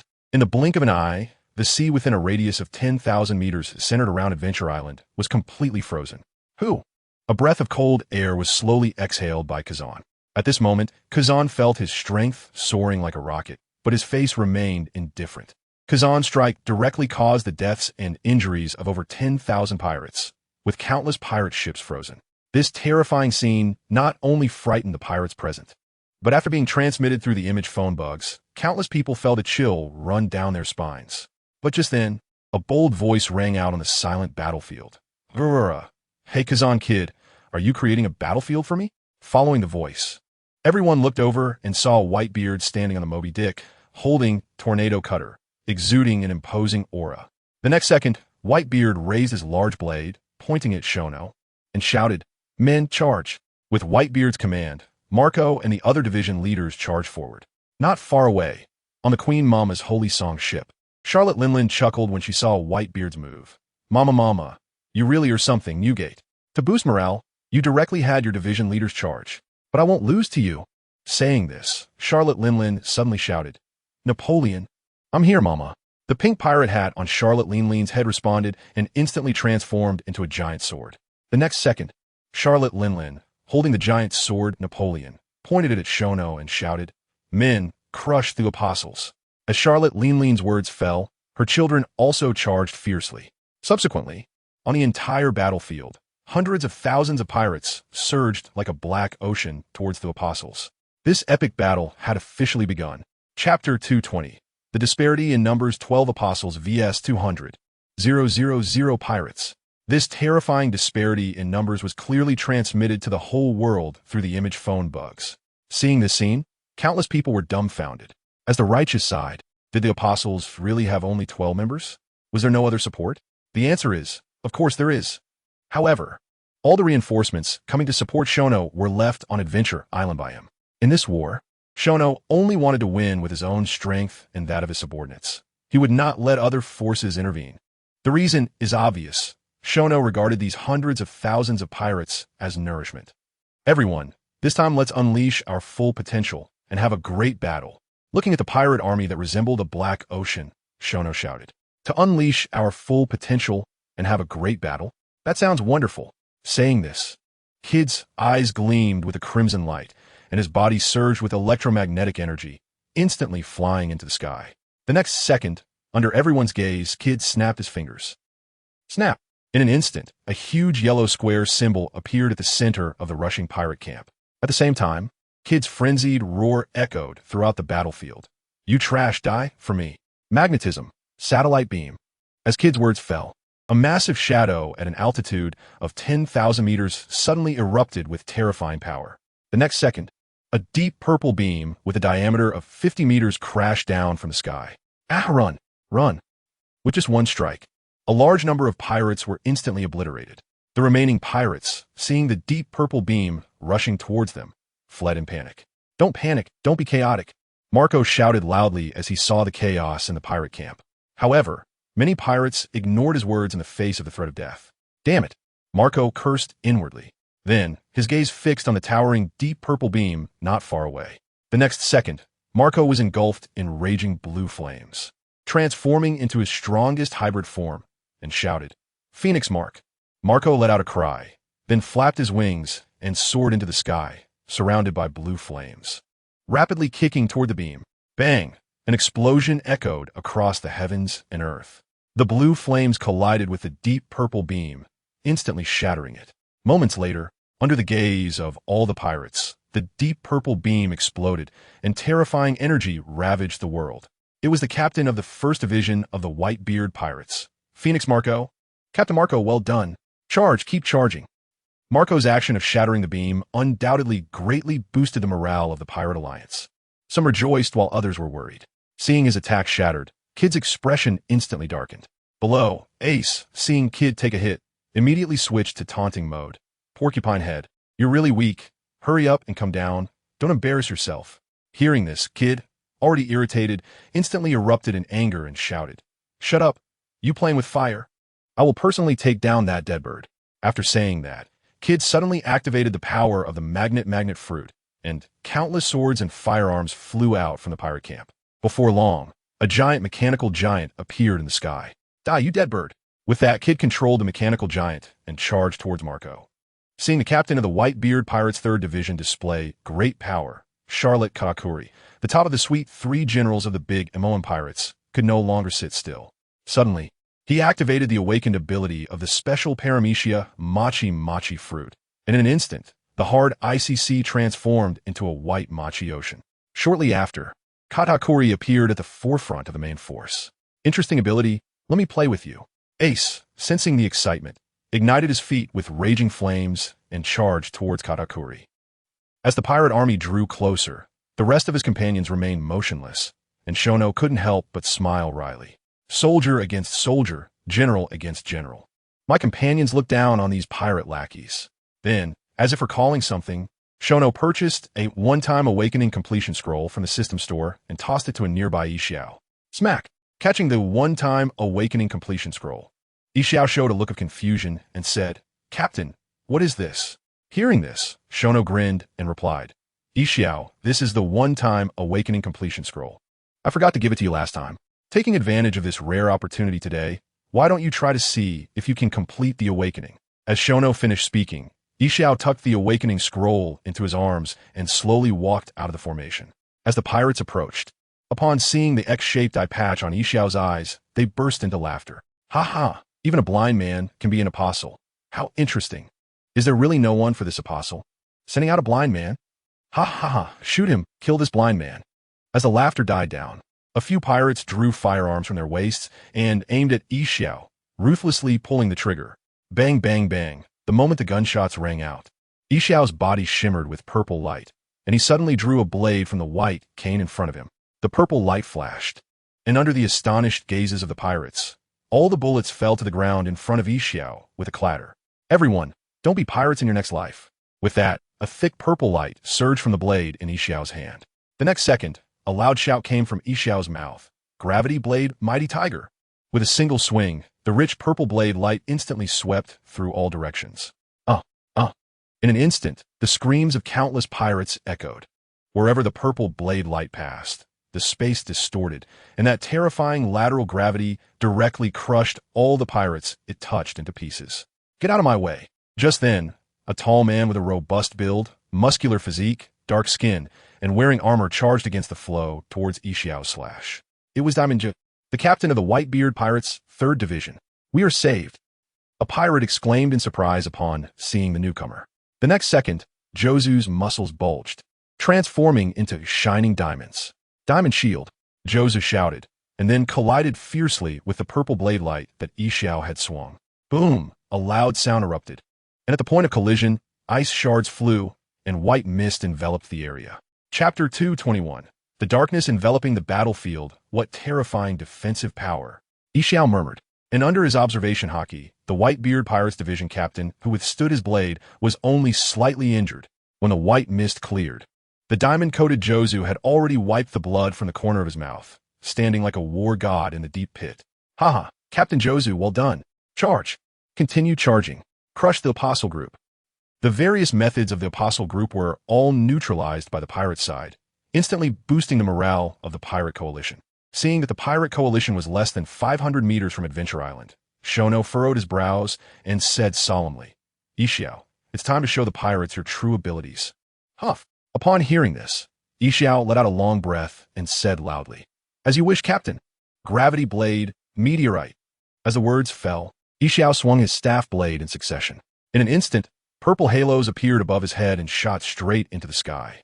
Shortly after, under the terrified gazes of countless pirates, for massive meteorites descended from the sky, blocking out the sun.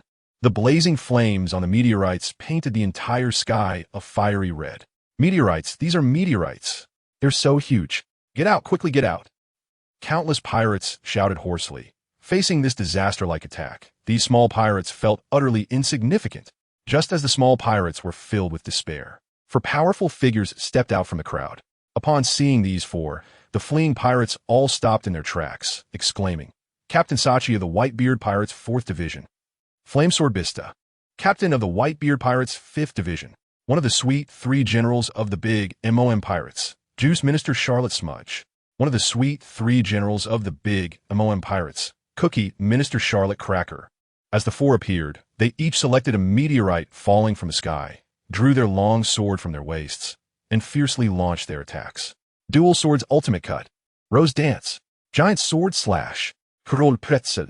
Several incredibly sharp slashes rushed towards the meteorites in the air at high speed. Boom, boom, boom. The violent explosion reverberated in all directions. Under the astonished gazes of the pirates, the 4 massive meteorites instantly shattered. But the next second, the broken meteorite fragments fell like raindrops. Suddenly, many pirates who couldn't dodge were hit by the meteorite fragments, letting out mournful cries. Not far away, Xiao felt his surging power and couldn't help but be lost in thought. After a moment, he felt a constraint. "Is this the limitation the captain mentioned?" As he spoke, Xiao smiled and took out the one-time awakening completion scroll that Xiao Nuothe had given him. With just one awakening, he could use Mind's Eye, which made the old man excited. After saying that with a thought, the one-time awakening completion scroll instantly transformed into a sphere of golden light that enveloped him. This scene immediately attracted the attention of Xiao Nuothe and the others. Has he awakened so quickly? Then, Xiao Nuothe looked at his companions beside him and said, "Xiao is awakening, and the 5-4 Emperor Group officers below, who will deal with them." As soon as he finished speaking, Nokigao, Nami, Robin, Shirahoshi, and Gallet flew straight toward the battlefield. Soon, the 5 each found their own opponents. Nokigao versus Vista, Nami versus Yos, Robin versus Charlotte Smudge, Shirahoshi versus Charlotte Cracker, Gallet versus Sachi. Seeing that the apostles were dwindling, the Pirate Alliance immediately charged towards Adventure Island as if they had been injected with adrenaline. But at that moment, the originally clear sky was suddenly shrouded in a strange darkness. What is going on? Why has the sky suddenly turned dark? Light the torches quickly. In an instant, the pirates were thrown into chaos. On the Moby Dick, Whitebeard felt the dark power spreading in the air and frowned. The next moment, he looked towards the not far away Queen Mama's singing ship and said solemnly, "Linlin, do you know what this strange darkness is?" Charlotte Linlin thought for a moment and replied, "This power is somewhat similar to Captain Rox's fruit ability." As soon as Charlotte Linlin finished speaking, Whitebeard's face showed an expression of great shock, and he said, "How is this possible? Captain Rox's fruit has completely disappeared from this world, hasn't it? Mama, perhaps I guessed wrong. After all, Captain Rox's devil fruit did not have this cold, murderous intent." Saying this, Charlotte Linlin glanced at the increasingly gloomy sky and shouted, "Prometheus, I'm here, Mama." A small fireball instantly appeared in front of Charlotte Linlin. The next moment, Charlotte Linlin grabbed the fireball in front of her, infused it with her power, and suddenly threw it into the sky. In an instant, the blazing sun shone down, illuminating the earth once more. Meanwhile, in the Pirate Alliance, a middle-aged man with a few missing teeth, a rugged appearance, a sturdy build, thick body hair, wearing a black coat and exposing his chest, suddenly knelt down on the ground. The man looked shocked, muttering, "This is impossible. This absolutely can't be the power of the dark fruit. It's fake. This is all fake." When the light illuminated the earth again, a pirate who recognized the man exclaimed, "Teach, what's wrong? Are you hurt?" Faced with his companion's concerned words, Teach remained dazed, muttering impossible. Seeing this, the pirate shook his head, looking strange. Could it be that Teach has been scared silly? After saying this, the pirate glanced disappointedly at Teach and then rushed back into battle against Adventure Island. After a long time, Teach finally came to his senses, scanned the vast battlefield, and unexpectedly left without looking back. On the other side, on Adventure Island, after Xiao and Nuothe's explanation, Zephyr, Kazan, and Hancock realized that this celestial phenomenon was caused by Xiao's awakening. What a terrifying awakening this is. Zephyr sighed, which immediately resonated with Kazan and Hancock. In comparison, their awakenings were simply not on the same level as Xiao's. Then, the three focused their attention on Xiao, who was exuding a cold, murderous intent, eagerly anticipating his next performance. Not just the three of them. Even Xiao Nuo showed an interested look. In his past life, the stainless steel basin, what kind of terrifying power would it unleash in this other world? Truly something to look forward to. The Great Dark Sky. Chapter 222, Xiao's Terrorist Eyes. So many tightly closed eyes in the sky. What the hell are these blood-red eyes? When Prometheus lit up the entire sky, the pirates looked up at the heavens, only to find that a multitude of tightly closed blood-red eyes had inexplicably appeared on the pitch-black canopy. At the same time, Xiao, who was originally enveloped in light, had now awakened. "I never expected that I would have a day to see the world again. Life is truly wonderful." Saying this, Xiao then extended his perception behind him. So this is what the captain looks like. What a handsome young man, with the passive ability of Mind's Eye. Even though Xiao was blind, it did not hinder his perception of the entire world. Although everything in this world was gray. Why do I feel like I'm being watched? On Adventure Island, Xiao Nuo murmured, feeling a sudden chill. Then he began to look around. But the instigator of all this had already retracted his gaze. At this moment, Xiao was calmly looking at the vast pirate alliance in front of him, softly murmuring, "What a group of deeply sinful individuals." After this awakening, Xiao's observation haki had produced a strange fusion with Mind's Eye. Therefore, he could clearly perceive the deepest sins in each pirate's heart, as well as the thick, bloody aura surrounding them. The next moment, Xiao drew his staff sword again and shouted, "Shura, evil light slash." As soon as he finished speaking, Xiao swung his staff sword continuously.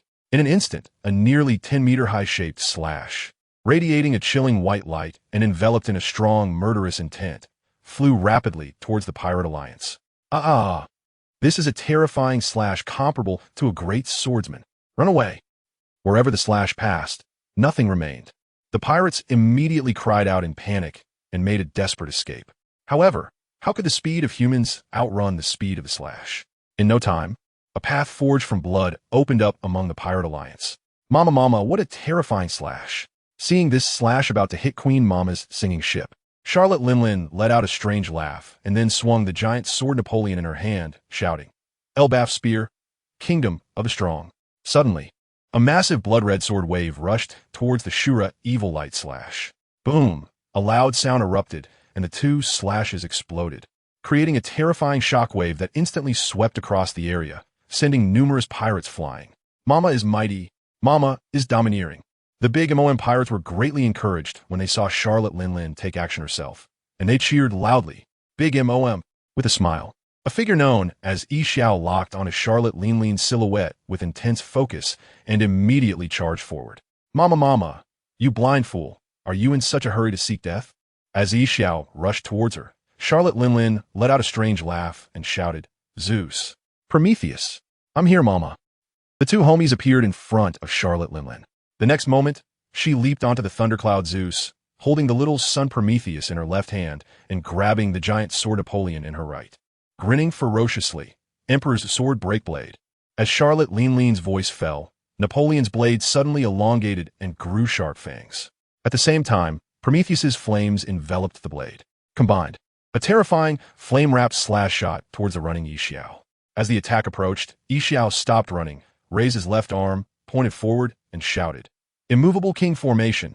In an instant, a massive purple star array rose before Xiao, accompanied by waves of energy. Four purple immovable king flame beads appeared at the center of the star array and began to spin rapidly. The next second, the fiery slash struck the immovable king formation with a thunderous impact. Boom! The continuous rumbling echoed throughout the battlefield. Such a terrifying sound immediately caught everyone's attention. This scene was also transmitted to the world by the image-transmitting snail. In an instant, countless discussions erupted worldwide. Who is this blind man? A new apostle? It's hard to imagine he could fight evenly with the Emperor Big Mom. With such a powerful apostle, do the pirates really have a way out? Watching the apostle display his might on the battlefield, opinions varied. Some were happy, some excited, some in despair, and others gritting their teeth. Boom! After a long stalemate, with a loud shout from Xiao, the immovable king formation exploded. Boom! The flame beads shattered, and waves of dark power surged, extinguishing the flames and rapidly spreading outward. So cold, countless pirates shivered. The dark aura that spread made them feel chilled to the bone. Mama, so you are the source of this strange dark power. As she spoke, Charlotte Linlin showed a very interested expression and asked Blind Man, Can you tell me what this power is? Hearing this, Xiao smiled slightly and said, Do you want to know? Then experience it for yourself. Big Mom. After saying that, Xiao began to run again.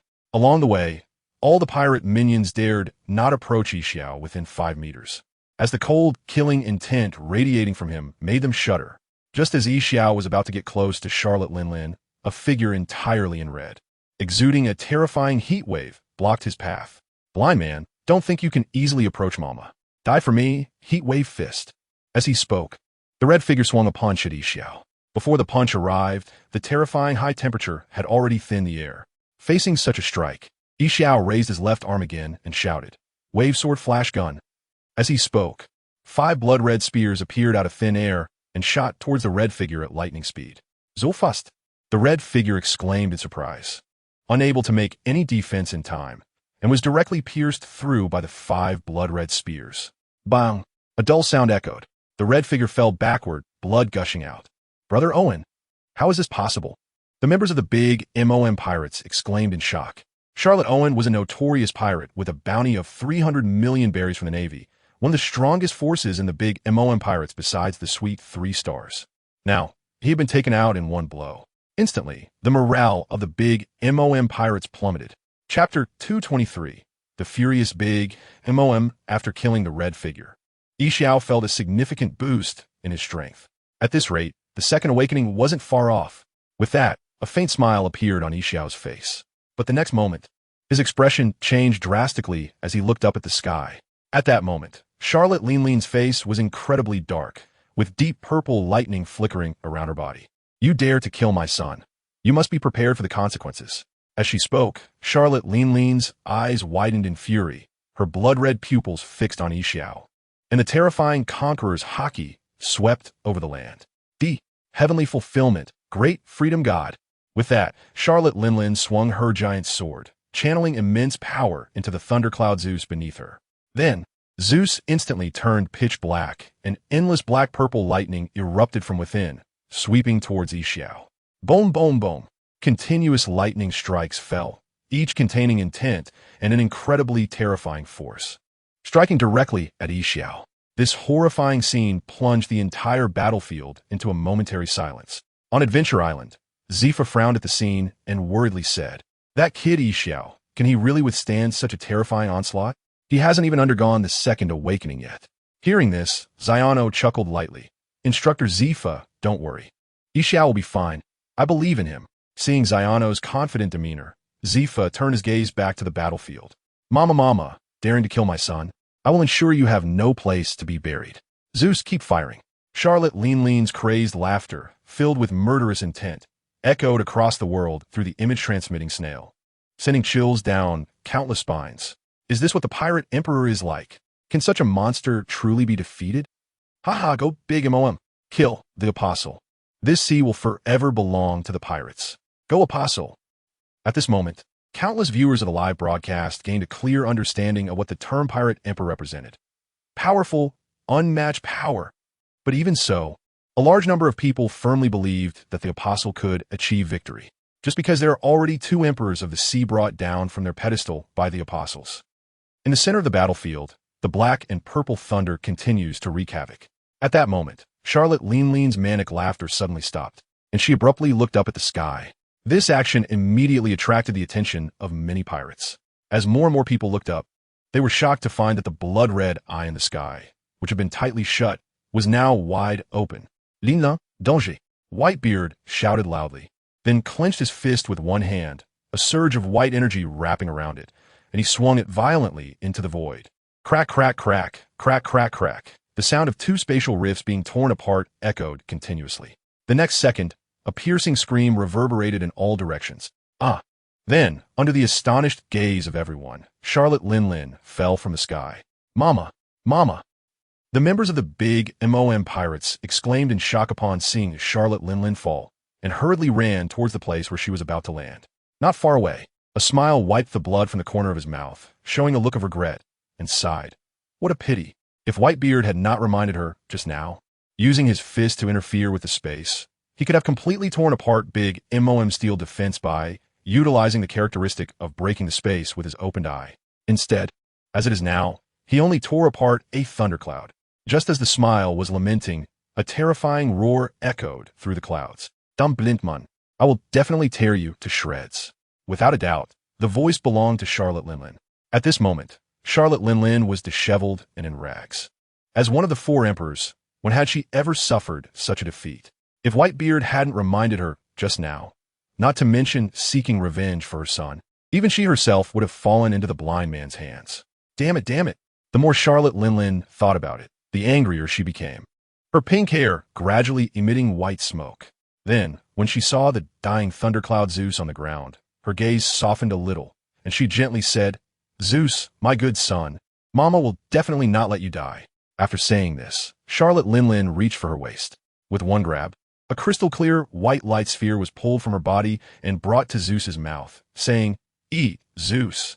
If you hadn't protected me just now, it would have been me who got hurt. Looking at the rich and delicious soul energy before him, the dying Zeus suddenly swallowed it in one gulp. The next second, terrifying energy erupted from Zeus's body, and an incredibly bright white light instantly illuminated the entire world. When the light dissipated, Charlotte Lin shouted, Zeus, Napoleon, Prometheus. The three homies flew in front of Charlotte Lin upon hearing, responding in unison, Mama, I'm here. Mama, I'm here. The next second, Charlotte Lin's eyes sharpened, and she yelled, Combine! As soon as these words were spoken, Napoleon and Prometheus looked at Zeus with strange expressions. This was because, in the past, every time they tried to combine, it ended in failure, and the source of that failure was Zeus. Seeing that the three homies were slow to act, Charlotte Lin's expression changed, but before she could get angry, Prometheus suddenly bit the end of Napoleon's sword, and then the top of Napoleon's sword pierced straight through Zeus's body. In this way, using the sword as the main component, and lightning and flames as support, a perfect energy closed loop was formed. Then, Charlotte Lin grasped the hilt of the sword and unleashed her observation hockey. When she sensed the blind man she hated to the core, she leaped into the sky, shouting, Mingguang Cannon! With a swing of the sword, a high-density, pure, white energy beam shot towards the smile like a bolt of lightning. Feeling the terrifying force of this strike, both sides of the battle couldn't help but twitch their eyelids. Mr. Smile, get out of the way, it's dangerous. Galat, closest to the Smile, shouted in panic. Upon hearing this, the Smile shook his head lightly. He knew that, with his speed, it was impossible to escape the attack range of this strike. But sitting and waiting to die was not his style. Then, the Smile pulled out his cane sword again, coated it with dark armament hockey, and murmured, This time, I bet on my victory. Chapter 224: The Smiles Defeat Gravity Blade. Fierce Tiger. Facing Charlotte Lean's fierce strike, the Smile advanced instead of retreating. Since he couldn't evade, he would take the offensive as a substitute for defense. Boom! A white and purple energy attack collided instantly. In an instant, a terrifying energy wave erupted. But unfortunately, it only held for a moment before the dazzling high-density, pure white energy beam pierced through the purple gravity blade, striking directly at the Smile. "Have I failed?" The Smile murmured, unwillingly crossing the cane sword in front of him to defend. Although he failed in the clash, he wouldn't just sit back and wait. Bang! A dull sound spread in all directions as the high-density, pure white energy beam, infused with Charlotte Lean's fury, slammed hard against the cane sword in the Smile's hands. Moments later, under everyone's gaze, the ice beneath the Smile's feet shattered inch by inch, and even the dark cane sword in his hands began to bend at a strange angle under the continuous impact of this pure white energy. "Not good," Shono murmured, then transformed into a beam of golden light, dashing towards the Smile. Soon after, with a crisp cracking sound, the cane sword in the Smile's hand broke in half. "Sigh. This round, I lost." The Smile sighed, his armament haki not reaching the peak level of observation haki. And the sword in his hand was just an ordinary quick blade. It was reasonable for it to be broken by Big Mom's furious strike. Immediately, the Smile clenched his fists in front of his chest, covering his entire body with armament haki, planning to take on Big Mom's strike with his flesh. But at that moment, a beam of golden light suddenly fell behind the Smile, pulling him away. At the same time, a voice rang in the Smile's ear. "You've worked hard, Smile." Hearing this familiar voice, a smile appeared on the Smile's face. He knew he was safe. Armament, twin crystal shields.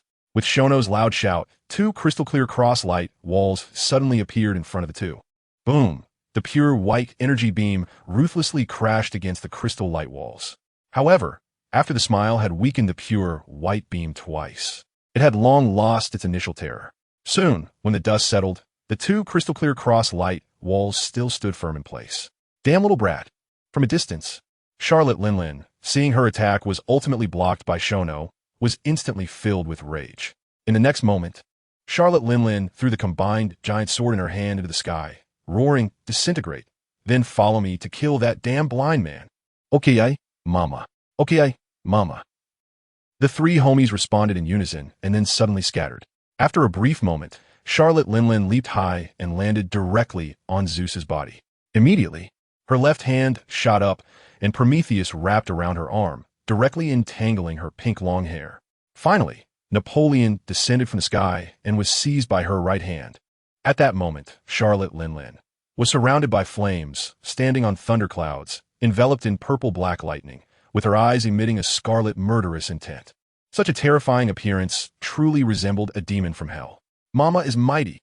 Mama is domineering." The members of the big MOM pirate crew cheered upon witnessing this. In the next second, Charlotte Lean pointed Napoleon at Shono and Xiao, roaring, "Damn little brat. Dam blindman, d." As her words fell, Zeus suddenly erupted with terrifying speed, flying straight toward the two. Seeing Charlotte Lean charging, Shono's expression remained calm. His right hand shimmering with golden light as a massive golden hammer instantly appeared. "Flame of the blade, mother!" Charlotte Lean roared, swinging Napoleon with a fiery slash that howled through the air. "Oomph!" Shono let out a cold snort, ready to swing the hammer of divine punishment in his hand. But at that moment, a graceful figure wearing golden armor and stepping on pink lotus flowers soared into the air, kicking the fiery slash to pieces. It was undoubtedly Hancock. At this moment, she glared at Charlotte Lean with a face full of killing intent, angrily scolding, "You fat hag, dare to insult Lord Shono. I will never forgive you." As her words fell, red light flashed in Hancock's eyes, and all her power surged crazily into her right leg. When her momentum reached its peak, she shouted, "Divine Warrior's Kick." In an instant, Charlotte Lean and the three homies in the sky felt a terrifying pull, continuously tugging at their bodies. After a moment, Zeus nervously said, "Mama, I can't hold on any longer." As soon as he finished speaking, his body suddenly fell toward Hancock. "Damn, what kind of power is this?" Charlotte Lean's expression turned severe as she reached for Prometheus in her long hair, shouting, "It's coming, Prometheus! Heavenly fire!" Saying that, Charlotte Lean hurled the empowered Prometheus toward Hancock. Hancock, seeing this, reluctantly interrupted her spell, cursing, Damn fat hag. The next second, Hancock lightly touched her lips and activated her devil fruit ability. In an instant, pink long arrows shot straight toward Charlotte Linlin and the three homies in the sky. A scream came from Prometheus's mouth, as it was the closest and got hit first. Originally a ball of flame, after being struck by Hancock's pink long arrow, it slowly turned into a piece of stone. Damn, the apostle group should all die. Charlotte Linlin let out a mad roar and actually abandoned Xiao and Shono, controlling Zeus to attack Hancock.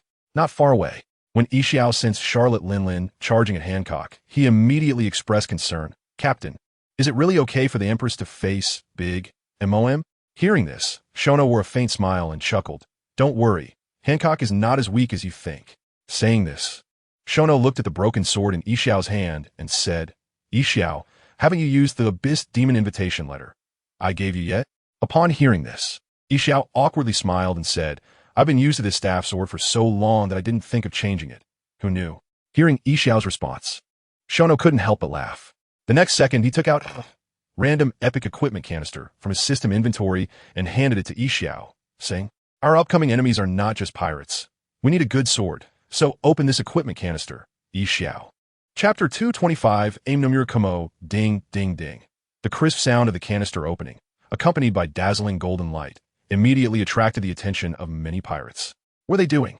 That glowing thing, could it be a treasure? Who cares if it's treasure? Let us just grab it. In front of the treasure, a large number of pirates recklessly charged toward Shono and Xiao with their swords drawn.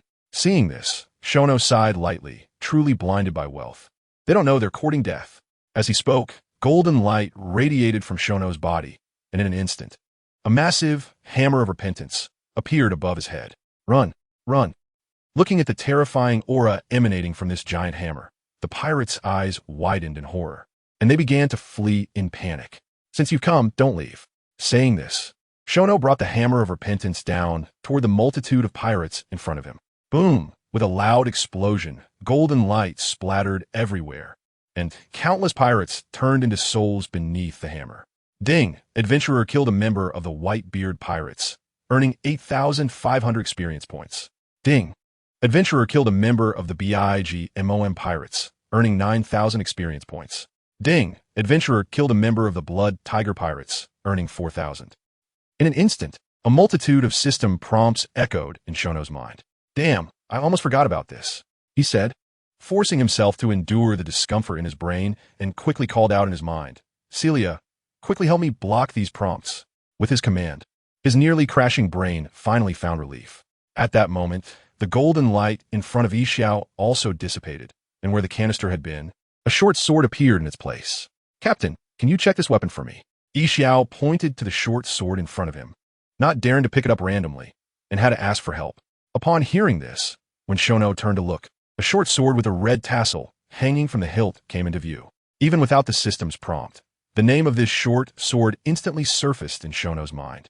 It was indeed the legendary dressing-up artifact from back in the day. When he picked up the short sword, all the information immediately appeared, confirming his guess. Name, Immeriko, level. 1 growth type, grade, epic type, short sword strength. 1 can grow speed. 1 can grow skill. Mind's eye, perception distance 30 basic attack power. Skill attack power 20, additional skill. Thinking storm. Upon use, releases a special aura that increases the strength of all teammates within the aura by 10. When attacking, an additional 10 extra damage. Grows by 1 for each level up. After browsing all the information, Xiao couldn't help but feel emotional. This weapon is truly perfect for Xiao. Not to mention the 30 increase in Kinbunchika Haki perception range. It can elevate Xiao's observation Haki to a whole new level. It can be said that with Tian Songyun equipped, Xiao's observation Haki is undoubtedly the strongest presence in the Apostle Adventure Group. Even Xiao Nuo, in terms of mastery of observation Haki, is not as good as Xiao. Afterwards, Xiao Nuo handed Tian Songyun to Xiao and shared all the information about this short sword with him. Is it really called Tian Songyun? A sword can be this powerful? It not only enhances attack and speed, but also boosts observation Haki? This is truly unheard of. After saying this, Xiao suppressed the shock on his face and took Tian Songyun. As Xiao held the sword hilt and completed the weapon binding, a terrifying aura suddenly emanated from him. It's real. A cry of surprise escaped Xiao's lips. He could clearly sense that everything Xiao Nuo said had come true. Hearing this, Xiao Nuo smiled and asked, "How does it feel, Xiao?" "It feels great. With Tian Songyun in hand, I'm confident I can face big MOM without losing ground, maybe even suppress her." After saying this, Xiao turned to look at Charlotte Linlin, who was fighting Hancock. "Just suppressing her? That's not enough, Xiao," said Xiao Nuo, pointing to the Endless Pirate Alliance. "Xiao, these evil pirates are your nourishment. Complete your second awakening as soon as possible. Our enemies are not just the big MOM pirates and the Whitebeard pirates. There are also some powerful conspirators lurking in the shadows, planning a deadly strike against us." "Conspirators?" Xiao murmured. Then his expression turned serious as he charged into the Pirate Alliance with his sword. After doing all this, Xiao Nuo returned to Adventure Island. "Keep no, when will Kuzan and I make our move?" As soon as he saw Xiao Nuo, Zephyr began to inquire. Upon hearing Zephyr's question, Xiao Nuo did not answer immediately. Instead, he quickly unleashed his top-level observation haki, then compressed it into a linear shape, extending towards the distant sea.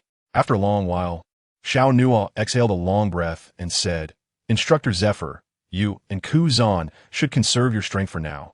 Our enemies are not just pirates." As soon as he finished speaking, Zephyr and Kuzan were taken aback. Then, as if they realized something, a look of despondency appeared on their faces, and they let out a long sigh. As time passed, on the battlefield, the 9 apostles displayed their might.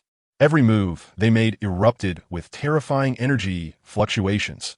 These scenes were clearly transmitted to the world through the image phone bugs at the battle between Nokigao and Bista. Nokigao swung his 2 lightsabers at high speed. A flurry of brilliant cherry blossoms fell, and Bista could only defend awkwardly, at any moment risking a fatal blow. At the battle between Nami and Jaws, Nami waved her staff continuously, with extreme ice and heavenly thunder intertwining, even with Jaws' high defense. He could only passively take hits. At the battle between Robin and Charlotte Smoothie, Robin was surrounded by haki, with roars of lion and dragon echoing across the land. At the battle between Kid and Marco, Kid controlled magnetic energy to face Marco head-on, while he wielded a laser launcher, unleashing continuous bombardments. At the battle between Ace and Charlotte Katakuri, Hellfire burned the Machi Ocean, and fierce exchanges showcased true masculinity. At the battle between Shirahoshi and Charlotte Cracker, the bloodthirsty summoned beasts ruthlessly crushed large swathes of biscuit soldiers. At the battle between Galette and Sachi, under the silver moon, amidst flashes of lightning, Sachi was already drenched in blood. At the battle between Hancock and Charlotte Linlin, Hancock ran like a ghost, and even as one of the 4 emperors, Charlotte Linlin could only respond cautiously. As for the last scene, with Xiao holding Tian Songyun, a terrifying killing intent swept across the area. Under the intertwining sword aura, ice blades, and explosive flames, no one could match him in a single strike. Not even the remaining officers of the Whitebeard pirates and big MOM pirates were exceptions. Crack, crack, crack at that moment. The sound of space shattering echoed throughout the battlefield. Then, under the astonished gazes of everyone, a towering figure from the Moby Dick leapt down from the ship, wielding the supreme great blade Song Yun Chia.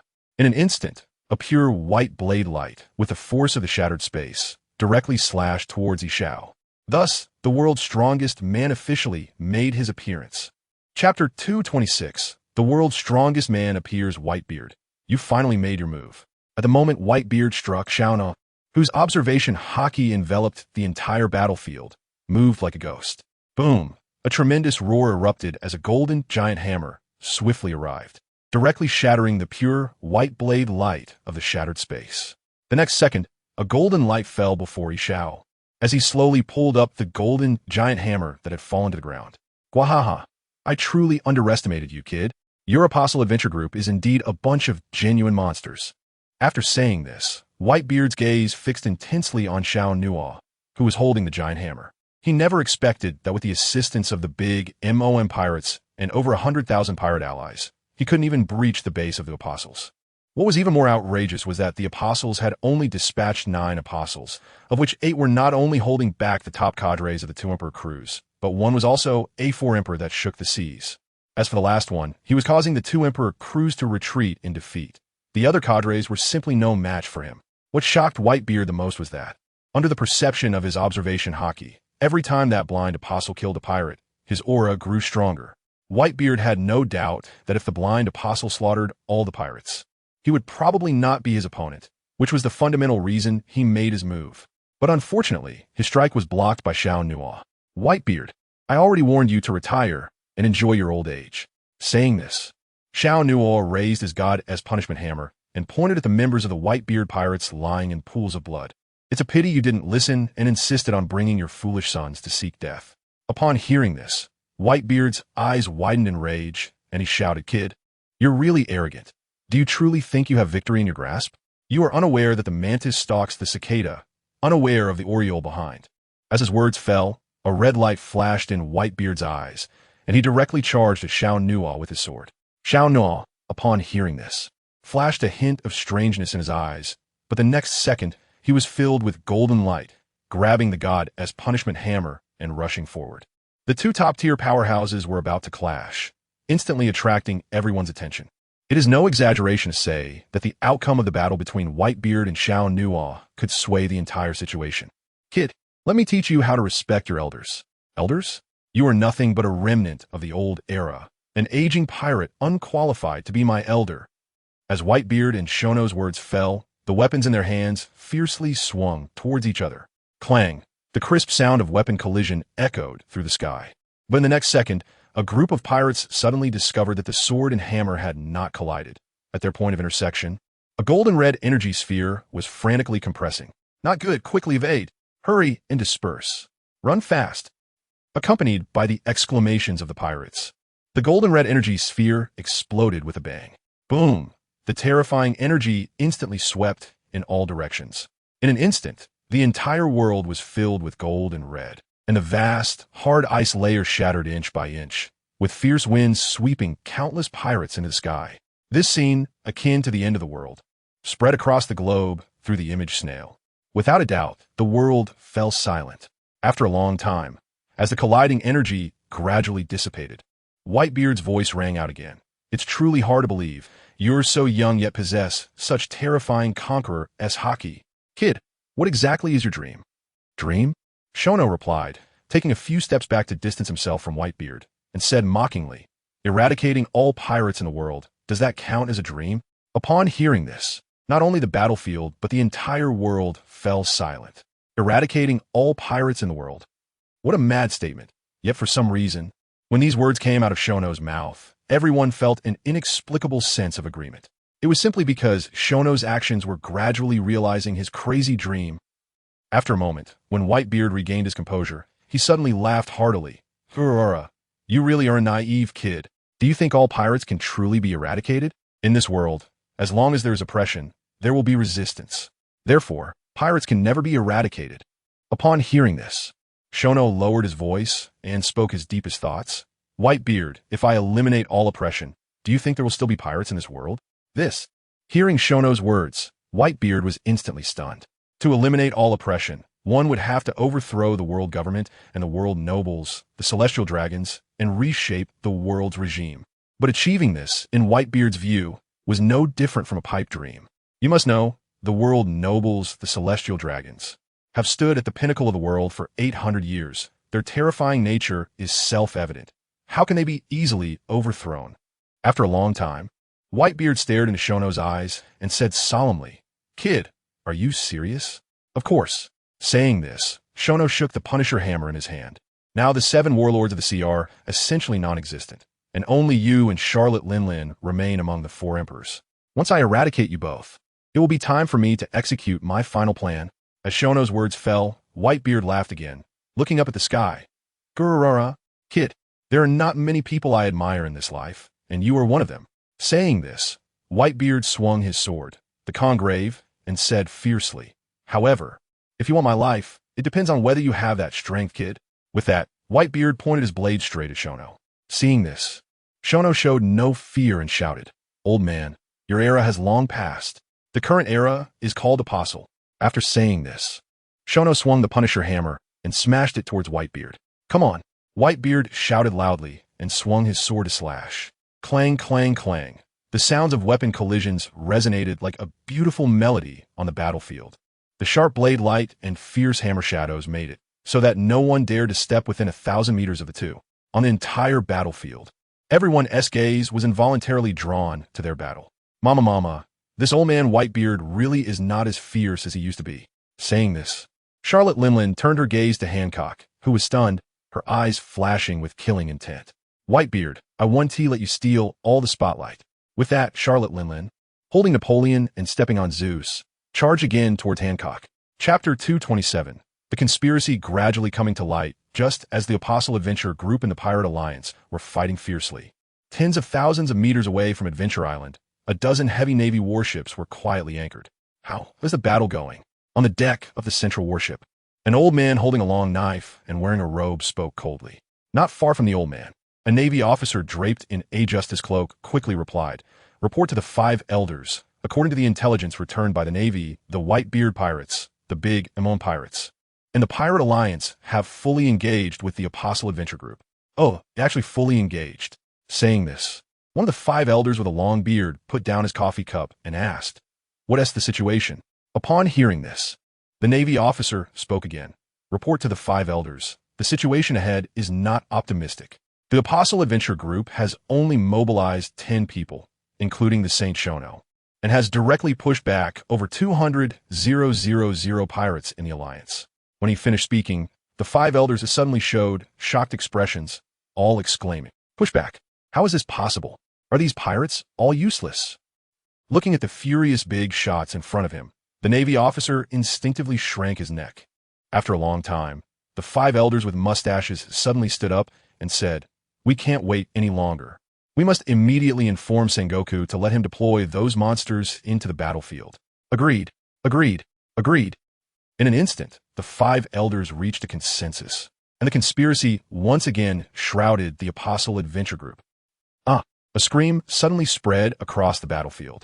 Everyone turned to the sound and saw that the captain of the Whitebeard Pirates 4th Division, Sachi, had his left arm severed by Galat in one strike. Sachi! Captain Sachi! Just as the Whitebeard Pirates hurried to support Sachi, another scream echoed. When everyone turned to the sound again, they saw that one of the sweet commanders of the Big Amon Pirates, Charlotte Cracker, had already been engulfed by Shirahoshi's summoned beasts. Cracker! Brother Cracker! Damn Apostle, this is infuriating. A group of Big Amon Pirates members were furious, facing a group of terrifying summoned beasts they didn't even have a chance to rescue. In an instant, the morale of the Pirate Alliance plummeted. At that moment, Charlotte Linlin's terrifying roar suddenly rang out. "Whitebeard, stop holding back. Otherwise, we will all die here." As she spoke, Charlotte Linlin's eyes flashed with a red light, and the Conqueror's haki swept across the world.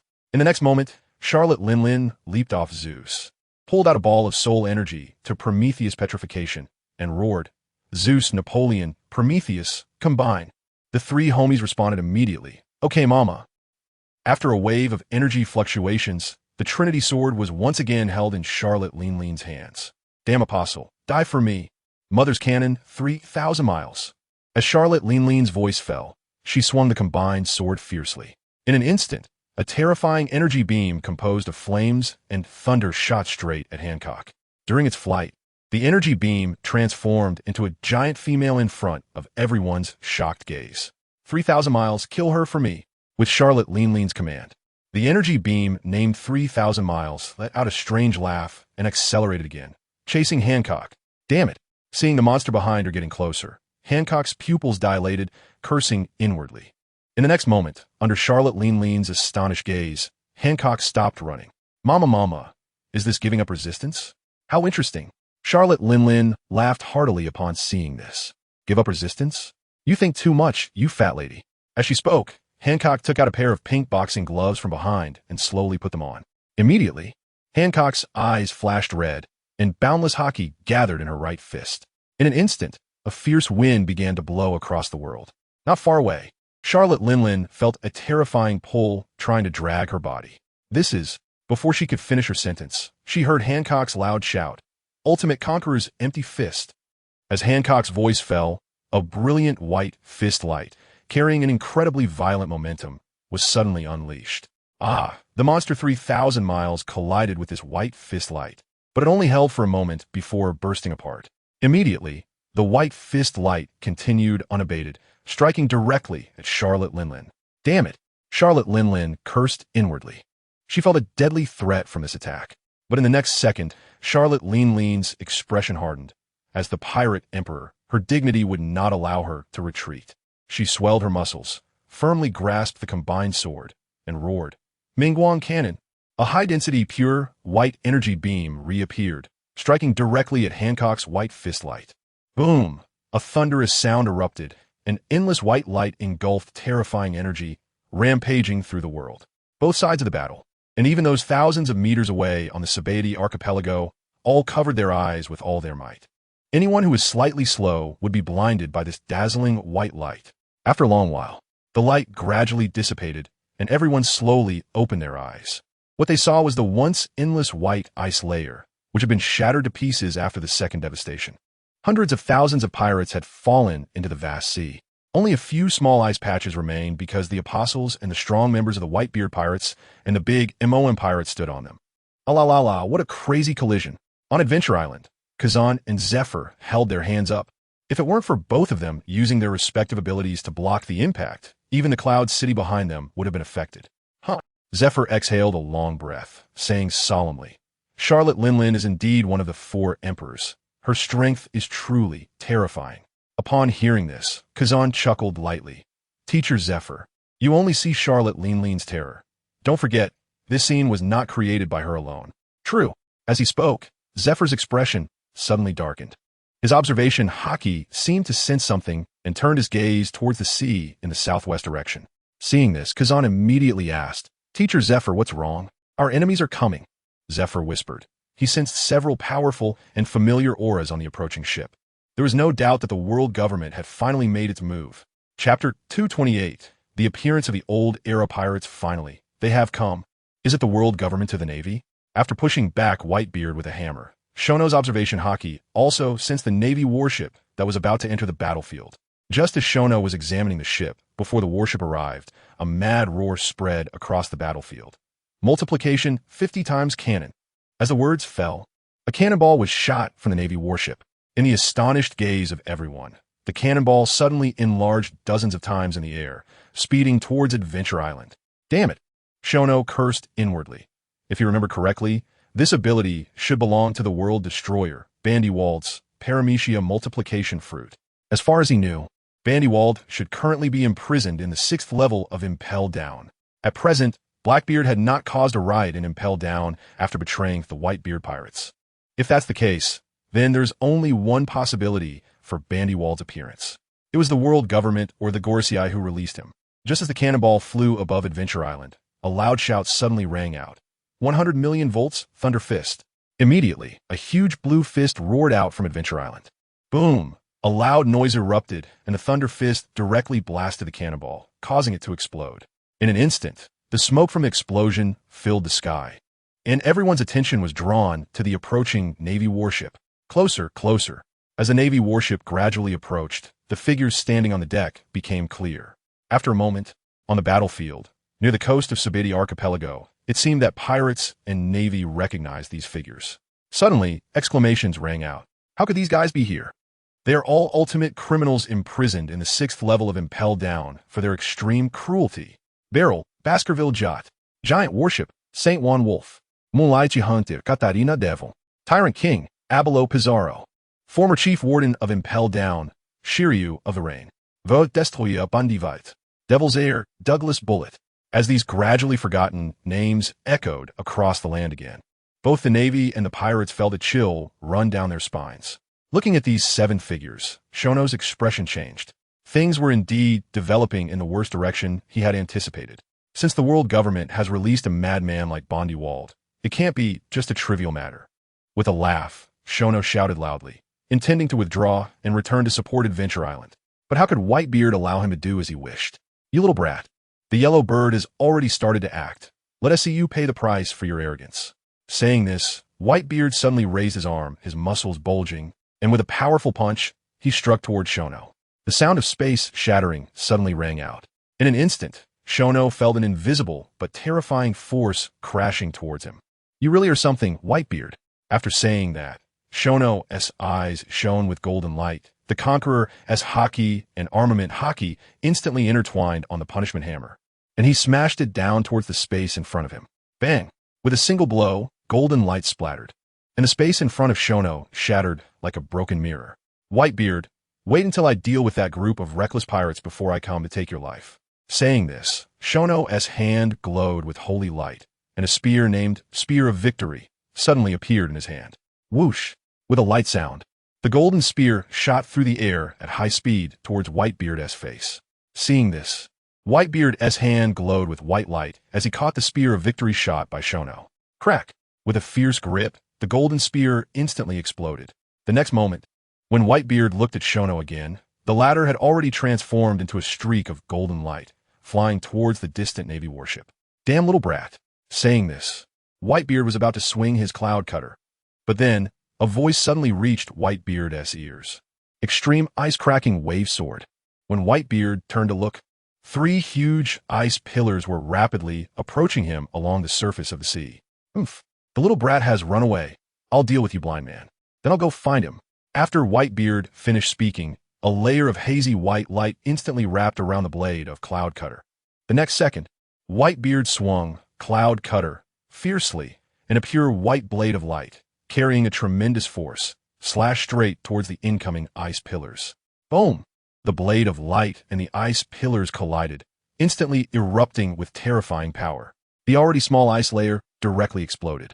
When the waves from the explosion settled, Whitebeard and Shono stood on a small piece of ice, facing each other in a strange standoff.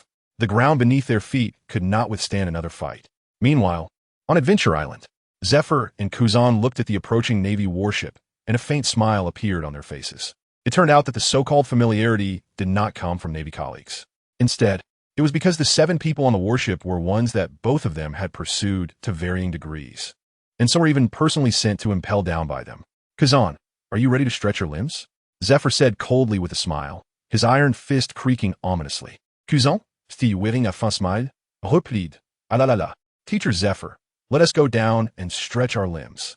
If we destroy Adventure Island, Shono will be sad. After saying this, Kuzan leaped off Adventure Island. Just as he was about to fall into the sea, a voice suddenly rang out. Ice Age. A chilling wind swept through, and a shattered battlefield was instantly frozen into solid ice. Not far away, the Navy warship that was heading towards Adventure Island was, unsurprisingly, frozen in place. More interestingly, Kuzan's strike directly turned the giant battleship, Saint Juan Wolf, into a massive ice sculpture shining under the sunlight. Ah la la la, this is kita pleasant surprise. Feeling his rapidly increasing power, Kuzan chuckled and touched his head lightly. After the warship stopped, a tall and strong figure with light yellow long hair, terrifying eyes like a demon, wearing fixed earmuffs and an old-era military uniform, the Devil's Heir, Douglas Barrett, was the first to leap off the ship. After Barrett scanned the battlefield, he grinned. Let me see if this so-called apostle has what it takes to be my opponent. After speaking, red light flashed in Barrett's eyes, and the mixed demonic aura of Conqueror's Haki surged in all directions. Chapter 229, Devil's Heir Douglas Barrett Thump. Thump. Under the impact of this as fierce as Ashura Dar Conqueror's Haki, countless weak individuals on the coast of the Sabeti archipelago collapsed to the ground. Ah la la la, what a terrifying concourse is Haki. Kazan couldn't help but exclaim due to being so close. But the next second, 3 voices suddenly rang out on the battlefield. What do you think you are? How dare you underestimate the apostle? I think you're looking for death. Can you beat me? You think you can become Shono Dano's opponent? Dream on. As Kid Ace and Hancock finished speaking, 3 waves of Conqueror's Haki erupted from their bodies. Then, under the astonished gazes of others, the 3 waves of Conqueror's Haki united and pressed towards Barrett. Seeing this, Barrett's eyes lit up, and he laughed loudly. Interesting, this is really too interesting. Shono is the strongest among you apostles, right? Where is he? After saying this, Barrett's eyes widened, and an even more terrifying dark Conqueror's Haki surged from his body. In an instant, the combined Conqueror's Haki of the 3 was pushed back step by Barrett's dark Conqueror's Haki. Kid Ace. And Hancock exclaimed in shock, how is this possible? Why is his Conqueror's Haki so powerful? Damn it. The 3 had never expected that their combined Conqueror's Haki would not be able to suppress Barrett. Just at this moment, a golden Conqueror's Haki suddenly appeared, instantly shattering Barrett's dark Conqueror's Haki. Who is it? Barrett shouted, unable to believe his eyes, as the Conqueror's Haki he fused with demonic aura was so weak. The next second, when Barrett turned to look at the source of this conqueror's haki, a massive golden hammer instantly came into view. So fast. I didn't sense it with observation haki. How is this possible? Barrett exclaimed. Having no time to defend himself, he was struck hard by the golden hammer. Bang! The hammer hit him squarely in the face, and Barrett immediately spat blood into the air, his body flying out like a cannonball, crashing through the warship behind him. The giant battleship, St. Juan Wolf, frozen in ice, was also shattered by Barrett's impact. After sending Barrett flying with a single blow, Shono turned his gaze to Kazan and Zephyr, saying, Kazan, Instructor Zephyr, Adventure Island must not be lost. Let us end this quickly. Leave Barrett to me. The other 5 are up to you. After saying this, Shono lifted the hammer and flew towards Barrett. La, what a commanding captain.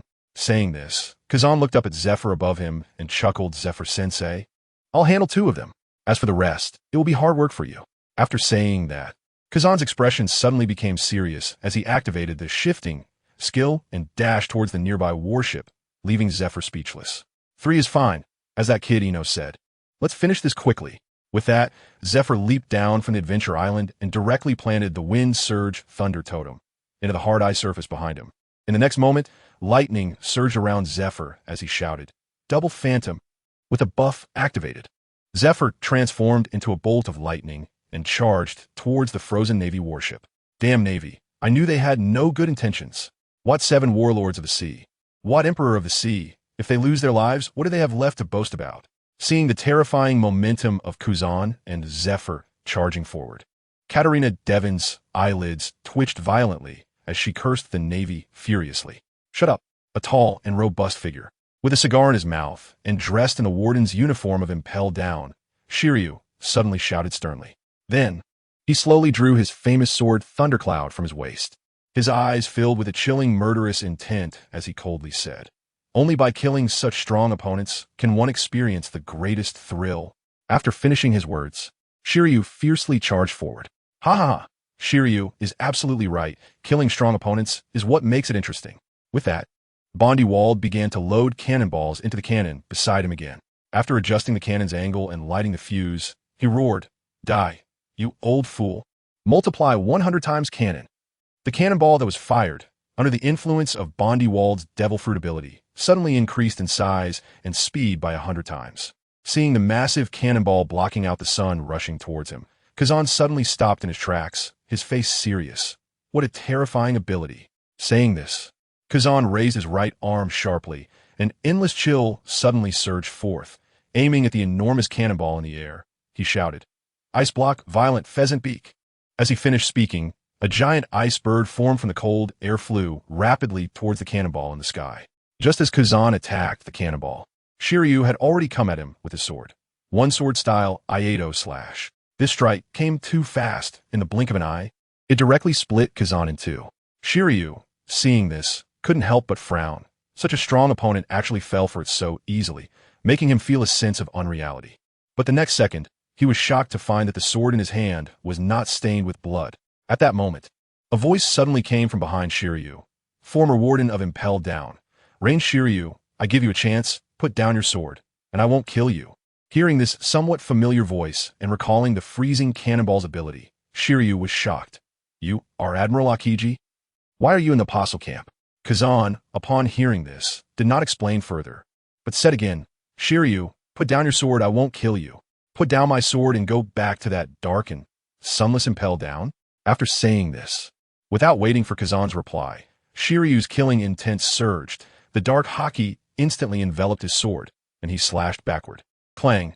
A crisp sound rang out as Kazan's Ice Soul Sword firmly blocked Shiryu's famous sword. Shiryu, for the sake of our past as colleagues, I have already given you a chance. Unfortunately, you did not seize it, so you can't blame me. Extreme Ice Domain. With Kazan's loud shout, an incredibly terrifying chill erupted from his body. In an instant, Shiryu was frozen into an ice sculpture before he could even react. This terrifying scene plunged the 4 on the warship, Beryl Baskerville Jote, Moon Hunter Karina Devon, Tyrant King Abelopazuro, and World Destroyer Bondi Wald into endless panic. Even someone as strong as Shiryu was killed in a single blow. They weren't much stronger than him, so what was there to fight for? Just surrender. They just didn't know if the apostle would treat pirate captives well. Chapter 230, The balance of victory is about to tilt. I surrender. Mulhunter Katarina Devil. Seeing Kuzan and Zephyr closing in, raised her hands first and shouted.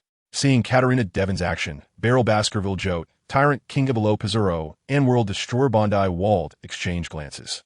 The three of them did not want to surrender, nor did they want to confront Kazan and Zephyr. The next second, they exchanged glances as if reaching some agreement, then simultaneously drew their pistols and shouted, "Flame bullet! Gunfire triple shot! Multiply 100 times gun!"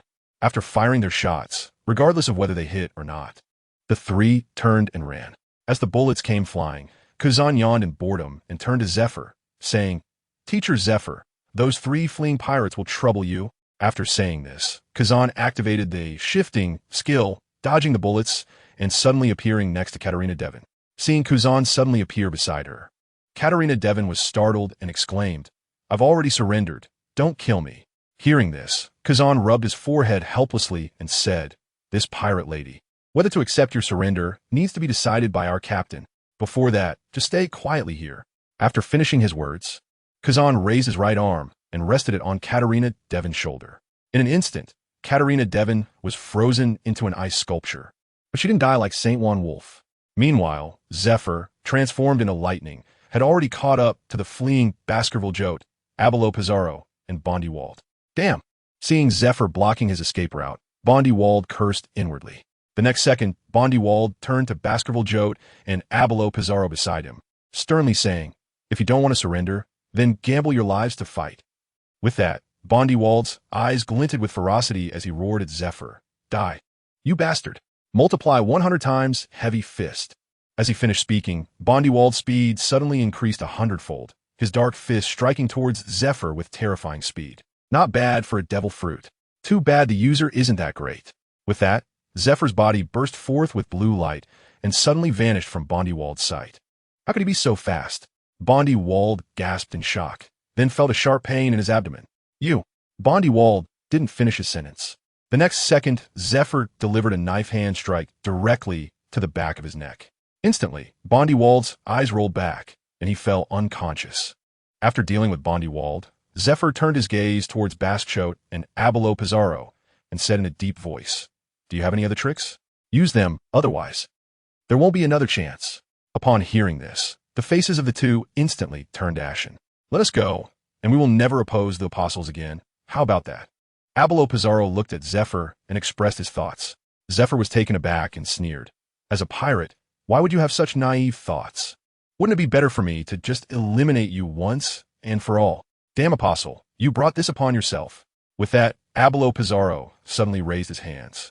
In the next moment, his arms transformed into thick cannon barrels. With the words, flames spewed from the cannon's mouth. Boring. Zephyr muttered and attempted to dodge. But then he realized that Abelo Pizarro's cannonball was not flying towards him. Boom! The cannonball exploded, creating a loud roar. Looking at the flames spreading not far in front of him, Zephyr suddenly realized something and murmured, "A feint? Interesting. But if you think that this will allow you to escape, you underestimate me." With that, Zephyr swiftly moved to the ice surface that Abelo Pizarro had blown up. Just a moment ago, at the last moment of firing the cannonball, Abelo Pizarro had redirected the cannon towards the ice beside him. Having witnessed Zephyr's strength, Abelo Pizarro did not have the courage to fight him.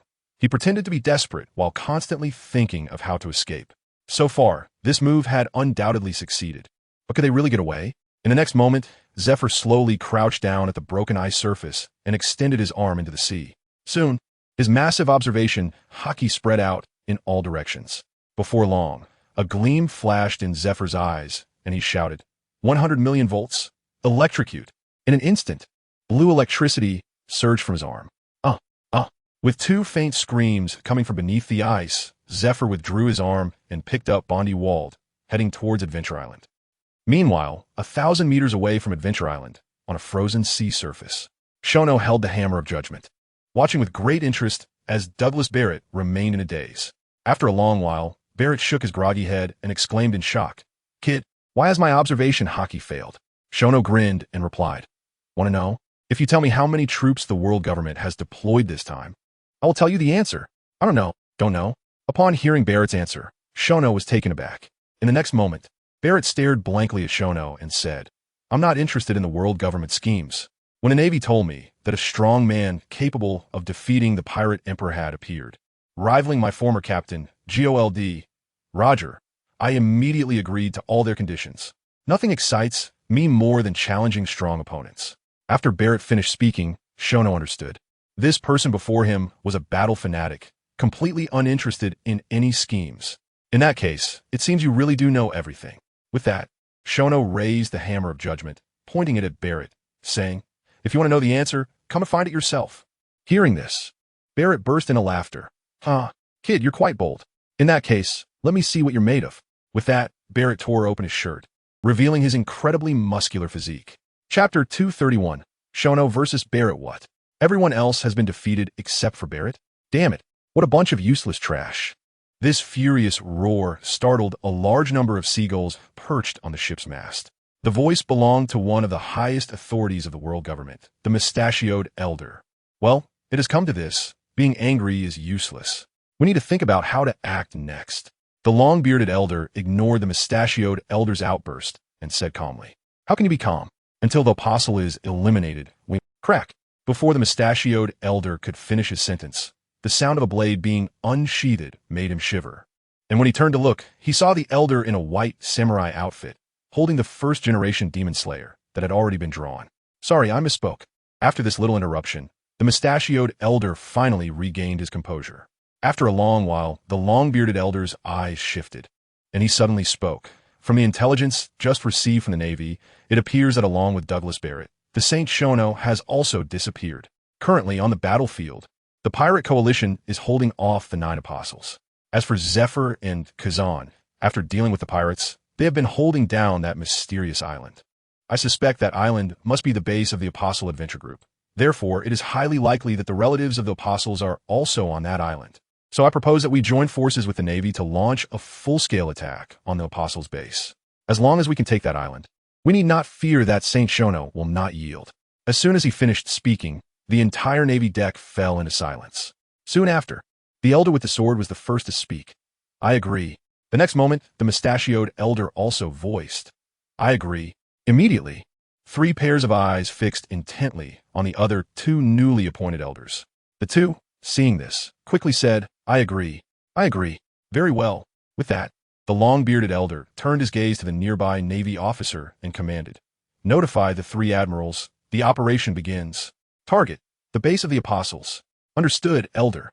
As this Navy officer left, the entire ship once again fell into silence.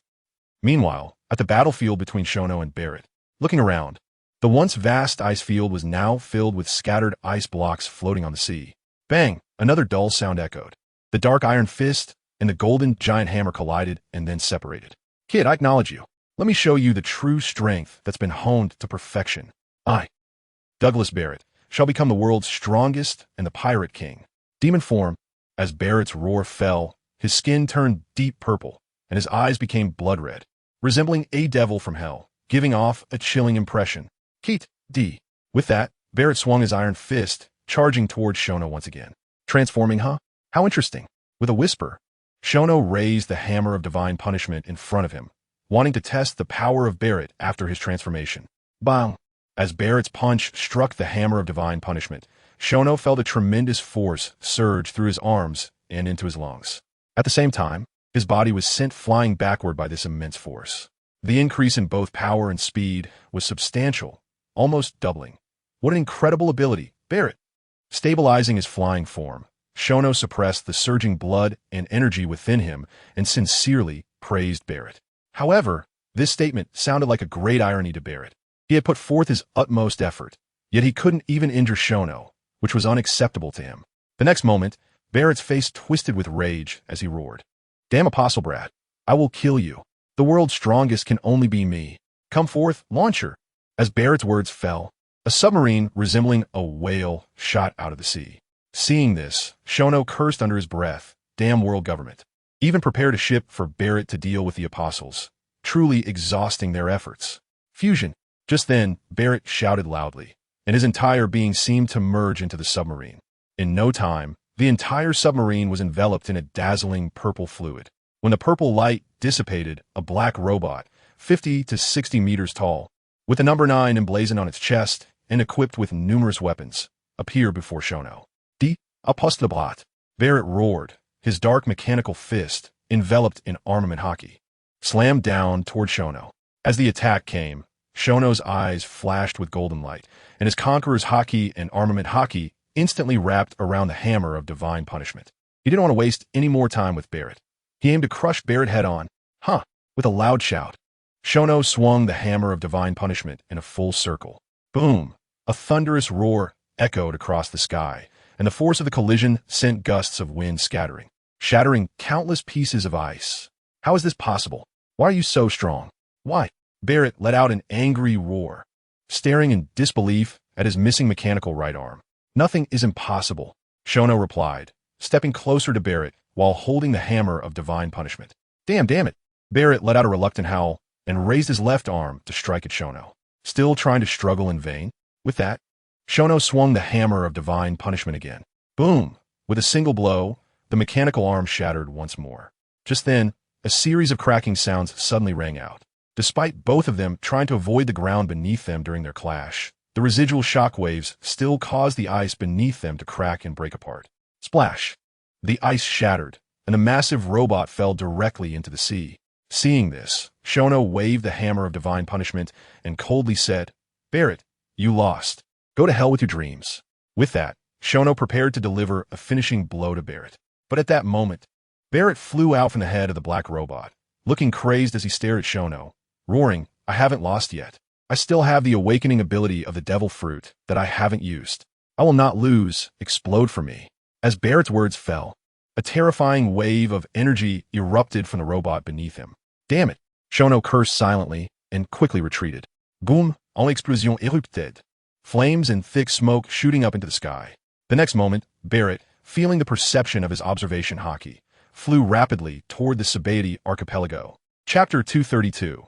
The crazy Barrett whoosh. The purple light tore through the air, accompanied by a sharp whistling sound, crashing down in the center of the Pirate Alliance, not far from the Sabaody archipelago. As the dust settled, Douglas Barrett's disheveled appearance immediately came into everyone's view. Is this Douglas Barrett? Isn't he the right-hand man of pirate King Joel D. Roger? How did the so-called demon heir get beaten to this point? In an instant, a chorus of discussions erupted among the pirates, unending.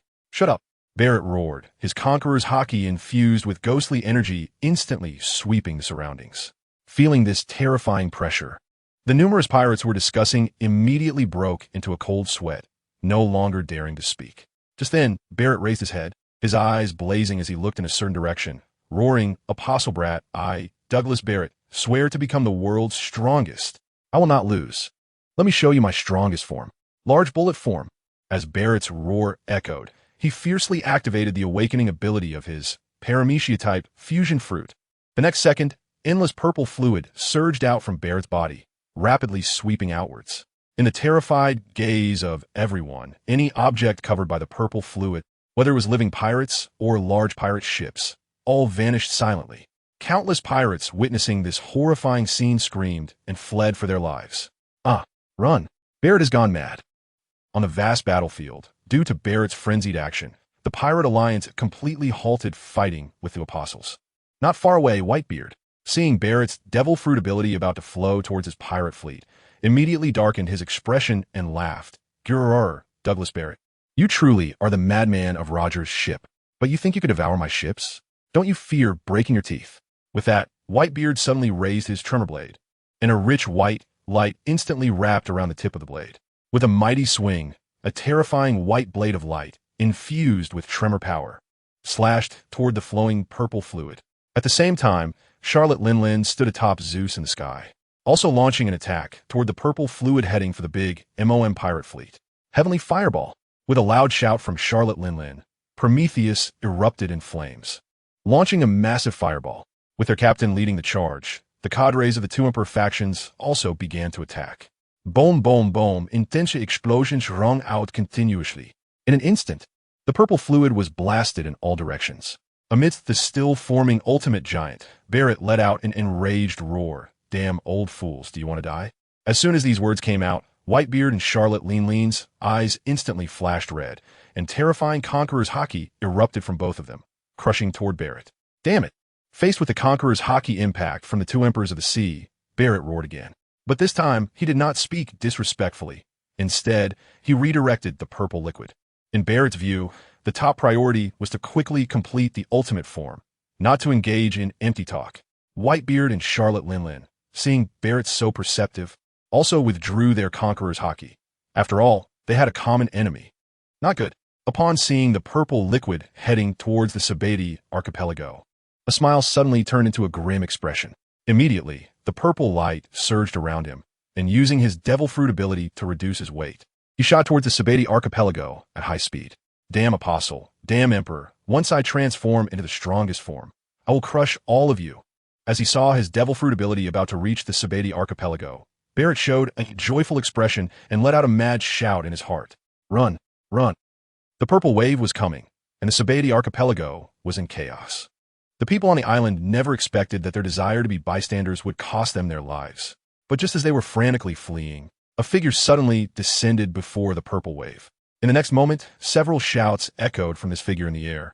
Extreme ice, cracking wave sword. Extreme flame, cracking wave sword. Heavenly thunder, wave sword. With three loud shouts, attacks of ice, fire, and thunder collided violently with the purple wave. Boum, a violente explosion érupted. And the purple wave was once again obstructed, shattered into pieces. Seeing this, Barrett's anger surged, and he roared, Damn it, I don't care who you are. You will not stop me. After saying that, Barrett activated his awakened ability again, forming a tsunami-like purple wave that swept towards the Sabeti archipelago. Faced with such a terrifying attack, a smile slowly brushed his hand over the sword Emitsukuyomi, his expression incredibly firm, murmuring, For the justice in my heart. Even if I bury myself here, I will not hesitate. As he spoke, a brilliant purple light erupted from his body, and one by one, purple halos appeared above his head, soaring into the sky. Gravity blade, giant meteor. As a smile finished speaking, the entire sky darkened. When everyone looked up at the sky, a giant meteor, about 700 or 800 meters in diameter and burning with fierce flames, was rapidly falling from the sky towards Barrett. How is this possible? Barrett roared, voicing everyone's thoughts. Damn it. After a curse, Barrett forcibly recalled all the purple liquid. If this giant meteor crashed down in his current state, he would definitely not withstand such a terrifying blow. Moments later, a nearly 1,000-meter-tall black giant, flowing with purple light, appeared in everyone's view. This was Barrett's ultimate move, large bullet form. Moreover, this was not even the final complete form. If it weren't for a smile using gravity to pull the giant meteor down from space, forcibly interrupting Barrett's casting, the complete giant would be at least twice this size. Boom! The giant meteor crashed into the nearly 1,000-meter-tall black-purple giant's body, instantly erupting with a deafening roar. In an instant, the black-purple giant was knocked to its knees in the sea. Moments later, endless white mist rose, and the terrifying high temperature from the giant meteor directly caused countless seawater to evaporate. Chapter 233. Nami's terror. Is that monster dead? It should be dead. Such a large meteor would crush it. On the coast of the Sabeti archipelago, countless fleeing citizens stopped in their tracks. Even though the heat was intense and the temperature was rising continuously, it did not stop them from discussing it. But just then, a smile suddenly turned and looked back at the crowd, saying, Everyone, please hurry and leave here. The monster's aura has not dissipated. Staying here will be dangerous. As soon as a smile finished speaking, Barrett's roar suddenly echoed from the endless white mist. I, Douglas Barrett, am destined to become the Pirate King. How could I stop here? Get up. As this roar fell, a rumble echoed from the white mist. Moments later, to the shock of countless people, the towering black-purple giant actually lifted the giant meteor above its head. But strangely, the fierce flames that had been burning on the meteor were suddenly extinguished. Run, run. The monster is not dead. The crowd behind a smile exclaimed, scattering in panic once more. This is not good. With a soft murmur, a smile tightened his grip on Emitsukuyomi. Just as he expected, the giant's head was now staring fixedly at him. It's you, damn it, who interrupted me, die. With a roar, the black-purple giant directly smashed the giant meteor above its head down toward the smile. Donji, a smile, get away. The members of the Apostle group exclaimed in shock. At that moment, a golden light suddenly fell beside Nami. When she saw who it was, Nami exclaimed in surprise, Captain, please go save a smile. A smile needs saving, and so do the people behind him. Saying this, Shono looked at Nami seriously. But the one to save them is not me, but you. Me? Nami was taken aback. The next second, Shono grabbed her hand, saying, "There's no time. Let us go to a smile first." After saying that, Shono used Team Teleportation Halo, selected a smile, and directly teleported. Meanwhile, on the coast of the Sabeti archipelago, as the meteor approached, a smile did not heed his partner's advice to evade, simply because the justice in his heart would never allow him to abandon the people. At that moment, a smile tightly held Amatsukuyomi, purple light surging around him, as he attempted to use his devil fruit ability to lift the giant meteor back into the air. But the next second, a smile was shocked to find that his devil fruit ability could not influence the meteor at all. How is this possible? With that, a smile used his observation hockey to carefully scan the giant meteor. Immediately, he got the answer. Douglas Barrett, you are truly a terrifying monster. The armament hockey can actually cover such a massive meteor. It is truly unbelievable. After that, a smile intended to activate Dark Sky Wave Eye to shatter the meteor again. But just then, the sound of cracking space suddenly echoed behind him. Upon sensing the presence of the newcomer, a smile was momentarily stunned and said solemnly, "Captain, what are you doing here? And you even brought Miss Nami." Shono replied with a calm smile. "I'm here, of course, to deal with Barrett. As for Nami coming here, it is to deal with the giant meteor in front of them." Hearing Shono's words, Xiao smiled and turned to Nami, urging, "Miss Nami, if you can help me solve this meteor, I would be extremely grateful." Looking at the excited Xiao, Nami awkwardly smiled, quickly pulled Shono aside, and whispered, "Captain, I can't do it. How can I deal with such a huge meteor? If you want me to die, just say so." Shono was at a loss for words, and quickly said, "Nami, you must have forgotten the ability that comes with your second awakening active skill." Saying that, Shono suddenly pushed Nami to the shore. "Stop hesitating. The meteor is coming." "Damn, Captain. If I die, Belmare won't let you off." Nami gritted her teeth and said, then hurriedly took out her staff and began to chant. "Captain, is Nami really okay?" Xiao asked with a worried expression. "Don't worry. If I say Nami can solve it, she definitely can. Don't underestimate her." As soon as Shono finished speaking, the giant meteor was almost at Nami's doorstep. But at that moment, a loud shout came from Nami's mouth. "Erupt. Sixth element." Immediately, in Xiao's perception and under Shono's gaze, a small black circle suddenly appeared in front of Nami. In an instant, the black circle erupted with an incomparably terrifying suction power. The sound of cracking space echoed across the sky, under countless terrified gazes. The entire Sabeti archipelago area instantly lost its light and became pitch black. At that moment, Shono's expression suddenly changed, and the system's prompt sound rang in his mind again. Ding! The system detected an unknown power, which is devouring the adventurer's spiritual power. Observation hockey. Do you want to retract the spiritual power? Observation hockey. In an instant, Shono made the decision in his mind. Yes. Then a golden light burst in his eyes, and he directly used observation kill on Xiao beside him. "Captain, my observation hockey has failed." Before Shono could answer Xiao's question, a series of screams suddenly erupted on the battlefield. Hearing these screams, Xiao became even more confused and asked, "Captain, what happened? My observation hockey has failed, and I can't sense the outside situation." Hearing this, Shono finally explained, "Xiao, don't worry. Your observation hockey has been restricted by my special ability. The reason I did this is that Nami's second awakening skill can truly devour the spiritual power floating in the air, which is also observation hockey." After saying this, Shono's face also showed a look of lingering fear. If it weren't for the system, he would definitely be in the crowd of those screaming. "I see." At this moment, Xiao's expression suddenly changed. "Captain, do you think our companions might?" Xiao's words were not finished, but Shono already understood what he meant, and his expression also turned ugly. He never expected that Nami's second awakening would be so terrifying. Buzz, a buzzing sound rang out, and a point of white light suddenly appeared. Then, light descended upon the world again. However, the scene before them instantly left everyone in shock. The giant meteor disappeared. The towering black-purple giant vanished. The ice layer was gone, and the sea level fell, as if telling everyone a terrifying story. Chapter 234. Home-rated Captain. "Captain, come help me. I'm a bit weak in the legs," Nami said in a terrified manner, turning to Shono and trembling as she spoke. The terrifying scene caused by this strike scared her despite being the user. Since Nami completed her second awakening, This was her first time using her second awakening active skill. The reason was that after seeing the skill description, she knew the power was too great, so she didn't dare to use it.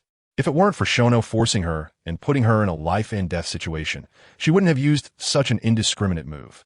Shono looked at Nami's timid appearance, smiled, and quickly appeared beside her, lifting her up and asking curiously, "Nami, after devouring so much observation haki, has your own observation haki improved?"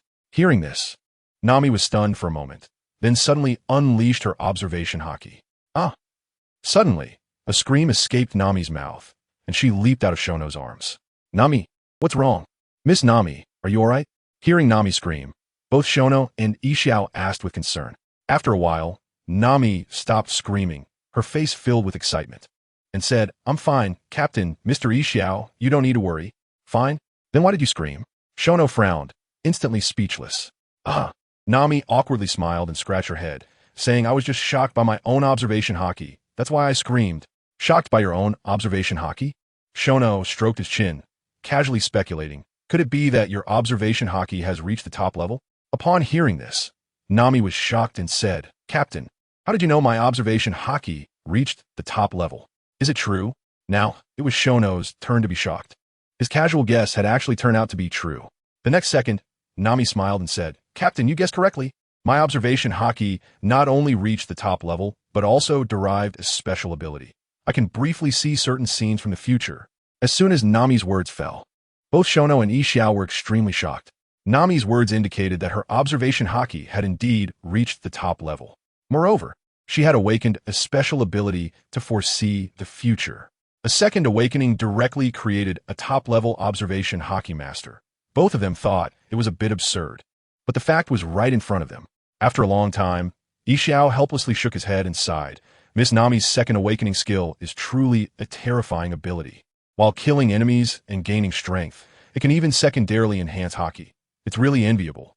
Hearing Xiao's sentiment, Shono nodded in agreement, saying, "It is indeed an enviable ability. That way, Nami won't have to train anymore."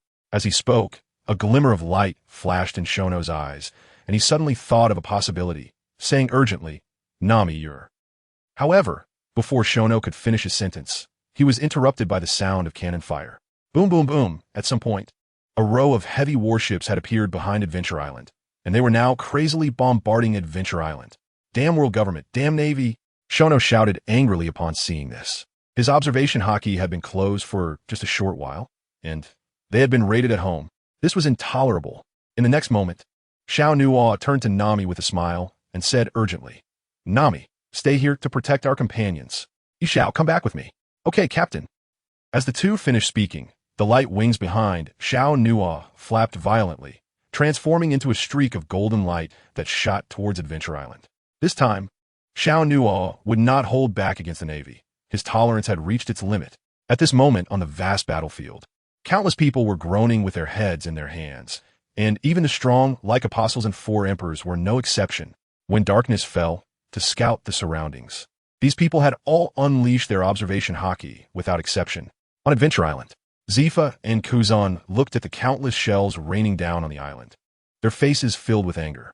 They wanted to stop it, but the intense pain in their heads rendered them powerless. "Damn it!" Zifa let out an angry roar, desperately pounding his head in an attempt to alleviate the pain. However, this action could do nothing to ease the mental trauma.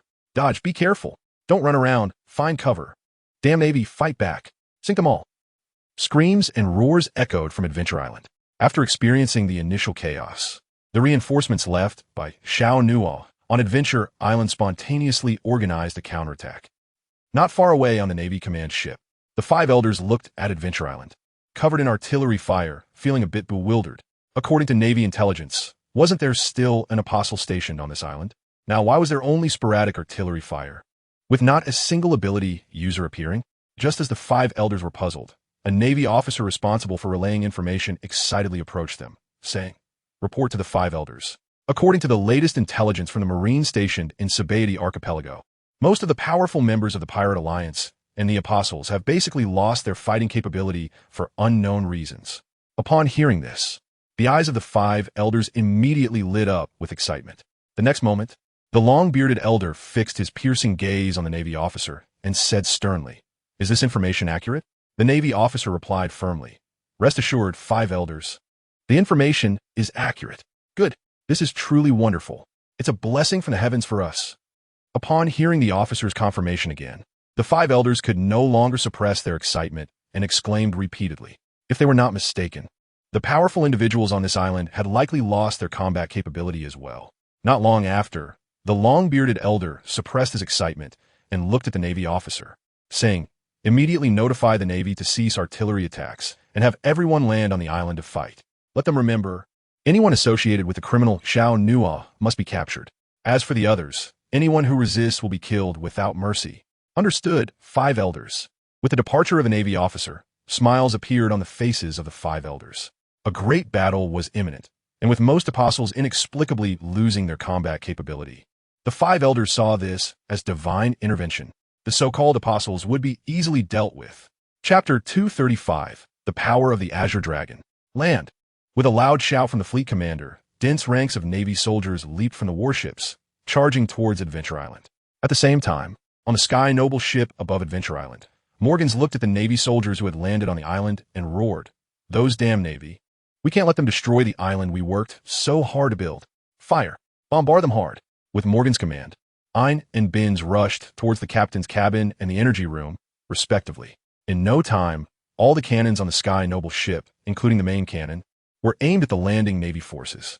Boom, boom, boom. Instantly, several terrifying white lasers shot towards the Navy landing troops.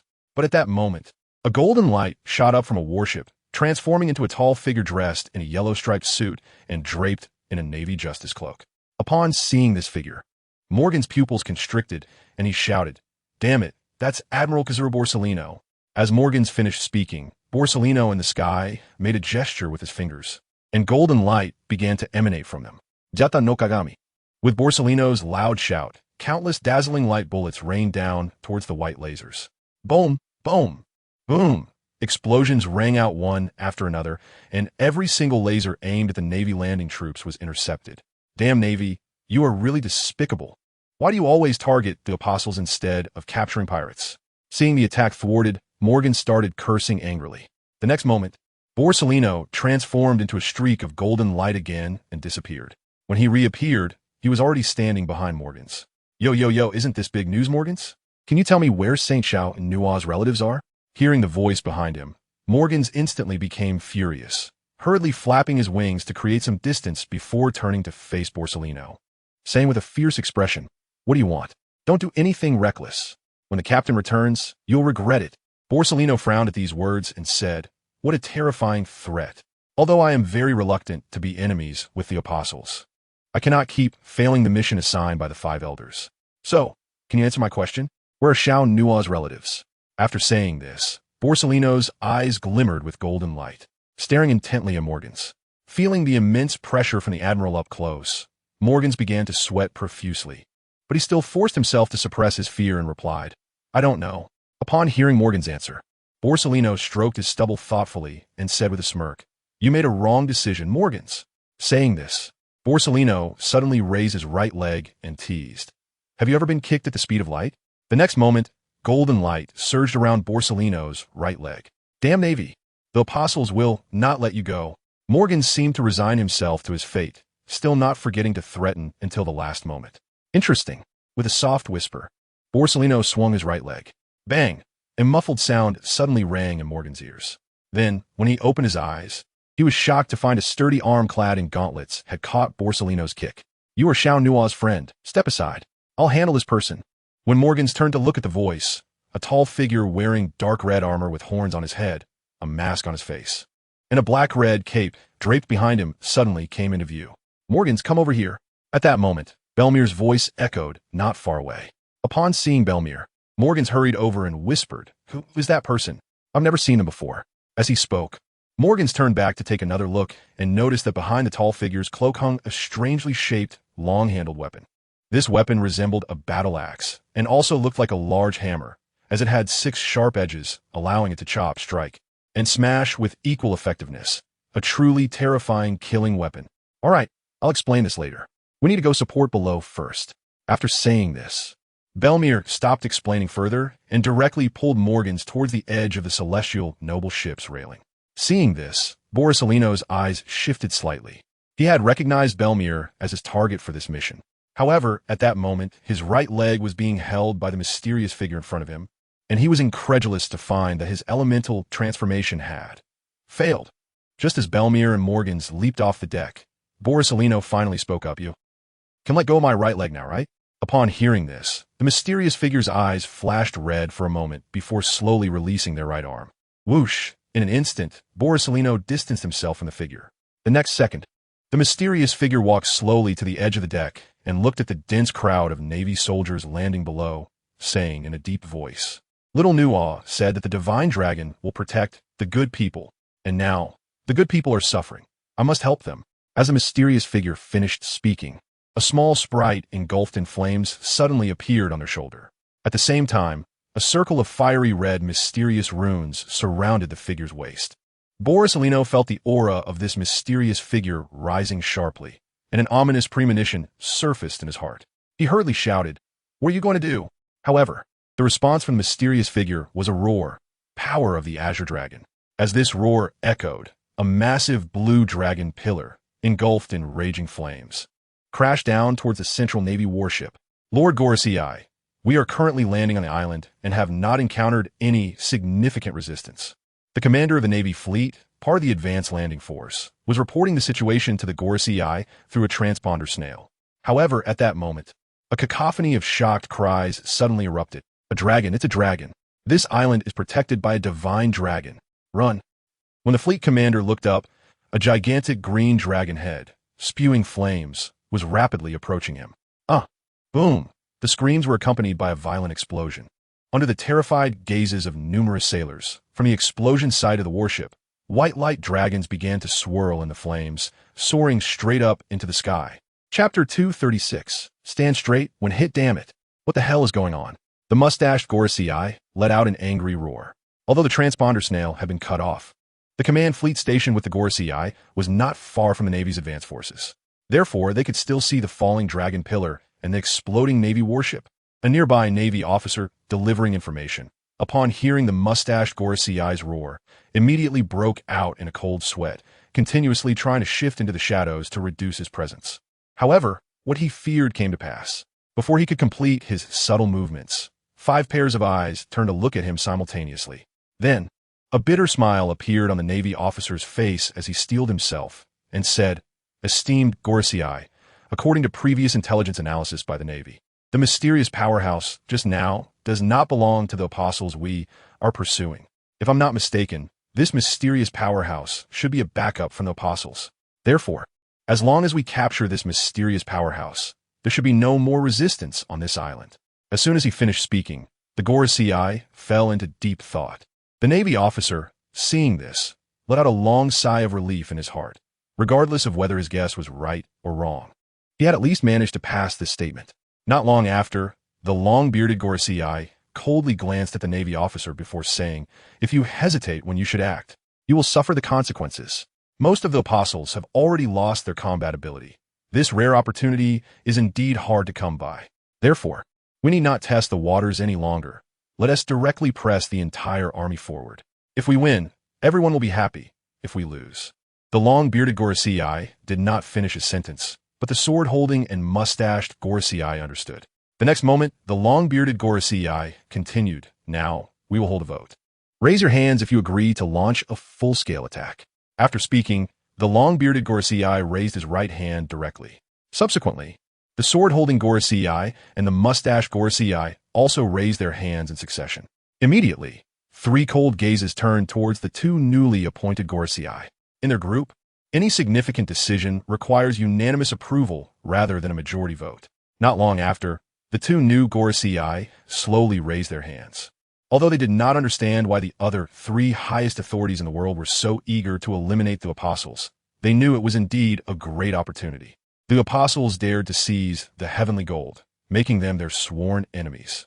After the unanimous vote, the long-bearded Gorosei looked at the Navy officer and said sternly, "Inform the other waiting Navy personnel that they should no longer observe. They should directly press the entire army forward." "Understood, Gorosei." After saying this, the Navy officer quickly left the place.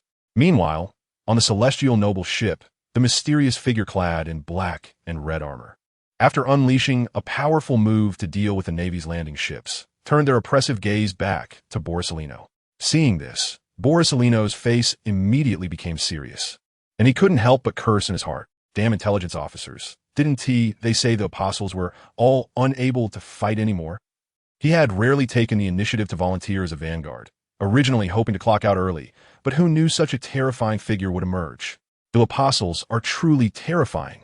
With a sigh, Borsalino's expression became stern as he looked at the long horns atop the armored figure's head, feeling an inexplicable sense of familiarity. The next second, Borsalino asked, "Masked man, can you tell me who you really are?" Oomph. Upon hearing this, the mysterious figure suddenly let out a cold snort, their eyes flashing red, and shouted, "You dare to bring people to destroy the home that little Nuothe worked hard to build?" After saying this, the mysterious figure grabbed the giant weapon behind them with one hand and swung it violently at Borsalino. Damn it! Borsalino cursed inwardly upon seeing this. He felt a strong sense of threat from this bizarre weapon. Tengayamatsu no Ken. Borsalino let out a loud shout, and the light gathered between his hands, suddenly forming a sword of light. Clang! The crisp sound of weapons colliding echoed out. In an instant, Borsalino felt a terrifying force hit him. The sword of light in his hand only held for a moment before it shattered with a loud bang. How is this possible? Borsalino exclaimed in shock. Immediately, under his astonished gaze, the bizarre weapon crashed down onto his body. With a dull thud, Borsalino's body instantly transformed into a streak of yellow light, flying backwards. After sending Borsalino flying with a single blow, the mysterious figure slowly walked to the edge of the deck, looking at the large number of naval warships advancing toward Adventure Island, murmuring, "Lilna, don't worry. The dragon will protect the good people." As the words fell, the mysterious figure jumped directly off the celestial aristocrat. Whoosh! A golden light streaked across the sky. The next second, the golden light suddenly landed on a naval warship that was moving forward. Enemy attack! A loud shout came from a naval soldier's mouth. In an instant, the other sailors on the warship raised their weapons. But the next second, an authoritative voice broke the tense atmosphere on the ship. "Silence! This is not the enemy." With this voice, the golden light receded, revealing a figure in front of everyone. "This is Admiral Kizaru. Admiral Kizaru is actually injured. How is this possible? Who did this?" Immediately, exclamations erupted from the surrounding sailors. Quiet. At this moment, the authoritative voice sounded again. Under the gaze of numerous Navy personnel, the speaker, Navy Fleet Admiral Sengoku, walked straight to Borsalino's side. Sengoku looked at Borsalino, whose mouth was bleeding and whose suit was torn with wounds, and asked, "Borsalino, who injured you? Was it that powerful person who just destroyed the Navy's vanguard?" Hearing this, Borsalino wiped the blood from the corner of his mouth and said with a half-smile, "You truly are the wisdom general, Fleet Admiral Sengoku. You guessed it right. It was that powerful person who destroyed the Navy's vanguard that injured me." Upon hearing Borsalino's answer, Sengoku hurriedly asked, "Is this person one of the apostles?" "I don't know." Borsalino pondered for a moment and said, "This person wore a mask, was covered in black-red armor, and used a weapon I had never seen before." Sengoku's expression immediately darkened, gritting his teeth. "Damn apostles, why are there so many powerful people siding with them? And our Navy's world conscription failed to recruit a single strong person. It's infuriating."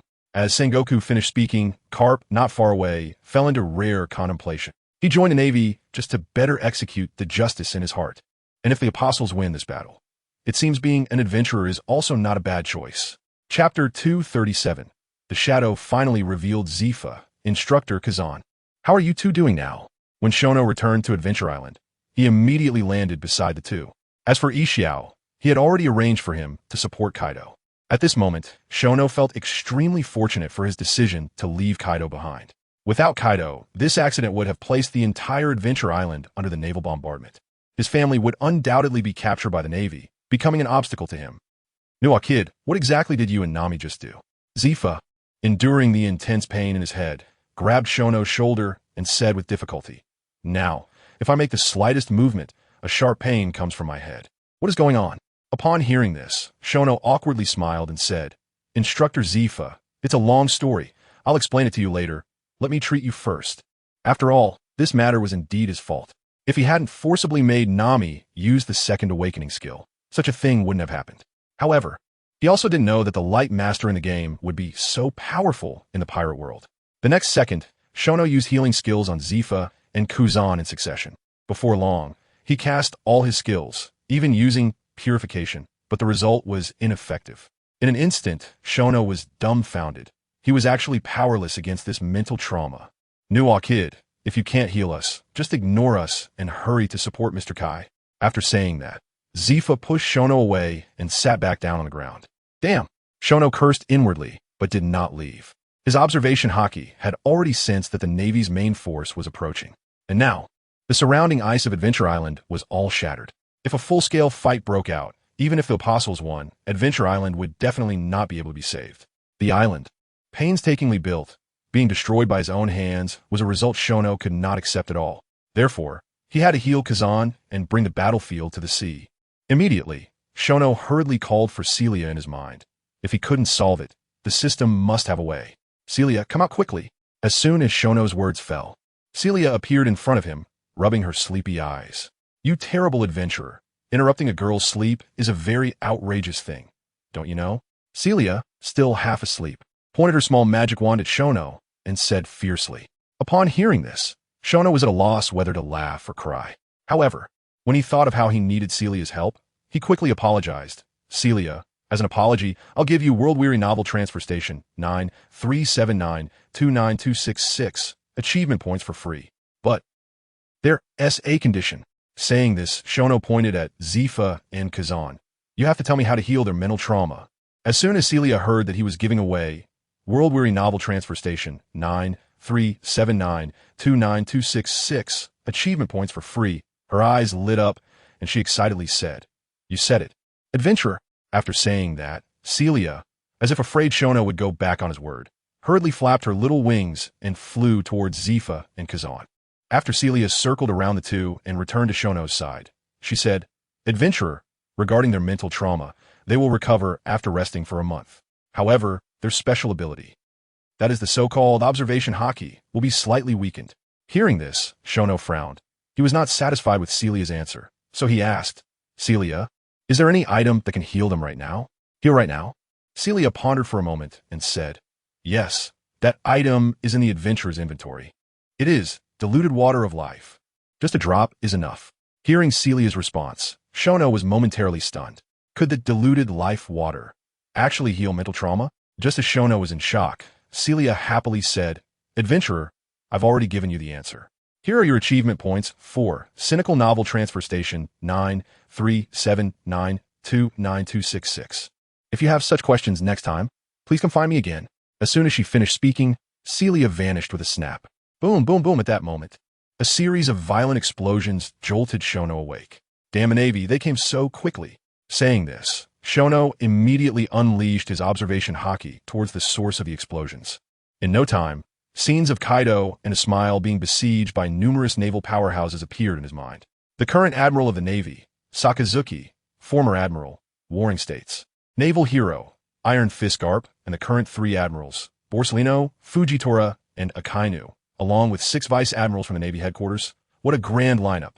If such a force were to be completely annihilated here, I wonder if the so-called Navy would still have any reason to exist. With this thought, a flash of golden light flickered in Shono's eyes. However, when he saw Zephyr slumped on the ground, he couldn't help but sigh in his heart. Shaking his head, Shono quickly took out the diluted life water from his system inventory, bought 2 glass bottles, poured out 2 drops, and brought the bottle to Zephyr and Kazan. Instructor Zephyr. Kazan, drink this. It can heal your mental trauma. With that, Shono handed the glass bottles to the two. The two, believing him without doubt, drank them in one gulp. Instantly, a green light surged around them.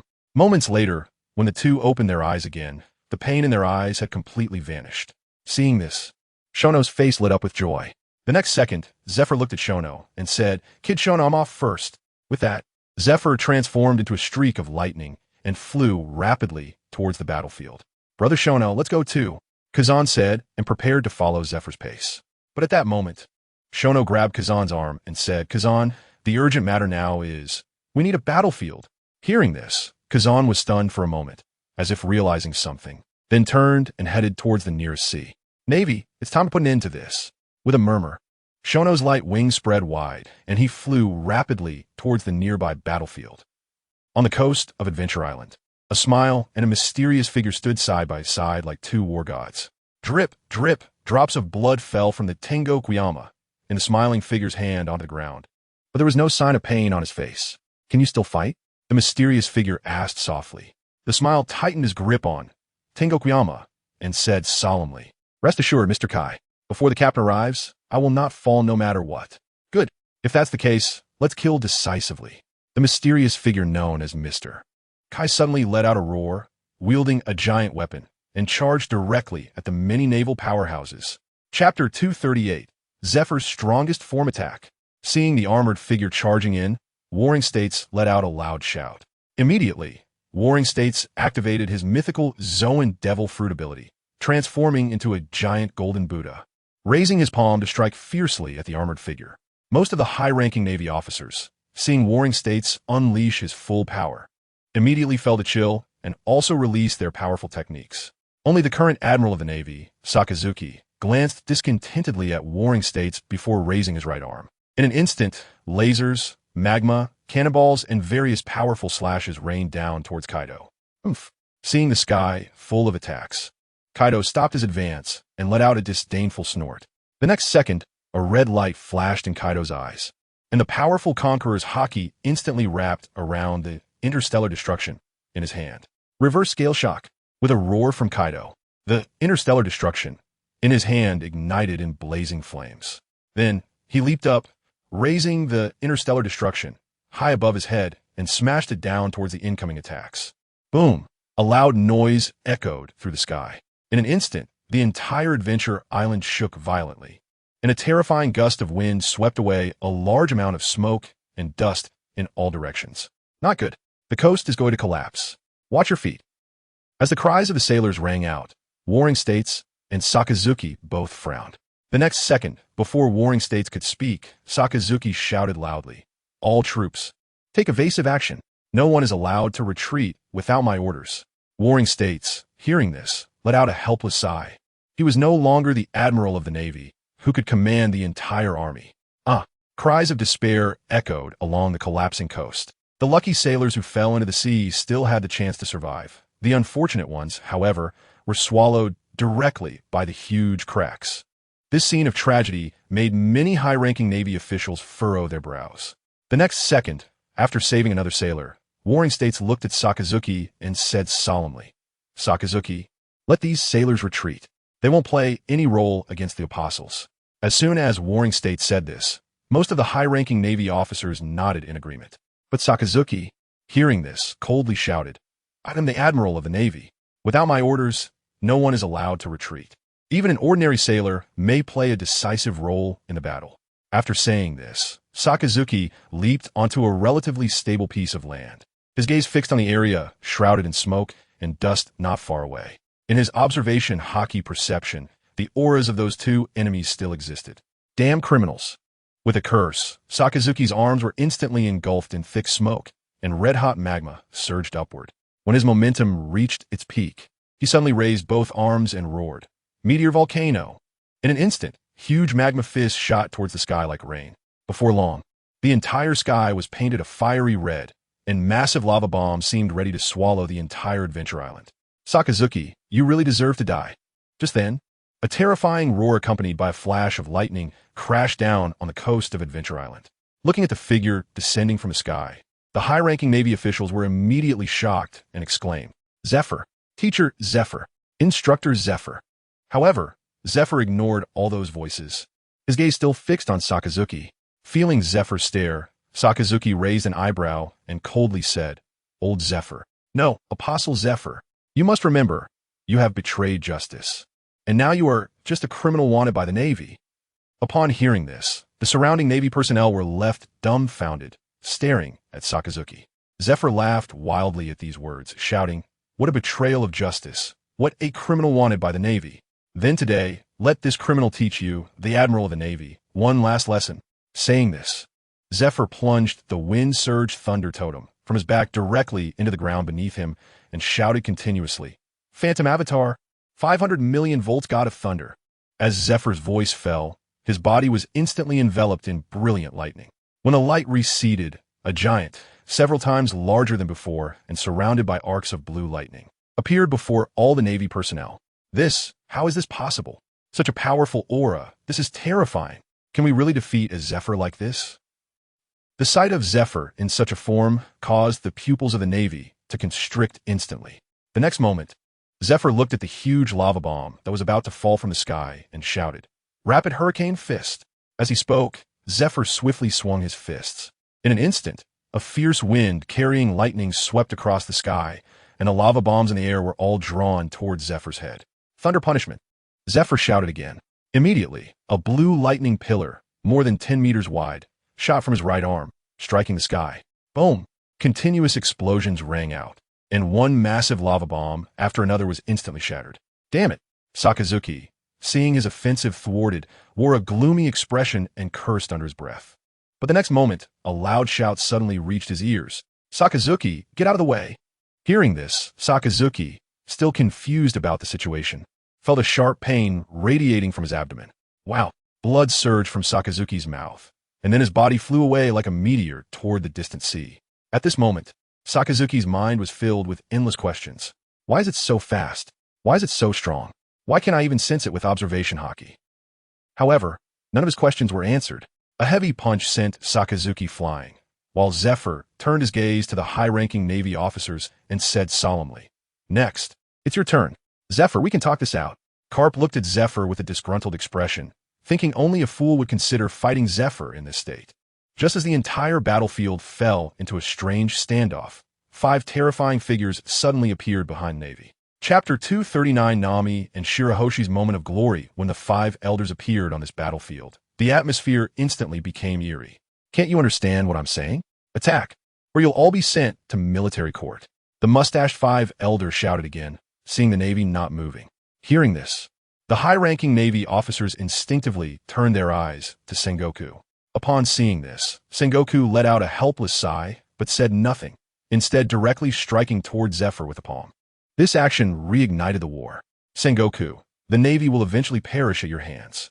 Saying this, Zephyr slammed his fist against Sengoku's giant palm. Bang! The collision produced a buzzing sound. Zephyr's figure remained motionless, while Sengoku was forced to retreat repeatedly. "Teacher Zephyr, military orders are hard to follow. I apologize." A vice admiral from the Navy headquarters finally couldn't withstand the aggressive gaze of the 5 elders and rushed at Zephyr with a knife. As this vice admiral moved, it seemed to trigger a chain reaction, with many Navy vice admirals rushing at Zephyr with knives. Sigh. A sigh escaped Zephyr's lips as he looked at these former students, ultimately not willing to kill them. Bang, bang, bang. A series of impacts sounded as one by one. These Navy vice admirals were sent crashing into the sea by Zephyr. Damn it! The mustached 5 elder shouted in anger. He then turned his gaze to Karp and the 3 admirals, shouting, "Do you really want to go to military court?" Just as the mustached 5 elder finished speaking, before the 4 could react, a beam of golden light suddenly descended from the sky, landing beside Zephyr.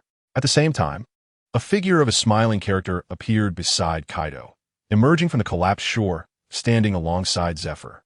When the golden light dissipated, Shono's figure became visible, and he turned his gaze toward the 5 figures that stood out among the Navy, saying with a smile, "You 5 timid mice, finally willing to come out of your holes." Upon hearing this, the 5 elders became furious and began to curse. "You little brat, you're really arrogant. You don't even realize you're facing death. You damn criminal. I will definitely tear you apart. Damn little brat. Once you're dead, I will feed your corpse to the dogs."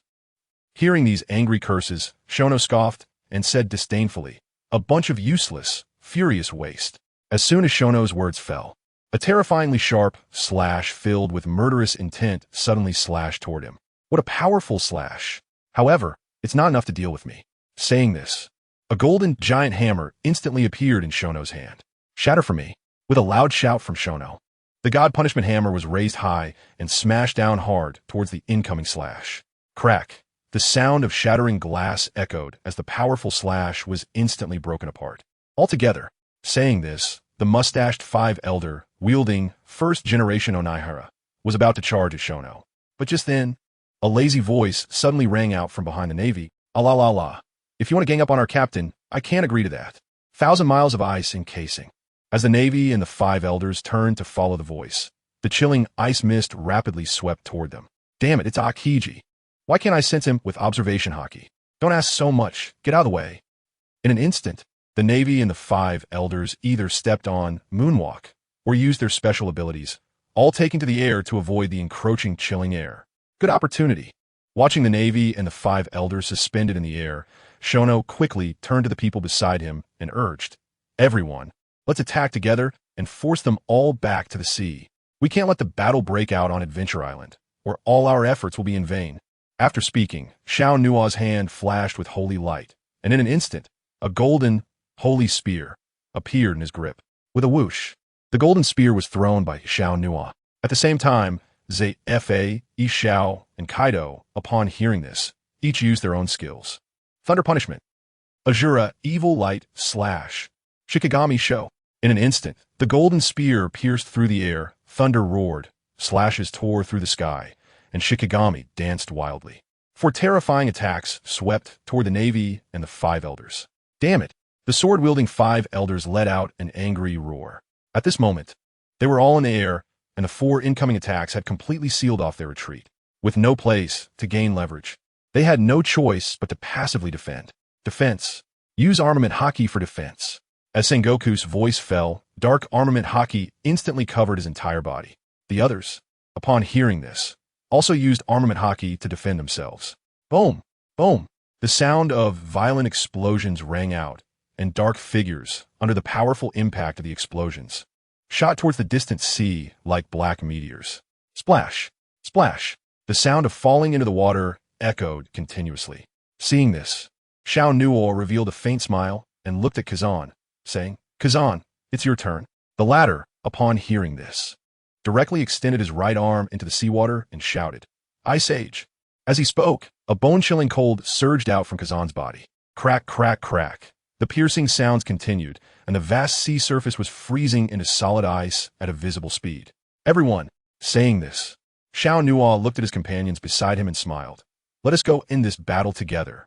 As soon as Xiao Nuo's voice fell, Xiao, Zfa, Kaido, and Kuzan all nodded in unison. Although they were at a numerical disadvantage, each of them had absolute confidence in their combat power. Moreover, the most important thing was that Xiao Nuo had not used his support abilities yet. Therefore, the final victor of this battle could only belong to the Apostle. This was the consensus of all of them. Meanwhile, on the front line of the World Live broadcast battlefield, the Whitebeard Pirates and the Big MOM Pirates. The two captains, along with a number of division commanders and generals, had basically lost their fighting power due to mental tearing. Among the apostles, except for Shirahoshi, who was accustomed to darkness and was not affected, everyone else had fallen. At this point, Nami and Shirahoshi, leading a group of summoned beasts, were dominating this front battlefield in a devastating manner. As for the other pirate alliances, even if they survived under Nami's second awakening, they could not withstand the joint attack of Nami and Shirahoshi. Thus, after this scene was broadcast live to the world, the entire world erupted. Countless people were celebrating, rejoicing, and exclaiming in astonishment at the apostles. Whitebeard and Big MOM were actually captured alive. The 7 warlords of the sea and the 4 emperors had all fallen. This battle had shown the people of the world longing for peace a glimmer of hope. Chapter 240, the final battle begins, 2-1, with the 2-4 emperors captured. The situation on the front battlefield was settled. As for the other small pirate crews, no matter how they struggled, without high-end combat power, they could not create any waves.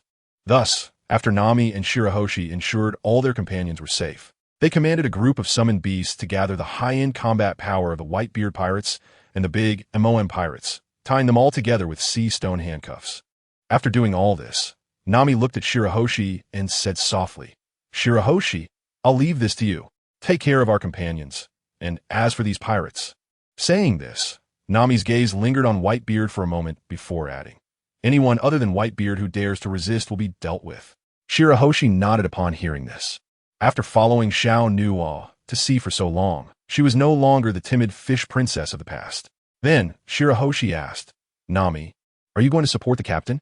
My observation hockey senses that the captain seems to be in big trouble." Nami, surprised by Shirahoshi's strong observation hockey, replied, "You're right. I'm going to support the captain. Nami, you go ahead. I'll take care of this." Shirahoshi confidently replied, patting her chest. Seeing this, Nami smiled, then spread her light wings and soared into the sky. Meanwhile, on the vast, icy surface behind Adventure Island, a large and a small group of powerful individuals were about to confront each other from a distance. The terrifying aura they emitted shot into the sky, shattering the white clouds above. The smaller group was naturally led by Xiao Nuothe, along with Zfa, Xiao, Kazan, and the masked Kaido, totaling 5 people. The larger group was led by the 5 elders, along with 3 marine admirals, 2 marine commanders, and 1 marine hero, totaling 11 people. You damned criminal. You schemed to drive us off that island. You don't really think you have victory in your grasp, do you? The long-bearded elder looked at Xiao Nuothe with a sneer. In response, Xiao Nuothe smiled indifferently and said, "If you 5 old men can't deal with us, how can you deal with the big shot behind you?"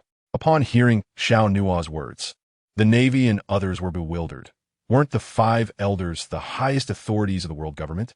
Could it be there was an even more terrifying figure behind them? Conversely, the 5 elders, upon hearing Xiao Nuothe's words, had their pupils constrict in shock, their faces displaying astonishment. They never expected that this damned criminal would know of Lord Im's existence. Immediately, the mustached elder vehemently denied. "You damned criminal, you're talking nonsense. What big shot? We are the biggest figures in the world government."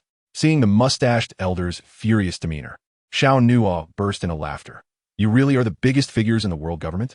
You old man really dares to say that. Aren't you afraid of Lord Im's retribution? Let him." As soon as Xiao Nuothe spoke this name, the 5 elders were instantly filled with murderous intent. "Kill this babbling brat." The sword-wielding elder shouted loudly, wielding initial demon cutter and charging at Xiao Nuothe. "Ha! Can't argue, so you resort to violence? How interesting." Saying this, a holy light flickered in Xiao Nuothe's hand, and a hammer of judgment instantly appeared. But before Xiao Nuothe could make a move, the masked Kaido, wielding interstellar destruction, directly stood in front of him. Clang! A crisp sound rang out as sword and hammer collided fiercely. "Old man, with me here, I won't allow you to harm Xiao Nuothe." With that, Kaido swung interstellar destruction at high speed. In an instant, the sound of blades and hammers clashing echoed incessantly. The mustached 5 elder stars, seeing this, turned their gaze to the Navy and shouted, "What are you waiting for? Get to work." Upon seeing the 5 elder stars trying to mobilize the Navy, Xiao Nuothe turned to Zephyr and Kazan and meaningfully said, "Instructor Zephyr, Kazan, I'll leave the Navy to you. I hope you can make them remember this. Otherwise, next time, I'll handle it personally." The 2, after a moment of stunned silence, seemed to realize something and nodded solemnly. "Kazan, go all out." As soon as Zephyr's words fell, he transformed into a blue lightning bolt, charging straight towards the Navy. "Sigh." Kazan let out a long sigh and quickly followed Zephyr's lead. Watching their figures, Xiao Nuothe shook his head helplessly. He had truly been patient with the Navy. If there was a next time, even if Xiao Nuothe had a good impression of the military, and even if Zephyr and Kazan came from the Navy, it would not stop him from striking hard. His tolerance had reached its limit. Then, Xiao Nuothe pointed at the 4-5 elder stars standing not far away, and said calmly, "Xiao, how many can you handle?" Xiao replied in a deep voice, "With my current condition, I can suppress 1 and hold off 2. It shouldn't be a problem." "What does current condition mean?" As he spoke, Xiao Nuothe furrowed his brow and scanned Xiao. In an instant, he noticed streams of bright red blood seeping from Xiao's right arm sleeve.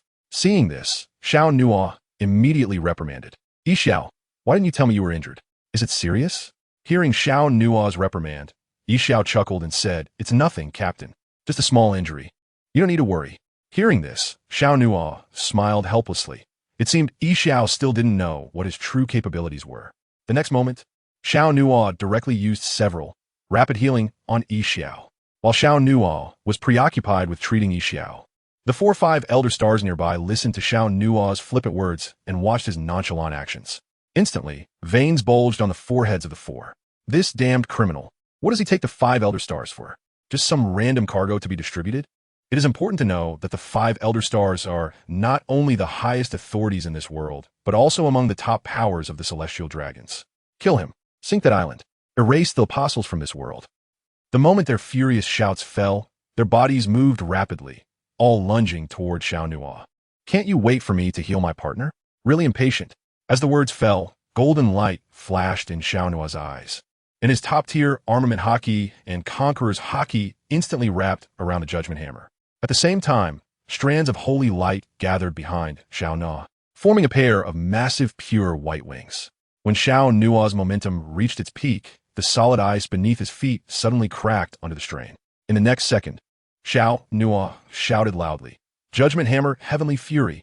With that, he leaped into the air, raising the Judgment Hammer above his head and smashing it down towards the 4-5 Elder Stars charging at him. The two newly appointed 5 Elder Stars, seeing Xiao's terrifying offensive, immediately changed their expressions drastically and exclaimed, "Damn, how is this possible? How can this kid have such terrifying strength?" Just as the two were in shock, the mustached 5 Elder Star stepped forward, and his entire form rapidly transformed. With 3 terrifying beast roars echoing across the battlefield. A giant black canine with 3 heads, engulfed in pitch-black flames, suddenly appeared before everyone. Hell's dark flame. A roar erupted from the middle head, and in an instant, the black flames spewed forth from its large mouth. Boom! The golden giant hammer struck the black flames, and a terrifying energy wave instantly swept in all directions. After a brief stalemate, the golden giant hammer pressed down the black flames. But at that moment, the 2 other heads of this beast, resembling the Hellhound, also emitted powerful energy waves from their mouths. Not good. Xiao sensed something was off. In the next second, as he expected, a deep purple and a dark green energy column rushed towards him at high speed. Damn, what's so great about having more heads? With a curse, Xiao's pure white wings behind him flapped fiercely, and his body shot up into the sky. Seeing Xiao retreat, the 3-headed beast let out a victorious howl. Hearing this excited roar, Xiao halted and said displeased, "Shut up, dead dog." The 3-headed beast below immediately retorted, "You're the dead dog. The devil fruit I ate is the animal type dog fruit mythical beast type hellhound form." Hearing this, Xiao laughed loudly. "Isn't the hellhound still a dog? Isn't a dog just a dog? What's wrong with me calling you a dead dog? You, damn little brat. Come down if you have the guts." The mustached 5 Elder Star, transformed into the Hellhound, was immediately infuriated. But just then, the long-bearded 5 Elder Star suddenly shouted, "Calm down, this little brat is trying to provoke you." Saying this, the long-bearded 5 Elder Star looked at Xiao, who was standing on the ice, and the adventure island behind him, coldly saying, "Is this little brat not trying to drive us away from that island? Then let's bring the fight back to that island, and see if he can come down." As soon as these words were spoken, Xiao's smile froze on his face. The long-bearded 5 Elder Star, seeing this, felt a surge of joy and shouted, "First, deal with this blind man, then we can kill our way back to that island." As his words fell, the long-bearded 5 Elder Star stepped on the air, creating a series of explosive sounds, and charged towards Xiao. The 2 and the dog, hearing this, all revealed smiles and erupted with terrifying speed towards Xiao. Seeing the 4 charging, Xiao showed no fear on his face, continuously swinging the Amaterasu in his hand, shouting, "Extreme Ice Wave Sword! Extreme Flame Wave Sword! Heavenly Thunder Wave Sword!" In an instant, flames, ice, and thunder intertwined, forming a terrifying elemental attack that struck towards the 4. What kind of devil fruit ability is this? Why can people from the Apostles use such a vast array of elemental attacks? What on earth is going on? Continuous exclamations of astonishment came from the mouths of the 4-5 Elder Stars, enough to show their inner shock. But in the next second, the long-bearded elder leaped into the air, powerful energy gathering on his legs. Six-Style's secret technique, Storm Moon Cross Slash. Following the long-bearded 5 Elder Stars' words, his legs crossed and swung.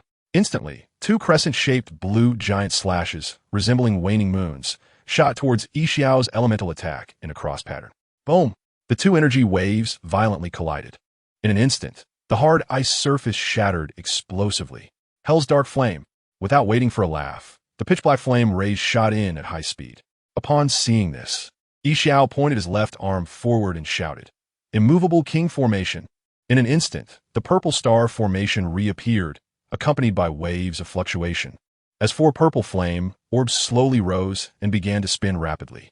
Jila, the pitch-black flame rays struck the immovable King Formation, immediately emitting a piercing buzzing sound. Six-Style ultimate move, Storm Foot, Cannon. Seeing that both sides were in a stalemate, the long-bearded elder kicked out his right leg again.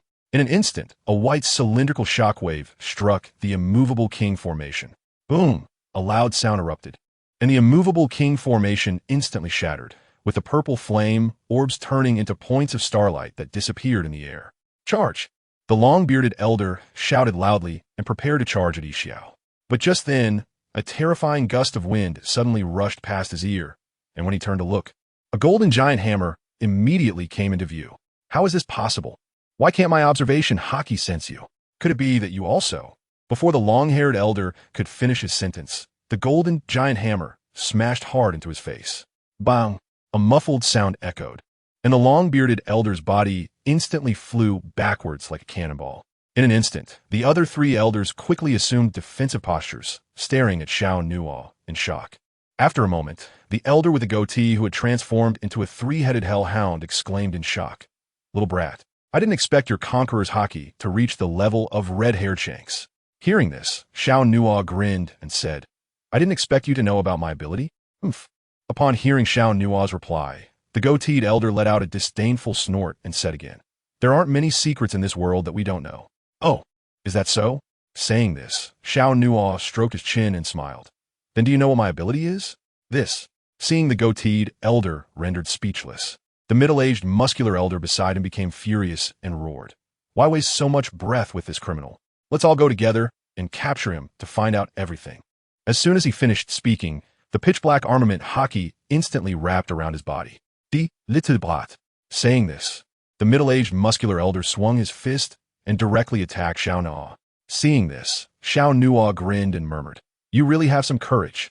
Immediately, golden light erupted from his eyes, and the top-tier dual-color hockey once again wrapped around the divine punishment hammer.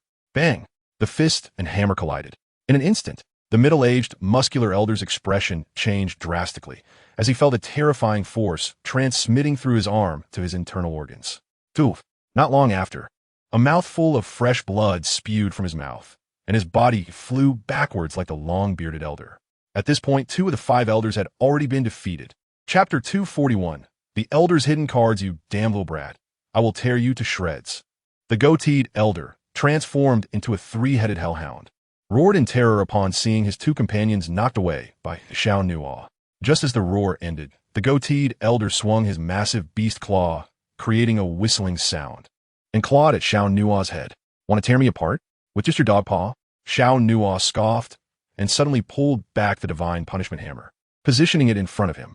Bang! A muffled sound rang out as the massive beast claw slammed onto the divine punishment hammer.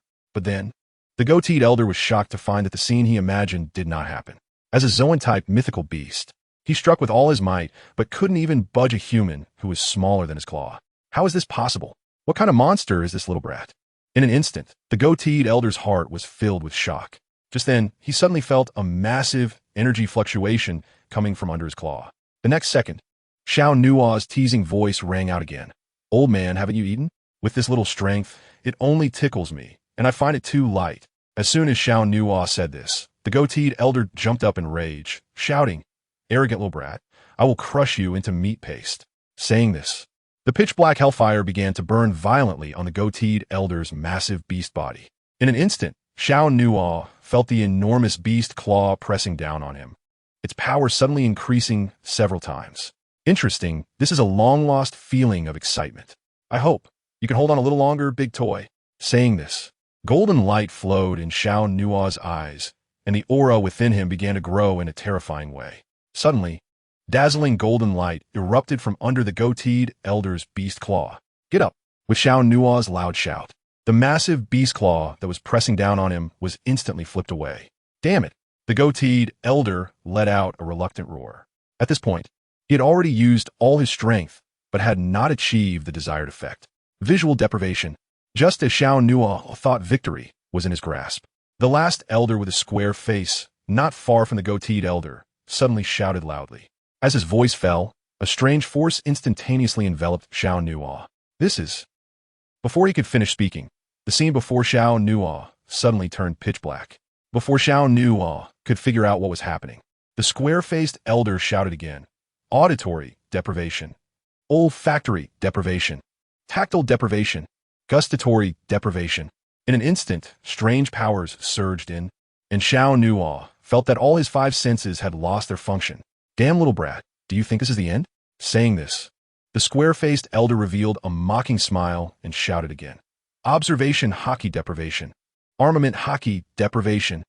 As the square-faced elder shouted twice, Xiao Nuothe's top-tier observation hockey and armament hockey instantly vanished from within him. But just a moment later, the square-faced elder's expression changed, and he turned to the goateed elder, urgently shouting, "This damned little brat has too high a mastery of hockey. I can't suppress him for long. Hurry and take action." Hearing this, the three dog faces of the goateed elder instantly revealed sinister smiles as he roared, "Underworld death wave." As he spoke, three terrifying energy fluctuations rapidly gathered in the three mouths of the goateed elder. In just a moment, the pitch-black infernal flame ray, deep purple corrosive ray, and dark green poisonous ray converged, transforming into a deep gray energy beam that seemed capable of devouring all, directly striking at Xiao Nuothe. Gila. Wherever the deep gray energy beam passed, even space let out a mournful cry. Ha ha ha, die dumb little ghost, die. The square-faced five elders saw this terrifying scene and went mad, laughing wildly. But at that moment, a figure suddenly blocked in front of Xiao Nuothe. The square-faced five elders changed their expression and cursed, "You blind fool, get out of the way." Xiao, hearing this, remained calm and said solemnly, "In the Apostle Adventure Group, anyone can die. But the Captain Xiao Nuothe absolutely cannot die." As he spoke, Xiao tightened his grip on the Tian Tsung Yun and shouted, "Dark sky wave eye." In an instant, the originally clear sky rapidly darkened, and blood-red eyes tightly closed suddenly appeared in the sky. What the hell is this? The square-faced five elders looked up and felt a chilling aura fill their hearts. "Open." As Xiao's voice sounded again, the square-faced five elders were horrified to find that all the blood-red eyes in the sky had opened. Crack, crack, crack. In an instant, the sound of space shattering filled the air. Bang! When the last crisp sound echoed, the world regained clarity. In the next second, the two five elders were shocked to find that their combined attack had actually missed. Boom! A terrifying dark gray energy pillar brushed past Xiao and struck the ice layer not far away. In an instant, the hard ice layer melted, releasing a foul smell into the air. Damn it! How is this possible? Why did this guaranteed hit miss? The mustached five elder roared unwillingly. Immediately, the mustached five elder turned his gaze to the swaying Xiao and shouted angrily, "It's you, blind fool, who did this? I just felt the fluctuation of space. Could it be your ability can distort space?" Xiao remained silent, but secretly thought, truly deserving of being A5 elder. He saw through the depth of my move at a glance. "Dumb blind fool, Godi, hell inferno." Seeing Xiao's disdainful expression, the mustached five elder became even angrier and directly used his ultimate move. As the attack came, Xiao showed a bitter smile on his face, muttering, "Is my journey to end here?" In order to forcibly displace the mustached five elders' terrifying blow, Xiao, who had already been in consecutive battles, paid a considerable price. Not only was his stamina nearing its limit, but even holding the sword with his right arm was becoming difficult. Damn it! Xiao let out an unwilling low roar. At that moment, a voice came from behind him. "You've worked hard, Xiao." Chapter 242. Even a lion uses full strength to catch a rabbit. Twin crystal shield. The moment the voice sounded, two crystal light walls suddenly appeared out of thin air, blocking in front of Xiao. Boom! The pitch-black hell inferno crashed into the holy crystal light walls, instantly emitting a terrifying energy fluctuation. Seeing these two light walls, the square-faced five elder's expression changed drastically, exclaiming in disbelief, "How is this possible? That damn little ghost, he actually broke through my ability limitation so quickly." It should be known that he was an awakener of the superhuman system, Steel Fruit ability. If it were anyone else, the square-faced five elder could use his Devil Fruit awakening ability to strip away everything about that person. Even memories, experiences, hockey, and even the abilities of Devil Fruits could be permanently stripped away. But Xiao Nuothe, after being covered by his Stealing Fruits awakening ability, how long had it been? 1 minute or 2 minutes? And he had already directly shaken off his Devil Fruit awakening ability. This result left the square-faced five elder completely unable to accept. After a moment, as the pitch-black energy rays dissipated, the holy crystal light walls still stood firm. Xiao, taking this, could restore stamina and heal injuries. Saying this, Xiao Nuothe threw the shiny Remy aid he bought from the system store to Xiao. Immediately, Xiao Nuo waved his hand, and the light walls instantly vanished. Looking at the two five elders not far away, a killing intent surged in Xiao Nuo's eyes. This world is indeed dangerous, with all kinds of strange devil fruits emerging endlessly. With his top-tier 3-color hockey plus his soon-to-be max strength, he almost had a mishap. After this battle, Xiao Nuo thoroughly understood a principle. Even a lion uses full strength to catch a rabbit. Immediately, 100-meter-high, 6-winged, golden holy light-wrapped seraph appeared behind Xiao Nuo. The next second, a series of incantations flowed from Xiao Nuo's mouth. Holy Spirit Hammer, Guardian Emblem, Celestial Music, Holy Light Guardian, Rapid Healing, Light's Revenge, Divine Punishment Hammer, Honor Blessing. After Xiao Nuo added all the buffs, the two five elders not far away looked at him with eyes full of terror. At this moment, the terrifying aura emitted by Xiao Nuo gave them a feeling of falling into an ice cellar. What terrifying strength this is. It's probably not much weaker than Lord M. Just then, the mustached five elder suddenly turned to the square-faced five elder and roared, "I'll hold this little ghost back. You hurry back and tell Lord in the news truthfully." After saying that, the mustached five elder ran wildly, as if he were risking his life, charging towards Xiao Nuo to bite him. What a loyal servant.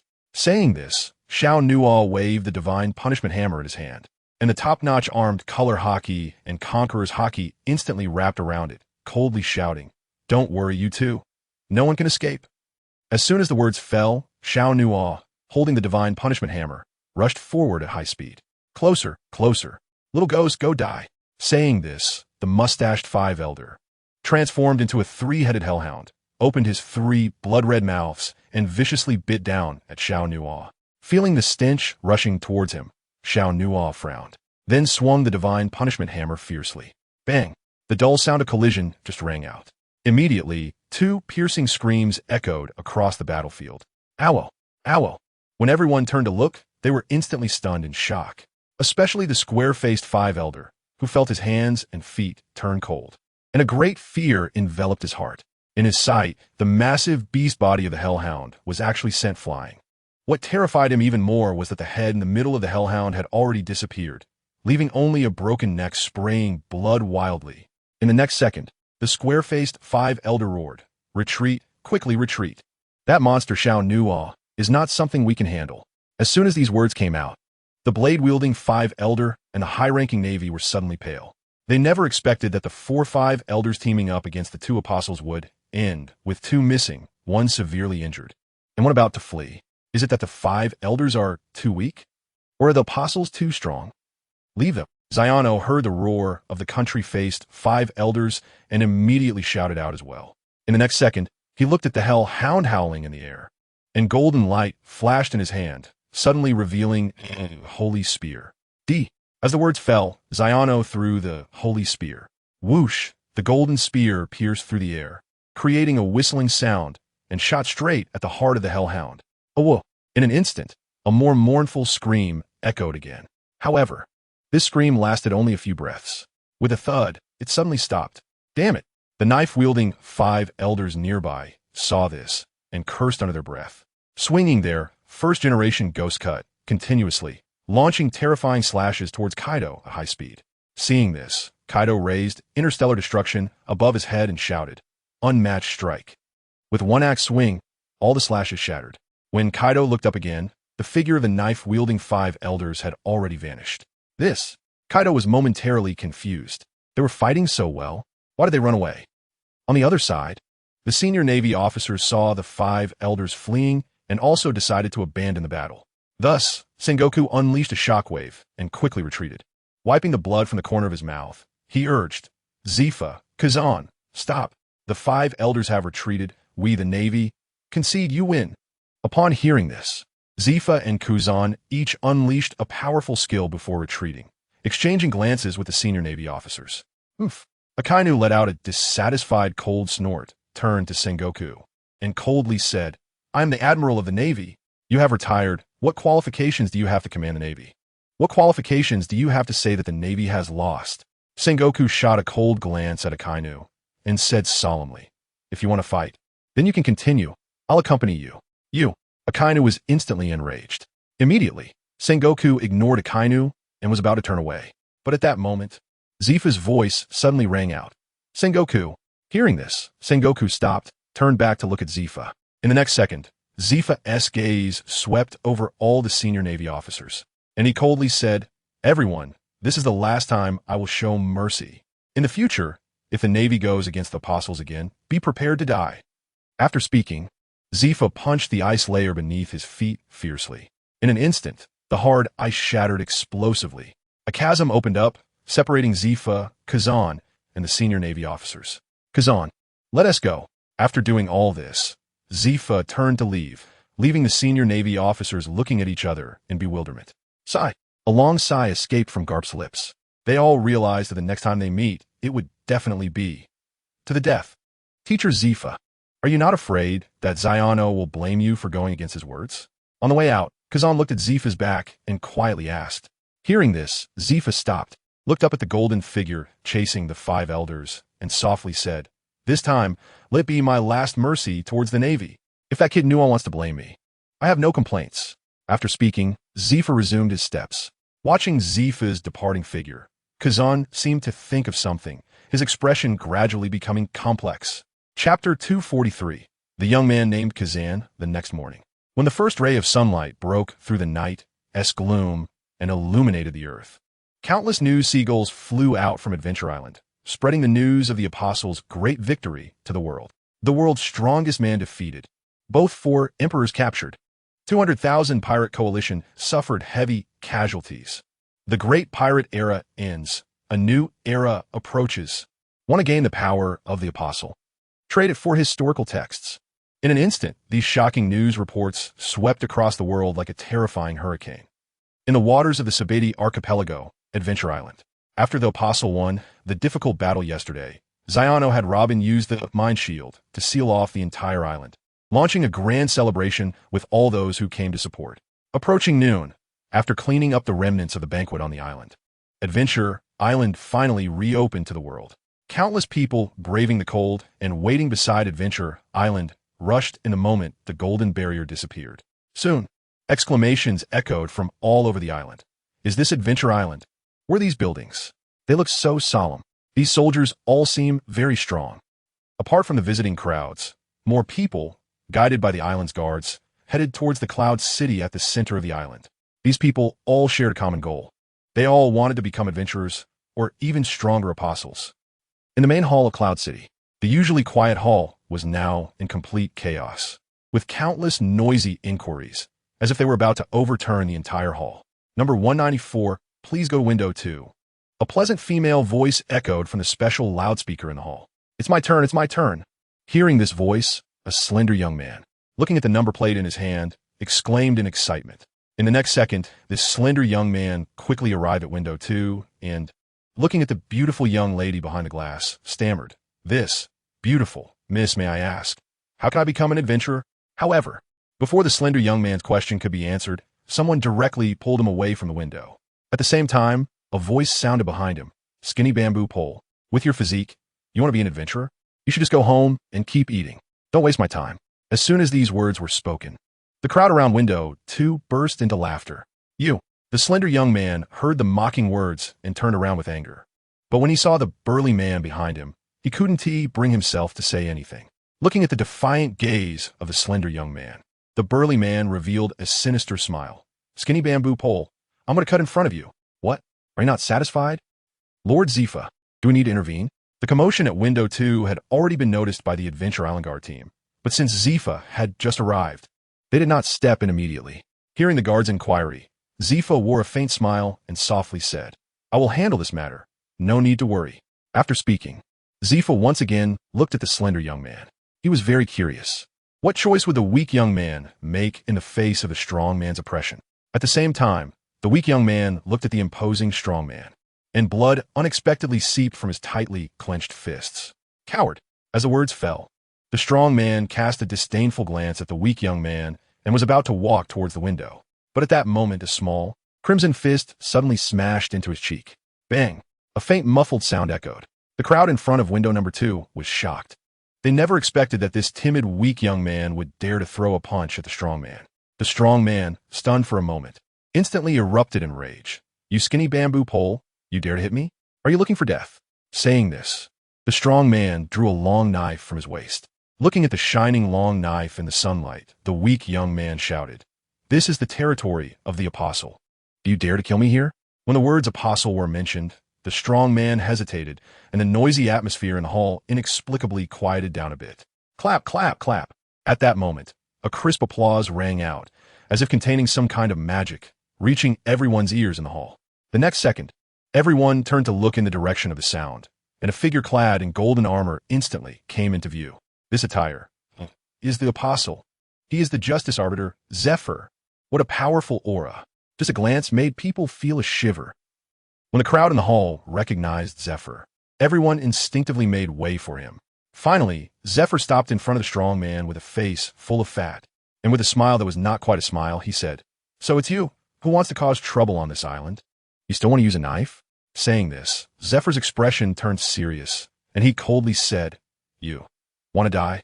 As soon as this was said, a terrifying momentum suddenly erupted from Zephyr. Everyone touched by this momentum felt their hearts race, and even breathing became difficult. In an instant, the entire hall was silent as a pin drop. After a moment, under Zephyr's overwhelming aura, the strong man was drenched in cold sweat, and his thick legs could not stop trembling.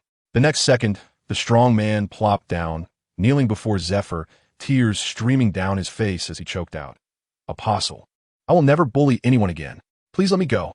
As he spoke, the strong man even slapped himself. Slap. "Your Excellency, you have a lot of grace. Please let me go." Slap. "I'm just a nobody. Please let me go." Seeing the strong man slap himself with each sentence, Zephyr instantly frowned. Then, Zephyr withdrew his aura and said solemnly, "If you haven't done anything wrong, I will let you go this time." But as soon as Zephyr finished speaking, a woman in a black uniform walked up to Zephyr and whispered, "Lord Zephyr, this person in front of us is Nuothe, a pirate who has just entered the New World and has committed many crimes." Hearing the intelligence officer's report, a cold glint flashed in Zephyr's eyes. "I see. You can leave now." "All right, Lord Zephyr." As the intelligence officer left, Zephyr turned his gaze to the strong man and coldly said, "A pirate who has committed many crimes actually wants to become an adventurer. Are you too naive?" Nuothe's eyes. Upon hearing this, the strong man's pupils constricted. Before he could react, Zephyr's right arm suddenly surged with lightning, and he shouted, "Die! 10,000 volts, electrocute!" As the lightning flashed, a scream came from the strong man's mouth. Immediately, under the shocked gazes of the others in the hall, the strong man instantly turned into a charred, blackened figure. Seeing the farce come to an end, Zephyr looked around the hall and said solemnly, "Everyone, there are no rules, no order. If you want to become adventurers, you must abide by the rules of this island, and pirates who have committed many crimes are forbidden on this island. Also, let me remind you all, even if you become adventurers or apostles in the future, if you commit acts of bullying the weak or going against justice, don't blame me for being merciless." After saying this, Zephyr gave a meaningful glance at the weak young man before striding away. Watching Zephyr leave with grace, countless people's eyes sparkled. This is the strong man standing at the pinnacle of the world. Just thinking about the possibility of becoming such a strong person made their hearts burn with excitement. And the weak young man named Kazan. The light flickering in his eyes was enough to dispel the darkness and illuminate the light. Chapter 244. As evening approached, just as the Adventurers Guild was enthusiastically recruiting adventurers, the other three elders were also fleeing back to Mary Geos in a sorry state. "Sir, what happened to you?" The guards at Mary Geos looked at the tattered and disheveled three elders with expressions of shock. "Humph." The knife-wielding elder snorted coldly, without saying a word, and walked up the holy steps. The remaining long-bearded elder and the middle-aged strong elder also glanced coldly at the guards before silently following the knife-wielding elder's footsteps. The three of them were now filled with pent-up anger. Their originally high-spirited plan to unite the two major emperor pirates and eliminate the apostle with nearly 200,000 pirates was supposed to be a sure win.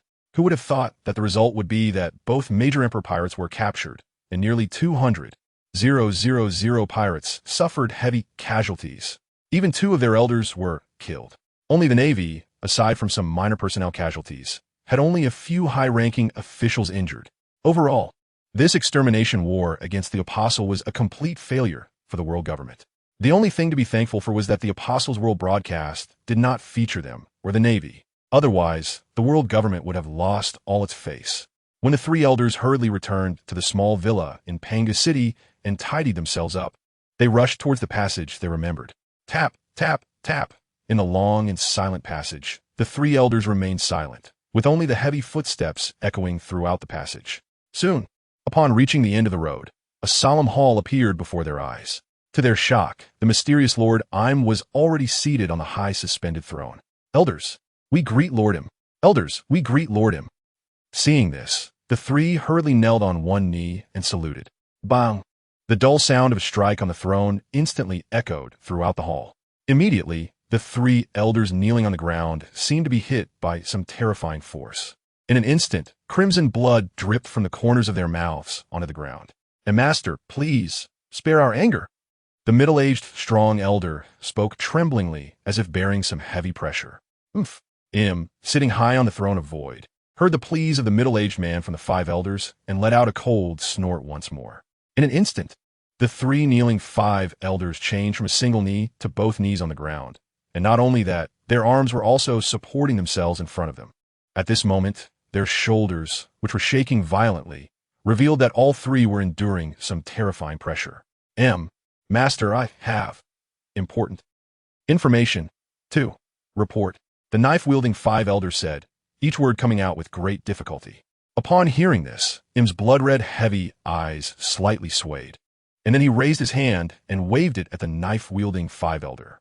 The next second, the knife-wielding five elder seemed to have survived the disaster, kneeling on the ground and gasping for fresh air.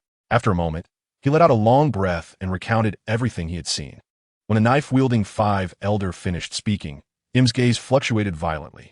Suddenly, a voice that was indistinguishable in gender, very neutral, rang out. Did you really see that Shono? With just a few simple moves, killed the already awakened deities and wilds? Yes, Master Im. The knife-wielding five elder respectfully replied. He indeed witnessed Shono kill the mustachioed five elder deities with just a few simple moves. It should be noted that Deities was a user of the Zoan-type mythical beast devil fruit. Moreover, the key point is that Deities' Zoan-type mythical beast devil fruit ability had already completed its awakening, and his vitality was terrifyingly resilient. It is not an exaggeration to say that even if faced with a barrage of artillery or being stabbed with hundreds of holes, as long as it wasn't instantly fatal, he would not die. However, when Deities faced Shono, he was killed in just a few exchanges. This was the fundamental reason for the knife-wielding five elders' retreat. As for Wilds, the square-faced five elder who had consumed the Paramecia, disruption fruit, he did not witness the process of his defeat. But since Wilds did not return, the knife-wielding five elder had an excuse to embellish the story, making Shono sound even more terrifying, thereby increasing Master Im's level of attention and reducing the punishment for his failure in the mission. At this moment, as the knife-wielding five elder finished speaking, I'm, sitting high on the throne of void, seemed to fall into deep thought. In the entire hall, only the heavy breathing of the long-bearded and middle-aged five elders could be heard. Im lifted the strange, heavy pressure off the knife-wielding five elder, but did not remove it from the other two. At this moment, beneath them, sweat mixed with blood had already flowed all over the ground. It is unknown how long it took. Thud! Thud! The two five elders could no longer hold on and collapsed directly to the ground. The noise they made interrupted Im's thoughts. The next second, looking at the two who were gradually losing their breath, Im frowned slightly and said, "This time, I will spare you." With that, Im waved his hand, and the long-bearded and middle-aged five elders suddenly felt as if they had received a great pardon. Struggling to rise slowly, they trembled and said, "Thank you, Master, for your mercy. Thank you, Master, for your mercy." Immediately, Im's gaze swept over the three present, and he coldly said, "Tell me the exact coordinates of the Apostle group later. This time, I will personally take action to erase them." After saying that, Im stood up from the throne of void and slowly disappeared into the shadows. After the three five elders bowed their heads to see him off, the shock in their eyes instantly spread across their entire faces. The news that Master Im would personally take action was truly shocking. At this moment, they all had a single thought in their minds. The Apostle group is doomed. Chapter 245. Im's attack finally. It's over. This work is truly not for humans. Busy until the late hours, Shono finally completed today's tasks and couldn't help but curse and mumble. He decided that as soon as things stabilized, he would resign from this damn position of president. Knock, knock, knock. Just then a sudden knock sounded at the door. It's so late. Who else is looking for me? Saying this, Shono looked toward the office door and said in a deep voice, "Come in." As soon as his words fell, the office door opened in response. Seeing the visitor, Shono asked in surprise, "Instructor Zephyr, is there something you need at this late hour?" Upon hearing this, Zephyr revealed a faint smile and said, "Young Shono, have you read through the materials I gave you? I've gone through the information on the preliminary selections." Shono replied, and as if he realized something, he smiled and asked, "Is there a good candidate among them that you, Instructor Zephyr, have your eye on?" Hearing Shono's words, Zephyr's mind involuntarily recalled the stubborn appearance of a frail young man, and he nodded, saying, "I indeed have my eye on one young man. However, his aptitude isn't particularly good, but his character is very much to my taste." Oh, Shono's interest was instantly piqued upon hearing this. To him, the so-called aptitude was not worth discussing. A career book could easily solve that. For him, character was the most important. "What is the name of the person you have your eye on, Instructor Zephyr? Please tell me more," Shono asked with a smile.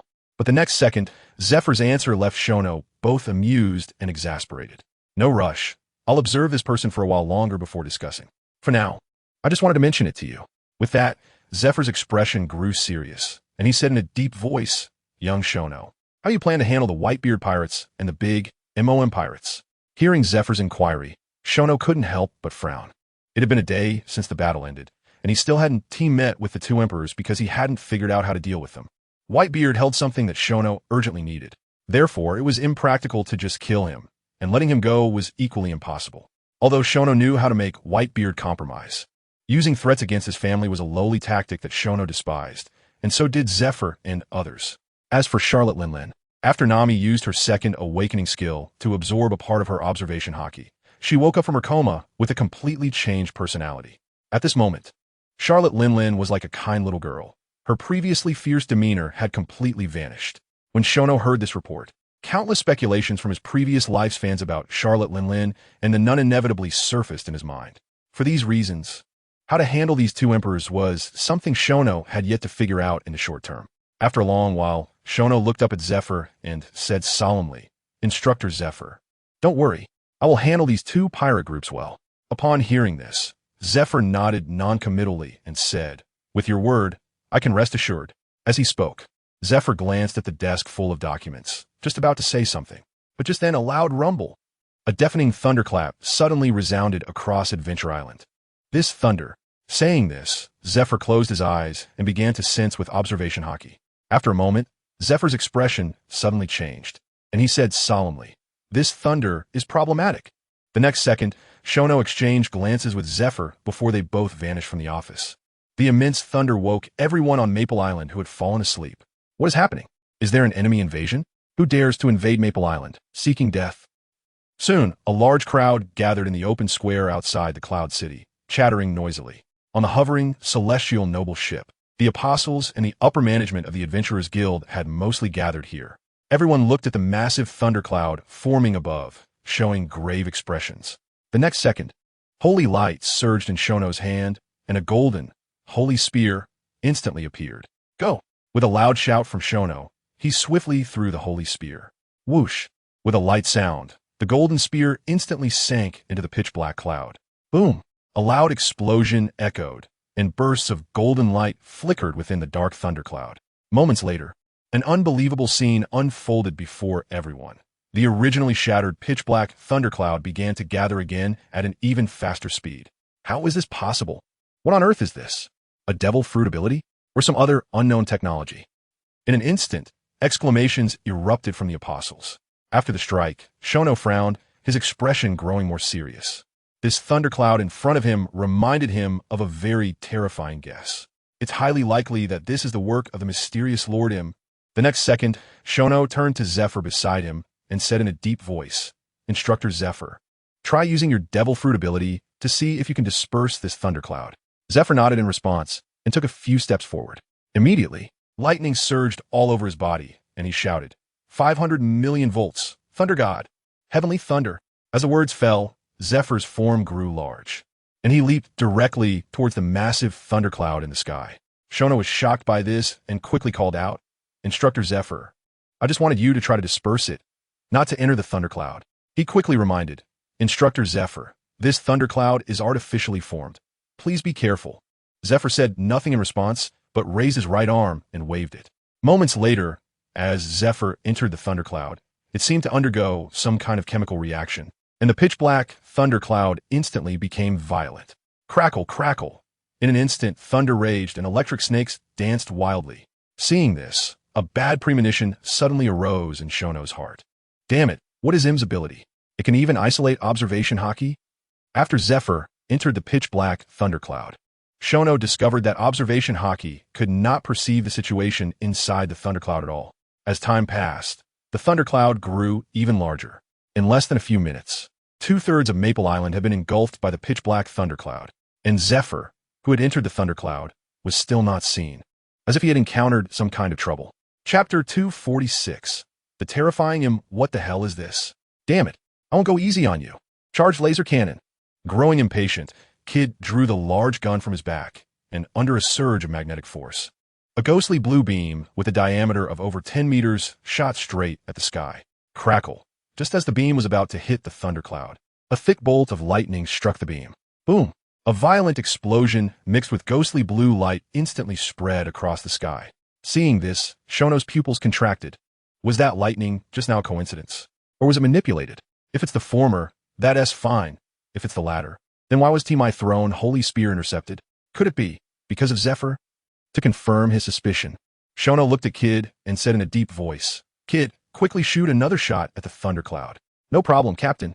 Kid replied and raised his large gun again, decisively pulling the trigger. The next second, another ghostly blue beam with a diameter of over 10 meters shot towards the thundercloud in the sky. Just as the beam was about to hit the thundercloud, crackle, the lightning hissed again, striking the beam. Damn it! Seeing this, Shono couldn't help but curse. Soon, other companions also noticed the abnormality of this thundercloud. This thundercloud seems to have consciousness. Robin realized this and exclaimed. As soon as this was said, everyone was stunned for a moment before reacting.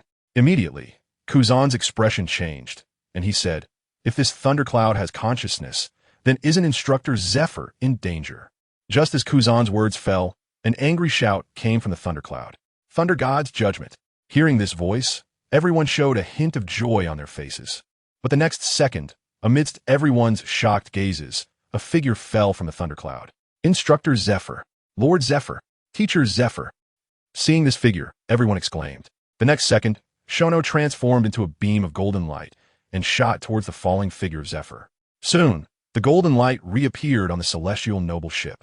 As the golden light dissipated, the figures of Shono and Zephyr were revealed. At this moment, Zephyr was charred all over and had fallen into a state of unconsciousness. Everyone was immensely shocked. Zephyr's strength was known to all the apostles and the upper management of the Adventurers Guild. But now, Zephyr had been injured by an unknown enemy to such a degree and had fallen unconscious, which was simply hard to believe. Brother Shono, please save Teacher Zephyr. I think he must have been fighting that unknown enemy, so he must know some information. As Kuzan's words fell, Shono nodded in agreement. Then, Shono focused on Zephyr and continuously used several rapid healing. But before Zephyr could wake up, the thundercloud in the sky had already expanded to the point of covering the entire Maple Island. Crackle! The violent lightning elements brewed, danced, and boiled within the thundercloud. The dazzling lightning illuminated the entire Maple Island as if it were daytime. Moments later, under the shocked and even despairing gazes of most people, the massive thundercloud in the sky began to plummet rapidly towards Maple Island. Run! Run! In an instant, countless panicked voices erupted from Maple Island. At the same time, not far away on the Sabedi archipelago, countless citizens, hearing the violent thunder, also noticed the strange phenomenon above Maple Island. What is that thing? Thundercloud. That is a thundercloud. Such a massive thundercloud. Could it be that the apostles have angered the gods? Ha, great. Heaven, you have finally opened your eyes. Strike down the apostles with a fierce blow. The crisis facing Maple Story has caused a mix of worries, sorrows, joys, and various other emotions. But none of this has anything to do with the current Shano. Right now, Shano only wants to deal with the impending massive thundercloud. Everyone, let us work together and destroy this thundercloud. As he spoke, the gigantic holy six-winged seraph appeared behind Shano. Subsequently, one by one, his companions responded to Shano's call. In an instant, various elements rampaged across the entire ship, the celestial nobility, and terrifying energy fluctuations converged upon it. Wings of faith, blade of judgment. With a loud shout from Xiao, the voices of his companions followed in succession. Buddha's palm, Holy Spirit crystal, energy concentration cannon, destruction ray, great flame ring, flame emperor, jade, supreme elf king, captive arrow, spinning blade shuriken, I shatter, dark sky wave eye. Such a multitude of terrifying attacks immediately converged into a breathtaking torrent of energy, rushing towards the sky. Crackle. Just as the torrent of energy was about to collide with the massive thundercloud, countless thick bolts of lightning shot out from the cloud, striking the energy torrent. However, these lightning bolts were utterly insignificant in the face of this multicolored torrent of energy and were obliterated in an instant. Boom! Unsurprisingly, this terrifying torrent of energy directly collided with the massive thundercloud. In an instant, a tremendous roar accompanied by blinding white light erupted between heaven and earth. What a terrifying collision! At the edge of Area 15 of the Sabidi archipelago, an old man with white hair, holding a wine jug, looked shocked and exclaimed, "Old Ray, who do you think is fighting the apostles?" As his words fell, Xiao, with a lady's cigarette in her mouth, slowly appeared behind Rayleigh. "I don't know." Saying this, Rayleigh took a sip from the wine jug and then said with a serious expression, "This level of collision is completely beyond my comprehension. Back in the day, my captain fought against the peak Whitebeard, and such a terrifying collision did not occur." After saying that, Rayleigh looked up at the sky, which was as bright as day, with an unshakable expression of shock on his face. To be honest, Rayleigh also wanted to know who was battling the apostles, but he understood very well that this level of battle was completely beyond his reach. It's not an exaggeration to say that, in the face of such terrifying energy collisions, a moment's carelessness could lead to death. As the conversation came to a close, Rayleigh and Xiao simultaneously extended their observation hockey towards the direction of Maplestory. This battle had completely piqued their interest. Above Maplestory, on the celestial nobility, as the colliding energy waves were about to dissipate, Xiao and his companions all looked up at the sky. "We did it! Haha, we did it!" As the light waves dissipated, so did the massive thundercloud. This discovery immediately thrilled the apostles. However, the joy on everyone's faces did not last long before they were replaced by expressions of shock. This was because in the eyes of the crowd, the dissipating massive thundercloud was rapidly condensing again. Chapter 247, The Foundation of the World Government. Damn it, how is this possible? Our combined attack just now could instantly destroy a large island, but now, we can't even eliminate a single thundercloud. Kid exclaimed, his face full of shock. Not just Kid, but everyone on the celestial nobility had their mouths agape in disbelief. Soon, Xiao snapped out of shock and thought to himself, "You really are something. Such terrifying power truly lives up to being the ultimate boss of the world. The world government has stood at the pinnacle of the world for 800 years, and there is a reason for that. If I hadn't come to this world, the only one who could defeat you might have been another hanging bee, but unfortunately, I'm here." Just as Xiao and the others were immersed in their thoughts, a slightly pained voice suddenly drew everyone's attention. Cough, cough, cough. Then, when everyone looked in the direction of the voice, their faces lit up with joy as they shouted in unison, "Instructor Zifa, Teacher Zifa, Lord Zifa." Hearing these heartfelt calls, Zifa slowly opened his eyes. The next second, Xiao quickly moved to Zifa's side, helped him up, and took out a shining Remy from the system item bar, handing it to him while softly saying, "Instructor Zifa, drink this to regain some strength." Zifa took the potion from Xiao and drank it in one go. Moments later, when Zifa's breath stabilized, Xiao asked, "Instructor Zifa, what did you encounter in the thundercloud? Why are you so severely injured?" "I entered the thundercloud, and just as I was about to disperse it, I was ambushed by someone." As he spoke, Zifa stood up from the ground, his face solemn as he gazed at the thundercloud in the sky, and said seriously, "No. To be precise, the one who ambushed me was not human at all. A person, not human, and was ambushed." Zifa's words left everyone puzzled and confused. Only Xiao, upon hearing Zifa's words, was suddenly taken aback. "A person?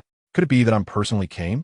But the next second, Xiao denied his own thought, as Zifa did say that the one who ambushed him was not human. In his memory, although had only appeared a few times in the anime, it was clear that was a human. Besides, there was another reason that made Xiao certain that the one in the thundercloud was not him. That is, as the ultimate boss of the world, how could him easily leave his lair? With this thought, Shano became even more puzzled.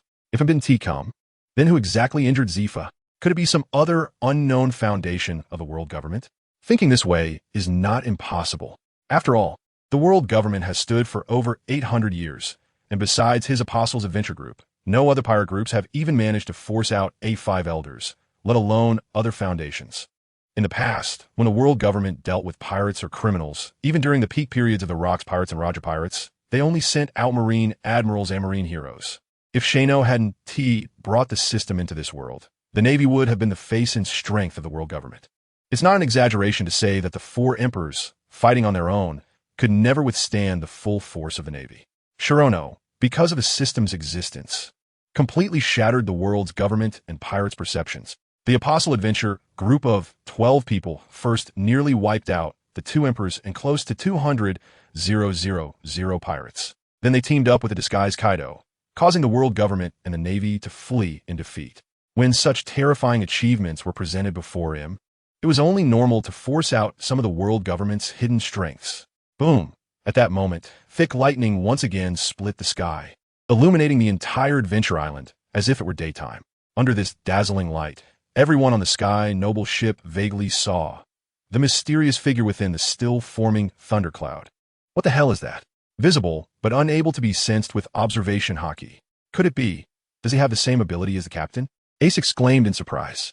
Kid sneered and said coldly, "Who cares what it is? This ghostly thing is really annoying." With that, Kid suddenly raised a large gun in his hand, and the magnetic energy around him surged wildly.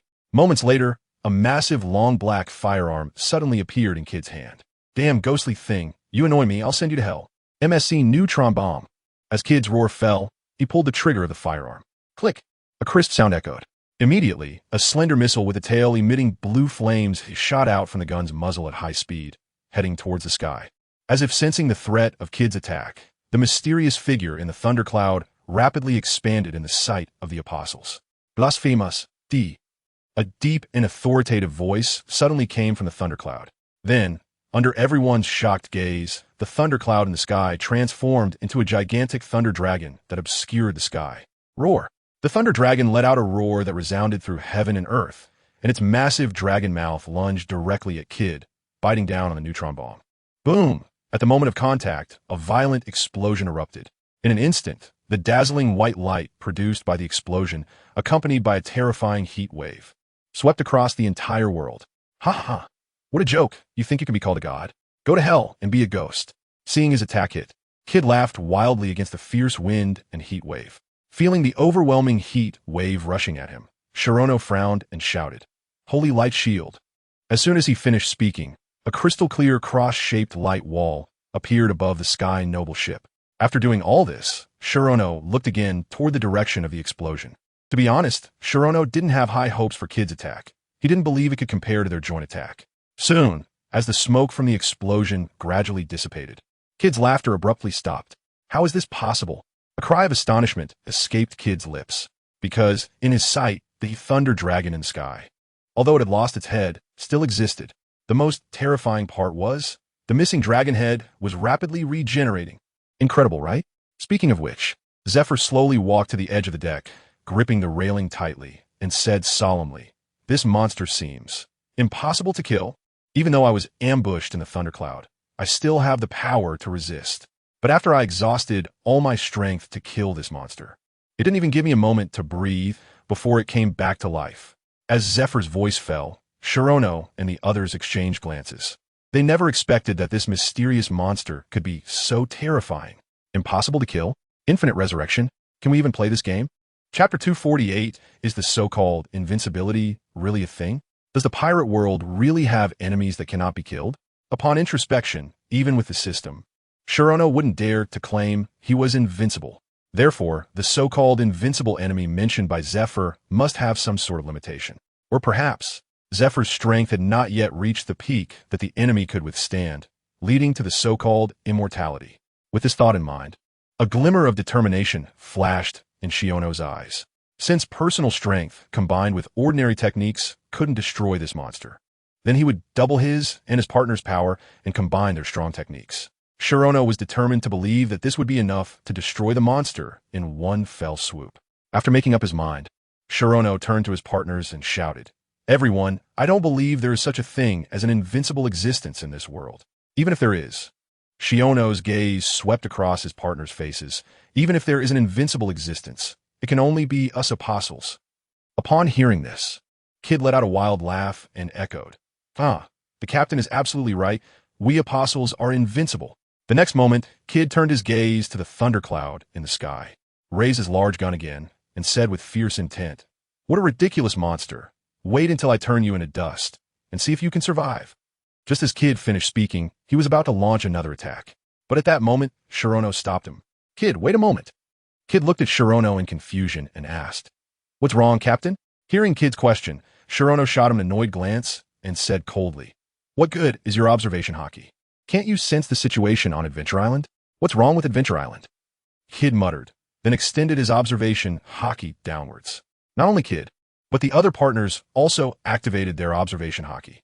Moments later, the expressions of all the partners turned extremely grim, because, under everyone's sensing with observation hockey, the situation on Adventure Island was very dire. The terrifying winds and heat waves generated by the violent collision had caused many buildings on the island to collapse, and numerous civilians were crying out in pain.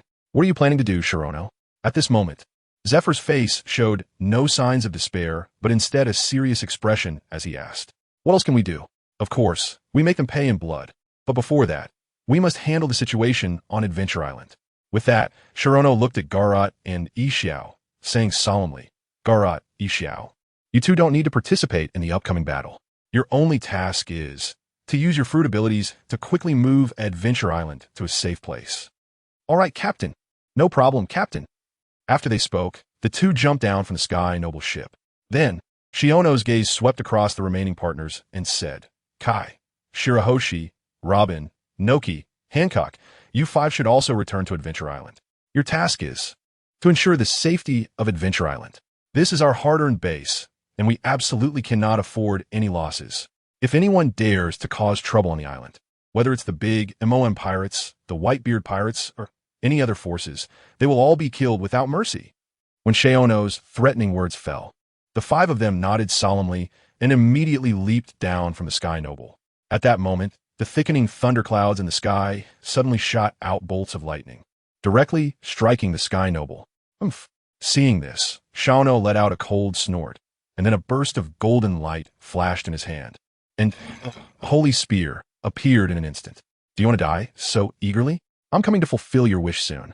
With that, Shiono threw the holy spear with great force. Whoosh! The golden spear pierced through the air and collided with the lightning in an instant. Boom! A violente explosion soudainly érupted. This time, before the fierce wind and heat wave swept across Adventure Island, a large golden, translucent shield enveloped the entire island. At the same time, Adventure Island began to rise rapidly from the sea. When Shiono sensed this with his observation hockey, a smile appeared on his face. Just a little longer, and he would have no worries.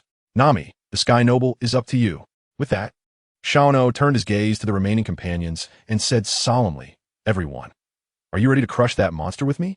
Oh la la, that monster in the sky looks so terrifying. Can I refuse?" "Shiono, big brother," Kazan said with a helpless smile. Shiono ignored Kazan's words. Seeing this, Kazan murmured softly, "What a ruthless big brother." After saying that, Kazan looked up at the thundercloud above, his thoughts swirling, pondering countless things. If nothing unexpected happens, this terrifying monster that could defeat Teacher Zephyr must be the world government's trump card. But if that's the case, what is the purpose of the Navy's existence? With such a monster, what pirate cannot be eliminated? As he thought about this, Kazan's expression suddenly became serious. An absurd thought appeared in his mind, making him shiver. If this turbulent world is exactly what the world government wants to see, then everything seems to make sense. At this moment, if Shiono knew Kazan's thoughts, he would definitely give him a thumbs up for his cleverness. In Shiono's view, the world government in the pirate world is the root of all turmoil. They clearly have the ability to suppress this turbulent sea, yet they stand by and watch pirates plague the sea, even recruiting powerful pirates to establish the so-called warlords of the sea, giving them the legal right to plunder. However, it is precisely because of the world government's inaction that one small nation after another, invaded by pirates, begs to join the world government, willingly paying the heavy heavenly gold. Just as Kazan was deep in thought, Kid and Ace heard Shono's words and looked eager to try. In their eyes, a powerful enemy is just nourishment for enhancing their strength. As for failure, the two had never considered it. With Shono around, even if they died, they could be revived. What does failure matter? Captain, Adventure Island has already drifted far away, and the thunderclouds in the sky have solidified. We should take action. With Kid's urging, dazzling golden light burst forth from Xiao's body. Since that's the case, let's go all out. Holy baptism, wings of faith. In an instant, a divine six-winged seraph, blocking out the sky and enveloped in brilliant holy light, suddenly appeared behind Xiao. The next second, Xiao chose Kid, Ace, Zephyr, and Kuzan and shouted in succession. Guardian Badge, Celestial Melody, Light's Revenge, Holy Light Guardian, Quick Healing, Honor Blessing. After applying the 6 buffs, golden light flowed in Xiao's eyes as he raised his right hand and pointed forward, shouting, a Bokal. In an instant, a small golden sun rose slowly above the Sabeti archipelago. This dazzling golden light shattered the endless darkness, once again spreading light to the world. At the same time, the aura emanating from Zephyr and the others reached an incredibly terrifying level. It's up to 249. Ah, what a powerful feeling. This is truly wonderful. Kid clenched his fist and laughed maniacally. This surging strength indeed intoxicated him. The next second, Kid could no longer contain his excitement and said eagerly, Captain, I'll go ahead. With that, Kid didn't take care whether Xiao agreed or not, and with light wings appearing behind him, he shot towards the sky. Ace, seeing Kid leaving, immediately became anxious, looking at Xiao and said urgently, Captain. Hearing this, Xiao silently nodded. Then Ace, like a wild horse, sped off to chase Kid. Nami, after I leave, steer the Sky Noble away from this area. After saying that, Xiao instantly transformed into a beam of golden light, shooting towards the thunderclouds in the sky. Instructor Zephyr, Kazan, you too. Before Nami could finish her sentence, golden light wings spread out from behind the two. Whoosh whoosh, as 2 sounds of breaking air appeared. Nami glanced at the empty deck and then walked towards the control room. Meanwhile, just as Kid entered the thundercloud, a terrifyingly large lightning dragon pounced directly at him. Feeling the terrifying power emanating from the lightning dragon, Kid's expression changed at first. Then he laughed loudly. If it weren't for the captain's ability, dealing with this damn thing might be a bit difficult. But now, I just hope you can let me have some fun. Magnetic, charged laser cannon. As Kid's voice fell, a thick azure laser suddenly shot out from the large gun in his hand, striking the lightning dragon. Roar. As danger approached, the gigantic lightning dragon let out a thunderous roar. Then, a massive blue lightning ball was spewed out by the lightning dragon. Boom! When the 2 energy attacks collided, a huge energy shockwave instantly swept across the thunderclouds. That falls that. Bring it on. After Kid let out an excited roar, he raised the large gun in his hand again. But at that moment, a loud shout suddenly rang out from behind Kid. Hellfire Fist!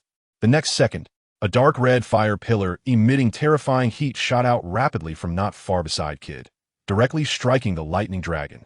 Roar! The dark red fire pillar hit the lightning dragon's body, causing it to let out a tragic roar. At the same time, the gigantic body of the lightning dragon was sent flying backward by the impact of this energy. Seeing this, Kid's expression changed, and he turned to look at the newcomer. Roaring, you dare to steal my prey. Do you want to die? Ace, hearing this, casually blew on his fist and chuckled. Hedgehog head, you can't beat me. You can't take my life. As soon as this was said, Kid immediately exploded with rage, shouting, you playing with fire really should die? As if you could beat me. When have we not ended in a tie? Since you know it always ends in a tie, why are you still talking nonsense? As he spoke, Ace darted past Kid and lunged at Raijin. You. Kid's anger flared immediately, his fists clenching tightly, making cracking sounds. At that moment, he really wanted to take a shot at Ace, but as soon as he remembered Shono's words, he gave up. Since the two often fought when they met, Shono had warned them both. If they wanted to fight, they could do so freely in the Void Duel arena. But if Shono found out they were fighting in other places, they would face his heavy punishment. Damn it! Damn it! Kid let out a furious roar and gritted his teeth as he chased after Ace. Meanwhile, in the Holy Land Mariewa, deep within the Panga city, in a building filled with various vibrant flowers, a tall figure with a crown of 4 towering spikes and a long, pitch-black cloak, shrouded in some mysterious power that obscured their appearance, suddenly stopped drinking coffee. Crash! As the coffee cup fell to the ground, spilling coffee onto the cloak, the figure remained unmoved. The only visible blood-red circular pupil was fixed intently on a certain direction, their gaze fluctuating violently. After a moment, an incredibly deep whisper suddenly escaped the tall figure's lips. How is this possible? The flame from the prophecy hasn't appeared yet. Who is he? Why can he stir the river of time? As the words fell, the flowers in the entire building seemed to be affected by some force, wilting and dying in an instant. After a long while, the tall figures slowly retracted their blood-red gaze, their expression returning to calm, muttering, "A flame that doesn't exist in the river of time? If it wants to burn, it's not that easy. Those old guys should get up and move their limbs." With that, the tall figure slowly stepped out of the flower-strewn building. Not long after this figure left, the originally wilted and dying flowers inexplicably regained their vitality. In no time, the entire building was once again filled with a scene of blooming flowers. On the other side, Shono led Kid, Ace, Zifa, and Kazan, surrounding the mysterious figure in the thundercloud. After several rounds of battle, Shono suddenly realized that the true body of this mysterious figure was actually a pure white fluid resembling mercury. This discovery abruptly reminded Shono of a movie he had watched in his previous life, a liquid robot that could change shape at will and possessed immense destructive power. "You damned desecrators, I will tear you all apart." Just as Shono and the others were observing, the mercury-like pure white fluid suddenly let out a terrifying roar. The next second, the pure white fluid rapidly expanded. In no time, to the shock of Shono and the others, the pure white fluid exploded. Subsequently, 5 pure white figures, almost identical to them, appeared before them. What kind of ability is this? It can change at will, and it can split? Interesting, truly interesting. In an instant, exclamations erupted from Kid and the others. Seeing this, Shono's face also showed surprise. Such a strange ability, if it were a devil fruit, would truly be outrageous. Kill, kill, kill. At that moment, the 5 pure white figures suddenly let out a roar.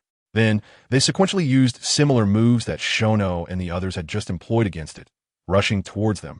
Chapter 250, Shono's Betrayal. How interesting. More and more interesting. Are you a technological product or a devil fruit user? Let me probe your depths. Shono looked at the pure white figure wielding a pure white hammer, charging at him, a faint smile appearing on his face. Then, Shono's arms glowed with golden light as he swung the divine punishment hammer with force. Bang! A muffled sound rang out. The golden and white hammers, almost identical except for their colors, collided violently. But after just a moment of stalemate, the pure white hammer seemed to have suffered some heavy blow, and the hammerhead instantly shattered.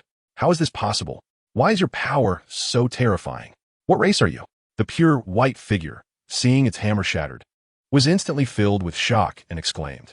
Hearing the 3 rapid questions, Shono did not respond. The divine punishment hammer in his hand did not diminish in force and directly smashed into the pure white figure's body. Crack! With a violent blow, the pure white figure burst apart like a water-filled balloon.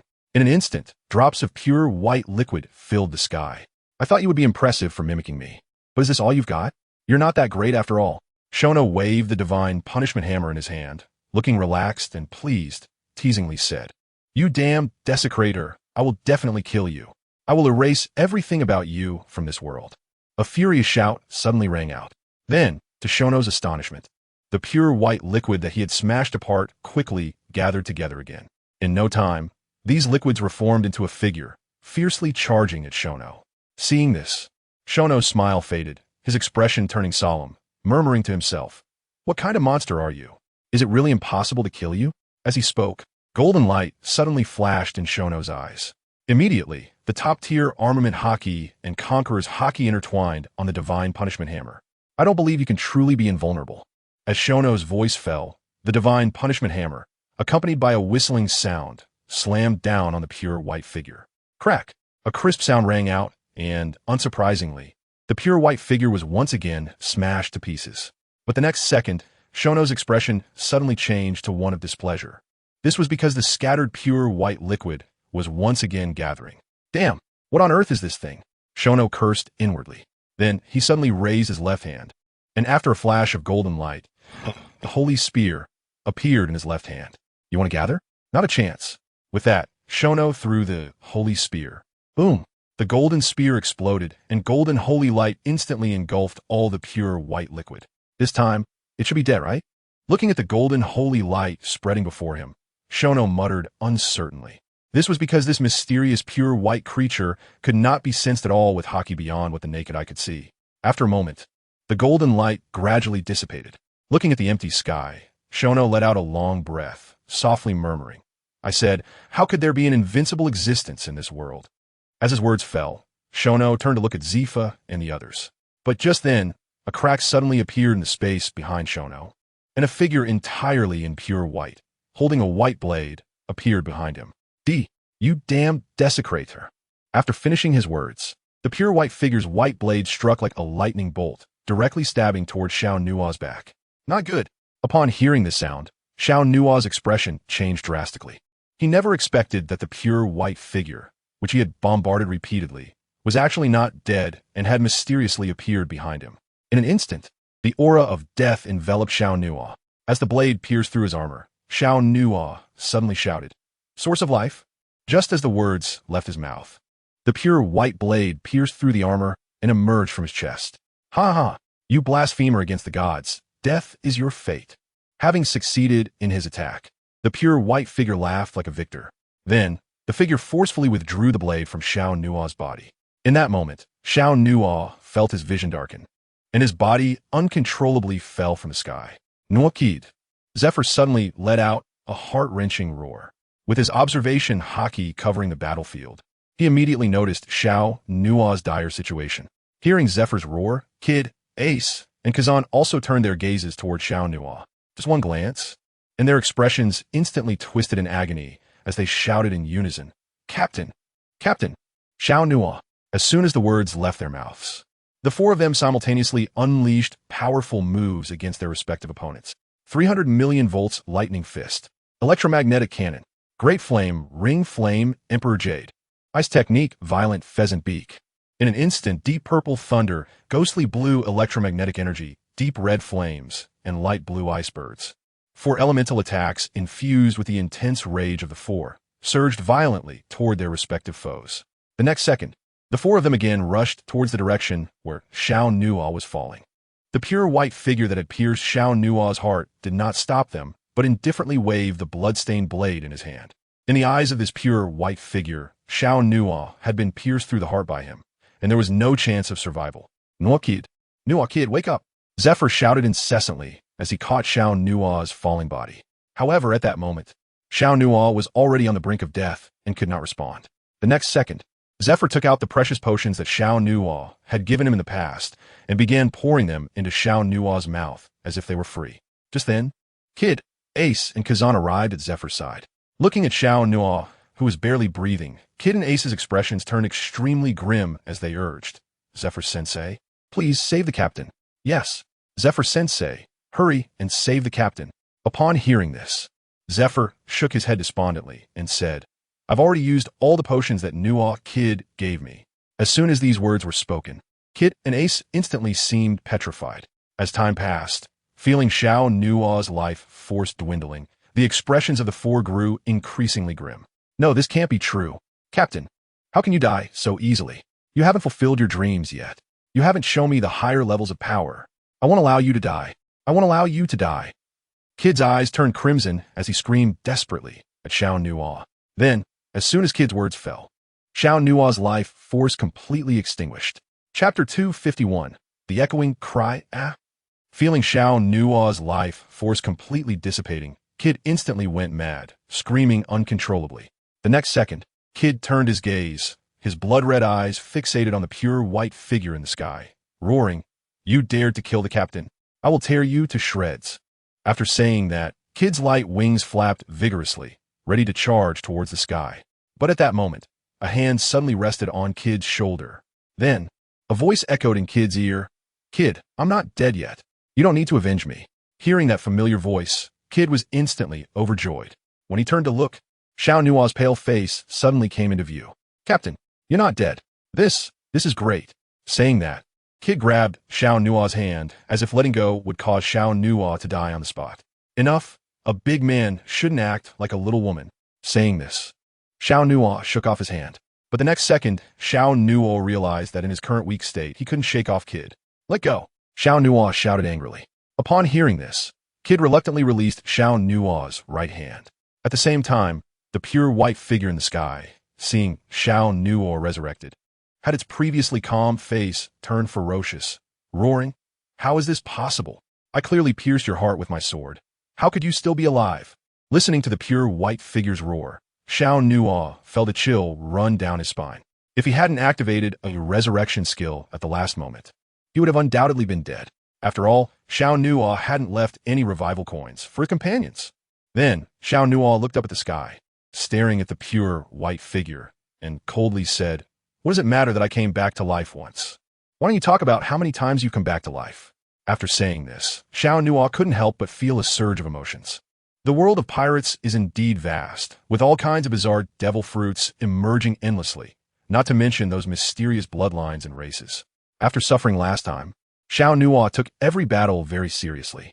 Even so, he had still almost met his end this time. Up to now, Xiao Nuo still hadn't figured out what the pure white figure was and what abilities it possessed. As for the figure's strange sneak attack, it gave Xiao Nuo a sense of déjà vu, reminiscent of Black Zetsun Bushingabido. Both were unmatched powerful beings, yet both fell to sneak attacks. However, Xiao Nuo was luckier than Abido. He was a man with a system. Just as Xiao Nuo was reflecting, Zephyr suddenly spoke. "Nuo, kid, are we going to keep fighting?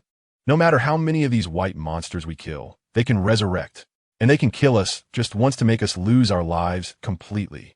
Saying this, Zephyr paused for a moment and added, "You are an exception." Upon hearing this, Xiao Nuo couldn't help but smile bitterly. If he died again, he wouldn't be an exception. Before Xiao Nuo could respond, Kazan, frowning, said solemnly, "Everyone, I don't know if you've noticed, but these monsters become stronger each time they resurrect. The most terrifying thing is that they seem to be absorbing our fruit powers and using them." As soon as these words were spoken, everyone showed thoughtful expressions. If what Kazan speculated was true, then what was the point of fighting? The opponent was completely invincible, not only unafraid of death, but also growing stronger with each fight. To sum it up in one sentence, the enemy could make 100 mistakes, while our side couldn't afford to make a single mistake. Roar! Just as Xiao Nuo and the others were pondering, the pure white figure in the sky suddenly let out a roar. Shortly after, for beams of white light streaked across the sky, merging into the body of a pure white figure. Immediately, the momentum of this pure white figure surged violently, akin to a volcanic eruption, causing the surrounding space to emit a buzzing sound under the unbearable pressure. Xiao Nuo watched this scene, his expression instantly turning extremely grim. If his strength had not been reduced by 90, he would have had no fear facing this monster. But now, he absolutely could not withstand even a casual strike from the opponent. Moreover, the worst part was that because Xiao Nuo had died once, the buffs he had granted to his companions, including the Apocalypse Pearl, had all dissipated. It could be said that now, regardless of who it was among Xiao Nuo and his companions, the chances of winning against this pure white monster were slim to none. In the sky above, as the momentum of the pure white figure reached its peak, it suddenly roared, "Die! You blasphemers will all die." After saying this, flames erupted from its left hand, and thunderbolts shot out from its right. In the next second, the pure white figure raised both hands high above its head, and in an instant, flames and thunder intertwined and converged frantically. Before long, a deep red sphere of light, radiating terrifying energy fluctuations, rapidly formed. "Kazan, kid, ace, you take Xiao Nuo and leave first." As he spoke, Zephyr's stern gaze swept over the three faces, and he said in a deep voice, "Remember, any of you can die, but Xiao Nuo must not die." As soon as he finished speaking, Zephyr moved his body to block in front of everyone. Seeing this, Kazan smiled slightly and chuckled. "Allah la la, Zephyr-sensei, you really are too much. After leaving the Navy, you still want to be a hero alone, and I can't allow that." Saying this, Kazan turned to Kid and Ace, saying, "You two, take Xiao Nuo and leave. I'll stay and fight alongside the teacher." With that, Kazan flashed and appeared beside Zephyr. Zephyr looked at Kazan beside him and couldn't help but smile wryly. "Kazan, why go through this?" Kazan, still smiling, replied, "As a man, it's a joyous thing to fight for dreams, to battle for dreams, even if it costs my life." As Kazan's words fell, Kid and Ace exchanged glances, as if silently communicating. "You take the captain away, I'll stay." Watching the scene unfold, Xiao Nuo felt a bit helpless.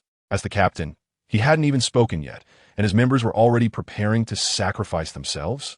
Had he given them permission? Everyone, are you being too pessimistic? I will not give up on any of you. Saying this, Xiao Nuo took out the trump card from his system inventory. This is, seeing the familiar card in Xiao Nuo's hand, Kid's pupils instantly constricted.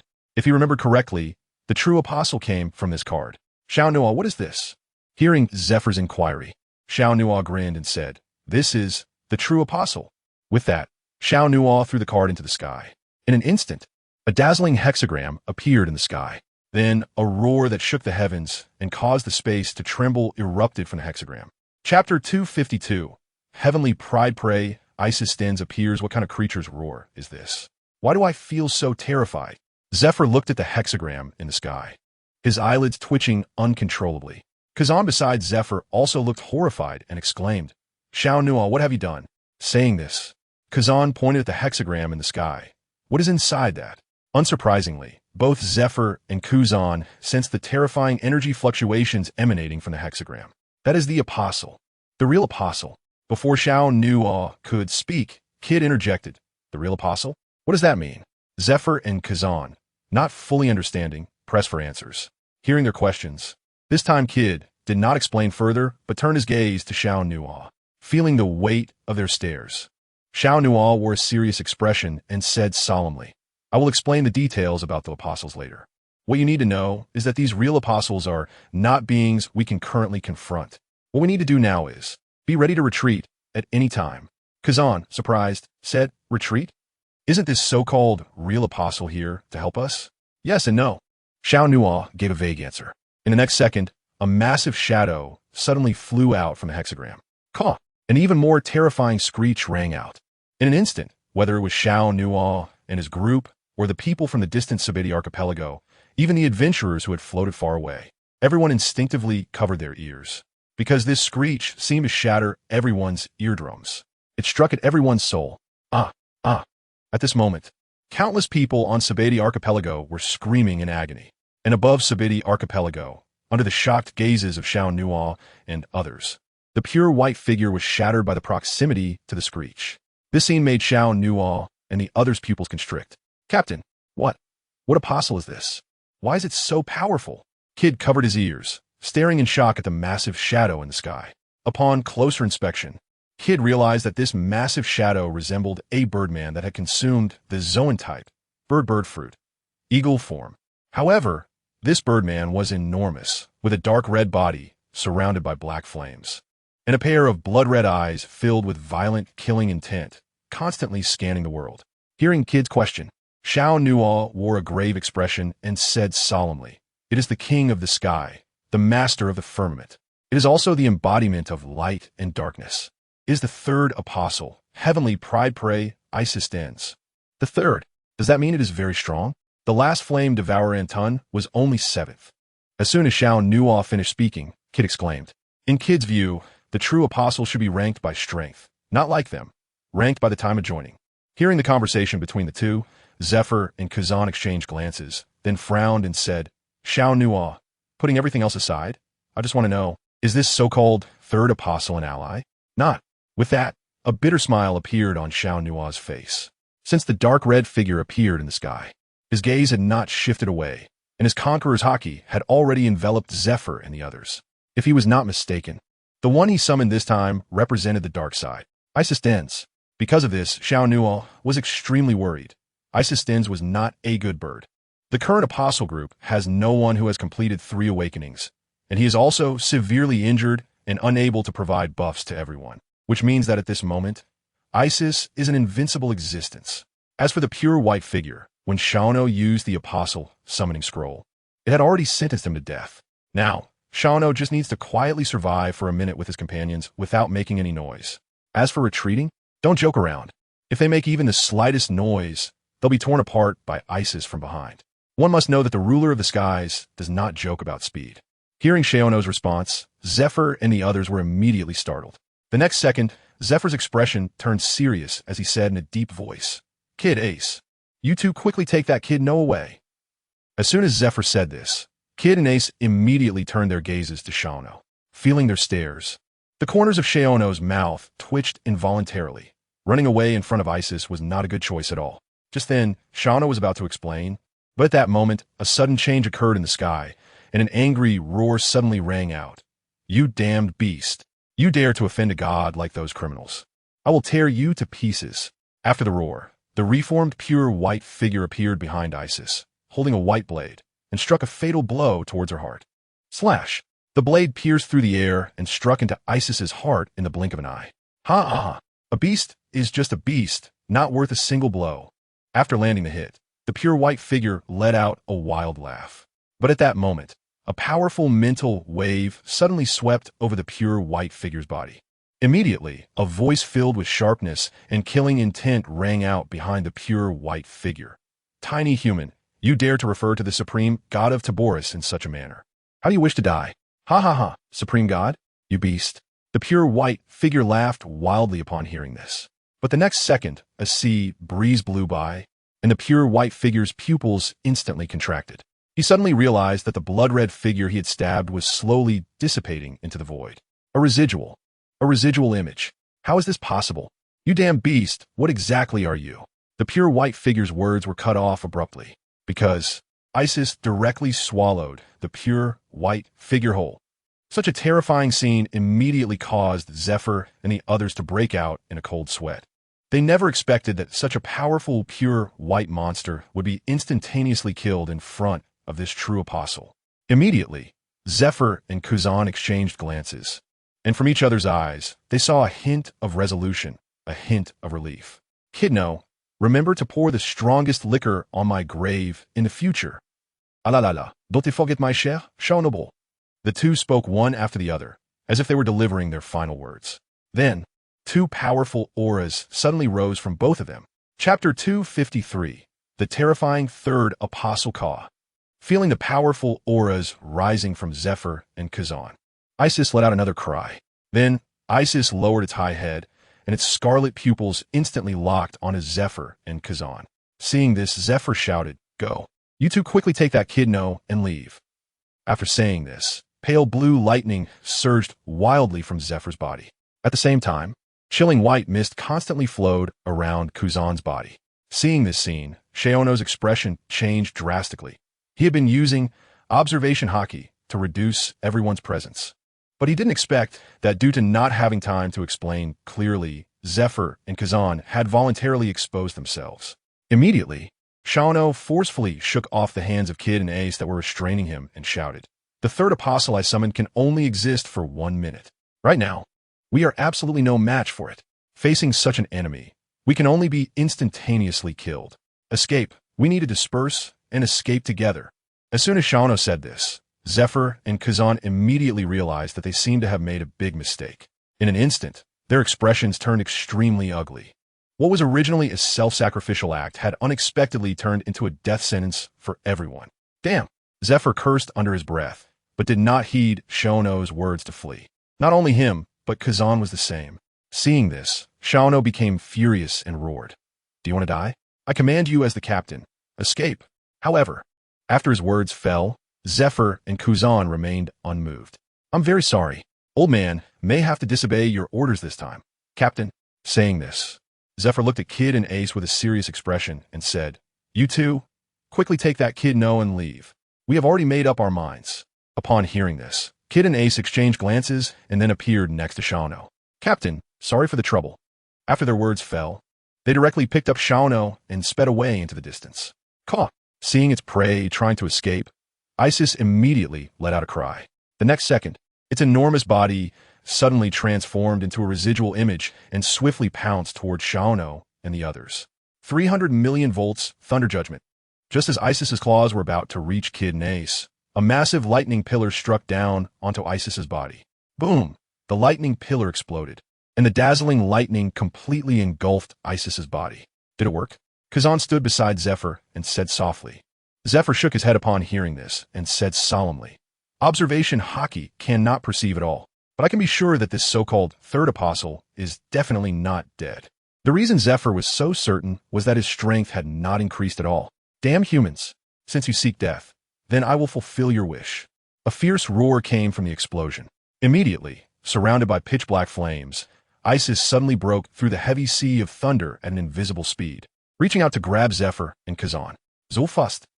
Zephyr and Kuzan exclaimed in surprise. Immediately, the two entered an elemental state in an instant. Slash, slash. As the claws swept past, the scene that should have been blood-splattering did not occur. In an instant, Isis's eyes glowed with blood, and it said coldly, "Magic, is it? If that's the case, then let me show you my magic."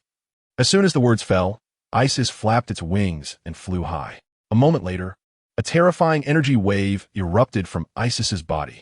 "My magic will engulf the earth." With a fierce roar from Isis, the world changed color in an instant. The next moment, dark feathers appeared out of nowhere. Immediately, like a torrential wind and rain, they shot towards Zephyr and Kazan. "Dangerous! Get down!" Zephyr and Kuzan shouted in succession upon seeing this, because both of them felt a deadly threat from these dark feathers. Boom, boom, boom. Dark feathers exploded around the two, and the terrifying energy fluctuations immediately swept across the entire sky. "Let me go. You guys, let me go." Feeling the violent explosions behind him, Xiao screamed incessantly. However, Kid and Ace ignored him, and the light wings behind them flapped even more fiercely. "Damn it. Are you trying to rebel? Aren't you afraid I'll come after you later? Can you really abandon your companions?" Xiao yelled desperately. When his last words fell, the two of them stopped in unison. "We can't bear to do it," they shouted in unison. Hearing this, a hint of joy appeared on Xiao's face, and he hurriedly said, "Since you can't bear to do it, then let's go back and save Zephyr and Kazan. Of course, we have to save our companions." Saying this, Kid turned his gaze to Ace and said in a deep voice, "But it will be me and Ace who go to save them. As for you, Captain, just stay here and wait for news." After the words fell, the two of them tacitly released their grip on Xiao's hands. Suddenly, Xiao's body fell rapidly towards the sea. In the next moment, Kid and Ace's figures shot towards the battlefield like arrows released from a bow. "You guys are really despicable." After Xiao finally stabilized his body, he realized Kid and Ace's intention. They clearly timed it perfectly. At this distance, with their condition, they could completely return to the battlefield in the last few seconds. But Xiao's weak body could never achieve that. By the time he returned to the battlefield, everything would have already ended. With this thought, Xiao became anxious. He dared not use teleportation. The space in the area of intense battle was extremely fragile, and one misstep could lead to total annihilation. The next second, Xiao urgently called out to Celia in his heart. "Celia, come out quickly. Hurry, it's urgent." "Adventurer, what's wrong?" Hearing such an urgent call, Celia changed her usual playful tone and asked calmly, "Is there a way to immediately restore me from this weakened state?" After saying this, Xiao looked at Celia with hopeful eyes. "Yes." Saying this, Celia waved her magic wand, and a goblet filled with red liquid suddenly appeared in front of Xiao. This was Soja's wine, which could restore him from the weakened state. Price: Despair Novel Transfer Station 937929266. Despair Novel Transfer Station 1937929266. Achievement points. Bought it. After the words fell, Xiao took the goblet and drank it in one gulp. In an instant, powerful energy once again filled Xiao's entire body. "Partners, you must wait for me." With a whisper, Xiao instantly transformed into a brilliant golden light, racing towards the battlefield. Chapter 254. The Furious Isis. What exactly is happening in the sky? What kind of creature made that cry? Why is there such a terrifying energy fluctuation? Who could make the apostles flee in panic? On the Sabiti archipelago, countless people snapped back to their senses from the terrifying wails, watching the rapidly departing Adventurer Island, and gasped in astonishment. However, no one answered their questions. Above the sky, at the battlefield, the energy fluctuations ravaging the world gradually dissipated, and two blood-soaked figures reappeared. "Cough, cough, cough. Teacher Zephyr, how are you?" Kazan said, covering his chest with one hand, struggling to speak. "I won't die." Saying this, Zephyr wiped away the blood at the corner of his mouth and said in a deep voice, "Kazan, how long has it been since this so-called third apostle appeared?" Kazan smiled bitterly and shook his head, saying, "About 40 seconds. Hearing Kazan's answer, Zephyr's expression darkened. In just 40 seconds, this so-called real apostle not only killed the pure white monster, but also severely injured both of them. If this terrifying record were spread, undoubtedly, the entire sea would tremble. The so-called 4 emperors and admirals of the Navy would be utterly insignificant before the real apostle. And now, if the two of them wanted to survive, it meant they had to endure these last few seconds. But how easy is that? Screech. When Isis discovered that Zephyr and Kuzan had not died, she let out another fierce howl.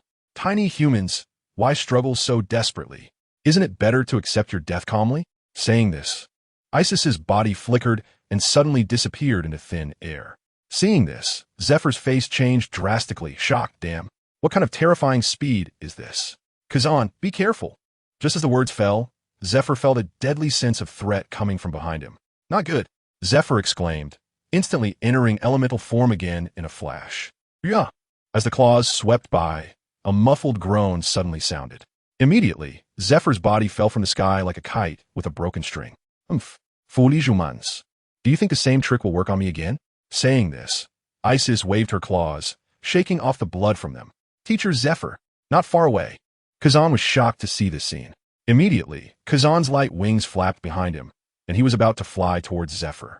But at that moment, Isis's cold voice suddenly rang out. Human, don't go looking for him, because you will die soon too. Hearing this, Kuzan's body stiffened. In the next second, a chilling white mist rose from Kuzan's body. If you want my life, let's see if you have the capability. Eternal Sin Ice Prison. The moment the words fell, a massive ice arrow filled with cold, killing intent shot straight at Isis. As the attack approached, Isis sneered disdainfully. Nice move. But do you think you can hit me with such speed? Ridiculous. As the words fell, Isis suddenly transformed into a blood-red hurricane, using a strange movement to swiftly dodge Kuzan's lethal strike. With the attack missing, Kuzan's face darkened, and he murmured softly, with this terrifying speed. Single-target attacks are completely impossible to hit. To hit it, I can only use wide-area attack techniques. With this thought, endless cold white mist surged out from Kazan's body. But before Kazan could launch the attack, Isis, standing in the sky, suddenly flapped her 6 wings and howled, My wind will tear through the sky. In an instant, a barrage of red wind blades that tore through space swept towards Kazan. What a terrifying attack. However, just this won't take my life. Saying this, Kazan's gaze sharpened, and he shouted, Absolute Zero, Extreme Ice Domain. In an instant, endless cold white mist spread rapidly around Kazan, centered on his body. Crack, crack, crack. The piercing sounds echoed continuously. Suddenly, Isis was shocked to discover that wherever the white mist passed, the space was frozen. Let alone the blood-colored wind blade he swung out. Interesting, really interesting. Isis revealed an interested gaze and chuckled softly.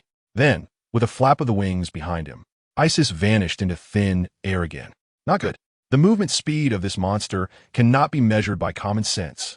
Kazan, who was watching Isis's movements closely, changed his expression when he saw him disappear. Just now, he had even used the awakened ability of his fruit, yet he still failed to hit the opponent. In the next moment, Kazan felt a gust of wind suddenly attack him from behind. Teleportation. At a critical moment, Kazan quickly used this life-saving skill. Seeing this familiar skill and feeling the same magical fluctuation, Isis instantly went mad, roaring, You damn human. Why do you have that foul woman skill? What is your relationship with her? Where is she? Hurt. Kazan was confused. This ability was given to him by Shono, and he didn't know any hurt. However, Kazan now just wanted to drag out these last few seconds. In an instant, Kazan wove a lie in his heart and said, Want to know where hurt is? I can tell you. But what? Isis roared. But I have a condition.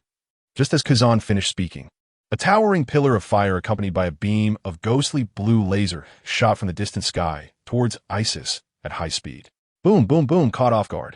Isis was directly hit. In the next second, Kid and Ace landed beside Kazan, looking at the latter's blood-soaked armor and continuously asking with concern, Kazan, big brother, are you okay? Kazan, big brother, how are you? Hearing Kazan's response, Ace looked around and asked again, Kazan, big brother, where is Instructor Zephyr? Teacher Zephyr, he was knocked down by that monster, and his life or death is unknown. As Kazan's words fell, Kid and Ace froze. They couldn't believe that someone as strong as Zephyr had fallen to a fate unknown. So how strong is this damn third apostle? In an instant, the scene fell silent. But at that moment, a frenzied roar came from the explosion of energy. Damn it, you insignificant humans. All of you should die. My future is about to come. No one can stop it. Not even Herd cannot. The moment the words fell, a scarlet light streaked across the sky, attacking Kuzan and the others. Chapter 255, Shono with rising killing intent, just in time. I'm going to make you pay. Seeing Isis charging, Kid's eyes gleamed with ferocity.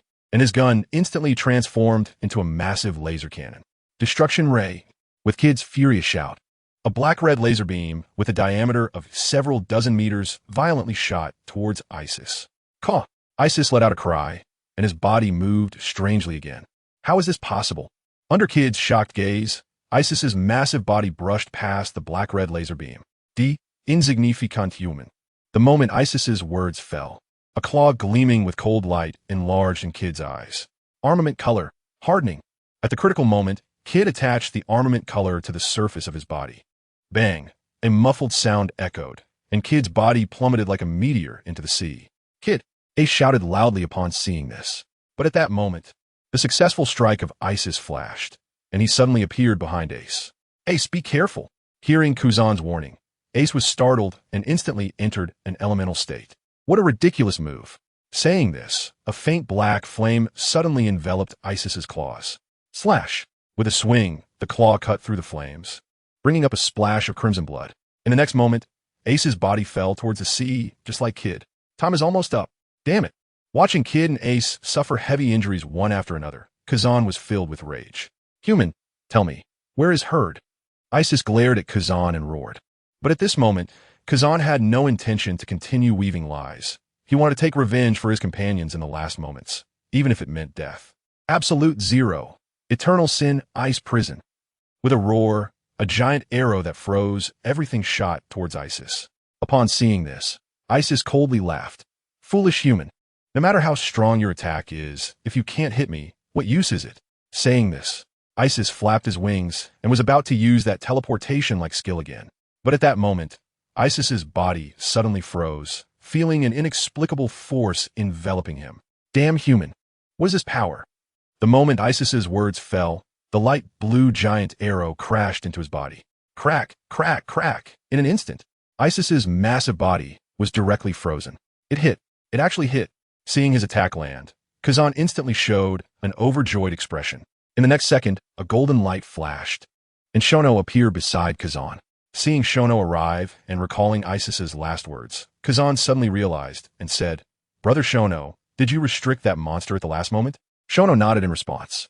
Then, Shono turned his gaze to the frozen Isis, who was rapidly falling towards the sea, his eyes flashing with killing intent. He hurriedly chased after Kid and Ace, only to find he was still a step too late. Under Shono's observation hockey perception, the scenes of Isis knocking down the two were imprinted in his mind, making them impossible to forget. Now, when he appeared beside Kazan, he did not find Zephyr's figure, so it was easy to imagine that the latter had also fallen to Isis's poisonous hands. The combination of old and new grudges made Shono's killing intent nearly boil. Kazan, are you willing to kill this apostle with me? This apostle is not immortal. Hearing this, Kazan's pupil shrank, shocked. Kill it? Can we really do it? Also, didn't you say it could only exist for a minute? The moment Kazan's words fell, a dazzling hexagram array appeared above Isis's head. In an instant, Isis's massive body was slowly drawn into the hexagram array. Seeing this, Shono took out the Void Duel Arena from the system item bar. Upon seeing the item in Shono's hand, Kazan instantly realized something and said solemnly, Brother Shono, have you thought this through? If you use this thing to forcibly keep this monster here, and we fail to kill it, this world may cease to exist. Is it no longer in existence? Saying this, Shono turned his gaze to Kazan and calmly said, In that case, we have to fight with all our might. Alalala. You really are a madman, Shono. A madman? Maybe, but I want to go crazy easily. As soon as he finished speaking, Shono directly activated the strong duel skill of the Void Duel Field. In an instant, Shono, Kazan, and Isis all vanished in a thin air above the sky. Inside the Void Duel Field, the azure ocean extended infinitely.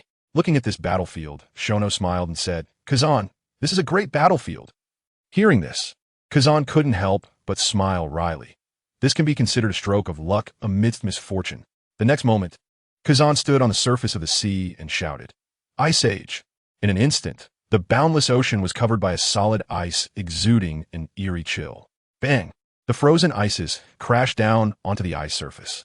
Looking at Isis, a killing intent surged in Shono's eyes. It was this monster that left Zephyr, Kid, and Ace in uncertainty over life and death. As the leader of the trio, how could Shono not seek revenge for his comrades? As for whether he could win, in Shono's view, The existence of Prey Isis as a dual-born entity meant that its power had likely not reached its peak and was subject to some limitation. And this gave Shono an opportunity. It should be noted that Shono now had all three types of haki at their peak, and his level had reached the maximum. Aside from not completing 3 awakenings, his power had basically no room for further enhancement. Previously, when facing that pure white monster, if it weren't for its undead characteristics and silent sneak attacks, Shono could have stood undefeated. After sorting out his thoughts, Shono pulled out a few cans of Shining Remy Assistance from his system inventory and handed them to Kazan, saying, "Drink this. The great battle is about to begin." Hearing this, Kazan took the potion from Shono, opened one can, and gulped it down. Watching Kazan recover, Shono didn't idle. The massive 6-winged Holy Seraphim suddenly appeared behind him. Next, it was time to stack buffs. Guardian Emblem, Celestial Melody, Holy Light Protection, Light's Revenge, Honor Blessing. After stacking all the buffs and finishing the honor, Shono held the Judgment Hammer in his right hand and suddenly pointed forward with his left hand, shouting, "A Poracle." The moment the golden sun rose, the momentum of Shono and Kazan reached a terrifying level. After doing all this, the two turned their gazes to the ice-encased Isis. The great battle was about to ignite. Chapter 256, The Siege of Isis. Crack, crack, crack. At that moment, a sound like shattering glass suddenly rang out. The next second, the solid ice sealing Isis exploded into pieces. Screech! An incredibly sharp and furious cry erupted from Isis's mouth. Immediately, the 6 wings behind Isis shook violently, standing beneath the sky with blood-red eyes fixed on Shono and Kazan, roaring, "You two ant-like humans die. My feathers will cover every world." The instant Isis finished speaking, countless dark feathers shot towards Shono and Kazan like raindrops. Seeing this, Shono revealed a faint smile and murmured, "The current me is not the weakling I was before." Saying this, a golden holy light instantly enveloped Shono's left hand. Armament, twin guardian shields. Suddenly, 2 crystal-clear walls of light flowing with golden holy light stood above the two. Boom! The sound of violent explosions echoed continuously. In an instant, the entire dual field was enveloped in thick smoke produced by the explosions. Oof! Denouements. With that, Isis's murderous gaze slowly turned towards the space it occupied. Not long after, Isis frowned, because it suddenly realized that it was in a strange space again. The previous space channel emitting the aura of Tyballs had vanished. This discovery instantly drove Isis into madness. "Damn it! Denouements!" Isis's furious roar echoed. Then, Isis's gaze seemed to pierce through the thick smoke, locking onto the area where Shono had originally been. It was because of this human who escaped first and returned last. Without him, it would have surely returned to Tyballs. As it thought, Isis suddenly froze. Perhaps, arriving in this strange world was part of this human's and Helder's conspiracy. With this thought, Isis's murderous intent surged. "My magic will." However, before Isis could finish casting its skill, it abruptly stopped. This was because a golden spear pierced through the layers of thick smoke with a sharp sound, shooting towards it at high speed. Oomph! Upon seeing this, Isis let out a cold snort, and its 6 wings flapped fiercely, preparing to dodge the attack. But at that moment, an inexplicable force once again enveloped Isis's massive body. Boom! The golden spear shattered, and crimson blood spewed from Isis's mouth. The next second, Isis's body plummeted towards the ice surface like a kite with a severed string. Bang! A dull impact sound rang out, and the solid ice surface was instantly smashed into a huge hole. Alalala! The angry Shono is truly terrifying. Seeing Shono knock Isis down with one blow, Kazan couldn't help but tease. Hearing this, Shono glanced at Kazan helplessly and said softly, "Kazan, don't underestimate the opponent. This prey Isis is a genuine apostle, and we're the imposters. Damn human ants, you have thoroughly enraged me. By the name of the Sky Overlord, I will shred you to pieces." Isis's furious roar suddenly rang out. Immediately, a blood-red stream of light suddenly swept across the ice surface, rushing towards Shono. "Come on!" Seeing this, Shono's eyes flashed with golden light, and the top-tier armament haki and conqueror's haki instantly intertwined on his judgment hammer. Ugh! As Shono's roar fell, he swung the judgment hammer in a full arc and smashed it toward the blood-red stream of light. Bang! The dull collision sound thundered like a clap of thunder, echoing throughout the dual field. In the next moment, a terrifying airwave of gold and red erupted from the point of collision. In an instant, the heavens lost color, and the endless solid ice shattered piece by piece. Truly, two monsters. Witnessing the terrifying scene caused by the clash between Shono and Isis, Kazan muttered in shock. Then, Kazan waved his hand, and an ice wall rose before him. As for Kazan's gaze, it never left the center of the collision. Shono, you must not lose. At the moment the voice fell, a familiar roar from Kazan suddenly erupted from the center of the collision. Isis, you dead bird. After you deal with the opponent, can't you just wait obediently for the summoning time to end? Why kill my companions? Why provoke me? As soon as these words came out of Shono's mouth, the killing intent in Isis's eyes surged, and she roared, ant-like human. So you are the one who brought me here. What is your relationship with that stinky woman? Herder? Tell me where Herder is, and I can give you a quick end. Crying, I Herder? The mastermind's second sister? Hearing Isis's words, Shono was suddenly shocked. But in the next second, Shono suppressed the shock in his heart and shouted, Give me a quick end? Just because you're a dead bird? After saying that, Shono's arm muscles bulged, and his peak physical power erupted violently. How is this possible? Why do you, a human, have such terrifying power? Feeling the immense force coming from the claws, Isis exclaimed in disbelief. She couldn't believe that a mere human could overpower her, a beast. Damn it! With a fierce cry, Isis's huge beak struck towards Shono like lightning. As the sharp attack came, Shono showed no signs of panic. Isis was not the pure white monster who could evade his observation hockey. Armament, hardening, anticipating the attack route of Isis's strike, Shono did not choose to dodge. He wanted to clash head-on with Isis, to vent the anger in his heart. Clang! A crisp sound rang out. In the next second, both Shono and Isis were sent flying backward. Damn! Damn! You human, you should die. Isis shook her head, ignoring the blood oozing from her beak, and glared fiercely at Shono, roaring. Upon hearing this, Shono cast a purification on himself, shaking off the dizziness in his brain, and coldly said, The one who should die is you, Isis. If you hadn't killed my companions, I would have returned to Tyboros long ago. Companions? Those weak, laughable ants? As she spoke, Isis turned her gaze to Kazan not far away. Not only will I kill those ants, but I will also take down this ant. After saying that, Isis's body transformed into a blood-red flash, shooting towards Kazan. Chapter 257. Unleash it. Kazan. Ants? If you were bitten to death by ants, the result would certainly be amusing. Seeing Isis charging towards Kazan, Shono stood still and did not act. Shono believed that Kazan, empowered by the buffs he had given, would not be a lamb to the slaughter against Isis. Alalala. How underestimated I am. Kazan's eyes flashed with killing intent. He had not forgotten the scene of Zephyr being knocked down by Isis. Then Kazan suddenly shouted, Absolute Zero, Extreme Ice Domain. At the moment the words fell, a bone-chilling cold spread from Kazan, rampaging outward in all directions. What a ridiculous move! As the cold air approached, Isis's 6 wings suddenly flapped, soaring into the sky. In the next second, Isis dove down, transforming into afterimages, once again charging towards Kazan. Ridiculous? How about this move? Ice block, ice dragon. After saying that, Kazan waved his hand, and endless cold air rose from the ice surface, quickly forming a massive ice dragon resembling a beastified Kaido. Roar! The ice dragon let out a deafening roar, lunging fiercely at Isis. Just this thing? Even more ridiculous. My wind will tear through the sky. Moreover, this mere ice dragon. After saying that, Isis swung her claws at the ice dragon repeatedly. In an instant, countless massive wind blades, like numerous sharp slashes, swept towards the ice dragon. Roar! The gigantic ice dragon had no time to dodge and was shredded to pieces by the wind blades unleashed by Isis. Looking at the scattered ice crystals in the air, Isis coldly laughed, Die, human ant. With no obstacles left, Isis's figure cut through the sky, determined to shred Kazan just like that ice dragon. Kazan looked at the approaching Isis and let out a light laugh.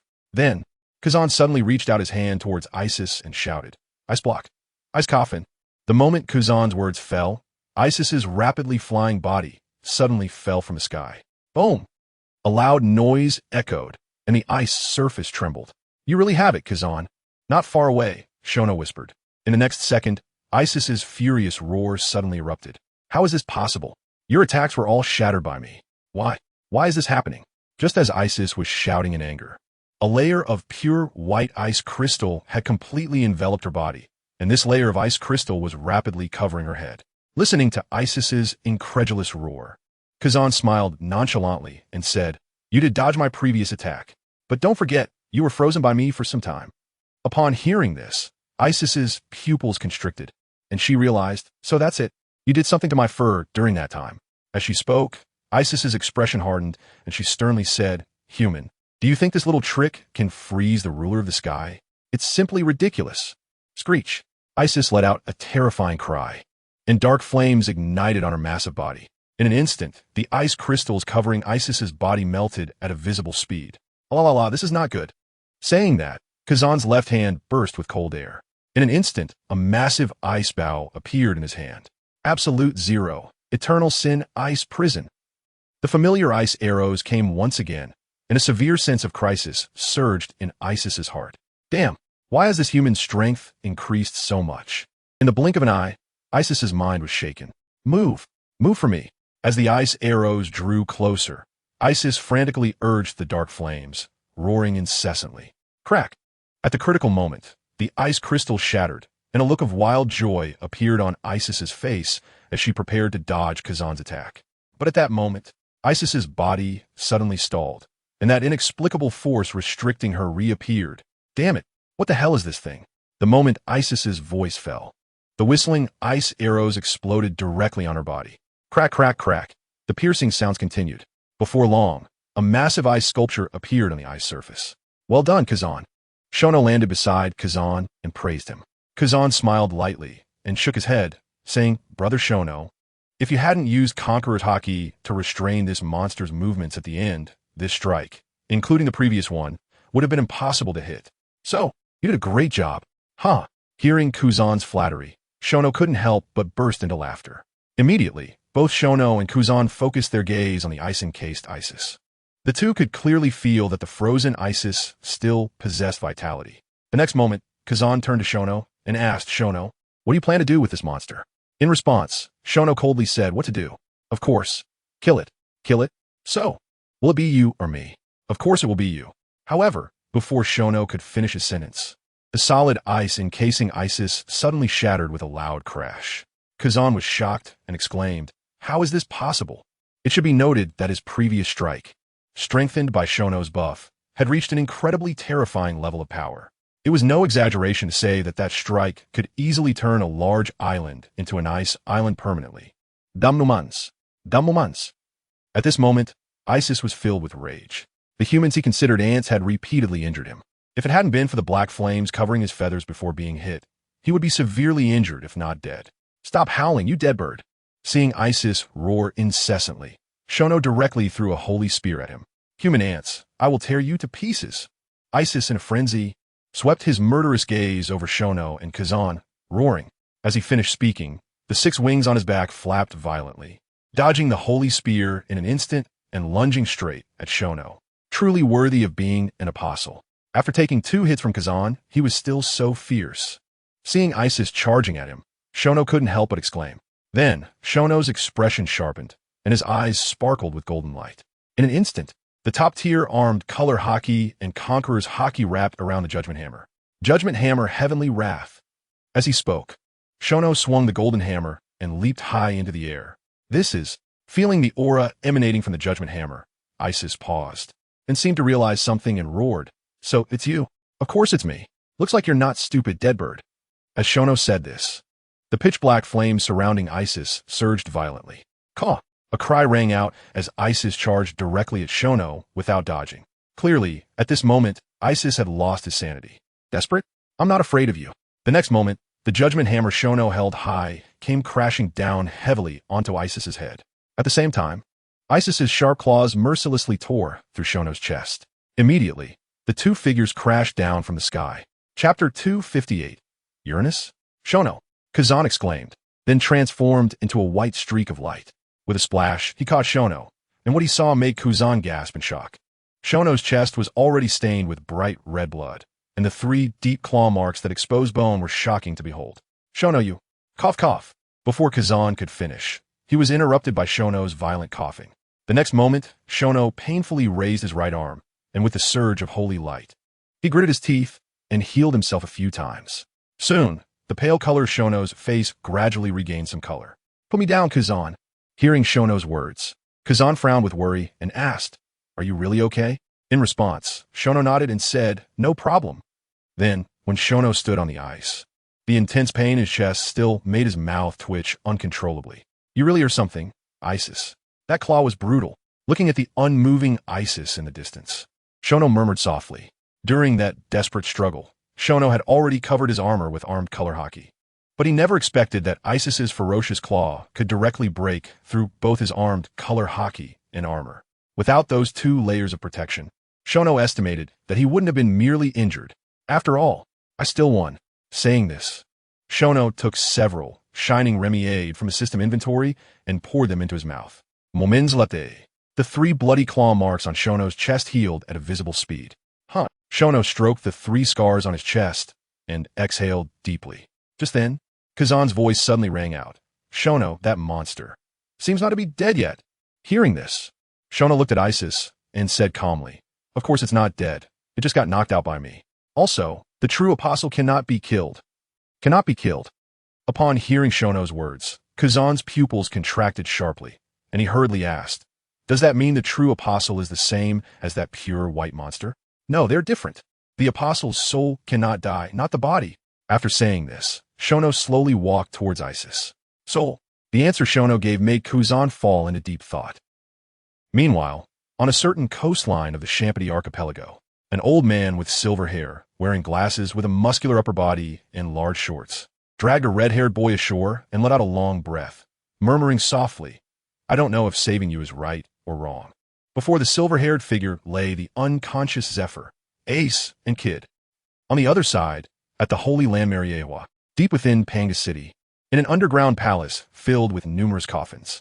Though I'm wearing a crown and a black robe, had a trickle of blood seeping from the corner of his mouth. Then, Im suddenly raised his head to look in a certain direction, his scarlet eyes trembling violently.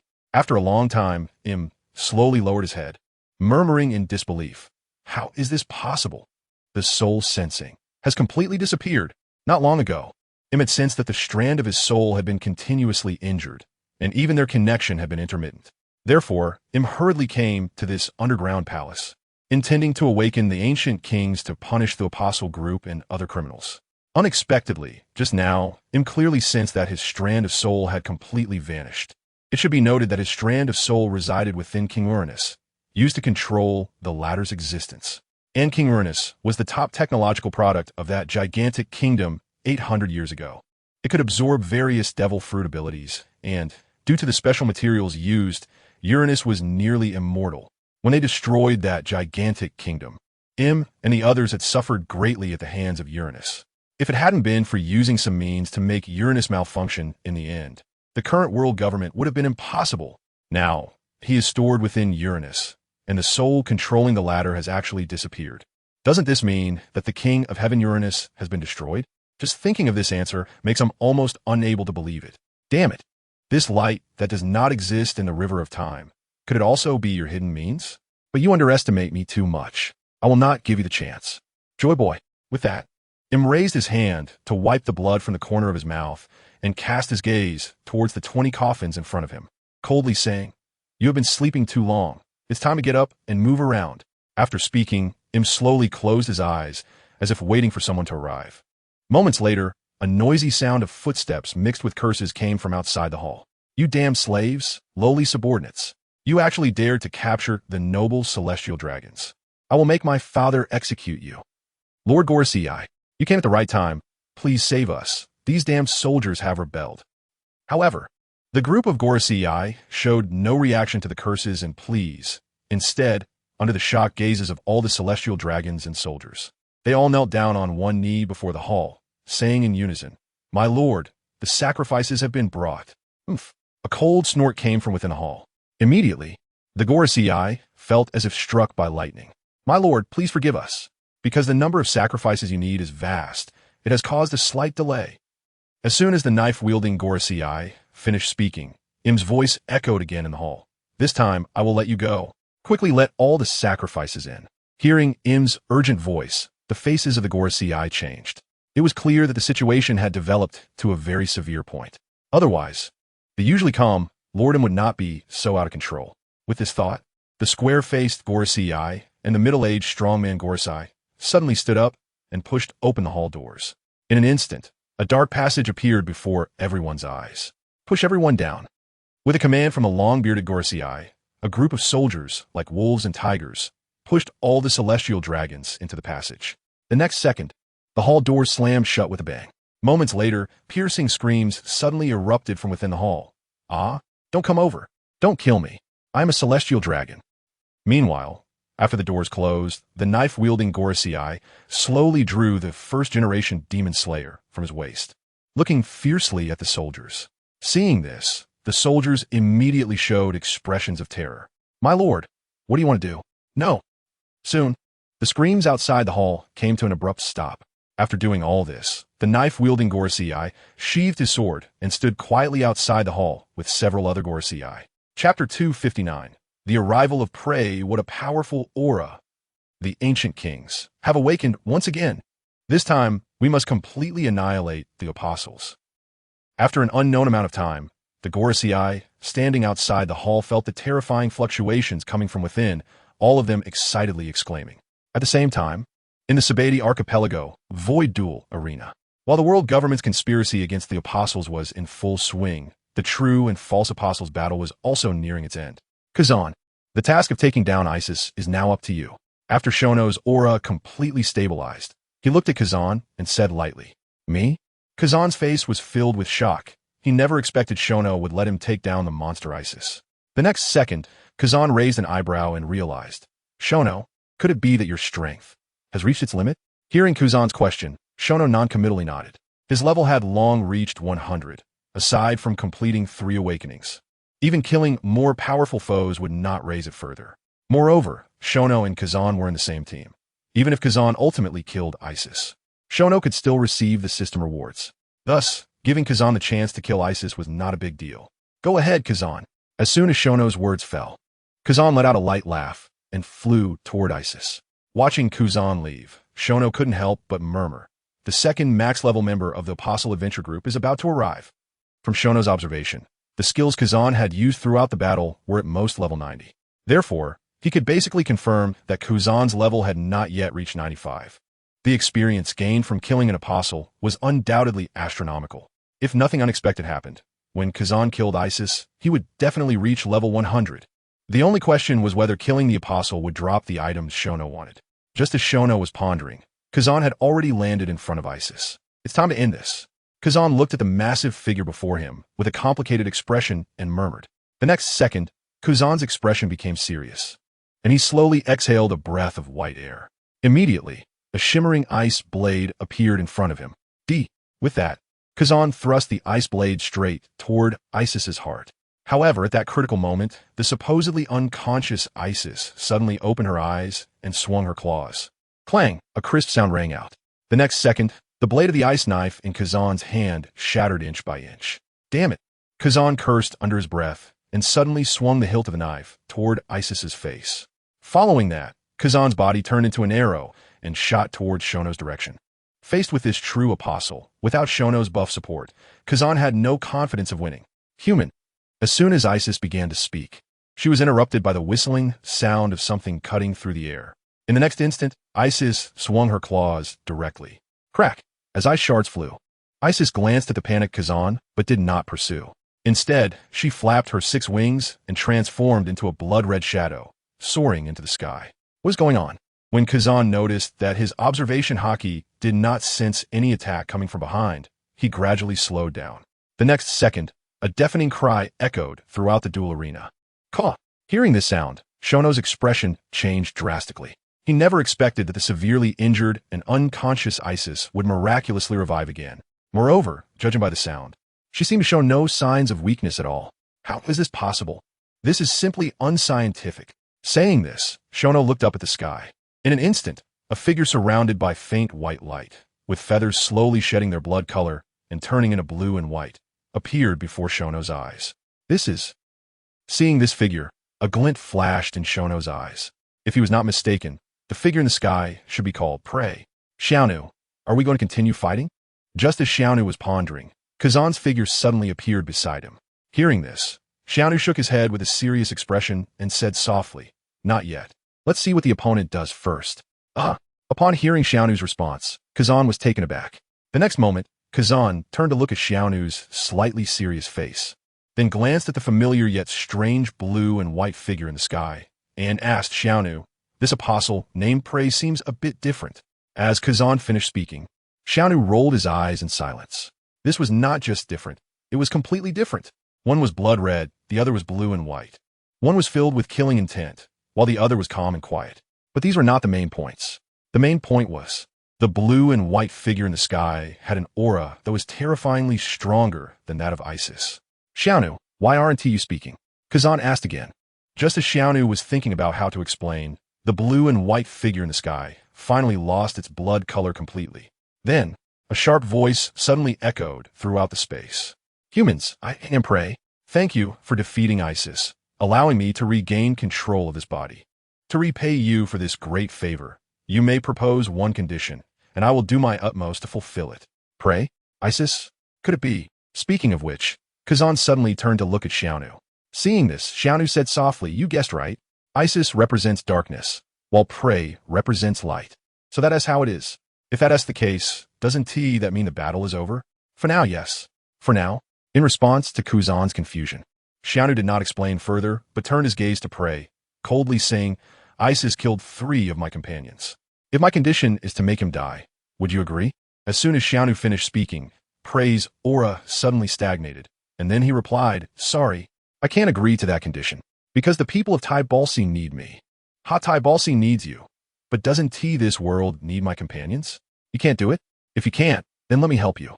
As soon as he finished speaking, golden light flickered all over Xiaonu's body, and his aura surged like a volcanic eruption. The battle was about to break out again.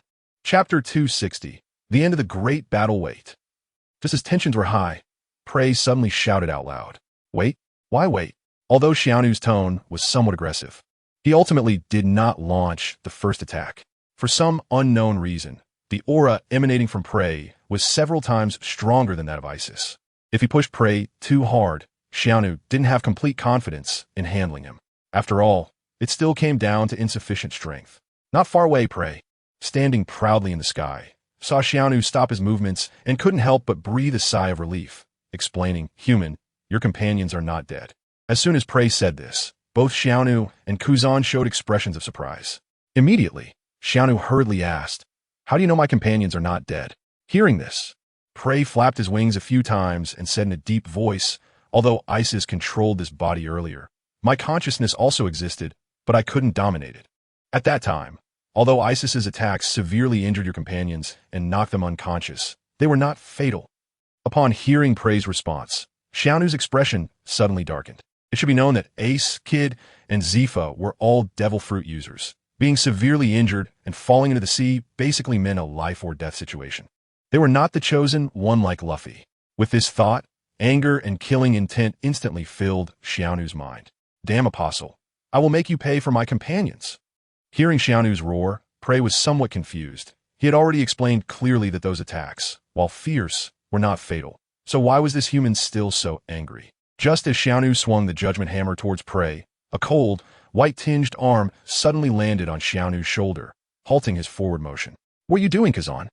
Feeling the coldness on his shoulder, Xiaonu turned to Kazan and shouted. Hearing Xiaonu's question, Kazan's face was serious as he said, "Xiaonu, calm down. Although Teacher Zifa and Ace and Kid are all devil fruit users, I believe they definitely won't die easily. Therefore, the urgent matter is to find them quickly, not to fight to the death here." As he spoke, Kazan glanced at Prey and Isis in the sky, continuing, "If you want to kill this monster, there will be plenty of opportunities after you complete your 3 awakenings. But if Teacher Zifa and the others are eaten by sea beasts, they will really never come back, even if you have that incredible ability." As Kazan finished speaking, Xiaonu's body shook violently, and his gaze quickly regained clarity. Yes, although the chances of devil fruit users falling into the sea being a life or death situation are high, there is still a slim chance of survival. If he wasted that slim chance by fighting to the death here, Xiaonu would never forgive himself. Immediately, Xiaonu hurriedly took out the Void Duel Arena from his pocket and silently thought, "I concede." The next moment, the entire duel arena space began to collapse inch by inch, and the 2 humans and 1 beast reappeared in the sky. Caw! Once freed from the constraints of the duel arena, Prey let out a sharp cry, sensing the taste of freedom. Upon hearing this cry, Xiaonu's expression suddenly turned extremely gloomy, and he coldly said, "Dead bird, you'd better pray that my companions are safe. Otherwise, there will be no place for you in this world." With that, Xiaonu ignored how Prey would react and unleashed his overwhelming observation haki. "Kazan, let's split up and search." After saying this, Xiaonu rushed towards the direction where Ace fell. The next moment, Kazan glanced at Prey and also vanished into the sky. Watching the two leave, Prey let out a sigh. Then, he withdrew his gaze and carefully examined the world before him. After a long time, he was shocked to discover that in this world, he could not sense the slightest trace of Taibalsi. To be able to forcibly transport the Apostle Isis to this strange space, what a terrifying ability. Saying this, Prey's gaze seemed to penetrate layers of clouds, looking at a certain golden figure, murmuring, "It seems that to return to Taibalsi, I can only rely on you. I hope you have nothing to do with Hada, otherwise." Although Prey did not speak the last words, his fierce gaze conveyed his thoughts. On the other side, when Xiaonu landed on the sea surface, as time passed, his expression grew increasingly grim. Throughout the flight, Xiaonu's overwhelming observation haki had not detected any trace of Ace, Kid, or Zifa, which made him doubt whether the three had already met with misfortune. Damn it! Damn it! Jono angrily swooted. Just as he was about to set off again to search, a powerful aura approached him rapidly, detectable by his observation haki. It was Rayleigh. What was he doing here? Upon sensing that the newcomer was Rayleigh, Xiao Nuo frowned slightly. He really couldn't figure out what the latter was intending by coming straight towards him with such a strong presence. Soon, when Rayleigh appeared in Xiao Nuo's line of sight, his hearty voice suddenly rang out. "Hey there, young man. You seem in quite a rush looking for something. Do you need an old man's help?" Xiao Nuo's face turned cold at these words, and he replied in a harsh tone, "Old man, I have something urgent to deal with right now. Don't make trouble for yourself." Hearing Xiao Nuo's cold words, Rayleigh was unbothered. Instead, he took out a bottle of wine from his pocket, took a sip, and smiled. "Urgent matter? Are you looking for your friends?" At Rayleigh's words, Xiao Nuo's pupils suddenly constricted. After a moment, as if realizing something, he shouted, "Rayleigh, where are my friends? Are they okay?" "They are certainly fine. Although they are all unconscious, their physical condition is as strong as monsters." As he spoke, Rayleigh glanced at Xiao Nuo, rubbed his waist with a pained expression, and said, "Your friends are fine, but this old man has a problem. To save them, I'm suffering from back pain." Back pain? Years later, he could swim across the calm belt alone and match the existence of the royal level. "And you tell me about back pain?" Xiao Nuo naturally scoffed at Rayleigh's nonsense. But the next second, Xiao Nuo's body suddenly shook. What did Rayleigh just say? They? Could it be that there is more than one partner rescued by Rayleigh? Then, ignoring Rayleigh's theatrics, Xiao Nuo said with wild joy, "Rayleigh, how many of my friends did you save?" Hearing Xiao Nuo's urgent words, Rayleigh leisurely took out the wine bottle again, took a sip, and teased, "How many do you hope I saved?" "You." Seeing Rayleigh being so tantalizing, Xiao Nuo became furious. But when he thought about how the other party saved his friends, he suppressed his anger and helplessly said, "Rayleigh, you win this time. State your conditions. As long as it doesn't violate my principles, you can ask for anything." Rayleigh chuckled lightly, a glint flashing in his eyes. Then, he tucked the wine bottle back into his pocket, and with a serious expression said, "I haven't thought of the conditions yet. I'll tell you when I do. For now, let us go meet your three friends." "Three?" At Rayleigh's reply, Xiao Nuo exclaimed in surprise. He thought they meant two people, but it turned out to be three. This was a big surprise. The next second, Xiao Nuo snapped back to reality from his excitement and hurriedly followed Rayleigh's pace. Chapter 261, The Fate of the Friends Mourning.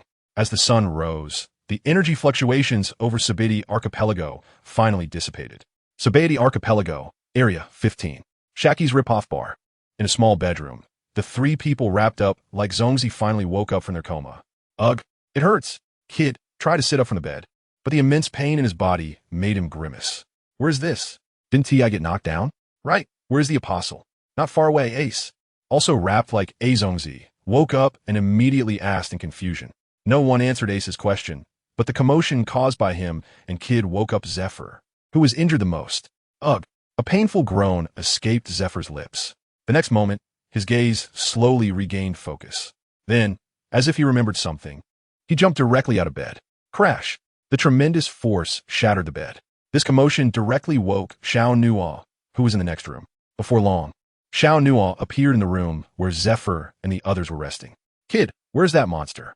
Zephyr asked directly upon seeing him. In response, Xiao Nuo did not answer right away, but focused his gaze on the white bandage on Zephyr's chest, which had already been stained red with blood. Instructor Zephyr, I will explain about the apostle later. First, let me treat you. Saying this, Xiao Nuo selected Zephyr, Ace, and Kid, consecutively casting rapid healing. The reason Xiao Nuo didn't treat them immediately was that a few hours ago, after following Rayleigh back to Shaki's ripoff bar, Zephyr and the others had already been bandaged by Shaki. Seeing the three deeply asleep and Xiao Nuo, who was extremely fatigued, also fell into a deep sleep. Who would have thought that after Zephyr woke up, he would reopen his wounds? After a while, as the golden holy light dissipated, the three of them energetically tore off the bandages. Kid, can you tell me now? As Zephyr's words fell, Ace and Kid also turned their eyes to Xiao Nuo, particularly concerned about the injured prey Isis.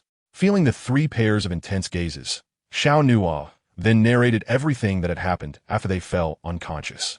After a long while, when Xiao Nuo finished his last sentence, the room fell silent for a moment before being filled with Kid's excited roar. This is amazing.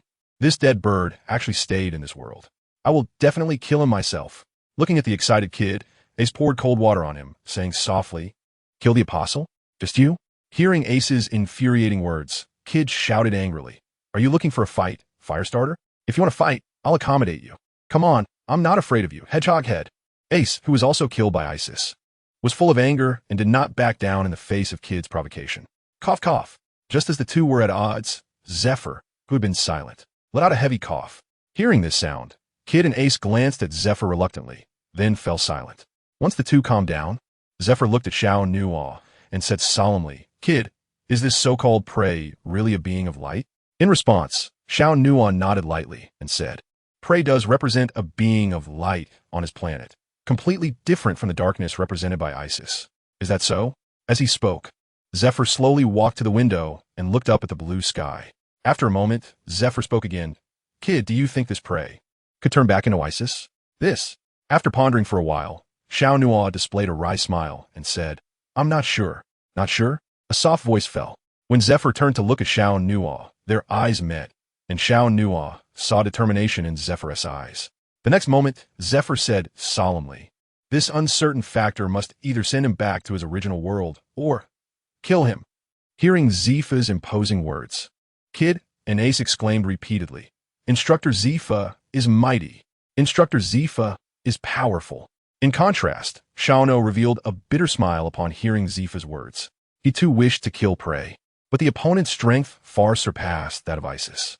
Right now, he could at most fight prey to a standstill, but killing him was nearly impossible unless he could achieve 3 awakenings. The key to completing the 3 awakenings was to finish the main quest, collecting all the historical texts. However, most of the black historical texts had already been located, with only the last piece of the red roadside historical text remaining elusive. As if sensing the difficulty on Xiaono's face, Zepha furrowed his brows and asked, What's wrong, Kid? Can't you handle that apostle? Hearing this, Xiaono did not hide anything and replied, After I unleash all my firepower, I can only fight prey Isis to a standstill. Killing him is basically impossible, unless... Xiaono did not finish his sentence, but the other 3 in the room understood. Zepha, Kid, and Ace had all seen the descriptions of 3 awakenings in their respective professions. That realm, that world-destroying power, was something they all deeply yearned for. But now, witnessing Xiaono, who endowed them with their professional abilities, struggle to achieve 3 awakenings, a profound sense of disappointment filled their hearts. After a long while, Kid suddenly rushed in front of Xiaono, gripping his arms tightly and roaring unwillingly, Captain, you can't complete the 3 awakenings either? How is that possible? It's all a lie. I don't believe it. Watching Kid's hysterical demeanor, Xiaono was at a loss whether to laugh or cry, and retorted, When did I say I couldn't complete the 3 awakenings? I just lacked the last piece of the item. Haha, I knew it. How could the captain let me down? Upon hearing that Xiaono could complete the 3 awakenings, Kid instantly beamed with joy. But the next second, Kid's brow furrowed as he asked, Captain, what do you mean by the last piece of item? What item? Just the last piece of the red roadside historical text. With that, Xiaono shook off Kid's hands. Just then, a sudden crisp sound came from outside the door. Who? A sharp shout erupted from Xiaono's mouth. Immediately, his overwhelming conqueror's haki exploded, crushing towards the door. Chapter 262. Rayleigh's Conditions, Such Terrifying Conqueror's Hockey. You really are a genuine monster, Xiao. A hearty voice rang out from outside the door. In the next moment, a gray conqueror's hockey erupted from outside. As the powerful gold and gray conqueror's hockey clashed violently, a terrifying wave of energy accompanied by a violent gust of wind shattered many items in the room instantly. Soon, the door began to splinter under the impact. As time passed, the entire Shaki's bar seemed to be experiencing a massive earthquake, with the whole building swaying precariously. What are you doing? Stop it! Shaki shouted angrily, a cigarette dangling from her mouth. She never expected that the time it took to have Rayleigh deliver medicine would nearly demolish the entire bar. It was absurd. Hearing Shaki shout, Xiao glanced at Rayleigh, who was sweating profusely, just as Rayleigh's gaze turned to Xiao. The two then tacitly withdrew their conqueror's hockey, and the room fell silent, leaving only the debris on the floor indicating that a different kind of battle had taken place here. Speak up. Why were you quietly standing outside the door? Xiao's gaze was cold as he stared at Rayleigh. Hearing this, Rayleigh grinned and said, Isn't it to deliver medicine to your companions? When I heard you discussing things, I didn't want to interrupt. Upon hearing Rayleigh's shameless response, Xiao's head was filled with black lines as he asked, Where's the medicine? Rayleigh pointed at the water stains on the floor and chuckled. It spilled. You. Rayleigh's answer truly infuriated Xiao. You say you were eavesdropping, but to be caught and act so brazenly is simply the epitome of shamelessness. However, when Xiao thought of how Rayleigh had saved his three companions, his tightly clenched fist ultimately did not strike out. This scene made Zifa and Ace present seem to realize something. Only Kid, as a hothead, saw his captain being confronted and immediately shouted, Old man, do you want to die? Saying this, Kid's hands crackled with magnetic energy as the fallen large gun was instantly absorbed into his hands. The next second, Kid raised a large gun in his hand, the muzzle glowing blue, aimed directly at Rayleigh. In an instant, a murderous atmosphere filled the room. Seeing this, Xiao did not stop Kid, but instead watched Rayleigh with great interest. Feeling Xiao's gaze, Rayleigh's mouth twitched involuntarily. He never expected that Xiao, who possessed astonishing combat power and had defeated four emperors, would hold such a grudge. As time passed, when Rayleigh saw Kid's increasingly restless expression, he quickly spoke up. Hey, red-haired Kid, your life was saved by me. Are you really going to pull the trigger? Kid was taken aback. My life was saved by this old white-haired guy. How is that possible? With doubt in his heart, Kid turned to look at Xiao. Seeing this, Xiao slowly nodded. After getting the answer, Kid's face flushed, and he lowered the large gun, saying, Old man, in light of you saving me, this time I won't hold your offense against the captain against you. If there's a next time, don't blame me for being ruthless. As Kid's words fell, Xiao looked at him with some surprise. The next second, a smile appeared on Xiao's face. He realized that he had gained significant weight in Kid's heart. Otherwise, with Kid's personality, he would never defend him like this. However, when did Kid start acting like this? After thinking for a while, Xiao gave up. It didn't matter when it appeared, as long as it wasn't a bad thing. Just as Xiao was secretly pleased, the sound of a transponder snail suddenly rang out from his pocket. Brew, whose call is it? Saying this, Xiao made a gesture for silence and took out the transponder snail from his pocket. Once connected, Kazan's voice came from the transponder snail. Xiao, we'll reach the Sabeti archipelago in half an hour. Half an hour? That's great. As soon as Xiao finished speaking, Kazan continued, Xiao, how are Zifa and the others doing? Upon hearing this, Xiao did not answer, but looked at Zifa. Zifa understood and said in a deep voice, I'm fine. Don't worry about me. Teacher, as long as you're okay, we'll meet in half an hour. With that, Kazan directly hung up the phone. Not far away, Rayleigh heard the whole phone call. And when he heard that Adventure Island would arrive at the Sabeti archipelago in half an hour, a glimmer of light flashed in his eyes. In the next moment, Rayleigh turned his gaze to Xiao and said, Xiao, a few hours ago, you told me that as long as I don't violate your principles, I can propose a condition. Right? Xiao nodded in response, surprised. What? Have you thought of a condition so soon? Just thought of it. Rayleigh adjusted his glasses and said calmly, My condition is to release all members of the Whitebeard Pirates. As soon as he finished speaking, before Xiao could say anything, Zephyr's expression darkened instantly as he shouted, The Whitebeard Pirates have committed numerous crimes. I will not agree to release them, so give up on that thought, Dark King Rayleigh. Faced with Zephyr revealing his identity, Rayleigh remained calm, his gaze fixed on Xiao the whole time. Rayleigh knew that as long as Xiao nodded, everything would be settled. But the next moment, Shono's words made Rayleigh's heart sink. Rayleigh, I appreciate you saving my 3 companions. But I can't agree to your condition. The Whitebeard pirates are vast, with countless wrongdoers among them.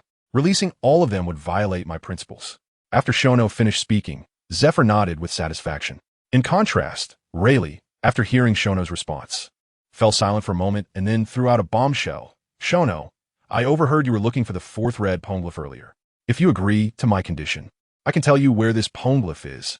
Upon hearing this, Shono and Zephyr's pupils shrank instantly. The 4th red poneglyph is a crucial item for Shono's 3 awakenings. With it, Shono could reach a brand new realm. Faced with such a huge temptation, could Shono really hold back? Zephyr was the first to recover from his shock, a trace of worry flashing across his face. Soon after, Ace and Kid also regained their composure and turned their attention to Shono. At this moment, Shono's face was filled with struggle. Agreeing would mean violating his principles. Refusing would mean he couldn't complete the 3 awakenings. For a time, the entire room fell into a dead silence. Chapter 263. The last red poneglyph I refuse. As soon as Shono said this, the already silent room became even quieter, as if a pin drop could be heard. Undoubtedly, Shono's answer caught everyone off guard. Whether it was gathering all 4 red poneglyphs to go to the final island and become the Pirate King, or completing 3 awakenings to gain powers comparable to a deity, either option could drive someone mad. Yet, facing such huge temptations, Shono actually refused. At this moment, even someone as composed as Zephyr looked at Shono with disbelief. You actually refuse to go to the final island. Laughtail, do you know what you're saying? Rayleigh stared at Shono in shock, astonished. I certainly know what I'm doing. If I break my bottom line and agree to your condition this time, having done it once, won't the second time be far behind? Therefore, refusing is my final decision. Shono said calmly, without joy or sadness. Hearing Shono's words, Zephyr instinctively clenched his fists tightly, shouting good. Well said. Kid, I knew I didn't misjudge you. Compared to Zephyr's excitement, Rayleigh's brows furrowed, and his heart was in turmoil. Now that he had played his last card, he couldn't persuade Shono. Did he really have to give up? No, absolutely not. If he gave up now, with the Apostle's way of doing things, the final outcome for the Whitebeard pirates would surely be complete annihilation. By then, with all the Emperors wiped out, there would be no place for pirates to grow or take refuge in the entire sea. The hope that Shanks placed everything on, the flame destined to inherit Roger's will, would be ruthlessly extinguished without any room for growth. How could he justify this outcome to the already departed Shanks and Roger? With this thought, Rayleigh made up his mind. He must save Whitebeard. This way, there would still be a king in the pirate ranks who could hold up the sky. As an observer of Whitebeard's capture, Rayleigh knew it might just be an accident. In Rayleigh's view, if there hadn't been an accident, when Whitebeard fully unleashed his power, among the entire Apostle Adventure group, besides the unfathomable Shono before him, the others probably wouldn't be his match, which affirmed his belief in Whitebeard's strength. Suppressing the myriad thoughts in his heart, Rayleigh's eyes flashed slightly as he spoke. Shono, while there are indeed many wrongdoers in the Whitebeard pirates, Whitebeard and a few of the division commanders are not among them. If you agree to release these people, I can still tell you the whereabouts of the last red poneglyph. At the same time, my debt to you for saving your companions will be cleared. How about that? Rayleigh's words immediately raised Shono's eyebrows. Undeniably, Whitebeard, Marco, and Jozu are among the few kind pirates in Shono's impression. If releasing these people could yield the information about the last red poneglyph and clear the debt with Rayleigh, it would indeed be a very good choice. Shono admitted he was tempted. He didn't care about the consequences of releasing these people. It is no exaggeration to say that the current Apostle Adventure group could even suppress and potentially annihilate the Whitebeard pirates at their peak. Not to mention, after a while, Shono might have completed 3 awakenings and become a divine awakening. Holy Night. After making up his mind, Shono didn't answer immediately, but turned to Zephyr and asked, Instructor Zephyr, what do you think of Rayleigh's proposal? Zephyr sighed helplessly at first, then showed a relieved expression. Undoubtedly, this is a good outcome. And Shono asking him showed the utmost respect. If he were to be ungrateful, it would be disrespectful to Shono. Subsequently, Zephyr gently nodded at Shono. Seeing this, Shono smiled slightly, thinking, as expected of Zephyr, truly insightful. After a moment, Shono's expression became serious as he looked at Rayleigh and said, I agree to your condition. Now, you can tell me where the last red poneglyph is. Upon hearing this, Rayleigh reined in his smile and said meaningfully, the last red poneglyph, which was originally stored in Fishman Island, was taken away and hidden by my captain. GOLD, Roger. And before Roger surrendered, he entrusted this poneglyph to Whitebeard for safekeeping. Whitebeard? Rayleigh's answer indeed surprised Shono, but upon reflection, it made sense that Roger would entrust this poneglyph to Whitebeard. After all, Whitebeard's ideal was never to rule or dominate, but rather to have a family. If Whitebeard had been interested in the position of Pirate King during his peak, that position would definitely not have belonged to Roger. After all, Kazuki Oden was the first to board Whitebeard's ship. However, speaking of which, why did Rayleigh go to such lengths to let Whitebeard go? Was it because of the friendship they built, or was there some other conspiracy? After sorting out his thoughts a bit, Shirono looked at Rayleigh with great interest and said, Rayleigh, what is your true intention in having me let Whitebeard go? If I say there's no reason, would you believe me? Rayleigh replied with a grin, pulling out a bottle of wine from his pocket. Gulping down a large mouthful, he smacked his lips and, feeling Shiono's scrutinizing gaze, continued, Don't look at me with that expression. Whether you believe it or not, this is my purpose. If there's nothing else, I'll go prepare some food to welcome Whitebeard. After saying this, Rayleigh waved at Shaki, who had been silently smoking, and the two walked out of the room. Watching Rayleigh's departing figure, Shirono silently complained, I would be a fool to believe you. That old man is quite cunning. Just as Shirono was grumbling, the previously silent kid suddenly appeared beside him, excitedly asking, Captain, after you complete the third awakening, can I also complete the third awakening? Upon hearing this, Zifa and Ace's eyes were filled with enthusiasm. They recalled the ability that could destroy the world with a single strike, and if possible, they also wanted to possess it. Feeling the 3 pairs of eyes on him, Shirono awkwardly smiled. He, too, wanted all his crew members to complete the third awakening, but the system was not cooperating. He couldn't draw or buy the awakening scrolls, and there was nothing he could do about it. However, as the captain, he couldn't disappoint his crew.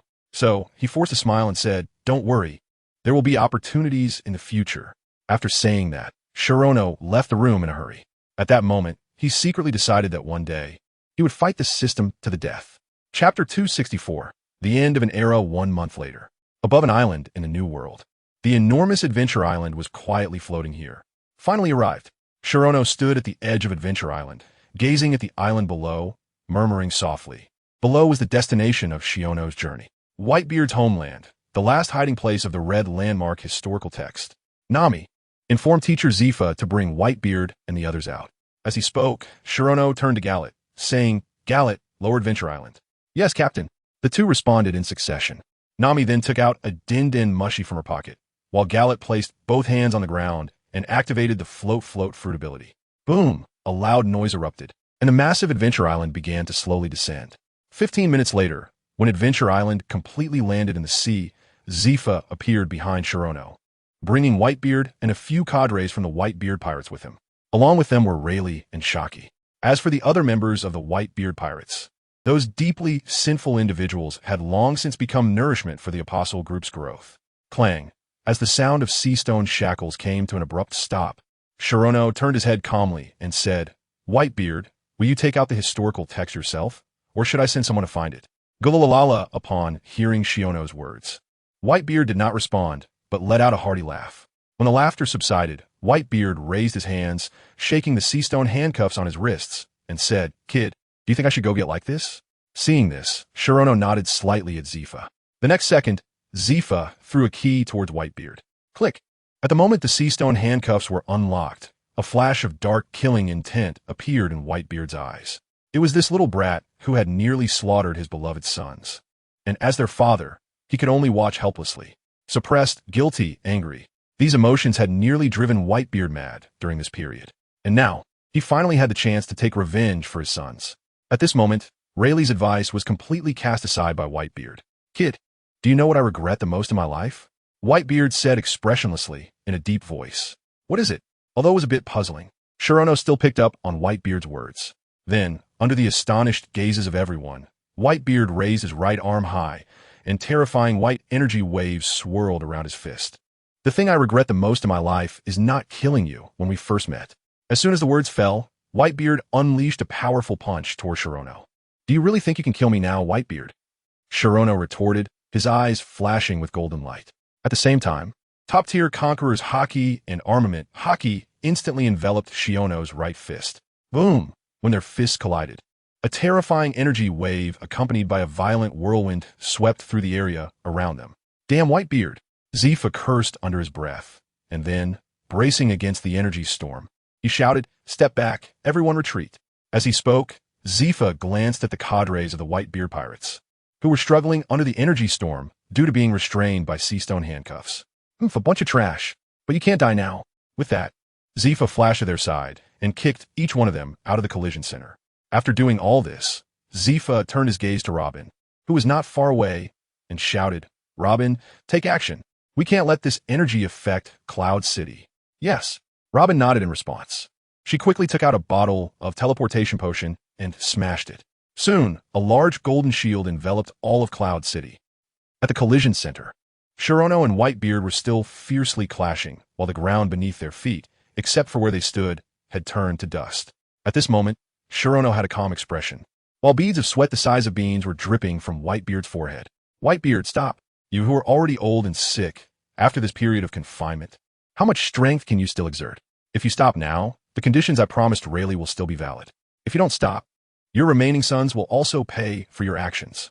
As soon as Shirono said this, Whitebeard's pupils constricted.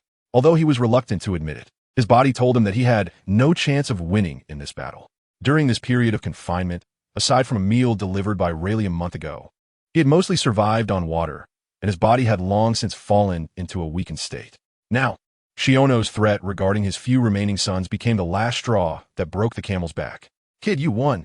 After saying this with a bitter expression, Whitebeard suddenly leaped back. Seeing Whitebeard retreat, Shirono revealed a smile. Those who know how to adapt to circumstances are the true heroes. If Whitebeard insists on not retreating, there is no doubt that Shono will directly kill him. Rayleigh's favor is not enough to make Shono not fight back. Not far away, Rayleigh, seeing the once battle godlike Whitebeard retreating, felt a strange fluctuation in his eyes. Can the current Whitebeard really contend with Shono? If Whitebeard cannot do it, who should he find to carry the pirate flag? At this moment, Rayleigh was extremely confused. Not just Rayleigh. The few remaining members of the Whitebeard pirates felt the same way. "Old man," Marco murmured, his dazed eyes slowly sweeping over his companions, and tears streamed down his face. From the tens of thousands of people in the Whitebeard fleet, only a few division commanders remained, and the one responsible for this outcome, Shono, couldn't even defeat their own father. Does the Whitebeard pirates really have a future? As he thought about it, Marco suddenly recalled the scene from the first time he met Shono. He still remembered Shono's words as he left. "Whitebeard, you should retire and enjoy your old age." Perhaps that was the best choice. Then Marco swayed his body and stumbled towards Whitebeard, saying, "Old man, I'll go with you to get the historical texts." Upon hearing this, Shono looked at Marco in surprise. In contrast, Whitebeard, after hearing this, silently stared at Marco. After a long time, Whitebeard let out a long sigh and looked at Shono, saying, "Kid, unlock the shackles of my sons. I'll go get you the historical texts." Upon hearing this, Shono frowned, and after staring at Whitebeard for 5 seconds, he gently waved his hand towards Zifa. Clap! A set of keys was thrown out by Zifa. After a rustling sound, all the officers of the Whitebeard pirates stood behind Whitebeard. With a wave of Whitebeard's large hand, everyone from the Whitebeard pirates jumped onto the small boat by the shore. This time, Whitebeard did not shout to set sail.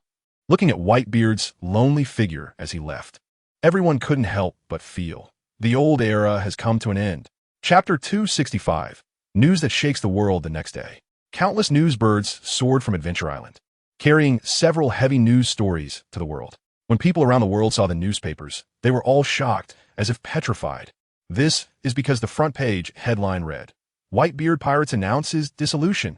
The Apostle Adventure Group has gathered 4 pieces of the red poneglyph, aiming straight for the final island, Laugh Tale.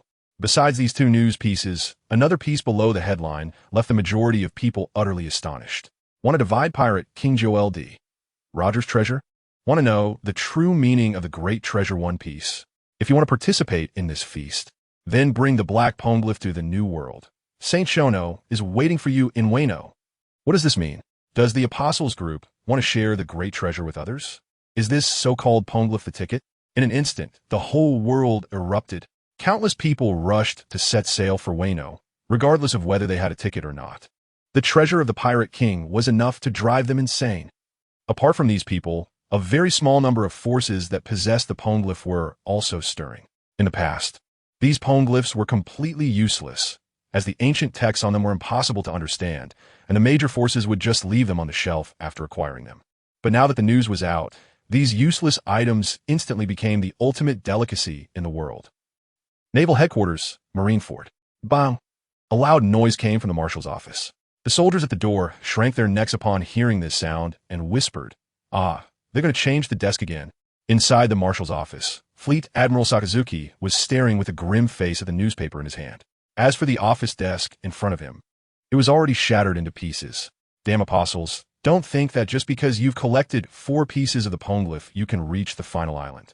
After speaking, a murderous intent flashed in Sakazuki's eyes, and thick smoke began to rise from his hands.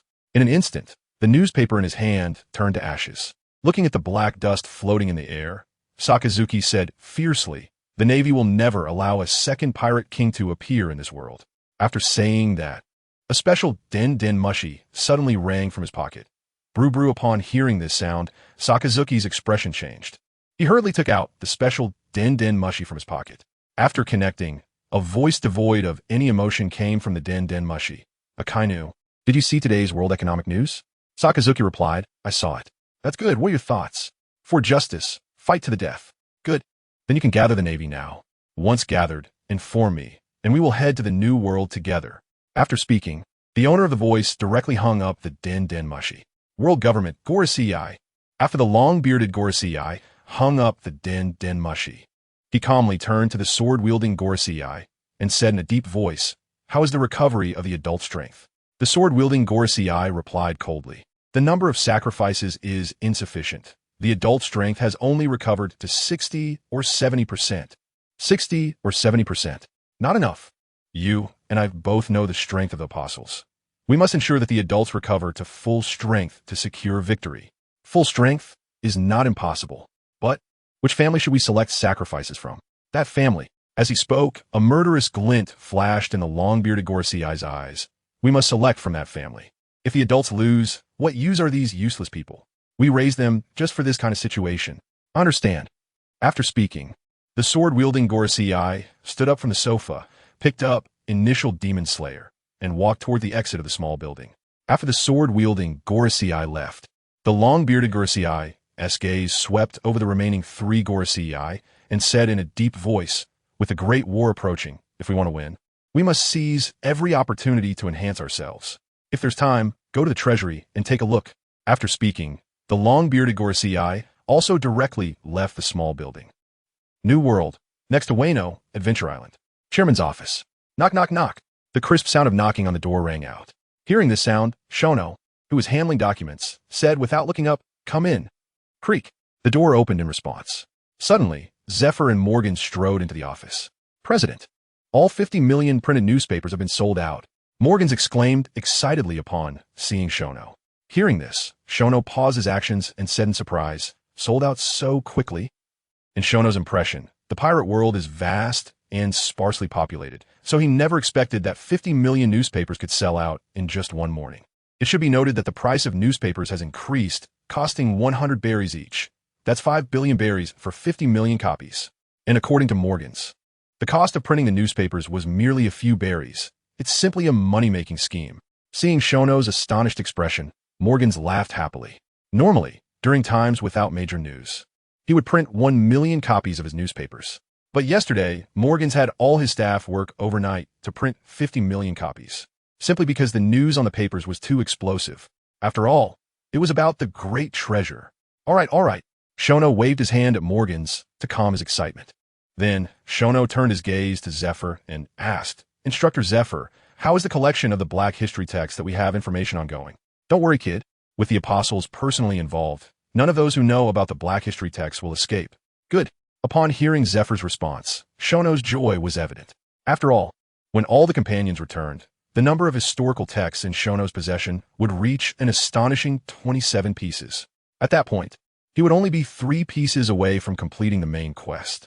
As for the final 3 pieces, Shono believed that as long as he patiently waited for the news to ferment, someone would come to him. "Kid." Just as Shono was lost in thought, Zephyr's voice pulled him back to reality. Shono then asked, "What's wrong, Teacher Zephyr?" Looking at Shono's spirited face, Zephyr remained silent for a moment before expressing his concern. "Aren't you afraid that the world government will interfere with your grand collection of historical texts?" That mysterious white monster has caused us a lot of trouble. Saying I'm not afraid would be a lie. But right now I have a loyal trump card, Shono said, pointing meaningfully at the sky outside the window. Above that sky, a massive figure was soaring. Chapter 266. The last piece of historical text. Is this Adventure Island? It's so prosperous. A fierce-looking man without any pirate insignia stood on the deck of a shabby medium-sized sailboat that did not fly any flags, gazing at the bustling harbor filled with ships, and sincerely sighed. Just as the fierce man was lost in thought, a one-eyed, muscular man resembling a subordinate appeared behind him and asked, "Captain, what should we do now? Should we dock?" "Of course we should dock. What do you want me to do? Stay on the ship and drink the northwestern wind? We don't have much food left." And the fierce man's last words remained unspoken, but the one-eyed, muscular man had already realized something. Their pirate crew was not only facing a food shortage, but also a shortage of berries. The Dask pirate crew, hail from the South Sea, and their captain, Tavy Dask, was a notorious pirate with a bounty of 21 million berries from the world government. Recently, after their captain saw some news in the newspaper, he crazily led the crew into the New World. Along the way, the harsh weather of the New World had caused the Dask pirate crew to lose almost half of their members. The only fortunate thing was that the powerful pirate ships they coincidentally encountered along the way seemed to be rushing to a certain place. Otherwise, with the strength of the Dask pirate crew, they would have been doomed. "Holly, tell the others to hurry and dock until I give the command. Make sure they all keep their identities hidden and don't leave the ship. As for you," Dask turned his gaze to the one-eyed muscular man. "You come with me to the island to gather some information and enjoy ourselves a bit." Hearing Dask's words, the one-eyed muscular man named Holly hesitated for a moment, surprised, and then said, "Captain, it seems we don't have many berries left." Upon hearing this, a different smile appeared on Dask's fierce face as he meaningfully said, "Don't worry about the money. As long as we gather the right information on the island, we will have an endless supply of berries." "Gather information? Endless berries?" Holly looked shocked and confused, but didn't ask anything further. He had become the first mate precisely because he was smart enough to know what was worth asking and what wasn't. As Holly departed, Dask stood at the bow, gazing at Adventure Island, with excitement, greed, and exhilaration in his eyes, not bothering to hide his complex emotions. The root of all these desires stemmed from the black stone he had unexpectedly obtained on a deserted island a few years ago, just as Dask was indulging in his fantasies. A nearly transparent figure hidden in the shadows suddenly flashed out from the cabin and then vanished. Soon after, when this figure reappeared, it was already in front of a heavily guarded building. The guards at the entrance straightened their expressions upon seeing the visitor and respectfully saluted Lord Galat. Seeing this, Galat smiled and nodded at the guards, then walked into the building. Moments later, Galat stood in front of a large door and gently knocked. "Knock, knock, knock." As the knocking sound echoed, the discussions inside the room abruptly ceased. The next second, a voice came from within. "Come in." Upon hearing this, Galat directly pushed the door open and entered. Once inside, Galat looked at the handsome young man sitting at the main seat and said, "Captain, the last piece of black historical text has appeared." As soon as this was said, the air in the room suddenly became tense. After a while, Shono, visibly excited, was the first to speak. "That's great." Then, Shono paused and asked again, "Galat, who possesses the last piece of historical text?" Although the other party concealed their identity, from my observations, they are pirates. As soon as Galat finished speaking, light laughter echoed in the conference room. "Pirates are great. It's no pressure to rob them." Nowadays, the group known as the Apostles loves encountering pirates the most. For ordinary people, pirates are like wolves and tigers, but in their eyes, pirates are all nourishment for growth. Furthermore, only the historical texts in the hands of pirates can allow them to obtain them easily without any cost. The next second, Kid suddenly stood up and looked at Shono, saying, "Captain, leave this matter to me. I will definitely bring the historical text back intact." Before Shono could respond, Ace also hurriedly stood up and said, "Captain, this clumsy kid is not reliable. If you give this task to me, I will definitely do it cleanly without leaving a trace." Playing with fire. "Do you want to fight?" Kid's face darkened as he looked at Ace with unkind eyes. Seeing this, Ace chuckled and said, "Are you afraid? Brain-dead hedgehog. You are seeking death." After speaking, Kid directly reached for the large gun behind him. At the same time, flames erupted from Ace's hand.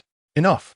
Shono shouted angrily, his cold gaze sweeping over the two who were clearly incompatible, and he said coldly, "If you want to fight, go ahead, and if you get hurt, don't come to me." Kid and Ace exchanged awkward smiles, glanced at each other defiantly, and then heavily sat back down in their chairs. Seeing that the two had calmed down, Shono turned his gaze to Gallet and said, "Gallet, this matter is up to you." "No problem, Captain." Gallet nodded with a smile and then turned to leave. As the door closed again, the room fell silent for a moment before Shono spoke again. "Robin, has the location of the final island raftel been confirmed?" "Confirmed," Robin said as she stood up and took out the prepared sea chart from her pocket. Spreading it open, she pointed to this marked in red on the map, saying, "It's right here, Captain." Upon hearing this, everyone jumped up from their seats and focused their eyes on the sea chart on the table. Is this really Raftel? It's hard to believe. The Pirate King's great treasure. This is so exciting. This is huge news. Looking at the marked location on the sea chart, all the members of the Apostle Group and the senior officials of the Adventurers Guild were shocked and exclaimed. Meanwhile, at the port of Adventure Island, a bloody massacre was quietly taking place.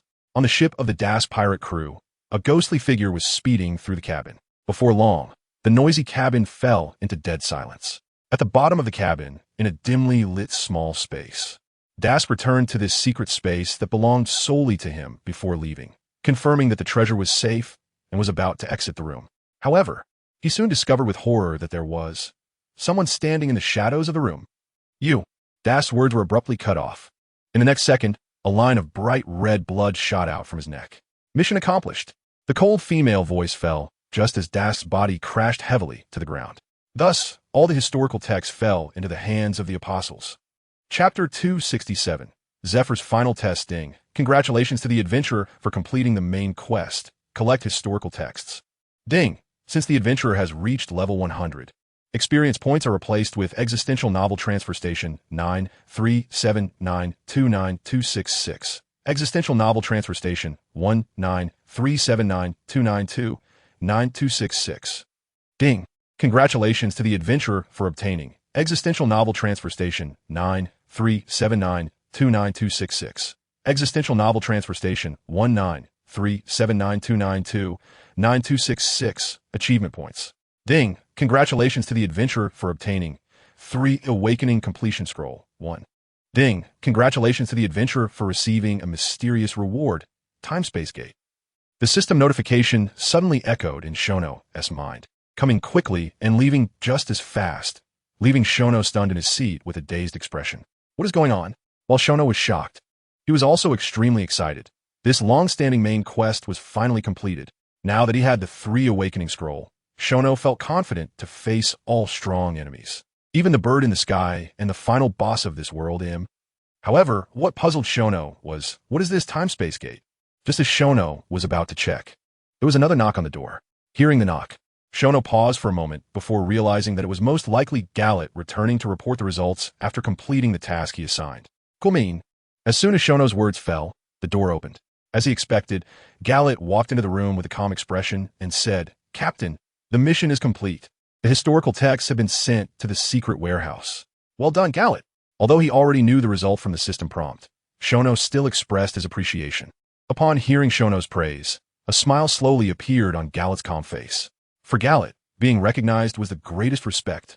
As their conversation came to a close, Kid could no longer suppress his curiosity and looked at Shono with fiery eyes, saying eagerly, "Captain, now that all the historical texts have been collected, can you proceed with the 3rd Awakening?" As soon as he said this, everyone's gaze in the large room turned to Shono. Having spent time together, everyone was no stranger to the concept of the 3rd Awakening for professionals. The immense power in that realm could be described as divine. Looking at the eager eyes of everyone before him, Shono nodded solemnly and said, "That's right. I can now proceed with the 3rd Awakening." The 3rd Awakening. Can it really happen? Kid muttered continuously as if entranced. After a moment, Kid's eyes gradually regained clarity. Then, a surge of fervent battle intent filled Kid's heart. He wanted to experience what the so-called 3rd Awakening was like. He wanted to know how terrifying the power of the divine truly was. So, he decisively said, "Captain, hurry up and complete the 3rd Awakening. I want to challenge you." "Challenge me?" Shono was taken aback, then smiled and said, "You can't even beat me now, and you want to challenge me after the 3rd Awakening? Are you itching for a fight?" However, Shono's joking words fell on deaf ears for Kid, who still looked at Shono seriously and said, "Captain, I'm serious. Please let me see the power after the 3rd Awakening." As soon as Kid finished speaking, several voices echoed in the conference room. Captain, I want to see it too. Kid, I also want to see it. Alala. This kind of excitement is rare. Count me in. The Third Awakening? I want to see it too, President. In a large conference room, all the male members of the Apostle Adventure Group and the Adventurers Guild expressed their enthusiasm. Not only them. Even though Kigo reached for the hilt of his sword, showing a look of eagerness. Seeing this scene, Shono's expression became serious, and he said in a deep voice, since that's the case, then I will satisfy you all. After saying this, Shono directly took out the 3 Awakening Completion Scroll from the system item column. In the next second, a purple scroll wrapped in brilliant golden light appeared in Shono's hand. Crack! Shono suddenly gripped it tightly, and dazzling golden light erupted in the conference room. Seeing this, everyone instinctively raised their hands to shield their eyes. Only Shono, whose eyes sparkled with golden light, seemed to be responding to something. Soon, in the large conference room filled with golden light, a 6-winged seraphim phantom, initially nearly 10 meters tall and rapidly expanding, slowly appeared above Shono's head. An angel? This is an angel in the form of the captain. Gallet exclaimed in surprise as he saw the rapidly expanding phantom above Shono's head through the gaps between his fingers. Upon hearing this, everyone forced themselves to look up despite the discomfort in their eyes. In front of him, a 6-winged seraphim, surrounded by golden holy light and rapidly expanding, instantly caught everyone's attention. What shocked everyone was that this 6-winged seraphim not only grew in size at an astonishing rate, but its face was also strikingly similar to Xiao Nuothe's usual blurred appearance when he activated his second awakening. This. Feeling the increasingly terrifying aura emanating from Xiao Nuothe, Kid's expression fluctuated, and the words he wanted to say remained unspoken. As time passed, the seraphim's illusion was about to break through the limits of the room, yet Xiao Nuothe still had not awakened. Zephyr suddenly spoke up. Everyone, the situation has changed. We don't know how long it will take for this kid Nuothe to complete his 3 awakenings, so let's discuss the challenge later. Saying this, Zephyr raised his hand, pointing at the seraphim's illusion, which was almost level with the ceiling, and spoke urgently. Now, we must take precautions and not let anyone disturb this kid Nuothe. As soon as Zephyr finished speaking, Hancock, Nokigao, and Gallet rushed out of the room first. In a short while, only Zephyr and Kuzan remained in the large room. Kuzan, are you not going to make a move?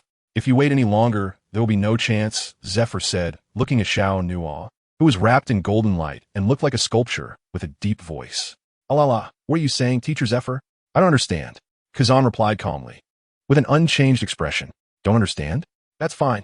However, I hope you know what true justice is. Sigh. Kuzan looked at Xiao Nuothe with a complex gaze and let out a long sigh, inwardly thinking, Admiral Sengoku, I'm sorry. The justice in my heart does not allow me to make a move. Back then, when he failed to capture Xiao Nuothe several times and reported the situation to Admiral Sengoku, he mentioned that Xiao Nuothe had intentions of recruiting him.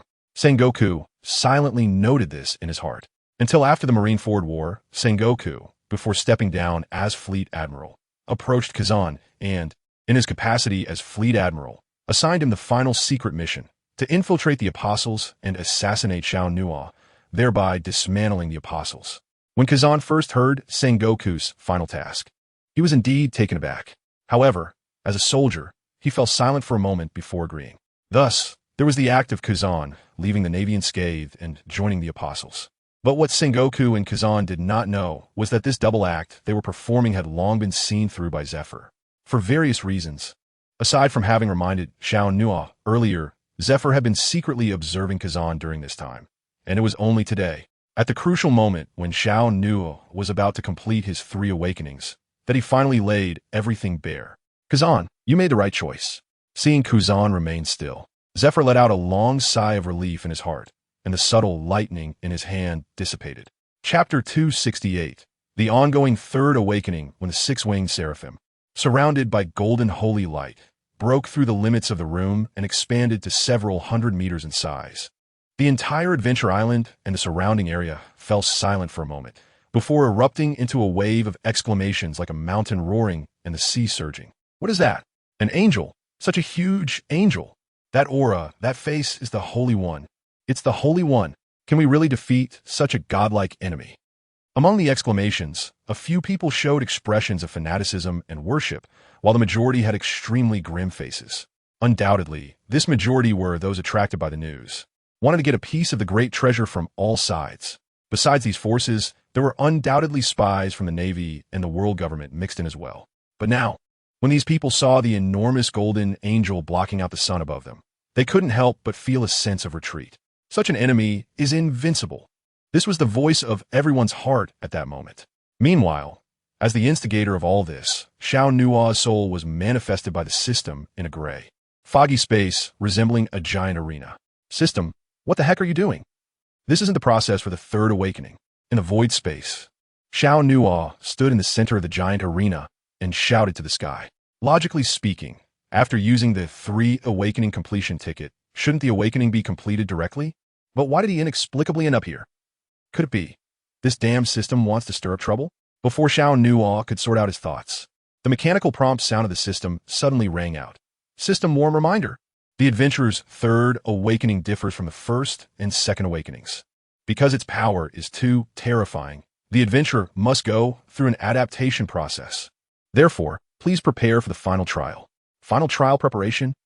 Upon hearing this, Xiao Nuo's expression changed, and his bad premonition intensified. Immediately, he said urgently, System, wait. Are you infected with a virus? I'm using the 3 awakening completion ticket, right? Shouldn't it be a direct third awakening? What is this trial nonsense? What happens if I can't complete it? However, Xiao Nuo's numerous questions did not receive answers from the system. The mechanical prompt sound continued to respond. Trial countdown. 3, 2, 1, trial begin.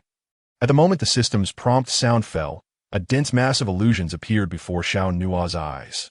As he glanced over, Xiao Nuo was utterly stunned. The reason was that these illusions were all powerful beings he had once defeated, manifested by the damn system. Divine Evasion, Lion Thousand Cuts Valley, 6 Styles Ultimate Air Cannon, 16 Holy Death Bullets Divine Execution. While Xiao Nuo was in a daze, countless powerful energy attacks converged into a terrifying torrent, rapidly enlarging in Xiao Nuo's eyes. Damn it, dog system, you're setting me up. With an angry curse, Xiao Nuo hurriedly raised both hands, and brilliant holy light along with top-notch armed color hockey instantly enveloped him as he cried out. Armed twin shield. Boom! The terrifying energy torrent crashed against the crystal light wall, erupting with a piercing explosion. Did I block it? Before Xiao Nuo could breathe a sigh of relief, a crisp cracking sound suddenly changed his expression drastically. Not good, Xiao Nuo exclaimed, then stomped hard on the ground and shot up into the sky. In the next moment, the massive crystal light wall shattered with a loud bang, and a terrifying energy beam directly blew a giant pit with a diameter of over 100 meters where Xiao Nuo had originally stood. Seeing this, sweat trickled down Xiao Nuo's forehead. Even with his current strength, taking this hit head-on, he would definitely not die, but injury was inevitable. Immediately, Xiao Nuo cursed inwardly. Damn it, dog system. Do you know I'm going to find trouble with you in the future? So you specifically set this up? Silence. The system remained silent, but Xiao Nuo no longer had the extra time to wait. Divine Evasion, Lion's Might Earth Roll, 6 Styles Ultimate Storm Moon Slash, Devil Form Ghost Chi, Birdcage. A terrifying energy attack swept towards Shono once again. This time, Doflamingo unleashed his ultimate move, the Birdcage, to restrict Shono's movement. Shono looked at the numerous attacks before him, and this time, he had no intention of dodging. Once the initial shock wore off, these people were merely souls under his hammer. Moreover, today was different from the past. He was now a powerful being with max level and top-tier 3-color hockey. These people, even if they were alive, were not his match. Now that they had become puppets, how could they make him fail? This time, let you all die completely. With that, Shono suddenly raised both hands above his head, and golden holy light flashed wildly. In an instant, a giant golden hammer, several dozen meters long, appeared above Shono's head. Armament, Hammer of Repentance. As he spoke, Shono swung the giant hammer down with a thunderous crash. Boom! In an instant, a violent explosion accompanied by terrifying heat swept across the entire space. When the shock wave dissipated, the once dense phantoms on the arena were reduced by more than half. Seeing this scene, Shono frowned slightly. That strike, just now, was almost his peak attack without any buffs. But the effect was somewhat unsatisfactory. The next second, a loud roar pulled Shono's attention back to the arena. Large bullet form. Before long, a super giant monster several hundred meters high stood before Shono. Looking at this super giant black monster, Shono's mouth twitched involuntarily. It wasn't that Shono was afraid, but he felt that the system was indeed too dog-like. To make things so difficult for him was truly not easy. It should be noted that Douglas Barrett transformed into a giant monster using the awakening ability of the Devil Fruit, which in both the anime and the recent battle was formed by swallowing countless ships and buildings. But now the arena under Barrett's feet was intact. Ultimate Cannon. After completing his transformation, Barrett sent Shono an ultimate move right away. His giant left arm, wrapped in armament hockey, charged at Shono like a speeding train, crashing into him with ferocity. Dog system. I've noted this debt down. With resentment in his heart, Shono's eyes flashed with golden light as he grasped a golden hammer tightly in his hand. Come to battle. As he spoke, Shono flapped his wings of light behind him, charging straight towards Barrett without evading.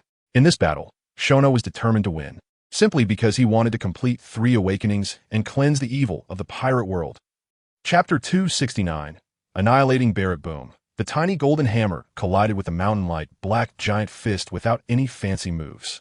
In an instant, ripples of shockwaves radiated from the point of impact, sweeping in all directions. How is this possible? What exactly are the apostles? A group of monsters. In the head of the giant monster, Barrett wore an incredulous expression. He could clearly sense that the furious punch he threw had stopped.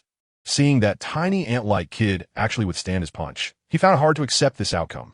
I don't believe it. I don't believe all the apostles are this strong.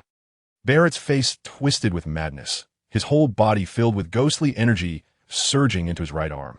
However, just when Barrett wanted to exert force again, his crazy expression suddenly froze in an instant. This is impossible. Under Barrett's stunned gaze, his giant right arm, wrapped in massive armament hockey, actually exploded inch by inch.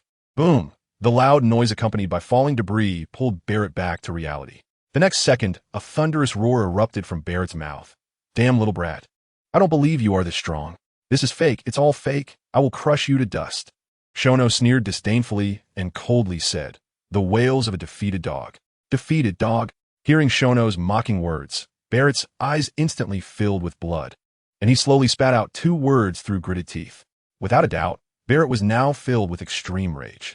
Die for me. With Barrett's furious roar, the towering super giant monster charged towards Shono like a rampaging armored vehicle, reckless and unstoppable. Such terrifying armament hockey is truly a pity. Saying this, Shono instantly raised the hammer of divine punishment above his head. At the same time, a pair of huge pure white angel wings appeared behind Shono. Barrett, your life should have ended long ago. This time, I will send you straight to hell. Hammer of divine punishment, heavenly wrath. As soon as the words left his mouth, Shono's pure white angel wings flapped violently, and he surged towards Barrett like a golden streak of light. Seeing this, Barrett's rugged face was filled with excitement and madness as he roared. Come on, little brat. Ghostly energy, ultimate cannon. The next moment, a terrifying black mist rose from Barrett's body, and in the blink of an eye, it all converged into his raised giant left arm. Boom! The golden and black energies violently collided.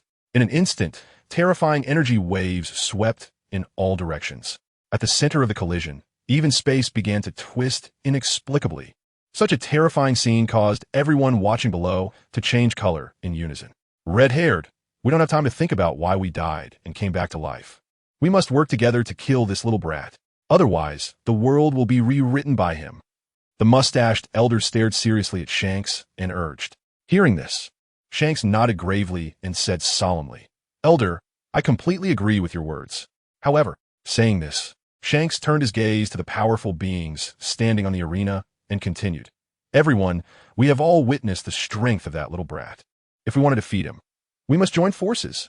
Just as Shanks finished speaking, Doflamingo let out a strange laugh. Hearing this eerie laughter and feeling the scrutinizing gaze, the mustached elder turned to Doflamingo and questioned, What are you laughing at, little brat of the Don Quixote family? Hearing this, Doflamingo stopped laughing, a smirk appearing on his face as he teased. So you are the elders up high, the ones who stopped me from returning to Mary Gios back then. Now that I can see you here, it's truly an honor. So, I just want to laugh. Saying this, Doflamingo laughed out loud again. You. The mustached elder was furious. Seeing the mustached elder rendered speechless by Doflamingo, the square-faced elder furrowed his brow and suddenly appeared behind Doflamingo. Rude person. You don't know your place. Hearing the voice from behind, Doflamingo's body stiffened, shocked. So fast.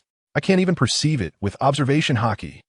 Saying this, Doflamingo's expression changed, and he attempted to leave this dangerous place.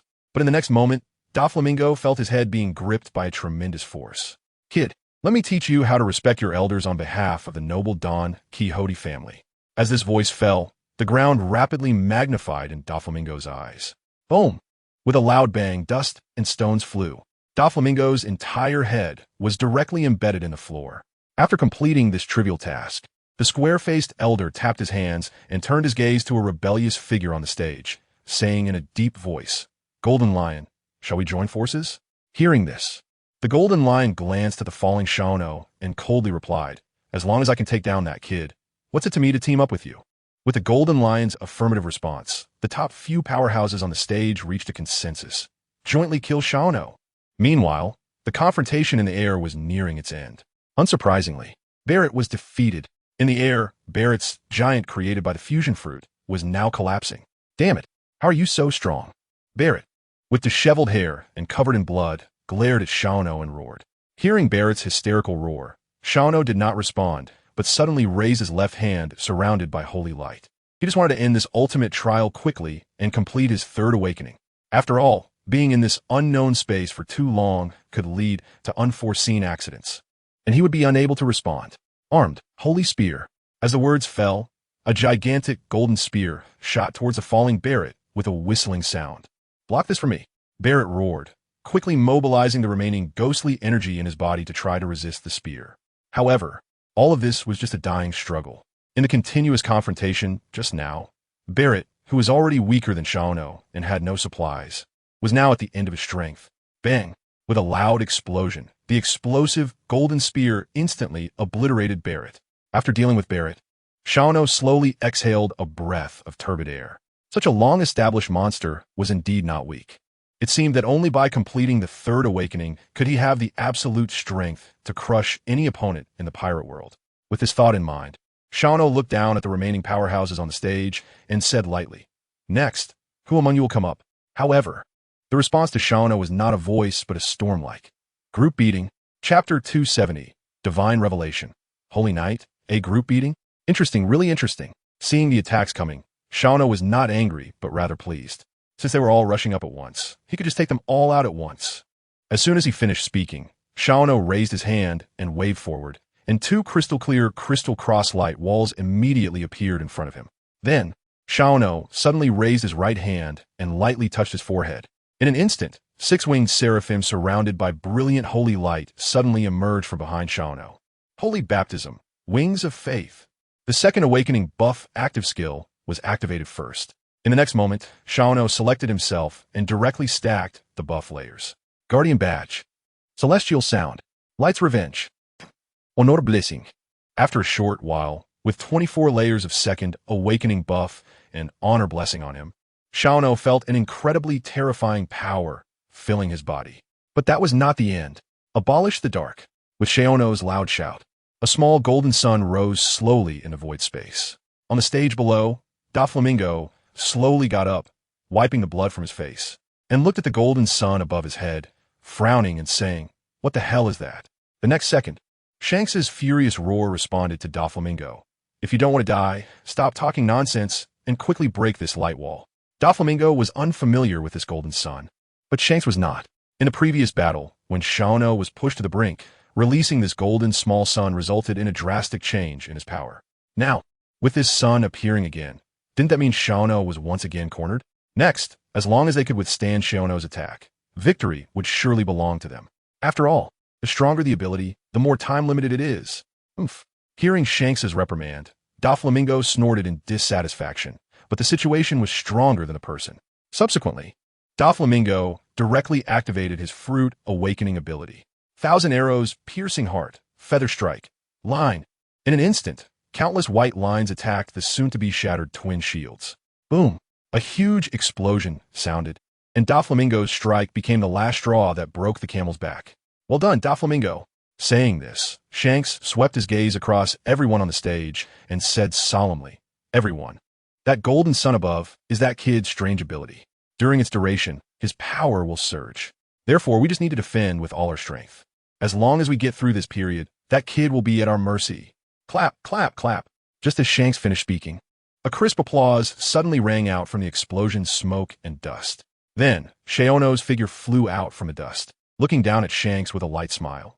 As expected of a sea emperor dominating the new world, your vision is indeed sharp. But have you really seen through me? Hearing this, Shanks's face instantly darkened, and a bad premonition filled his heart. But as the Sea Emperor, how could he be easily intimidated by Xiao's words? He immediately shouted angrily, "Kid, stop pretending. Last time it was one-on-one. This time, I'm not fighting alone. You will definitely die. Definitely die? I hope you can still be so tough later." After saying this, Xiao directly removed the Conqueror's haki enveloping his body. In the next instant, an overwhelming aura erupted violently from Xiao's body. This. Damn, how is this possible? How can this aura be so strong? In an instant, the stage was in an uproar, and everyone was shocked beyond measure. Let them fight against such a Xiao? Let them hold on until Xiao weakens? Don't joke around. Faced with such a terrifying Xiao, even holding on for a few seconds was a luxury. In the void, Xiao took in all the expressions of everyone on the stage. Right now, he could stand undefeated even against Pudding, let alone this group of defeated opponents below. It should end now. Wings of faith, judgment. As the words fell, 12 massive light spears surrounded by holy light appeared out of thin air beside the six-winged seraphim. Then, Xiao pointed down at the stage, and the 12 light spears, like lightning cutting through the night sky, enveloped everyone on the stage. Damn! Seeing such a widespread, terrifying attack, Shanks cursed under his breath and then shouted, "You can't dodge. Defend with all your might." Upon hearing this, everyone believed him and unleashed their strongest defensive moves. Shield White Line, Lion's Might Earth Guardian, Six Styles Ultimate Iron Block, Armament Dragon Guard. Looking at the struggling crowd below, Xiao Nuo revealed a disdainful smile. He was filled with absolute confidence in this strike. Boom! The attack arrived as expected. Upon collision, the golden spear instantly exploded, and a terrifying wave of energy swept across the sky. In an instant, the vast void was engulfed by golden light. After a long while, the golden light slowly dissipated, and the huge arena that had stood below had completely vanished without a trace. As for the people on the arena, their fate was already obvious. It's over. Xiao Nuo uttered a slightly exhausted sentence. The next second, a series of system prompts suddenly rang in Xiao Nuo's mind. Ding! Congratulations, adventurer, for completing the ultimate trial. Ding! Congratulations, adventurer, for being promoted to Divine Enlightenment Holy Knight. Ding! Congratulations, adventurer, for obtaining 3 awakenings of an active skill.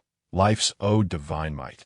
3 awakenings of a passive skill. God's Proxy. Ding! Congratulations, adventurer, for obtaining the achievement 3-time Awakener. Rewarded with achievement points. World Weary Novel Transfer Station 937929266. World Weary Novel Transfer Station 193792929266. As the system prompts fell, a warm current instantly filled Xiao Nuo's body. Oh! The intense feeling of comfort made Xiao Nuo involuntarily groan.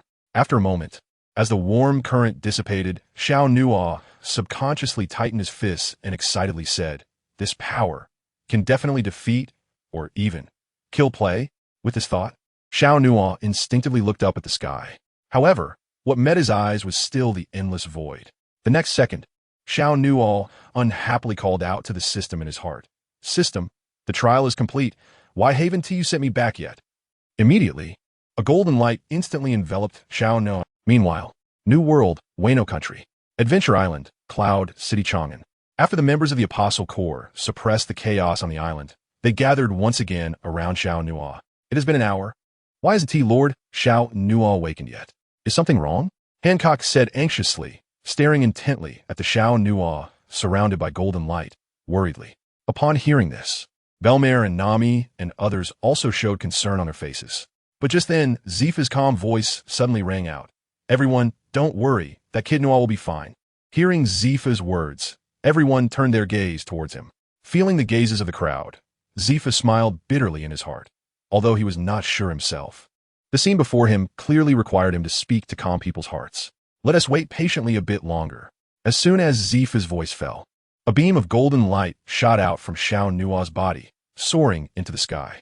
Driven by this beam of golden light, the nearly 1,000-meter-high seraphim phantom behind Xiao Nuothe began to rapidly expand again. Observing its trend, it seemed to be rushing towards the universe. Chapter 271, Time-Space Gate, Holy Land, Mariehua. Deep within Panga City, in a courtyard filled with blooming flowers, a tall figure wearing a crown and a black robe sits quietly in the shadows, seemingly deep in thought. But at this moment, countless golden lights streamed through the courtyard's glass, illuminating the still figure. What is this power? Why is it so terrifying? Cloaked in golden light, Im felt the power contained within, his tone trembling slightly. How many years has it been since this feeling appeared? Ever since Joy Boy died, he had held absolute power, invincible in the world. But now, he unexpectedly felt a long-lost sense of fear, a feeling so unfamiliar. In the next moment, Im's figure flickered and bizarrely appeared in a small Western-style building. "Greetings, Lord Im. Greetings, Lord Im." Upon seeing the arrival, several members of the 5 elders in the small building immediately knelt on one knee, bowing. Im, hearing this, spoke without any fluctuation in his tone. "You have noticed this golden light shining across the world, right? What is going on?" Hearing Im's question, the expressions of the 5 elders changed. They had certainly noticed the golden light, but they were unsure what was happening. The latest intelligence from CP0 was still half an hour old, and from the vague information, they understood that the notorious criminal Xiao Nuothe was causing a major disturbance on Adventure Island again. However, the intelligence described the golden, light-emitting angelic phantom as nearly 1,000 meters tall. One must know, the distance between Wayno and Mariehua is unimaginably far. For that golden light to reach Mariehua is simply a fantasy. Therefore, without receiving accurate intelligence, the 5 elders did not dare to speak, fearing that they might say something wrong and offend Lord Im before them. Just as the 5 elders fell silent, Im let out a dissatisfied cold snort. Hearing this snort, the 5 elders trembled. It seemed that whether they answered or not, the result was the same. "My lord." Brew brew, just as the long-bearded elder was about to say something, the urgent voice of a transponder snail suddenly rang out. "My lord, please wait. This should be the intelligence from CP0. Saying this, the long-bearded elder hurriedly took out the transponder snail from his pocket and connected it. Immediately, a low voice quickly transmitted from the transponder snail, "Report to the 5 elders. An anomaly has occurred on Adventure Island.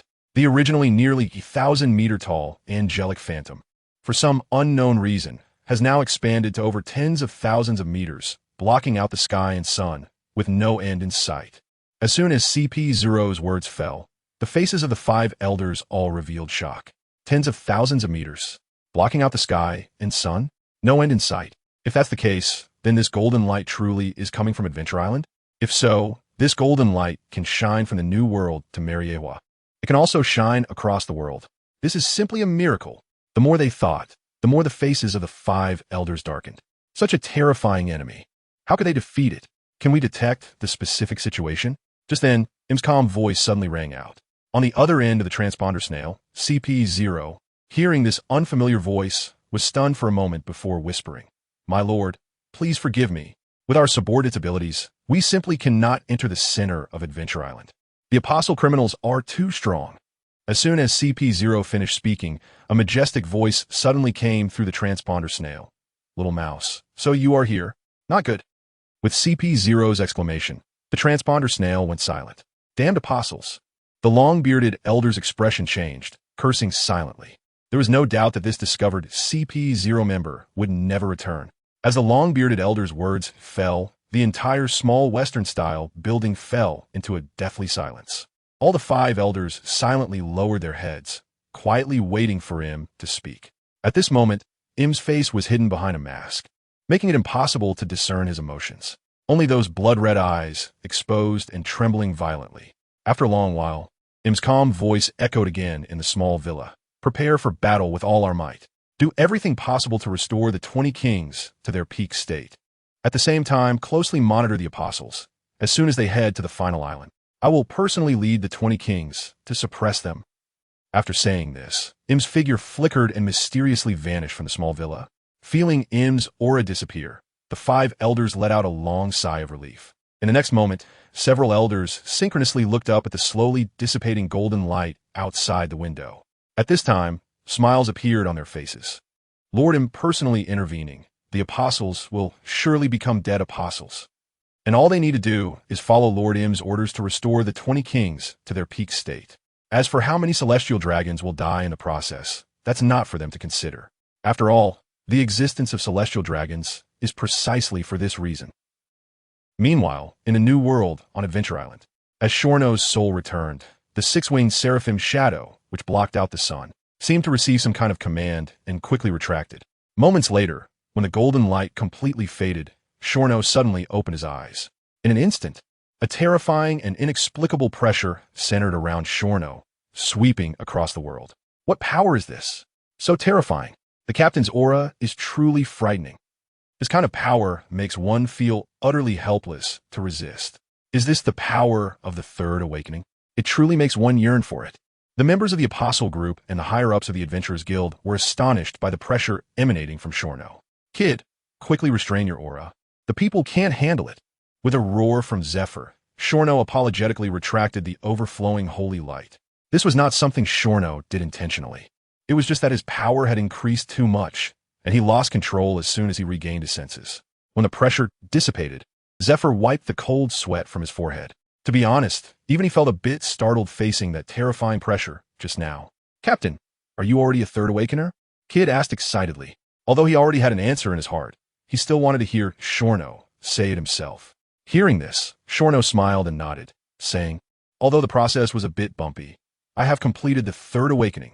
As he spoke, Shorno paused for a moment, reached out to hold the holy relic of life, tears of Remedios, worn on his chest, and continued, now, I possess the divine authority and am a divine agent. Divine authority? Divine agent? Hearing these two terms, everyone gasped. A living god stood right in front of them.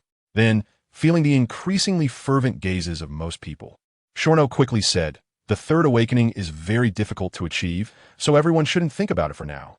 Upon hearing this, most people's faces showed a bitter smile. Seeing this, Shorno's gaze fell on Kid, as if remembering something, and quickly changed the topic. Kid, didn't you want to see my power after the Third Awakening? How about a little spar? Kid's face instantly stiffened at these words. Immediately, under the surprised gazes of everyone, he fled as if escaping. Upon seeing Kid leave, those who had previously challenged him, feeling Shorno's gaze, made the same choice. A contest with no hope of winning? Only a fool would participate.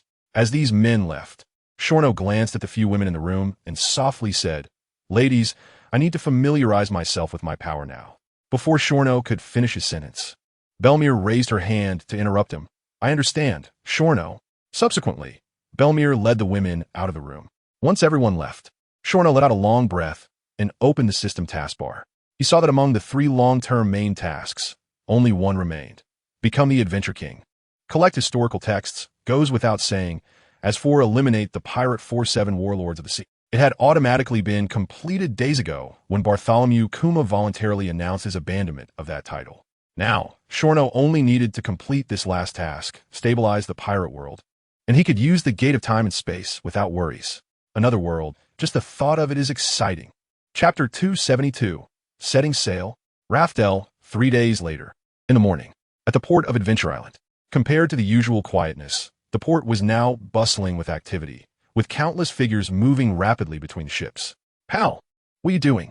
Don't dawdle. If you delay my trip to Raftel, I'll flay you alive. Jack, get the sails and fuel ready.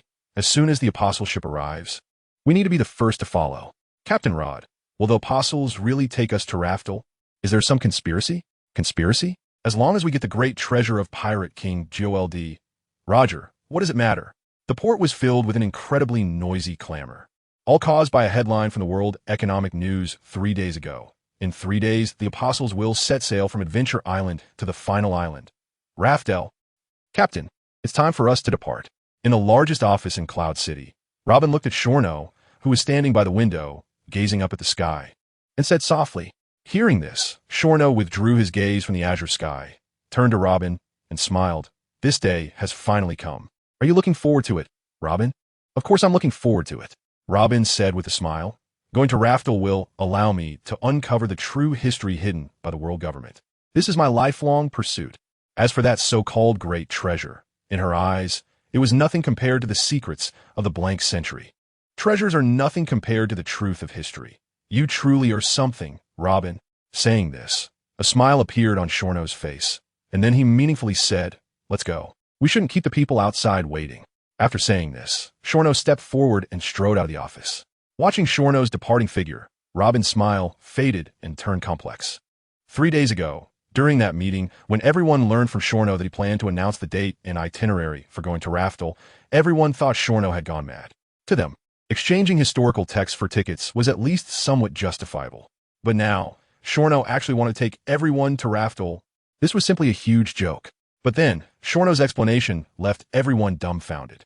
In this world, there are far too many pirates and ambitious people. And although I have great power, I do not have the energy to eliminate them all.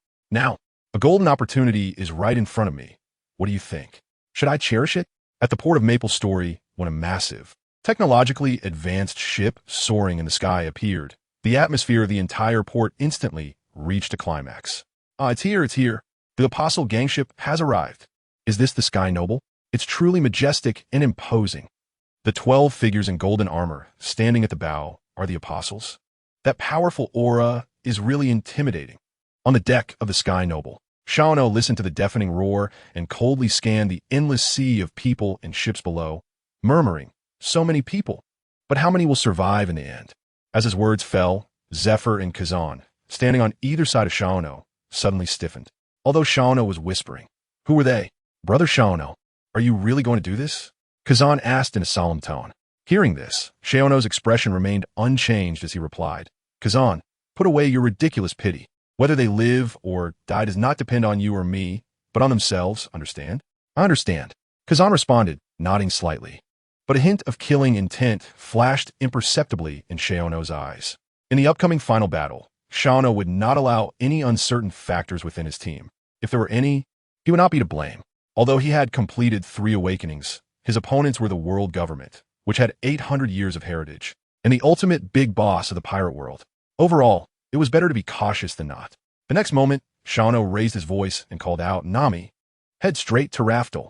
Also, watch the speed and don't let the ships below fall behind." "Okay, Captain." With Nami nodding in agreement, Xiao continued, "Galat, lift Maple Story into the air. I don't want it to become a hindrance in the upcoming battle." "No problem, Captain." At the port, a group of observant individuals watched as the Sky Noble flew out of the port without stopping, and after just half a second of being stunned, they all launched their ships. Facing the enormous treasure, none of them wanted to take a step back. At the Holy Land, Mariehua, in a small villa, the long-bearded elder, with a blank expression, hung up the transponder snail. The next moment, his voice suddenly echoed in the small villa. "Did you all hear that? That gang of criminals has begun to take action." Upon hearing this, the sword-wielding elder swiftly sheathed the first-generation ghost slash and coldly said, "I'll notify the Navy." After speaking, the sword-wielding elder quickly stood up and left the small villa. The square-faced elder and the middle-aged, muscular elder, seeing this, seemed to realize something and hurriedly spoke up, "I'll notify the Army. I'll notify the Air Force." As they spoke, the two of them hurriedly left the small villa as if fleeing. "Oomph, a bunch of shameless guys." The mustached elder's expression was displeased as he snorted. He was well aware of the calculations these 3 were making. The next moment, the mustached elder's gaze collided with the long-bearded elder's. Immediately, the two spoke in unison, "I'll notify the 20 kings." As soon as the words fell, both of their expressions changed. The good opportunity had been snatched away by those 3 shameless guys, and one of them must go to inform Lordum. But the current Lordum was not easy to deal with at all. One misstep, and they could suffer a heavy blow. After a long time, the mustached elder, amidst a deep gaze exchange with the long-bearded elder, conceded, "All right, I'll notify Lordum." Saying this, the mustached elder, looking dejected and helpless, stood up and walked towards the small garden in his memory. Watching the mustached elder leave, the long-bearded elder's serious expression did not ease. If Lordum was hard to deal with, how much better could the 20 ancient kings be? The current 20 kings were not in the weak state they were when they first awoke, but in their true strongest state. But for the sake of the final victory, everyone was willing to risk it all. Chapter 273, An Unremarkable Island the next day. At noon, the blazing sun hung high in the sky, and the scorching sunlight shone on the sea, creating brilliant halos. At this moment, in a certain nameless sea area of the New World, a massive ship soaring in the sky led countless small and large ships breaking the tranquility of this sea area. On the deck of the Sky Noble, Nami stood holding a sea chart, occasionally looking up at the sky and then gesturing at something on the map. As time passed, at a certain moment, a look of wild joy appeared on Nami's cheeks. I found it! I found Raftel! In an instant, Nami's surprised cheer attracted everyone's attention. Soon, a series of urgent inquiries rang out. Where? Where is Raftel? Nami, are you sure you found it? I can't see any islands. Nami? Hearing the chaotic inquiries and seeing Nami surrounded by everyone, Xiao frowned and shouted, Quiet! Instantly, the noisy voices vanished. The next moment, Nami squeezed out of the crowd, excitedly saying, Captain, based on the intersection marked on the map, I found an island in the northwest direction, which is about 6,000 meters away from us right now. If nothing goes wrong, this should be the final island we are searching for. Raftel. As soon as Nami's words fell, a wave of overwhelming observation hockey erupted from Xiao and the others, pointing directly to the northwest. Before long, sounds of surprise rang out again. There really is an island. You're amazing, Nami. Is this Raftel? It's truly incredible. As the crew members exclaimed, Xiao, after confirming the location of the final island, immediately entered the control room. Position. Turn. Speed up. He executed everything in one go. Meanwhile, the pirates and ambitious individuals below the Sky Noble, upon seeing the Sky Noble suddenly speed up, were shocked. Soon, these people seemed to realize something and were all delighted. Keep up. Quickly follow that ship. Row harder. We need to hurry. If I miss the great treasure, I'll take you down. Hurry, hurry. All of you put in your utmost effort. That's the one-piece treasure. In an instant, countless excited, urgent, and eager voices erupted on the many ships. At this moment, everyone felt the great treasure was within reach. At the same time, in the sea area nearly 20,000 meters behind the Sky Noble, hundreds of heavy warships flying the world government flag were sailing in unison at a steady speed. Just at this moment, several urgent phone calls suddenly rang out across the fleet. In the center of the fleet, on the largest command flagship, a CP0 member dressed in a white suit and wearing an animal mask answered the phone. His pupils instantly constricted, as if he had received a tremendous shock. Is the information true? Did the Apostle group really find Raftel? Good. I understand. I will inform the adults immediately. After receiving the accurate information, the CP0 quickly headed towards the cabin. Knock, knock, knock. The crisp sound of knocking echoed, and a serious voice immediately came from within the cabin. What is it? Upon hearing this, the CP0 lowered his head to the door and bowed, saying, Adults, the intelligence officer reported that the Apostle group seems to have found the final island. And now, that group of criminals is rushing there at full speed. As soon as he finished speaking, a series of cracking sounds suddenly erupted in the cabin. Clearly, the CP0's words had shocked the prominent figures inside. After a moment, the serious voice came again. Notify everyone the infiltrators from each department no longer need to conceal themselves. Pursue the Apostle group with full force, and ensure that this group of criminals is intercepted outside the final island. Furthermore, if necessary, even if it means destroying the final island, we cannot let the Apostle group know the secrets inside. Understood. After receiving the order, the CP0's figure flashed and quickly disappeared outside the cabin. On the other side, under Shono's full control, the Sky Noble ship quickly left all other vessels behind. As time passed, the island that everyone sensed with their observation hockey became clearer. Is this really the final island? This is ridiculous. Shono gazed at the distant island, his mouth twitching slightly, filled with disbelief. In his view, the so-called final island should at least be a large and magnificent island. But the island before him was not only small, but also barren. At a glance, apart from large pits, there wasn't even a patch of greenery. What surprised Shono the most was that he felt no signs of life on this island. Without a doubt, this was a deserted island. Then, Shono turned to Nami and asked, Nami, are you sure this is the final island? Hearing this, everyone turned their gaze to Nami. At this moment, they all shared the same doubt as Shono. Faced with the somewhat skeptical gazes of the crowd, Nami's expression changed, and she suddenly unfurled the sea chart in her hand. After some comparison and confirmation, Nami slammed the sea chart heavily onto the deck, angrily saying, This is Raftel. Believe it or not.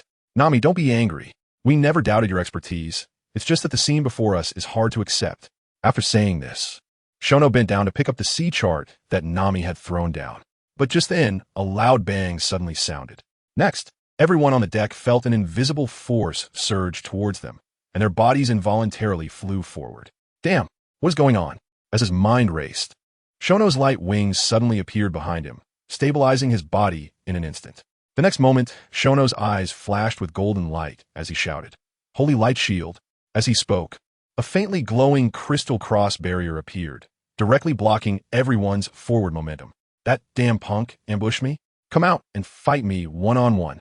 Kid, having stabilized himself, cursed with a fierce expression. Upon hearing this, Shono scolded him. "Kid, shut up. This is not an ambush. If it's not an ambush, then what is it?"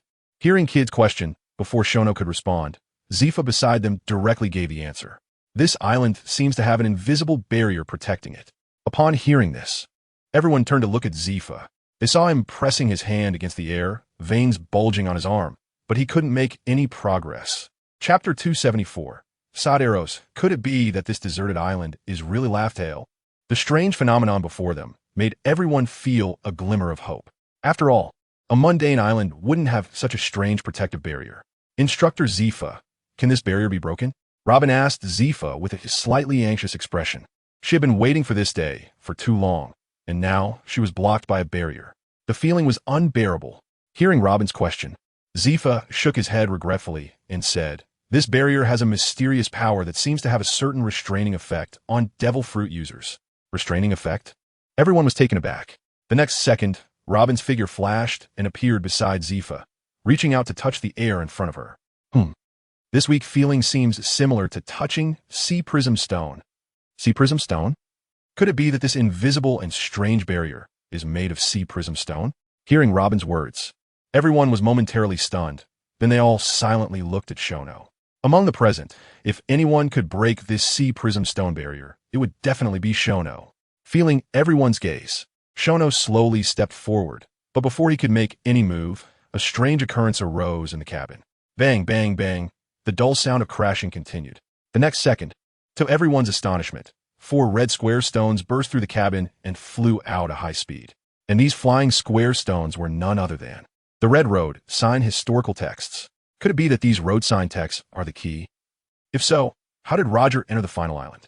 Or is it that this island does not welcome those with abilities? Just as Shono was speculating, he saw the 4 Red Road sign historical texts swiftly dive into the transparent barrier like swallows returning to their nests. In the next moment, amid everyone's shocked gazes, the deserted island began to tremble violently. Then, dazzling white lights shot up from the pits of the deserted island, piercing the sky. The commotion was too great. Zifa watched the scene before him with a serious expression, murmuring softly. Upon hearing this, Shono's expression remained calm as he smiled and said, "The bigger the commotion, the better. The bigger the commotion, that will give those behind motivation." Just as Shono said, the treasure-hunting alliance far behind, upon seeing the soaring white pillars of light, went completely wild as if they had been injected with adrenaline. "The One Piece treasure has appeared. Hurry up and row, you fools. Why aren't you rowing faster? The treasure belongs to me. Who dares to snatch it? I will take their life. Fire the cannons. Take down these fools." Oh no, the worst-case scenario has happened. According to the adults' orders, since we cannot stop them, we must destroy it. Notify all teams to push to maximum power. Don't worry about any load issues. Advance with full force, and once in range, fire collectively. In the distance, Shono glanced at the white light column still erupting in front of him, then turned his gaze towards the treasure-hunting ships charging towards him, and couldn't help but sigh. From this day on, this quiet and nameless sea area will be stained red with blood. Its name will echo across the sea. Saying this, Shono directly took out the Sodros summoning card from his system inventory. This group of small fry in front of him didn't he require the apostles to take action personally. An 80-level Sodros was just right for the job. 1 minute, 3 minutes, 5 minutes. As time quietly passed, when the erupting white light column gradually thinned, the treasure-hunting coalition arrived. But in the next second, dozens of the fastest ships executed an operation that left the treasure-hunting coalition utterly bewildered. These ships all started to slow down. Immediately, dense cannon fire erupted from these ships. Bang, bang, bang. In an instant, a torrent of black projectiles poured towards the island of the end like raindrops. The treasure-hunting coalition was momentarily stunned, but their pupils instantly turned bloodshot as they roared. Damn it! These people want to destroy the great treasure. My great treasure. Kill them. Turn them into ashes. Undoubtedly, the cannon fire from these dozens of ships directly provoked the wrath of the crowd. Why did everyone endure hardships to come to the New World? The answer was singular: the Pirate King's treasure. But now, someone dared to destroy the Pirate King's treasure in front of them. Such an act was no different than killing their parents. Bang, bang, bang. Another series of cannon fire erupted, and these cannons were aimed directly at the ships attacking the island of the End. Meanwhile, Shono stood on the Celestial Noble, watching the rain of cannonballs with a look of surprise. To be honest, he was momentarily puzzled by this operation. Headache. If he couldn't figure it out, then he wouldn't think about it. With that said, Shono waved his hand, and a crystal-clear wall of light appeared out of nowhere, spanning in front of the Celestial Noble. Boom, boom, boom. The sound of violent explosions filled the air. In an instant, intense flames and black smoke completely engulfed the Celestial Noble along with the entire island. This scene instantly caused the commander, who had initiated the joint bombardment not far away, to be overjoyed, secretly cheering. It worked. Compared to the loss of ships and personnel in the commander's mind, this was nothing compared to the deadly punishment from the higher-ups. After all, he only had one life. But now, not only had he preserved his life, but he had also perfectly completed the mission. As long as he could return safely, he would be rewarded with endless wealth, power, and beautiful women. Retreat. Everyone retreat. The commander pulled back his gaze, suppressing his inner excitement, and shouted loudly. But in the next second, the commander was stunned to find that his deputy seemed not to have heard the order, staring blankly at a certain spot. Dale, what are you dawdling for? Hurry up and retreat. After a reprimand, seeing the deputy still unmoved, the commander helplessly turned around. Just one glance made his soul shiver. Slash. An incredibly dazzling slash. Gila. Before the commander could react, he and his ship were both severed. Well done. These damn little bastards dared to destroy the Pirate King's treasure. Well done. Luckily, Raftel wasn't destroyed. Otherwise, I would have to fish these little bastards up and feed them to the dogs. The slash penetrated through the thick smoke, destroying dozens of ships, a feat that made the treasure-hunting coalition behind applaud. Because of this slash, the coalition saw the intact Raftel through the thick smoke. Immediately, the treasure-hunting coalition collected their excited feelings of having regained what they lost and prepared to sail past the wreckage again. But just then, a powerful figure with white hair, dressed in tight clothes, wielding a green-blue double-edged giant sword, and carrying numerous weapons slowly descended from the sky. Swish! The newcomer swung his sword. The sea was torn apart, the water rolled back, and the sharp sword energy swept across the heavens and the earth. Stop, or die. The emotionless voice fell. Instantly, the noisy scene fell into a dead silence. Chapter 275, Foot Blackbeard appears. Kill him. Kill this old man. How dare he stop us from getting the Pirate King's treasure? Even the King of Heaven can't stop us. This old man is alone. Everyone attack together. Fire. Fire the cannons. The enormous profit was within reach, and even though Sodro's slash had unleashed terrifying power, the stalemate only lasted for a moment. You are seeking death. Seeing the cannonballs mixed with slashes coming at him, Sodros coldly placed his giant sword in front of his chest. In the next second, a terrifying, sharp aura surged from Sodros' body. In the blink of an eye, this terrifying aura coiled around the giant sword in Sodros' hand like a swift dragon. When the aura reached its peak, Sodros suddenly swung his giant sword. Sky-shattering draw, slash. As the words fell, a dazzling crescent-shaped blade light appeared out of thin air. Bang, bang, bang. Wherever the crescent-shaped blade light passed, incoming cannonballs and slashes were all obliterated. However, that was not the end. The crescent-shaped blade light continued its momentum unabated. What a terrifying slash. Not good. That slash is coming for us. Quick, defend. Quick, defend. Defend my ass. Jump ship, run. The treasure-hunting coalition was terrified. In the next moment, the coalition members scattered like birds and beasts, hurriedly jumping into the sea. Gila. As the sword light passed, one ship after another was sliced in half. Before long, the sword light disappeared into the horizon.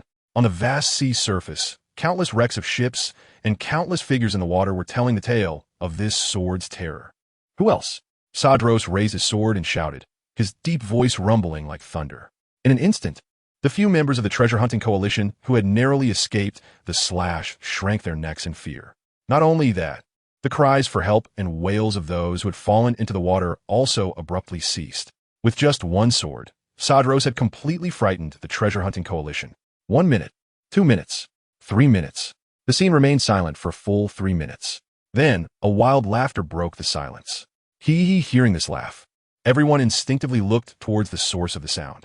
In their line of sight, on a not-so-large small boat, a burly middle-aged man with a few missing teeth, rough appearance, thick body hair, wearing a red open-chest shirt, green plaid tight pants, and short boots came into view. Who is this black fat guy? Where did this madman come from? Does anyone know him? Doesn't he realize the terror of the white-haired old man? If he wants to die, don't drag us down with him. Black fatty, shut up quickly. This is the future Blackbeard Marshal D. Teach. On the Sky Noble, as Shono saw the appearance of the newcomer, a name instantly surfaced in his mind. During the battle for the establishment of the Adventurers Guild, Marshal D.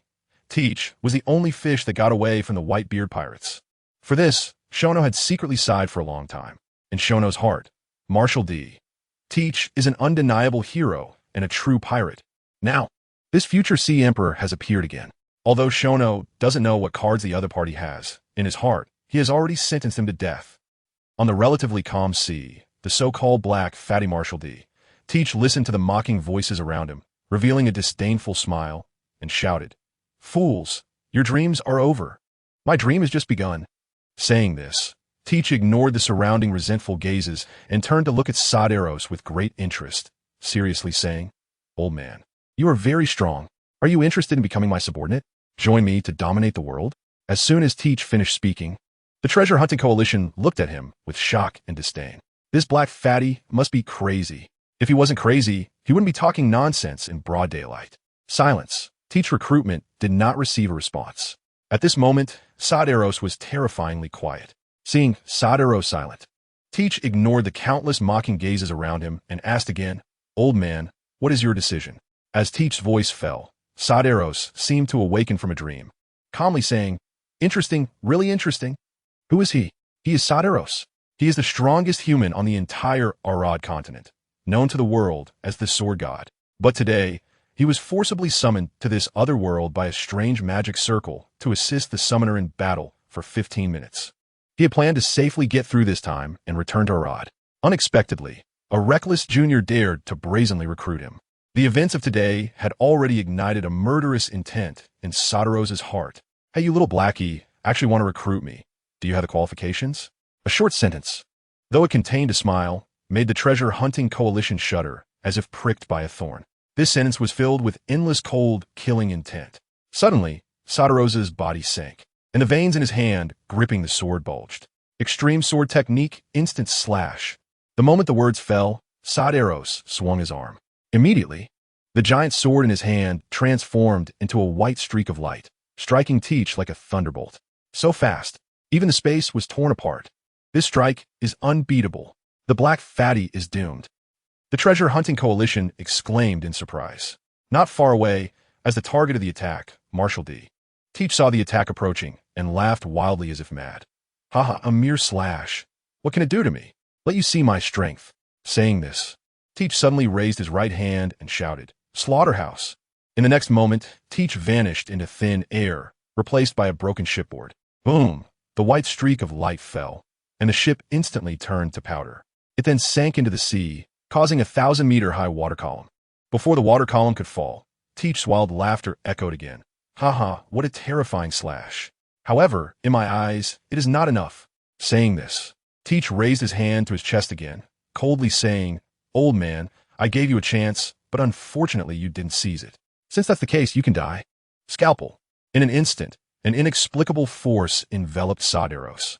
Not far away, Saderos' expression changed, and he suddenly grabbed his chest. It seemed that if he loosened his grip, his heart would burst out. Chapter 276 Blackbeard versus Saderos. What kind of power is this? Saderos' expression was grim. The strange means of this black fatty truly made it hard for him to cope. Not far away, Teach saw Saderos in this predicament and smiled wildly, taunting, "Doesn't it feel bad to have your heart out of control, old man?"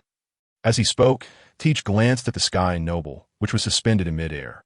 When he saw that there was no movement on the ship, his eyes hardened, and he said coldly, "Old man, if your strength is only this, then go die." Saying that, Teach increased the power output of his raised right hand. "Damn," Saderos muttered, forcibly stabilizing his heart that was about to escape his body, his eyes rapidly fluctuating. Undoubtedly, this black fatty in front of him was a powerful opponent. As long as he could defeat or even kill this black fatty, this trip would not be in vain. But right now, he had to find a way to break the deadlock. Kid, this summoning of yours seems not very powerful. Zephyr stood at the bow of the sky noble with a strange expression. Hearing this, everyone nodded in agreement. In the past, the creatures summoned by Shono were all extremely terrifying. But this white-haired old man seems to have nothing to do with the word terrifying. Seeing the questioning expressions of the crowd, Shono did not explain this time. The level 80 Sadaros is no longer the one who trained in the Tower of Death and became Extreme Sword Soul after leaving the tower. But even so, Shono did not think that the current Sadaros could be easily dealt with by just a Blackbeard. Captain, do you need me to help this white-haired great swordsman? Kid looked at the scene below, eager to try. Hearing this, Shono gently shook his head and smiled. You all underestimate Sadaros too much. Just watch. The crowd was taken aback upon hearing this.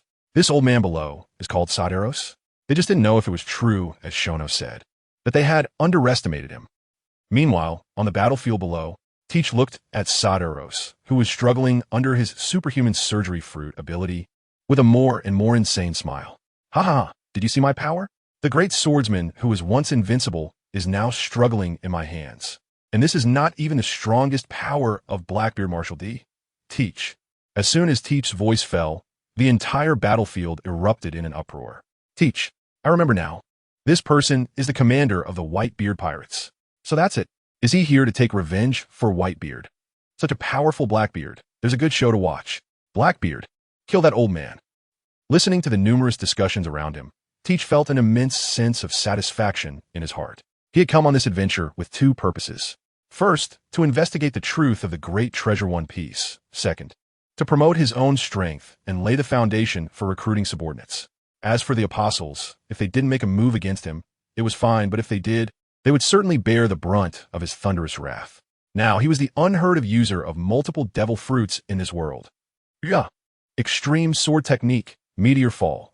Just as Teach was immersed in his beautiful fantasies, a roar pulled him back to reality. When he looked in the direction of the sound, the white-haired old man he had suppressed was suddenly gone. Where's he? Teach's expression changed, and he immediately unleashed his observation haki, which erupted from within him. In the next moment, Teach seemed to sense something and suddenly looked up. Before his eyes, countless swords gleaming with cold light in the sunlight were rapidly descending towards him. Slaughterhouse. In a critical moment, Teach used his surgery fruit ability, and his figure instantly vanished from the spot. Then countless sharp swords fell. Boom! In an instant, wood chips flew everywhere, stirring up a tidal wave. Not far away, Teach's figure reappeared.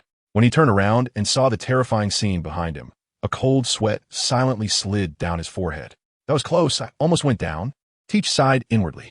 At this moment, he no longer held any contempt. After a moment, the tidal wave subsided.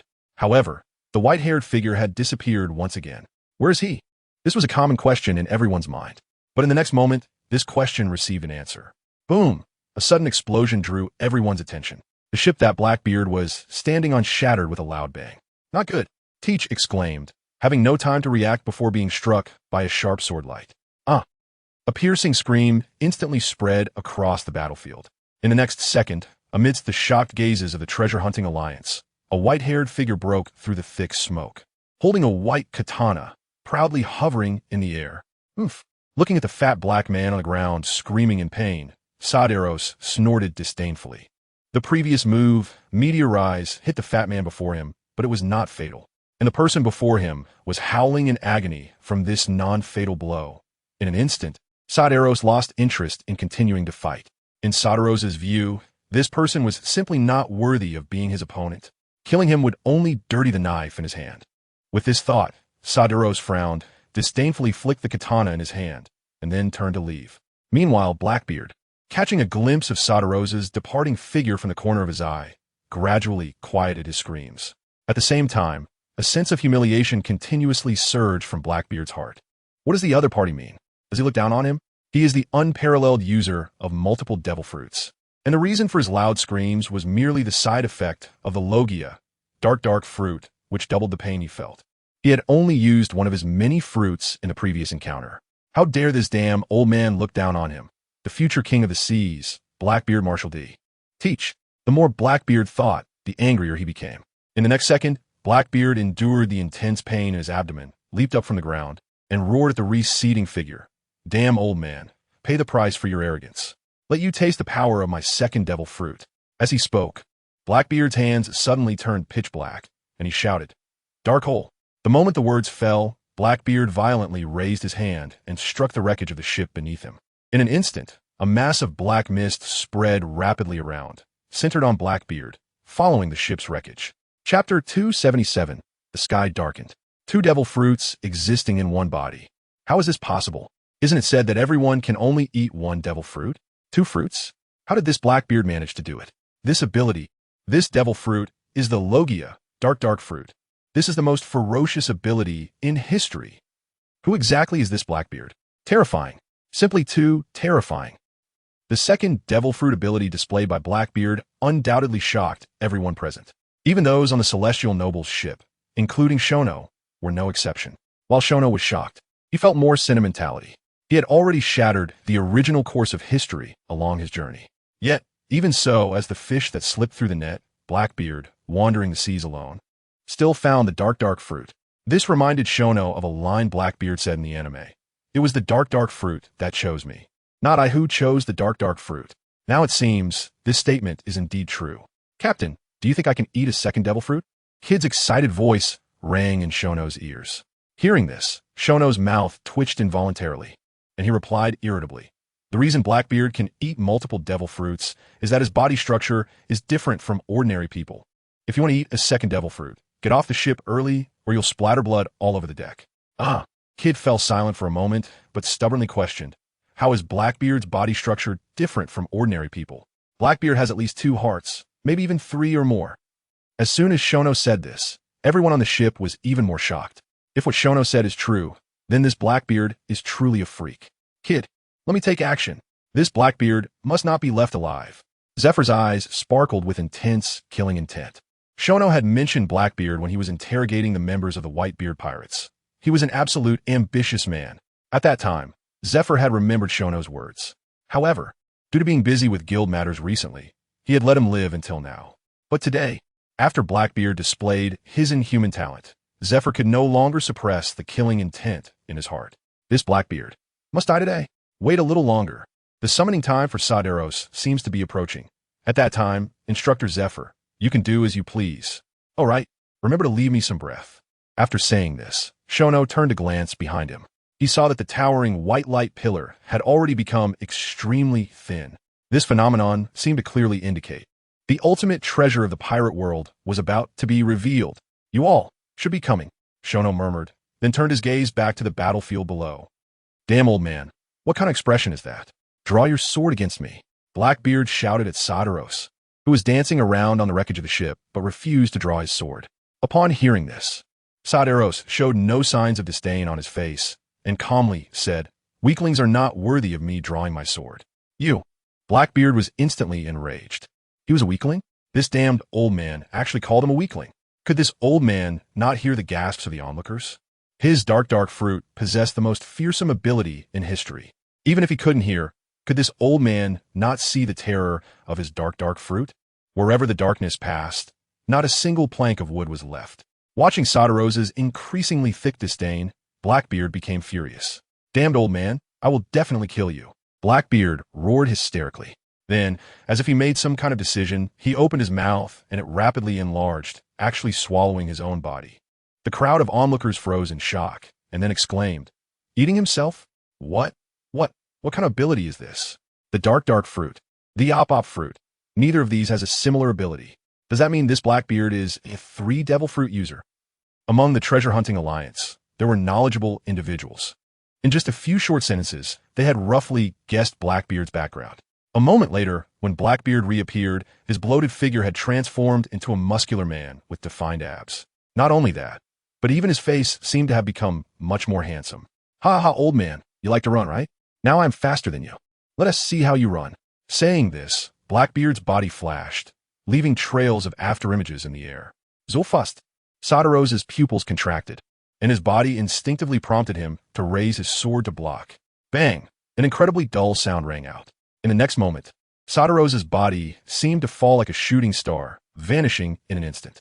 Ha ha, with a successful strike, Blackbeard immediately laughed wildly.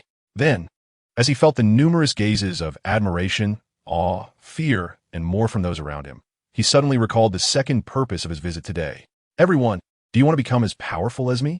If you do, then join my Blackbeard pirates. After his words, Blackbeard felt the heat of many gazes upon him. Undoubtedly, his words had stirred the hearts of many. But what puzzled Blackbeard was that despite their excitement, not a single person spoke up. What's going on? For a moment, Blackbeard was a bit confused. But just then, he suddenly noticed a fierce-looking man in the crowd subtly pointing at the sky. The sky? When Blackbeard looked up, he instantly realized he had been so furious with that old man that he almost forgot about the apostles being here. No wonder these people dared not speak. The next second, Blackbeard cleared his throat and shouted loudly, "Don't be afraid of the apostles. They are not invincible. That old man just now came down from the apostles' ship, and you all saw his fate. If you also want to become as powerful as me, strong enough to defeat the apostles in an instant, then join the Blackbeard pirates and follow me to turn this world upside down. Pirates should act recklessly and be above the law." Ha ha ha, as Blackbeard's impassioned voice fell. Countless disguised pirates, criminals, and ambitious individuals could no longer suppress their excitement and responded, "I am K. Desar with a bounty of 89 million berries, requesting to join the Blackbeard pirates. I, Rod Flack, represent the entire Rod Pirates, requesting to join the Blackbeard pirates. The West Sea Gang, requesting to join the Blackbeard pirates." Listening to the voices around him requesting to join, Blackbeard was full of enjoyment and laughed wildly. The weak old man would be defeated by the apostles, but he, who was at his peak and possessed multiple devil fruits, would not. Once he accepted these thousands of subordinates, he would become the new king of the seas, unafraid of all enemies. This is the confidence that strength brings. And just as Blackbeard and his numerous subordinates envisioned the future, the sky darkened. Chapter 278. Zifa's heavy strike, thunderclap. A loud roar suddenly echoed from the sky. Then, in the pitch-black clouds, dazzling blue lights flickered and gathered. Shortly after, countless deep blue, thick thunder pillars broke through the clouds and crashed down. "Run! Run fast!" When the first terrified scream sounded, the large venue for the Blackbeard Pirates recruitment instantly fell into chaos. Many pirates and ambitious individuals who were still looking forward to the future at this moment wished they had 2 more legs. However, aside from these panicked individuals, there were a few who did not leave. Among the few who stayed, only a very small number had strange confidence in their strength, while more were tightly surrounding Blackbeard. They believed that with Blackbeard's power, he could protect them. Captain Teach, seeing the thunder approaching, Desar was just about to urge Blackbeard to act. But before he could finish his sentence, he stood frozen as if petrified, because the Blackbeard, who had originally been surrounded by everyone, had vanished. "Captain Teach, where are you?" In an instant, Desar panicked, and others were equally terrified. If Blackbeard did not act, their fate was predictable. "Captain Teach, I am your loyal little brother." "Captain Teach, stop playing, hurry up and act." "Blackbeard, you bastard, you're not following the rules of combat." "Blackbeard, I want to let you go even as a ghost." Voices of pleas and curses echoed continuously. At this moment, Blackbeard, having used his op fruit ability to move to a piece of broken shipboard, was coldly watching this scene. "Mere thunder is just right to test you all. Weaklings do not qualify to be the first members of the Blackbeard Pirates." As soon as the murmurs fell, dazzling lightning erupted. Crackle, The thunder intertwined with screams, echoing throughout the entire sea area in an instant. Not far away, Blackbeard watched the struggling crowd with a cruel expression and laughed. "If you want to join the Blackbeard Pirates, then show your worth. In the world of pirates, worthless trash can only be buried in the sea." Ha ha ha, just as Blackbeard's laughter faded, a cold voice abruptly sounded behind him. "Blackbeard, how do you want to die?" Hearing this, Blackbeard's pupils dilated in an instant as he exclaimed, "How is this possible? Nothing is impossible. How could you, a frog at the bottom of a well, know the vastness of the world?" Clepava 2D. Armament, overheavy punch. The moment the words fell, Blackbeard felt a sense of deadly crisis enveloping him. Armament hockey hardening. At the critical moment, Blackbeard unexpectedly used armament hockey for defense instead of relying on the dark fruit. Little did he know, it was this action that saved him from dying on the spot. Bang! A fierce punch struck Blackbeard in the back. Immediately, blood gushed from Blackbeard's mouth, and his body flew backward, creating a long white wake in the air, vanishing in an instant. He didn't die. Zifa furrowed his brow, seemingly dissatisfied with the outcome of the punch. In contrast, Blackbeard felt as if the world was spinning around him, intense pain flooding his insides. Bang, bang, bang. He crashed into who knows how many ships, ultimately embedding himself in the outer armor of one of the outermost vessels. Cough, cough, cough. After a series of violent coughs, Blackbeard's eyes were dazed, suddenly feeling as if he had entered a different world. Not long ago, he had confidently belittled the apostles. But now, he had nearly been killed by a single punch, if it hadn't been for his last-minute use of armament hockey for defense. Even with his foundation from consuming a Zoan-type mythical beast fruit, he would have undoubtedly met his end. The apostles were truly terrifying. He was no match for them now. With this thought, the idea of escape quickly rose in Blackbeard's heart. To him, no so-called great treasure or ambition was more important than his own life. As long as he was alive, he could have everything. Determined, Blackbeard endured the intense pain in his chest and pulled his body free from the ship's deck. But just then, a dazzling bolt of lightning shot toward him from afar. Damn it! Blackbeard cursed under his breath upon seeing this. In an instant, Blackbeard raised his right hand and shouted, "Slaughterhouse!" As soon as he finished speaking, the lightning struck. Boom! The lightning exploded, and the ship was instantly torn apart. Damn it! As Blackbeard steadied himself, he saw Zifa, enveloped in lightning, charging at him with great momentum. Especially those murderous eyes of Zifa made Blackbeard's eyelids twitch. He didn't want to fight Zifa, but he didn't want to die even more, so he could only attempt a final struggle, shouting, "Zifa, are you really going to fight me to the death? You have seen my strength. You definitely can't kill me in a short time. And with you missing from the front lines, when the world government launches a large-scale attack, the apostles will surely collapse after a prolonged battle. Why don't you let me go now? And I promise I will never touch the great treasure again. What do you say?" Hearing Blackbeard's almost pleading words, Zifa suddenly halted. Seeing the scene, Blackbeard felt a surge of joy in his heart. However, just as he was feeling pleased at Zifa's naivety, Zifa's cold voice instantly sent him into an icy abyss. "Can't kill you in a short time? What gives you such courage? Is it just a few devil fruits? Just a few devil fruits?" When Blackbeard heard Zifa downplay his greatest achievement with such nonchalance, a surge of unnamed anger instantly filled his heart. "Old man, don't push your luck. Do you really think you have me figured out? If I hadn't been careless earlier, do you think your punch could have hurt me?" Saying this, Blackbeard paused, raised his right hand to activate the power of the dark fruit, and continued, "Old man, do you know what this fruit's ability is?" Silence.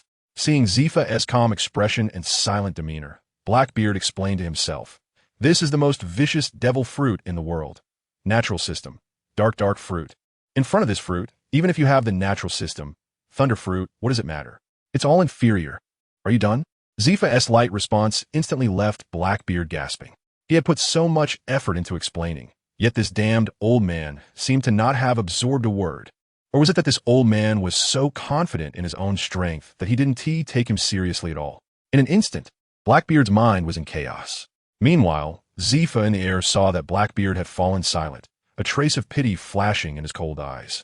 If only this Marshal D. Teach was a righteous person, the only one with multiple fruit abilities. What a waste. Sigh. After a sigh, Zifa no longer hesitated and suddenly erupted. Arbitration Fury Strike. Chapter 279 Blackbeard's Downfall. Just as the words were spoken, Blackbeard, always alert to Zifa, immediately used his dark fruit ability, Dark Water. After activating the fruit's ability, a black mist surged from Blackbeard's right arm as he boldly reached for Zifa's iron fist. "Old man, pay the price for your arrogance. In front of me, all abilities are meaningless." The moment the words fell, a fist and a palm collided without any fancy moves. Bang! After a muffled thud, the smug smile on Blackbeard's face suddenly froze. "This is impossible.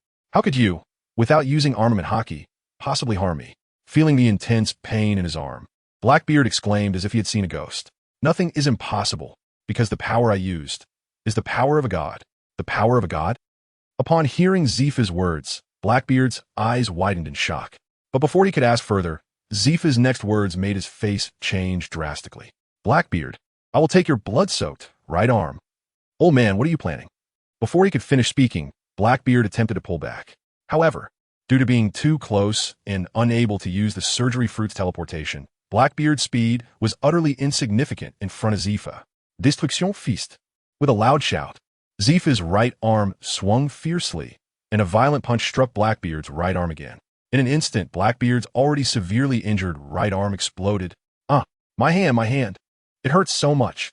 An extremely shrill scream continuously echoed from Blackbeard's mouth. The pain of a severed arm is something ordinary people cannot bear, and with the side effects of the dark fruit, the pain was doubled.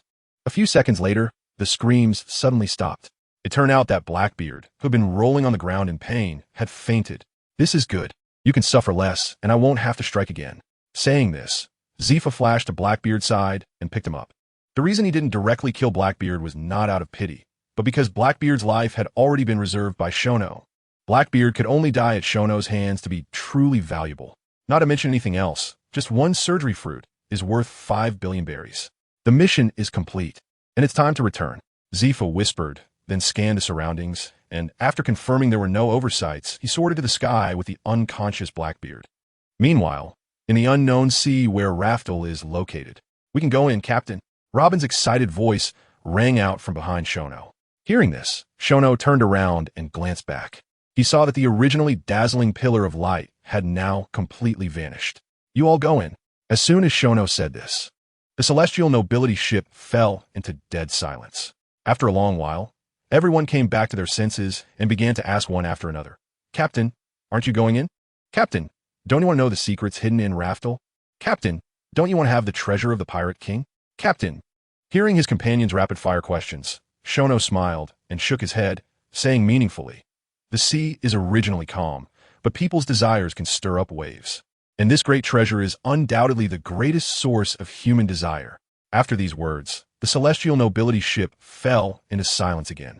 Without a doubt, everyone was shocked beyond measure by Shono's words. They found it hard to imagine why Shono, so young, would say such profound things. However, they did not know that Shono was a man who had lived a second life and possessed a system. The mere great treasure was nothing compared to Shono's own secrets. "Shono, what are you planning to do?" Kazan stared intently at Shono, asking seriously. To be honest, he was truly shaken by Shono. That was the great treasure, the ultimate treasure that countless people longed for. But to Shono, this treasure seemed as insignificant as dirt. This huge disparity made Kazan eager to know what Shono would do next. "What to do?" Shono said as he gazed at the pockmarked island, responding with a question. "What is the best way to eliminate desire?" Upon hearing this, Kazan frowned and fell into thought. Not only Kazan, but even the other companions were contemplating this question. As time passed, everyone fell silent. Even so, Shono keenly noticed expressions of horror appeared on the faces of people like Kazan and Robin. Seeing this, Shono subtly curled his lips and explained, "The answer is to make desire non-existent. In other words, to destroy Raftel. We can't destroy it. Raftel contains the truth of the blank 100 years." Although Robin had already guessed the general idea, upon hearing Shono say it, she still tried to save it. The next second, Nami, who was beside Robin, even chimed in, Yes, there's the historical truth inside. We can't destroy it." Hearing Nami's words, Shono cast a doubtful glance at her. He believed that Robin cared about the historical truth. But to think that money grubber Nami would care about some historical truth, wouldn't he believe it even if he was killed? When their eyes met, Nami, seeing Shono's suspicious gaze, hurriedly looked away. Realizing this, Shono instantly understood that Nami was still the same Nami, unchanged at all. With a slight smile, Shono didn't bother to expose her, but instead looked at Robin again and said solemnly, "Robin, rather than advising me not to destroy Raftel here, why not go in early to interpret the historical truth inside? Otherwise, when the world government's army arrives, it won't just be simple cannon fire." "The world government? Cannon fire?" Robin was taken aback at first, then suddenly seemed to realize something, and without saying a word, she directly jumped off the celestial nobility ship.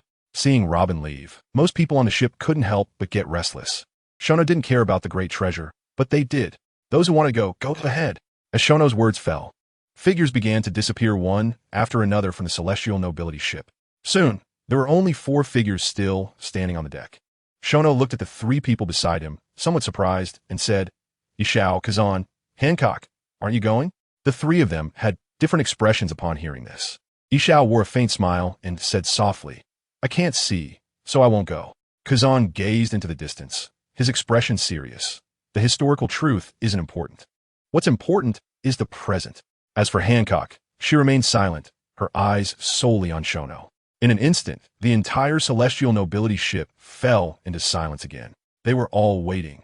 Waiting for the enemy, waiting for the final battle to come. Chapter 280. The arrival of the world government's army. They are here. We are surrounded. Uncertain how much time had passed, Xiao stopped polishing Amaterasu, his face serious as he spoke. Had they come? To sense it from this far away. What tremendous observation hockey, Xiao. Shono gazed at the massive fleet appearing at the horizon, his expression calm. Hearing Shono's words, Xiao felt speechless. Was this really the time to focus on observation hockey? They were surrounded. Captain Yu. Just as Xiao was about to remind him again, Shono abruptly interrupted him. Relax, Xiao. As he spoke, Shono slowly walked to the railing and looked at the approaching warships, saying again, although the world government's army is numerous, among them, only a few can fight better than us. Is it really just a few? At this moment, Xiao felt a mix of emotions. In his perception through observation hockey, there were countless powerful auras in the rapidly approaching massive fleet. Among them, there were even 20 obscure and formidable auras that made him feel like he was facing a great enemy. Don't worry, Xiao. Captain Shono wouldn't joke with the lives of his companions. And don't forget, Captain Shono has already reached a level comparable to divinity. Kazan looked at Xiao, who had a worried expression, and comforted him. Upon hearing this, Xiao was stunned for a moment and then smiled. Indeed, while the world government's army was incredibly terrifying, the real big boss was still their own captain, with Shono's current strength, even if he had never fought directly. The aura he inadvertently revealed after completing the 3 awakenings made Xiao tremble and break out in a cold sweat. Comparing this, the world government's trump card seemed to be just that. With a relaxed mood, Xiao resumed polishing Amaterasu. Gentlemen, the fleet has completed the encirclement. The Apostle Group and even Final Island have all entered the firing range. Shall we launch an attack? Launch indiscriminate attacks. Indiscriminate attacks? Upon hearing the cold words of the long-bearded elder, the commander was suddenly startled. It should be known that the forces from the Four Seas and the New World were also surrounded, and indiscriminate bombardment would undoubtedly mean wiping everyone out. What's wrong? Do I need to repeat what I just said? Feeling the chilling, killing intent in the long-bearded elder's words, the commander suddenly shivered and quickly replied, No need, sir. Your subordinate will convey your orders immediately. With that, the messenger officer hurriedly retreated, not bothering to wipe the cold sweat from his forehead. Before long, countless warships revealed their menacing cannons. One by one, heavy artillery was loaded and ignited by numerous sailors. Boom, boom, boom in an instant. The sound of thousands of cannons echoed through the skies. The remaining treasure-hunting coalition was instantly horrified, their eyes bloodshot with fear. They had planned to take advantage of the chaos between the world government and the apostles to profit. Who would have thought that the world government would play by its own rules and seek to annihilate them along with the apostles? Run, quick, run. We are surrounded. There's nowhere to escape. Jump into the sea. Hurry and jump into the sea. Damn the world government. I won't let you go even as a ghost. In the face of life and death, the remaining treasure-hunting coalition was thrown into chaos again. On the celestial noble, watching the rain of cannonballs approach, Xiao's action of wiping the heavenly cloud came to a halt once more. The next second, a circle of dense purple light suddenly appeared around Xiao's body. Hell journey! With a light shout from Xiao, a terrifying gravity was immediately applied to the rain of cannonballs. In an instant, all the cannonballs aimed at the celestial noble and Final Island fell into the sea. Boom, boom, boom. For a moment, violent explosions erupted one after another, stirring endless waves. And this unfortunate blow from Xiao undoubtedly brought catastrophic disaster to the treasure-hunting coalition that had dived into the sea. Damn it. Glug glug. At this moment, the treasure-hunting coalition could only lament that there was no way up to heaven and no door into the sea. The feeling called despair had already crept onto the faces of every treasure hunter. 30 seconds, 1 minute, 3 minutes, 10 minutes. As time passed, the screams of the treasure-hunting coalition grew weaker, and when the cannon fire ceased, the vast sea was already covered with bright red blood and the wreckage of shattered ships. Sigh. Xiao stood on the celestial noble, looking at the tragic scene below, and let out a long sigh. When did you become so sentimental? These people are greedy and brought this upon themselves. They can't blame anyone. A few minutes ago, when he returned to the celestial noble and stood beside Xiao, Zfa, hearing Xiao's sigh, spoke to console him. The scene before them was truly too terrifying and too bloody. He didn't want Xiao to feel guilty. Hearing Zhe Fa's words, Xiao's pale face also showed a forced smile as he said, "Captain, don't think too much. Debts have their owners. And even if these people have grievances, they can only blame the old man." Well said. Debts have their owners. Even if they have grievances, they should blame the world government. Now that the hors d'oeuvres have been served by the world government, it's time for the main course. Saying this, Xiao glanced at the world government fleet that was tightening its encirclement, then turned to Kazan and said, "Robin and the others haven't come out yet. The battlefield can't stay here any longer. It's your turn to act, Kazan." Upon hearing this, Kazan nodded and suddenly leaped down from the celestial noble. Just as Kazan was about to fall into the blood-red sea, his body suddenly emanated an intense chill. Then, a loud shout suddenly rang out, "Ice Age!" As he spoke, the vast sea rapidly turned to solid ice centered around Kazan's right arm, spreading outward. "Everyone, it's bad. The entire sea surface is frozen. The ships cannot navigate at all." Hearing the messenger officer's report, the 5 elders' faces changed dramatically. The sea surface is frozen? Could it be? The long-bearded elder did not finish his sentence, but the other 5 elders felt the chilling aura in the air, and a name unconsciously surfaced in their minds. Former Marine Admiral Akiji Kazan. Damn the traitor of the Marines. The long-bearded elder cursed inwardly and then looked at the messenger officer, saying, "Inform the Marines to deal with the traitor themselves." Understood. Wait a minute. Looking at the messenger officer who was about to leave, the long-bearded elder's expression darkened as he added, "Tell Sakazuki that if he can't even handle a Marine traitor, then he doesn't need to be the Admiral of the Marines. The world government does not support waste." "Understood, sir." As the messenger officer left, the 5 elders exchanged glances, then stood up tacitly and walked toward the deck together. They were going to watch the battle. If the Marines win, that would be great. If the Marines lose, then let the masters descend upon the world again and suppress everything. Chapter 281, Akainu versus Akiji. Slap. Marine Admiral Sakazuki hung up the din mushi with a grim expression. Immediately, his cold yet murderous voice echoed throughout the conference room. "Everyone, you have heard the world government's orders.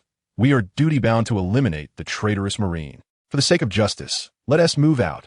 After saying that, Sakazuki was the first to leave the conference room, not giving anyone else a chance to refute. "Sigh, I hope that Kazan kid takes it easy. The Marines can't withstand any more turmoil." The semi-retired Sengoku, watching Sakazuki's departing back, couldn't he help but sigh. Upon hearing this, Karp also showed a rare serious expression as he said, "I'm not worried about Kazan, but the key point is still Xiao's attitude." Hearing the name Xiao, those who had not yet left the conference room shivered inexplicably. Kazan might show the mercy, but what about Xiao? Although the latter had spared the Marines time and again, he had also issued a clear warning not long ago. If the Marines provoke him again, even a clay figure would have some anger. Thinking of the terrible outcome, the footsteps of the departing crowd grew heavier. "How about we slip away?" As soon as Karp said this, the eyes of the Marine generals lit up. Without a doubt, everyone was tempted. And Karp, who said this, was not joking. He indeed had such an idea. In his view, the apostles were not deeply sinful. On the contrary, it was because of this group that the chaotic sea was gradually returning to calm. For this reason, Karp really did not want to risk his life to clash with the apostles. "Karp, shut up." Sengoku's loud shout instantly pulled everyone back to reality. "Sigh, it's ultimately just a fantasy. A great battle is imminent. As soldiers, how could they possibly flee in the face of battle?" Just as the Marine generals were about to resign themselves to their fate, Sengoku's next words instantly invigorated everyone. "Fleeing is not an option, but we can act according to the situation." When he said the last 4 words, Sengoku deliberately emphasized them, as if implying something. Act according to the situation? What a clever way to put it. Moments later, Karp suddenly slapped his forehead, surprised as he glanced at Sengoku. Laughing heartily, "Ha ha, you really have a knack for this, Sengoku." After the laughter subsided, Karp strode out of the conference room. Seeing this, the naval generals all followed behind Karp. At this moment, the group of naval generals walked lightly, completely showing no signs of staggering. "Sengoku, you have changed." The last to walk was Vice Admiral Tsuru, who suddenly stopped beside Sengoku and said calmly, "Changed? Perhaps." As he spoke, Sengoku raised his eyes to look at the backs of the naval generals leaving and said again, "Since I stepped down from that position, I have seen and heard a lot during this leisure time. What has moved me the most is, in the eyes of the current public, We seem to be the evil side, while the apostles represent justice. As soon as Sengoku finished speaking, Vice Admiral Tsuru's eyes widened in shock. She never expected to hear such shocking words from Sengoku. Sengoku, however, before Tsuru could finish her sentence, Sengoku suddenly interrupted. All right, little Tsuru. Let's hurry up and catch up. We can talk when I return. With that, Sengoku strode towards the meeting room door. Watching Sengoku's departing figure, Tsuru frowned. For some reason, she felt a determination to face death in that silhouette. Don't do anything foolish, Sengoku, she murmured, and Vice Admiral Tsuru moved forward again. Outside, on the endless icy plains, as far as the eye could see, it was all a vast expanse of white. As soon as Sakazuki emerged from the cabin, he felt a terrifying chill sweeping towards him from all directions. Oomph, what a childish trick. With that, Sakazuki directly activated his Logia magma fruit. Hiss, hiss, hiss. In an instant, deep red, molten lava surged up, and the terrifying high temperature evaporated all the cold air within a radius of hundreds of meters into wisps of white steam. Kazan! A roar erupted from Sakazuki's mouth. The next moment, the overwhelming cold seemed to be summoned, rapidly retreating. Moments later, a tall figure was directly exposed to the sunlight. Oh la la, it's been a long time, Sakazuki. Kazan appeared with a lazy smile on his face, as if greeting an old friend from nearly 1,000 meters away. Seeing this, a fierce look flashed in Sakazuki's eyes as he shouted, Kazan, put away that lazy face of yours. Every time I see you like this, I can't help but want to kill you. Oh, really? Kazan replied lazily, his expression unchanged. It seemed he didn't take Sakazuki's threats seriously at all. You really should die, Kazan. Seeing that Kazan still had that attitude, Sakazuki could no longer suppress the killing intent in his heart and launch an attack. Great eruption. In an instant, rolling lava surged from Sakazuki's right arm again, gathering. After a moment, a deep red lava giant fist with terrifying high temperature shot towards Kazan at a speed comparable to a volcanic eruption. Seeing the attack coming, Kazan suddenly raised his right arm and lightly shouted, Ice Sealing Secret Art, Extreme Ice Bloom. The moment the words fell, a deep blue six-pointed star formation suddenly appeared in front of Kazan. Immediately, dozens of thick ice pillars shot out from the star formation, striking the lava giant fist. Crack! Crack, crack! The piercing sound continued to ring out. Before long, a shocking scene unfolded on this endless icy plain. The originally deep red, filled with terrifying high temperature, giant lava fist was frozen solid without even exploding. Yes, it was completely frozen. The deep red and high temperature were entirely gone, transformed into a mass of pitch black ore.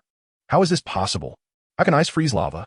Admiral Akinu's Logia, magma fruit, is known as the strongest Logia in terms of attack power. It's impossible. It's impossible. Listening to the chaotic exclamations around him, Sakazuki rarely did not speak to stop them. It was because Sakazuki was currently in deep shock. If one ignored the noisy environment, they would certainly hear his murmurs. Ice freezing lava. This defies the laws of nature. How could this be possible? How could this be possible? However, no matter how shocked the Navy personnel were, the truth was right before their eyes. Chapter 282, Magma Fruit Awakening. No, I don't believe it. I don't believe ice can freeze lava. I don't believe Kazan can't suppress Miyaka. An overwhelming sense of humiliation filled Sakazuki's heart. Who is he? The dignified admiral of the Navy. And Kazan? A criminal wanted by the world government.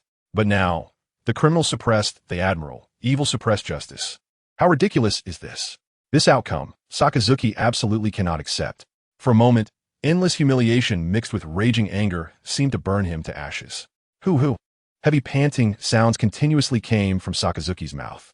At the same time, a voice echoed in Sakazuki's heart. Don't suppress yourself any longer, Sakazuki.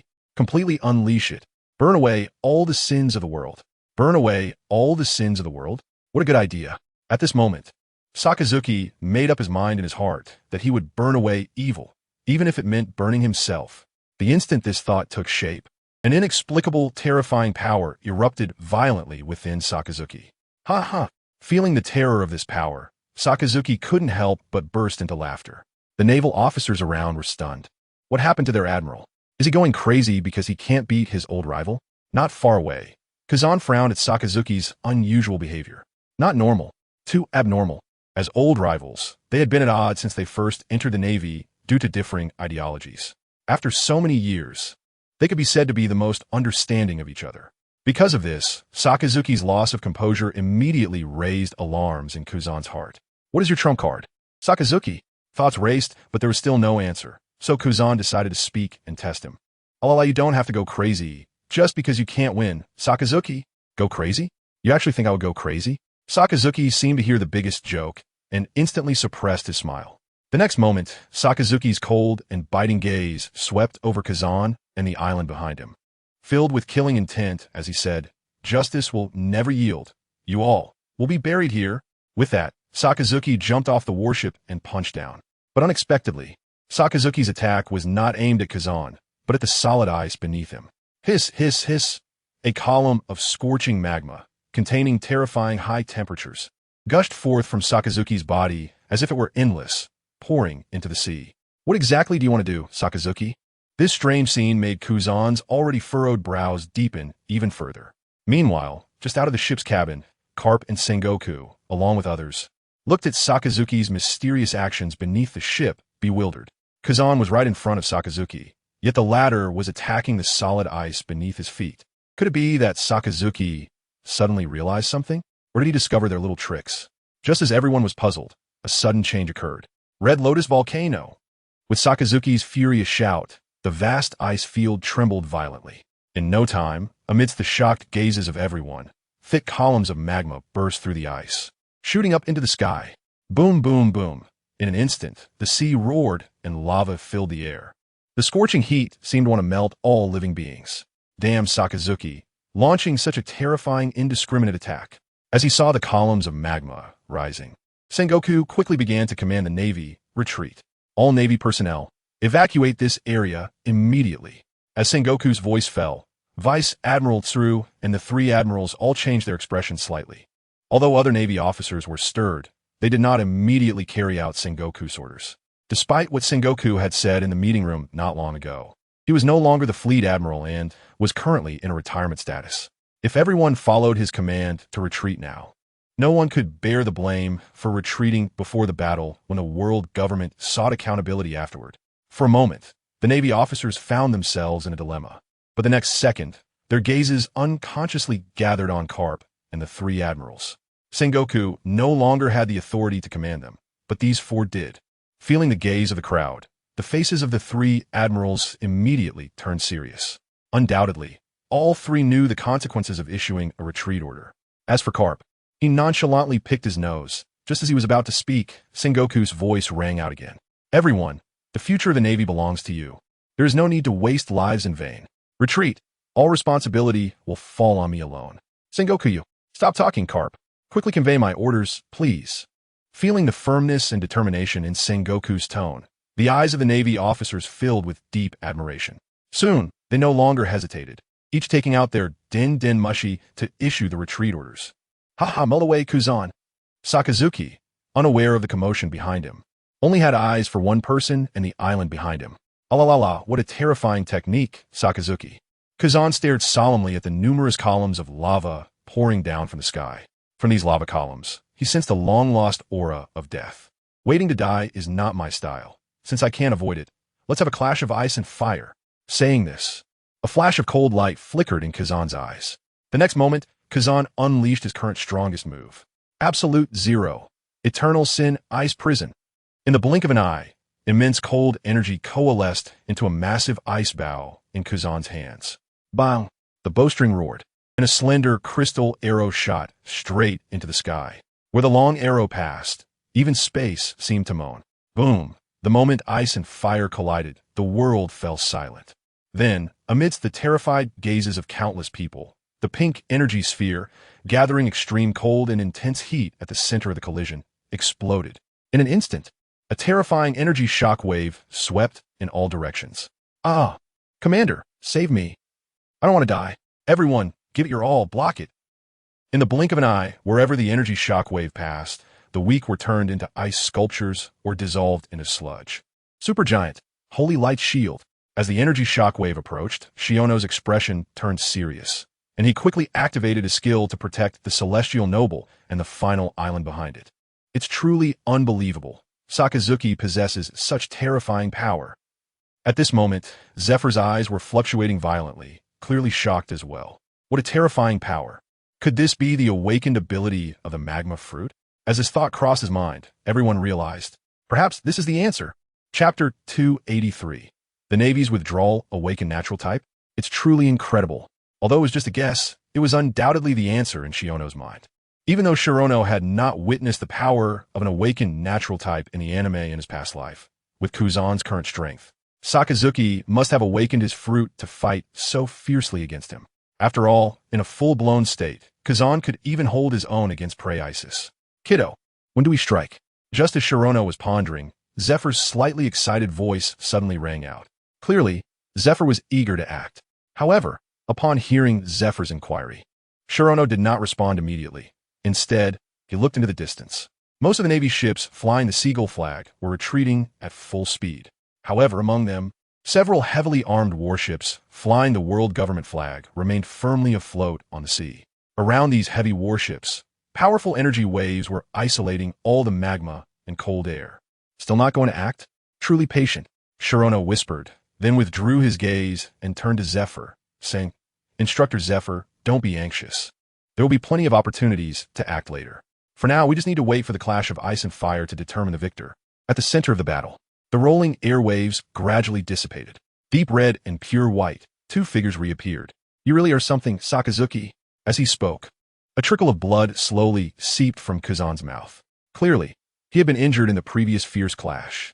Oomph. Hearing this, Sakazuki let out a disdainful snort from his nostrils.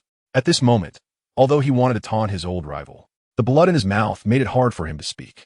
Gulp, quietly swallowing the blood, Sakazuki finally spoke. No need for compliments.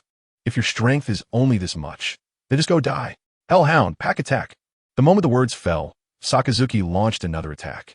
With his magma-formed arms, he slammed down into the sea of lava below. In an instant, the sea roared again, and dozens of lava columns took on the form of hellish hounds, breaking through layers of solid ice and ruthlessly lunging at Kuzan. What a terrifying technique. However, one in my life isn't enough. As the words left his mouth, a terrifying chill surged from Kuzan's body. Extreme Ice Domain, Ice Age. In an instant, the violent clash of ice and fire was about to happen again. This terrifying scene instantly changed the expressions of the naval officers still in the combat zone. Not good, everyone down. Get down. Hide, quickly find cover. Don't panic. Be careful to withstand the energy storm. Just as the naval officers were in disarray, ice and fire collided again. Crack, crack, crack. An ear-piercing sound reverberated through the sky. In the next moment, endless white steam surged into the air. No shockwave? Moments later, the first voice of doubt arose from the naval warship. Soon, more and more people noticed this bizarre scene. Not dead? I'm not dead. Great, great. What is going on here? Exclamations arose one after another.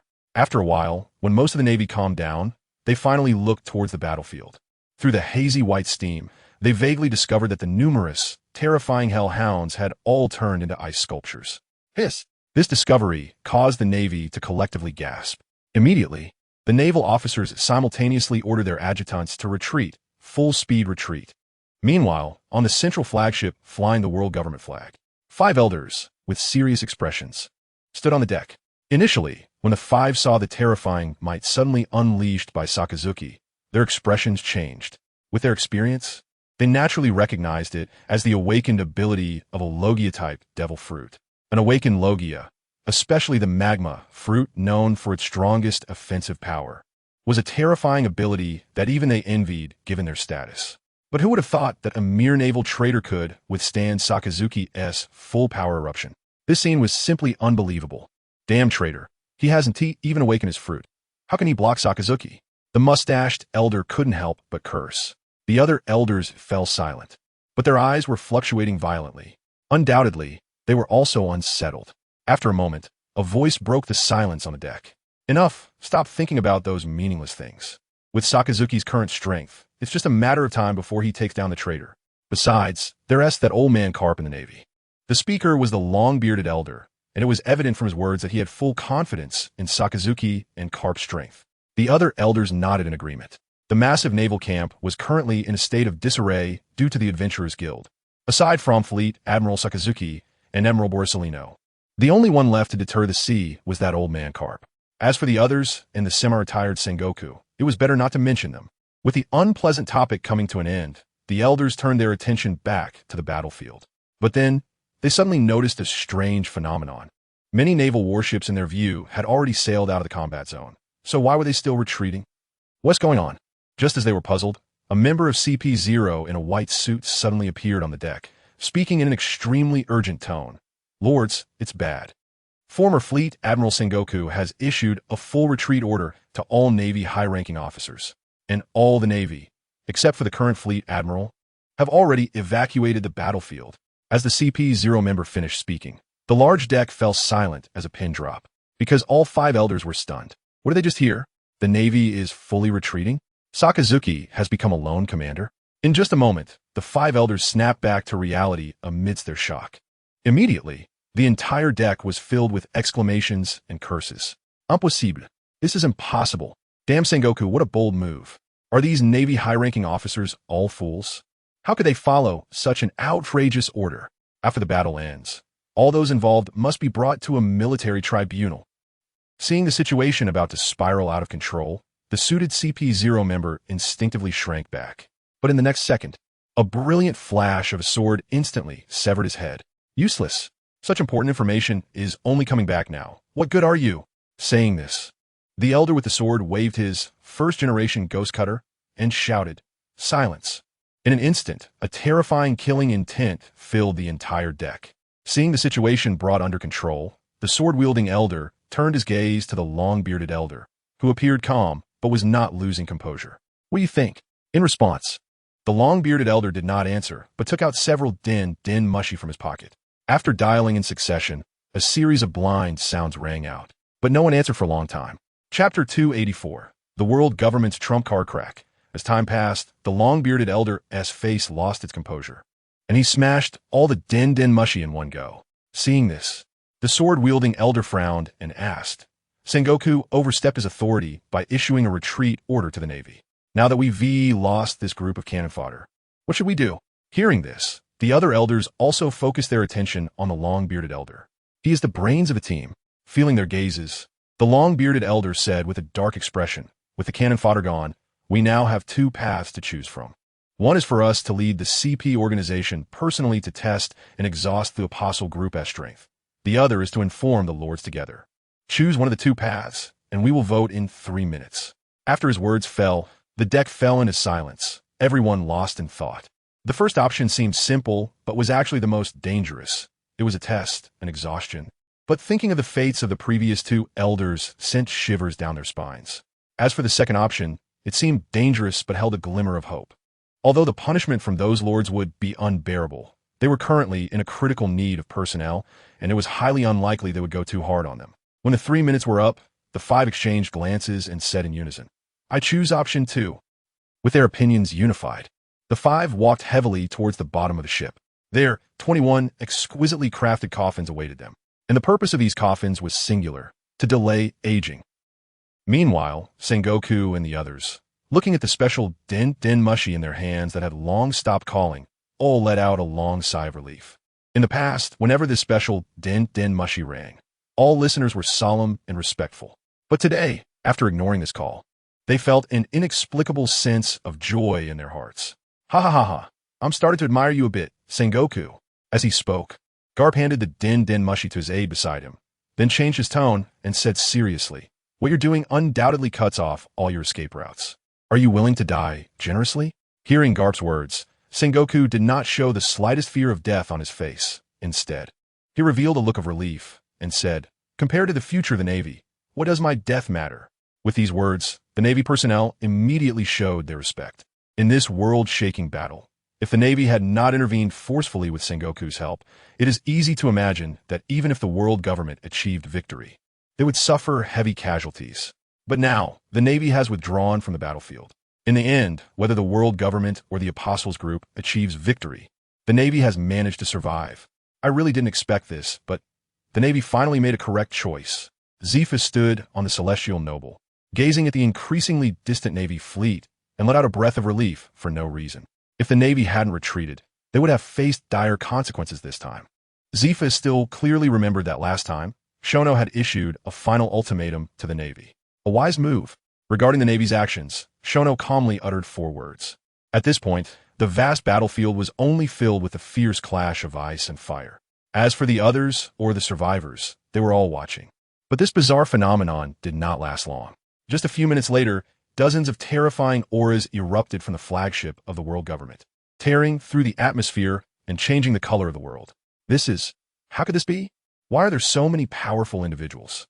Upon sensing these powerful auras, Zifa and the others' expressions changed dramatically. Each of these auras was not weaker than theirs, and one of them made them feel an intense chill.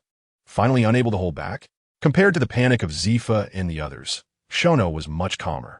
If he had not completed the 3 awakenings, facing so many terrifying auras, he would have definitely turned and run. But now he was Divine Awakening, Holy Night. This was the confidence that came from strength. Oof. Just as Shono was observing, a low and cold snort echoed across the battlefield. At that moment, Kazan, who was fighting with Akainu, and the Navy personnel who were about to leave the battlefield, were instantly struck by lightning, bloodline ability, or devil fruit. Sensing the inexplicable fluctuations in the air, Shono frowned. Immediately, a golden hammer appeared in his hand. In the next moment, he swung the hammer, creating a resonating buzz. Crack! With a crisp sound, the space in front of Shono shattered like a mirror. At the same time that Shono dissipated this attack, Kazan fell into a life-and-death crisis. Kuzan. Dog bite, Red Lotus. Although Akainu did not know why Kazan was in a daze, he would not miss this once-in-a-lifetime opportunity and ruthlessly launched a lethal strike at his heart. In an instant, the overwhelming aura of death enveloped Kazan. Not good. In the moment he regained his senses, Kazan could only raise his right arm. Boom! With a loud bang, the magma exploded. In the deep red lava, fragments of flesh and pieces of armor could still be vaguely seen. Kazan, sensing his student was heavily injured, Zifa's teeth clenched in anger. In the next moment, Zifa disappeared from the celestial noble. On the battlefield, Akainu felt Kazan's still existing life aura and frowned. Not dead yet. Then, just as Akainu was about to deliver a finishing blow, his expression suddenly changed, and his body instantly transformed into rolling magma. Armament, super heavy punch. In an instant, Zifa's furious strike, filled with rage, heavily smashed down on the magma. Bang! With one punch, the lava scattered, and scarlet blood mist filled the air. After landing the blow, Zifa did not pursue but instead flashed towards Kazan's location. Kazan, you didn't. Zifa's words were cut off, as he was overwhelmed by the sight before him. In his view, Kazan's face and chest were severely burned, and what pained Zifa the most was Kazan's right arm was gone. The entire right arm, below the shoulder, had completely vanished. I'm sorry to disappoint you, Teacher Zifa. Seeing Zifa arrive, Kazan forced a smile. Zifa was momentarily at a loss for words. This kid was injured like this and still had the energy to joke with him. But in the next second, Kazan's words made Zifa freeze. Teacher Zifa, don't worry. This injury is nothing in Shono's eyes, right? If that kid can heal his own severed arm, he can definitely heal Kazan's too. With this thought, Zifa wasted no time and directly grabbed Kazan, flying towards the celestial noble. At the same time, Shono, whose observation hockey was constantly locked onto the world government fleet, came to a surprising conclusion. These 21 terrifying auras, combined with the anime, manga, and various discussions he had seen in his previous life, if he wasn't mistaken, this was the world government's ultimate trump card, the oldest 20 kings and the ultimate boss of the world. Chapter 285. The true apostle has personally entered the fray? This is quite unexpected, but it just saves me a trip. In Shono's plan, after the conclusion of his final journey to the island, he would personally ascend Mariehua and break into Panga City. As for failure, don't joke around. Just now, it should be because his companions had finished exploring Raftel. The system automatically determined that he had become the crowned king of the seas. Therefore, his final storyline mission was also completed, and the reward for the mission was Fragment of the Great Will One. This item is the supreme treasure in the DNF universe, and the DNF universe is undoubtedly vast. In the mere pirate world, the top-level powers could only compare to the second awakening in DNF. Of course, the mastermind behind the scenes, does not count. In Shono's perception, Im's aura was comparable to his own after the third awakening. But now, the two sides, which could originally still compete, had widened the gap because Shono obtained the Fragment of the Great Will. With it, Shono was a true apostle. Whoosh, whoosh, whoosh. Just as Shono was deep in thought, figures began to descend one after another on the celestial noble. Instructor Zifa, give this to Kazan to drink. Without waiting for Zifa to speak, Shono tossed the diluted water of life he had taken from the system space to him. Then, Shono turned to look at Robin, Nami, and the others, looking at the large and small bags in their hands and the shock that had yet to fade from their faces. He smiled and said, knowing the taste of the answer isn't pleasant, is it? Hearing Shono's words, Robin was first taken aback, then exclaimed, Captain, did you already know the answer? Upon hearing this, Shono shook his head. I don't know. I don't want to know. Sometimes, knowing too much can also be a burden, can't it? What he said is right, Captain. Not only Robin, but even the others who entered the final island nodded in agreement. Everything inside the island was both shocking and astonishing. If they could do it all over again, they might not have stepped onto the final island. On the battlefield, after a brief recovery, Sakazuki wiped the blood from the corner of his mouth and launched another attack. Meteor volcano. In an instant, countless giant molten fists shot up into the sky. After flying for a moment, the densely packed molten fists, like a meteor shower, rapidly descended towards the sky noble and the final island. Truly relentless. Saying this, Shono waved his hand, instantly enveloping the sky noble in a golden holy light. As for the final island, Shono paid no attention to it. After all, it was going to be destroyed anyway. It didn't matter who struck. Boom, boom, boom. The massive molten fists continued to fall, ruthlessly pounding against the golden barrier outside the ship and the final island. As time passed, the final island finally could not withstand the onslaught and slowly sank into the sea. Meanwhile, the golden barrier remained completely unscathed. What a hassle, Shono murmured, looking at Kuzan, who had already fully recovered. Can you still fight? Hearing this, Kazan stretched out his right arm, clenched his fist, and smiled. Ah la la la, with Shono here. Of course I can fight. Very good. Receiving the answer, golden light flickered in Shono's eyes as he directly granted Kazan a buff. Guardian, heavenly sound, honor, and immediately, Kuzan aura surgi dramatiquement. Go, Kazan. Don't keep your old rival waiting. Ah la la la. This might be a bit unfair to Sakazuki, but I like it. With that, Kazan flipped off the Sky Noble.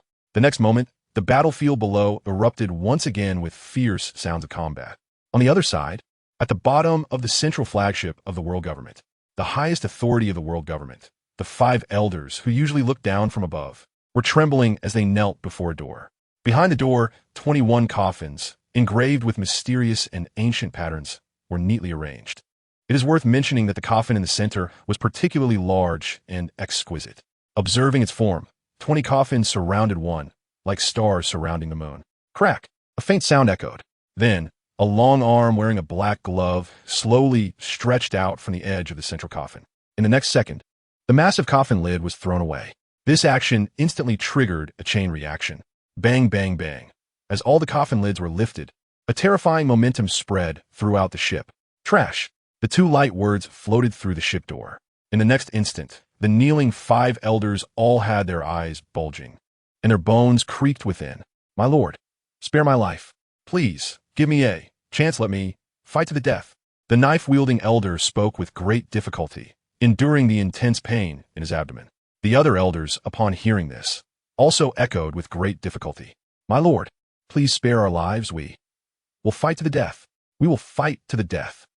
As the pleas for mercy fell, behind the door, a figure slowly floated out from the central coffin and landed on the throne that had long been prepared. Dressed in a black robe, wearing a towering crown, and with blood-red round eyes, it was none other than the true ruler of the world government. As him took his seat, the other 20 coffins owners also flew out. These 20 individuals were diverse in appearance. Some were youthful boys, beautiful girls, sturdy middle-aged men, lovely women, while many were elderly individuals with white hair. The only commonality among them was, they all wore matching white suits. King!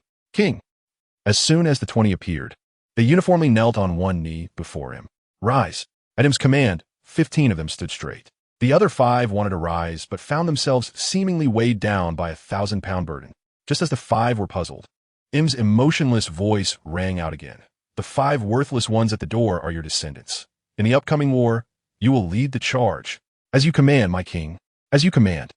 The kneeling 5 did not dare to show any dissatisfaction and quickly replied. Immediately, the 5 clearly sensed the pressure on them, had disappeared. After giving the orders, Im suddenly waved his sleeve, and a dazzling green light emerged. In the next second, The green light rapidly flew towards the kneeling 5 elders outside the door. The moment the green light entered their bodies, the 5 elders felt their deteriorating bodies rapidly recovering. "Thank you, my lord, for not killing us." Having escaped death, the 5 elders hurriedly knelt again. Sizzle. Just then, the door opened, and 5 figures streamed out. As they looked at the shadows before them, the 5 elders raised their heads, only to receive a solid slap to the face. Just as the 5 elders were stunned, a voice filled with killing intent awakened them. "Do you want to die? Hurry up and lead the way." Chapter 286. The Fall of Akainu. They are coming. A smile whispered. Upon hearing this, everyone turned to see 10 imposing figures rapidly approaching the Sky Noble, stepping on the shattered ice. Among these 10, 5 had particularly powerful auras, enough to rival Zifa and the others. "White Star, Instructor Zifa, can you handle these 10? After Shono's words fell, Zifa and White Star exchanged glances. 10? Hand them over to the 2 of us? No problem? Kid, you're not joking, are you? The weaker 5, I could take 3 without issue, but for the stronger 5, I can only suppress 1 and hold 2 at bay." Although Zifa was confident in his strength, he had not yet reached the point of arrogance. Immediately, White Star hurriedly added, "I can't do it, Captain." Hearing their words, Shono said nothing and directly raised his right arm, surrounded by holy light. Guardian emblem, heavenly sound, holy light guardian, honor blessing. After simply adding these 4 buffs, Shono then said, "Now, is there still a problem?" "No problem, no problem." Feeling their surging and overwhelming power, Zifa and White Star replied in unison. Ever since Shono completed 3 awakenings, combined with the recently obtained fragment of Great Will, the amount of buffs had long since become incomparable.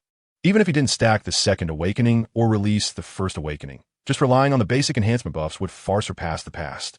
This is also why Kazan, after receiving buffs from Shono, would say he was bullying Sakazuki. Since there is no problem, let us take action. With Shono's command, Zifa and White Star vanished from the Sky Noble in a whoosh. The next second, Kid's figure flashed and appeared beside Shono. His eyes sparkled with excitement as he asked, "Captain, when will you send me to battle? I want to fight 5 of them." With the Xiao Nuothe buff enhancement in place, Kid was no longer afraid. 5? You might want to reconsider, Xiao Nuothe replied, his lips twitching, thinking to himself that this kid was really courageous. Hearing Xiao Nuothe's tone, Kid immediately became unhappy. "Captain, do you look down on me?" Upon hearing this, Xiao Nuothe honestly nodded. "I'm afraid you won't come back in one piece. I wouldn't be able to save you." Kid instantly fell silent. "All right, you just have itchy hands. There will be plenty of opportunities later, so wait a bit." Saying this, Xiao Nuothe ignored Kid and turned his gaze to the ship below. Meanwhile, the 5 ancient kings looked at the 2 people blocking their path with astonishment. A muscular man over 50 years old was understandable, but what about the beautiful petite girl with a fishtail for a lower body? Just as the 5 ancient kings were puzzled, a furious shout snapped them back to reality. "Damn traitorous navy, damn fishman apostle." Seeing the adults, "You still won't hurry up and present your necks for slaughter." The square-faced Elder Star's tone was filled with murderous intent and anger. If it weren't for these rebels in front of him, he wouldn't have been ruthlessly trampled by Lord M, nor would he have faced the wrath of the kings. Yet, the square-faced Elder Star didn't realize that without these rebels in his eyes, he wouldn't have been able to sit on the Elder Star throne. "So you're the apostles?" Quite surprising. As he spoke, the long-bearded Elder Star stepped forward, intrigued as he looked at White Star, his eyes gradually shining with intensity. "Fishman girl, if you kneel and surrender to me, becoming my slave, I will let the fishman race go." "What do you say? What a delusion. Let my fist wake you up."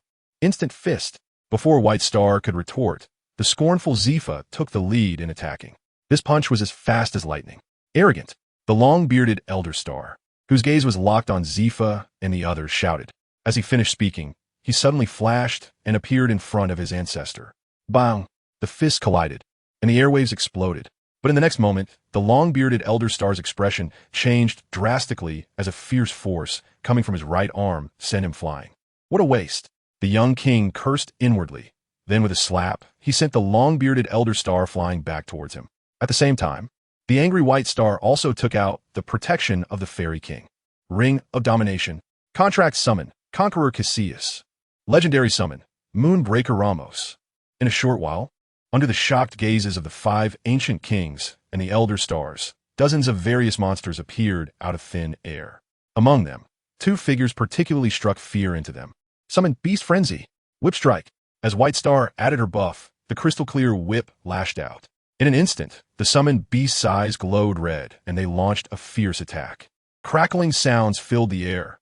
Ice, lightning, meteorites, thunder, slashes, earth spikes, laser beams.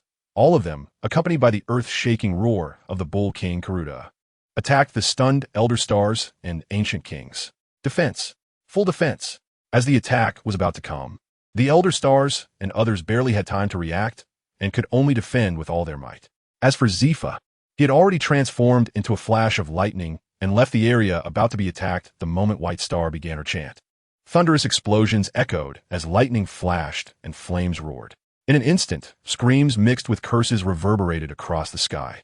On the other side, at the battlefield between Kuzan and Sakazuki, the huge commotion caused by White Star naturally caught their attention. Alalala. It seems your reinforcements won't be coming anytime soon, Sakazuki, Kuzan said calmly as he looked at his old rival. At this moment, Sakazuki's aura was weak, his face covered in blood, and his Navy Admiral's uniform was in tatters. Not long ago, their strengths were almost equal.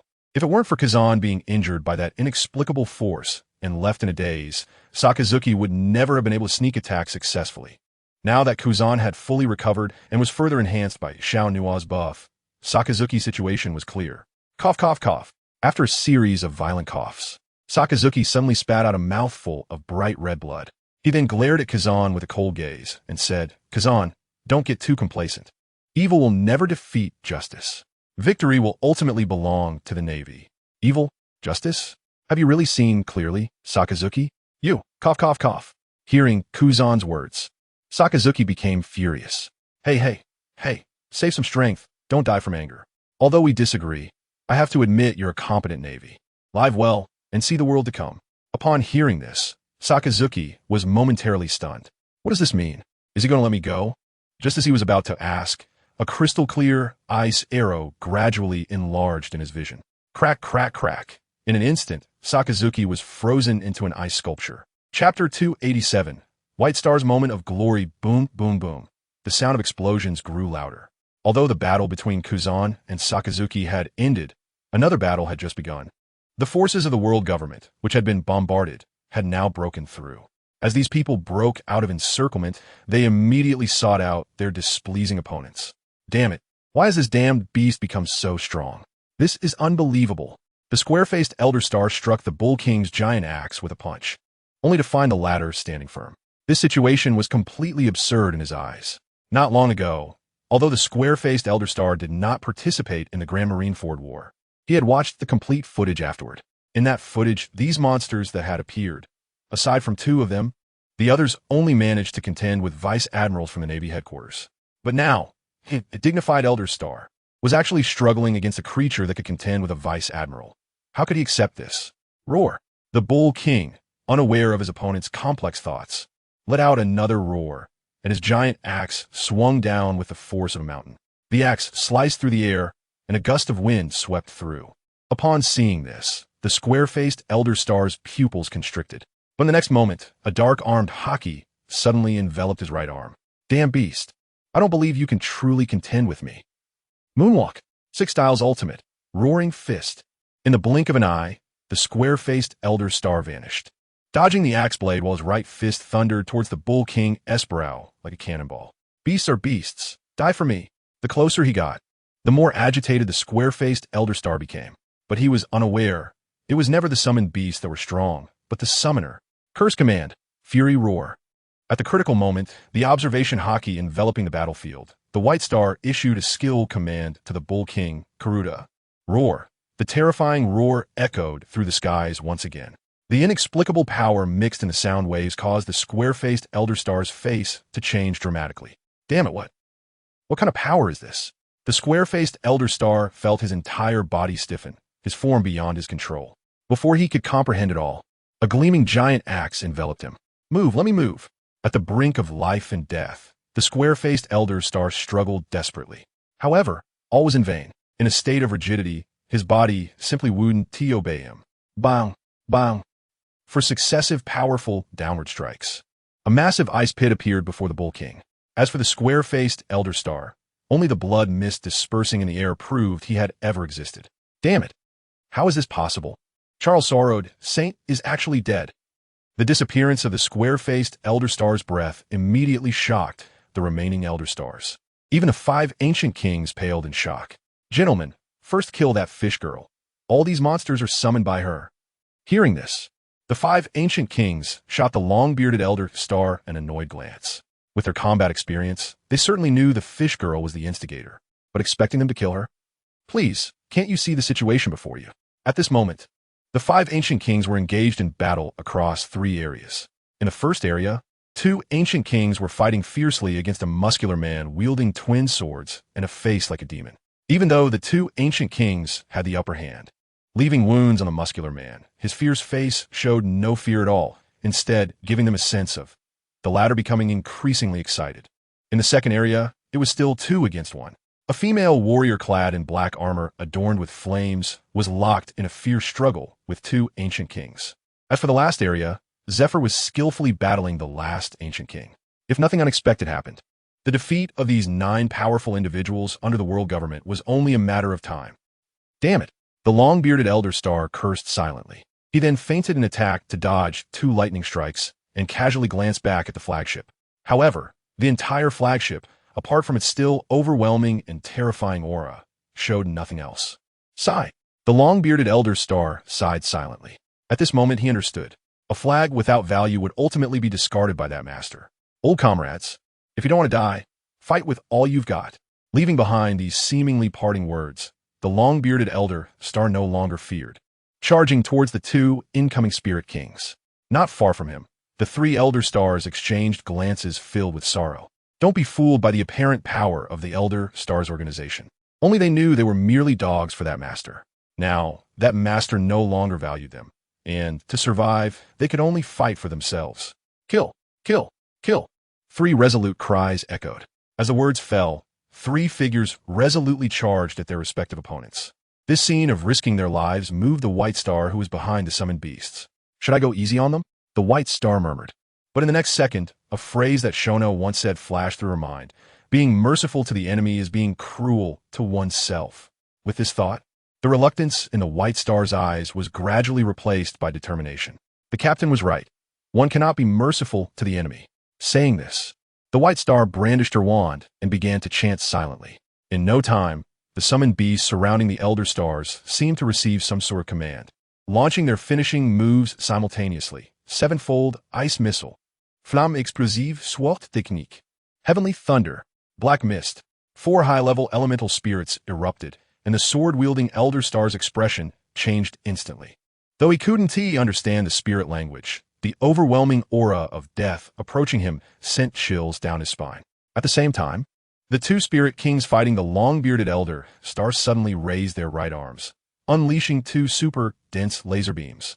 The Lewis fighting the mustached Elder Star waved his wand in succession, casting Frost Spike, Ice Pillar, Meteor Strike, and others like rain. The last Elder Star met a tragic fate. His massive, beastly form was first entangled by the poisonous vine roots from Demon Realm Flower, Oso, then burned by the flame dragon breath from Fire Dragon, Freet, and finally slashed by the sword chi from Death Knight, Sandel. In just a short moment, the Elder Stars were already on the brink of destruction. Chapter 288 The Secret Revealed. Withdraw. Fall back. Seeing the Elder Stars in a life and death crisis, the 5 ancient kings did not rush to rescue them, but chose to retreat decisively. In their hearts, the future was just a fleeting thought. Only living was the true way of kings. However, while the idea was beautiful, reality was brutally harsh. The 5 ancient kings treated the Elder Stars as pieces they could discard at any time, and they too were merely pieces for someone else. Oomph. A cold snort containing inexplicable power echoed again.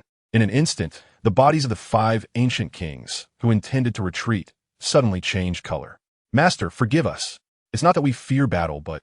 An ancient king was about to desperately explain, but before he finished, the space around him began to fluctuate violently. Moments later, the space returned to calm. But this ancient king was no longer silent. Bang! As the body fell to the ground, the remaining ancient kings turned pale. They never expected that the master would act so decisively. Over the past few centuries, even if they made mistakes during their awakening, it was only minor punishments. Why was the punishment so harsh this time? They couldn't understand, and him did not give them a chance to ask. Cowat, D. The genderless voice that could not be distinguished caused the four of them to shudder. They then exchanged glances, pairing up to charge at Casillas and Ramos. As for Zephyr, he had already transformed into a bolt of lightning, appearing beside the white star at the first sound of this mysterious voice. Kazan's past experience is still vivid in his mind. Baixing, are you okay? Zifa asked, turning his head to look at Baixing after shattering the inexplicable force in the air with a punch powered by armament hockey. Hearing this, Baixing, with a pale face, shook her head. I'm fine, thank you, Instructor Zifa. After speaking, she patted her chest, still feeling a lingering fear. If it weren't for Zifa's timely arrival, facing that sudden mysterious force, she would have been seriously injured or worse. After all, she is not a master of physical combat. It's good that you're fine. Take your time to recover. Leave the rest to me. Then I'll trouble you, Instructor Zifa. All right, quickly catch your breath. The terrifying enemy is still behind us. Zifa waved his hand casually and turned his gaze to the distance. In his sight, for exhausted Gorosei appeared. The summoned beast that had been attacking the four Gorosei had vanished due to that earlier inexplicable sound wave. Just a single sound was enough to annihilate all summoned beasts except for Baixing's first and second awakenings, which shows how terrifying the person who made the sound is. To avoid complications, Zifa secretly decided that he must eliminate the enemy's living forces with a thunderous method. Old pals, can you still fight? The sword-wielding Gorosei forced his severely injured body to hold up with initial Demon Slayer. If it weren't for his status as a great swordsman who also practiced physical techniques, the wave of elemental attacks from those four monsters would have instantly killed him. Cough, cough, cough. Of course, we can still fight. The long-bearded Gorosei's face was pale, but his tone was quite firm.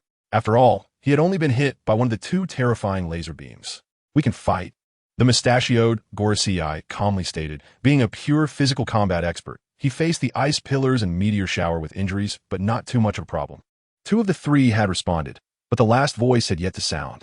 When the sword-wielding Gorosei looked at the last Gorosei, a sense of sorrow suddenly arose in his eyes. The latter was lying flat on the ground, his originally resolute face now completely blackened. It was evident that he was poisoned, and not just any poison. Otherwise, with the identity of a fruit ability user, he would definitely be more vigorous than them. Sigh. After a sigh, the sword-wielding Gorosei felt relieved. People will die. Even the ancient kings who stand high above are no exception, let alone them.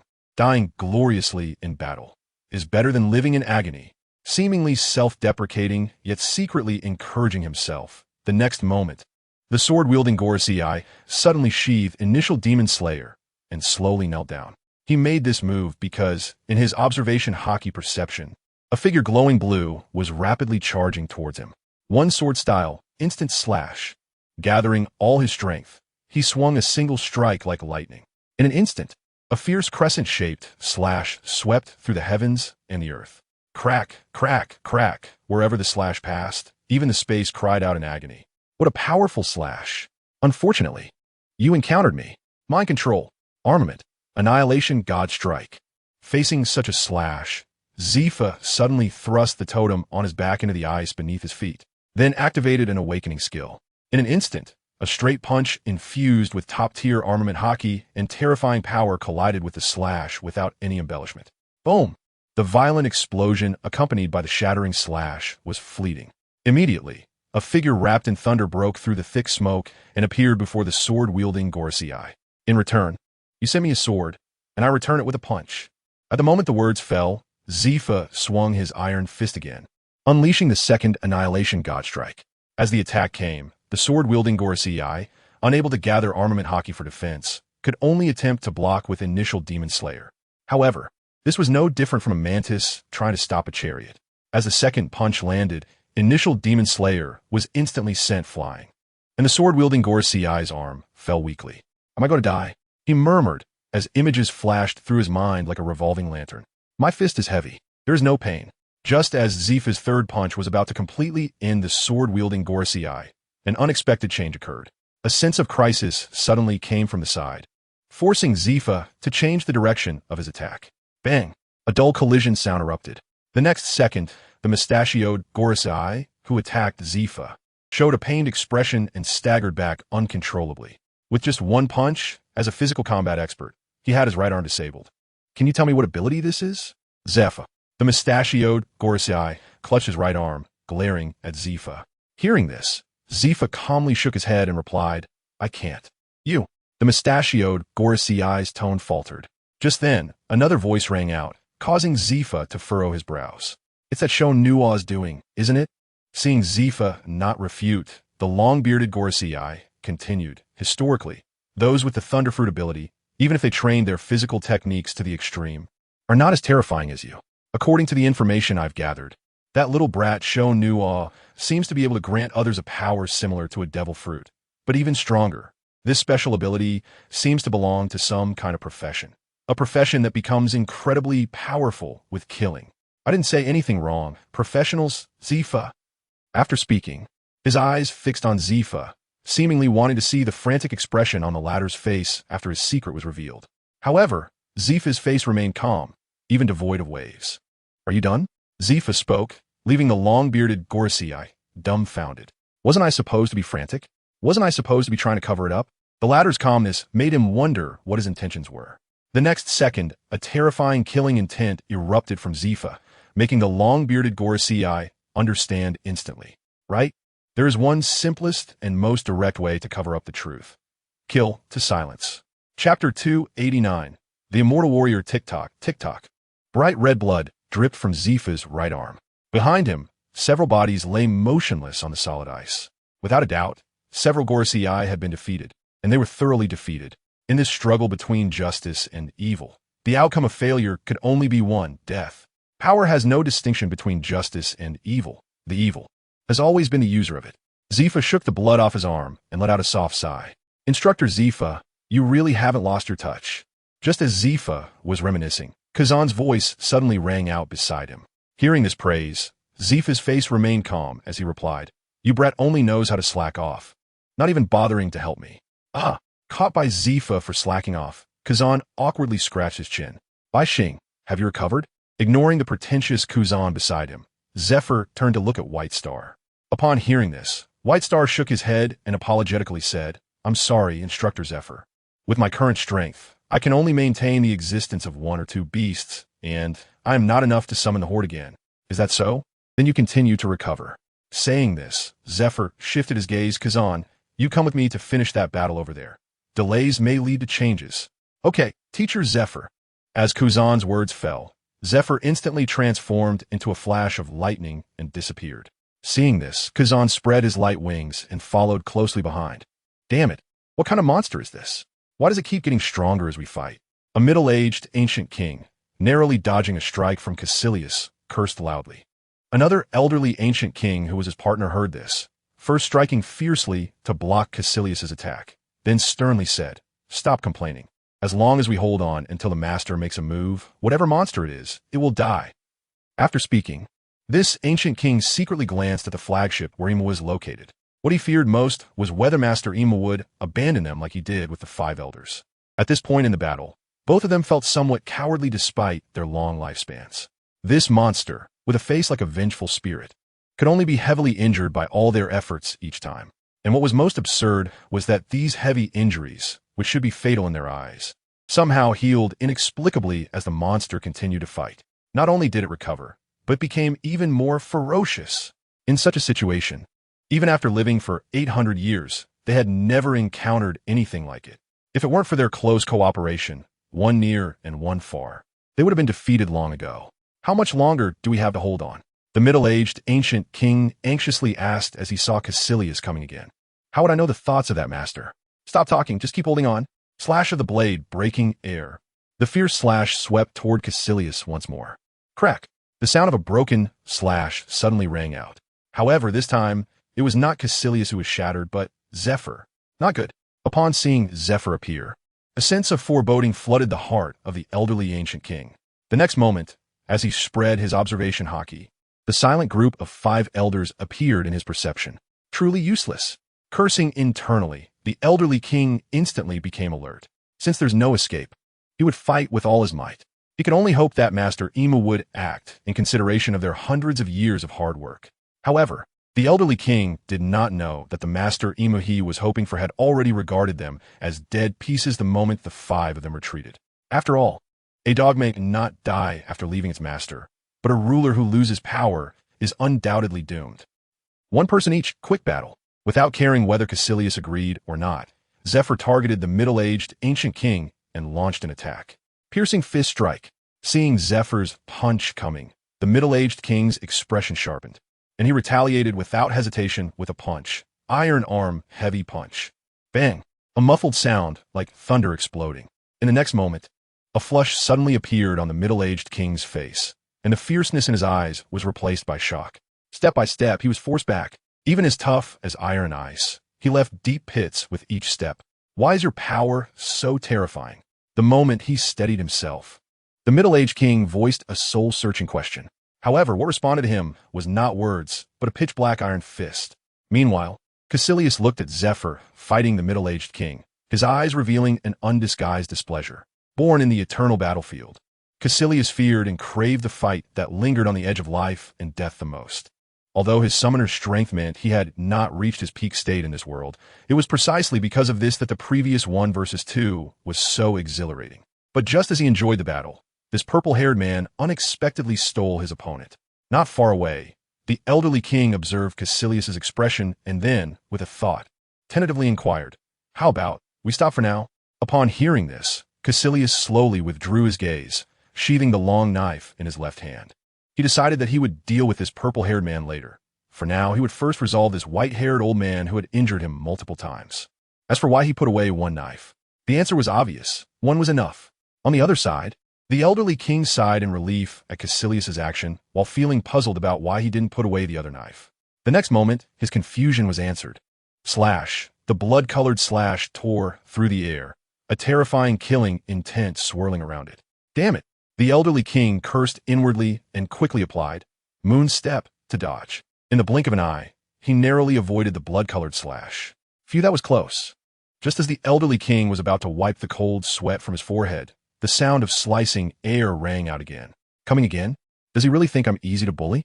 Saying this, the elderly king swung his long knife and shouted, "One blade, slash moon wheel."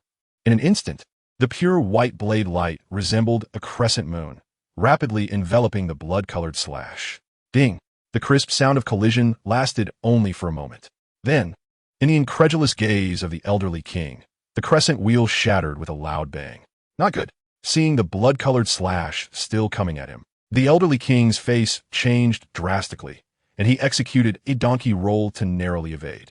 Just as the elderly king was about to rise, a voice that seemed to whisper from the Grim Reaper suddenly passed by his ear. Killing sword, 1,000 demon kill. The blood-colored sword light flashed by, but this momentary brilliance became eternal in the eyes of this ancient king. So fast. Chapter 290, Demon World. Boring. Glancing over the severed corpse of the white-haired old man, Caecilius ripped the wine flask from his waist. Glug glug, although he was drinking. Caecilius's gaze remained fixed on Zephyr and the other strong man who had attacked him earlier. He was contemplating whether to strike now and take them down. Just as Caecilius was pondering, a petite figure clad in golden armor suddenly appeared behind him. "Lord Caecilius, you're truly amazing." Hearing the praise from White Star, Caecilius's expression remained calm, yet he was deep in thought. A reverse teleport? An interesting summoner. Seeing Caecilius silent, White Star's expression suddenly changed, and she hurriedly asked, "Lord Caecilius, are you injured? Is it serious? Will it affect the upcoming battle? Should I send you back? The great battle?" Upon hearing that there was still fighting, Caecilius's eyes brightened, and he quickly explained, "Summoner, you don't need to worry. I'm fine."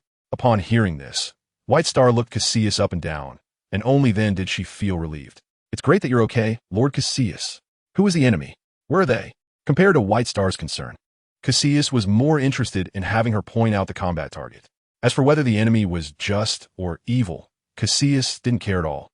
He only cared about fighting and becoming stronger. There.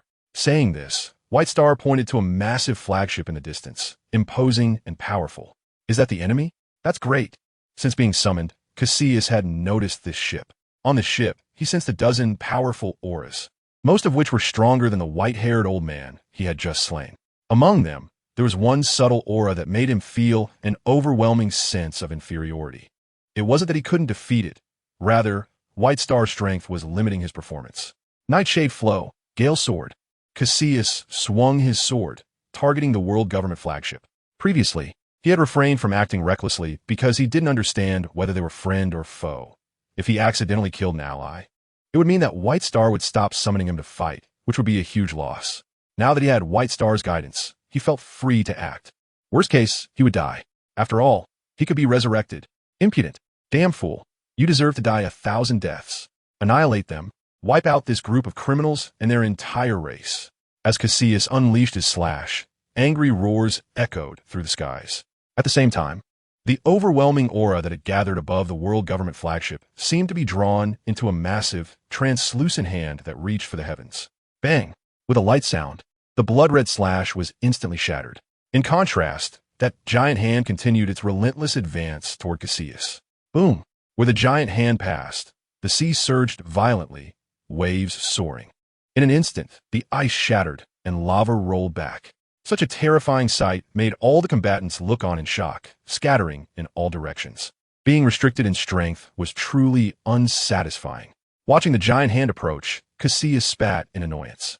He had merely tested the waters with a slash. Was it necessary to respond with such a powerful attack? If his true body were present, he would have easily countered that giant hand with a single strike. But unfortunately, he was still just a clone. Summoner, you need to leave here quickly. Cassius glanced back at White Star, speaking earnestly. White Star was taken aback for a moment, then said seriously, Lord Cassius, this attack is not something you can withstand right now. You should avoid it. Running away is not the style of a warrior. Moreover, I am Conqueror Cassius. Even if I die, I will splash the enemy with blood. Saying this, Cassius seemed to sense something and turned away without looking back. Summoner, don't even think about breaking my summoning contract. That would be an insult to me. As soon as he finished speaking, White Star's actions came to a halt. Summoner, you must hurry and leave. As the attack was about to arrive, Cassius's aura became increasingly violent, and the veins on his right arm bulged as he held his blade. I'm not leaving, and you can't make me. White Star's declaration caused Cassius's aura to suddenly stagnate. He never expected that this seemingly weak girl would be so strong-willed. After all, he could be resurrected if he died, but for White Star, death will be final. Realizing this, Cassius frowned and turned to look at White Star. With his experiences, he found it hard to see through this little girl before him. You. Cassius had just begun to speak when a golden light suddenly descended beside White Star. Captain, why are you here? White Star exclaimed upon seeing the newcomer. If I hadn't come, you would have been dead without a complete corpse. At that point, I wouldn't even be able to resurrect you. Saying this, Shona reached out and tapped White Star on the head. I'm sorry, Captain. White Star covered her head, but her gaze remained firmly on Cassius. For her to abandon her summoned beast, she simply couldn't do it. You didn't do anything wrong. There's no need to apologize to me. As Shono's gaze swept past Cassius, it finally settled on that translucent giant hand. A combination of Conqueror's Haki and an offensive attack? How interesting. I wonder if it can withstand my current Conqueror's Haki? As soon as he finished speaking, a rich golden holy light erupted from Shono's body. In an instant, the entire world was filled with dazzling golden light. What is this? Conqueror's Haki? Are you kidding? A fully materialized Conqueror's Haki? This is impossible. Absolutely impossible. Exclamations rang out from the world government flagship.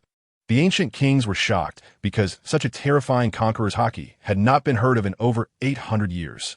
Even Lord M, the true ruler of the world, had never reached this level of Conqueror's Haki. Before long, the golden light faded. When everyone opened their eyes again, the imposing translucent giant hand had disappeared without a trace, leaving only a scene of devastation. We're saved.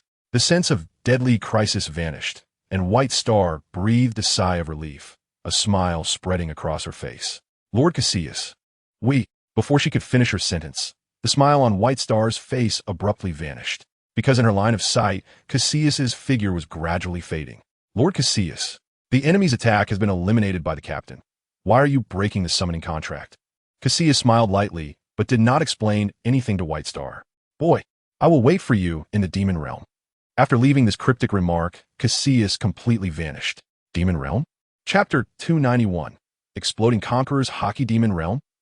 Cassius's departure instantly sparked a strong interest in White Star for this unfamiliar term. But at that moment, Shono didn't want to elaborate, only vaguely saying, "You'll learn about the demon realm in the future. For now, focus on recovering and strive to be at your peak for the upcoming battle." I understand, Captain. Although she didn't get the answer she wanted, White Star obediently followed Shono's advice. Then, she took out a pink potion from her expansive body and drank it. Seeing this, Shono nodded inwardly. Although Cassius's sudden departure left White Star without a significant ally, she still had Ramos and other powerful summoned beasts. It wouldn't be an exaggeration to say that even without one, White Star remained one of the strongest members of the Apostle Corps. At the same time, just as Shono was pondering, a calm yet murderous voice thundered in everyone's ears. Kill! Before the words could finish, 15 powerful figures surged skyward from the central flagship of the world government. Pot. Light dust annihilation. Explosion. Fanged demon claw. Dragon breath. Mercury impact. In an instant, 15 formidable attacks imbued with terrifying energy fluctuations all descended towards Xiao without exception. This terrifying mixed attack immediately caused the expressions of the three closest to Xiao, White Star, Zifa, and Kazan, to change drastically. However, in stark contrast to the trio's fear, Xiao wore a calm expression, showing no signs of panic. Holy light shield. As the words fell, a massive golden crystal light wall spanned the void. Boom! Loud explosions erupted one after another, and a terrifying wave of energy swept across the heavens and the earth. Soon after, the seawater rolled back, and the waves surged skyward. Amidst the roaring flames, only a streak of gold remained, as immovable as a solid rock. How is this possible? How strong is this brat? This is a combined attack from all 15 of us. Damn it, what is the world government doing? How could they allow the enemy to grow this strong? The scene before them instantly shocked the ancient kings. Their combined attack, just now, was enough to instantly destroy a super large island. Yet now, it couldn't even shake a light wall. At this moment, a few of the ancient kings couldn't help but wonder if they were in reality or in a dream. But in the next second, a fierce roar instantly made these ancient kings recognize reality. Damn old fools, how dare you gang up on the captain? Come and die. Magnetic satellite ray. As the words fell, a deep purple laser beam, nearly 100 meters in diameter, crashed down from several thousand meters in the air above the ancient kings. Get out of the way, everyone! Shrouded in a strong sense of danger, the dozen ancient kings scattered like birds and beasts. The next moment, a loud bang echoed. The light beam struck the sea, and the vast sea level suddenly dropped at a visible speed. Before long, the still boiling seawater began to bubble up once again. One after another, they rushed to join the chaos. This battlefield cannot be allowed, sweeping away the energy remnants in front of him. Xiao suddenly turned his head towards a certain direction and shouted, Kazan! Hearing Xiao's call, Kazan nodded in understanding. Immediately, he was enveloped in an aura of coldness and dove straight into the sea. Moments later, a cracking sound echoed continuously. Looking around, the vast sea surface transformed once again into a boundless ice field. Everyone, I leave these unknown strong opponents to you. After saying that, Xiao extended his light wings and flew directly towards the central flagship of the world government. His ultimate opponent was right there. As for the dozen unknown strong opponents surrounding him, Xiao had no intention of making a move. In his eyes, these people were the final trial for his companions and also the awakening resources. Presumptuous. Damn brat, you've offended the adults. You deserve to die 1,000 deaths. Watching Xiao move forward as if he were in a world of his own, the ancient kings instantly became furious. But just as they were about to attack Xiao, the other apostles suddenly appeared beside him. Kill! Although they were outnumbered, the apostles, empowered by Xiao's buffs, showed no fear and launched their attack. Arrogant! Do you think 11 of you can stop us? That's just a daydream. Enough talk. Kill these rebels and turn them to dust. Kill!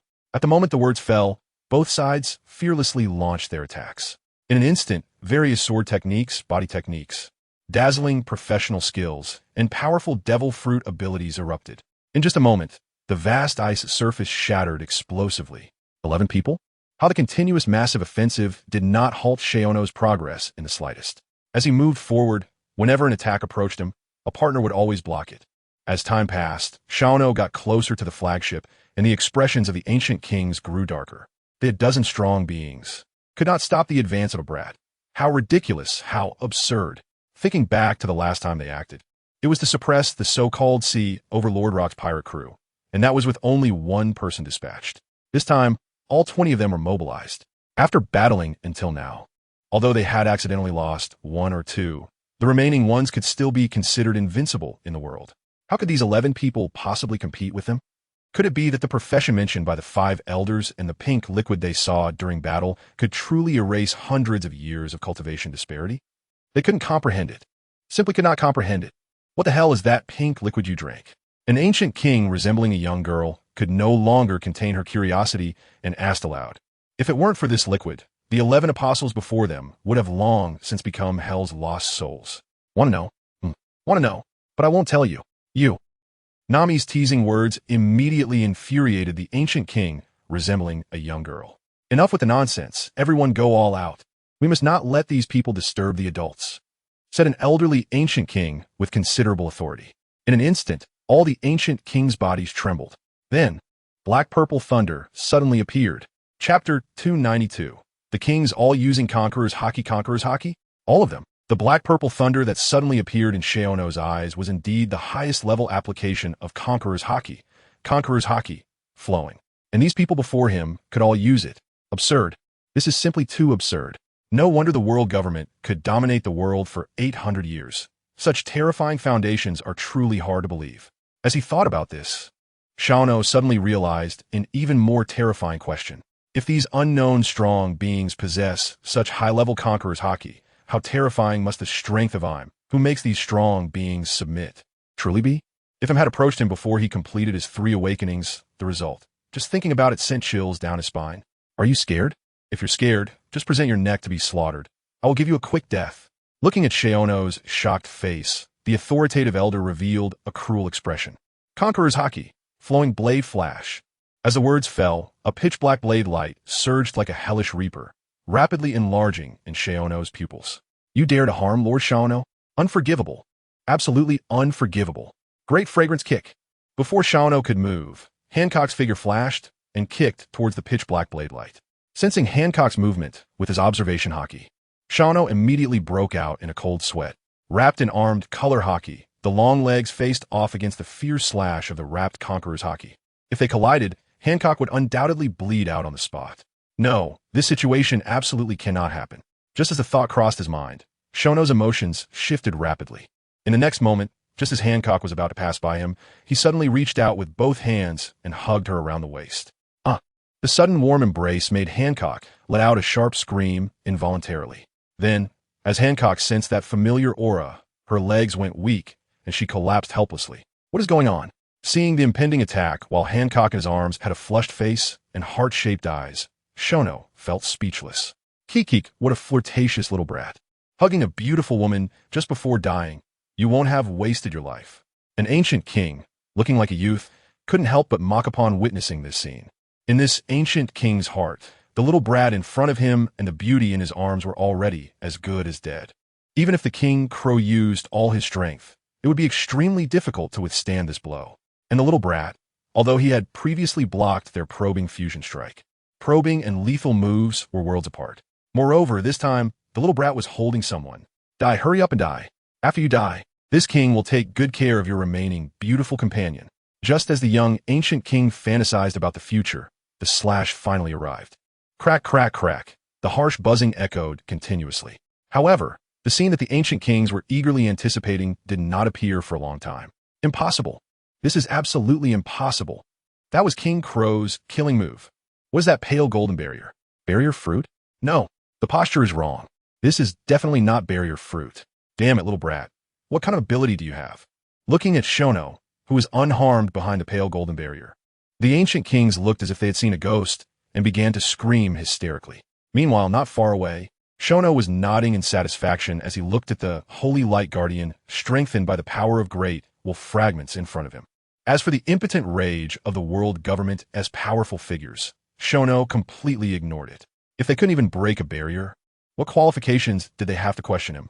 Hancock, wake up! Hurry and wake up! Xiao called out to the unconscious Hancock in his arms. Before long, Hancock groggily came to her senses, and her first words left Xiao stunned. Lord Xiao, I am willing. You are willing? Willing for what, Hancock? Xiao was a bit confused, completely unable to keep up with Hancock's train of thought. Of course, I am willing to marry. However, Hancock's words were cut off by Xiao. They are coming. Hurry up and get up, Hancock. Hearing this, Hancock followed Xiao's line of sight and saw that the powerful figures of the world government were charging at them with great momentum. Damn it, you all should die. Hancock gritted her teeth, as if this group of people had a deep-seated grudge against her. In the next moment, Hancock stepped on a lotus flower and charged forward crazily. What is going on? Seeing Hancock's rapid advance, Shono felt a bit bewildered. But soon, he suddenly realized a serious problem and quickly shouted, "Hancock, be careful." As powerful figures under the world government, they had been holding their own against the numbers advantage and their comrades without using their haki yet.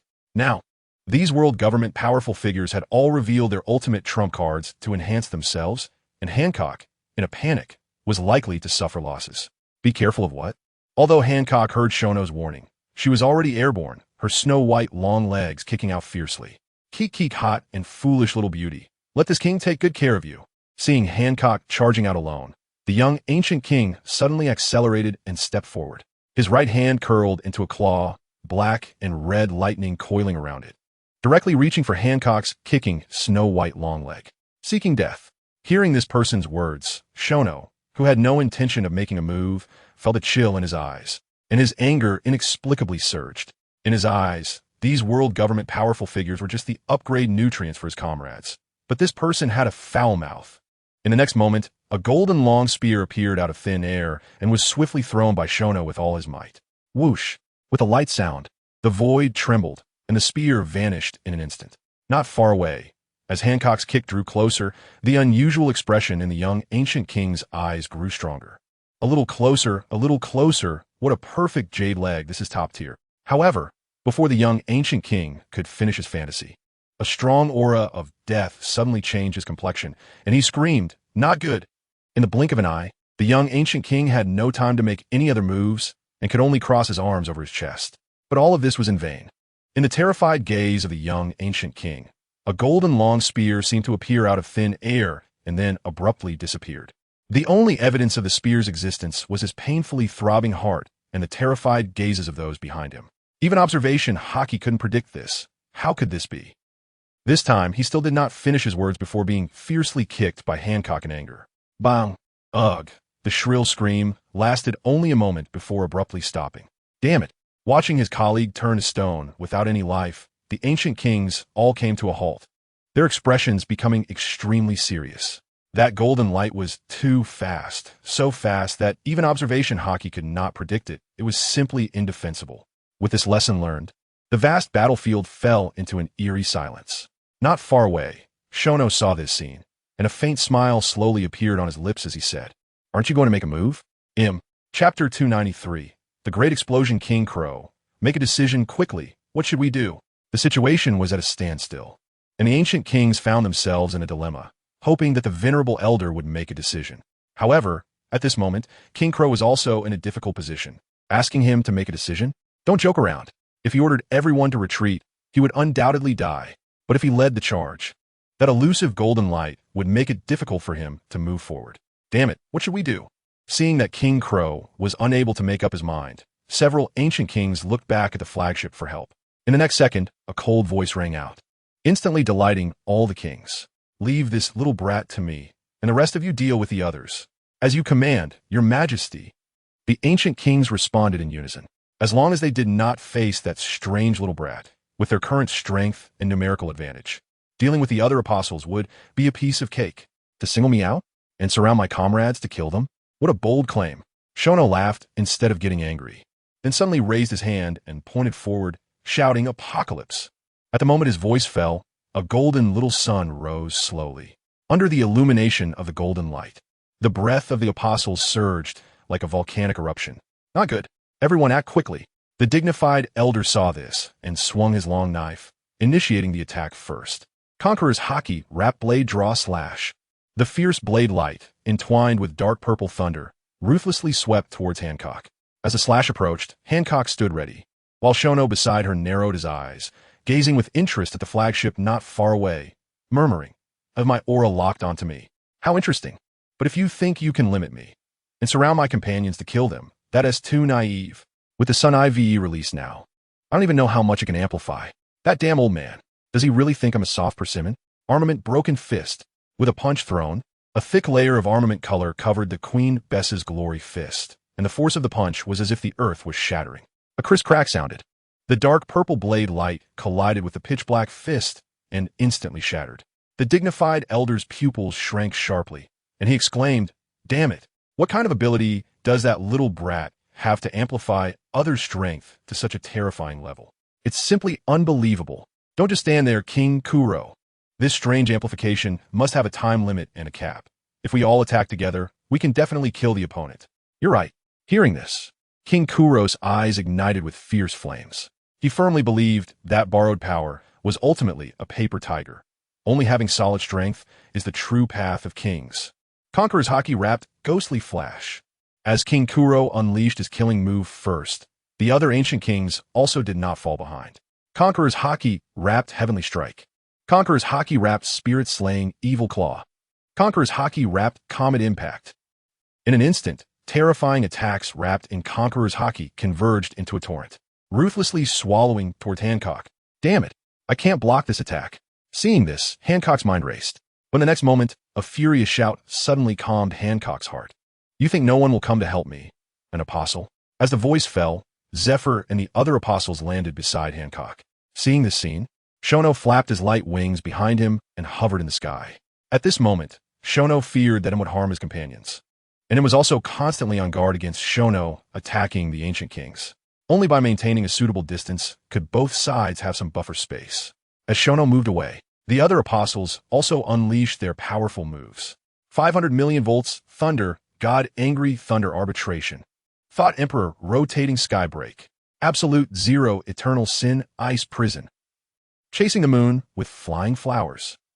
In no time, the attacks from both sides collided fiercely.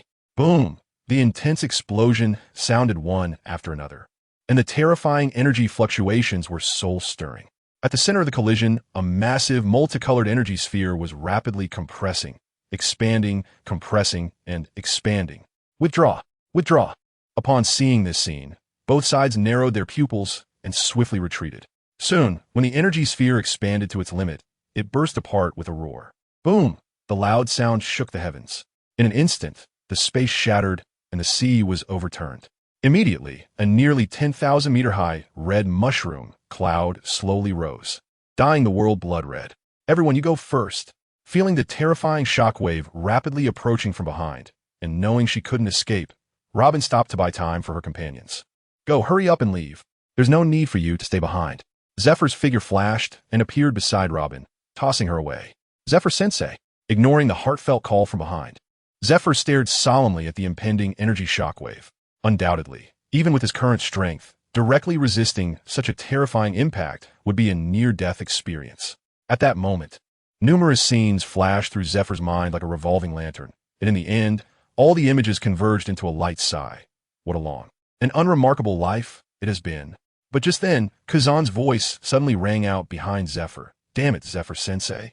You actually want to show off alone? I want to agree to that. Kazan, you. Before Zephyr could finish speaking, more voices began to ring out, wanting to steal the spotlight alone. You really are too much, Zephyr-sensei. Abandoning your companions. I can't do that. Hoshi can't do that either. I can't do that. You all are really outrageous. Looking at the familiar faces around him, Zephyr's eyes turned red instantly. At the same time, in the sky above, Shono looked at the seemingly frozen space around him. His expression twisted. He had messed up. He underestimated him's power and the consequences of the collision of both sides' ultimate moves. Damn it. After a dark curse, Shono chose the former option of compromise and saving his companions without hesitation. Pray Isis, as long as you save my companions, I promise to let you return to Taboris. Caw! Before Shono's words fell, Pray Isis, lurking in the sky, let out an excited cry. Whoosh! The sound of breaking air roared. In the blink of an eye, a massive shadow enveloped Zephyr and the others. Do not resist. The sharp voice exploded in Zephyr and the others' ears. Immediately, they saw Pray Isis flap his wings and in an instant appeared several kilometers away. Huh. Sensing his companions were safe, Shono let out a long sigh of relief. You dare to plot against me. This is how I send you on your way. A fierce light gleamed in Shono's eyes as he looked down at the massive battleship that stood firm amidst the apocalyptic storm. Hammer of divine punishment.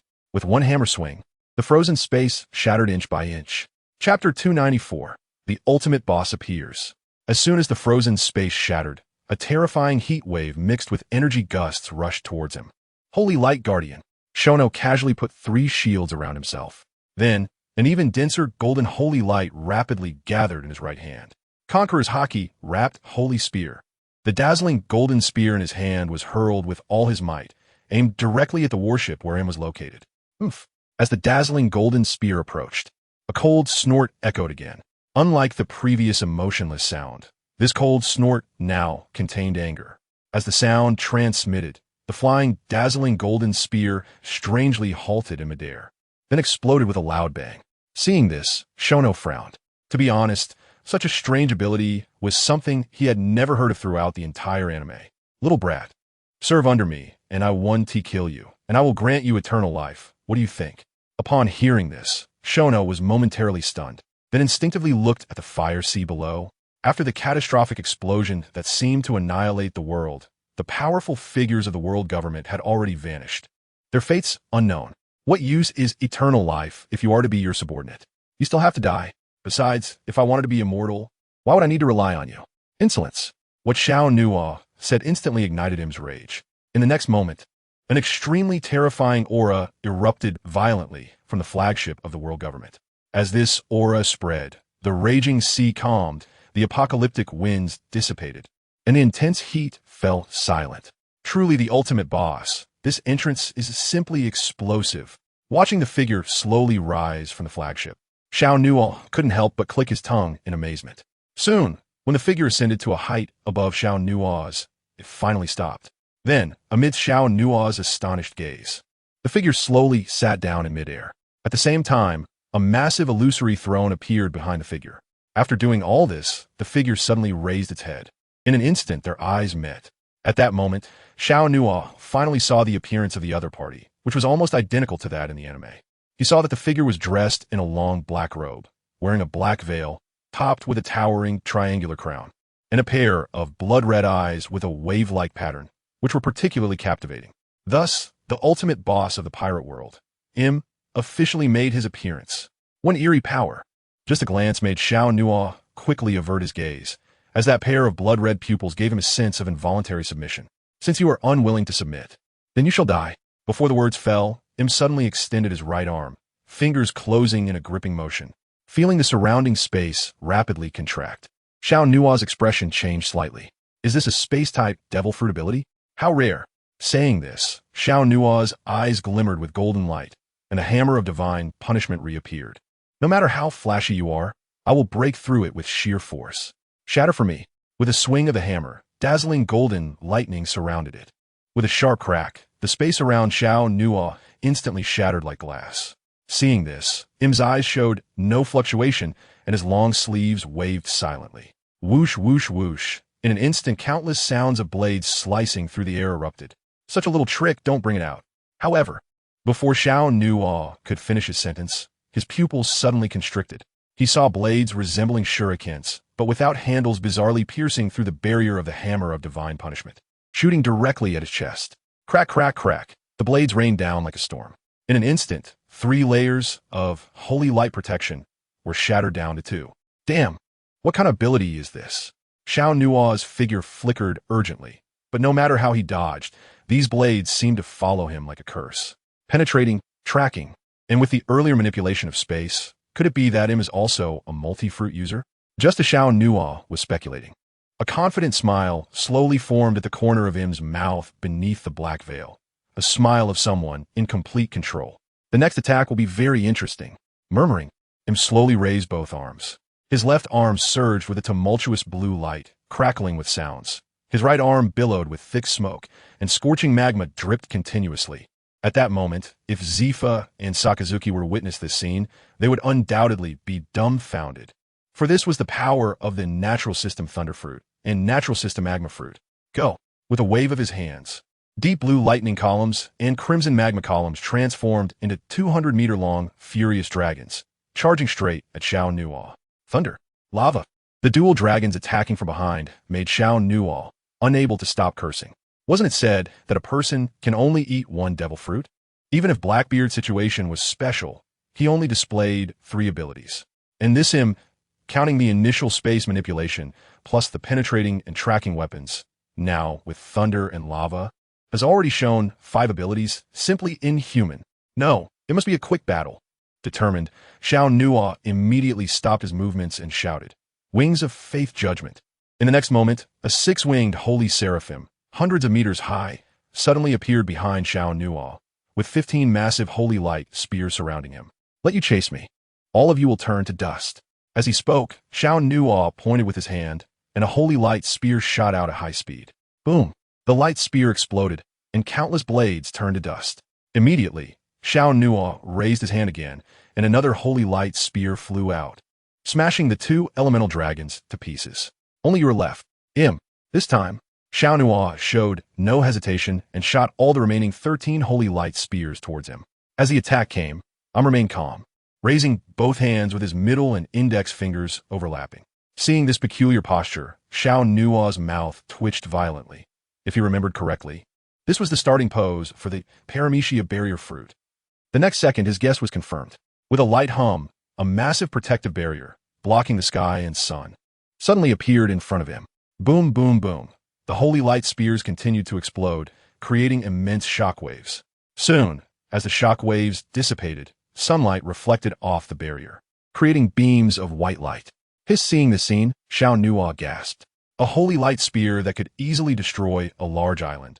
And yet, 13 consecutive attacks couldn't break a single barrier? Absurd. It's extremely absurd. Ut pezon, d. Just as Xiao Nuo was lost in thought, suddenly transformed into a beam of golden light, appearing in front of Xiao Nuo in the blink of an eye. The flash fruit. Xiao Nuo barely had time to spit out a name before being struck hard in the abdomen by a heavy punch. Wow! Spitting out a mouthful of blood, Xiao Nuo's body instantly fell from the sky like a cannonball. Watching Xiao Nuo's falling figure, did not pursue, but instead reached out to collect a drop of blood that fell in the air, staring at the bright red blood in his hand. Im's previously calm eyes now showed a hint of fluctuation. What mysterious power that has never been seen before. It all belongs to me. With that, he swallowed the blood. Chapter 295, The Fallen Black Veil. As soon as the crimson blood entered his mouth, Im's pupils suddenly constricted, his eyes filled with shock. How is this possible? This power, why can't it be replicated? Could it be, as those 5 ways said, this power transcends the devil fruits? Does such power truly exist in the world? I don't believe it. I don't believe it. Muttering to himself, Im's indifferent face beneath the veil gradually turned fierce. An unreplicable transcendent power means that Xiao Nuo could never be controlled, just like that man who transformed into the sun god 800 years ago. Faced with such uncertainty, no matter how many years have passed, Im's only response was, kill, wipe them all out. Unfortunately, one loyal dog to replace the 20 kings was missing. As he spoke, Im raised his hand to the sky, and strands of blue light danced wildly between his fingers. Nuothe. A super, giant spherical lightning with a diameter of over 100 meters suddenly formed. The giant lightning ball flew at high speed, aimed directly at Xiao Nuo in the sea. The 6th ability, Shono's body plummeted rapidly into the sea, and at this moment, the shock in his eyes could not be extinguished even by the seawater. That was a full 6 types of devil fruit abilities. Perhaps, even more than 6. As this thought arose, it quickly took root in Shono's mind. Just as Shono was pondering, the increasingly dazzling blue light surrounding him suddenly caught his attention. As expected of the ultimate boss, it even knew how to finish off. Looking through the water at the massive thunderball about to fall from above, Shono couldn't help but sigh inwardly. In the next moment, golden holy light burst forth from Shono's body, and he shot towards the surface of the sea like an arrow. As soon as he broke the surface, Shono raised his right hand above his head and shouted, Twin Shield. Boom! 2 crystal crosslight walls suddenly appeared, and the massive thunderball smashed down onto them, instantly causing a huge explosion. Before the explosion, smoke settled. Shono's light wings flared behind him, once again standing tall in the sky. What is your ability? Upon meeting him, Shono's eyes glimmered with a faint golden light as he directly asked the question he most wanted to know. What is your ability? Im questioned back without answering.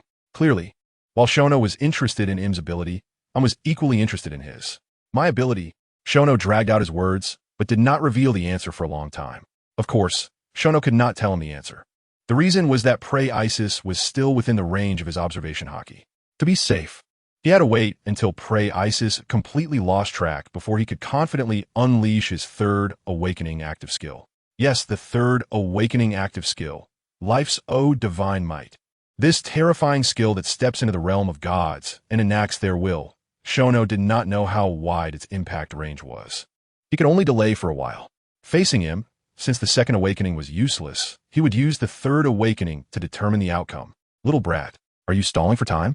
Seeing Shono silent for a long time with a distracted gaze, the centuries-old Im could certainly see through it. Hearing this, Shono grinned and said, "Is it that obvious?" Upon hearing this, Im's blood-red pupils were immediately filled with rage. Ever since he became the ruler of the world, everyone he encountered bowed their heads. But today, there was a little brat who didn't know how to die and repeatedly provoked him. How could he endure this? As for the so-called mysterious power, the further away it is, the better. Right now, he just wanted to kill. With an angry shout, beams of energy burst forth from Im's fingertips. In an instant, ice flames, hurricanes, thunder, lasers, darkness, and so on. 10 types of natural elements blocked out the sun, enveloping the sky. Damn it, I want to report, there's a hack here. The scene before him made Shono curse loudly. However, cursing aside, the facts were inescapable. Holy baptism, wings of faith.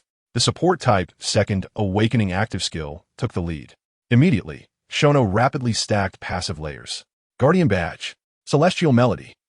When the passive layers reached 24, Shono unhesitatingly applied the final buff to himself, Honor Blessing.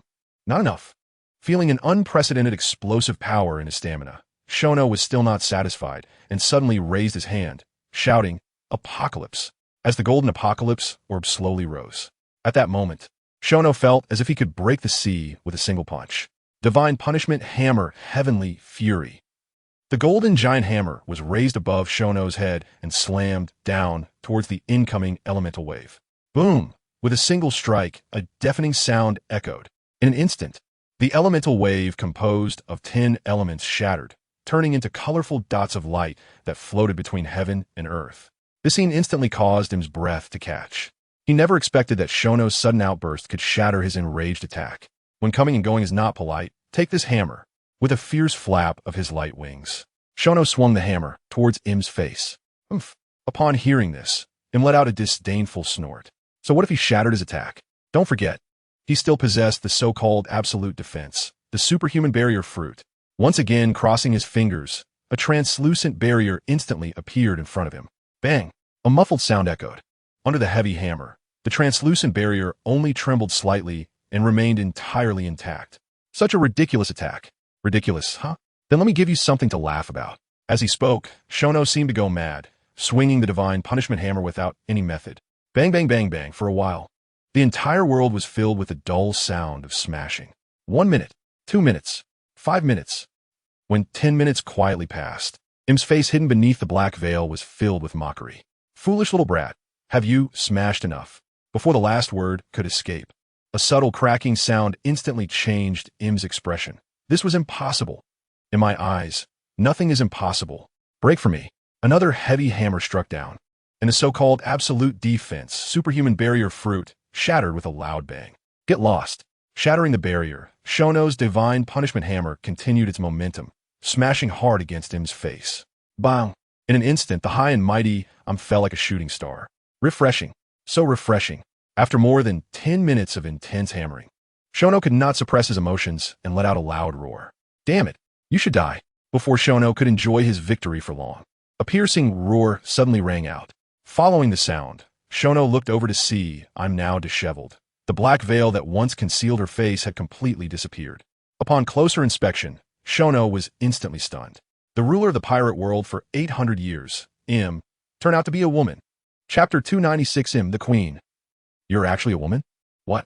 Do you like that person? Look down on women? Im's calm yet murderous tone, combined with her bloodied half-face, instantly made Shono shiver, and he explained, I don't look down on anyone, I'm just a bit surprised that the world ruler is actually female.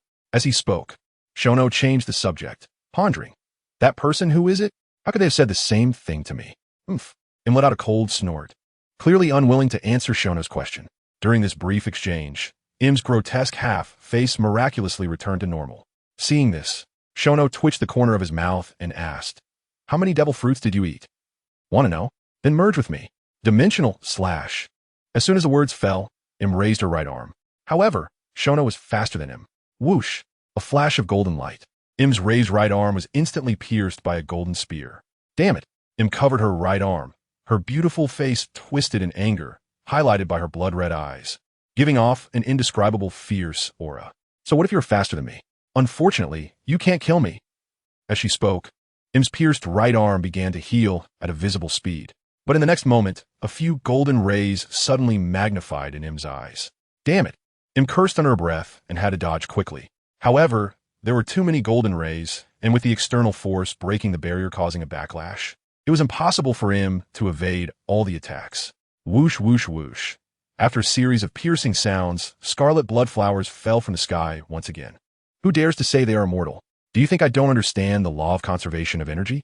The law of conservation of energy? Although didn't understand the meaning of the term, it was clear from Xiao's words that the latter was not intimidated by her and seemed very confident in killing her. At this moment, Im inexplicably felt that the topic of death, which was usually far away, was about to descend upon her. No, I can't fight anymore. My stamina is rapidly depleting. I must return to Panga's city, where I can stand invincible. In an instant, Im's thoughts turned sharply. Take another hammer from me. As Xiao swung the hammer towards her, a flash of light flickered in Im's eyes. Bang! The punishment hammer hit, and Im spat out a line of bright red blood, her body flying backward at high speed. This shouldn't be. With Im's speed, this hammer. No, she did it on purpose to let me hit her. As Xiao's observation haki sensed him moving further away, he suddenly realized. Immediately, Xiao's light wings flapped vigorously, speeding after him. Letting the tiger return to the mountain will lead to endless troubles. Such a simple principle, Xiao still understood. Holy Land Mariehua, Panga's city. On the pure, white, sacred steps, a few guard soldiers were chatting idly. Have you heard? The high and mighty Gurus are all mobilized, seemingly to completely eradicate the Apostle Gang. Not only the Gorosei, but even the Navy headquarters has come out in full force. The Apostle Gang is truly honored to have so many big shots taking action together. This time they're dead, for sure. Steyer, why aren't you speaking? What are you looking at? I'm watching a meteor. Meteor? What meteor is there in broad daylight?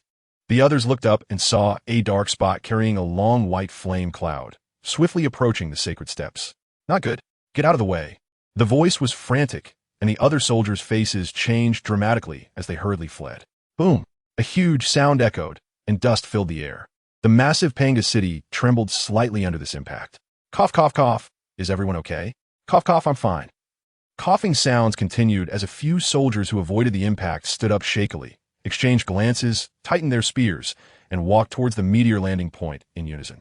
If they didn't find out the cause of this incident, they would all die. But before the soldiers could approach the landing point, several faint piercing sounds suddenly rang out. Whoosh, whoosh, whoosh. In the puzzled gazes of the soldiers, several slender, white lines shot out from the smoke, disappearing in a flash. What is this? Before the words were finished, they abruptly stopped. Then came the sounds of bodies hitting the ground one after another. Truly filthy blood. A tall black figure emerged from the smoke, for blood-colored lines being retracted into her body. The time left for me is running out. A killing intent filled Im's blood-red eyes. She needed to recover to her peak state before Xiao arrived. If there was enough time, she also needed to store enough energy within her. Only then could she be confident in killing Xiao. And to achieve this goal, I was willing to pay any price. Line absorb. As the words fell, countless slender, white lines burst out from Im's body, shooting towards the sky. In a moment, the vast Holy Land, Mariehua, was completely covered by a tide of white lines. What's going on? As soon as Xiao arrived at Mariehua, he was shocked by the sight before him. In his memory, the originally pleasant and bustling Mariehua was now wrapped in a blood-red sphere that seemed completely out of place. And on the surface of that blood-red sphere, a foul smell of blood surged to the sky. Little brat, you finally came? The voice came from within the blood-red sphere. Before long, the blood color rapidly receded, revealing the picturesque Mariehua once again in Xiao's sight. But immediately, Xiao noticed something was wrong. When he used his observation haki to completely cover Mariehua, he was astonished to find that the vast island was completely silent. Where are the people on the island? Xiao looked at him, who was slowly rising into the air, and hurriedly asked. Although he had a vague guess in his heart, he still held onto a glimmer of hope, hoping that him had a kind thought, hiding most people or using some fruit ability to transfer them. However, Im's emotionless voice shattered that glimmer of hope. They are dead. Dead. So many people, all dead? Because of you, everyone is dead. Because of me? Im's flat words instantly made Xiao's pupils shrink and his hands tremble uncontrollably. An opportunity. Ignoring Xiao's moment of distraction, Im looked down on him. So what if she was powerful? Her mindset was so fragile that she could easily manipulate him with just a few words. Just a few billion people. As long as she remained the world's controller, one word could restore Mariehua to its former glory. In this vast pirate world, strength reigns supreme. Chapter 297, The Sea Unites. Im's figure flashed, turning into a yellow light, rushing toward Xiao. Closer, even closer, as her arm approached Xiao's heart. The smile on Im's face grew more evident. But just as Im touched Xiao's golden armor, a golden-tinged arm suddenly seized her right arm. You trick me? Im looked at the clarity in Xiao's eyes, her expression changing dramatically. If that incident hadn't happened, I might have truly been a naive little brat, easily intimidated by you. But unfortunately, don't you feel guilty? Before Xiao could finish his words, Im suddenly shouted, Guilty? Perhaps. But it wasn't me who killed these people, yet I am avenging them. What do you say, should I feel guilty? You. Im's tone faltered. Her left hand suddenly clenched into a fist and smashed towards Xiao's head. Can't argue, so you want to attack? How unreasonable. Xiao sighed, suddenly exerting force with his right hand. Accompanied by a crisp crack, Im's left fist attack came to an abrupt halt. Get lost. Xiao kicked directly at Im's chest. In the next moment, 2 lines of bright red blood sprayed through the air. It should end here. Xiao flicked the severed arm in his hand and tore a gem pendant from his neck. Now, Mariehua has turned into a dead city, and Xiao has no more concerns. In his hand, this gem pendant is the medium for activating the 3 awakening skills, Holy Relic of Life, Tears of Remedios. Self-inflicted disaster, cannot live. Praise of life, divine might. Xiao clasped his hands together, holding Tears of Remedios in prayer. In the next moment, Tears of Remedios suddenly erupted with brilliant light, shooting straight into the universe. Soon, the entire pirate world was drawn to a dazzling beam of golden light. What is this golden light? Why don't my legs hurt anymore? My eyes. My eyes. This is the aura of that little brat. What is he doing? This is the aura of the captain. Could this be the ability gained from the captain's 3rd awakening? It's truly enviable. Countless voices rang out from all over the world. Those bathed in golden light, possessing kindness in their hearts, all benefited from it. Conversely, those with malice were burned in their eyes to varying degrees. Meanwhile, in the holy land of Marigios. No, I will never lose. I won 800 years ago, and this time I can win too. Im, looking almost mad, fixed his blood-red eyes on the light that was about to fall. Then, Im roared repeatedly, Heal. Restore. Thousandfold expansion. Devour. As his voice fell, Im's right arm instantly recovered, and his body suddenly expanded 1,000-fold. The corners of his mouth stretching like a black hole. From the looks of it, he seemed ready to swallow Xiao's strike hole. Truly fierce. Seeing this, Xiao couldn't help but click his tongue in admiration, then raised his hand to cast 5 layers of holy light protection on himself. He had a premonition that the upcoming shockwave would be absolutely tremendous. As for whether Im could swallow this strike, impossible, absolutely impossible. Boom! The dazzling golden light fell. In an instant, the mountains crumbled, the earth split, and violent explosions erupted one after another. No, it's still too close. The 5 layers of protection shattered after only a few moments in the face of this terrifying shock, and Xiao had no choice but to flap his wings and ascend. After an unknown amount of time, the system notification sound suddenly made Xiao's eyes widen in shock. Ding! The adventurer has killed the king of the world, and obtained the latest achievement, World Ruler. Reward achievement points, 100 million. 100 million achievement points, enough to buy 100 resurrection coins. With these resurrection coins, you do a lot of things. Just as Xiao was lost in thought, the dissipating dust beneath his feet gradually caught his attention. Where's the red Earth continent? Why has it disappeared? Xiao looked around, and the originally towering red Earth continent had vanished without a trace, replaced by an endless expanse of land.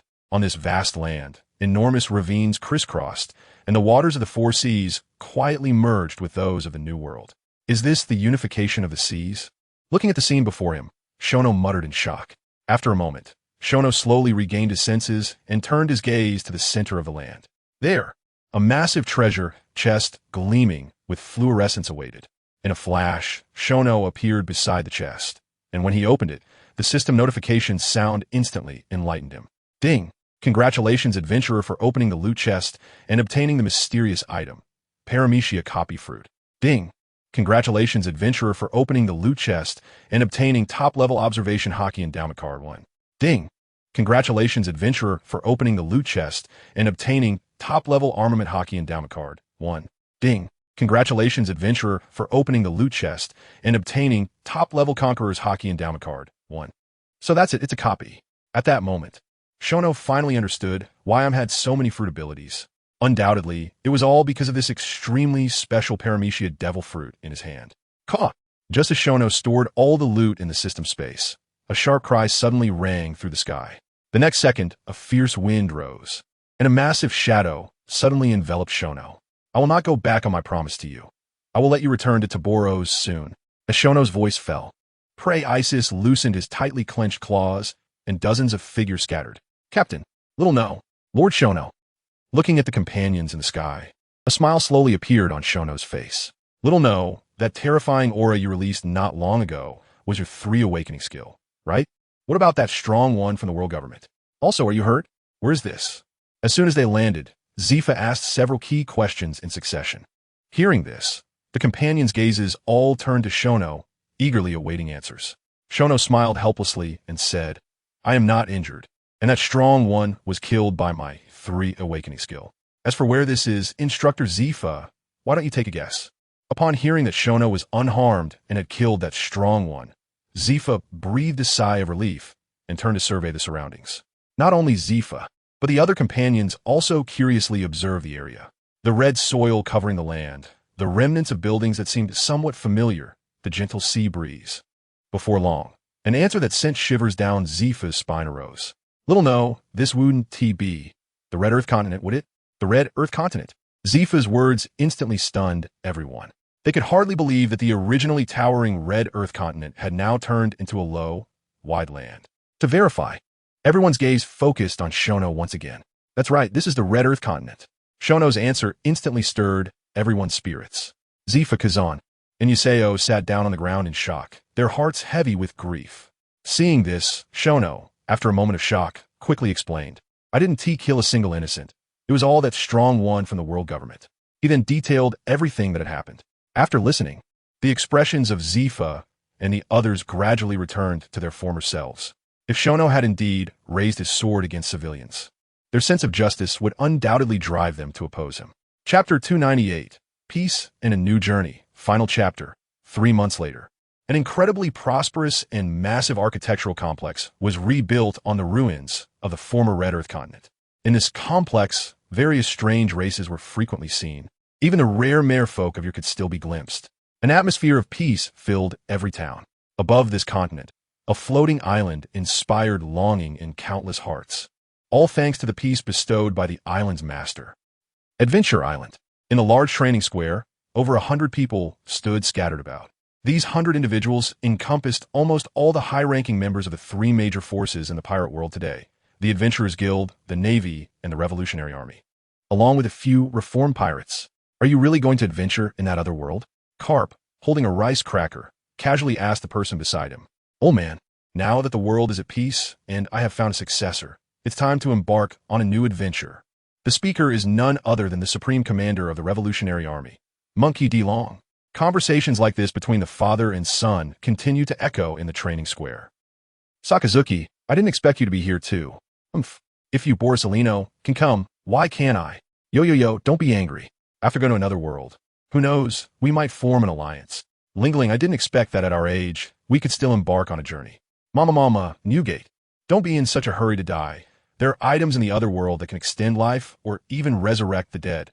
Think of your deceased sons. Gurururu. Lingling, you're right, my sons are still waiting for their old man to pull them up from hell. Instructor Zephyr, are you really not coming with me?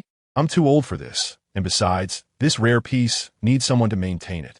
Before Zephyr finished speaking, 2 slightly immature voices spoke up in succession. Brother Shirono, I want to go on an adventure in another world. Lord Shirono, I also want to go on an adventure in another world. However, before Shirono could refuse, Zephyr's fist came down directly on the head of the speaker. You 2 brats, you can't even beat me with one hand. And you still think about going to another world? Are you looking for death? Even though it was a heavy blow, Zephyr's gaze towards the 2 was filled with affection. One was his son, just recently resurrected by Shirono. The other was his newly accepted disciple, a diligent boy named Khan. All right, don't make it hard for me. Just do your best to become stronger. I will come back in the future. Really? Looking at the two who were overjoyed, Shirono nodded gently. Although he had left enough rare items for Zephyr and Belmare, he would still come back to visit from time to time. This time, Zephyr did not stop the two because he knew that a man's dream cannot be swayed by a few words. After finishing his conversation with Zephyr, Shirono slowly walked towards the high platform built in the center of the square. Everyone. Drawing all eyes, Shirono spoke again. The purpose of gathering everyone here. I will summarize briefly once more. That is, the other world not only has higher level powers, but also miraculous means of resurrection, rejuvenation, and even immortality. If you have made up your minds, then please go.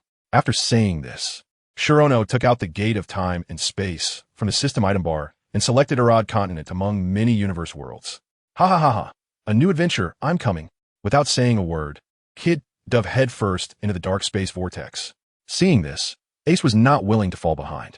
As everyone watched Shiono's two companions step into the portal one after another, they also set aside the remaining concerns in their hearts and began to move. Before long, the large square became empty again, leaving only a few people who came to see them off. Pray Isis, it's your turn. Shirono released his selection, and Pray Isis, circling in the sky, instantly sensed a familiar aura from the dark transmission passage, the smell of home. Caw! With a cry, Pray Isis charged into the transmission passage. As Pray Isis departed, Shiono's gaze slowly swept over Zephyr, Morgans, Tezelo, and others, finally resting on Belmare. Their eyes met, and both smiled gently. Everything was unspoken. Hancock, let's go. Don't keep our friends waiting. After saying this, Shirono took Hancock's delicate hand and stepped into the transmission vortex together. Thus, a journey ended, and a new storm would reappear in Arad. Synopsis: the Blue Star youth Shirono soul travels to the world of One Piece. And the reason is that he turned a support healer into a damage dealer. After arriving in the pirate world, Shirono was saved by young Nami. To protect Nami's good childhood, Shirono awakened the strongest adventurer system from DNF. Just by defeating pirates, can he level up and become stronger? Just by earning achievement points, can he buy items in the store and even draw prizes? Just by taking down the celestial dragons, can he fulfill desires? From then on, a nightmare for pirates, the executioner of celestial dragons, and the savior of the common people appeared.